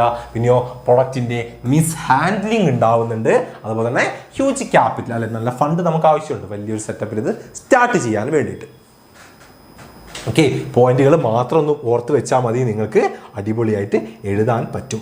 2 മെറിറ്റ്സ് ഒക്കെ വരുന്നുള്ളൂ, നോ ക്രെഡിറ്റും ലിമിറ്റ് 2 മെറിറ്റ്സ് ഒക്കെ വരുന്നുള്ളൂ. എന്താ ഇത് പറഞ്ഞില്ല അല്ലേ, വൈഡ് സെലക്ഷൻ ഉണ്ട്. അതിൻ്റെ ഒരു അഡ്വാൻറ്റേജ് ആയിട്ട് ഇത് മിസ്സായി പോയി. വൈഡ് സെലക്ഷൻ ഉണ്ടാകുമ്പോൾ തന്നെ ബാഡ് ഡെപ്റ്റ് ഇല്ല അല്ലെ, എന്താണ് കടം പറയാൻ പറ്റില്ല. പക്ഷേ കടം ഇല്ല എന്നുള്ളത് ഒരു ലിമിറ്റേഷനും ആണ്. കടം ഇല്ല എന്നുള്ളത് നമുക്കൊരു അഡ്വാൻറ്റേജ് നമ്മൾ പറയുന്നുണ്ട്. ഓക്കെ, അപ്പം അതൊന്ന് ഓർത്ത് വെക്കുക. സെറ്റ്. അങ്ങനെയെങ്കിൽ ലാസ്റ്റത്തെ ഐറ്റമാണ് ഇത് വെൻഡിങ് മെഷീൻ എന്ന് പറയുന്നത്. Vending machine are coin operated machines used to sell items like drink, snacks, tickets and news papers. Similarly ATM machines are used banking അല്ലെ. ബാങ്കിൽ എന്താ ATM മെഷീൻസ് യൂസ് ചെയ്യുന്ന പോലെ നമ്മൾ യൂസ് ചെയ്യുന്ന ഐറ്റമാണ് അല്ലെ. They have change the banking because customers no longer need to visit bank അല്ലെ. നമ്മളെന്താണ് ഇപ്പം ATM വന്നതിന് ശേഷം നമുക്ക് എന്താണ് ബാങ്കിൽ പോകേണ്ട ആവശ്യമില്ല. അതുപോലെ തന്നെയാണ് പല വെൻഡിങ് മെഷീൻസ് വന്നപ്പോഴും പല പ്രൊഡക്റ്റുകൾക്കും നമ്മൾ എന്താണ് സാധനം വാങ്ങാൻ പോകേണ്ട ആവശ്യം ഇല്ല അല്ലേ. Vending machines can be useful for selling pre packed brands of low priced product which have higher turnover and which have uniform in size അല്ലെ. ഒരേ സൈസ് ഉള്ള അല്ലെങ്കിൽ ഒരേ വെയിറ്റ് ഉള്ള അങ്ങനത്തെ പ്രൊഡക്റ്റ് മാത്രമേ നമുക്ക് എന്താക്കാൻ പറ്റുള്ളൂ, വെൻഡിങ് മെഷീൻ യൂസ് ചെയ്ത് സെയിൽ ചെയ്യാൻ പറ്റുള്ളൂ അല്ലെ. കോയിൻ ബേസ്ഡ് ആണ്. The initial cost of installation of a vending machine and the expenditure on regular maintenance and repair are quite high. അതാണ് ഇതിന്റെ പ്രശ്നം അല്ലെ. ഇതിന്റെ എക്സ്പെൻഡിച്ചർ അല്ലെങ്കിൽ ഇത് ഇൻസ്റ്റാൾ ചെയ്യാനുള്ളത് അതിന്റെ മെയിൻ്റെനൻസ് ചാർജുകളൊക്കെ എന്താണ് നല്ല രീതിക്ക് കൂടുതലാണ്. ഓക്കെ അല്ലേ, സെറ്റ് അല്ലേ, റെഡി. അപ്പം ഇത്രയും കാര്യങ്ങളാണ് നമ്മുടെ ഇന്റേണൽ ട്രേഡിൽ പഠിക്കാനുള്ളത്. ആദ്യത്തെ ഹോൾസെയിലേഴ്സ് അവരുടെ സർവീസ്, റീറ്റെയിലേഴ്സ് അവരുടെ സർവീസ് പഠിച്ചു വെച്ചുള്ള. പിന്നെ റീറ്റെയിലേഴ്സിന്റെ ടൈപ്പിലേക്ക് നമ്മൾ പോകും. ഇറ്റിനറന്റും ഫിക്സ്ഡ് ഷോപ്പും. ഇറ്റിനറന്റിന് ടൈപ്പുകൾ നമ്മൾ പറഞ്ഞു. അതിനുശേഷം ഫിക്സ്ഡ് ഷോപ്പിലേക്ക് നമ്മൾ എത്തി. ഫിക്സ്ഡ് ഷോപ്പിന് 2 കാറ്റഗറി ഉണ്ട്. ഫിക്സ്ഡ് ഷോപ്പ് സ്മോൾ റീറ്റെയിലർ എന്നും ഫിക്സ്ഡ് ഷോപ്പ് ലാർജ് റീറ്റെയിലർ എന്നും നമ്മൾ പറഞ്ഞു. അതിൽ സ്മോൾ റീറ്റെയിലറിന് 4 കാറ്റഗറി ഉണ്ട്. എന്നാൽ ലാർജ് റീറ്റെയിലറിന് ഒരു 6 കാറ്റഗറീസും ഉണ്ട്. അപ്പോൾ ലാർജ് റീറ്റെയിലറിൽ നമ്മൾ പഠിക്കുന്നതിന്റെ എല്ലാ ഫീച്ചേഴ്സ്, മെറിറ്റ്സ്, ഡിമെറിറ്റ്സ് കാര്യങ്ങൾ മക്കൾ ഓർത്ത് വെച്ചിരിക്കണം. ഓക്കെ മോഡൽ എക്സാമിൽ നിന്നൊക്കെ ക്വസ്റ്റ്യൻ വന്നിട്ടുണ്ട്. നിങ്ങൾക്ക് സാറ് നിങ്ങൾ തന്നെ അപ്പം എക്സാം എഴുതി കഴിഞ്ഞിട്ടല്ലോ സാറ് വെറുതെ പറയുന്നതല്ലോ. അപ്പം പ്രോപ്പറായിട്ട് തന്നെ പഠിച്ചിട്ട് പോവുക. ഏത് സെഷനിൽ വേണമെങ്കിലും എങ്ങനെ വേണമെങ്കിലും പബ്ലിക് എക്സാമിന് നിങ്ങൾക്ക് ക്വസ്റ്റ്യൻ ഇടാം. അപ്പം സ്കിപ്പ് ചെയ്യാനൊന്നും ആരും നിൽക്കണ്ട, പഠിച്ചോളുക, ഇരുന്ന് പഠിച്ചോളുക. ഓക്കെ,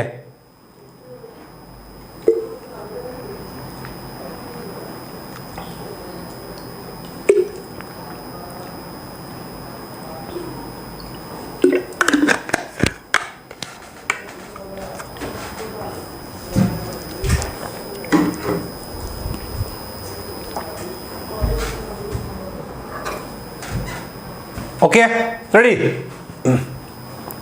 മൊഞ്ചൻ സാർ, ഞാനോ? അതെ, നിങ്ങൾക്കെല്ലാം കൂടെ ഒരവസ്ഥയായി. മുടിയൊന്നും നേരെ നിൽക്കുന്നുമില്ല. പോയി സാധനം പോയി. ഓക്കെ, അങ്ങനെയെങ്കിൽ നമുക്കിതാ നമ്മുടെ ഒരു ചാപ്റ്ററിലേക്കും കൂടെ പോവാം.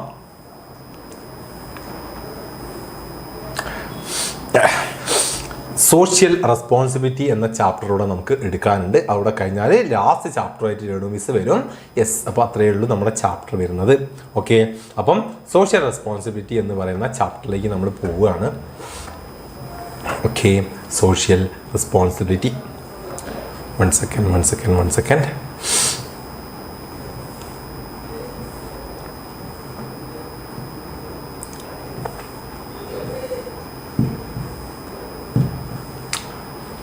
ഓക്കെ. അപ്പോൾ സോഷ്യൽ റെസ്പോൺസിബിലിറ്റി എന്ന് പറയുന്ന നമ്മുടെ ചാപ്റ്ററിലേക്ക് നമുക്ക് പോവാം. ഓക്കെ, സോഷ്യൽ റെസ്പോൺസിബിലിറ്റി കുറച്ച് മാർക്കിനാണ് ഇതിൽ നിന്ന് ക്വസ്റ്റ്യൻസ് ഉണ്ടാവുള്ളൂ. എങ്കിലും നിങ്ങൾ കുറച്ച് കാര്യങ്ങൾ ഇതിൽ പഠിച്ചു വെച്ചിരിക്കുക. ഓക്കെ, സൂരജ് സന്തോഷിനെ പോലെയുണ്ട്, അതറിയാ. Okay, ready. അപ്പോൾ നമുക്ക് സ്റ്റാർട്ട് ചെയ്യാം. നമ്മൾ ലാസ്റ്റ് ചാപ്റ്ററാണ്. ഇത് പെട്ടെന്ന് കഴിയും. ഇതിവിടെ കഴിഞ്ഞ് കഴിഞ്ഞാൽ രേണു മിസ് വരും. Okay, ready. അപ്പം കൺസെപ്റ്റ് ഓഫ് സോഷ്യൽ റെസ്പോൺസിബിലിറ്റി ആദ്യം തന്നെ ഓർത്ത് വെച്ചോളൂ. എന്താണ് സോഷ്യൽ റെസ്പോൺസിബിലിറ്റി എന്നുള്ളത്? ഓക്കെ, എന്താണ് social responsibility? Means a business should act in a way that benefit society as well as earn profit. It must respect social value and work for public good, not just honors profit. It gone beyond legal duties even if the law doesn't force. alle responsibility business should willingly help society and care about how its action affect others എന്നുള്ളതാണ്. എന്താണ് social responsibility എന്ന് പറഞ്ഞു കഴിഞ്ഞാൽ? എന്താണ്? പബ്ലിക്കിന് നല്ലത് വരുത്തുക എന്നുള്ളതാണ് അല്ലേ. അപ്പൊ എന്താ നമ്മൾ കണ്ടറിഞ്ഞ് ചെയ്യേണ്ട കാര്യങ്ങളാണ്. നമ്മുടെ ഫേമിന്റെ പ്രോഫിറ്റ് ഉണ്ടാക്കുക എന്നതിലുപരി അല്ലെ എന്താണ്, അല്ലെങ്കിലോ നമ്മുടെ ലീഗൽ ഡ്യൂട്ടീസ് അല്ലെ നമ്മൾ കണ്ടറിഞ്ഞ് ചെയ്യേണ്ട നിയമപരമായിട്ട് നമ്മൾ ചെയ്തിരിക്കേണ്ട കാര്യങ്ങൾക്ക് ഉപരി നമ്മൾ കണ്ടറിഞ്ഞ്, നമ്മൾ ആരും ഫോഴ്സ് ചെയ്യാതെ ചില കാര്യങ്ങൾ എന്താണ് നമ്മൾ കണ്ടറിഞ്ഞ വളണ്ടർലി നമ്മൾ ചെയ്യുന്നുണ്ട് അല്ലെ. അപ്പൊ അതിനെ എന്ത് പറയുക? സോഷ്യൽ റെസ്പോൺസിബിലിറ്റി എന്ന് പറയുക. ഓക്കെ, നമ്മുടെ പബ്ലിക്കിന് വേണ്ടി. Okay, ready? അപ്പം ഈ സോഷ്യൽ റെസ്പോൺസിബിലിറ്റിന്റെ കൺസെപ്റ്റ് ഇതാ. അപ്പം അതിന്റെ കൂടെ നമുക്ക് എന്താ ലീഗൽ റെസ്പോൺസിബിലിറ്റി ഓർത്ത് വയ്ക്കുക. എന്താ ലീഗൽ റെസ്പോൺസിബിലിറ്റി എന്ന് പറഞ്ഞാൽ? Legal responsibility means a business must follow all the law and rule made by the government അല്ലെ. ഗവൺമെന്റ് ഒക്കെ നിശ്ചയിച്ച് വെച്ചിട്ടുള്ള റൂൾ പ്രകാരം നമ്മൾ ഫോളോ ചെയ്തിരിക്കേണ്ട കാര്യങ്ങളുണ്ടല്ലോ. അപ്പൊ അതാണ് ലീഗൽ റെസ്പോൺസിബിലിറ്റീസ് എന്ന് പറയുന്നത്. അപ്പം ആ ലീഗൽ റെസ്പോൺസിബിലിറ്റിയും കൂടാതെ നമ്മൾ അതിന്റെ മുകളിലേക്ക് പോവുക, നമ്മൾ കണ്ടറിഞ്ഞ് ചില കാര്യങ്ങൾ ചെയ്യുക എന്നുള്ളതാണ് അല്ലെ. നമ്മുടെ എക്കണോമിക് ആയിട്ടുള്ള റെസ്പോൺസിബിലിറ്റീസ് ഉണ്ട്, അത് നമ്മൾ പരിഗണിക്കണം. ലീഗൽ റെസ്പോൺസിബിലിറ്റി ഉണ്ട്, അത് നമ്മൾ പരിഗണിക്കണം. റെഡി? ഇതൊക്കെ കൂടാതെ നമ്മൾ കണ്ടറിഞ്ഞ് എന്തെങ്കിലും കാര്യങ്ങൾ ചെയ്യുക, അതാണ് സോഷ്യൽ റെസ്പോൺസിബിലിറ്റീസ് എന്ന് പറയുന്നത്. ഓക്കെ, അപ്പം ഈ സോഷ്യൽ റെസ്പോൺസിബിലിറ്റി നീഡ്സ് എന്തിനു വേണ്ടിയിട്ടാണ് നമ്മൾ സോഷ്യൽ റെസ്പോൺസിബിലിറ്റി ചെയ്യുന്നത്, അതാണ് നമുക്ക് പഠിക്കാനുള്ളത്. അപ്പൊ അത് നമുക്ക് ആർഗ്യുമെന്റ്സ് ഫോർ സോഷ്യൽ റെസ്പോൺസിബിലിറ്റി എന്നും ആർഗ്യുമെന്റ്സ് എഗെയിൻസ്റ്റ് സോഷ്യൽ റെസ്പോൺസിബിലിറ്റി എന്നും രണ്ടായിട്ട് പറയാം.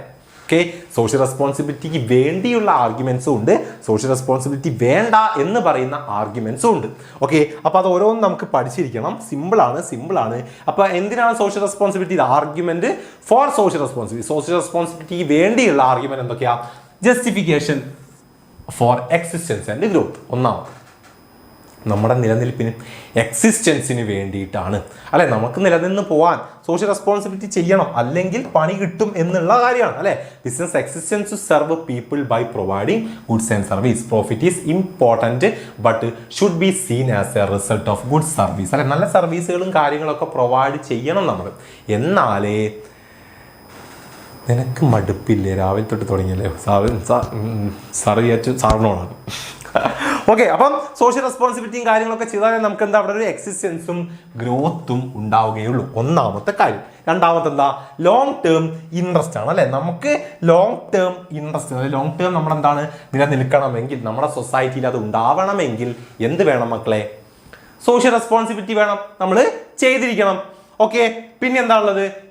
അവോയ്ഡൻസ് ഓഫ് ഗവൺമെന്റ് റെഗുലേഷൻസ് അല്ലെ. നിയമപരമായിട്ട് നമ്മളെ കുടുക്കുന്ന ചില റെഗുലേഷൻസ് ഉണ്ടാവും നമ്മൾ സോഷ്യൽ റെസ്പോൺസിബിലിറ്റി ചെയ്തിട്ടില്ലെങ്കിൽ അല്ലെ. അപ്പം അതിനെതിരായിട്ട് അല്ലെ, അങ്ങനത്തെ റെഗുലേഷൻസും കാര്യങ്ങളൊന്നും വേണ്ട, നമുക്ക് സമാധാനത്തോടെ ജീവിച്ചു പോകണ്ടേ. സോ അതാണ് അത്തരത്തിലുള്ള ഗവൺമെന്റ് റെഗുലേഷന് അവോയ്ഡ് ചെയ്യാൻ വേണ്ടിയിട്ട്.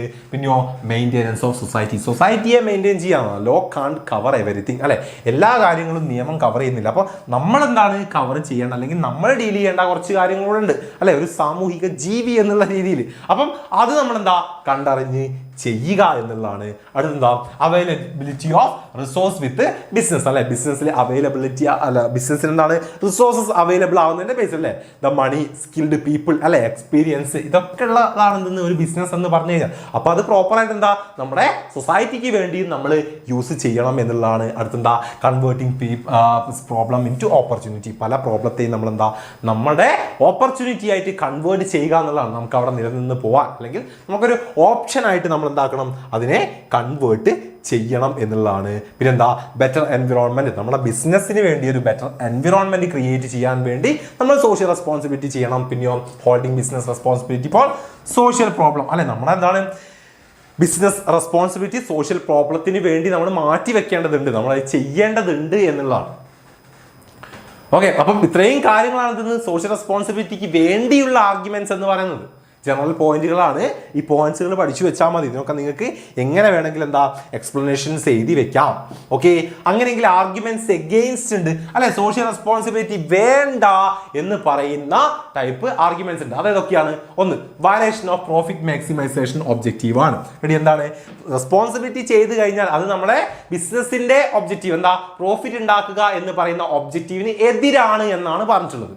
ഒന്നാമത്തെ ആർഗ്യുമെന്റ്സ്. സെക്കൻഡ് എന്താണ് ബേർഡൻ ഓൺ കൺസ്യൂമർ. കൺസ്യൂമേഴ്സ് അല്ലെ. ഇത് കൺസ്യൂമേഴ്സിന് എന്താണ്, ഒരു ബാധ്യതയാണ്. എങ്ങനെ, നമ്മൾ സോഷ്യൽ റെസ്പോൺസിബിലിറ്റി ചെയ്താൽ അതിന് അതിൻ്റെതായ ചെലവ് നമുക്ക് ഉണ്ടാവും. അപ്പൊ ഈ ചെലവ് നികത്താൻ നമ്മൾ എന്താ ചെയ്യുക, നമ്മളൊരു പ്രൊഡക്റ്റോ സർവീസുകളോ കൊടുക്കുമ്പോൾ അതിന്റെ പ്രൈസ് കൂട്ടും അല്ലെ. അപ്പൊ അത് ഡയറക്ട്ലി ആരെ എഫക്ട് ചെയ്യുന്നത്, കൺസ്യൂമേഴ്സിനെയാണ്. അപ്പൊ അതിന് നല്ല എന്താണ്, നമ്മൾ സോഷ്യൽ റെസ്പോൺസിബിലിറ്റി ചെയ്യാതിരിക്കുക എന്നുള്ളതാണ് അല്ലെ. കൺസ്യൂമേഴ്സിന് വേണ്ടി സോഷ്യൽ റെസ്പോൺസിബിലിറ്റി ചെയ്യാതിരിക്കുക എന്നുള്ളതാണ്. അടുത്തെന്താ, ലാക്ക് ഓഫ് സോഷ്യൽ സ്കിൽ അല്ലെ. എന്താണ്, നമുക്ക് സോഷ്യൽ സ്കിൽ ഇല്ല. ഒരു ബിസിനസ്സിന് എന്താണ്, ബിസിനസ് ചെയ്യാനുള്ള കഴിവേ ഉള്ളൂ, അല്ലാതെ സോഷ്യൽ പ്രോബ്ലംസ് ഡീൽ ചെയ്യാനുള്ള കഴിവില്ല. അതിന് വേറെ ആളുകൾ വരട്ടെ എന്നാണ് പറയുന്നത്.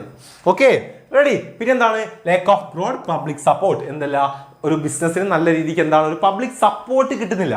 അപ്പോൾ അങ്ങനെ സപ്പോർട്ട് കിട്ടാത്ത സ്ഥിതിക്ക് എന്താണ്, പബ്ലിക്കിന് വേണ്ടി വെറുതെ സോഷ്യൽ റെസ്പോൺസിബിലിറ്റി ഒക്കെ ഏറ്റെടുത്ത് ചെയ്യേണ്ട ആവശ്യമുണ്ടോ, വേണ്ട എന്നാണ് പറയുന്നത്. ഓക്കെ, അപ്പം ഇത്രയും കാര്യങ്ങൾ എന്ത് ചെയ്യുക, സോഷ്യൽ റെസ്പോൺസിബിലിറ്റിന്റെ എഗെയിൻസ്റ്റ് ആയിട്ടുള്ള ആർഗ്യുമെന്റ്സ് ആയിട്ടും മക്കൾ ഓർത്ത് വെക്കുക. അപ്പം ആർഗ്യുമെന്റ്സ് ഫോർ എന്താ, സോഷ്യൽ റെസ്പോൺസിബിലിറ്റിയും പഠിച്ചു വെച്ചിരിക്കണം, ആർഗ്യുമെന്റ്സ് എഗെയിൻസ്റ്റും പഠിച്ചു വെച്ചിരിക്കണം. എന്തപ്പോഴായിരുന്നു ക്രിസ്മസ് എക്സാമിന് എങ്ങനെ ക്വസ്റ്റ്യൻ ഉണ്ടായിരുന്നു അല്ലെ, ആർഗ്യുമെന്റ്സ് എഗെയിൻസ്റ്റ് ആയിട്ട് ഏതൊക്കെ 2 പോയിന്റുകൾ എഴുതുക, 2 മാർക്കിന് വന്നിട്ടുണ്ട്, എക്സ്പ്ലെയിൻ ചെയ്യാനും ചോദിക്കും. Okay, ready. അങ്ങനെയെങ്കിൽ നമ്മുടെ റിയാലിറ്റി, നമ്മുടെ സോഷ്യൽ റെസ്പോൺസിബിലിറ്റിന്റെ റിയാലിറ്റി എന്താണ്? ഓക്കെ, അത് നോക്കാം. റിയാലിറ്റി എന്ന് ഉദ്ദേശിക്കുന്നത് എന്താണ്, എന്തൊക്കെ കാരണങ്ങളാണ് നമ്മളെ ഫോഴ്സ് ചെയ്യുന്നത്, സോഷ്യൽ റെസ്പോൺസിബിലിറ്റി ചെയ്യണം എന്ന് പറഞ്ഞുകൊണ്ട് ഫോഴ്സ് ചെയ്യുന്നത്, അല്ലെങ്കിൽ കോസസ് അല്ലെങ്കിൽ reasons. Okay, reasons to lead social responsibility, അല്ലെങ്കിൽ causes to do social responsibility, അല്ലെങ്കിൽ ഫോഴ്സസ്. ഓക്കെ, എന്തൊക്കെ കാര്യങ്ങളാണ് നമുക്കതിന് കാരണമാകുന്നത് നമ്മൾ ഈ സോഷ്യൽ റെസ്പോൺസിബിലിറ്റി ചെയ്യാന്നുള്ളതാണ്. നമ്മൾ ആർഗ്യുമെന്റ്സ് പറഞ്ഞ ഏകദേശം കാര്യങ്ങളൊക്കെ തന്നെയാണ്. എന്തൊക്കെയാ, ത്രെറ്റ് ഓഫ് പബ്ലിക് റെഗുലേഷൻസ് അല്ലെ, പബ്ലിക് റെഗുലേഷൻസിന് എതിരെ അല്ലെങ്കിൽ അത് ഉണ്ടാവാതിരിക്കാൻ ഗവൺമെന്റ് കൊണ്ടുവരുന്ന എന്താ പല റൂളുകളും കാര്യങ്ങളും അല്ലെ. Government today act a welfare state protecting the interest of people, the business have irresponsible, the government may introduce law അല്ലെ. ഗവൺമെന്റിന്റെ റൂളുകളും കാര്യങ്ങളൊക്കെ അവോയ്ഡ് ചെയ്യാൻ വേണ്ടി നമ്മൾ എന്താ ആർഗ്യുമെന്റ്സിൽ പറഞ്ഞിട്ടുണ്ടായിരുന്നു. ഓക്കെ, പിന്നെന്താ, the presence of labour movement അല്ലെ. പല ലേബർ മൂവ്മെന്റ്സും സംഭവിക്കാറുണ്ട് അല്ലെ. അവർക്ക് എന്താണ്, ലേബർ എല്ലാ ആളുകളും കൂടെ കൂടിച്ചേർന്ന് അവർ സമരം ചെയ്യും. അപ്പൊ അത് ഇല്ലാതാക്കാൻ വേണ്ടി നമുക്ക് എന്താ സോഷ്യൽ റെസ്പോൺസിബിലിറ്റി ചെയ്യാം, അല്ലെങ്കിൽ അങ്ങനത്തെ കാര്യങ്ങൾ നമ്മളെ ഫോഴ്സ് ചെയ്യുന്നുണ്ട്. പിന്നെയോ ഇമ്പാക്ട് ഓഫ് കൺസ്യൂമർ കോൺഷ്യസ്നസ് അല്ലെ. കൺസ്യൂമേഴ്സ് ഇപ്പൊ പഴയ പോലെയല്ല, അവർക്ക് അറിയാം അല്ലെ എന്തൊക്കെയാണ് അവർക്ക് വേണ്ട അല്ലെങ്കിൽ അവർക്ക് കിട്ടേണ്ടത് ഒരു ബിസിനസ്സിൽ നിന്നും എന്നുള്ളത് അല്ലെ. അപ്പം ആ ഒരു കാര്യം, അപ്പൊ കൺസ്യൂമർ അത്ര കോൺഷ്യസ് ആകുമ്പോൾ നമ്മൾ എന്താണ് അതിനനുസരിച്ച് കാര്യങ്ങൾ ചെയ്യണം, ഇല്ലെങ്കിൽ അവർ പ്രതികരിക്കും അല്ലെ. പണ്ടത്തൊക്കെ എന്താണ്, കൺസ്യൂമർ ദ ബയേഴ്സ് ബിവെയർ എന്നാണ് പറഞ്ഞിട്ടുണ്ടായിരുന്നത് അല്ലെ. പക്ഷെ ഇപ്പൊ എന്താണ്, അത് കൺസ്യൂമർ കിങ് എന്നുള്ള രീതിയിലേക്ക് മാറിയിട്ടുണ്ട് ബിസിനസിന്റെ പോളിസികൾ. Okay, ready. ദെൻ അടുത്തെന്താണ്, development of social standard for business ആണ് അല്ലെ. ഒരു സോഷ്യൽ സ്റ്റാൻഡേർഡ് നമ്മൾ എപ്പോഴും കീപ്പ് ചെയ്യാൻ അല്ലെ. Business are not longer seen as just profit making machine അല്ലെ. ജസ്റ്റ് പ്രോഫിറ്റ് മേക്കിംഗ് മെഷീൻ ആയിട്ട് മാത്രം ബിസിനസിനെ കാണുന്ന ആളുകളൊന്നും ഇപ്പം ഇല്ല അല്ലെ. അപ്പോൾ അങ്ങനെ കാണാൻ പാടില്ല എന്നുള്ള ഒരു സ്റ്റാൻഡേർഡ് നമ്മൾ എപ്പോഴും കീപ്പ് ചെയ്യുക. ഡെവലപ്മെന്റ് ഓഫ് ബിസിനസ് എഡ്യൂക്കേഷൻ, എന്താ ബിസിനസ് എഡ്യൂക്കേഷൻസ് ഇപ്പൊ കിട്ടുന്നുണ്ട്, പണ്ടത്തെ പോലെ അല്ല അല്ലെ. ഇപ്പോൾ ബിസിനസ് ഒക്കെ ചെയ്യുന്ന ആളുകൾ പഠിച്ച ആളുകളാണ് അല്ലെ. ബിസിനസ്സും കാര്യങ്ങളും MBA ഒക്കെ ചെയ്ത് പഠിച്ചു വരുന്ന ആളുകളാണ് അല്ലെ. മക്കളെ പോലുള്ള ആളുകളാണ് ബിസിനസ് സ്റ്റഡീസ് ഒക്കെ പഠിച്ചു വരുന്ന. അപ്പോൾ അവർക്ക് അറിയാം അല്ലെ എന്തൊക്കെ അവർ ചെയ്യണം സോഷ്യൽ റെസ്പോൺസിബിലിറ്റി ആയിട്ട്. അപ്പോൾ അത് അവർ ചെയ്യുന്നു. ഓക്കെ, പിന്നെ എന്തുണ്ട്, the relationship between social interest and business interest അല്ലെ. സോഷ്യൽ ഇൻട്രസ്റ്റും ബിസിനസ് ഇൻട്രസ്റ്റും തമ്മിലുള്ള റിലേഷൻഷിപ്പ് അതെന്താണ്, കൈകോർത്തുകൊണ്ട് മുന്നോട്ട് പോവേണ്ടതാണ് എന്നുള്ള അറിവ് ആർക്ക് വന്നു, അപ്പോൾ കൺസ്യൂമേഴ്സിനായാലും ബിസിനസ് ചെയ്യുന്ന ആളുകൾക്കായാലും വന്നു തുടങ്ങി എന്നുള്ളതാണ്. Okay, ready.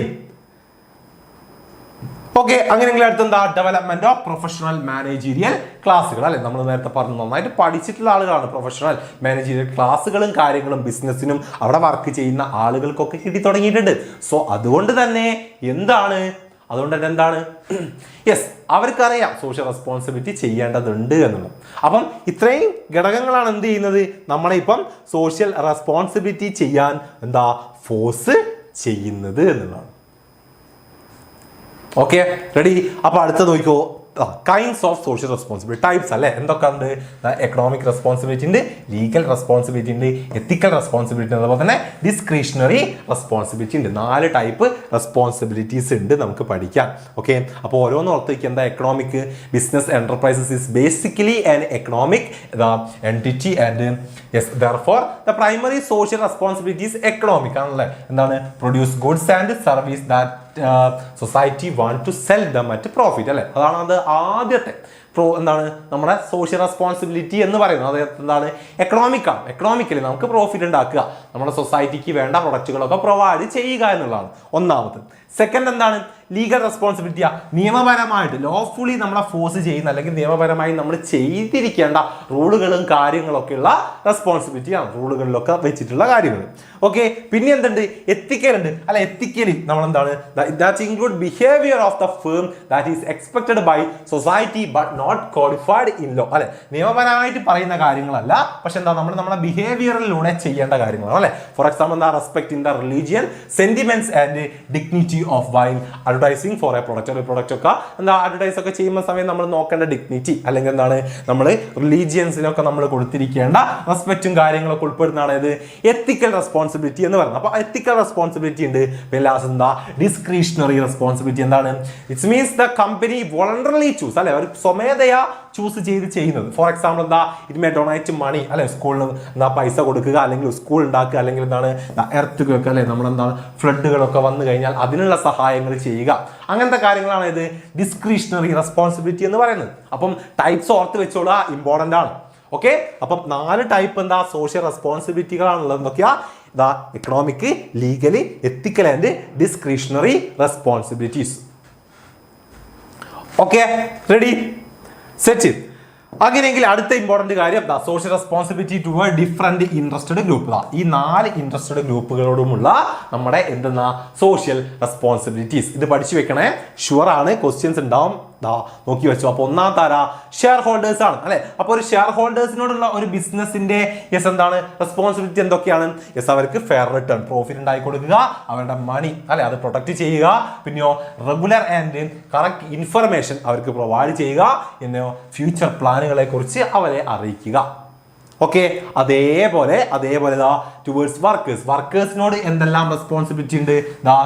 Careful and fair work provide ചെയ്യുക, provide safe and good working condition കൊടുക്കുക, പിന്നെയോ വർക്കേഴ്സ് അവർക്ക് എന്താണ് ഒരു ഫോം യൂണിയൻ അതൊക്കെ സെറ്റ് ചെയ്യാനുള്ള റൈറ്റ്സ് ഉണ്ട്, അത് അവർക്ക് കൊടുക്കുക, പിന്നെയോ ensure fair wages and fair treatment അല്ലെ, ഫെയർ വേജസും കാര്യങ്ങളൊക്കെ കൊടുക്കുക. ഓക്കെ, ഇതൊക്കെ നമുക്ക് ബേസിക് ആയിട്ട് എഴുതാൻ പറ്റുന്ന കാര്യങ്ങളല്ലേ, സിമ്പിൾ കാര്യങ്ങളല്ലേ, ഇതൊന്നും മറക്കാൻ പാടില്ല കേട്ടോ. പിന്നെയോ കൺസ്യൂമേഴ്സിനുള്ള റെസ്പോൺസിബിലിറ്റി എന്താണ്? അവർക്ക് റൈറ്റ് ക്വാണ്ടിറ്റിയിലൊക്കെ പ്രൊഡക്റ്റ് കൊടുക്കുക, റീസണബിൾ പ്രൈസ് മാത്രം ചാർജ് ചെയ്യുക, ഈ പുവർ ക്വാളിറ്റി പ്രൊഡക്റ്റ് ഒക്കെ കൊടുക്കുന്നത് ഒഴിവാക്കുക, പിന്നെയോ ഗുഡ് സർവീസുകൾ പ്രൊവൈഡ് ചെയ്യുക, do not use false misleading advertisement ഒന്നും കൊടുക്കാതിരിക്കുക, correct and clear information about product and company അല്ലെ, പ്രൊഡക്റ്റുകളെ കുറിച്ചും കമ്പനികളെ കുറിച്ചും എന്താണ് കൃത്യമായിട്ടുള്ള ഇൻഫർമേഷൻസും കാര്യങ്ങളും അവർക്ക് കൊടുക്കുക. ഓക്കെ, ദ ലാസ്റ്റ് ഗവൺമെന്റിനോടുള്ളതാണ്. എന്തൊക്കെയാ ഗവൺമെന്റിനോട് നമ്മുടെ കമ്മ്യൂണിറ്റിയോടുള്ള നമ്മുടെ റെസ്പോൺസിബിലിറ്റി അല്ലെ, നിയമപരമായിട്ടുള്ള കാര്യങ്ങളൊക്കെ ഫോളോ ചെയ്യുക, പിന്നെയോ ടാക്സുകളും കാര്യങ്ങളൊക്കെ കറക്റ്റ് ആയിട്ട് അടയ്ക്കുക, പിന്നെയോ എത്തിക്കൽ സിറ്റിസൺ ആയിട്ട് നമ്മൾ പോവുക, അതുപോലെ തന്നെ എൻവിറോൺമെന്റിനെ പ്രൊട്ടക്ട് ചെയ്യുക, അതുപോലെ തന്നെ മെയിൻറ്റെയിൻ ഗുഡ് ഇമേജ് അല്ലെ, നല്ല ഇമേജ് നമ്മളെപ്പോഴും മെയിൻറ്റെയിൻ ചെയ്യുക, എന്താണ് ഇന്ററാക്ട് പോസിറ്റീവ്ലി അല്ലെ, ഡിഫറെന്റ് കമ്മ്യൂണിറ്റിനോട് ഒരേപോലെ തന്നെ എല്ലാവരോടും എന്താണ് പോസിറ്റീവ്ലി നമ്മൾ എന്താക്കുക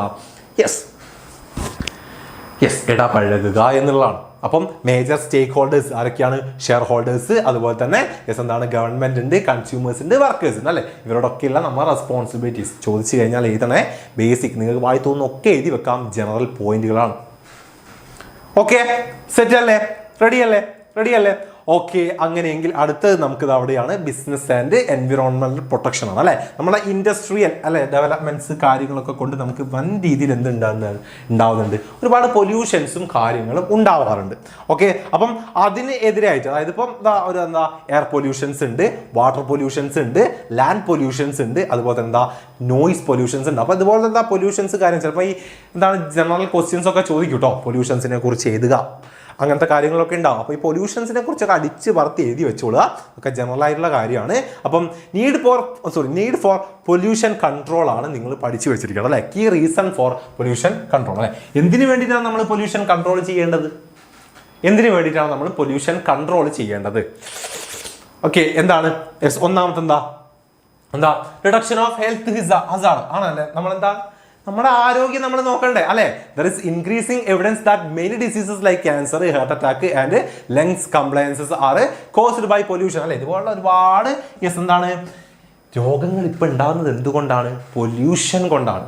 സോ അത് ആ ഒരു പൊല്യൂഷൻ ഇല്ലാതാക്കിയാൽ മാത്രമേ നമ്മളെന്താ ആരോഗ്യം മെച്ചപ്പെട്ട് വരികയുള്ളൂ. ഒന്നാമത്തെ. അടുത്തെന്താ? Reduced risk of liability. അല്ല എന്താണ്? നമ്മുടെ ലാബിലിറ്റി, ബാധ്യത കുറയുക. എങ്ങനെ?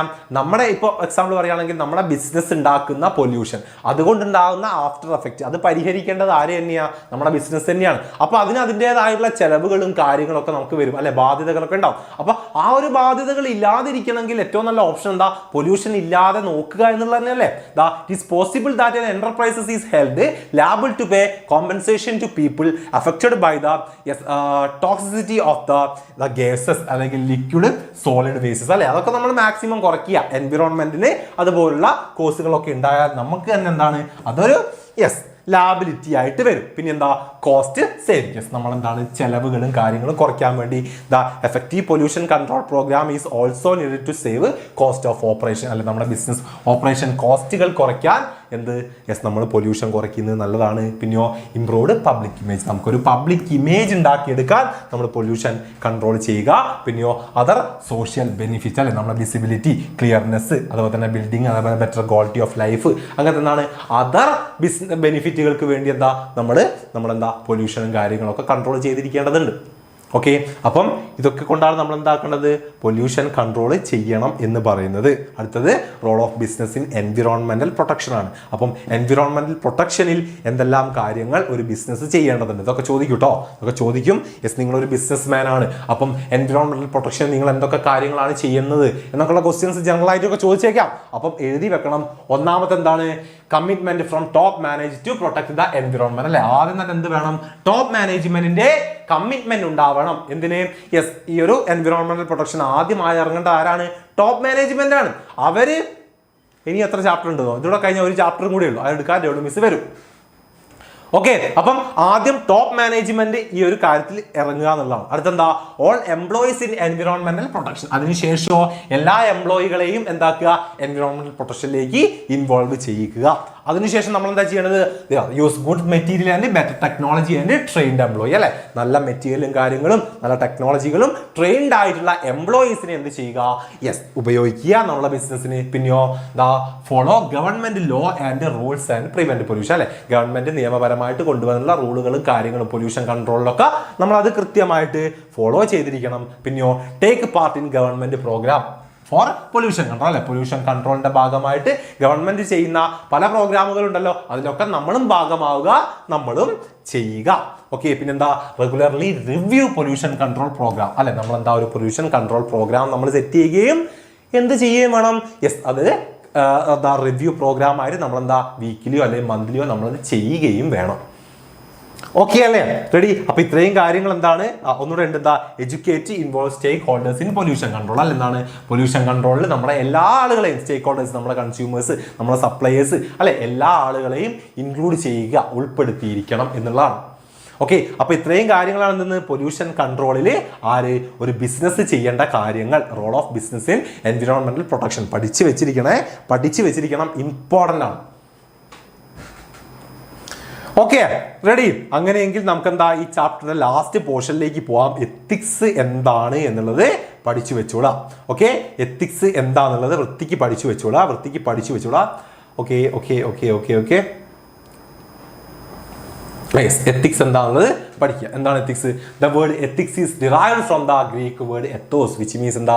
ക്യാരക്ടർ അല്ലെങ്കിൽ sentiments of a community. Okay, അപ്പൊ ഗ്രീക്ക് വേർഡിൽ നിന്നാണ് എത്തോസ് എന്ന് പറയുന്ന വേർഡിൽ നിന്നാണ് എത്തിക്സ് ഉണ്ടായത്. ജസ്റ്റ് ഒന്ന് ഓർത്ത് വെച്ചാൽ മതി. അപ്പൊ എന്താ? എത്തിക്സ് മീൻസ് എന്താ? Knowing what is right or wrong and choosing to do right thing, ആണല്ലേ? കറക്റ്റ് ആയിട്ട് മനസ്സിലാക്കി എന്താണ് റോങ്, എന്താണ് റൈറ്റ്. എന്നിട്ടോ റൈറ്റ് നമ്മൾ ചൂസ് ചെയ്യുകയും അത് ചെയ്യുകയും വേണം, അല്ലെ? It's about the good behaviour, being honest, fair and respectful, അല്ലെ? നല്ല ബിഹേവിയർ, ഓണസ്റ്റ് ആൻഡ് ഫെയർ ആയിട്ട് മുന്നോട്ട് പോകുക എന്നുള്ള തന്നെയാണ് എത്തിക്സ് കൊണ്ട് നമ്മൾ ഉദ്ദേശിക്കുന്നത്. ഓക്കെ, അപ്പം എന്തൊക്കെ കീ പോയിന്റ്സ് അവിടെ ഉണ്ട്? Business ethics is about doing business in a fair, honest and responsible way. Then it involve treating customers, employees, supplies and society with respect, അല്ലെ? റെസ്പെക്റ്റോടെ നമ്മൾ എല്ലാവരും ഡീൽ ചെയ്യുക. Ethical business follow law, avoid cheating and care about the environment and people, link personal profit with social goods, അല്ലെ? Social goods, ഈ points ഒക്കെ അതിൻ്റെ കൂടെ ജസ്റ്റ് ഒന്ന് ഓർത്ത് വെക്കുക കേട്ടോ. then എന്താണ്? അടുത്ത മെയിൻ ആയിട്ടുള്ള കാര്യം ഇതാണ് എത്തിക്സിൻ്റെ എലമെൻറ്റ്സ്. എന്തെല്ലാം എലമെൻറ്റ്സുകളാണ് നമ്മുടെ ബിസിനസ് എത്തിക്സിനുള്ളത്? ഓക്കെ, ഇനിയിപ്പോൾ ഒരു പാട്ട് പാടാനുള്ള കപ്പാസിറ്റി ഇല്ല, തൊണ്ടയൊക്കെ അങ്ങ് എത്തിയിട്ടുണ്ട്. Okay yes. അപ്പോൾ എന്താ എലമെന്റ്സ് ഓഫ് എന്താണ് ബിസിനസ് എത്തിക്സ് പഠിച്ചു വെച്ചിരിക്കുക. അതിപ്പോൾ നമ്മൾ എന്താണ് സോഷ്യൽ റെസ്പോൺസിബിലിറ്റി പഠിച്ചു അല്ലെ, എൻവിറോൺമെന്റൽ പ്രൊട്ടക്ഷന് വേണ്ടിയിട്ടുള്ള ബിസിനസിന്റെ റെസ്പോൺസിബിൾ അല്ലെങ്കിൽ ബിസിനസ് ചെയ്യേണ്ട കാര്യങ്ങൾ എന്തൊക്കെ നമ്മൾ പറഞ്ഞില്ലേ, ആ സെയിം പോയിന്റുകളൊക്കെ തന്നെയാണ് റിപ്പീറ്റ് ചെയ്യുന്നത്. യെസ് എന്താ ബിസിനസ് എത്തിക്സിൽ നമ്മുടെ എലമെന്റ്സ് ഓഫ് ബിസിനസ് എത്തിക്സ് എന്തൊക്കെയാണ്? ഒന്നാമത് ടോപ്പ് മാനേജ്മെന്റിന്റെ കമ്മിറ്റ്മെന്റ് ആണ് അല്ലെ. എത്തിക്സ് എന്ന കാര്യങ്ങളിൽ ആദ്യം ആരുൾപ്പെടണം?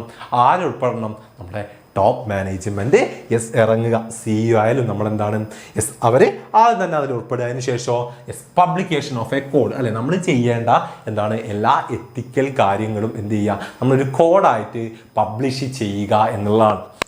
കോഡായിട്ട് പബ്ലിഷ് ചെയ്യുക എന്നുള്ളതാണ്. അടുത്തെന്താ എസ്റ്റാബ്ലിഷ്മെന്റ് ഓഫ് കംപ്ലയൻസ് മെക്കാനിസം. അതിനുശേഷം നമ്മൾ എന്താ ഒരു റിവ്യൂ മെക്കാനിസം നമ്മൾ സെറ്റ് ചെയ്യുക. നമ്മളെ എന്താണ് എത്തിക്കൽ ആക്ടിവിറ്റീസ് ഒക്കെ എത്രത്തോളം പ്രോപ്പറായി നടക്കുന്നുണ്ട്, എന്തെങ്കിലും പ്രശ്നമുണ്ടോ എന്നൊക്കെ നമ്മളെന്താ ഇടയ്ക്കിടയ്ക്ക് റിവ്യൂ ചെയ്യുക. അപ്പം ആ ഒരു കംപ്ലയൻസ് മെക്കാനിസം നമ്മൾ സെറ്റ് ചെയ്യുക. പിന്നെയോ involving employee at all level അല്ലെ, എല്ലാ ലെവലിലെയും എംപ്ലോയീസിനെ ഇൻവോൾവ് ചെയ്യിക്കുക. മക്കളെ നമ്മളിതാ തൊട്ട് മുന്നേ പഠിച്ചിട്ടില്ലേ, ഏത് സോഷ്യൽ റെസ്പോൺസിബിലിറ്റിന്റെ എൻവിറോൺമെന്റൽ പ്രൊട്ടക്ഷൻ ഉള്ള ബിസിനസിന്റെ എന്താണ് റോളുകൾ അല്ലെ, ബിസിനസ്സുകൾ എന്തെല്ലാം ചെയ്യണം എന്ന് പറഞ്ഞുകൊണ്ടതാ നമ്മളിപ്പോൾ പറഞ്ഞിട്ടില്ലേ. ഈ പോയിന്റ്സ് ഈ സെയിം പോയിന്റുകൾ തന്നെയാണ് നമ്മളെന്താ എത്തിക്സിന്റെ എലമെന്റ്സ് ആയിട്ടും റിപ്പീറ്റ് ചെയ്യുന്നത്. അപ്പോൾ രണ്ടിനെന്താണ് ഒറ്റ പോയിന്റ് പഠിച്ചു വെച്ചാൽ മതി, അടിപൊളിയായിട്ട് നിങ്ങൾക്ക് എഴുതാൻ പറ്റും. അപ്പോൾ അത് മിസ്സാക്കണ്ട. അപ്പോൾ എന്താണ് എല്ലാ ലെവലിലെയും എംപ്ലോയീസിനെ ഇൻവോൾവ് ചെയ്യിക്കുക. പിന്നെന്താ മെഷറിങ് റിസൾട്ട് അല്ലെ. അതിനുശേഷം എന്താ നമ്മൾ ഈ കംപ്ലയൻസ് മെക്കാനിസത്തിൽ നമ്മൾ റിവ്യൂ ചെയ്യുക. നമ്മുടെ റിസൾട്ട് എങ്ങനെയുണ്ട്, പ്രോപ്പറായിട്ട് നമ്മളത് ചെയ്യുന്നുണ്ടോ, എന്തെങ്കിലും വ്യത്യാസം നമ്മളതിൽ വരുത്തേണ്ടതുണ്ടോ എന്ന് നമ്മൾ നോക്കുക. അത് മെഷർ ചെയ്യുക എന്നുള്ളതാണ്. Although it is difficult to accurately measure the end result of ethical programme. നമ്മുടെ എത്തിക്കൽ പ്രോഗ്രാമിനെ നമ്മൾ മെഷർ ചെയ്യുക എന്നുള്ളതാണ്. ആ ഒരു എന്താ എലമെന്റ്സ് ഓഫ് എത്തിക്സും ഓർത്ത് വെക്കുക. ദെൻ അടുത്തെന്താണ് ഇമ്പോർട്ടൻസ്, എന്തിനു വേണ്ടിയിട്ടാണ് നമ്മൾ ബിസിനസ് എത്തിക്സ് ചെയ്യേണ്ടത് എന്നുള്ളതാണ്. അതും സിമ്പിൾ പോയിന്റ്സുകൾ ഉണ്ട്. എന്താണ് ഒന്നാമത്തെ എന്താ ബിൽഡ് ട്രസ്റ്റ് അല്ലെ, നമ്മളൊരു പബ്ലിക്കലി ഒരു ട്രസ്റ്റ് ബിൽഡ് ചെയ്യാൻ വേണ്ടിയിട്ട്. പിന്നെന്താ മെയിൻറ്റെയിനിങ് റെപ്യൂട്ടേഷൻ, നമ്മളെ റെപ്യൂട്ടേഷൻ മെയിൻറ്റെയിൻ ചെയ്യാൻ, നമ്മുടെ ഇമേജ് കീപ്പ് ചെയ്യാൻ വേണ്ടിയിട്ട് നമ്മളെന്താ എത്തിക്സ് ഫോളോ ചെയ്തിരിക്കണം. എൻഷുവർ ഫെയർ പ്രാക്ടീസ് അല്ലെ, നമ്മുടെ ഫെയർ പ്രാക്ടീസ് എന്താണ് നല്ല ഗുഡ്സ് പ്രൊവൈഡ് ചെയ്യുക, ക്വാളിറ്റി കീപ്പ് ചെയ്യുക അല്ലെ, അങ്ങനത്തെ കാര്യങ്ങളാണ്. അപ്പോൾ ആ ഒരു ഫെയർ പ്രാക്ടീസസ്. പിന്നെയോ അവോയ്ഡ് ലീഗൽ ഇഷ്യൂ ഉണ്ടാവുന്നു അല്ലെ, ഗവൺമെന്റ് ഒക്കെ എന്താണ് നമ്മൾ എത്തിക്കലി അല്ലെങ്കിൽ ഗവൺമെന്റ് അതിൻ്റെ റൂളുകളും കാര്യങ്ങളൊക്കെ നമുക്ക് നേരെ കൊണ്ടുവരും. അപ്പോൾ അതൊക്കെ അവോയ്ഡ് ചെയ്യാൻ വേണ്ടിയിട്ട്. പിന്നെന്താ എംപ്ലോയി സാറ്റിസ്ഫാക്ഷൻ അല്ലെ, ഓരോ എംപ്ലോയേഴ്സിനും സാറ്റിസ്ഫാക്ഷൻ. നമ്മൾ എത്തിക്കലി ആണെങ്കിൽ നമ്മുടെ കൂടെ വർക്ക് ചെയ്യുന്ന ഓരോ എംപ്ലോയീസിനും അതിൻ്റെതായിട്ടുള്ള സാറ്റിസ്ഫാക്ഷൻ ഉണ്ടാകും. അവർ നന്നായിട്ട് വർക്ക് ചെയ്യും അല്ലെ, അവർക്ക് നമ്മളെ എന്താണ് കമ്പനി വിട്ടൊന്നും പോകാൻ തോന്നില്ല അല്ലെ. അപ്പോൾ അങ്ങനെ ഒരു എംപ്ലോയി സാറ്റിസ്ഫാക്ഷന് വേണ്ടിയിട്ട്. പിന്നെയോ ലോങ് ടേം സക്സസ് അല്ലെ, നമ്മുടെ ബിസിനസിന്റെ ലോങ് ടേം സക്സസിന് വേണ്ടിയിട്ടൊക്കെ എന്താണ് നമ്മൾ എത്തിക്കലി നമ്മൾ പോകണം, അല്ലെങ്കിൽ എത്തിക്സ് നമ്മൾ കീപ്പ് ചെയ്യണം. അതിന്റെ ഇമ്പോർട്ടൻസ് നിങ്ങൾ പഠിച്ചു വയ്ക്കുക. അല്ലേ, സെറ്റ് അല്ലേ? അപ്പം ഇത്രയും കാര്യങ്ങളാണ് നമുക്കിതാ ഈ ഒരു ചാപ്റ്ററിൽ പഠിക്കാൻ ഉള്ളത്. ഇത്രയും കാര്യങ്ങളാണ് ഈ ഒരു ചാപ്റ്ററിൽ നമുക്ക് പഠിക്കാനുള്ളത്. സോഷ്യൽ റെസ്പോൺസിബിലിറ്റി എന്ന് പറയുന്ന ചാപ്റ്ററിൽ നമുക്ക് അപ്പൊ നമുക്ക് ഇനി ഇതാ ഒരു ചാപ്റ്റർ കൂടെ ഉണ്ട്. അല്ലേ? സ്നേഹ ആണ്, സെറ്റാണ് റെഡി. അപ്പം നമുക്കൊരു ചാപ്റ്റർ കൂടെ ഉണ്ട്. ആ ചാപ്റ്ററുടെ ഇപ്പോൾ പഠിക്കാം. അതോടെ പഠിച്ചു കഴിഞ്ഞാൽ നമുക്കിതാ നമ്മുടെ 10 hour ലൈവ് വൈൻഡ് അപ്പ് ചെയ്യാം. അപ്പോൾ രേണു മിസ് ഇപ്പോൾ വരും. അപ്പം ആ ഒരു ചാപ്റ്റർ കൂടെ പഠിച്ചു കഴിഞ്ഞിട്ടേ മക്കൾ പോവാവുള്ളൂ. അപ്പം അതെ, ലാസ്റ്റ് ചാപ്റ്റർ. അപ്പം നമ്മൾ രാവിലെ 10 മണിക്ക് സ്റ്റാർട്ട് ചെയ്തിട്ടുണ്ട്.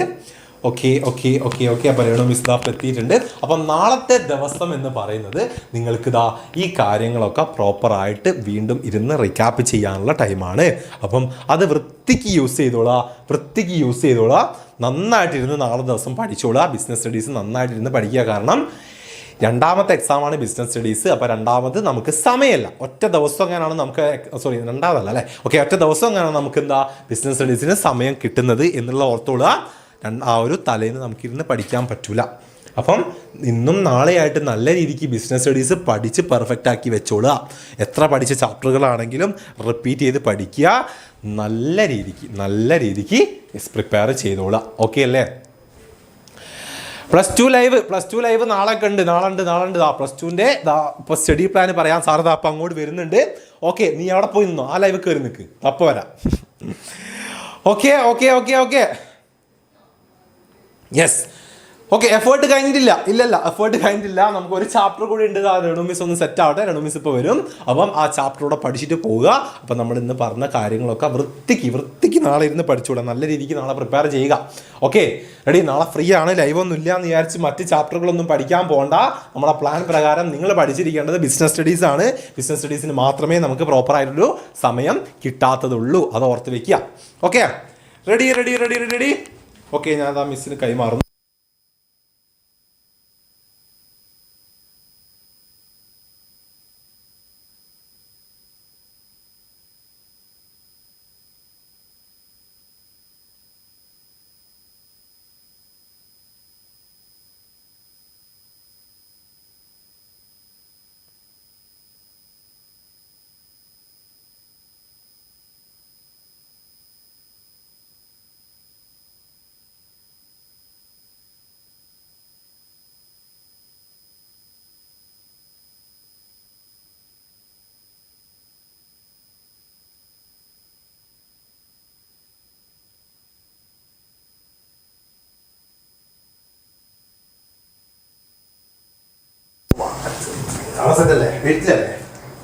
അതെ.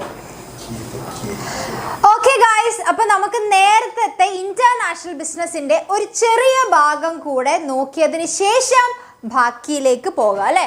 അപ്പോൾ നമ്മൾ 5 രീതിയിലാണ് നമുക്ക് എന്ത് ചെയ്യാൻ വേണ്ടി പറ്റുക, ഇന്റർനാഷണൽ ബിസിനസ് ചെയ്യാൻ വേണ്ടി പറ്റുക എന്ന് പറഞ്ഞത് അല്ലേ. അപ്പോൾ അതിൽ ആ 5 രീതിയിൽ ഒന്നെന്ന് പറയുന്നത് ഇമ്പോർട്ടിങ്ങും എക്സ്പോർട്ടിങ്ങും ആണ്.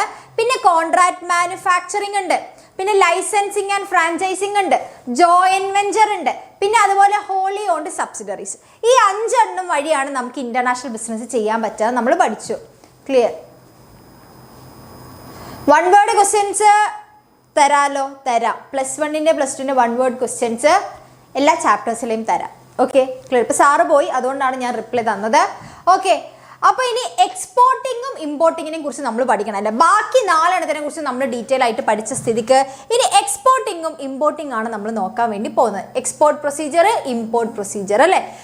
അപ്പോൾ എക്സ്പോർട്ട് പ്രൊസീജിയറിലേക്ക് കടക്കുമ്പോൾ ആദ്യം നമ്മൾ ചെയ്യേണ്ട എന്താണ്, നമ്മൾ എൻക്വയറി എടുക്കുക എന്നതാണ് ആദ്യം ചെയ്യേണ്ട കാര്യം അല്ലേ. അതായത് എന്താണ് നമുക്ക് എക്സ്പോർട്ട് ചെയ്യേണ്ടത്, അല്ലെങ്കിൽ എനിക്ക് ഇന്നൊരു സാധനം വേണം. ഓക്കെ, അതെന്ത് ചെയ്യുന്നു, അത് നമ്മൾ മറ്റൊരു ഫോറിൻ കൺട്രിയിലുള്ള ഒരാൾ എന്ത് ചെയ്യുന്നു, എനിക്ക് എന്ത് സാധനമാണ് വേണ്ടത് അത് എക്സ്പോർട്ട് ചെയ്യുന്ന രാജ്യങ്ങൾ, ആ രാജ്യങ്ങളിലെ ബിസിനസ് ഫേംസിനെ ആദ്യം നോക്കണം അല്ലേ. അപ്പോൾ ആദ്യം ചെയ്യേണ്ടത് receipt of enquiry and sending quotation ആണ് ആദ്യം ചെയ്യേണ്ടത്. The prospective buyer of a product send an enquiry to the different exporters അല്ലേ. അതായത് ബയർ എന്ത് ചെയ്യുന്നു, ഡിഫറെൻ്റ് ആയിട്ടുള്ള എക്സ്പോർട്ടേഴ്സിന് എൻക്വയറി കൊട്ടേഷൻസ് കാര്യങ്ങൾ കൊടുക്കും അല്ലേ. The exporters send a reply to the enquiry in the form of quotation. ആദ്യം എന്ത് ചെയ്യുന്നു, ഓർഡർ കൊടുക്കുന്നു. ഓർഡർ കൊടുത്തു കഴിഞ്ഞാൽ ഓക്കെ ഞങ്ങൾ ഇങ്ങനെയാണ് ഇന്ന കാര്യങ്ങളാണ് ചെയ്യുന്നത് എന്നുള്ളതിൻ്റെ ഡീറ്റെയിൽസ് തിരിച്ചയക്കുമല്ലോ, അതിനെ നമ്മൾ കൊട്ടേഷൻ എന്ന് പറയുന്നു. Refer to the proforma invoice അല്ലേ. ഏത് രീതിയിലാണോ ഏത് രീതിയിലുള്ള ഓർഡർ ആണോ അതനുസരിച്ച് കൊടുക്കുന്നു. ഓക്കെ, പിന്നെ അത് കഴിഞ്ഞ് നമുക്ക് നോക്കിയതിന് ശേഷം എല്ലാം ഓക്കെ ആണ്, ഡീറ്റെയിൽസ് ഒക്കെ നോക്കിയപ്പോൾ എക്സ്പോർട്ടർക്കും ഇമ്പോർട്ടർക്കും ഓക്കെ ആണെങ്കിൽ the prospective buyer place an order for the goods to be dispatched. അതിനുശേഷം ബയ്യർ എന്ത് ചെയ്യുന്നു, അതായത് ഇമ്പോർട്ട് ചെയ്യുന്ന ആളല്ലേ, ഇമ്പോർട്ടർ എന്ത് ചെയ്യുന്നു, എക്സ്പോർട്ടർക്ക് ഓർഡർ കൊടുക്കുന്നു. ആ ഓർഡറെ നമ്മൾ ഇൻറ്റൻറ്റ് എന്നും പറയുന്നു. ഓക്കെ, അതാണ് രണ്ടാമത്തെ സ്റ്റേജ്. ഇനി മൂന്നാമത്തെ സ്റ്റേജ് എന്ന് പറയുന്നത് ഇമ്പോർട്ടേഴ്സിൻ്റെ ക്രെഡിറ്റ് വർത്തിനെസ് നോക്കണം. ഓക്കെ, ഞാനാണ് എക്സ്പോർട്ടർ എന്ന് വിചാരിക്കുക, യദുസാറാണ് ഇമ്പോർട്ടർ. ഓക്കെ, യദുസാറ് അങ്ങ് ഇരിക്കുന്നത് ജപ്പാനിലാണെന്ന് വിചാരിക്കാം. ഓക്കെ, ജപ്പാനിലാണ് യദുസാറ്. അപ്പോൾ യദുസാർ എനിക്ക് ഓർഡർ തന്നു, എനിക്ക് ഇത്ര പ്രോഡക്ട്സ് ഇത്ര മാസം വേണം എന്ന് ഓർഡർ തന്നു. പക്ഷേ വലിയൊരു എമൗണ്ട് ഞാൻ കാണാത്ത അല്ലെങ്കിൽ എനിക്ക് അറിയാത്ത വേറൊരു രാജ്യത്തേക്കാണ് ഞാൻ അയച്ചു കൊടുക്കുന്നത്. അതുകൊണ്ട് തന്നെ സാർ എന്നെ പറ്റിക്കുകയാണോ, അല്ലെങ്കിൽ അയാൾക്ക് അല്ലെങ്കിൽ ആ വ്യക്തിക്ക് ആ ഇമ്പോർട്ടർക്ക് അത് പേ ചെയ്യാനുള്ള ക്രെഡിറ്റ് വർത്തിനെസ് ഉണ്ടോ എന്ന് നോക്കണം അല്ലേ. അപ്പോൾ അതിനുവേണ്ടി ഞാൻ എന്ത് ചെയ്യുന്നു, ഇമ്പോർട്ടറുടെ ബാങ്കുമായിട്ടാണ് കോൺടാക്ട് ചെയ്യുന്നത് അല്ലേ. For ensuring the credit worthiness of the importer most exporters demand a letter of credit. അപ്പം ലെറ്റർ ഓഫ് ക്രെഡിറ്റ് ഞാൻ സാറിനോട് ആവശ്യപ്പെടും. ഓക്കെ, അപ്പോൾ ആ ലെറ്റർ ഓഫ് ക്രെഡിറ്റ് എന്ന് പറഞ്ഞു കഴിഞ്ഞാൽ സാറിൻ്റെ ബാങ്ക് സാറിന് ഇഷ്യൂ ചെയ്ത് കൊടുക്കേണ്ട സാധനമാണ്. എൻ്റെ ക്ലയൻറ്റിന് നിങ്ങൾ പറയുന്ന സാധനം പേ ചെയ്യാൻ വേണ്ടി പറ്റും എന്ന് പറയുന്നത്. It's a guarantee issue by the importer's bank that will honour payment up to certain amount of export bill to the bank of the export. അതായത് എക്സ്പോർട്ടർക്ക് ഇങ്ങനെ സർട്ടൻ എമൗണ്ട് കൊടുക്കാനുള്ള ക്രെഡിറ്റ് വർത്തിനെസ് ഉണ്ടെന്ന് കാണിക്കുന്നതാണ്. ക്ലിയർ? സെറ്റ്. ഇംപ്രൂവ്മെന്റ് എക്സാമിനോ, അതായത് improvement എന്ന് പറഞ്ഞാൽ നിങ്ങളിപ്പോൾ +1 എക്സാം എഴുതുന്നില്ലേ ഉള്ളൂ. +1 എഴുതിയില്ലല്ലോ, എഴുതി കഴിഞ്ഞാലല്ലേ ഇംപ്രൂവ്മെന്റ് എക്സാം ഉണ്ടാവുള്ളൂ. ക്ലിയർ? അല്ലെങ്കിൽ +2 ആണോ? ഇപ്പോൾ +2ൻ്റെ ആളാണോ ഇത് എന്നോട് ഈ ക്വസ്റ്റ്യൻ ചോദിച്ചത്? ഒന്ന് പറഞ്ഞേ. അത് കഴിഞ്ഞ് നാലാമത്തെന്ന് പറയുന്നത് ഒബ്റ്റെയിനിങ് എക്സ്പോർട്ട് ലൈസൻസ് ആണ് അല്ലേ. ഓക്കെ, അതായത് എനിക്ക് എന്താണ്, സാറിൻ്റെ ഓർഡറൊക്കെ കിട്ടി, സാറിന് ലെറ്റർ ഓഫ് ക്രെഡിറ്റ് ഒക്കെ എനിക്ക് കിട്ടിക്കഴിഞ്ഞതിന് ശേഷം ഇനി ഞാൻ എന്ത് ചെയ്യണം, എനിക്ക് സാറിന് എക്സ്പോർട്ട് ചെയ്യാനുള്ളതാണ്. അപ്പോൾ എനിക്ക് ഇന്ത്യയിലുള്ള ആളായതുകൊണ്ട് തന്നെ എനിക്ക് ഇന്ത്യൻ ഗവൺമെൻറ്റിന് തന്നെ എക്സ്പോർട്ട് ലൈസൻസ് എനിക്ക് വേണം അല്ലേ. Export of goods in India subject to the custom laws which demand that the export firm must have an export license before it proceed with exports അല്ലേ. അപ്പോൾ എക്സ്പോർട്ടുമായിട്ട് മുന്നോട്ട് പോകുന്നതിന് മുൻപ് ആ എക്സ്പോർട്ട് ചെയ്യുന്ന കമ്പനിക്ക് എക്സ്പോർട്ട് ലൈസൻസ് വേണം. Okay, clear? ആദ്യം എന്ത് ചെയ്യുന്നു, ഓർഡർ നോക്കുന്നു, ഓർഡർ നോക്കിയിട്ട് അതിന് ശേഷം നമ്മൾ എന്ത് ചെയ്യുന്നു, ഓർഡർ കൺഫേം ചെയ്യുന്നു. അതിനുശേഷം എക്സ്പോർട്ട് അല്ല നമ്മൾ ക്രെഡിറ്റ് വർത്തിനെസ് നോക്കുന്നു അല്ലേ. എക്സ്പോർട്ടർ എന്ത് ചെയ്യുന്നു, ഇമ്പോർട്ടറുടെ ക്രെഡിറ്റ് വർത്തിനെസ് നോക്കുന്നു. അതിനുശേഷം എക്സ്പോർട്ട് ലൈസൻസ്. ഓക്കെ, എനിക്ക് സെറ്റായി. ഓക്കെ, ഇനി സാറിന് ക്രെഡിറ്റ് വർത്തിനെസ് ഉണ്ട്, ഇനി എനിക്ക് ധൈര്യമായിട്ട് എന്ത് ചെയ്യാം, ഓർഡർ ആയിട്ട് മുന്നോട്ട് പോവാം. കാരണം അത് പേ ചെയ്യാനുള്ള ആൾ സെറ്റ് ആണല്ലോ എന്ന് അറിഞ്ഞതുകൊണ്ട് ഞാൻ എക്സ്പോർട്ട് ലൈസൻസ് എടുക്കുന്നു. അതിനുശേഷം obtaining pre shipment finance. Okay, അതിനുശേഷം it provided by exporters bank for procuring raw materials and other components അല്ലേ. അതായത് പിന്നെ നമുക്ക് എന്താണ്, ഓർഡറൊക്കെ കിട്ടിയ സ്ഥിതിക്ക്, എക്സ്പോർട്ട് ലൈസൻസ് ആയ സ്ഥിതിക്ക് ഇനി നമുക്ക് പണി തുടങ്ങണം അല്ലേ. അപ്പോൾ പണി തുടങ്ങണമെങ്കിൽ നമ്മുടെ കയ്യിൽ കാശ് ചിലപ്പോൾ അപ്പം ഉണ്ടാവണമെന്നില്ല. ആ സമയത്ത് നമ്മൾ എന്ത് ചെയ്യും, നമ്മുടെ ബാങ്കുകാരല്ലേ, ബാങ്ക് മുഖാന്തരമാണ് നമുക്ക് ഇമ്പോർട്ടിങ് എക്സ്പോർട്ടിങ് നടക്കുകയുള്ളൂ. കാരണം അവിടെ കറൻസി വ്യത്യാസമുണ്ട്, അതുകൊണ്ട് നമുക്ക് ബാങ്ക് ഇൻക്ലൂഡഡ് ആണ് എന്തായാലും. അപ്പോൾ അതുകൊണ്ട് ഞാൻ എന്ത് ചെയ്യുന്നു, എൻ്റെ ബാങ്കിൽ നിന്ന് ഞാൻ എന്ത് ചെയ്യുന്നു, ഫണ്ട് അവരെനിക്ക് കുറച്ച് അധികം തരും, ഫണ്ട് എനിക്ക് കുറച്ച് റിലീസ് ചെയ്ത് തരും. അതായത് ഇത്ര പൈസ ഞാൻ പറയുന്നത് എനിക്ക് ഇത്രയാണ് വേണ്ട പ്രൊഡക്ഷൻ, അപ്പോൾ അതിനോട് വേണ്ടിയിട്ട് എനിക്ക് ഇത്ര എമൗണ്ട് എന്ന് പറയുമ്പോൾ ഒരു സർട്ടൻ എമൗണ്ട് തരുന്നു. അതിനുവേണ്ടി pre shipment inspection report is required to be submitted along with other export documents at the time of export. എന്നിട്ട് ഇപ്പം അവർക്ക് ഈ പൈസ തന്നല്ലോ, ഇത്ര പൈസയൊക്കെ കൊടുത്തിട്ടുണ്ട്, ഇതെല്ലാം കൂടെ ചിലവ് കൂട്ടിയിട്ടാണ് അവസാനം എനിക്ക് സാറ് പൈസ തരുന്നത് അല്ലേ. അപ്പോൾ അതുകൊണ്ട് തന്നെ ഇത്ര പ്രീ ഷിപ്മെന്റിന് വേണ്ടി ഇത്ര എമൗണ്ട് ഒക്കെ ഉണ്ട് എന്നുള്ളത് എക്സ്പോർട്ട് പ്രൊസീജിയേഴ്സിന്റെ ബില്ലിൻ്റെ കൂടെ അതും കൂടെ ചേർത്ത് വെച്ചിട്ട് എക്സ്പോർട്ട് ചെയ്യുമ്പോൾ അതും അയക്കും. ഓക്കെ, പിന്നെ production or procurement of goods and service ആണ്. പൈസ കിട്ടിയ സ്ഥിതിക്ക് എന്ത് ചെയ്യും, in this exporter proceeds to get the goods ready as per the specification of the importer. പിന്നെ സാറ് പറഞ്ഞ പ്രകാരമുള്ള എല്ലാ സ്പെസിഫിക്കേഷനോട് കൂടി ഞാൻ ഗുഡ്സ് പ്രൊഡ്യൂസ് ചെയ്യാൻ തുടങ്ങും. പിന്നെ പ്രീ ഷിപ്മെന്റ് ഇൻസ്പെക്ഷൻ നടത്തും. The government has passed Export Quality Control and Inspection Act 1963. അത് പ്രകാരം ഗവൺമെന്റ് എന്ത് ചെയ്യുന്നുണ്ട്, 1963 ക്വാളിറ്റി ആക്ട് പ്രകാരം ഗവൺമെന്റ് വന്നിട്ട് എക്സ്പോർട്ട് ചെയ്യാനുള്ള സാധനമല്ലേ, അതുകൊണ്ട് അതിന് ക്വാളിറ്റി മെഷേഴ്സ് കാര്യങ്ങളൊക്കെ എടുത്തിട്ടുണ്ടോ എന്നുള്ള അവരെന്ത് ചെയ്യും, ഇൻസ്പെക്ഷന് കാര്യങ്ങൾ നടത്തും അല്ലേ. പിന്നെ എക്സൈസ് ക്ലിയറൻസ് ഉണ്ടായിരിക്കും. After this excise clearance is obtained from excise commissioner. But in many cases, the government exempt payment of excise duty or later or refund if the goods so manufactured are meant for export. The refund of the excise duty is known as duty drawback. ഒന്നുമില്ല, ഇത്രയേ ഉള്ളൂ. പിന്നെ അത് കഴിഞ്ഞാൽ എക്സൈസിൻ്റെ clearance ഉണ്ടാവും, correct സാധനങ്ങളല്ലേ അങ്ങനെയുള്ളതെന്നുള്ള എല്ലാ excise ക്ലിയറൻസിന് ആ സമയത്ത് നമുക്ക് കുറച്ച് പേയ്മെൻറ്റ് വരും. പക്ഷേ ആ പേയ്മെൻറ്റ് എന്ത് ചെയ്യാറുണ്ട്, നമ്മൾ ചില കേസുകളിൽ ഇപ്പോൾ എക്സ്പോർട്ടിന് വേണ്ടിയിട്ടുള്ളതാണെങ്കിൽ അത് നമ്മൾ തിരിച്ചു കൊടുക്കും. ഓക്കെ, അത് എക്സ്പോർട്ട് ചെയ്യാനുള്ള ഗുഡ്സ് ആണെന്ന് പറഞ്ഞു കഴിഞ്ഞാൽ ആ സമയത്ത് വന്നിട്ടുള്ള ആ സമയത്ത് നമ്മൾ അടച്ച പൈസയൊക്കെ തിരിച്ച് അവർ നമുക്ക് തരും. അങ്ങനെ തരുന്നതിന് നമ്മൾ എന്താണ് പറയുക, എക്സൈസ് ഡ്യൂട്ടി തിരിച്ച് കിട്ടുന്നതിന് റീഫണ്ടിനെ നമ്മൾ ഡ്യൂട്ടി ഡ്രോബാക്ക് എന്ന് പറയും. ക്ലിയർ? പിന്നെ നമ്മൾ ഒബ്റ്റെയിൻ സർട്ടിഫിക്കറ്റ് ഓഫ് ഒറിജിൻ കാണിക്കണം. ഞാൻ ഇപ്പോൾ കേരളത്തിൽ നിന്നാണ് സാറിന് പ്രൊഡക്റ്റ് വേണ്ടത്, ഇപ്പോൾ കേരളത്തിൽ ആറന്മുള കണ്ണാടിയാണ് സാറ് വാങ്ങുന്നതെന്ന് വിചാരിക്കുക. അപ്പോൾ ഇത് ഈ സ്ഥലത്ത് ആറന്മുള കണ്ണാടിയാണ്, എന്നാൽ ലെറ്റർ ഓഫ് ഒറിജിൻ്റെ സർട്ടിഫിക്കറ്റ് വേണമല്ലേ, സാറങ്ങ് ദൂരെയല്ലേ, ഞാനിത് പറ്റിക്കുകയാണോ ഇല്ലയോ എന്ന് സാറിന് പറയാൻ പറ്റില്ല. അപ്പോൾ അതുകൊണ്ട് for availing some benefits the importer may ask the exporter to send a certificate of origin. The certificate can be obtain from the trade consulate located in the exporter's country അല്ലേ. അപ്പം നമ്മളവിടെ ചില ട്രേഡ് കോൺസുലേറ്റ് കാര്യങ്ങളൊക്കെ ഉണ്ടാവും അല്ലേ, അതിന് വേണ്ടി നിൽക്കുന്ന ആൾക്കാർ, അതായത് അതിന് വേണ്ടി പറഞ്ഞാൽ ബിസിനസ് കൊമേഴ്സ് കാര്യങ്ങളൊക്കെ ആയിട്ട് നിയന്ത്രിക്കുന്ന ചില അതോറിറ്റീസ് ഉണ്ടാവും. അപ്പോൾ ഈ ലെറ്റർ ഓഫ് ക്രെഡിറ്റ് എന്ന് പറയുന്ന അതോറിറ്റിയാണ് നമുക്ക് എന്ത് ചെയ്യുക, ഇമ്പോർട്ടർക്ക് അയച്ചു കൊടുക്കുക. അപ്പോൾ സാറിന് അയച്ചു കൊടുക്കാൻ വേണ്ടി എനിക്ക് തരിക.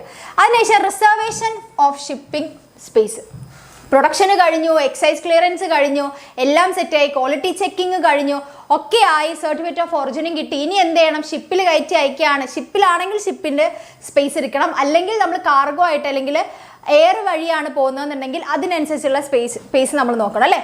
The exporting firm applies to the shipping company for provision of shipping space. ഇപ്പം നമ്മളിപ്പോൾ ഷിപ്പിംഗ് കമ്പനി വഴിയാണ് അധികവും നമ്മൾ ഷിപ്പിംഗ് ആണ് യൂസ് ചെയ്യുക, കടൽ മാർഗ്ഗമാണ്. അപ്പം അങ്ങനെ പോകുന്ന സമയത്ത് നമ്മൾ ഷിപ്പിംഗ് കമ്പനിയിലേക്ക് പോകും. നിങ്ങളുടെ ഏതെങ്കിലും ഷിപ്പിൽ ഞങ്ങൾക്ക് ഇന്ന സ്ഥലത്തേക്ക് പോകുന്നുണ്ടെങ്കിൽ ഞങ്ങൾക്ക് ഇത്ര സ്ഥലം വേണം എനിക്ക് പ്രൊഡക്ഷൻ എന്ന് പറഞ്ഞിട്ട് അല്ലേ. On acceptance of the application of the shipping company issue A shipping order. അപ്പോൾ അവരത് ഏറ്റെടുത്ത് കഴിഞ്ഞാൽ അവരെന്ത് ചെയ്യും, ഷിപ്പിംഗ് ഓർഡർ ഒക്കെ ഞങ്ങൾ എടുത്തോളാം, ഞങ്ങൾ ഇന്ന ഡേറ്റിൽ പോകുന്നുണ്ടെന്നുള്ള രീതിയിൽ അറിയിക്കും അല്ലേ. അതിനുശേഷം ഞാൻ എന്ത് ചെയ്യും, എക്സ്പോർട്ടർ എന്ത് ചെയ്യും, കംപ്ലീറ്റ് പാക്കിങ് കാര്യങ്ങൾ നടത്തും അല്ലേ. ഇപ്പം സാധാരണ നമ്മൾ നാട്ടിൽ വിൽക്കുന്ന പോലെയുള്ള പാക്കിംഗ് അല്ല, സെപ്പറേറ്റ് പാക്കിംഗ് ആണ് അല്ലേ. അപ്പോൾ goods are then properly packed and mark with necessary details അല്ലേ. അപ്പം നമ്മളത് ഷിപ്പിങ്ങിന് കൊടുക്കുന്നതുകൊണ്ട് തന്നെ, എക്സ്പോർട്ട് ചെയ്യുന്നതുകൊണ്ട് തന്നെ നെസസറി ആയിട്ടുള്ള ഡീറ്റെയിൽസ് എഴുതിയിട്ടാണ് കൊടുക്കുക. The exporter then makes necessary arrangement for the transportation of goods to the port. പിന്നെ പോർട്ടിലേക്ക് ട്രാൻസ്പോർട്ടേഷന് വേണ്ടിയിട്ടുള്ള എല്ലാ അറേഞ്ച്മെന്റ്സും ചെയ്യുന്നു. പിന്നെ അതുപോലെ തന്നെ നമ്മൾ ഇൻഷുറൻസ് കൂടെ എടുത്ത് വെക്കും, കാരണം അത്രയും ദൂരം പോകണ്ടല്ലേ, എന്തെങ്കിലും ഡാമേജ് സംഭവിച്ച റിസ്ക് മിനിമൈസ് ചെയ്യണം അല്ലേ, ലോസ് അല്ലേ. Exporter insure the goods then insured company, insurance company. Okay, പിന്നെ അത് കഴിഞ്ഞാൽ കസ്റ്റംസ് ക്ലിയറൻസ് ഉണ്ടാവും. പിന്നെ നമ്മൾ ഷിപ്പിങ്ങിലൊക്കെ പോയി കഴിഞ്ഞാൽ അവിടെ ഒരു കസ്റ്റംസ് ക്ലിയറൻസ് ഉണ്ടാവും അല്ലേ. For obtaining customs clearance the exporter prepare a shipping bill. Shipping bill എന്ന് പറഞ്ഞ ഒരു ഫോം തയ്യാറാക്കും എക്സൈസ് ക്ലിയറൻസിന് വേണ്ടിയിട്ട്. അതായത് it is the main document on the basis of which the customs office gives the permission for export. It contains the details of the shipment അല്ലേ. അതായത് നമ്മളെ ഷിപ്മെന്റ്, സാധനം ഷിപ്പിൽ കയറ്റി ഇനി മൂവ് ചെയ്യണമെങ്കിൽ ഈ എന്ത് വേണം, ഈ കസ്റ്റംസ് ക്ലിയറൻസ് സർട്ടിഫിക്കറ്റ് വേണം. അപ്പോൾ അതിന് വേണ്ടിയിട്ട് എക്സ്പോർട്ടർ എന്ത് ചെയ്യും, ഒരു ഷിപ്പിംഗ് ബില്ല് ക്രിയേറ്റ് ചെയ്യും. ഒരു ഷിപ്പിംഗ് ബില്ല് ആദ്യം ക്രിയേറ്റ് ചെയ്ത് വെക്കും. അതിന് ശേഷം അല്ലെങ്കിൽ അതിന് പറയുന്ന ഡീറ്റെയിൽസ്, അതായത് ഷിപ്മെൻറ്റിൻ്റെ കംപ്ലീറ്റ് ഡീറ്റെയിൽസ് അതിൽ പറയുന്നുണ്ടാവും. അതെല്ലാം നോക്കി അതിന് ശേഷമായിരിക്കും എന്ത് സംഭവിക്കുക, ഈ സാധനം മൂവ് ചെയ്യുള്ളൂ അല്ല, അതായത് നമുക്ക് കസ്റ്റംസ് ക്ലിയറൻസ് കിട്ടുള്ളൂ. പിന്നെ അത് കഴിഞ്ഞ് കഴിഞ്ഞാൽ ഇതാ 5 copies of the shipping bill along with the following documents are the submitted to the custom appraiser at the customs office അല്ലേ. നമ്മൾ നേരത്തെ പറഞ്ഞതുപോലെ ഷിപ്പിംഗ് ബില്ല് പ്രിപ്പയർ ചെയ്യും കസ്റ്റംസ് ക്ലിയറൻസിന് വേണ്ടിയിട്ട്. അതിൻ്റെ അകത്ത് നമ്മുടെ ഷിപ്മെൻറ്റിനെ കുറിച്ചിട്ടുള്ള കംപ്ലീറ്റ് ഡീറ്റെയിൽസ് പറയുന്നുണ്ടാവും. അതിൻ്റെ കൂടെ നമ്മൾ വേറെ കുറച്ച് ഡീറ്റെയിൽസ് കൂടെ നിൽക്കും. അതായത് എക്സ്പോർട്ട് കോണ്ടാക്ട് ഓർ എക്സ്പോർട്ട് ഓർഡറിനെ കുറിച്ചുള്ള details, letter of credit, commercial invoice, certificate of origin, certificate of inspection where necessary, പിന്നെ മറൈൻ ഇൻഷുറൻസ് ഉണ്ടെങ്കിൽ അത്, ഇങ്ങനത്തെ കുറേ കാര്യങ്ങൾ ആ ഷിപ്പിംഗ് ബില്ലിൻ്റെ കൂടെ വെച്ചിട്ടാണ് നമ്മൾ കൊടുക്കുക. ഓക്കെ, അത് നോക്കിയിട്ടാണ് ലാസ്റ്റ് ഇത്രയും ഡോക്യുമെന്റ്സ് വെരിഫൈ ചെയ്തതിന് ശേഷമാണ് നമുക്ക് എന്തുണ്ടാവുക, കസ്റ്റംസ് ക്ലിയറൻസ് കിട്ടുക. അത് കഴിഞ്ഞാൽ മെയ്റ്റ് റെസീപ്റ്റ് ഉണ്ട്.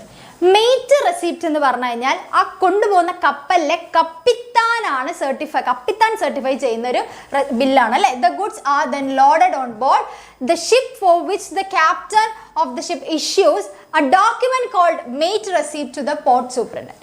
അതായത് മെയ്റ്റ് റെസീപ്റ്റ് എന്ന് പറയുന്ന ഒരു ഡോക്യുമെന്റ് ആണ് ഇഷ്യൂ ചെയ്യുക. ഓക്കെ, അത് കപ്പിത്താൻ ഇഷ്യൂ ചെയ്യുന്നത് മെയ്റ്റ് റെസീപ്റ്റ് എന്ന് പറയുന്ന ഡോക്യുമെന്റ് ആണ്.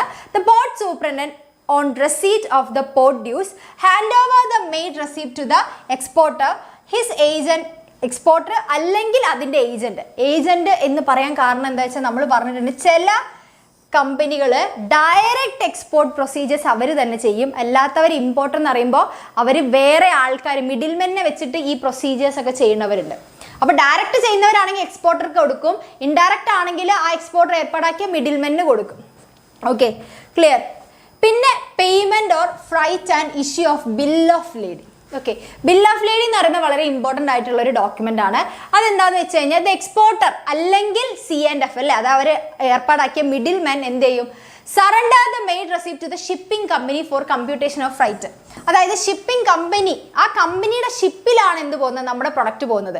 അപ്പോൾ ആ ഷിപ്പ് ഓടിക്കുന്ന കപ്പിത്താൻ നമുക്ക് കറക്റ്റ് ആയിട്ടുള്ള ഡീറ്റെയിൽസ്, ഓക്കെ ഇത്ര സാധനങ്ങൾ ഇന്ന എമൗണ്ട് എന്നുള്ള കറക്റ്റ് സാധനം കൊടുത്തിട്ടുണ്ടല്ലോ, ആ സാധനം നമ്മൾ മെയ്ഡ് റെസിപ്റ്റ് എന്ത് ചെയ്യണം, നമ്മൾ ഇവർക്ക് കൊടുക്കണം. അതായത് നമ്മുടെ ഷിപ്പിംഗ് കമ്പനിയിലേക്ക് കൊടുക്കുക. അപ്പോൾ അവർക്കേ കറക്റ്റ് അറിയുള്ളൂ, കാരണം ഷിപ്പിംഗ് കമ്പനി എവിടെയും ഷിപ്പ് വേറെ എവിടെയും ആയിരിക്കുമല്ലോ ഉണ്ടാവുക. അപ്പോൾ അവർ കറക്റ്റ് എത്രയാണ്, എത്ര വെയിറ്റ് ഉള്ള സാധനങ്ങൾ, എത്ര സ്ഥലം, അങ്ങനെയൊക്കെ നോക്കി അവരെന്ത് ചെയ്യും, ഫ്രൈറ്റ് കാൽക്കുലേറ്റ് ചെയ്യും അല്ലേ. അപ്പോൾ after receipt of freight the shipping company issue bill of lading. അപ്പോൾ ഫ്രൈറ്റ് ഒക്കെ കാൽക്കുലേറ്റ് ചെയ്ത് എത്രയാണ് പേയ്മെന്റ് ചെയ്യേണ്ടതെന്നൊക്കെ അതിന് ശേഷം എന്ത് ചെയ്യും, അതിനുശേഷം ബിൽ ഓഫ് ലേഡിംഗ് കൊടുക്കും. ബിൽ ഓഫ് ലേഡിംഗ് എന്ന് പറയുന്നത് ഒരു പ്രൂഫാണ്, ഈ ഷിപ്പിൽ ഞങ്ങൾ ഈ സാധനം കൊണ്ടേക്കണം, കാരണം അവർ കറക്റ്റ് പേയ്മെന്റ് ഒക്കെ ചെയ്ത് കഴിഞ്ഞ സ്ഥിതിക്ക് ഇനി കൊണ്ടുപോകാം എന്ന് കാണിക്കുന്നത്. ക്ലിയർ ആണോ? ക്ലിയർ ആണോ? സെറ്റ് ആണോ? It act as an evidence that shipping company has accepted the goods for carrying. In case that goods are being send by air the document is called airway bill. ഇതിപ്പോൾ നമ്മൾ കടൽ വഴി പോകുന്നത് കൊണ്ടാണ് bill of lading വന്നത്. ഇനി അതല്ല cargo ആയിട്ടാണ് പോകുന്നതെന്നുണ്ടെങ്കിൽ എയർവേ ബിൽ എന്നാണ് അറിയപ്പെടുക. Okay, clear. ഇനി അത് കഴിഞ്ഞാൽ പ്രിപ്പറേഷൻ ഓഫ് ഇൻവോയ്സ്. ഇനി ഇൻവോയ്സ് കൊടുക്കണം അല്ലേ, നമ്മൾ എന്താ ഇമ്പോർട്ടർക്ക് അയച്ചു കൊടുക്കാനുള്ളതല്ലേ. After this invoice of goods dispatched is prepared and duly attested by the customs. Okay, complete കാര്യങ്ങൾ ഇൻവോയ്സ് എത്രയാണ്, ഇതിൻ്റെ കംപ്ലീറ്റ് ബില്ല് ഡീറ്റെയിൽസ് എല്ലാം അടങ്ങി ഇൻവോയ്സ് എന്ത് ചെയ്യും, പ്രിപ്പയർ ചെയ്യും. എന്നിട്ട് കസ്റ്റംസ് ഓഫീസറുടെ അറ്റസ്റ്റ് വാങ്ങിക്കും അല്ലേ, അവരുടെ സൈനും ഉണ്ടായിരിക്കും. അതിനുശേഷം സെക്യൂറിങ് പേയ്മെൻറ്റ്. ഇനി എൻ്റെ ഗുഡ്സ് മൂവ് ചെയ്ത് തുടങ്ങിയില്ലേ, മൂവ് ചെയ്ത് കഴിഞ്ഞ് ഇനി സാറിന് അവിടെ എത്തും. ഓക്കെ, ഇമ്പോർട്ടർക്ക് എത്തും. അപ്പോൾ ആ ഇമ്പോർട്ടർ എന്ത് ചെയ്യണം, കുറച്ച് എമൗണ്ട് കാര്യങ്ങളൊക്കെ തരണം, എനിക്ക് പേയ്മെന്റ് തരും എന്നുള്ള കാര്യങ്ങൾ കുറച്ച് ഉറപ്പ് വേണം അല്ലേ. ഈ ഡീറ്റെയിൽസ്, ഈ ഗുഡ്സിനെ കുറിച്ചുള്ള കംപ്ലീറ്റ് ഡീറ്റെയിൽസ് ഞാൻ ഡോക്യുമെന്റ് ആയിട്ട് വെച്ചിട്ടുണ്ട്. ആ ഡോക്യുമെന്റ് ഞാൻ ഇമ്പോർട്ടറുടെ ബാങ്കിലേക്ക് ആയിരിക്കും അല്ലേ അയക്കാം. After the shipment of goods the exporter inform the importer about the shipment of goods and send various documents to his bank with the instruction that these may be delivered to the importer after acceptance of bill of exchange.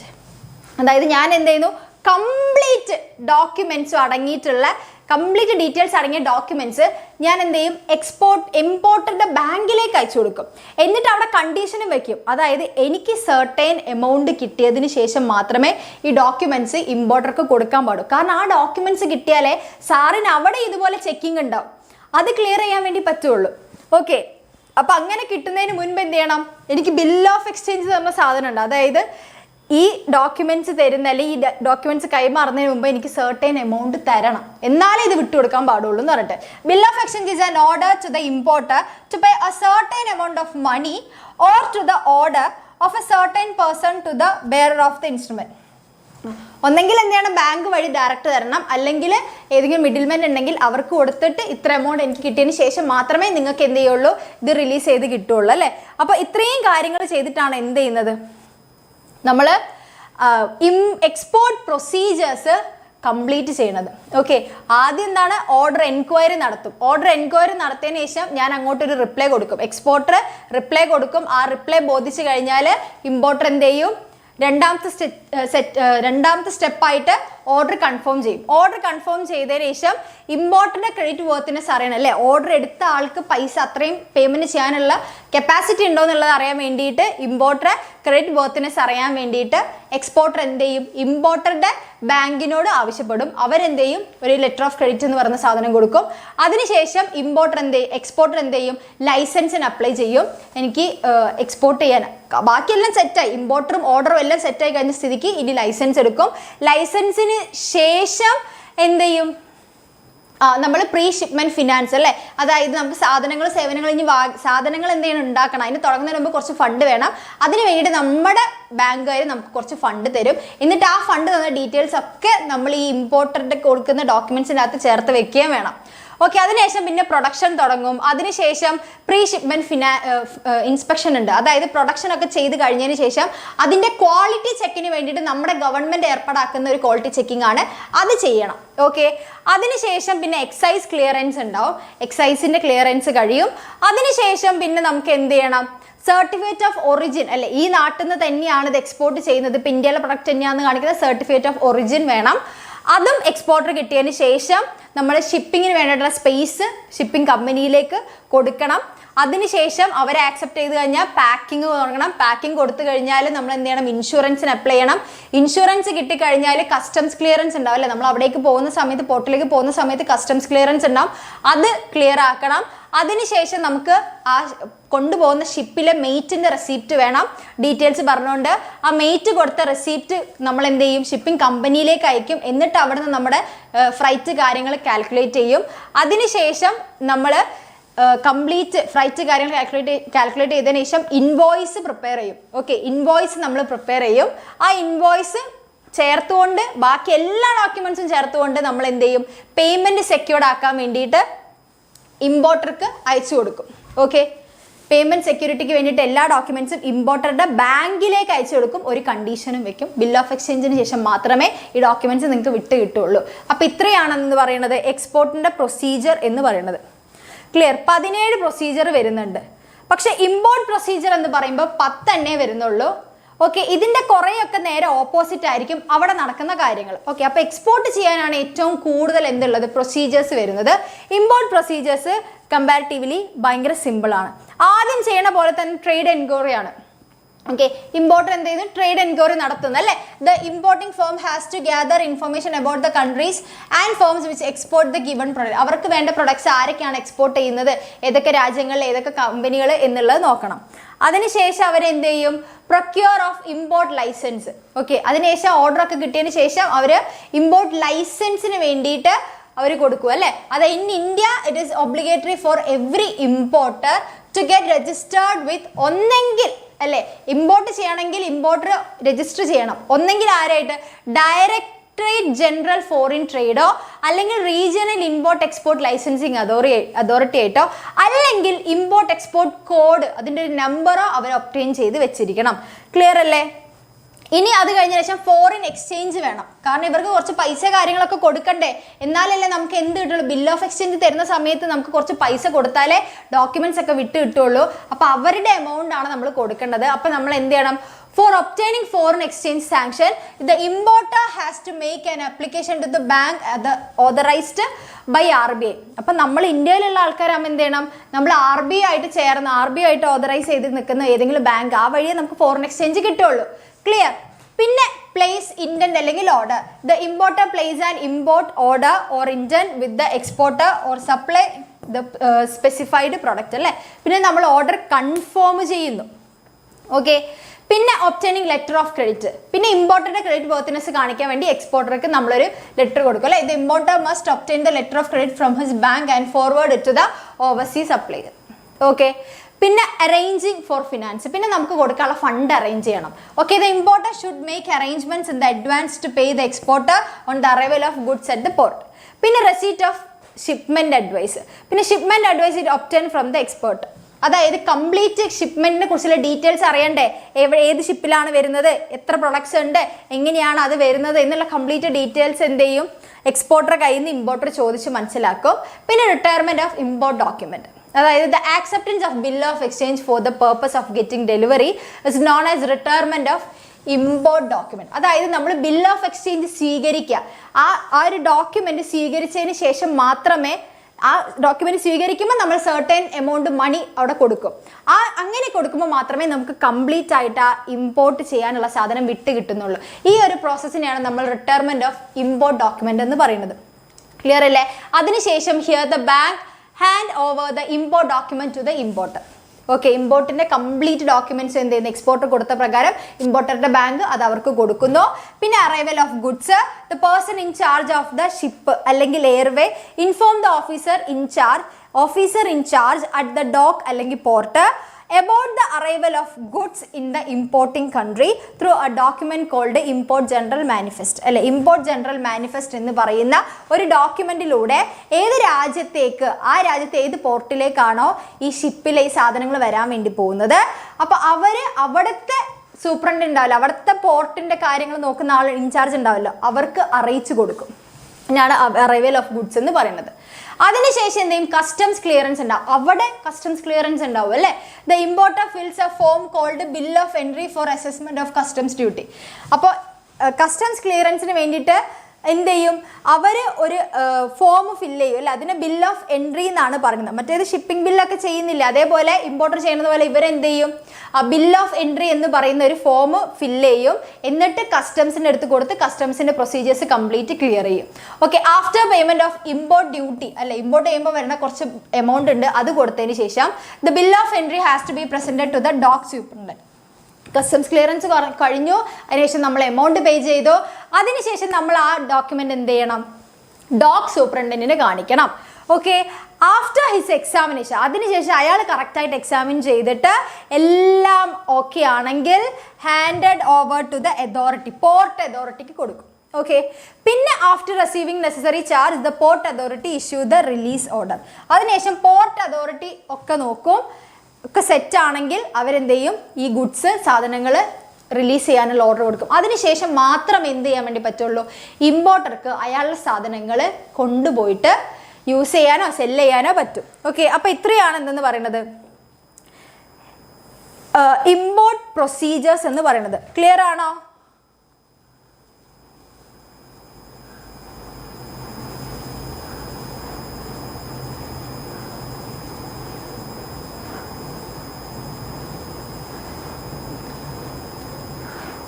Okay,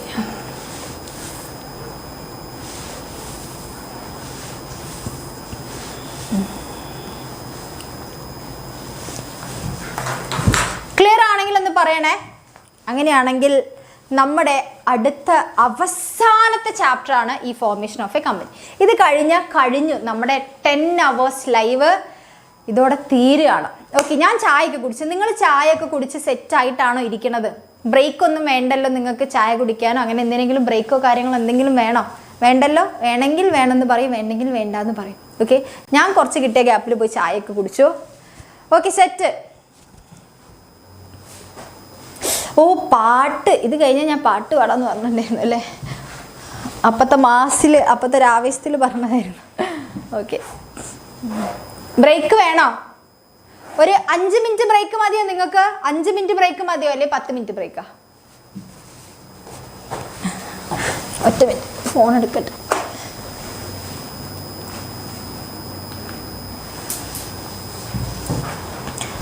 ഒന്നാമത് പാട്ട് എന്ന് പറയുമ്പോൾ ഇപ്പൊ പാടിത്തരാം, എന്തായാലും പാട്ടൊക്കെ പറഞ്ഞല്ലേ.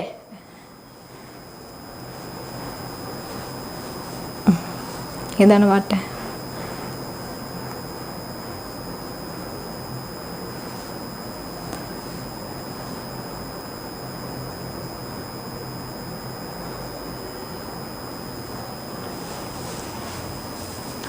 Okay, ഏത് പാട്ടാണ് നിങ്ങൾക്ക് വേണ്ടേ? അതൊന്ന് പറയൂ, എനിക്കൊന്നും അറിയാൻ പറ്റുന്നില്ല. പാട്ട് ഏത് പാട്ടാണ് നിങ്ങൾക്ക് വേണ്ടതെന്നൊന്ന് പറയൂ. അമ്പലപ്പുഴയോ? എന്താണ് അമ്പലപ്പുഴയൊക്കെ? പക്ഷെ നല്ലൊരു പാട്ടല്ലേ അത്, ഞാൻ പാടി കൊളാക്കണം. ഞാൻ വല്ലപ്പോഴും കേൾക്കണ പാട്ടാ. ഇനിയിപ്പോൾ ഞാൻ പാടിക്കഴിഞ്ഞാൽ ഇനിയിപ്പോൾ ഞാൻ കേൾക്കാൻ ചാൻസ് കുറവാ. ഇപ്പം ശരിയാക്കി.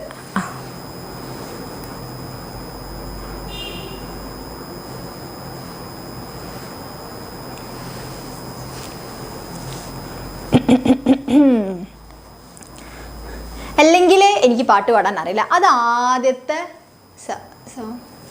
ബുള്ളറ്റ് വണ്ടിയോ അതേതാ പാട്ട്? തന്നന്ന അങ്ങനെയുള്ള പാട്ടാണോ?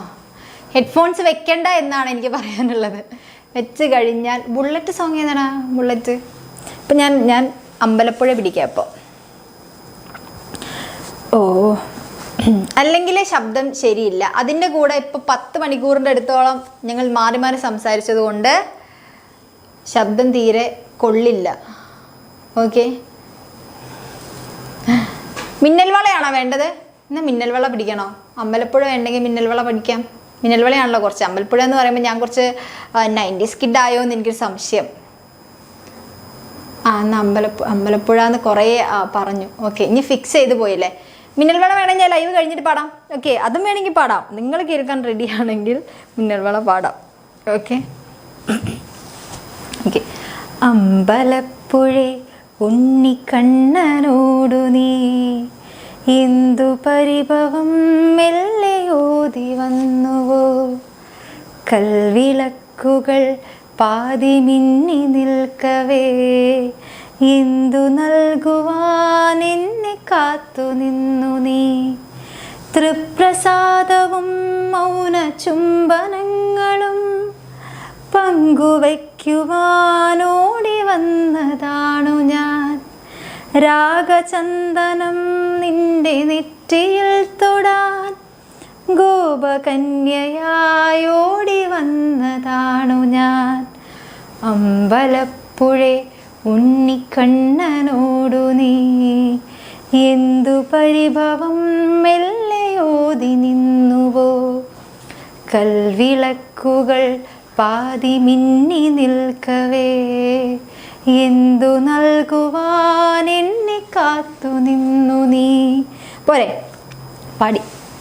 ഓക്കെ, വല്ലാത്തൊരു പാട്ടായിപ്പോയി. ഓക്കെ, ഇത്രയൊക്കെ എന്നെക്കൊണ്ട് പറ്റൂ.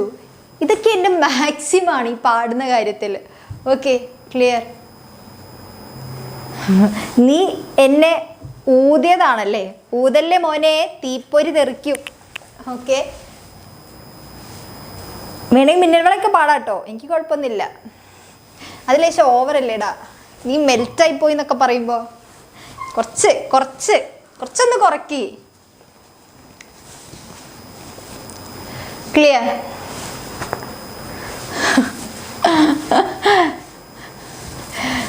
ഓക്കെ, ഇത് സാർ ഇങ്ങനെ ഓടക്കുടലൊക്കെ വായിച്ചിട്ട് ഇങ്ങനെ അതിൻ്റെ ഇടയിൽ പറയാം ഞാൻ സാറിനോട്. ഓക്കെ, അപ്പം നമുക്കിനി ഫോർമേഷൻ ഓഫ് എ കമ്പനിയിൽ പോകുന്നതിന് മുമ്പ് ഞാൻ കുറച്ച് വെള്ളം കുടിക്കട്ടെ.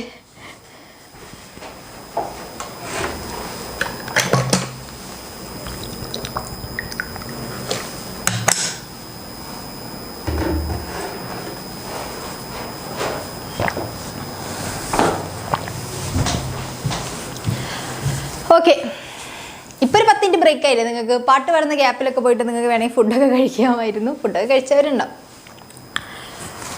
ഓക്കെ, അപ്പോൾ നമുക്ക് കമ്പനിയുടെ ഫോർമേഷനിലേക്ക് കിടക്കാം അല്ലേ?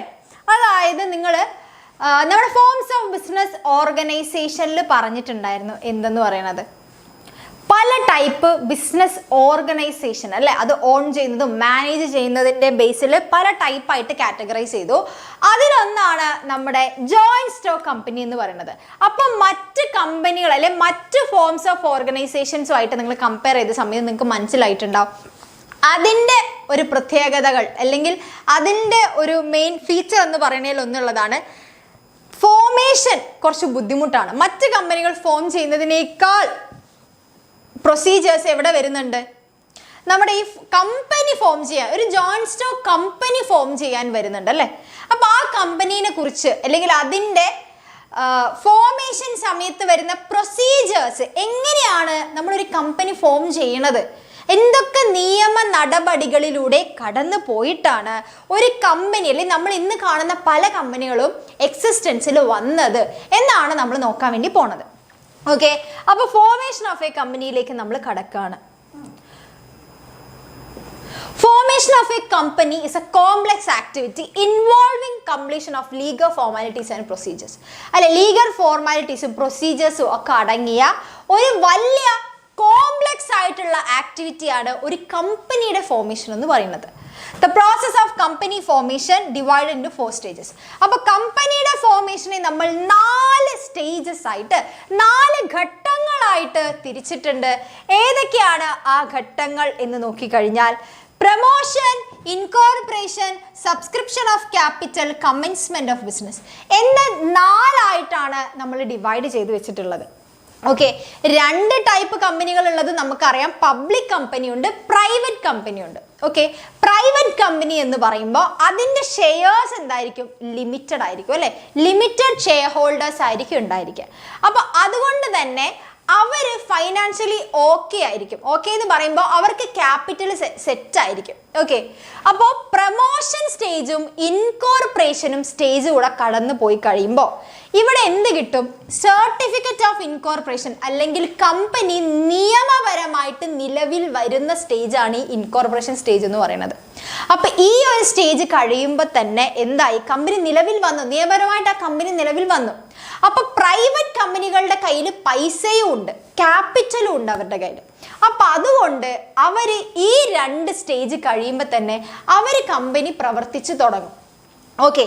പക്ഷെ പബ്ലിക് കമ്പനിയുടെ കേസിലേക്ക് വരുമ്പോൾ അവിടെ ചെറിയ ഒരു വ്യത്യാസം, ചെറിയ ഒരു പ്രശ്നം എന്താണെന്ന് വെച്ച് കഴിഞ്ഞാൽ, അവരുടെ കയ്യിൽ ചിലപ്പോൾ ഈ കമ്പനി രജിസ്ട്രേഷൻ കഴിഞ്ഞാലും ഫണ്ട് അല്ലെ, കമ്പനി മുന്നോട്ട് റൺ ചെയ്യാൻ വേണ്ടത്ര ഫണ്ട് ഇവരുടെ കയ്യിൽ ഉണ്ടാവണം എന്നില്ല. അപ്പോൾ അവർ ഫണ്ട് എന്ത് ചെയ്യും, സമാഹരിക്കും അല്ലെ, ഫണ്ട് ജനറേറ്റ് ചെയ്യാനുള്ള കാര്യങ്ങൾ തുടങ്ങും. ഓക്കെ. അപ്പോൾ പബ്ലിക് കമ്പനിയുടെ ഒരു പ്രത്യേകത എന്ന് പറയുന്നത് അവിടെ ഷെയർസ് അൺലിമിറ്റഡ് ആണ്. എത്ര ആൾക്കാർക്ക് വേണമെങ്കിലും കമ്പനിയിലേക്ക് വരാം. കമ്പനിയിലേക്ക് വരാം എന്ന് പറയുമ്പോൾ കമ്പനിയുടെ ക്യാപിറ്റലിലേക്കായിരിക്കും അവർ അധികം കോൺട്രിബ്യൂട്ട് ചെയ്യുന്നുണ്ടാവും അല്ലേ. അപ്പോൾ അങ്ങനെ അവർക്ക് ഫണ്ട് ശേഖരിക്കാനുള്ളത് കൊണ്ട് തന്നെ ഈ 2ാമത്തെ സ്റ്റേജ് കഴിഞ്ഞ് 3ഉം 4ഉം കൂടെ കഴിഞ്ഞാലേ പബ്ലിക് കമ്പനി ഫോം ചെയ്യാൻ വേണ്ടി പറ്റുള്ളൂ. ക്ലിയർ ആണോ? ഓക്കെ ആണോ? ഡൺ ആണോ? ഒന്ന് പറഞ്ഞേ. അപ്പോൾ ഇത്രയും സ്റ്റേജസ് കഴിഞ്ഞാൽ, ആദ്യത്തെ ഈ 2 സ്റ്റേജസ് കഴിഞ്ഞാൽ പ്രൈവറ്റ് കമ്പനി എന്താവും, നിലവിൽ വരും. പക്ഷെ ഈ 4 സ്റ്റേജസും കഴിഞ്ഞാൽ മാത്രമേ പബ്ലിക് കമ്പനി പ്രവർത്തിച്ചു തുടങ്ങുള്ളൂ. Okay, clear?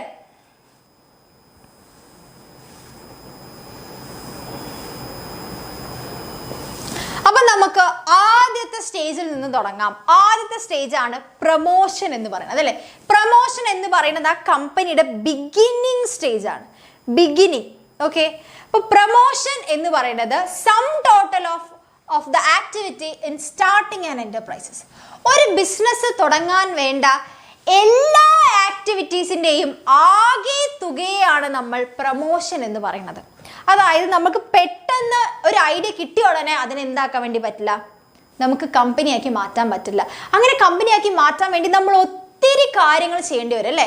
അങ്ങനെ ചെയ്യുന്ന ഒത്തിരി കാര്യങ്ങളുടെ സം ടോട്ടലിനെയാണ് നമ്മൾ എന്തെന്ന് പറയാ, പ്രൊമോഷൻ എന്ന് പറയാം. അതായത് ഒരു കമ്പനി നിലവിൽ കൊണ്ടുവരാൻ വേണ്ടി നമ്മൾ ചെയ്യുന്ന എല്ലാ പ്രവർത്തനങ്ങളെയും കൂടെ ചേർത്തിട്ട് നമ്മൾ അതിനെ പ്രൊമോഷൻ എന്ന് പറയും. ഓക്കെ. ഇറ്റ് ഇൻവോൾവ്സ്, അതായത് ഈ പ്രൊമോഷൻ എന്ന് പറയുന്നത് എന്തൊക്കെ ഉൾപ്പെടുന്നതാണ്, എന്തൊക്കെ അവിടെ അതിൽ ഇൻവോൾവ് ആവുന്നുണ്ട്. കൺസീവിങ് എ ബിസിനസ് ഐഡിയ, ഒരു ബിസിനസ് ഐഡിയ കിട്ടുന്നത് മുതൽ taking an initiative to form A company, അത് ഒരു കമ്പനിയാക്കി മാറ്റാൻ വേണ്ട ഇനീഷ്യേറ്റീവ് എടുക്കുന്നത് വരെ. Okay. So that the practical shape can be given to exploiting the available business opportunities. എന്നിട്ട് ആ ബിസിനസ് ഓപ്പർച്യൂണിറ്റീനെ എക്സ്പ്ലോയിറ്റ് ചെയ്യാൻ, അല്ലെങ്കിൽ എന്താ അതിനെ മാക്സിമം നമുക്ക് എന്ത് ചെയ്യാം, എക്സ്പ്ലോർ ചെയ്യാനായിട്ട് പറ്റുന്നതിനെയാണ് നമ്മൾ എന്ത് പറയുക, പ്രൊമോഷൻ എന്ന് പറയുന്നത് അല്ലേ. പ്രൊമോഷൻ എന്ന് പറയുമ്പോൾ ആ സ്റ്റേജിൽ കമ്പനി തുടങ്ങുന്ന ഒരു ഐഡിയ കിട്ടി, അതിനു വേണ്ടി ഇനീഷ്യേറ്റീവ് എടുത്തു, എന്നിട്ട് അതിനൊരു ബിസിനസ് ഐഡിയ ആക്കി എക്സ്പ്ലോർ ചെയ്യണം അല്ലേ. ക്ലിയർ? അപ്പോൾ ഈ ഒരു പ്രവൃത്തി ചെയ്യുന്ന, ഈ ഒരു പ്രൊമോഷൻ എന്ന് പറയുന്ന പ്രവൃത്തി ചെയ്യുന്ന ആളെ നമ്മൾ, അല്ലെങ്കിൽ ഒരു പേഴ്സണെ, അല്ലെങ്കിൽ ഒരു ഗ്രൂപ്പ് ഓഫ് പേഴ്സൺസിനെ നമ്മൾ എന്തെന്ന് പറയുന്നു, പ്രൊമോട്ടർ അല്ലെങ്കിൽ പ്രൊമോട്ടേഴ്സ് ഓഫ് ദ കമ്പനി എന്ന് പറയുന്നു. അപ്പൊ പ്രൊമോഷൻ വർക്ക് അണ്ടർടേക്ക് ചെയ്യുന്ന ആൾക്കാരെ നമ്മൾ എന്ത് പറയും, പ്രൊമോട്ടർ എന്ന് പറയും. ഓക്കെ. അപ്പൊ പ്രൊമോട്ടർ എന്ന് പറയുമ്പോൾ the person engaged in the formation of a company, ഒരു കമ്പനി ഫോം ചെയ്യാൻ വേണ്ടി എൻഗേജ്ഡ് ആകുന്ന ആളെയാണ് നമ്മൾ പ്രൊമോട്ടർ എന്ന് പറയുന്നത്. അപ്പൊ he has the idea of starting a business, അയാൾക്കായിരിക്കും ആ ബിസിനസ് തുടങ്ങാനുള്ള ഐഡിയ കിട്ടുന്നതും. He conduct detailed investigation of the idea, assembles the factors required for it and finally brings the company into existence അല്ലേ. ആ ഒരു business idea എന്താണെന്ന് നോക്കുന്നതും അതിനെ കുറിച്ചുള്ള ഡീറ്റെയിൽഡ് ഇൻവെസ്റ്റിഗേഷൻസ് നടത്തുന്നതും, എന്നിട്ട് അതൊരു കമ്പനി ആക്കാൻ വേണ്ട എല്ലാ ഫാക്ടേഴ്സിനെ മൊബിലൈസ് ചെയ്യുന്നതും ആരാണ്, പ്രൊമോട്ടറാണ്. ഓക്കെ, ക്ലിയർ അല്ലേ? സെറ്റ്. അപ്പം നമ്മൾ എന്ത് പഠിക്കണം, ഫങ്ഷൻസ് ഓഫ് പ്രൊമോട്ടർ അറിഞ്ഞിരിക്കണം അല്ലേ. ഒരു പ്രൊമോട്ടർ ഒരു കമ്പനി നിലവിൽ കൊണ്ടുവരാൻ വേണ്ടി ചെയ്യുന്ന ഫങ്ഷൻസ് നമ്മൾ അറിഞ്ഞിരിക്കണം. ഇത്രയാണ് അല്ലെ. Identification of business opportunity, feasibility study, naming approval, fixing up signatories to memorandum of association, appointment of professionals, preparation of necessary documents. ഇത്രയും കാര്യങ്ങളാണ് ഒരു പ്രൊമോട്ടർ ചെയ്യുന്നത് അല്ലേ. 6 ഫങ്ഷൻസ് ആണ് പ്രൊമോട്ടർക്ക് ഉള്ളത്. അപ്പോൾ ഓരോന്ന് നോക്കാം. ഐഡന്റിഫിക്കേഷൻ ഓഫ് ബിസിനസ് ഓപ്പർച്യൂണിറ്റി എന്ന് പറയുന്നത് the first and foremost activity of a promoter is to identify a business opportunity. ആദ്യം ബിസിനസ് ചെയ്യാനുള്ള ഐഡിയ ഉണ്ടാക്കുക എന്നുള്ളതാണ്. അത് ആരാണ് ചെയ്യുന്നത്? പ്രൊമോട്ടറാണ്. അതിനുശേഷം അതിനെക്കുറിച്ച് ആ ഐഡിയനെ കുറിച്ച് ഡീറ്റെയിൽഡ് ഇൻവെസ്റ്റിഗേഷൻസ് നടത്തണം. മെയിനായിട്ട് അതിൻ്റെ ഫീസിബിലിറ്റി സ്റ്റഡിയാണ് പഠിക്കേണ്ടത്. അതായത് സാധ്യതാ പഠനം നോക്കണം അല്ലേ. ആ ബിസിനസ് ഐഡിയ കൊണ്ട് ഗുണമുണ്ടോ, എന്തൊക്കെ എല്ലാ വശങ്ങളും ചിന്തിക്കണം അല്ലേ. അത് ഫീസിബിലിറ്റി സ്റ്റഡി എന്ന് പറയുന്ന സമയത്ത് the promoters therefore undertake detailed feasibility study to investigate all aspects of the business they intended to start. അപ്പോൾ അവർ ഏതൊക്കെ ഐഡിയാസ് ആണ്, ഏതാണ് അവരുടെ ഐഡിയ, അതിനനുസരിച്ചിട്ടുള്ള അതിൻ്റെ ടെക്നിക്കൽ ഫീസിബിലിറ്റി നോക്കണം. അതായത് ഇപ്പോൾ ടെക്നോളജി വൈസ് ചെയ്യേണ്ട കാര്യങ്ങളാണ്, അല്ലെങ്കിൽ ഒരു ക്യാപിറ്റൽ ഇൻറ്റൻസീവ് ആയിട്ടുള്ള ഒരു ബിസിനസ് ആണ് ചെയ്യണമെന്നുണ്ടെങ്കിൽ അവിടെ തീർച്ചയായിട്ടും മെഷീനറീസ് അത് ഇതെന്നൊക്കെ പറഞ്ഞിട്ട് വേണ്ടി വരും അല്ലേ. അപ്പോൾ ആ സമയത്ത് നമ്മൾ ചെയ്യുന്ന ബിസിനസ്സിന് വേണ്ടി ടെക്നോളജി വൈസ് നമുക്ക് അവൈലബിൾ ആണോ, അല്ലെങ്കിൽ നമുക്കിപ്പോൾ എന്തെങ്കിലും വന്നു കഴിഞ്ഞപ്പോൾ ഒരു അപ്ഗ്രഡേഷൻ തന്നെ വേണമെന്നുണ്ടെങ്കിൽ നമുക്ക് പെട്ടെന്ന് ആക്സസ് ചെയ്യാൻ പറ്റുമോ. അപ്പോൾ അതിൻ്റെ ടെക്നിക്കൽ സൈഡ് നമ്മൾ പഠിക്കണം. ഓക്കെ, അതിനുശേഷം അതിൻ്റെ ഫൈനാൻഷ്യൽ ഫീസിബിലിറ്റി വേണം. ഫൈനാൻഷ്യൽ ഫീസിബിലിറ്റി എന്ന് പറഞ്ഞു കഴിഞ്ഞാൽ എത്രമാത്രം ഫണ്ട് നമുക്ക് ചിലവാകും, എത്രമാത്രം ഫണ്ട് എനിക്ക് ഇതിന് വേണ്ടി വരും. ദെൻ എക്കണോമിക് ഫീസിബിലിറ്റി നോക്കണം. ഇത്രയും ഫണ്ട് എടുത്ത് ഇത്രയും കാര്യങ്ങൾ ചെയ്തിട്ട് അത് ലാഭം ഉണ്ടാക്കാൻ പോകുന്ന ബിസിനസ് ഐഡിയ ആണോ, ഡിമാൻഡ് ക്രിയേറ്റ് ചെയ്യാൻ പറ്റുന്നതാണോ എന്നുള്ളതിൻ്റെ എക്കണോമിക് ഫീസിബിലിറ്റിയും കൂടെ നമ്മൾ നോക്കണം. ക്ലിയർ അല്ലേ? മെയിനായിട്ട് നമ്മൾ ഈ ഫീസിബിലിറ്റി സ്റ്റഡീസ് എന്ന് പറയുമ്പോൾ ഏത് ടൈപ്പ് ബിസിനസ് ആണോ അതിനനുസരിച്ചിട്ടുള്ള ഫീസിബിലിറ്റി സ്റ്റഡീസ് നടത്തും. ഓക്കെ, മെയിനായിട്ട് പറഞ്ഞു കഴിഞ്ഞാൽ അതിൻ്റെ നേച്ചർ കൂടെ നമ്മൾ നോക്കും. ക്ലിയർ. നെക്സ്റ്റ് നെയിം അപ്രൂവൽ ആണ്. നെയിം അപ്രൂവൽ എന്ന് പറഞ്ഞാൽ ഈ കമ്പനി ഏത് പേരിലാണ് അറിയപ്പെടുന്നത്. അപ്പോൾ ആ പേര് ഫിക്സ് ചെയ്യണത് ആരാണ്? പ്രൊമോട്ടറാണ്. പ്രൊമോട്ടർ എന്ത് ചെയ്യണം? മറ്റ് കമ്പനികളുമായിട്ടല്ല, മറ്റിപ്പോൾ ട്രേഡ് സീക്രട്ട് അങ്ങനെ പറഞ്ഞ കുറേ കാര്യങ്ങളുണ്ട് അല്ലേ, ഇന്റലക്ച്വൽ പ്രോപ്പർട്ടി ആയിട്ടുള്ള കുറേ കാര്യങ്ങളുണ്ട്. അപ്പോൾ നിലവിലുള്ള ഒരു കമ്പനികളുമായിട്ടും മാച്ച് ചെയ്ത് പോകുന്ന രീതിയിലുള്ള ഒന്നും എവിടെ ഉണ്ടാവരുത്, നമ്മളുടെ പേരിൽ ഉണ്ടാവാൻ വേണ്ടി പാടില്ല. അപ്പോൾ അതൊക്കെ നോക്കി പ്രത്യേക പേര് നോക്കണം അല്ലേ. Having decided to launch a company, the promoter have to select a name for it and submitted an application to the registrar of the companies of the state in which a registered office of the company is to be situated for its approval. ഇനി നിങ്ങളുടെ പേര് കണ്ടുപിടിച്ചാൽ ആ കണ്ടുപിടിച്ച പേര് നിങ്ങളുടെ കമ്പനിയുടെ registered office ഏത് സ്ഥലത്താണോ വെക്കാൻ ഉദ്ദേശിക്കുന്നത്, അതായത് ഏത് സ്റ്റേറ്റിലാണോ വെക്കാൻ ഉദ്ദേശിക്കുന്നത്, ഏത് സ്ഥലത്താണോ വെക്കാൻ ഉദ്ദേശിക്കുന്നത്, ആ സ്ഥലത്തെ കമ്പനീസ് ഓഫ് രജിസ്ട്രാറിനാണ് നിങ്ങൾ കൊടുക്കേണ്ടത്. ഓക്കെ, അയാളാണ് നിങ്ങളുടെ പേര് അപ്രൂവ് ചെയ്യേണ്ടത്. ക്ലിയർ അല്ലേ? അതിനുശേഷം fixing up signatories to the memorandum of association. പിന്നെ നമ്മളുടെ ബിസിനസിൻ്റെ അകത്തുള്ള ഒരു മെയിൻ ഡോക്യുമെന്റ്, കമ്പനീൻ്റെ അകത്തുള്ള മെയിൻ ഡോക്യുമെന്റ് ആണ് മെമ്മോറാണ്ടം ഓഫ് അസോസിയേഷൻ എന്ന് പറഞ്ഞാൽ നമ്മുടെ ഇന്ത്യൻ ഭരണഘടന പോലെ ഒരു കമ്പനിക്ക് അത്രയും ഇമ്പോർട്ടൻ്റ് ആയിട്ടുള്ള ഡോക്യുമെന്റ് ആണത്. അപ്പോൾ അതിൽ സൈൻ ചെയ്യുന്ന ആൾക്കാർ ആ കമ്പനിയുടെ ഡയറക്ടർ ബോർഡിലുള്ളവരായിരിക്കും അല്ലെ, ഡയറക്ടേഴ്സ് ആയിട്ടായിരിക്കും അവർ പിന്നെ വർക്ക് ചെയ്യേണ്ടിണ്ടാവുക. അപ്പോൾ അങ്ങനെ ആരൊക്കെയാണ് കമ്പനിയിൽ വർക്ക് ചെയ്യേണ്ടത്? ഒത്തിരി പേരുണ്ടാവും കമ്പനീൻ്റെ ഷെയർ ഹോൾഡേഴ്സ് ആയിട്ട്, എല്ലാവരെയും പിടിച്ച് നമുക്ക് മാനേജ്മെന്റിൽ ഇരുത്താൻ പറ്റില്ല. അപ്പോൾ അങ്ങനെ ഡയറക്ടേഴ്സ് ആയിട്ട് ഇരുത്താൻ പറ്റുന്ന ആരൊക്കെ സൈൻ ചെയ്യണം എന്ന് തീരുമാനിക്കുന്നതും പ്രൊമോട്ടർ ആയിരിക്കും. ഓക്കെ, ക്ലിയർ അല്ലേ? Usually the people signing memorandum are also the first directors of the company. Promoter have to decide about the members who will be signing the memorandum of association of the proposed company. അപ്പോൾ ആരൊക്കെയാണ് കമ്പനീൻ്റെ directors ആയിട്ട് മാറുന്നത് നോക്കണം. അതിനുശേഷം അപ്പോയിൻമെന്റ് of professionals. പിന്നെ നമുക്ക് ഈ necessary document prepare ചെയ്യുന്ന സമയത്ത് നമുക്ക് അസിസ്റ്റൻസിന് വേണ്ടിയിട്ട് അത് റിലേറ്റ് ചെയ്ത് ലീഗലി ഉള്ള പ്രൊഫഷണൽസിന് വേണ്ടി വരും. അതുപോലെ തന്നെ നമുക്കിപ്പോൾ ഷെയർസ് കാര്യങ്ങൾ, എമൗണ്ട്, ഫണ്ട് കാര്യങ്ങൾ റിലേറ്റ് ചെയ്യുന്നത് കൊണ്ട് തന്നെ നമുക്ക് എന്ത് വേണം? നമുക്ക് ബാങ്കേഴ്സിന്, അങ്ങനെ കുറച്ച് പ്രൊഫഷണൽസിന് വേണ്ടി വരും, സഹായം വേണ്ടി വരും. അപ്പോൾ അതുകൊണ്ട് നമ്മൾ ആ പ്രൊഫഷണൽസിനെ, ഏതൊക്കെ പ്രൊഫഷണൽസിനെ വെക്കണം എന്ന് തീരുമാനിക്കുന്നതും നമ്മുടെ പ്രൊമോട്ടർ ആയിരിക്കും. അപ്പോൾ professionals such as mercantile banker, auditor are appointed by the promoter to assist them in the preparation of necessary document. Okay, പിന്നെ പ്രിപ്പറേഷൻ ഓഫ് നെസസറി ഡോക്യുമെന്റ്. ഇത്രയും കാര്യങ്ങൾ ചെയ്ത് കഴിഞ്ഞാൽ പിന്നെ എന്ത് ചെയ്യണം? പ്രൊമോഷൻ എന്ന് പറയുന്ന സ്റ്റേജിലെ അവസാനത്തെ ഒരു സ്റ്റെപ്പിൽ വരുന്നതാണ് എന്തെന്ന് പറയുന്നത്, നമ്മുടെ നെസസറി ഡോക്യുമെന്റിന്റെ പ്രിപ്പറേഷൻ എന്ന് പറയുന്നത്. നെസസറി ഡോക്യുമെന്റ് പ്രിപ്പറേഷൻ എന്ന് പറയുമ്പോൾ കമ്പനി നിലവിൽ വരും. ഇപ്പം നിങ്ങൾക്ക് ആധാർ കാർഡ് വേണമെങ്കിൽ, ആധാർ കാർഡ് നിങ്ങൾക്ക് കിട്ടണമെന്നുണ്ടെങ്കിൽ നിങ്ങൾ ആദ്യം കുറേ ഡോക്യുമെന്റ്സ് കാര്യങ്ങളൊക്കെ കൊടുത്തിട്ടാണ് നിങ്ങൾക്ക് അവസാനമാണ് ആധാർ കാർഡ് കിട്ടുന്നത്. അതേപോലെ തന്നെ നിങ്ങളുടെ കമ്പനി നിലവിൽ രജിസ്ട്രേഷന് കൊടുക്കുന്നതിന് മുമ്പ് നിങ്ങൾ കുറേ ഡോക്യുമെന്റ്സ് സബ്മിറ്റ് ചെയ്യേണ്ടതുണ്ട്. അപ്പോൾ ആ ഡോക്യുമെന്റ്സ് നോക്കണം. The promoter takes up setup prepare certain legal documents in which have to be submitted under the law to the registrar of the companies for getting a company registered. ഒരു company register ചെയ്ത് കിട്ടണമെങ്കിൽ വേണ്ട എല്ലാ ഡോക്യുമെന്റ്സും നിങ്ങൾ എന്ത് ചെയ്യണം? Prepare ചെയ്ത് വെക്കണം. എന്തൊക്കെയാണ് ആ ഇമ്പോർട്ടൻറ്റ് ഡോക്യുമെന്റ്സ്? 6 ഡോക്യുമെന്റ്സ് ആണ് വരുന്നത് അല്ലെ. ഈ 6 ഡോക്യുമെന്റ്സിനെ കുറിച്ച് നമുക്ക് പഠിക്കാം. ആദ്യത്തേതാണ് memorandum of association. Memorandum of association എന്ന് പറയുന്നത് ഫണ്ടമെന്റൽ ഡോക്യുമെന്റ് ആണ്, മെയിൻ ഡോക്യുമെന്റ് ആണ്. ക്ലിയർ അല്ലേ? Foundational legal document four a company that define it's structure. അതായത് മെമ്മോറാണ്ടം ഓഫ് അസോസിയേഷനിൽ എന്താണ് പറയുന്നത്? മെയിൻ ഡോക്യുമെന്റ് ആണ്, ഫൗണ്ടേഷണൽ ലീഗൽ ഡോക്യുമെന്റ് ആണ്. ആ ഡോക്യുമെന്റിൽ എന്താ പറയുന്നത്? ആ ഡോക്യുമെന്റിന്റെ അകത്ത് ആ കമ്പനീനെ കുറിച്ചുള്ള ഇതുണ്ട്. ഓക്കെ, ആ ഡോക്യുമെന്റ്സിന്റെ അകത്ത് കമ്പനിയുടെ സ്ട്രക്ചർ എങ്ങനെയാണ്, ആ കമ്പനിയുടെ ഒബ്ജക്റ്റീവ്സ് എന്തൊക്കെയാണ്, ആ കമ്പനിയുടെ പവേഴ്സ് എങ്ങനെയാണ്, അതിന് എന്തൊക്കെ ലിമിറ്റേഷൻസ് ഉണ്ട്, അതിൻ്റെ ക്യാപിറ്റൽ എങ്ങനെയാണ്, അതിൻ്റെ ലയബിലിറ്റി എങ്ങനെയാണ് എന്നുള്ള എല്ലാ കാര്യങ്ങളും അടങ്ങിയൊരു ഡോക്യുമെൻ്റ് ആണ് ഈ മെമ്മോറാണ്ടം ഓഫ് അസോസിയേഷൻ എന്ന് പറയുന്നത്. ക്ലിയർ അല്ലേ?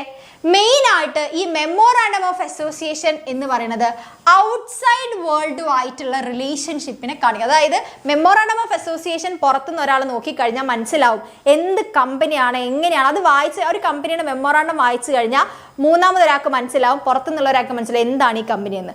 അപ്പോൾ ഒരു ഔട്ട്സൈഡേഴ്സിനായിട്ട് എന്താണ് കമ്പനി എന്ന് കമ്മ്യൂണിക്കേറ്റ് ചെയ്യുന്ന ഡോക്യുമെൻ്റ് ആണ് ഈ മെമ്മോറാണ്ടം ഓഫ് അസോസിയേഷൻ എന്ന് പറയുന്നത്. ക്ലിയർ? സെറ്റ്. ഈ ഇത്രയും ഡോക്യുമെന്റ്സ്, ഇത്രയും കാര്യങ്ങൾ പറയുന്ന ഡോക്യുമെന്റ്സിലെ എല്ലാ ഡീറ്റെയിൽസിനെയും ക്ലോസസ് ആക്കിയിട്ടാണ് വെച്ചത്. അതായത് ഓരോന്നിനെ കുറിച്ചും പറയുന്ന ഓരോരോ ഖണ്ഡികകൾ എന്ന് പറയുന്ന പോലെ നമ്മുടെ കോൺസ്റ്റിറ്റ്യൂഷന് 3 ആയിട്ടാണ് ഡിവൈഡ് ചെയ്ത് വെച്ചിട്ടുള്ളത് അല്ലേ. ഒന്നെന്ന് പറയുന്നത് ഏതൊക്കെയാണ് നമ്മുടെ കോൺസ്റ്റിറ്റ്യൂഷനിൽ ഡിവൈഡ് ചെയ്ത് വെച്ച ഭാഗങ്ങൾ എന്നറിയോ? നമ്മുടെ കോൺസ്റ്റിറ്റ്യൂഷന്റെ 3 ഭാഗങ്ങൾ ഏതൊക്കെയാണെന്ന് അറിയോ? ആർക്കെങ്കിലും അറിയെങ്കിലും ഒന്ന് കമന്റ് ചെയ്യോ? നോക്കാനാ, ജനറൽ നോളജ് ആണ്, അറിയോ എന്ന് ചോദിച്ചാൽ. Okay, clear? 3 ഭാഗമാണെന്ന് പറഞ്ഞിട്ടുണ്ട്. ആ 3 ഭാഗങ്ങൾ എന്തൊക്കെയാണെന്ന് ആർക്കെങ്കിലും പറയാൻ വേണ്ടി പറ്റുമോ നോക്കട്ടെ, ആർക്കെങ്കിലും. ഓക്കെ, കുറച്ചെങ്കിലും നമ്മൾ പുറത്ത് നടക്കുന്ന കാര്യങ്ങളെ കുറിച്ച് നമ്മൾ ബോധവാന്മാരാവണം. നമ്മളെ ബുക്കിലെ നോളജ് മാത്രം പോരാ ജീവിതത്തിൽ, അത് നമ്മളെ ജോലി ചെയ്യാൻ മാത്രമേ ഹെൽപ്പ് ചെയ്യുള്ളൂ. ജീവിക്കണമെങ്കിൽ അതിന് പുറത്തുനിന്ന് കിട്ടുന്ന ഇൻഫോർമേഷൻസ് ഉണ്ടെങ്കിൽ നമുക്ക് ലൈഫിൽ സർവൈവ് ചെയ്യാൻ വേണ്ടി പറ്റും. ഓക്കെ, ജസ്റ്റ് ഒന്ന് ഓർത്ത് വെക്കുക പറഞ്ഞ കാര്യം. ഇത്രയും കാര്യങ്ങളാണ് ക്ലോസസ് ആക്കി വെച്ചിട്ടുള്ളത്. Okay, clear? ഗൂഗിൾ എങ്കിലും ചെയ്ത് നോക്കടാ ഡീറ്റെയിൽസ്. ഓക്കെ, ആദ്യത്തെ എന്ന് പറയുന്നത് നെയിം ക്ലോസ് ആണ്. ഓക്കെ, നെയിം ക്ലോസ് ആണ് അല്ലെ. എന്താണ് കമ്പനിയുടെ പേര്, ഏത് പേരിലാണ് എൻ്റെ ഈ കമ്പനി അറിയപ്പെടാൻ പോകുന്നത് അല്ലേ. This clauses contains the name of the company with which the company will be known അല്ലെ. കറക്റ്റ് ആയിട്ട് വരെ നമ്മൾ രജിസ്റ്റർ ചെയ്യുന്ന സമയത്തൊക്കെ എന്താണ് കമ്പനിയുടെ പേര് എന്നൊക്കെ ഉള്ളത് നമ്മൾ സ്പെസിഫൈ ചെയ്ത കാര്യം പറഞ്ഞു. നെയിം ഒക്കെ കണ്ടുപിടിക്കുന്നത് ആരാണ്? അത് നമ്മളെ പ്രൊമോട്ടറാണ്. അപ്പോൾ ഇനി ഏത് പേരിലാണ് നമ്മുടെ കമ്പനി അറിയപ്പെടാൻ വേണ്ടി പോണത്, അതാണ് നമ്മുടെ നെയിം ക്ലോസിൽ ഉണ്ടാവുക. പിന്നെ ഒബ്ജക്റ്റ് ക്ലോസ് ആണ് ഈ ക്ലോസസിൽ വെച്ച് തന്നെയുള്ള ഏറ്റവും ഇമ്പോർട്ടൻറ്റ് ക്ലോസ്. കാരണം എന്താണ്, എന്ത് കമ്പനിയാണ്, എന്തിനാണ് ഈ കമ്പനി ഫോം ചെയ്തത്, എന്താണ് ഇതിൻ്റെ പ്രവർത്തനങ്ങൾ എന്ന് പറയുന്ന ഏറ്റവും മെയിൻ ആയിട്ടുള്ള ക്ലോസ് ആണ് ഈ ഒബ്ജക്റ്റ് ക്ലോസ് എന്ന് പറയുന്നത് അല്ലേ. This is an important close of the memorandum and it defines the purpose for which the company is formed. എന്തിന് കമ്പനി നിലവിൽ വന്നു എന്ന് പറയുന്നതാണ് നമ്മുടെ മെമ്മോറാണ്ടം ഓഫ് അസോസിയേഷനിലെ ഒബ്ജക്റ്റ് ക്ലോസ് എന്ന് പറയുന്നത്. Okay, clear? It indicates the extend of companies powers and fear of its activities അല്ലേ. ഒരു കമ്പനിയുടെ സ്കെയിൽ ഓഫ് ഓപ്പറേഷൻസ് ഏത് ഏരിയ വരെ ഉണ്ട് എന്നൊക്കെ തീരുമാനിക്കുന്നതാണ് എന്തെന്ന് പറയുന്നത് നമ്മുടെ മെമ്മോറാണ്ടം ഓഫ് അസോസിയേഷനിലെ ഒബ്ജക്റ്റ് ക്ലോസ് എന്ന് പറയുന്നത്. ഞാൻ കഴിച്ചു, നിങ്ങളൊക്കെ കഴിച്ചോ? ക്ലിയർ? ഇനി അടുത്തത് ലയബിലിറ്റി ക്ലോസ് ആണ്. ലയബിലിറ്റി ക്ലോസ് എന്ന് പറയുന്നത് നമ്മുടെ കമ്പനീൻ്റെ ലയബിലിറ്റി അൺലിമിറ്റഡും മെമ്പേഴ്സിൻ്റെ ലയബിലിറ്റി എന്താണ്, ലിമിറ്റഡും ആണെന്ന് നമ്മൾ പറഞ്ഞിട്ടുണ്ട് അല്ലേ. ക്ലിയർ അല്ലേ? സെറ്റ് അല്ലേ? ഓക്കെ, അപ്പോൾ ആ ലിമിറ്റഡ് ആയിട്ടുള്ള ലയബിലിറ്റി എങ്ങനെയാണ് വരുന്നത്, അതായത് നമ്മുടെ മെമ്പേഴ്സിൻ്റെ ലയബിലിറ്റി എന്ന് പറയുന്നത് അവരുടെ അൺപെയ്ഡ് അൺപെയ്ഡ് ഷെയർസുമായിട്ട് കണക്ട് ചെയ്ത് കിടക്കുന്നുണ്ട് അല്ലെ. അൺപെയ്ഡ് ഷെയർസുമായിട്ടായിരിക്കും കിടക്കുന്നുണ്ടാവുക.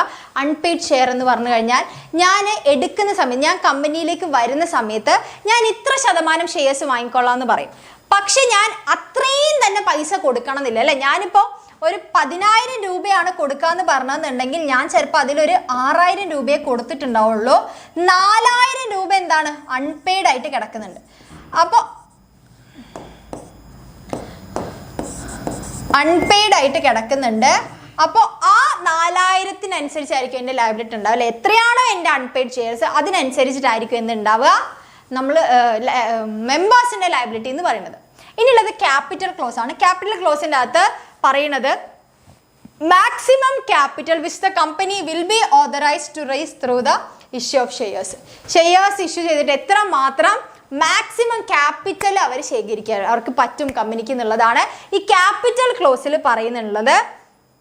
പിന്നെ രജിസ്റ്റേർഡ് ഓഫീസ് ക്ലോസ് ആണ്.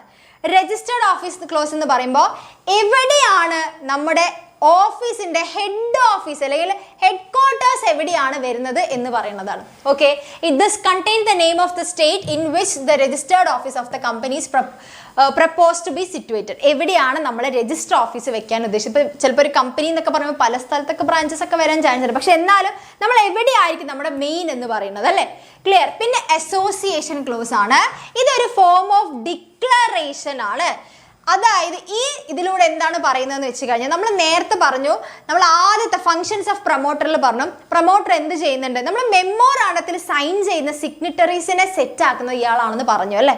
അപ്പോൾ അങ്ങനെ സൈൻ ചെയ്യുന്ന കുറച്ച് ആൾക്കാരുണ്ടല്ലോ, അപ്പോൾ അവരുടെ ഒരു ഡിക്ലറേഷൻ ആണ് ഈ ഒരു അസോസിയേഷൻ ക്ലോസിൽ വരുന്നത്. അതായത് through this close the signatories to the memorandum state that their intention to be associated with the proposed company and agree to purchase the qualification shares.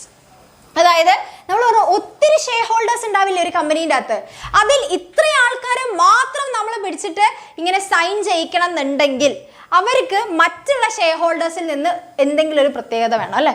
അപ്പോൾ അങ്ങനെ നമ്മൾ ഒരു കമ്പനീൻ്റെ ഡയറക്റ്റ് ഫസ്റ്റ് ഡയറക്ടേഴ്സിൽ ഉൾപ്പെടണം എന്നുണ്ടെങ്കിൽ നമ്മൾ എന്ത് ചെയ്യണം, മറ്റുള്ള ആൾക്കാരേക്കാൾ കുറച്ച് കൂടുതൽ ഷെയർ ഹോൾഡ് ചെയ്യണം. അപ്പം നിങ്ങളൊരു കമ്പനിയുടെ ഡയറക്ടർ ആവണമെങ്കിൽ നിങ്ങൾ ഇത്ര ഷെയർസ് എങ്കിലും പർച്ചേസ് ചെയ്യണം എന്നുണ്ടാവും അല്ലേ. അപ്പോൾ അത്രയും ഷെയർസ് പർച്ചേസ് ചെയ്ത് അതിന് ക്വാളിഫൈഡ് ആയിക്കോളാം. അതിനെയാണ് നമ്മൾ ക്വാളിഫിക്കേഷൻ ഷെയർസ് പർച്ചേസ് ചെയ്യാം എന്ന് പറയുന്നത്. അപ്പം ഞങ്ങൾ ഷെയർസ് വാങ്ങിച്ചു കൊള്ളാം, ക്വാളിഫിക്കേഷൻ ഷെയർസ് എത്രയാണോ പറയുന്നത് അത്രയും ഞങ്ങൾ വാങ്ങിച്ചു കൊള്ളാം, അതനുസരിച്ച് കമ്പനിയുടെ ഡയറക്ടേഴ്സ് ആയിട്ട് ഞങ്ങൾ പ്രവർത്തിച്ചു കൊള്ളാം എന്ന് ആരൊക്കെയാണോ അതിൽ ഒപ്പിടാൻ നിൽക്കുന്ന ആൾക്കാർ അവരുടെ എല്ലാം ഒരു ഡിക്ലറേഷൻ ആണിത്. ക്ലിയർ. അത് കഴിഞ്ഞാലാണ് നമ്മുടെ രണ്ടാമത്തെ ഡോക്യുമെന്റ് വരുന്നത് അല്ലേ. അപ്പൊ ഇത്രയാണ് ഇത്രയും ക്ലോസസ് ആണ് നമ്മുടെ ഏതിൽ വരുന്നത്, മെമ്മോറാണ്ടത്തിൽ വരുന്നത്. ഓക്കെ, ഇനി നെസസറി ഡോക്യുമെന്റ് ആയിട്ട് വേണ്ട രണ്ടാമത്തെ ഡോക്യുമെന്റ് ആണ് നമ്മുടെ ആർട്ടിക്കിൾസ് ഓഫ് അസോസിയേഷൻ അല്ലെങ്കിൽ ബൈലോ എന്ന് പറയുന്നത്. ഓക്കെ, ബൈലോ ആണ് കമ്പനിയുടെ ബൈലോ ആണ് എന്തെന്ന് പറയുന്നത്. ബൈലോ ആയിട്ടാണ് നമ്മുടെ ആർട്ടിക്കിൾസ് ഓഫ് അസോസിയേഷൻ അറിയപ്പെടുന്നത്. ഇതെന്ന് പറയുന്നത് ഇന്റേണൽ റൂൾ ബുക്ക് ആണ്. അഡ്മിനിസ്ട്രേഷൻ റിലേറ്റ് ചെയ്തുള്ള കാര്യങ്ങളാണ് ഇവർ പറയുന്നത്. Okay, articles of association are the companies internal rule book that set out the regulation for its management and govern its internal affair. അതായത് കമ്പനിയുടെ ഇന്റേണൽ അഫെയർസ് എങ്ങനെയാണ്, അത് കമ്പനിയുടെ മാനേജ്മെന്റ് എങ്ങനെയൊക്കെ കൂടുമ്പോഴാണ് മീറ്റിംഗ് കൂടുന്നത്, എങ്ങനെയൊക്കെയാണ് ഷെയർസ്, നമ്മൾ പ്രോഫിറ്റ് എങ്ങനെ ഡിസ്ട്രിബ്യൂട്ട് ചെയ്യാനാണ് വിചാരിക്കുന്നത്, അങ്ങനെയുള്ള ഡീറ്റെയിൽ ആയിട്ട് കമ്പനീൻ്റെ അകത്ത് നടക്കുന്ന മാനേജ്മെന്റ് റിലേറ്റ് ചെയ്തുള്ള കാര്യങ്ങളാണ് പറയുന്നത്. Okay, they define the rights and responsibilities of directors and share holders അല്ലെ. ഷെയർ ഹോൾഡേഴ്സിന്റെയും ഡയറക്ടേഴ്സിന്റെ റൈറ്റ്സ് എന്തൊക്കെയാണ്, അവരുടെ റെസ്പോൺസിബിലിറ്റീസ് എന്തൊക്കെയാണ് പറയുന്നത്.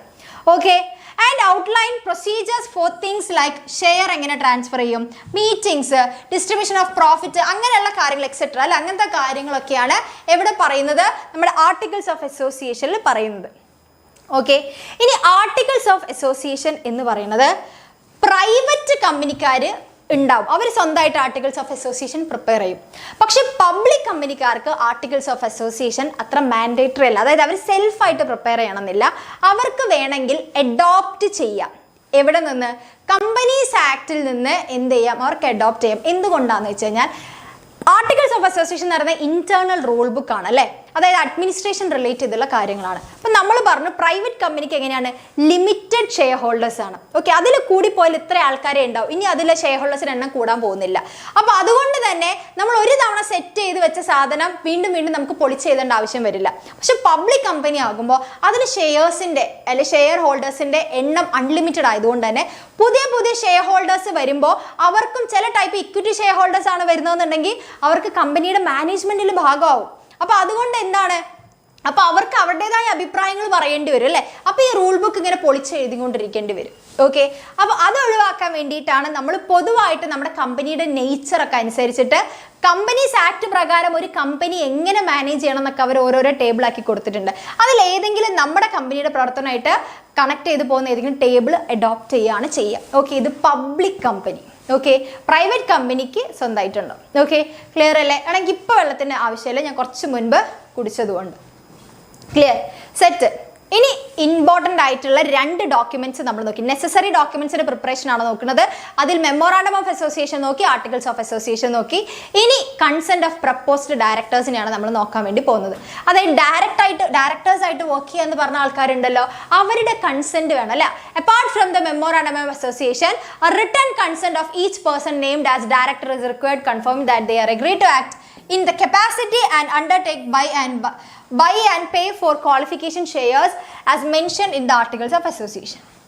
അതായത് ഓൾറെഡി അവർ മെമ്മോറാണ്ടം ഓഫ് അസോസിയേഷനിൽ എന്തുണ്ട്, അസോസിയേഷൻ ക്ലോസിൽ അവർ പറയുന്നുണ്ടെങ്കിൽ കൂടെ അത് പോരാ. അതല്ലാതെ ഇവരുടെ എല്ലാവരുടെയും സെപ്പറേറ്റ് റിട്ടൺ കൺസെന്റ് തന്നെ നമുക്ക് വേണം. ഓക്കെ, അതായത് അവർ എത്ര ഷെയർസ് വാങ്ങിക്കാം, അവരുടെ ക്വാളിഫിക്കേഷൻ ഷെയർസ് എത്ര വാങ്ങിക്കാം, അതിൽ എത്ര പേ ചെയ്യാന്നൊക്കെ പറയുന്നതിൻ്റെ ഡീറ്റെയിൽ ആയിട്ടുള്ള കൺസെന്റ് അവർ കൊടുത്തിരിക്കണം. ഓക്കെ, അതൊരു ഇമ്പോർട്ടൻറ്റ് ഡോക്യുമെൻ്റ് ആണ്. പിന്നെ എഗ്രിമെൻ്റ് ഉണ്ട്. അതായത് നമ്മൾ ഡയറക്ടേഴ്സിനെ കണ്ടുപിടിച്ചു. ഈ ഡയറക്ടേഴ്സിൽ നിന്ന് ഒരാളെ തിരഞ്ഞെടുത്തിട്ടാണ് നമ്മൾ എന്താണ് ഫുൾ ടൈം മാനേജറായിട്ട് വെക്കാൻ വേണ്ടി പോകുന്നത്. അല്ലെ, ഫുൾ ടൈം ഡയറക്ടേഴ്സായിട്ട് മാനേജിങ് ഡയറക്ടറായിട്ട് ഒരാളെ വെക്കുള്ളൂ. ആ ഒരാൾ ആരായിരിക്കും, അയാൾ ഇത് ഞങ്ങൾ ഫുൾ ടൈം മാനേജർ ആയിക്കോളാം എന്ന് തീരുമാനിക്കുന്നതാണ് അല്ലേ. Agreement if any which company propose to enter with any individuals for appointment as its managing director or a whole time manager or manager is another document which is required to be submitted to the registrar for getting company registered under act അല്ലേ. അപ്പോൾ companies act പ്രകാരം എന്താണ്, ആ managing ഡയറക്ടറെ കൂടെ എന്ത് വേണം, clear, എന്ത് കൂടെ വേണം, അവരുടെ ഒരു കൺസെന്റ്, അവരുടെ ഒരു റിട്ടേൺ കൺസെന്റ്, അതിന് നമ്മൾ എഗ്രിമെന്റ് എന്ന് പറയും. ക്ലിയർ അല്ലേ? എന്താണ് നിന്റെ പേര് ഒന്ന് പറയോ? ഞാൻ പേര് പറയാലോ, നിന്റെ പേര് പറഞ്ഞതിന് എനിക്ക് ഒരു കുഴപ്പമില്ല. പറഞ്ഞേ, എന്താ നിന്റെ പേര്? സേ മൈ നെയിം എന്ന് പറഞ്ഞിട്ടുണ്ട്, പറയാലോ. സ്റ്റാർ ക്രിയേഷൻ എന്നുള്ളതല്ലല്ലോ പേര്, അതിൻ്റെ ചാനൽ നെയിം അല്ലേ, അതല്ലാത്ത പേര് പറയൂ, പറയാം. Okay, set. ഇനി അവസാനത്തെ 2 ഡോക്യുമെന്റ്സ് കൂടെ ഉണ്ട് അല്ലേ. ആ ഡോക്യുമെന്റ്സിൽ ഒന്നുള്ളതാണ് സ്റ്റാറ്റ്യൂട്ടറി ഡിക്ലറേഷൻ എന്ന് പറയുന്നത്. ഇതൊരു ഡിക്ലറേഷൻ എന്ന് പറയുന്നത് കമ്പനി രജിസ്ട്രേഷന് വേണ്ടിയുള്ള, ഇൻകോർപ്പറേഷന് വേണ്ടിയിട്ടുള്ള എല്ലാ ഡോക്യുമെന്റ്സും ഇവിടെ സെറ്റ് ചെയ്ത് വെച്ചിട്ടുണ്ട് എന്ന് പറയുന്നതാണ്. ക്ലിയർ അല്ലേ സർ? ക്ലിയർ അല്ലേ? ആ declaration stating that all the legal requirement pertaining to registration have been complied with to be submitted to the registrar with the above mentioned documents for getting the company registered under the law അല്ലേ. Companies act പ്രകാരം നിലവിൽ വരാൻ വേണ്ട എല്ലാ ഡോക്യുമെന്റ്സും ഇവിടെ set ചെയ്ത് വെച്ചിട്ടുണ്ട് എന്ന് പറയുന്ന സ്റ്റാറ്റ്യൂട്ടറി ഡിക്ലറേഷൻ ആണ്. അവസാനം നമുക്ക് എന്തുണ്ട്, ഒരു പേയ്മെന്റ് കൂടെ വരുന്നുണ്ട് അല്ലേ, റെസീറ്റ് ഓഫ് പേയ്മെന്റ് ഓഫ് ഫീ. അതായത് നമുക്ക് കമ്പനി രജിസ്റ്റർ ചെയ്യുന്ന സമയത്തൊക്കെ എന്താണ് രജിസ്ട്രേഷൻ ഫീസ് വേണ്ടി വരും. അപ്പോൾ ഇവിടെ എന്തുണ്ട്, അവസാനം രജിസ്ട്രേഷൻ ഉണ്ട് അല്ലെ, പേയ്മെന്റ് വരുന്നുണ്ട്. along with the above mentioned document necessary fees has to be paid to the registration of the company. The amount of such fees shall depend on the authorized share capital of the company. പിന്നെ ഈ കമ്പനിയുടെ ക്യാപിറ്റലിന് അനുസരിച്ച്, authorised ക്യാപിറ്റലിന് അനുസരിച്ചായിരിക്കും എന്തെന്ന് പറയുന്നത്, നമ്മൾ എത്ര മാത്രം രജിസ്ട്രേഷൻ ഫീ കൊടുക്കണം എന്നുള്ളത്. ക്ലിയർ? സെറ്റ്. അപ്പോൾ ഇത്രയാണ് നമ്മുടെ കമ്പനി രജിസ്റ്റർ ചെയ്യാൻ വേണ്ട ഇമ്പോർട്ടൻറ്റ് ഡോക്യുമെന്റ്സ് എന്ന് പറയുന്നത് അല്ലേ. അപ്പോൾ ഈ ഡോക്യുമെന്റ്സ് ഒക്കെ, ഈ 6 ഡോക്യുമെന്റ്സ് കിട്ടിക്കഴിഞ്ഞാൽ കമ്പനി രജിസ്റ്റർ ചെയ്യാം. മെമ്മോറാണ്ടം, പിന്നെ articles of association, consent of proposed director, agreement, statutory declaration, receipt of payment of ഫീ, ഇത്രയും കാര്യങ്ങൾ ചെയ്ത് കഴിഞ്ഞാൽ നമ്മുടെ പ്രൊമോഷൻ സ്റ്റേജ് കഴിഞ്ഞു. ഓക്കെ, കമ്പനി രജിസ്റ്റർ ചെയ്യാൻ വേണ്ട എല്ലാം ആയി. ഇനി നമുക്ക് രജിസ്ട്രേഷനിലേക്ക്, ഇൻകോർപ്പറേഷൻ ഓഫ് കമ്പനിയിലേക്ക് പോവാം. ഓക്കെ, ഇൻകോർപ്പറേഷൻ ഓഫ് കമ്പനി എന്ന് പറയുമ്പോൾ രജിസ്ട്രേഷൻ എന്നാണ്. ഇൻകോർപ്പറേറ്റഡ് എന്ന് പറഞ്ഞാൽ രജിസ്റ്റേർഡ് എന്നാണ് അർത്ഥം. Okay, clear? അപ്പോൾ incorporation of the company is the second stage in the company formation ആണ്. Incorporation means registration of a company under the Indian companies Act 1956 അല്ലെങ്കിൽ 2013. Okay, a certificate of incorporation is issued to the company. Okay, ഈ ഒരു സ്റ്റേജിൽ എല്ലാ ഡോക്യുമെന്റ്സും scrutinise ചെയ്തതിന് ശേഷം companies അല്ലെ registrar of companies എന്ത് ചെയ്യും? നമുക്ക് ഈ ഒരു ഡോക്യുമെന്റ് കൊടുക്കും, അതായത് ഇൻകോർപ്പറേഷൻ്റെ ഡോക്യുമെന്റ് കൊടുക്കും. ആ ഡോക്യുമെന്റ് നമ്മൾ ബർത്ത് സർട്ടിഫിക്കറ്റ് ആയിട്ടാണ് ആ ഡോക്യുമെന്റ് ഇഷ്യൂ ചെയ്യുന്ന, ആ സർട്ടിഫിക്കറ്റ് കിട്ടുന്ന അന്ന് മുതൽ നിയമം വഴി ആ കമ്പനി നിലവിൽ വന്നു. ഓക്കെ, ആ ഒരു ഡേറ്റ് മുതൽ അങ്ങനെ ഒരു കമ്പനി ഇന്ത്യയിൽ നിലവിൽ വന്നു കഴിഞ്ഞു. ഓക്കെ, അപ്പൊ നിയമം വഴി എന്താണ് കമ്പനി നിലവിൽ വരുന്നത് കൊണ്ട് തന്നെ നമുക്ക് birth certificate of the company എന്ന് പറയാം. ഒരു കമ്പനിയുടെ ജനനം അവിടെയാണ് നടക്കുന്നത്. ക്ലിയർ അല്ലേ? സെറ്റ് അല്ലേ? ഇനി അത് കഴിഞ്ഞാൽ എന്ത് ചെയ്യാം? ആ കമ്പനിക്ക് നിയമപരമായിട്ടുള്ള എല്ലാ കാര്യങ്ങളിലേക്കും അല്ലേ, ഒരു സാധനം പ്രോപ്പർട്ടി വാങ്ങിക്കാം, വിൽക്കാം, കോൺട്രാക്റ്റുകളിൽ ഏർപ്പെടാം. അതിന് മുൻപ് ഈ സർട്ടിഫിക്കേഷൻ കഴിയുന്നതിന് മുൻപ് ഏത് തരത്തിലുള്ള കോൺട്രാക്റ്റുകളിലേക്ക് ഏർപ്പെട്ടാലും അത് വാലിഡ് അല്ല, നിയമസാധുത അതിനില്ല.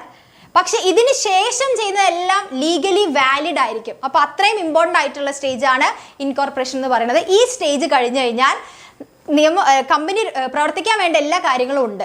പക്ഷെ പബ്ലിക് കമ്പനിയുടെ കയ്യിൽ ഫണ്ട് ഉണ്ടാവാത്ത, അവർ ക്യാപിറ്റൽ ഓതറൈസ് ചെയ്യാൻ വേണ്ടിയിട്ട് അവരെന്ത് ചെയ്യും? ക്യാപിറ്റൽ സബ്സ്ക്രിപ്ഷൻ എന്ന് പറയുന്ന രണ്ടാമത്തെ അല്ലെങ്കിൽ മൂന്നാമത്തെ സ്റ്റേജിലേക്ക് കടക്കും. പക്ഷെ പ്രൈവറ്റ് കമ്പനിക്കാരുടെ കയ്യിൽ അതൊക്കെ സെറ്റ് ആയതുകൊണ്ട് അവരെന്ത് ചെയ്യും? കമ്പനി റൺ ചെയ്ത് തുടങ്ങും. ക്ലിയർ അല്ലേ? സെറ്റ് അല്ലേ? സൺസ്ക്രീനോ? ഞാൻ സൺസ്ക്രീൻ ഇട്ടില്ല. സൺസ്ക്രീൻ രാവിലെ മുതൽ ഇതിൻ്റെ അകത്താണ്. ഇനി എന്തിനും ഇവിടെ സൺസ്ക്രീൻ തേക്കണം? സൺസ്ക്രീൻ ഒന്നും ഇട്ടിട്ടില്ല. ഞാൻ യൂസ് ചെയ്യണത് ഡോക്ക് അല്ലാന്ന് തോന്നുന്നു. എനിക്ക് ഡോക്ടർ പ്രിസ്ക്രൈബ് ചെയ്തിട്ടുള്ള സൺസ്ക്രീനാണ് യൂസ് ചെയ്യുന്നത്. ഓക്കെ, ക്ലിയർ അല്ലേ? സെറ്റ്. ഓക്കെ, ഇനി ക്യാപിറ്റൽ സബ്സ്ക്രിപ്ഷൻ എന്ന് പറയുന്ന സ്റ്റേജിലേക്കാണ്, അതായത് ഫണ്ട് റേസ് ചെയ്യാൻ വേണ്ടിയിട്ടുള്ള കാര്യങ്ങളാണ്. അപ്പോൾ പബ്ലിക് കമ്പനി എന്താണ്? അവർക്ക് വേണ്ട ഫണ്ട് അവർ ഷെയർസ് ഒക്കെ അല്ലെങ്കിൽ ഷെയർസ് ഇഷ്യൂ ചെയ്തിട്ട് ഡിബഞ്ചേഴ്സ് വഴിയാണ് അവർ എന്ത് ചെയ്യുന്നത്? കമ്പനിക്ക് വേണ്ട ഫണ്ട് ജനറേറ്റ് ചെയ്യണത്. അപ്പോൾ അതിന് വേണ്ടി പെട്ടെന്ന് അങ്ങ് ഓക്കെ എനിക്ക് ഇത്ര പൈസ വേണം കൊണ്ടാ എന്ന് പറഞ്ഞു കഴിഞ്ഞാൽ ഇവിടെ കിട്ടാനില്ല. അപ്പോൾ ക്യാപിറ്റൽ മാർക്കറ്റിൽ പോയിട്ട് അവർക്ക് ഫണ്ട് ജനറേറ്റ് ചെയ്യണമെന്നുണ്ടെങ്കിൽ ഇത്രയും പ്രോസസ്സിലൂടെ കടന്നു പോകണം. ഈ 6 പ്രോസസ്സ് നമുക്ക് ഒന്നുകൂടെ നോക്കാം. ഓക്കെ, സെബി അപ്രൂവൽ അല്ലേ? ആദ്യം എന്ത് വേണം? സെബി ആണ്, security exchange board of India. ഇവരാണ് നമ്മുടെ ക്യാപിറ്റൽ മാർക്കറ്റിനെ കൺട്രോൾ, ഷെയർ മാർക്കറ്റിനൊക്കെ കൺട്രോൾ ചെയ്യണത്. അപ്പോൾ ആദ്യം ഇവരുടെ അടുത്ത് അനുവാദം വാങ്ങണം അല്ലേ? നമ്മളൊരു പുതിയ കമ്പനി ഇപ്പോൾ ഇൻകോർപ്പറേഷൻ കഴിഞ്ഞിട്ടേ ഉള്ളൂ. അപ്പം നമ്മൾ എന്ത് ചെയ്യണം? അവിടെ രജിസ്റ്റർ ചെയ്യണം. ആ public company inviting funds from generally public must make adequate disclosure of all relevant information and must not conceal any material information from the potential investor. അല്ലേ? അപ്പോൾ സെബി ഗൈഡ്ലൈൻസ് പ്രകാരം പറയുന്ന ഒരു കാര്യമാണ്, നിങ്ങളിപ്പോൾ ഒരു ജനങ്ങളുടെ കയ്യിൽ നിന്ന് നിങ്ങൾ ഫണ്ട് ജനറേറ്റ് ചെയ്യുന്നുണ്ടെങ്കിൽ തീർച്ചയായിട്ടും ആ കമ്പനീനെ കുറിച്ചുള്ള എല്ലാ ഡീറ്റെയിൽസും നിങ്ങൾ അവിടെ ഷെയർ ചെയ്തിരിക്കണം. ഓക്കെ, ഒന്നും ഒളിപ്പിച്ച് വെക്കാൻ വേണ്ടി പാടില്ല. പിന്നെ അത് കഴിഞ്ഞതിന് ശേഷം എന്താണ്? ഫയലിംഗ് ഓഫ് പ്രോസ്പെക്ടസ് അല്ലേ? പ്രോസ്പെക്ടസ് നമ്മൾ ഫയൽ ചെയ്യണം. പ്രോസ്പെക്ടസ് എന്ന് പറഞ്ഞു കഴിഞ്ഞാൽ ഒരു ഇൻവിറ്റേഷൻ ആണ് അല്ലേ? ഒരു കമ്പനി, അതായത് ഞങ്ങൾ ഇങ്ങനെ ഒരു കമ്പനി ഇൻകോർപ്പറേറ്റഡ് ആയിട്ടുണ്ട്, അല്ലെങ്കിൽ എൻ്റെ കമ്പനിക്ക് ഇന്ന ഷെയർസ് ഇത്ര ഷെയർസ് വേണം, ഞങ്ങൾ ഇത്രയാണ് ആലോചിക്കുന്നത്, അപ്പോൾ ഇത്ര എമൗണ്ട് വേണം എന്ന് പറഞ്ഞിട്ട് നമ്മളിപ്പോൾ കല്യാണമൊക്കെ ഉണ്ടെങ്കിൽ ഇങ്ങനെ നോട്ടീസ് അടിച്ച് വിളിക്കുമല്ലോ, നോട്ടീസ് അല്ല വിളിക്കുക, കല്യാണക്കത്ത് അടിച്ച് വിളിക്കുമല്ലോ. അപ്പോൾ അതേപോലെ ഒരു കമ്പനിയിലേക്ക് ഷെയർസ് കിട്ടാൻ അല്ലെങ്കിൽ ഷെയർസ് വാങ്ങിക്കാൻ വേണ്ടി ജനങ്ങൾക്ക് കൊടുക്കുന്ന ഇൻവിറ്റേഷൻ ആണ് ഇതെന്ന് പറയുന്നത്, ഈ ഒരു പ്രോസ്പെക്ടസ് എന്ന് പറയുന്നത്. ഓക്കെ, എന്നാലേ ജനങ്ങൾ അറിയുള്ളൂ ഇങ്ങനെ ഒരു കമ്പനി വേണം, ഈ കമ്പനിക്ക് ഷെയർസ് വേണം എന്നുള്ളത് അല്ലേ?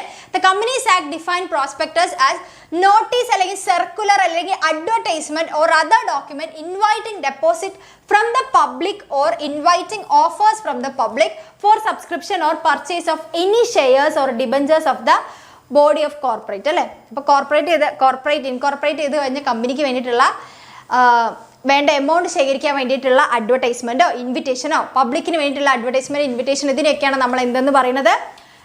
പ്രോസ്പെക്ടസ് എന്ന് പറയുന്നത്. ഇൻവിറ്റേഷൻ ആണല്ലേ ശരിക്കും. അത് കഴിഞ്ഞാൽ നമ്മൾ അപ്പോയിൻമെന്റ് of bankers, brokers, underwriters അല്ലേ, അതായത് കമ്പനി ഫോം ചെയ്യുന്ന സമയത്ത് ഇവർക്ക് ഈ പ്രോസ്പെക്ടസ് ഒക്കെ ഇഷ്യൂ ചെയ്യുമ്പോൾ കുറേ ആൾക്കാർ ചിലപ്പോൾ ഫണ്ട് വാങ്ങാൻ വേണ്ടി അല്ലേ, ഷെയർസ് വാങ്ങിക്കാൻ വേണ്ടി വരും അല്ലേ. ആ സമയത്ത് നമുക്ക് എന്ത് കിട്ടും? എന്താണ് മനസ്സിലാവാത്തത് ഒന്ന് പറയോ? ഏതാണ് നിങ്ങൾക്ക് മനസ്സിലാവാത്തത്? എന്താണ് മനസ്സിലാവാത്തത്? ഹുദ ഫാത്തിമയ്ക്ക് എന്താണ് മനസ്സിലാവാത്തത്? ഏത് പോയിന്റാണ് മനസ്സിലാവാത്തത്? പറയൂ. അത് പറഞ്ഞുതരാം. ഏത് പോയിന്റാണ് മനസ്സിലാവാത്തെന്നുള്ളത് പറഞ്ഞാൽ ഞാനിപ്പോൾ ഒന്നുകൂടെ പറഞ്ഞുതരും. ഓക്കെ, പ്ലേസ് ഒന്ന് വർക്ക് ചെയ്യുന്നില്ലേ? ഇപ്പം പറഞ്ഞ, അതായത് എന്താണ് നമ്മുടെ പ്രോസ്പെക്ടസ് എന്നുള്ളതാണോ മനസ്സിലാവാത്തത്? അതായത് പ്രോസ്പെക്ടസ് എന്ന് പറഞ്ഞാൽ, അതായത് നമ്മൾ പബ്ലിക് കമ്പനിക്കാരുടെ കയ്യിൽ എന്തുണ്ടാവണം എന്നില്ല, ഫണ്ട് ഉണ്ടാവണം എന്നില്ല അല്ലേ. അപ്പോൾ ഫണ്ട് ഇല്ലെങ്കിൽ നമ്മൾ എന്ത് ചെയ്യും? സോഴ്സ് ഓഫ് ബിസിനസ് ഫിനാൻസിൽ നിങ്ങൾ പഠിച്ചിട്ടില്ലേ, നമ്മൾ ഫണ്ട് ജനറൽ പബ്ലിക്കിൻ്റെ കയ്യിൽ നിന്ന്, നാട്ടുകാരുടെ കയ്യിൽ നിന്ന് നമ്മൾ ഫണ്ട് ഓതറൈസ് ചെയ്യുകയാണ് ചെയ്യുന്നത്. അപ്പോൾ അങ്ങനെ ഓതറൈസ് ചെയ്യണമെങ്കിൽ എനിക്ക് പൈസയ്ക്ക് ആവശ്യമുണ്ട്, അതായത് എൻ്റെ കമ്പനിയിലേക്ക് പൈസ വേണമെങ്കിൽ ഞാൻ എന്ത് ചെയ്യണം? ജനങ്ങളെ അറിയിക്കണം അല്ലേ. അപ്പോൾ അങ്ങനെ അറിയിക്കാൻ വേണ്ടിയിട്ട് ഓക്കെ, എൻ്റെ കമ്പനിക്ക് ഇത്ര എമൗണ്ട്, ഞങ്ങൾ ഇത്ര ഷെയർസ് കൊടുക്കുന്നുണ്ട്, ഓരോ ഷെയർസിനും ഇത്ര രൂപയാണ്, അപ്പോൾ ഇത്ര മാത്രം ഷെയർസ് ഞങ്ങൾ വിൽക്കുന്നുണ്ട്, അപ്പോൾ താല്പര്യമുള്ളവർക്ക് ഈ ഷെയർസ് വാങ്ങിയിട്ട് ഞങ്ങൾ പറയുന്ന പൈസ തന്നു കഴിഞ്ഞാൽ ഷെയർസ് തരാം എന്ന് പറഞ്ഞിട്ട് എന്ത് ചെയ്യണം?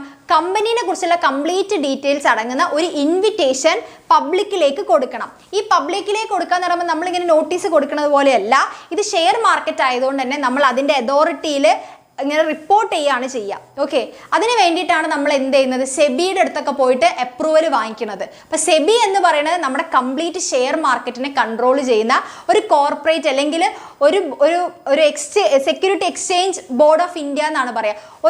എന്താ പറയുക, ഒരു സ്റ്റാറ്റ്യൂട്ടറി കോർപ്പറേഷനാണ് ഈ സെബി എന്ന് പറയുന്നത്. ഓക്കെ, അപ്പോൾ ആ സെബിയിൽ നമ്മളിങ്ങനെ പറയുന്നത് കൊണ്ട് തന്നെ ഇന്ന ഒരു കമ്പനി, ഇപ്പോൾ ജ്വാല ലിമിറ്റഡ് എന്ന് പറയുന്ന ഒരു പുതിയ കമ്പനി ഇത്രാം തീയതി അവർ ഇൻകോർപ്പറേറ്റഡ് ആയിട്ടുണ്ട്, അവർക്ക് രജിസ്ട്രേഷൻ കിട്ടിയിട്ടുണ്ട്. അപ്പോൾ ആ കമ്പനിയിലേക്ക് ഇത്ര മാത്രം ഫണ്ട് ക്യാപിറ്റൽ ആവശ്യമുണ്ട്. അപ്പോൾ ആ ക്യാപിറ്റലിന് വേണ്ടിയിട്ട് അവർ ഇത്ര ഷെയർസ്, കമ്പനിയുടെ ഒരു 50% ഷെയർസ് അവർ വിൽക്കാൻ ഉദ്ദേശിക്കുന്നുണ്ട്. അപ്പോൾ ആ ഷെയർസ് വാങ്ങിക്കാൻ താല്പര്യമുള്ളവർക്ക് എന്ത് ചെയ്യാം? അവർ ഒരു ഷെയറിന് അവർ 1000 രൂപ വെച്ചിട്ടാണ് പറയുന്നത്. അങ്ങനെ ഒരു 10,000 ഷെയർസ് കിടപ്പുണ്ട്, അതിൽ നിങ്ങൾക്ക് വേണമെങ്കിൽ ഷെയർസ് വാങ്ങിക്കാം എന്ന് പറഞ്ഞിട്ട് ഒരു നോട്ടീസ്, ഒരു ഇൻവിറ്റേഷൻ കൊടുക്കും. ആ ഇൻവിറ്റേഷനെയാണ് നമ്മൾ എന്തെന്ന് പറയുന്നത്? ഈ പ്രോസ്പെക്ടസ് എന്ന് പറയുന്നത്. ഇപ്പോൾ സിമ്പിളായിട്ട് പറഞ്ഞു കഴിഞ്ഞാൽ എനിക്ക് കല്യാണമാണെന്ന് വിചാരിക്കുക, എൻ്റെ കല്യാണമാണ്. അപ്പോൾ എൻ്റെ കല്യാണത്തിന് എനിക്ക് എന്ത് ചെയ്യണം? നാട്ടുകാരെല്ലാവരും ചേർന്ന് വലിയൊരു ഗ്രാൻഡ് കല്യാണം ആക്കണം എന്നാണ് എൻ്റെ ആഗ്രഹം. ഓക്കെ, അപ്പോൾ അങ്ങനെ കല്യാണം എനിക്ക് കഴിക്കുമ്പോൾ, അല്ലെങ്കിൽ കല്യാണത്തിലേക്ക് നാട്ടുകാർ വരണം എന്നാണെങ്കിൽ ഞാൻ എന്ത് ചെയ്യണം? ഞാനിങ്ങനെ കല്യാണം കഴിക്കുന്നുണ്ട്, ഇന്നയാളെയാണ് കല്യാണം കഴിക്കുന്നത്, ഇത്രാം തീയതി ഈ സമയം വെച്ച് ഇന്ന സ്ഥലത്ത് വെച്ചാണ് ഞാൻ കല്യാണം കഴിക്കുന്നത് എന്നുള്ള കംപ്ലീറ്റ് ഡീറ്റെയിൽസ് അടങ്ങുന്ന ഒരു ഇൻവിറ്റേഷൻ ഞാൻ എന്ത് ചെയ്യണം? നാട്ടുകാർക്ക് കൊടുക്കണ്ടേ? എന്നാലല്ലേ അവർക്ക് ആ കല്യാണത്തിന് വരാൻ പറ്റി, ഞാൻ വിചാരിച്ചതുപോലെ അവർക്ക് എന്താക്കാൻ പറ്റുള്ളൂ? കല്യാണം ഗ്രാൻഡ് ആക്കാൻ പറ്റുള്ളൂ അല്ലേ. അപ്പോൾ അതേപോലെ തന്നെ എൻ്റെ കമ്പനിയിലേക്ക് ഫണ്ട് വേണമെങ്കിൽ എൻ്റെ കമ്പനീനെ കുറിച്ചും, എന്ത് കമ്പനിയാണ്, എങ്ങനത്തെ കമ്പനിയാണ്, എന്ന് മുതൽ ഈ കമ്പനി നിലവിൽ വന്നു, എത്ര ശതമാനം പൈസയാണ് എനിക്ക് ആവശ്യമുള്ളത്, ആ പൈസയ്ക്ക് വേണ്ടി എത്ര ശതമാനം ഷെയർസാണ് ഞാൻ കൊടുക്കുന്നത്, ഓരോ ഷെയർസും ഞാൻ എത്ര പൈസ കൊടുക്കുന്നുണ്ട് എന്നുള്ള കംപ്ലീറ്റ് ഡീറ്റെയിൽസ് അടങ്ങുന്ന ഒരു ഇൻവിറ്റേഷൻ ജനങ്ങളിലേക്ക് എത്തിക്കണം. ആ ഇൻവിറ്റേഷൻ കാണുമ്പോഴേ ഓക്കെ, ഇങ്ങനെ ഒരു കമ്പനി ഉണ്ട്, ആ കമ്പനിക്ക് ഷെയർസ് ഇപ്പോൾ കൊടുക്കുന്നുണ്ട്, ഇത്ര പൈസയ്ക്ക് നമുക്ക് ഇത്ര ഷെയർസ് കിട്ടും എന്ന് ആർക്ക് മനസ്സിലാവുള്ളൂ? ജനങ്ങൾക്ക് മനസ്സിലായിട്ട് അവർ ഇൻവെസ്റ്റ് ചെയ്യുകയുള്ളൂ. ഓക്കെ, അതിന് വേണ്ടിയിട്ടുള്ള ഒരു ഇൻവിറ്റേഷനെ പറയുന്ന പേരാണ് എന്തെന്ന് പറയുന്നത്? പ്രോസ്പെക്ടസ് എന്ന് പറയുന്നത്. ഒന്നെങ്കിൽ അത് ഇൻവിറ്റേഷൻ എന്ന് വേണമെങ്കിൽ പറയാം, അഡ്വർടൈസ്മെന്റ് എന്ന് എന്ത് വേണമെങ്കിലും നമുക്ക് പറയാം. ഓക്കെ, ക്ലിയർ ആണോ? ഹുദയ്ക്ക് ക്ലിയർ ആയോ? എന്താണ് പ്രോസ്പെക്ടസ് എന്നുള്ളത് ക്ലിയർ ആയോ? ഇനി ഹുദയാണ് ചോദിച്ചതെങ്കിൽ പോലും ഇത് മനസ്സിലാവാത്ത എല്ലാവർക്കും മനസ്സിലായിട്ട് ഉണ്ട് എന്ന് ഞാൻ വിശ്വസിക്കുന്നു. ക്ലിയർ അല്ലേ? റെഡിയാണോ? ആ കൺസെപ്റ്റ് കിട്ടിയില്ലേ? അതാണ് സംഭവം. അതിനെയാണ് നമ്മൾ എന്ത് പറയുക? പ്രോസ്പെക്ടസ് എന്ന് പറയുന്നത്. അപ്പോൾ ഒരു പബ്ലിക് കമ്പനി എന്തായിരിക്കണം? സെബി പറഞ്ഞത് അനുസരിച്ചുകൊണ്ട് നമ്മൾ പ്രോസ്പെക്ടസ് ഫയൽ ചെയ്തിരിക്കണം നിർബന്ധമായിട്ടും. ഓക്കെ, രണ്ടാമത്തെ സ്റ്റേജ് എന്ന് പറയുന്നത് എന്താണ്? പ്രോസ്പെക്ടസ് ഫയൽ ചെയ്യുക എന്നുള്ളതാണ്. അതിനുശേഷം നമ്മൾ ഈ പ്രോസ്പെക്ടൊക്കെ ഫയൽ ചെയ്തു, നമുക്ക് ഷെയർസ് വേണ്ട കാര്യമൊക്കെ ആൾക്കാർ അറിഞ്ഞ് അവർ ഇൻവെസ്റ്റ് ചെയ്യാൻ വേണ്ടി തുടങ്ങി. ഓക്കെ, അപ്പോൾ നമുക്ക് എന്താണ്? ഫണ്ട് വരാൻ വേണ്ടി തുടങ്ങി നമ്മളെ ബിസിനസ്സിലേക്ക്. പക്ഷെ ആ ഫണ്ട് എന്ന് പറയുന്നത് നമുക്ക് അപ്പം തന്നെ എടുത്ത് ഉപയോഗിക്കാൻ വേണ്ടി പറ്റില്ല. പകരം ആ ഫണ്ട് ഇപ്പോഴും നമ്മൾ വേറൊരു ബാങ്കിൽ വേണം സൂക്ഷിക്കാൻ വേണ്ടിയിട്ട്. കാരണം എന്താ വെച്ചാൽ നമ്മളുടെയിലേക്ക് കംപ്ലീറ്റ് ആയിട്ട് ആ ഫണ്ട് വന്നിട്ടില്ല, കംപ്ലീറ്റ് ആയിട്ട് നമുക്ക് വേണ്ട ഫണ്ട് കിട്ടാത്തതുകൊണ്ട് തന്നെ അതുവരെ കിട്ടിയ ഫണ്ടുകളൊന്നും ഒരിക്കലും എടുത്ത് നമ്മളെ ബിസിനസ്സിലേക്ക് നമുക്ക് ഇൻവെസ്റ്റ് ചെയ്യാൻ പറ്റില്ല. ആ ഫണ്ടുകളൊക്കെ നമ്മൾ സെപ്പറേറ്റ് വേറെ ബാങ്ക് അക്കൗണ്ടിൽ കീപ്പ് ചെയ്ത് വെക്കണം. അപ്പം അത് നോക്കാൻ വേണ്ടിയിട്ട് നമുക്ക് ആരെ വെക്കണം? ബാങ്കേഴ്സിനെ വെക്കണം. പിന്നെ നമ്മുടെ കച്ചവടം, ഇത് ശരിക്കും കച്ചവടം തന്നെയാണ് നടക്കുന്നത്. അപ്പം നമ്മുടെ കച്ചവടത്തിന് വേണ്ടി നമ്മൾ ബ്രോക്കേഴ്സിനൊക്കെ ഏൽപ്പിക്കില്ലേ? ചിലപ്പോൾ എനിക്കൊരു സ്ഥലം കൊടുക്കാനുണ്ടെങ്കിൽ ഞാൻ ബ്രോക്കേഴ്സിൻ്റെ അടുത്തൊക്കെ ഏൽപ്പിക്കും അല്ലേ? അതേപോലെ നമ്മുടെ ഷെയർസ് വിൽക്കാൻ വേണ്ടി നമ്മൾ ബ്രോക്കേഴ്സ് ഉണ്ടാവും. അപ്പോൾ ഷെയർ മാർക്കറ്റിൽ അങ്ങനത്തെ ബ്രോക്കേഴ്സ് ഉണ്ടാവും. അങ്ങനത്തെ ബ്രോക്കേഴ്സിനെ നമ്മൾ ഏൽപ്പിക്കുക. അതുപോലെ അണ്ടർ റൈറ്റേഴ്സ് എന്ന് പറയുന്ന ആൾക്കാരുണ്ട്. അതായത് അണ്ടർ റൈറ്റേഴ്സ് എന്ന് പറയുന്നത് നമ്മുടെ ഷെയർസ് ഇപ്പോൾ ഇത്ര ശതമാനം, ഇപ്പോൾ സെബി ഗൈഡ് ലൈൻസ് പ്രകാരമാണ് നമ്മൾ ഷെയർസ് കൊടുക്കുന്നത്. അപ്പോൾ സെബി പറയുന്നത് പ്രകാരം നമുക്ക് ഇത്ര സമയം എന്ന് പറഞ്ഞിട്ട് അവർ ടൈം പീരീഡ് തരുന്നുണ്ട്. ഓക്കെ, ഞാനിപ്പോൾ പറഞ്ഞു, ഞാനിത് ജ്വാല ലിമിറ്റഡ് എന്ന് പറഞ്ഞൊരു കമ്പനി വന്നു. ആ കമ്പനിയിലേക്ക് ഒരു 10 ലക്ഷം ഷെയർസ് വേണം, ക്യാപിറ്റൽ വേണം എന്നാണ് ഷെയർസ് അല്ല ക്യാപിറ്റൽ വേണം എന്നാണ് വിചാരിച്ചതെന്ന് വിചാരിക്കും. അപ്പോൾ അതിന് വേണ്ടിയിട്ട് ഞാൻ സെബിയോട് പറഞ്ഞ സമയത്ത് സെബി പറയും, ഓക്കെ ഞാൻ നിനക്ക് ഇത്ര സമയം തരാം. അതായത് ഇപ്പോൾ 1 മാസം സമയം തരാം. 1 മാസം കൊണ്ട് ഇപ്പോൾ ഇന്ന് മുതൽ 1 മാസത്തിനുള്ളിൽ നീ എന്താക്കണം, നിനക്ക് എത്ര ഷെയർസ് ആണ് വേണ്ടത്. ഇപ്പോൾ 10 ലക്ഷമാണ് നിന്റെ ക്യാപിറ്റൽ ഉണ്ടെങ്കിൽ നിന്റെ ഷെയർസ് ഇത്ര മാസത്തിനുള്ളിൽ 10 ലക്ഷം ആൾക്കാർ വാങ്ങിയിരിക്കണം. അല്ലെങ്കിൽ ആ ഷെയർസിൻ്റെ 90% ആൾക്കാർ ഇത്ര മാസത്തിനുള്ളിൽ വാങ്ങിയിരിക്കണം. അങ്ങനെ വാങ്ങിയിട്ടുണ്ടെങ്കിൽ ആ പൈസയൊക്കെ വെച്ചിട്ട് നിനക്ക് വീണ്ടും മുന്നോട്ട് പോവാം. ഇനി ഇൻ കേസ് ആ 1 മാസത്തിനുള്ളിൽ 90% ആൾക്കാർ വാങ്ങിയില്ല എന്ന് വിചാരിക്കുക. അപ്പം അതെന്തായി, ഇതുവരെ കിട്ടിയ പൈസയൊക്കെ തിരിച്ചു കൊടുത്തിട്ട് വീണ്ടും ഒന്നിന്ന് തുടങ്ങണം എന്നൊക്കെ പറയുന്നുണ്ട്. അപ്പോൾ അതുകൊണ്ട് തന്നെ അങ്ങനെ ചില പ്രശ്നങ്ങൾ വരുമ്പോൾ അതിനെ ഫേസ് ചെയ്യാൻ വേണ്ടിയിട്ട് നമ്മൾ എന്ത് ചെയ്യും? ഈ അണ്ടർ റൈറ്റേഴ്സ് എന്ന് പറഞ്ഞ ആൾക്കാരുണ്ട്. അവർ പറയും ഷെയർസിൻ്റെ ഇത്ര ശതമാനം വിറ്റ് പോയിട്ടില്ല എന്ന് വിചാരിക്കും, ഈ ഒരു എക്സ്പയറി ഡേറ്റ് വരുന്നത് കൊണ്ട്. ആ വിറ്റ് പോകാത്ത ഷെയർസ് എത്രയാണോ അത്രയും ഷെയർസ് ഞങ്ങൾ വാങ്ങിച്ചോളാം എന്ന് പറഞ്ഞിട്ട് നിൽക്കുന്ന കുറച്ച് ആൾക്കാരുണ്ട്. അവരെയാണ് നമ്മൾ അണ്ടർ റൈറ്റേഴ്സ് എന്ന് പറയുന്നത്. അപ്പോൾ നമ്മൾ ഈ ക്യാപിറ്റൽ സബ്സ്ക്രിപ്ഷൻ്റെ ഭാഗമായിട്ട് ഈ പ്രോസ്പെക്ടസ് ഫയൽ ചെയ്ത് കഴിഞ്ഞാൽ നെക്സ്റ്റ് നമ്മൾ എന്ത് ചെയ്യണം? ഈ ബാങ്കേഴ്സിനെയും ബ്രോക്കേഴ്സിനെയും അണ്ടർ റൈറ്റേഴ്സിനെയൊക്കെ സെറ്റാക്കി വെക്കണം. ക്ലിയർ ആണോ? അതായത് raising funds from the public involves a lot of procedures.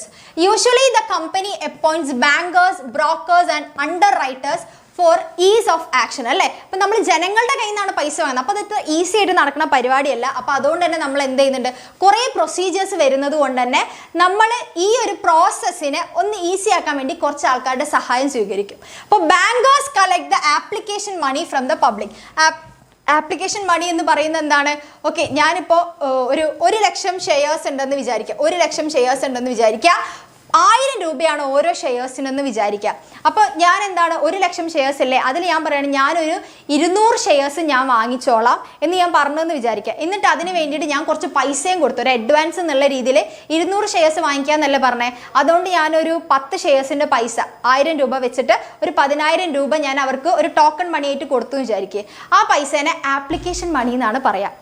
അപ്പം ഞാൻ ജ്വാല ലിമിറ്റഡിലേക്ക് ഞാൻ 200 ഷെയർസിൻ്റെ ഭാഗമായിട്ട് ഞാൻ എന്ത് ചെയ്തു, 10000 രൂപ കൊടുത്തു.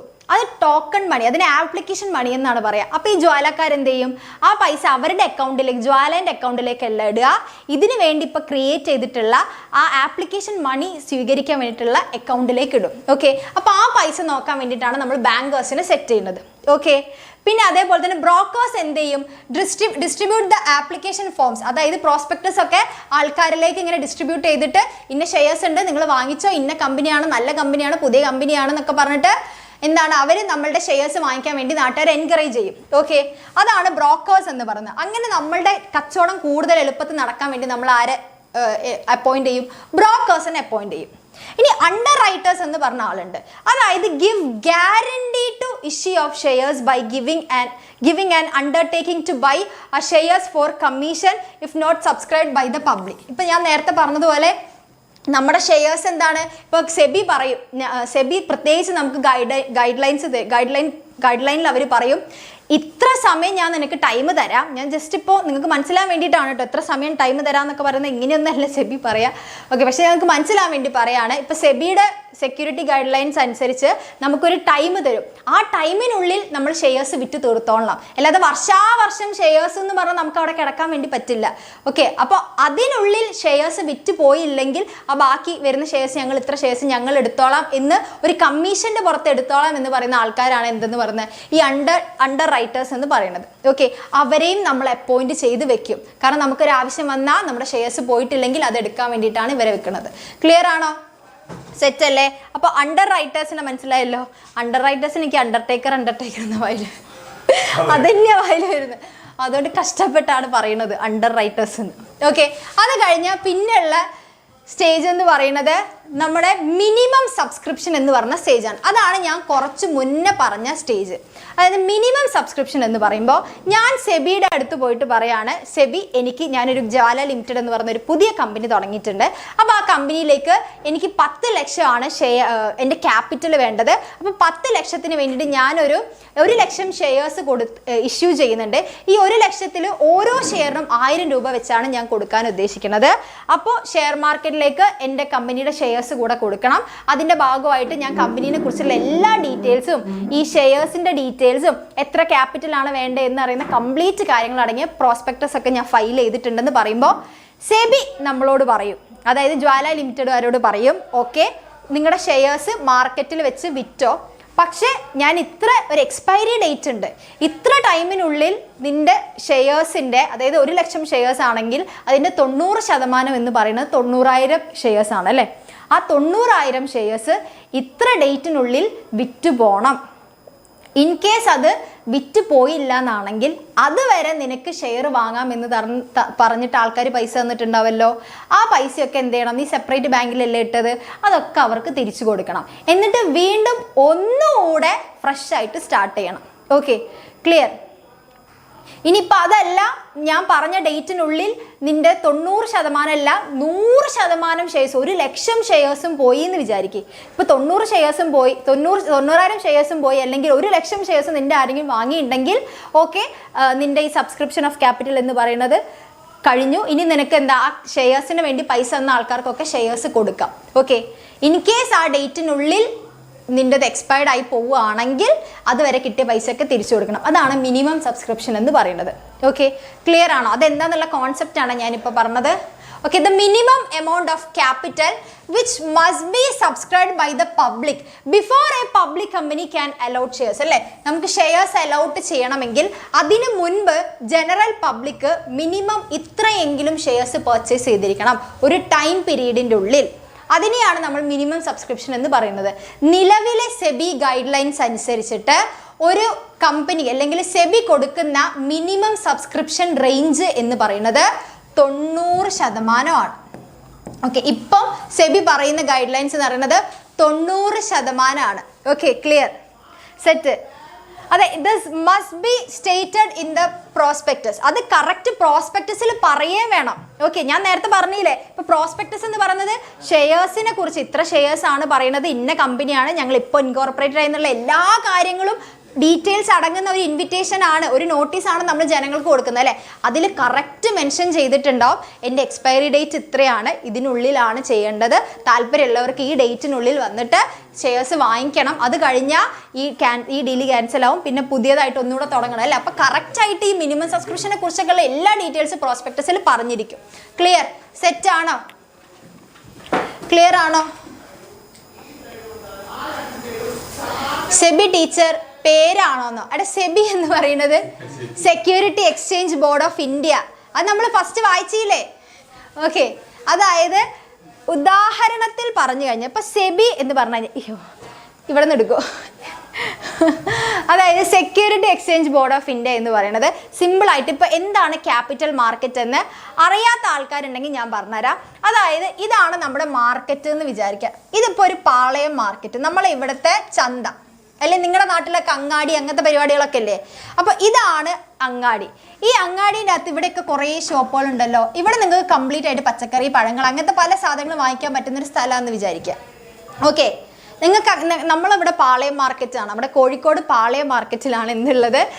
ഇതുപോലെ ഇതുപോലുള്ള എല്ലാം കിട്ടുന്നത്. ഒരു മിനിറ്റ്. ഓക്കെ, ഇപ്പം നമുക്കിവിടെ കാലിക്കറ്റിൽ പാളയം എന്ന് പറഞ്ഞൊരു സ്ഥലമുണ്ട്. അവിടെയാണ് ഒരുവിധം എല്ലാ പച്ചക്കറികളും അങ്ങനത്തെ സാധനങ്ങളൊക്കെ കിട്ടുക. ഓക്കെ, എല്ലാ സ്ഥലത്തും പാളയം ഉണ്ടോ? ഓക്കെ, തിരുവനന്തപുരത്ത് ഒരു പാളയം ഉണ്ടെന്ന് എനിക്കറിയാം, കോഴിക്കോട് പാളയം ഉണ്ടെന്ന് എനിക്കറിയാം. അല്ലാതെ എല്ലാ സ്ഥലത്തും പാളയം ഉണ്ടോ? അതെനിക്കറിയില്ല കേട്ടോ, നിങ്ങളുടെ നാട്ടിലൊക്കെ പാളയം ഉണ്ടോയെന്ന് അറിയില്ല. ഞങ്ങളുടെ ഇവിടെ എന്ത് കല്യാണം വന്നാലും എന്ത് മരണം വന്നാലും ശരി പാളയത്ത് പോയിട്ടാണ് ഞങ്ങളിവിടെ പച്ചക്കറി വാങ്ങിക്കുക. ഓക്കെ, ഒരു അങ്ങാടി ചന്ത എന്നൊക്കെ പറയില്ലേ. അപ്പോൾ അവിടെ എന്തൊക്കെയാ കിട്ടുക? അവിടെ ഇതുപോലുള്ള സാധനങ്ങളാണ് കിട്ടുക അല്ലേ. അപ്പോൾ അവിടെ ഓരോരോ കടകളും ഉണ്ടാവും. അപ്പോൾ അതേപോലെ നമ്മുടെ ഈ ഷെയർ മാർക്കറ്റ് എന്ന് പറയുന്ന അങ്ങാടിനെ കംപ്ലീറ്റ് കൺട്രോൾ ചെയ്യുന്ന ആൾക്കാരാണ് എന്തെന്ന് പറയുന്നത്, സെബി എന്ന് പറയുന്നത്. അവർ പറയുന്ന ഗൈഡ് ലൈൻസ് പ്രകാരമാണ് ഇവിടെയുള്ള ഓരോ കമ്പനികളും അല്ലേ, ഓരോ കമ്പനി. ഇപ്പോൾ ബോംബെ സ്റ്റോക്ക് എക്സ്ചേഞ്ച് കേട്ടില്ലേ, നാഷണൽ സ്റ്റോക്ക് എക്സ്ചേഞ്ച് എന്നൊക്കെ കേട്ടിട്ടില്ലേ, അതൊക്കെ ദാ ഈ പറയുന്നത് Bombay stock exchange, national stock exchange, അങ്ങനെ അവിടെ ഇവിടെ എന്നൊക്കെ പറഞ്ഞ് കുറേ സ്റ്റോക്ക് എക്സ്ചേഞ്ചുകളുണ്ട് ഇല്ലേ. അതിനെ എല്ലാം കൺട്രോൾ ചെയ്യുന്ന അതോറിറ്റിയാണ് ഈ സെബി എന്ന് പറയുന്നത്. ക്ലിയർ? സെറ്റ്? മനസ്സിലായോ എന്താണ് സെബി എന്നുള്ളത്? മനസ്സിലായല്ലോ. അപ്പോൾ അതാണ് മിനിമം സബ്സ്ക്രിപ്ഷൻ എന്ന് പറയുന്നത്. ഈ സെബി ആണ് നമ്മുടെ കംപ്ലീറ്റ് ക്യാപിറ്റൽ മാർക്കറ്റിനെ, അവിടെയുള്ള ഓരോ ഈ എക്സ്ചേഞ്ച് അല്ലേ, സെക്യൂരിറ്റി എക്സ്ചേഞ്ച് ബോർഡുകളെയും എന്ത് ചെയ്യുന്നുള്ളത് നോക്കുന്നത്. സെറ്റ്? ക്ലിയർ? റെഡിയാണോ? സെബി അപ്രൂവൽ കിട്ടുക എന്ന് പറഞ്ഞു കഴിഞ്ഞാൽ ഒരു കമ്പനീൻ്റെ അടുത്ത് നമ്മൾ ഇപ്പോൾ ഞാൻ ജ്വാല ലിമിറ്റഡ് എന്ന് പറയുന്ന കമ്പനി, ആ കമ്പനി ആദ്യം എന്ത് ചെയ്യണം, സെബിയിൽ പോയിട്ട് ഇന്ന കമ്പനി ഇത്ര ടൈമിൽ ഇന്ന ഡേറ്റിലാണ് ഇത് ഇൻകോർപ്പറേറ്റഡ് ആയത്.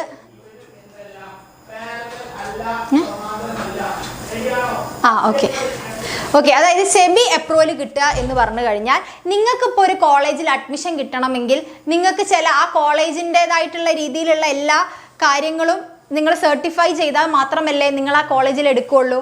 അതേപോലെ തന്നെ സെബി പറയുന്ന ഗൈഡൻസ് പ്രകാരമുള്ള എല്ലാ കാര്യങ്ങളും ഉണ്ടെങ്കിൽ മാത്രമേ നിങ്ങൾക്ക് ഈ സെക്യൂരിറ്റി ബോർഡിൽ അല്ലെങ്കിൽ നിങ്ങളുടെ ഷെയർസ് വിൽക്കാൻ വേണ്ടി മാർക്കറ്റിലേക്ക് കടത്തിവിടൂ. Okay, set? മനസ്സിലായോ? നിങ്ങൾ വേണമെങ്കിൽ ഇതിനെ ഒരു മറ്റേ ഈ പുഷ്പ സിനിമയൊക്കെ പോലെ ഒന്ന് ചിന്തിച്ച് നോക്ക്. പുഷ്പ സിനിമ പോലെ ഈ സെബി എന്ന് പറയുന്നതാണ് കംപ്ലീറ്റ് രക്തചന്ദനത്തിൻ്റെ മാർക്കറ്റിനെ കൺട്രോൾ ചെയ്യുന്ന ഒരു സിൻഡിക്കേറ്റ് ഇല്ലേ, അതാണ് ഈ സെബി എന്ന് വിചാരിക്കുന്നത്. അതിൽ ഓരോരോ രക്തചന്ദനത്തെ വിൽക്കുന്ന ഓരോരോ മനുഷ്യരുണ്ട് ഇല്ലേ, ഓരോരോ വില്ലന്മാരില്ലേ ഈ രക്തചന്ദനം വിൽക്കുന്ന, ഓരോക്കെ സെപ്പറേറ്റ് വിൽക്കുന്നില്ലേ, ഇവരെല്ലാവരും കൂടി ചേരുന്ന ഒരു സിൻഡിക്കേറ്റ് ഇല്ലേ. അപ്പോൾ ഓരോരോ ആൾക്കാരെയാണ് നമ്മൾ എന്ന് പറയുന്നത് ഈ ബോംബെ സ്റ്റോക്ക് എക്സ്ചേഞ്ചുകൾ എന്ന് പറയുന്നത്. ഈ സ്റ്റോക്ക് എക്സ്ചേഞ്ചുകളിലാണ് എന്ത് പറയുന്നത്, നമ്മുടെ ഷെയർസ് കൊണ്ടേ വിൽക്കുന്നത്. Thank you so much.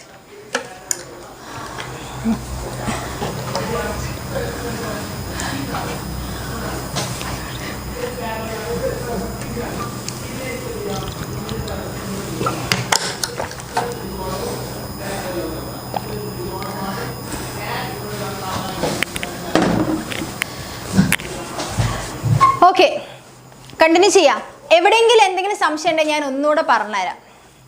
നിങ്ങളുടെ കയ്യിൽ ഇപ്പം നിങ്ങൾ ആ പുഷ്പേനൊക്കെ വെട്ടിക്കളാം. ഓക്കെ, അതിൻ്റെ ഇടയിൽ ഇത് സാർ കയറി വന്ന് ആകെ എൻ്റെ ഇത് കളഞ്ഞു. ഇനി നമുക്ക് ഒന്നുകൂടെ പറയാം.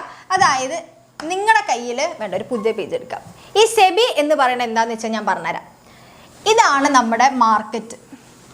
ഓക്കെ, നിങ്ങളുടെ കയ്യിൽ കുറച്ച് തക്കാളി ഉണ്ടെന്ന് വിചാരിക്കുക. കുറേ തക്കാളികൾ നിങ്ങൾ എന്ത് ചെയ്തു, കൾട്ടിവേറ്റ് ചെയ്തു. നിങ്ങൾ തക്കാളികൾ ഉണ്ടാക്കി അത് നിങ്ങൾക്ക് വിറ്റിട്ട് എന്ത് കിട്ടണം, പൈസ കിട്ടണം അല്ലേ. അപ്പം നിങ്ങൾ തക്കാളി വിൽക്കാൻ വേണ്ടി നിങ്ങൾ എവിടെയാണ് പോവുക? സ്വർണ്ണക്കടയിൽ പോയി കഴിഞ്ഞാൽ തക്കാളി വിൽക്കാൻ പറ്റുമോ? ഇല്ല. ഡ്രസ്സിൻ്റെ കടയിൽ കൊടുത്തു കഴിഞ്ഞാലും തക്കാളി വിൽക്കാൻ പറ്റില്ല.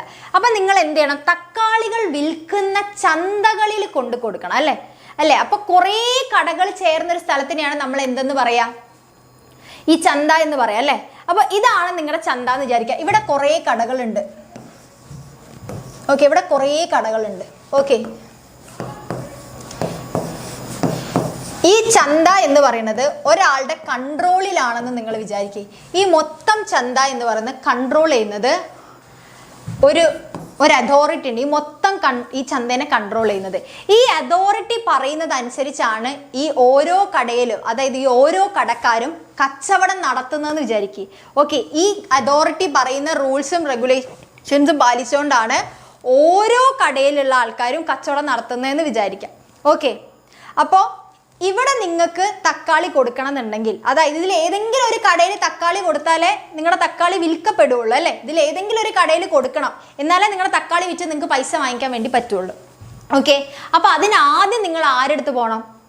ആദ്യം നിങ്ങൾ ആ അതോറിറ്റീൻ്റെ അടുത്ത് പോയിട്ട് പറയണം, എനിക്ക് ഇത്ര കിലോ തക്കാളി ഉണ്ട്, എൻ്റെ ഇത്ര കിലോ തക്കാളി എനിക്ക് വിൽക്കണം, ഓരോ തക്കാളിക്ക് ഞാൻ ഇത്രയാണ് വിചാരിക്കുന്നത്, എൻ്റെ ഒരു 10,000 കിലോ തക്കാളി ഉണ്ട്, അപ്പോൾ ഇത് വിറ്റിട്ട് ഞാൻ ഇത്ര പൈസയാണ് പ്രതീക്ഷിക്കുന്നത്. നിങ്ങൾ ആദ്യം ആരോട് പറയണം? ഈ അതോറിറ്റീനോട് പറയണം. കാരണം ഈ അതോറിറ്റിയാണ് ഈ മാർക്കറ്റിനെ കൺട്രോൾ ചെയ്യുന്നത്. ഓക്കെ, ഈ അതോറിറ്റിനെയാണ് നമ്മൾ സെബി എന്ന് പറയുന്നത്. സെബി എന്ന് പറയുന്നത് security exchange board of India. ആദ്യം നിങ്ങൾ ഈ അതോറിറ്റീനോട് പറയണം, നിങ്ങൾ എവിടെ നിന്ന് വരുന്നു, ഏത് കടക്കാരനാണ്, അല്ലെങ്കിൽ ഏത് സ്ഥലത്തു നിന്നാണ് വരുന്നത്, എത്ര കാലമായിട്ട് നിങ്ങൾ തക്കാളി ചെയ്യുന്നു, അല്ലെങ്കിൽ എപ്പം മുതൽ നിങ്ങളുടെ തക്കാളി ഉണ്ട്, ഇത് എത്രയായി നിങ്ങൾ തക്കാളി ഇങ്ങനെ എടുത്തിട്ട് ഹാർവെസ്റ്റ് ചെയ്ത് കഴിഞ്ഞിട്ട് എന്നുള്ള കംപ്ലീറ്റ് കാര്യങ്ങൾ നിങ്ങൾ ആദ്യം സെബിയോട് പറയുന്നു. സെബി പറയാണ്, എൻ്റെ റൂൾസ് ആൻഡ് റെഗുലേഷൻസ് അനുസരിച്ച് മാത്രമേ നിനക്ക് ഈ കടയിൽ കൊടുക്കാൻ വേണ്ടി പറ്റുള്ളൂ എന്ന് പറയാം. ഓക്കെ, അപ്പോൾ സെബി അപ്രൂവ് ചെയ്യണം ആദ്യം. നമ്മുടെ കംപ്ലീറ്റ് അയാൾ പറഞ്ഞതെല്ലാം സെബിക്ക് മനസ്സിലാവണം. ഓക്കെ, നല്ല ആൾക്കാരാണ്. ഇവിടെ സെബി ആണെങ്കിലോ ആൾക്കാരെ പറ്റിക്കുന്ന ഒരു പരിപാടിയും ചെയ്യുന്നില്ല. ഓക്കെ, ഈ ചന്തയിലാണെങ്കിൽ വിഷാംശമുള്ള ഒരു സാധനവും പോകുന്നില്ല, ആൾക്കാരെ പറ്റിക്കുന്ന ഒരു കാര്യവും ചെയ്യുന്നില്ല. കാരണം ജനങ്ങൾ ഇവിടെ വരുന്നുണ്ട്, അപ്പോൾ അതുകൊണ്ട് അവർക്ക് ബുദ്ധിമുട്ടുള്ള രീതിയിലുള്ള ഒരെണ്ണം ചെയ്യുന്നില്ല അല്ലേ. അപ്പോൾ അതുകൊണ്ട് തന്നെ ആദ്യം സെബി എന്ത് ചെയ്യണം? ഈ വന്ന കച്ചവടക്കാരനെ അപ്രൂവ് ചെയ്യണം. ഓക്കെ, അതിനുശേഷം സെബി അപ്രൂവൽ കൊടുത്താൽ മാത്രമേ ഇതിലുള്ള ഏതെങ്കിലും ഒരു കടക്കാരൻ നിങ്ങളുടെ തക്കാളി എടുക്കുകയുള്ളൂ. അപ്പം നിങ്ങൾ ഇതിലുള്ള ഏതെങ്കിലും കടക്കാരനോട് പറയണം. ഓക്കെ, അപ്പോൾ അവരെന്ത് ചെയ്യും? ആദ്യം സെബി അപ്രൂവ് ചെയ്തിട്ടുണ്ടോ നോക്കും നിങ്ങളുടെ തക്കാളീനെ, അതിനുശേഷം മാത്രമേ അവരെടുക്കുകയുള്ളൂ. ഈ ഓരോ കടേനെയും പറയുന്ന പേരാണ് സ്റ്റോക്ക് എക്സ്ചേഞ്ച് എന്ന്. ഓക്കെ, ഇതിനെന്താണ്? ഈ ഓരോ കടകൾ എന്ന് പറയുന്നത് സ്റ്റോക്ക് എക്സ്ചേഞ്ച് ആണ്. ഓക്കെ, അപ്പൊ ഈ സ്റ്റോക്ക് എക്സ്ചേഞ്ചിനൊക്കെ കൺട്രോൾ ചെയ്യുന്നത് ആരാണ്? സെബിയാണ്. സെബി അപ്രൂവൽ ഉള്ള കമ്പനിയുടെ ഷെയർസ് മാത്രമേ നമുക്ക് സ്റ്റോക്ക് എക്സ്ചേഞ്ചിലേക്ക് എടുക്കാൻ വേണ്ടി പറ്റുള്ളൂ. മനസ്സിലായോ എന്താണ് ഈ സെബി അപ്രൂവൽ എന്ന് പറയുന്നത്? ക്ലിയർ ആണോ? ക്ലിയർ ആണോ? എന്താണ് സെബി, എന്താണ് ഈ സ്റ്റോക്ക് എക്സ്ചേഞ്ച് എന്നുള്ളത് മനസ്സിലായോ? ഇത് സ്റ്റോക്ക് എക്സ്ചേഞ്ച് 1, 2, 3 അങ്ങനെ പല പല സ്റ്റോക്ക് എക്സ്ചേഞ്ച് ഉണ്ടല്ലോ. ഇപ്പോൾ ബോംബെ സ്റ്റോക്ക് എക്സ്ചേഞ്ച് ഉണ്ട്, അതുപോലെ നാഷണൽ സ്റ്റോക്ക് എക്സ്ചേഞ്ച് ഉണ്ട്, ഇങ്ങനെയൊക്കെ കുറേ സ്റ്റോക്ക് എക്സ്ചേഞ്ചുകൾ നമ്മൾ ഇന്ത്യയിലുണ്ട്. അപ്പോൾ ഈ സ്റ്റോക്ക് എക്സ്ചേഞ്ചുകളൊക്കെ ഷെയർസ് എടുക്കുന്നുണ്ടെങ്കിൽ അവിടെ എന്താണ്? ഷെയർസ് ആണ് വിൽക്കാൻ വാങ്ങുകയും ചെയ്യപ്പെടുന്നത് അല്ലേ. ഇപ്പം നമ്മൾ തക്കാളി എന്ന് പറഞ്ഞ കേസിന് വരെ നിങ്ങൾ ഷെയർസിനെ ആലോചിക്കുക. ഇവിടെയൊക്കെ ഷെയർസിന് എടുക്കണമെങ്കിൽ ആദ്യം സെബിയുടെ അപ്രൂവൽ വേണം.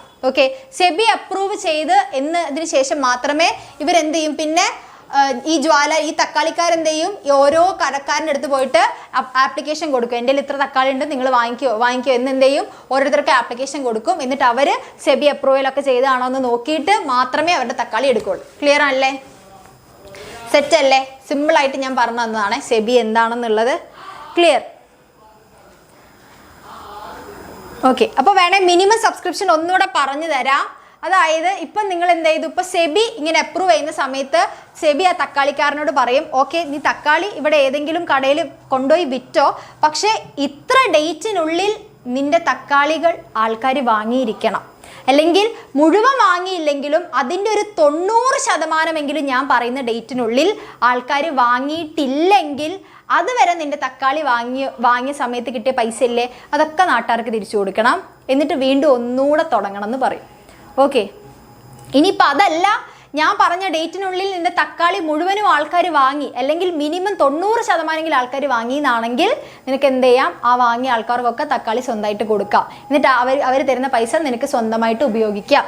ഓക്കെ, അതാണ് എന്തെന്ന് പറയുന്നത് 90 മിനിമം സബ്സ്ക്രിപ്ഷൻ എന്ന് പറയുന്നത്. ഓക്കെ, ഇനി മിനിമം സബ്സ്ക്രിപ്ഷൻ കഴിഞ്ഞു കഴിഞ്ഞാൽ എന്ത് ചെയ്യും?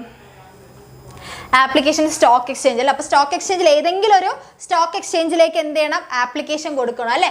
Company must give an application to at least 1 stock exchange for permission to deal with it shares and debentures. ഇപ്പം നേരത്തെ പറഞ്ഞതുപോലെ ഏതെങ്കിലും ഒരു കമ്പനിയിൽ അല്ലേ, ഏതെങ്കിലും ഒരു കടകളിൽ നമ്മൾ ആപ്ലിക്കേഷൻ കൊടുക്കണം. എന്നാലേ നമ്മുടെ തക്കാളി ആ കടകൾ വഴിയാണ് വിറ്റ് പോകേണ്ടത്. ഓക്കെ, സെബി വഴിയല്ല, സെബി മൊത്തത്തിലുള്ള ഒരു അതോറിറ്റിയാണ്. അപ്പോൾ ഇതിൽ ഏതെങ്കിലും ഒരു കടയിലേക്ക് നമ്മൾ കൊടുക്കണം അല്ലേ. അപ്പോൾ ഏതെങ്കിലും ഒരു സ്റ്റോക്ക് എക്സ്ചേഞ്ചിലേക്ക് നമ്മൾ എന്ത് ചെയ്യണം? നമ്മുടെ ഷെയർസ് വിൽക്കാൻ വേണ്ടി ഡീൽ ചെയ്യാൻ വേണ്ടിയിട്ട് ആപ്ലിക്കേഷൻ കൊടുക്കണം.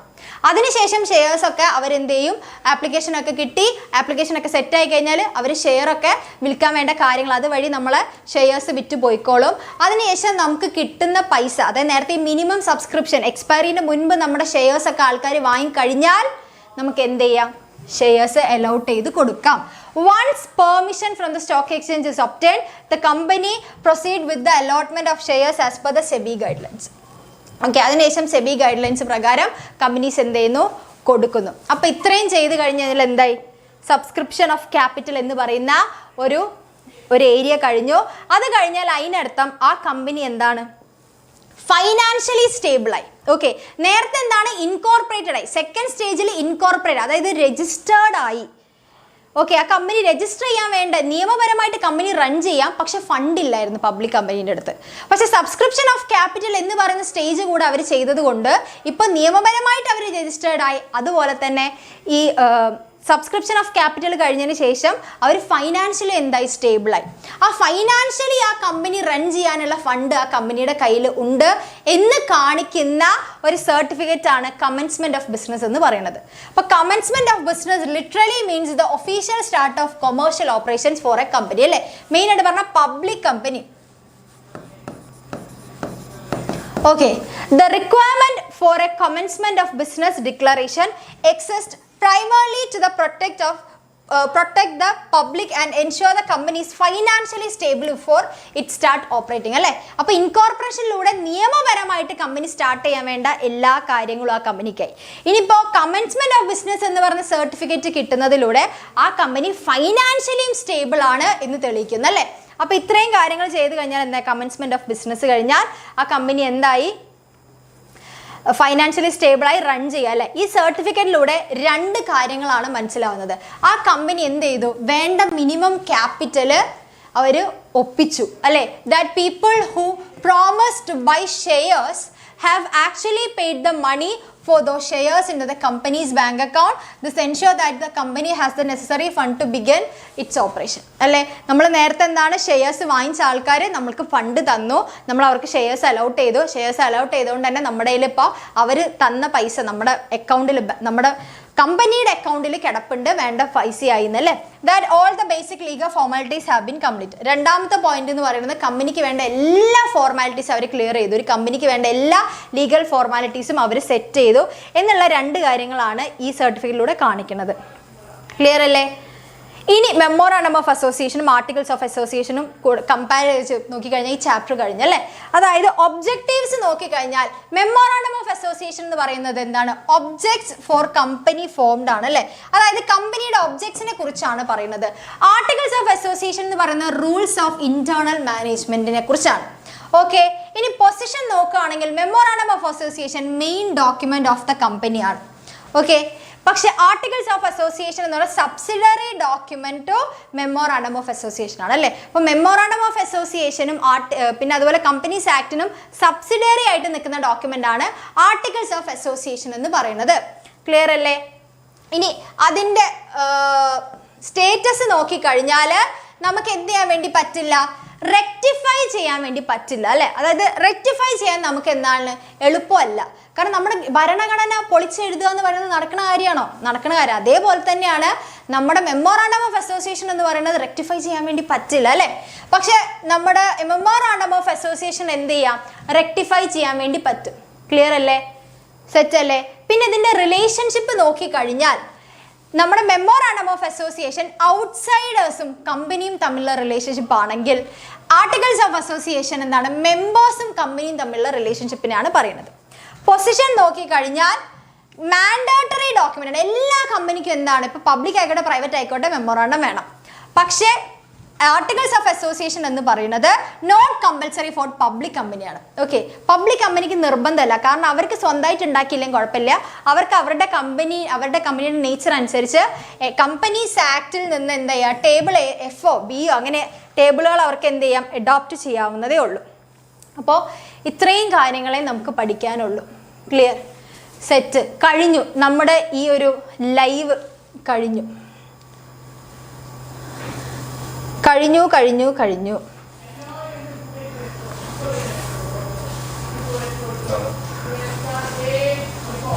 ഓക്കെ, കഴിഞ്ഞു, തീർന്നു നമ്മുടെ 10 hours ലൈവ്. 10 എന്നല്ല, 10ൽ കൂടുതലായി. പക്ഷെ എന്നാലും എന്താ, കഴിഞ്ഞു. Okay, set. ഏതെങ്കിലും മനസ്സിലാവാത്തതുണ്ടോ? നിങ്ങൾക്ക് ഫോർമേഷൻ ഓഫ് എ കമ്പനിയിൽ എവിടെയെങ്കിലും സംശയമുണ്ടോ? സംശയം ഉണ്ടെങ്കിൽ ചോദിച്ചോ, ഞാൻ വേണമെങ്കിൽ ഇനിയും വേണമെങ്കിൽ നിൽക്കാം, കുഴപ്പമില്ല. പക്ഷെ നിങ്ങൾക്ക് മനസ്സിലാവണം. ഓക്കെ,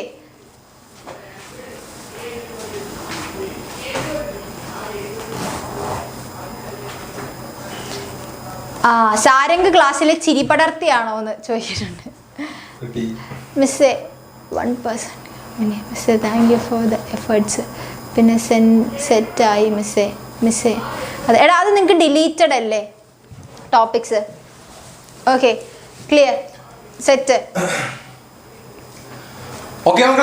സെപ്പറേറ്റ് ആയിട്ട് വീഡിയോ ചെയ്ത് വെച്ചിട്ടുണ്ട് കേട്ടോ. 1% കമ്പനീൻ്റെ സെപ്പറേറ്റ് വീഡിയോ ഡിലീറ്റഡ് ആണ്, അതെന്ന് ക്വസ്റ്റ്യൻ വരാറില്ല, ഇതുവരെ വന്നിട്ടില്ല കേട്ടോ. ഞാൻ നോക്കിയത് ഒരു ക്വസ്റ്റ്യൻ പേപ്പറിനും 1% കമ്പനി വന്നിട്ടില്ല. സെപ്പറേറ്റ് വീഡിയോ ചെയ്തിട്ട് ഡിലീറ്റഡ് പോർഷൻ ആണ്, സെപ്പറേറ്റ് വീഡിയോ ചെയ്തിട്ടുണ്ട്. അത് നിങ്ങൾക്ക് എക്സാമിൻ്റെ വരുമല്ലേ, ഇനി വീഡിയോസ് വന്നു തുടങ്ങൂല്ലേ, ഇനി വീഡിയോസ് വരും, അപ്പം അതിൻ്റെ അകത്ത് വരും. ഓക്കെ, ആ വേണമെങ്കിൽ അത് റെഫർ ചെയ്താൽ മതി കേട്ടോ. ക്ലിയർ? ഓക്കെ, അപ്പോ മക്കളെ നമ്മുടെ ലൈവ് വൈൻഡപ്പ് ചെയ്യാൻ പോവാണ്. ഓക്കെ, 10:45 കാണുന്നത്. 10:45 ഒരു അരമണിക്കൂർ നമുക്ക് കട്ട് ചെയ്ത് കളയാണ്ട്. യെസ്, നമ്മുടെ ഉച്ചക്കത്തെ ബ്രേക്കിൻ്റെ അപ്പൊ അത് എടുക്കുന്ന സമയത്ത് ഒരു 10 മണിക്കൂറും 10 മിനിറ്റും അങ്ങനെയൊക്കെ ഉള്ളൂ. ഓക്കെ, അപ്പം യെസ്, സെറ്റായിട്ട് നാളത്തെ ദിവസം ഇരുന്ന് പഠിക്കുക എല്ലാവരും. ഓക്കെ, നാളെ നിങ്ങൾക്കിത് റിവൈസ് ചെയ്യാനുള്ള ദിവസമാണ്.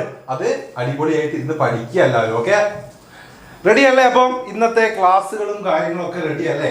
ഏതെങ്കിലും പോർഷൻസിൽ ഇവിടെ ഇരുന്നിട്ടുള്ള കുട്ടികൾ ഓക്കെ, എന്തെങ്കിലും ഡൗട്ടോ കാര്യങ്ങളോ ഒക്കെ ഉണ്ടോ? യെസ്, ഉണ്ടെങ്കിൽ ഒന്ന് പറയുക. ഓക്കെ, നാളത്തെ ദിവസം ഒരു മിനിറ്റ്, ഔട്ട്സോഴ്സിംഗ് നിങ്ങൾക്ക് ഡിലീറ്റഡ് പോർഷൻ അല്ല. ഔട്ട്സോഴ്സിംഗ് നിങ്ങൾക്ക് ഇന്റർനാഷണൽ ബിസിനസ്സിൽ പഠിക്കാനില്ലേ? ഔട്ട്സോഴ്സിംഗ് ഡിലീറ്റഡ് അല്ല, ഇന്റർനാഷണൽ ബിസിനസ്സിൽ അത് പഠിക്കാനില്ലേ? കോൺട്രാക്ട് മാനുഫാക്ചറിംഗ് എന്ന് പറഞ്ഞാൽ സെപ്പറേറ്റ് പഠിക്കുന്നില്ലേ? അതെന്താ, പേര് മാത്രമേ മാറിയിട്ടുള്ളൂ, ഔട്ട്സോഴ്സിംഗ് ആണത്. ക്ലിയർ?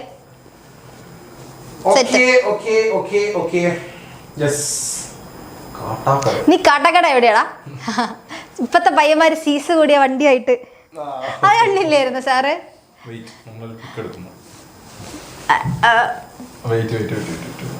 ഓക്കെ, സെറ്റായോ? എടുത്ത ഫോട്ടോ എന്നോട് പറയണം, ഞാൻ പോസ് ചെയ്തില്ല. പിള്ളേര് വിചാരിക്കും. ഓക്കെ, ആ മതി മതി മതി. ഓക്കെ മക്കളെ, അപ്പം അടിപൊളിയായിട്ട് നാളത്തെ ദിവസം യെസ് നമ്മൾ ഇന്ന് പഠിച്ച കാര്യങ്ങൾക്ക് വേണ്ടി യൂസ് ചെയ്യാം. സെറ്റായിട്ട് ഇന്ന് പഠിക്കുക. Okay, ready? അപ്പൊ നമുക്ക് യെസ് നമ്മുടെ വൈൻഡപ്പ് ചെയ്യാനായിട്ടുണ്ട്. അപ്പൊ എല്ലാവരും സെറ്റായിട്ട് ഇന്ന് പഠിക്കുക. എന്നുള്ള ദിവസം പബ്ലിക് എക്സാമിന് വേണ്ടി നന്നായിട്ട് തന്നെ യൂസ് ചെയ്യുക, ഹാർഡ് വർക്ക് ചെയ്യുക, എഫേർട്ട് ഒക്കെ ഇടുക. Ready ready ready? നിങ്ങക്ക് പട്ടാളത്ത് ജോലിയുള്ള ചന്ദ്രനെ അറിയോ? ഒന്ന് ചുമ്മാ ഇരുമാമ, എനിക്ക് ആകെ 20 വയസ്സുള്ളൂ. 24 വർഷം പിന്നെ മരിച്ചേ. അപ്പൊ നിന്റെ അച്ഛനെ അറിയായിരിക്കും അല്ലേ? സാറ് കണ്ടില്ലേ അത്? അതിപ്പോ മൊത്തത്തിൽ കാട്ടാക്കട ഭയങ്കര കത്തി നിക്കണതാണല്ലോ.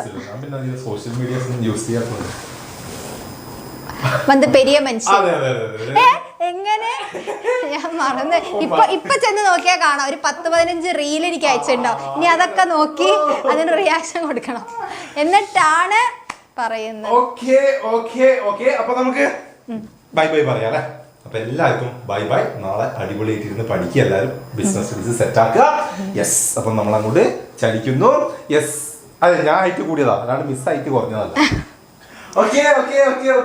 Body shaming. ഓക്കെ, ടാറ്റാ.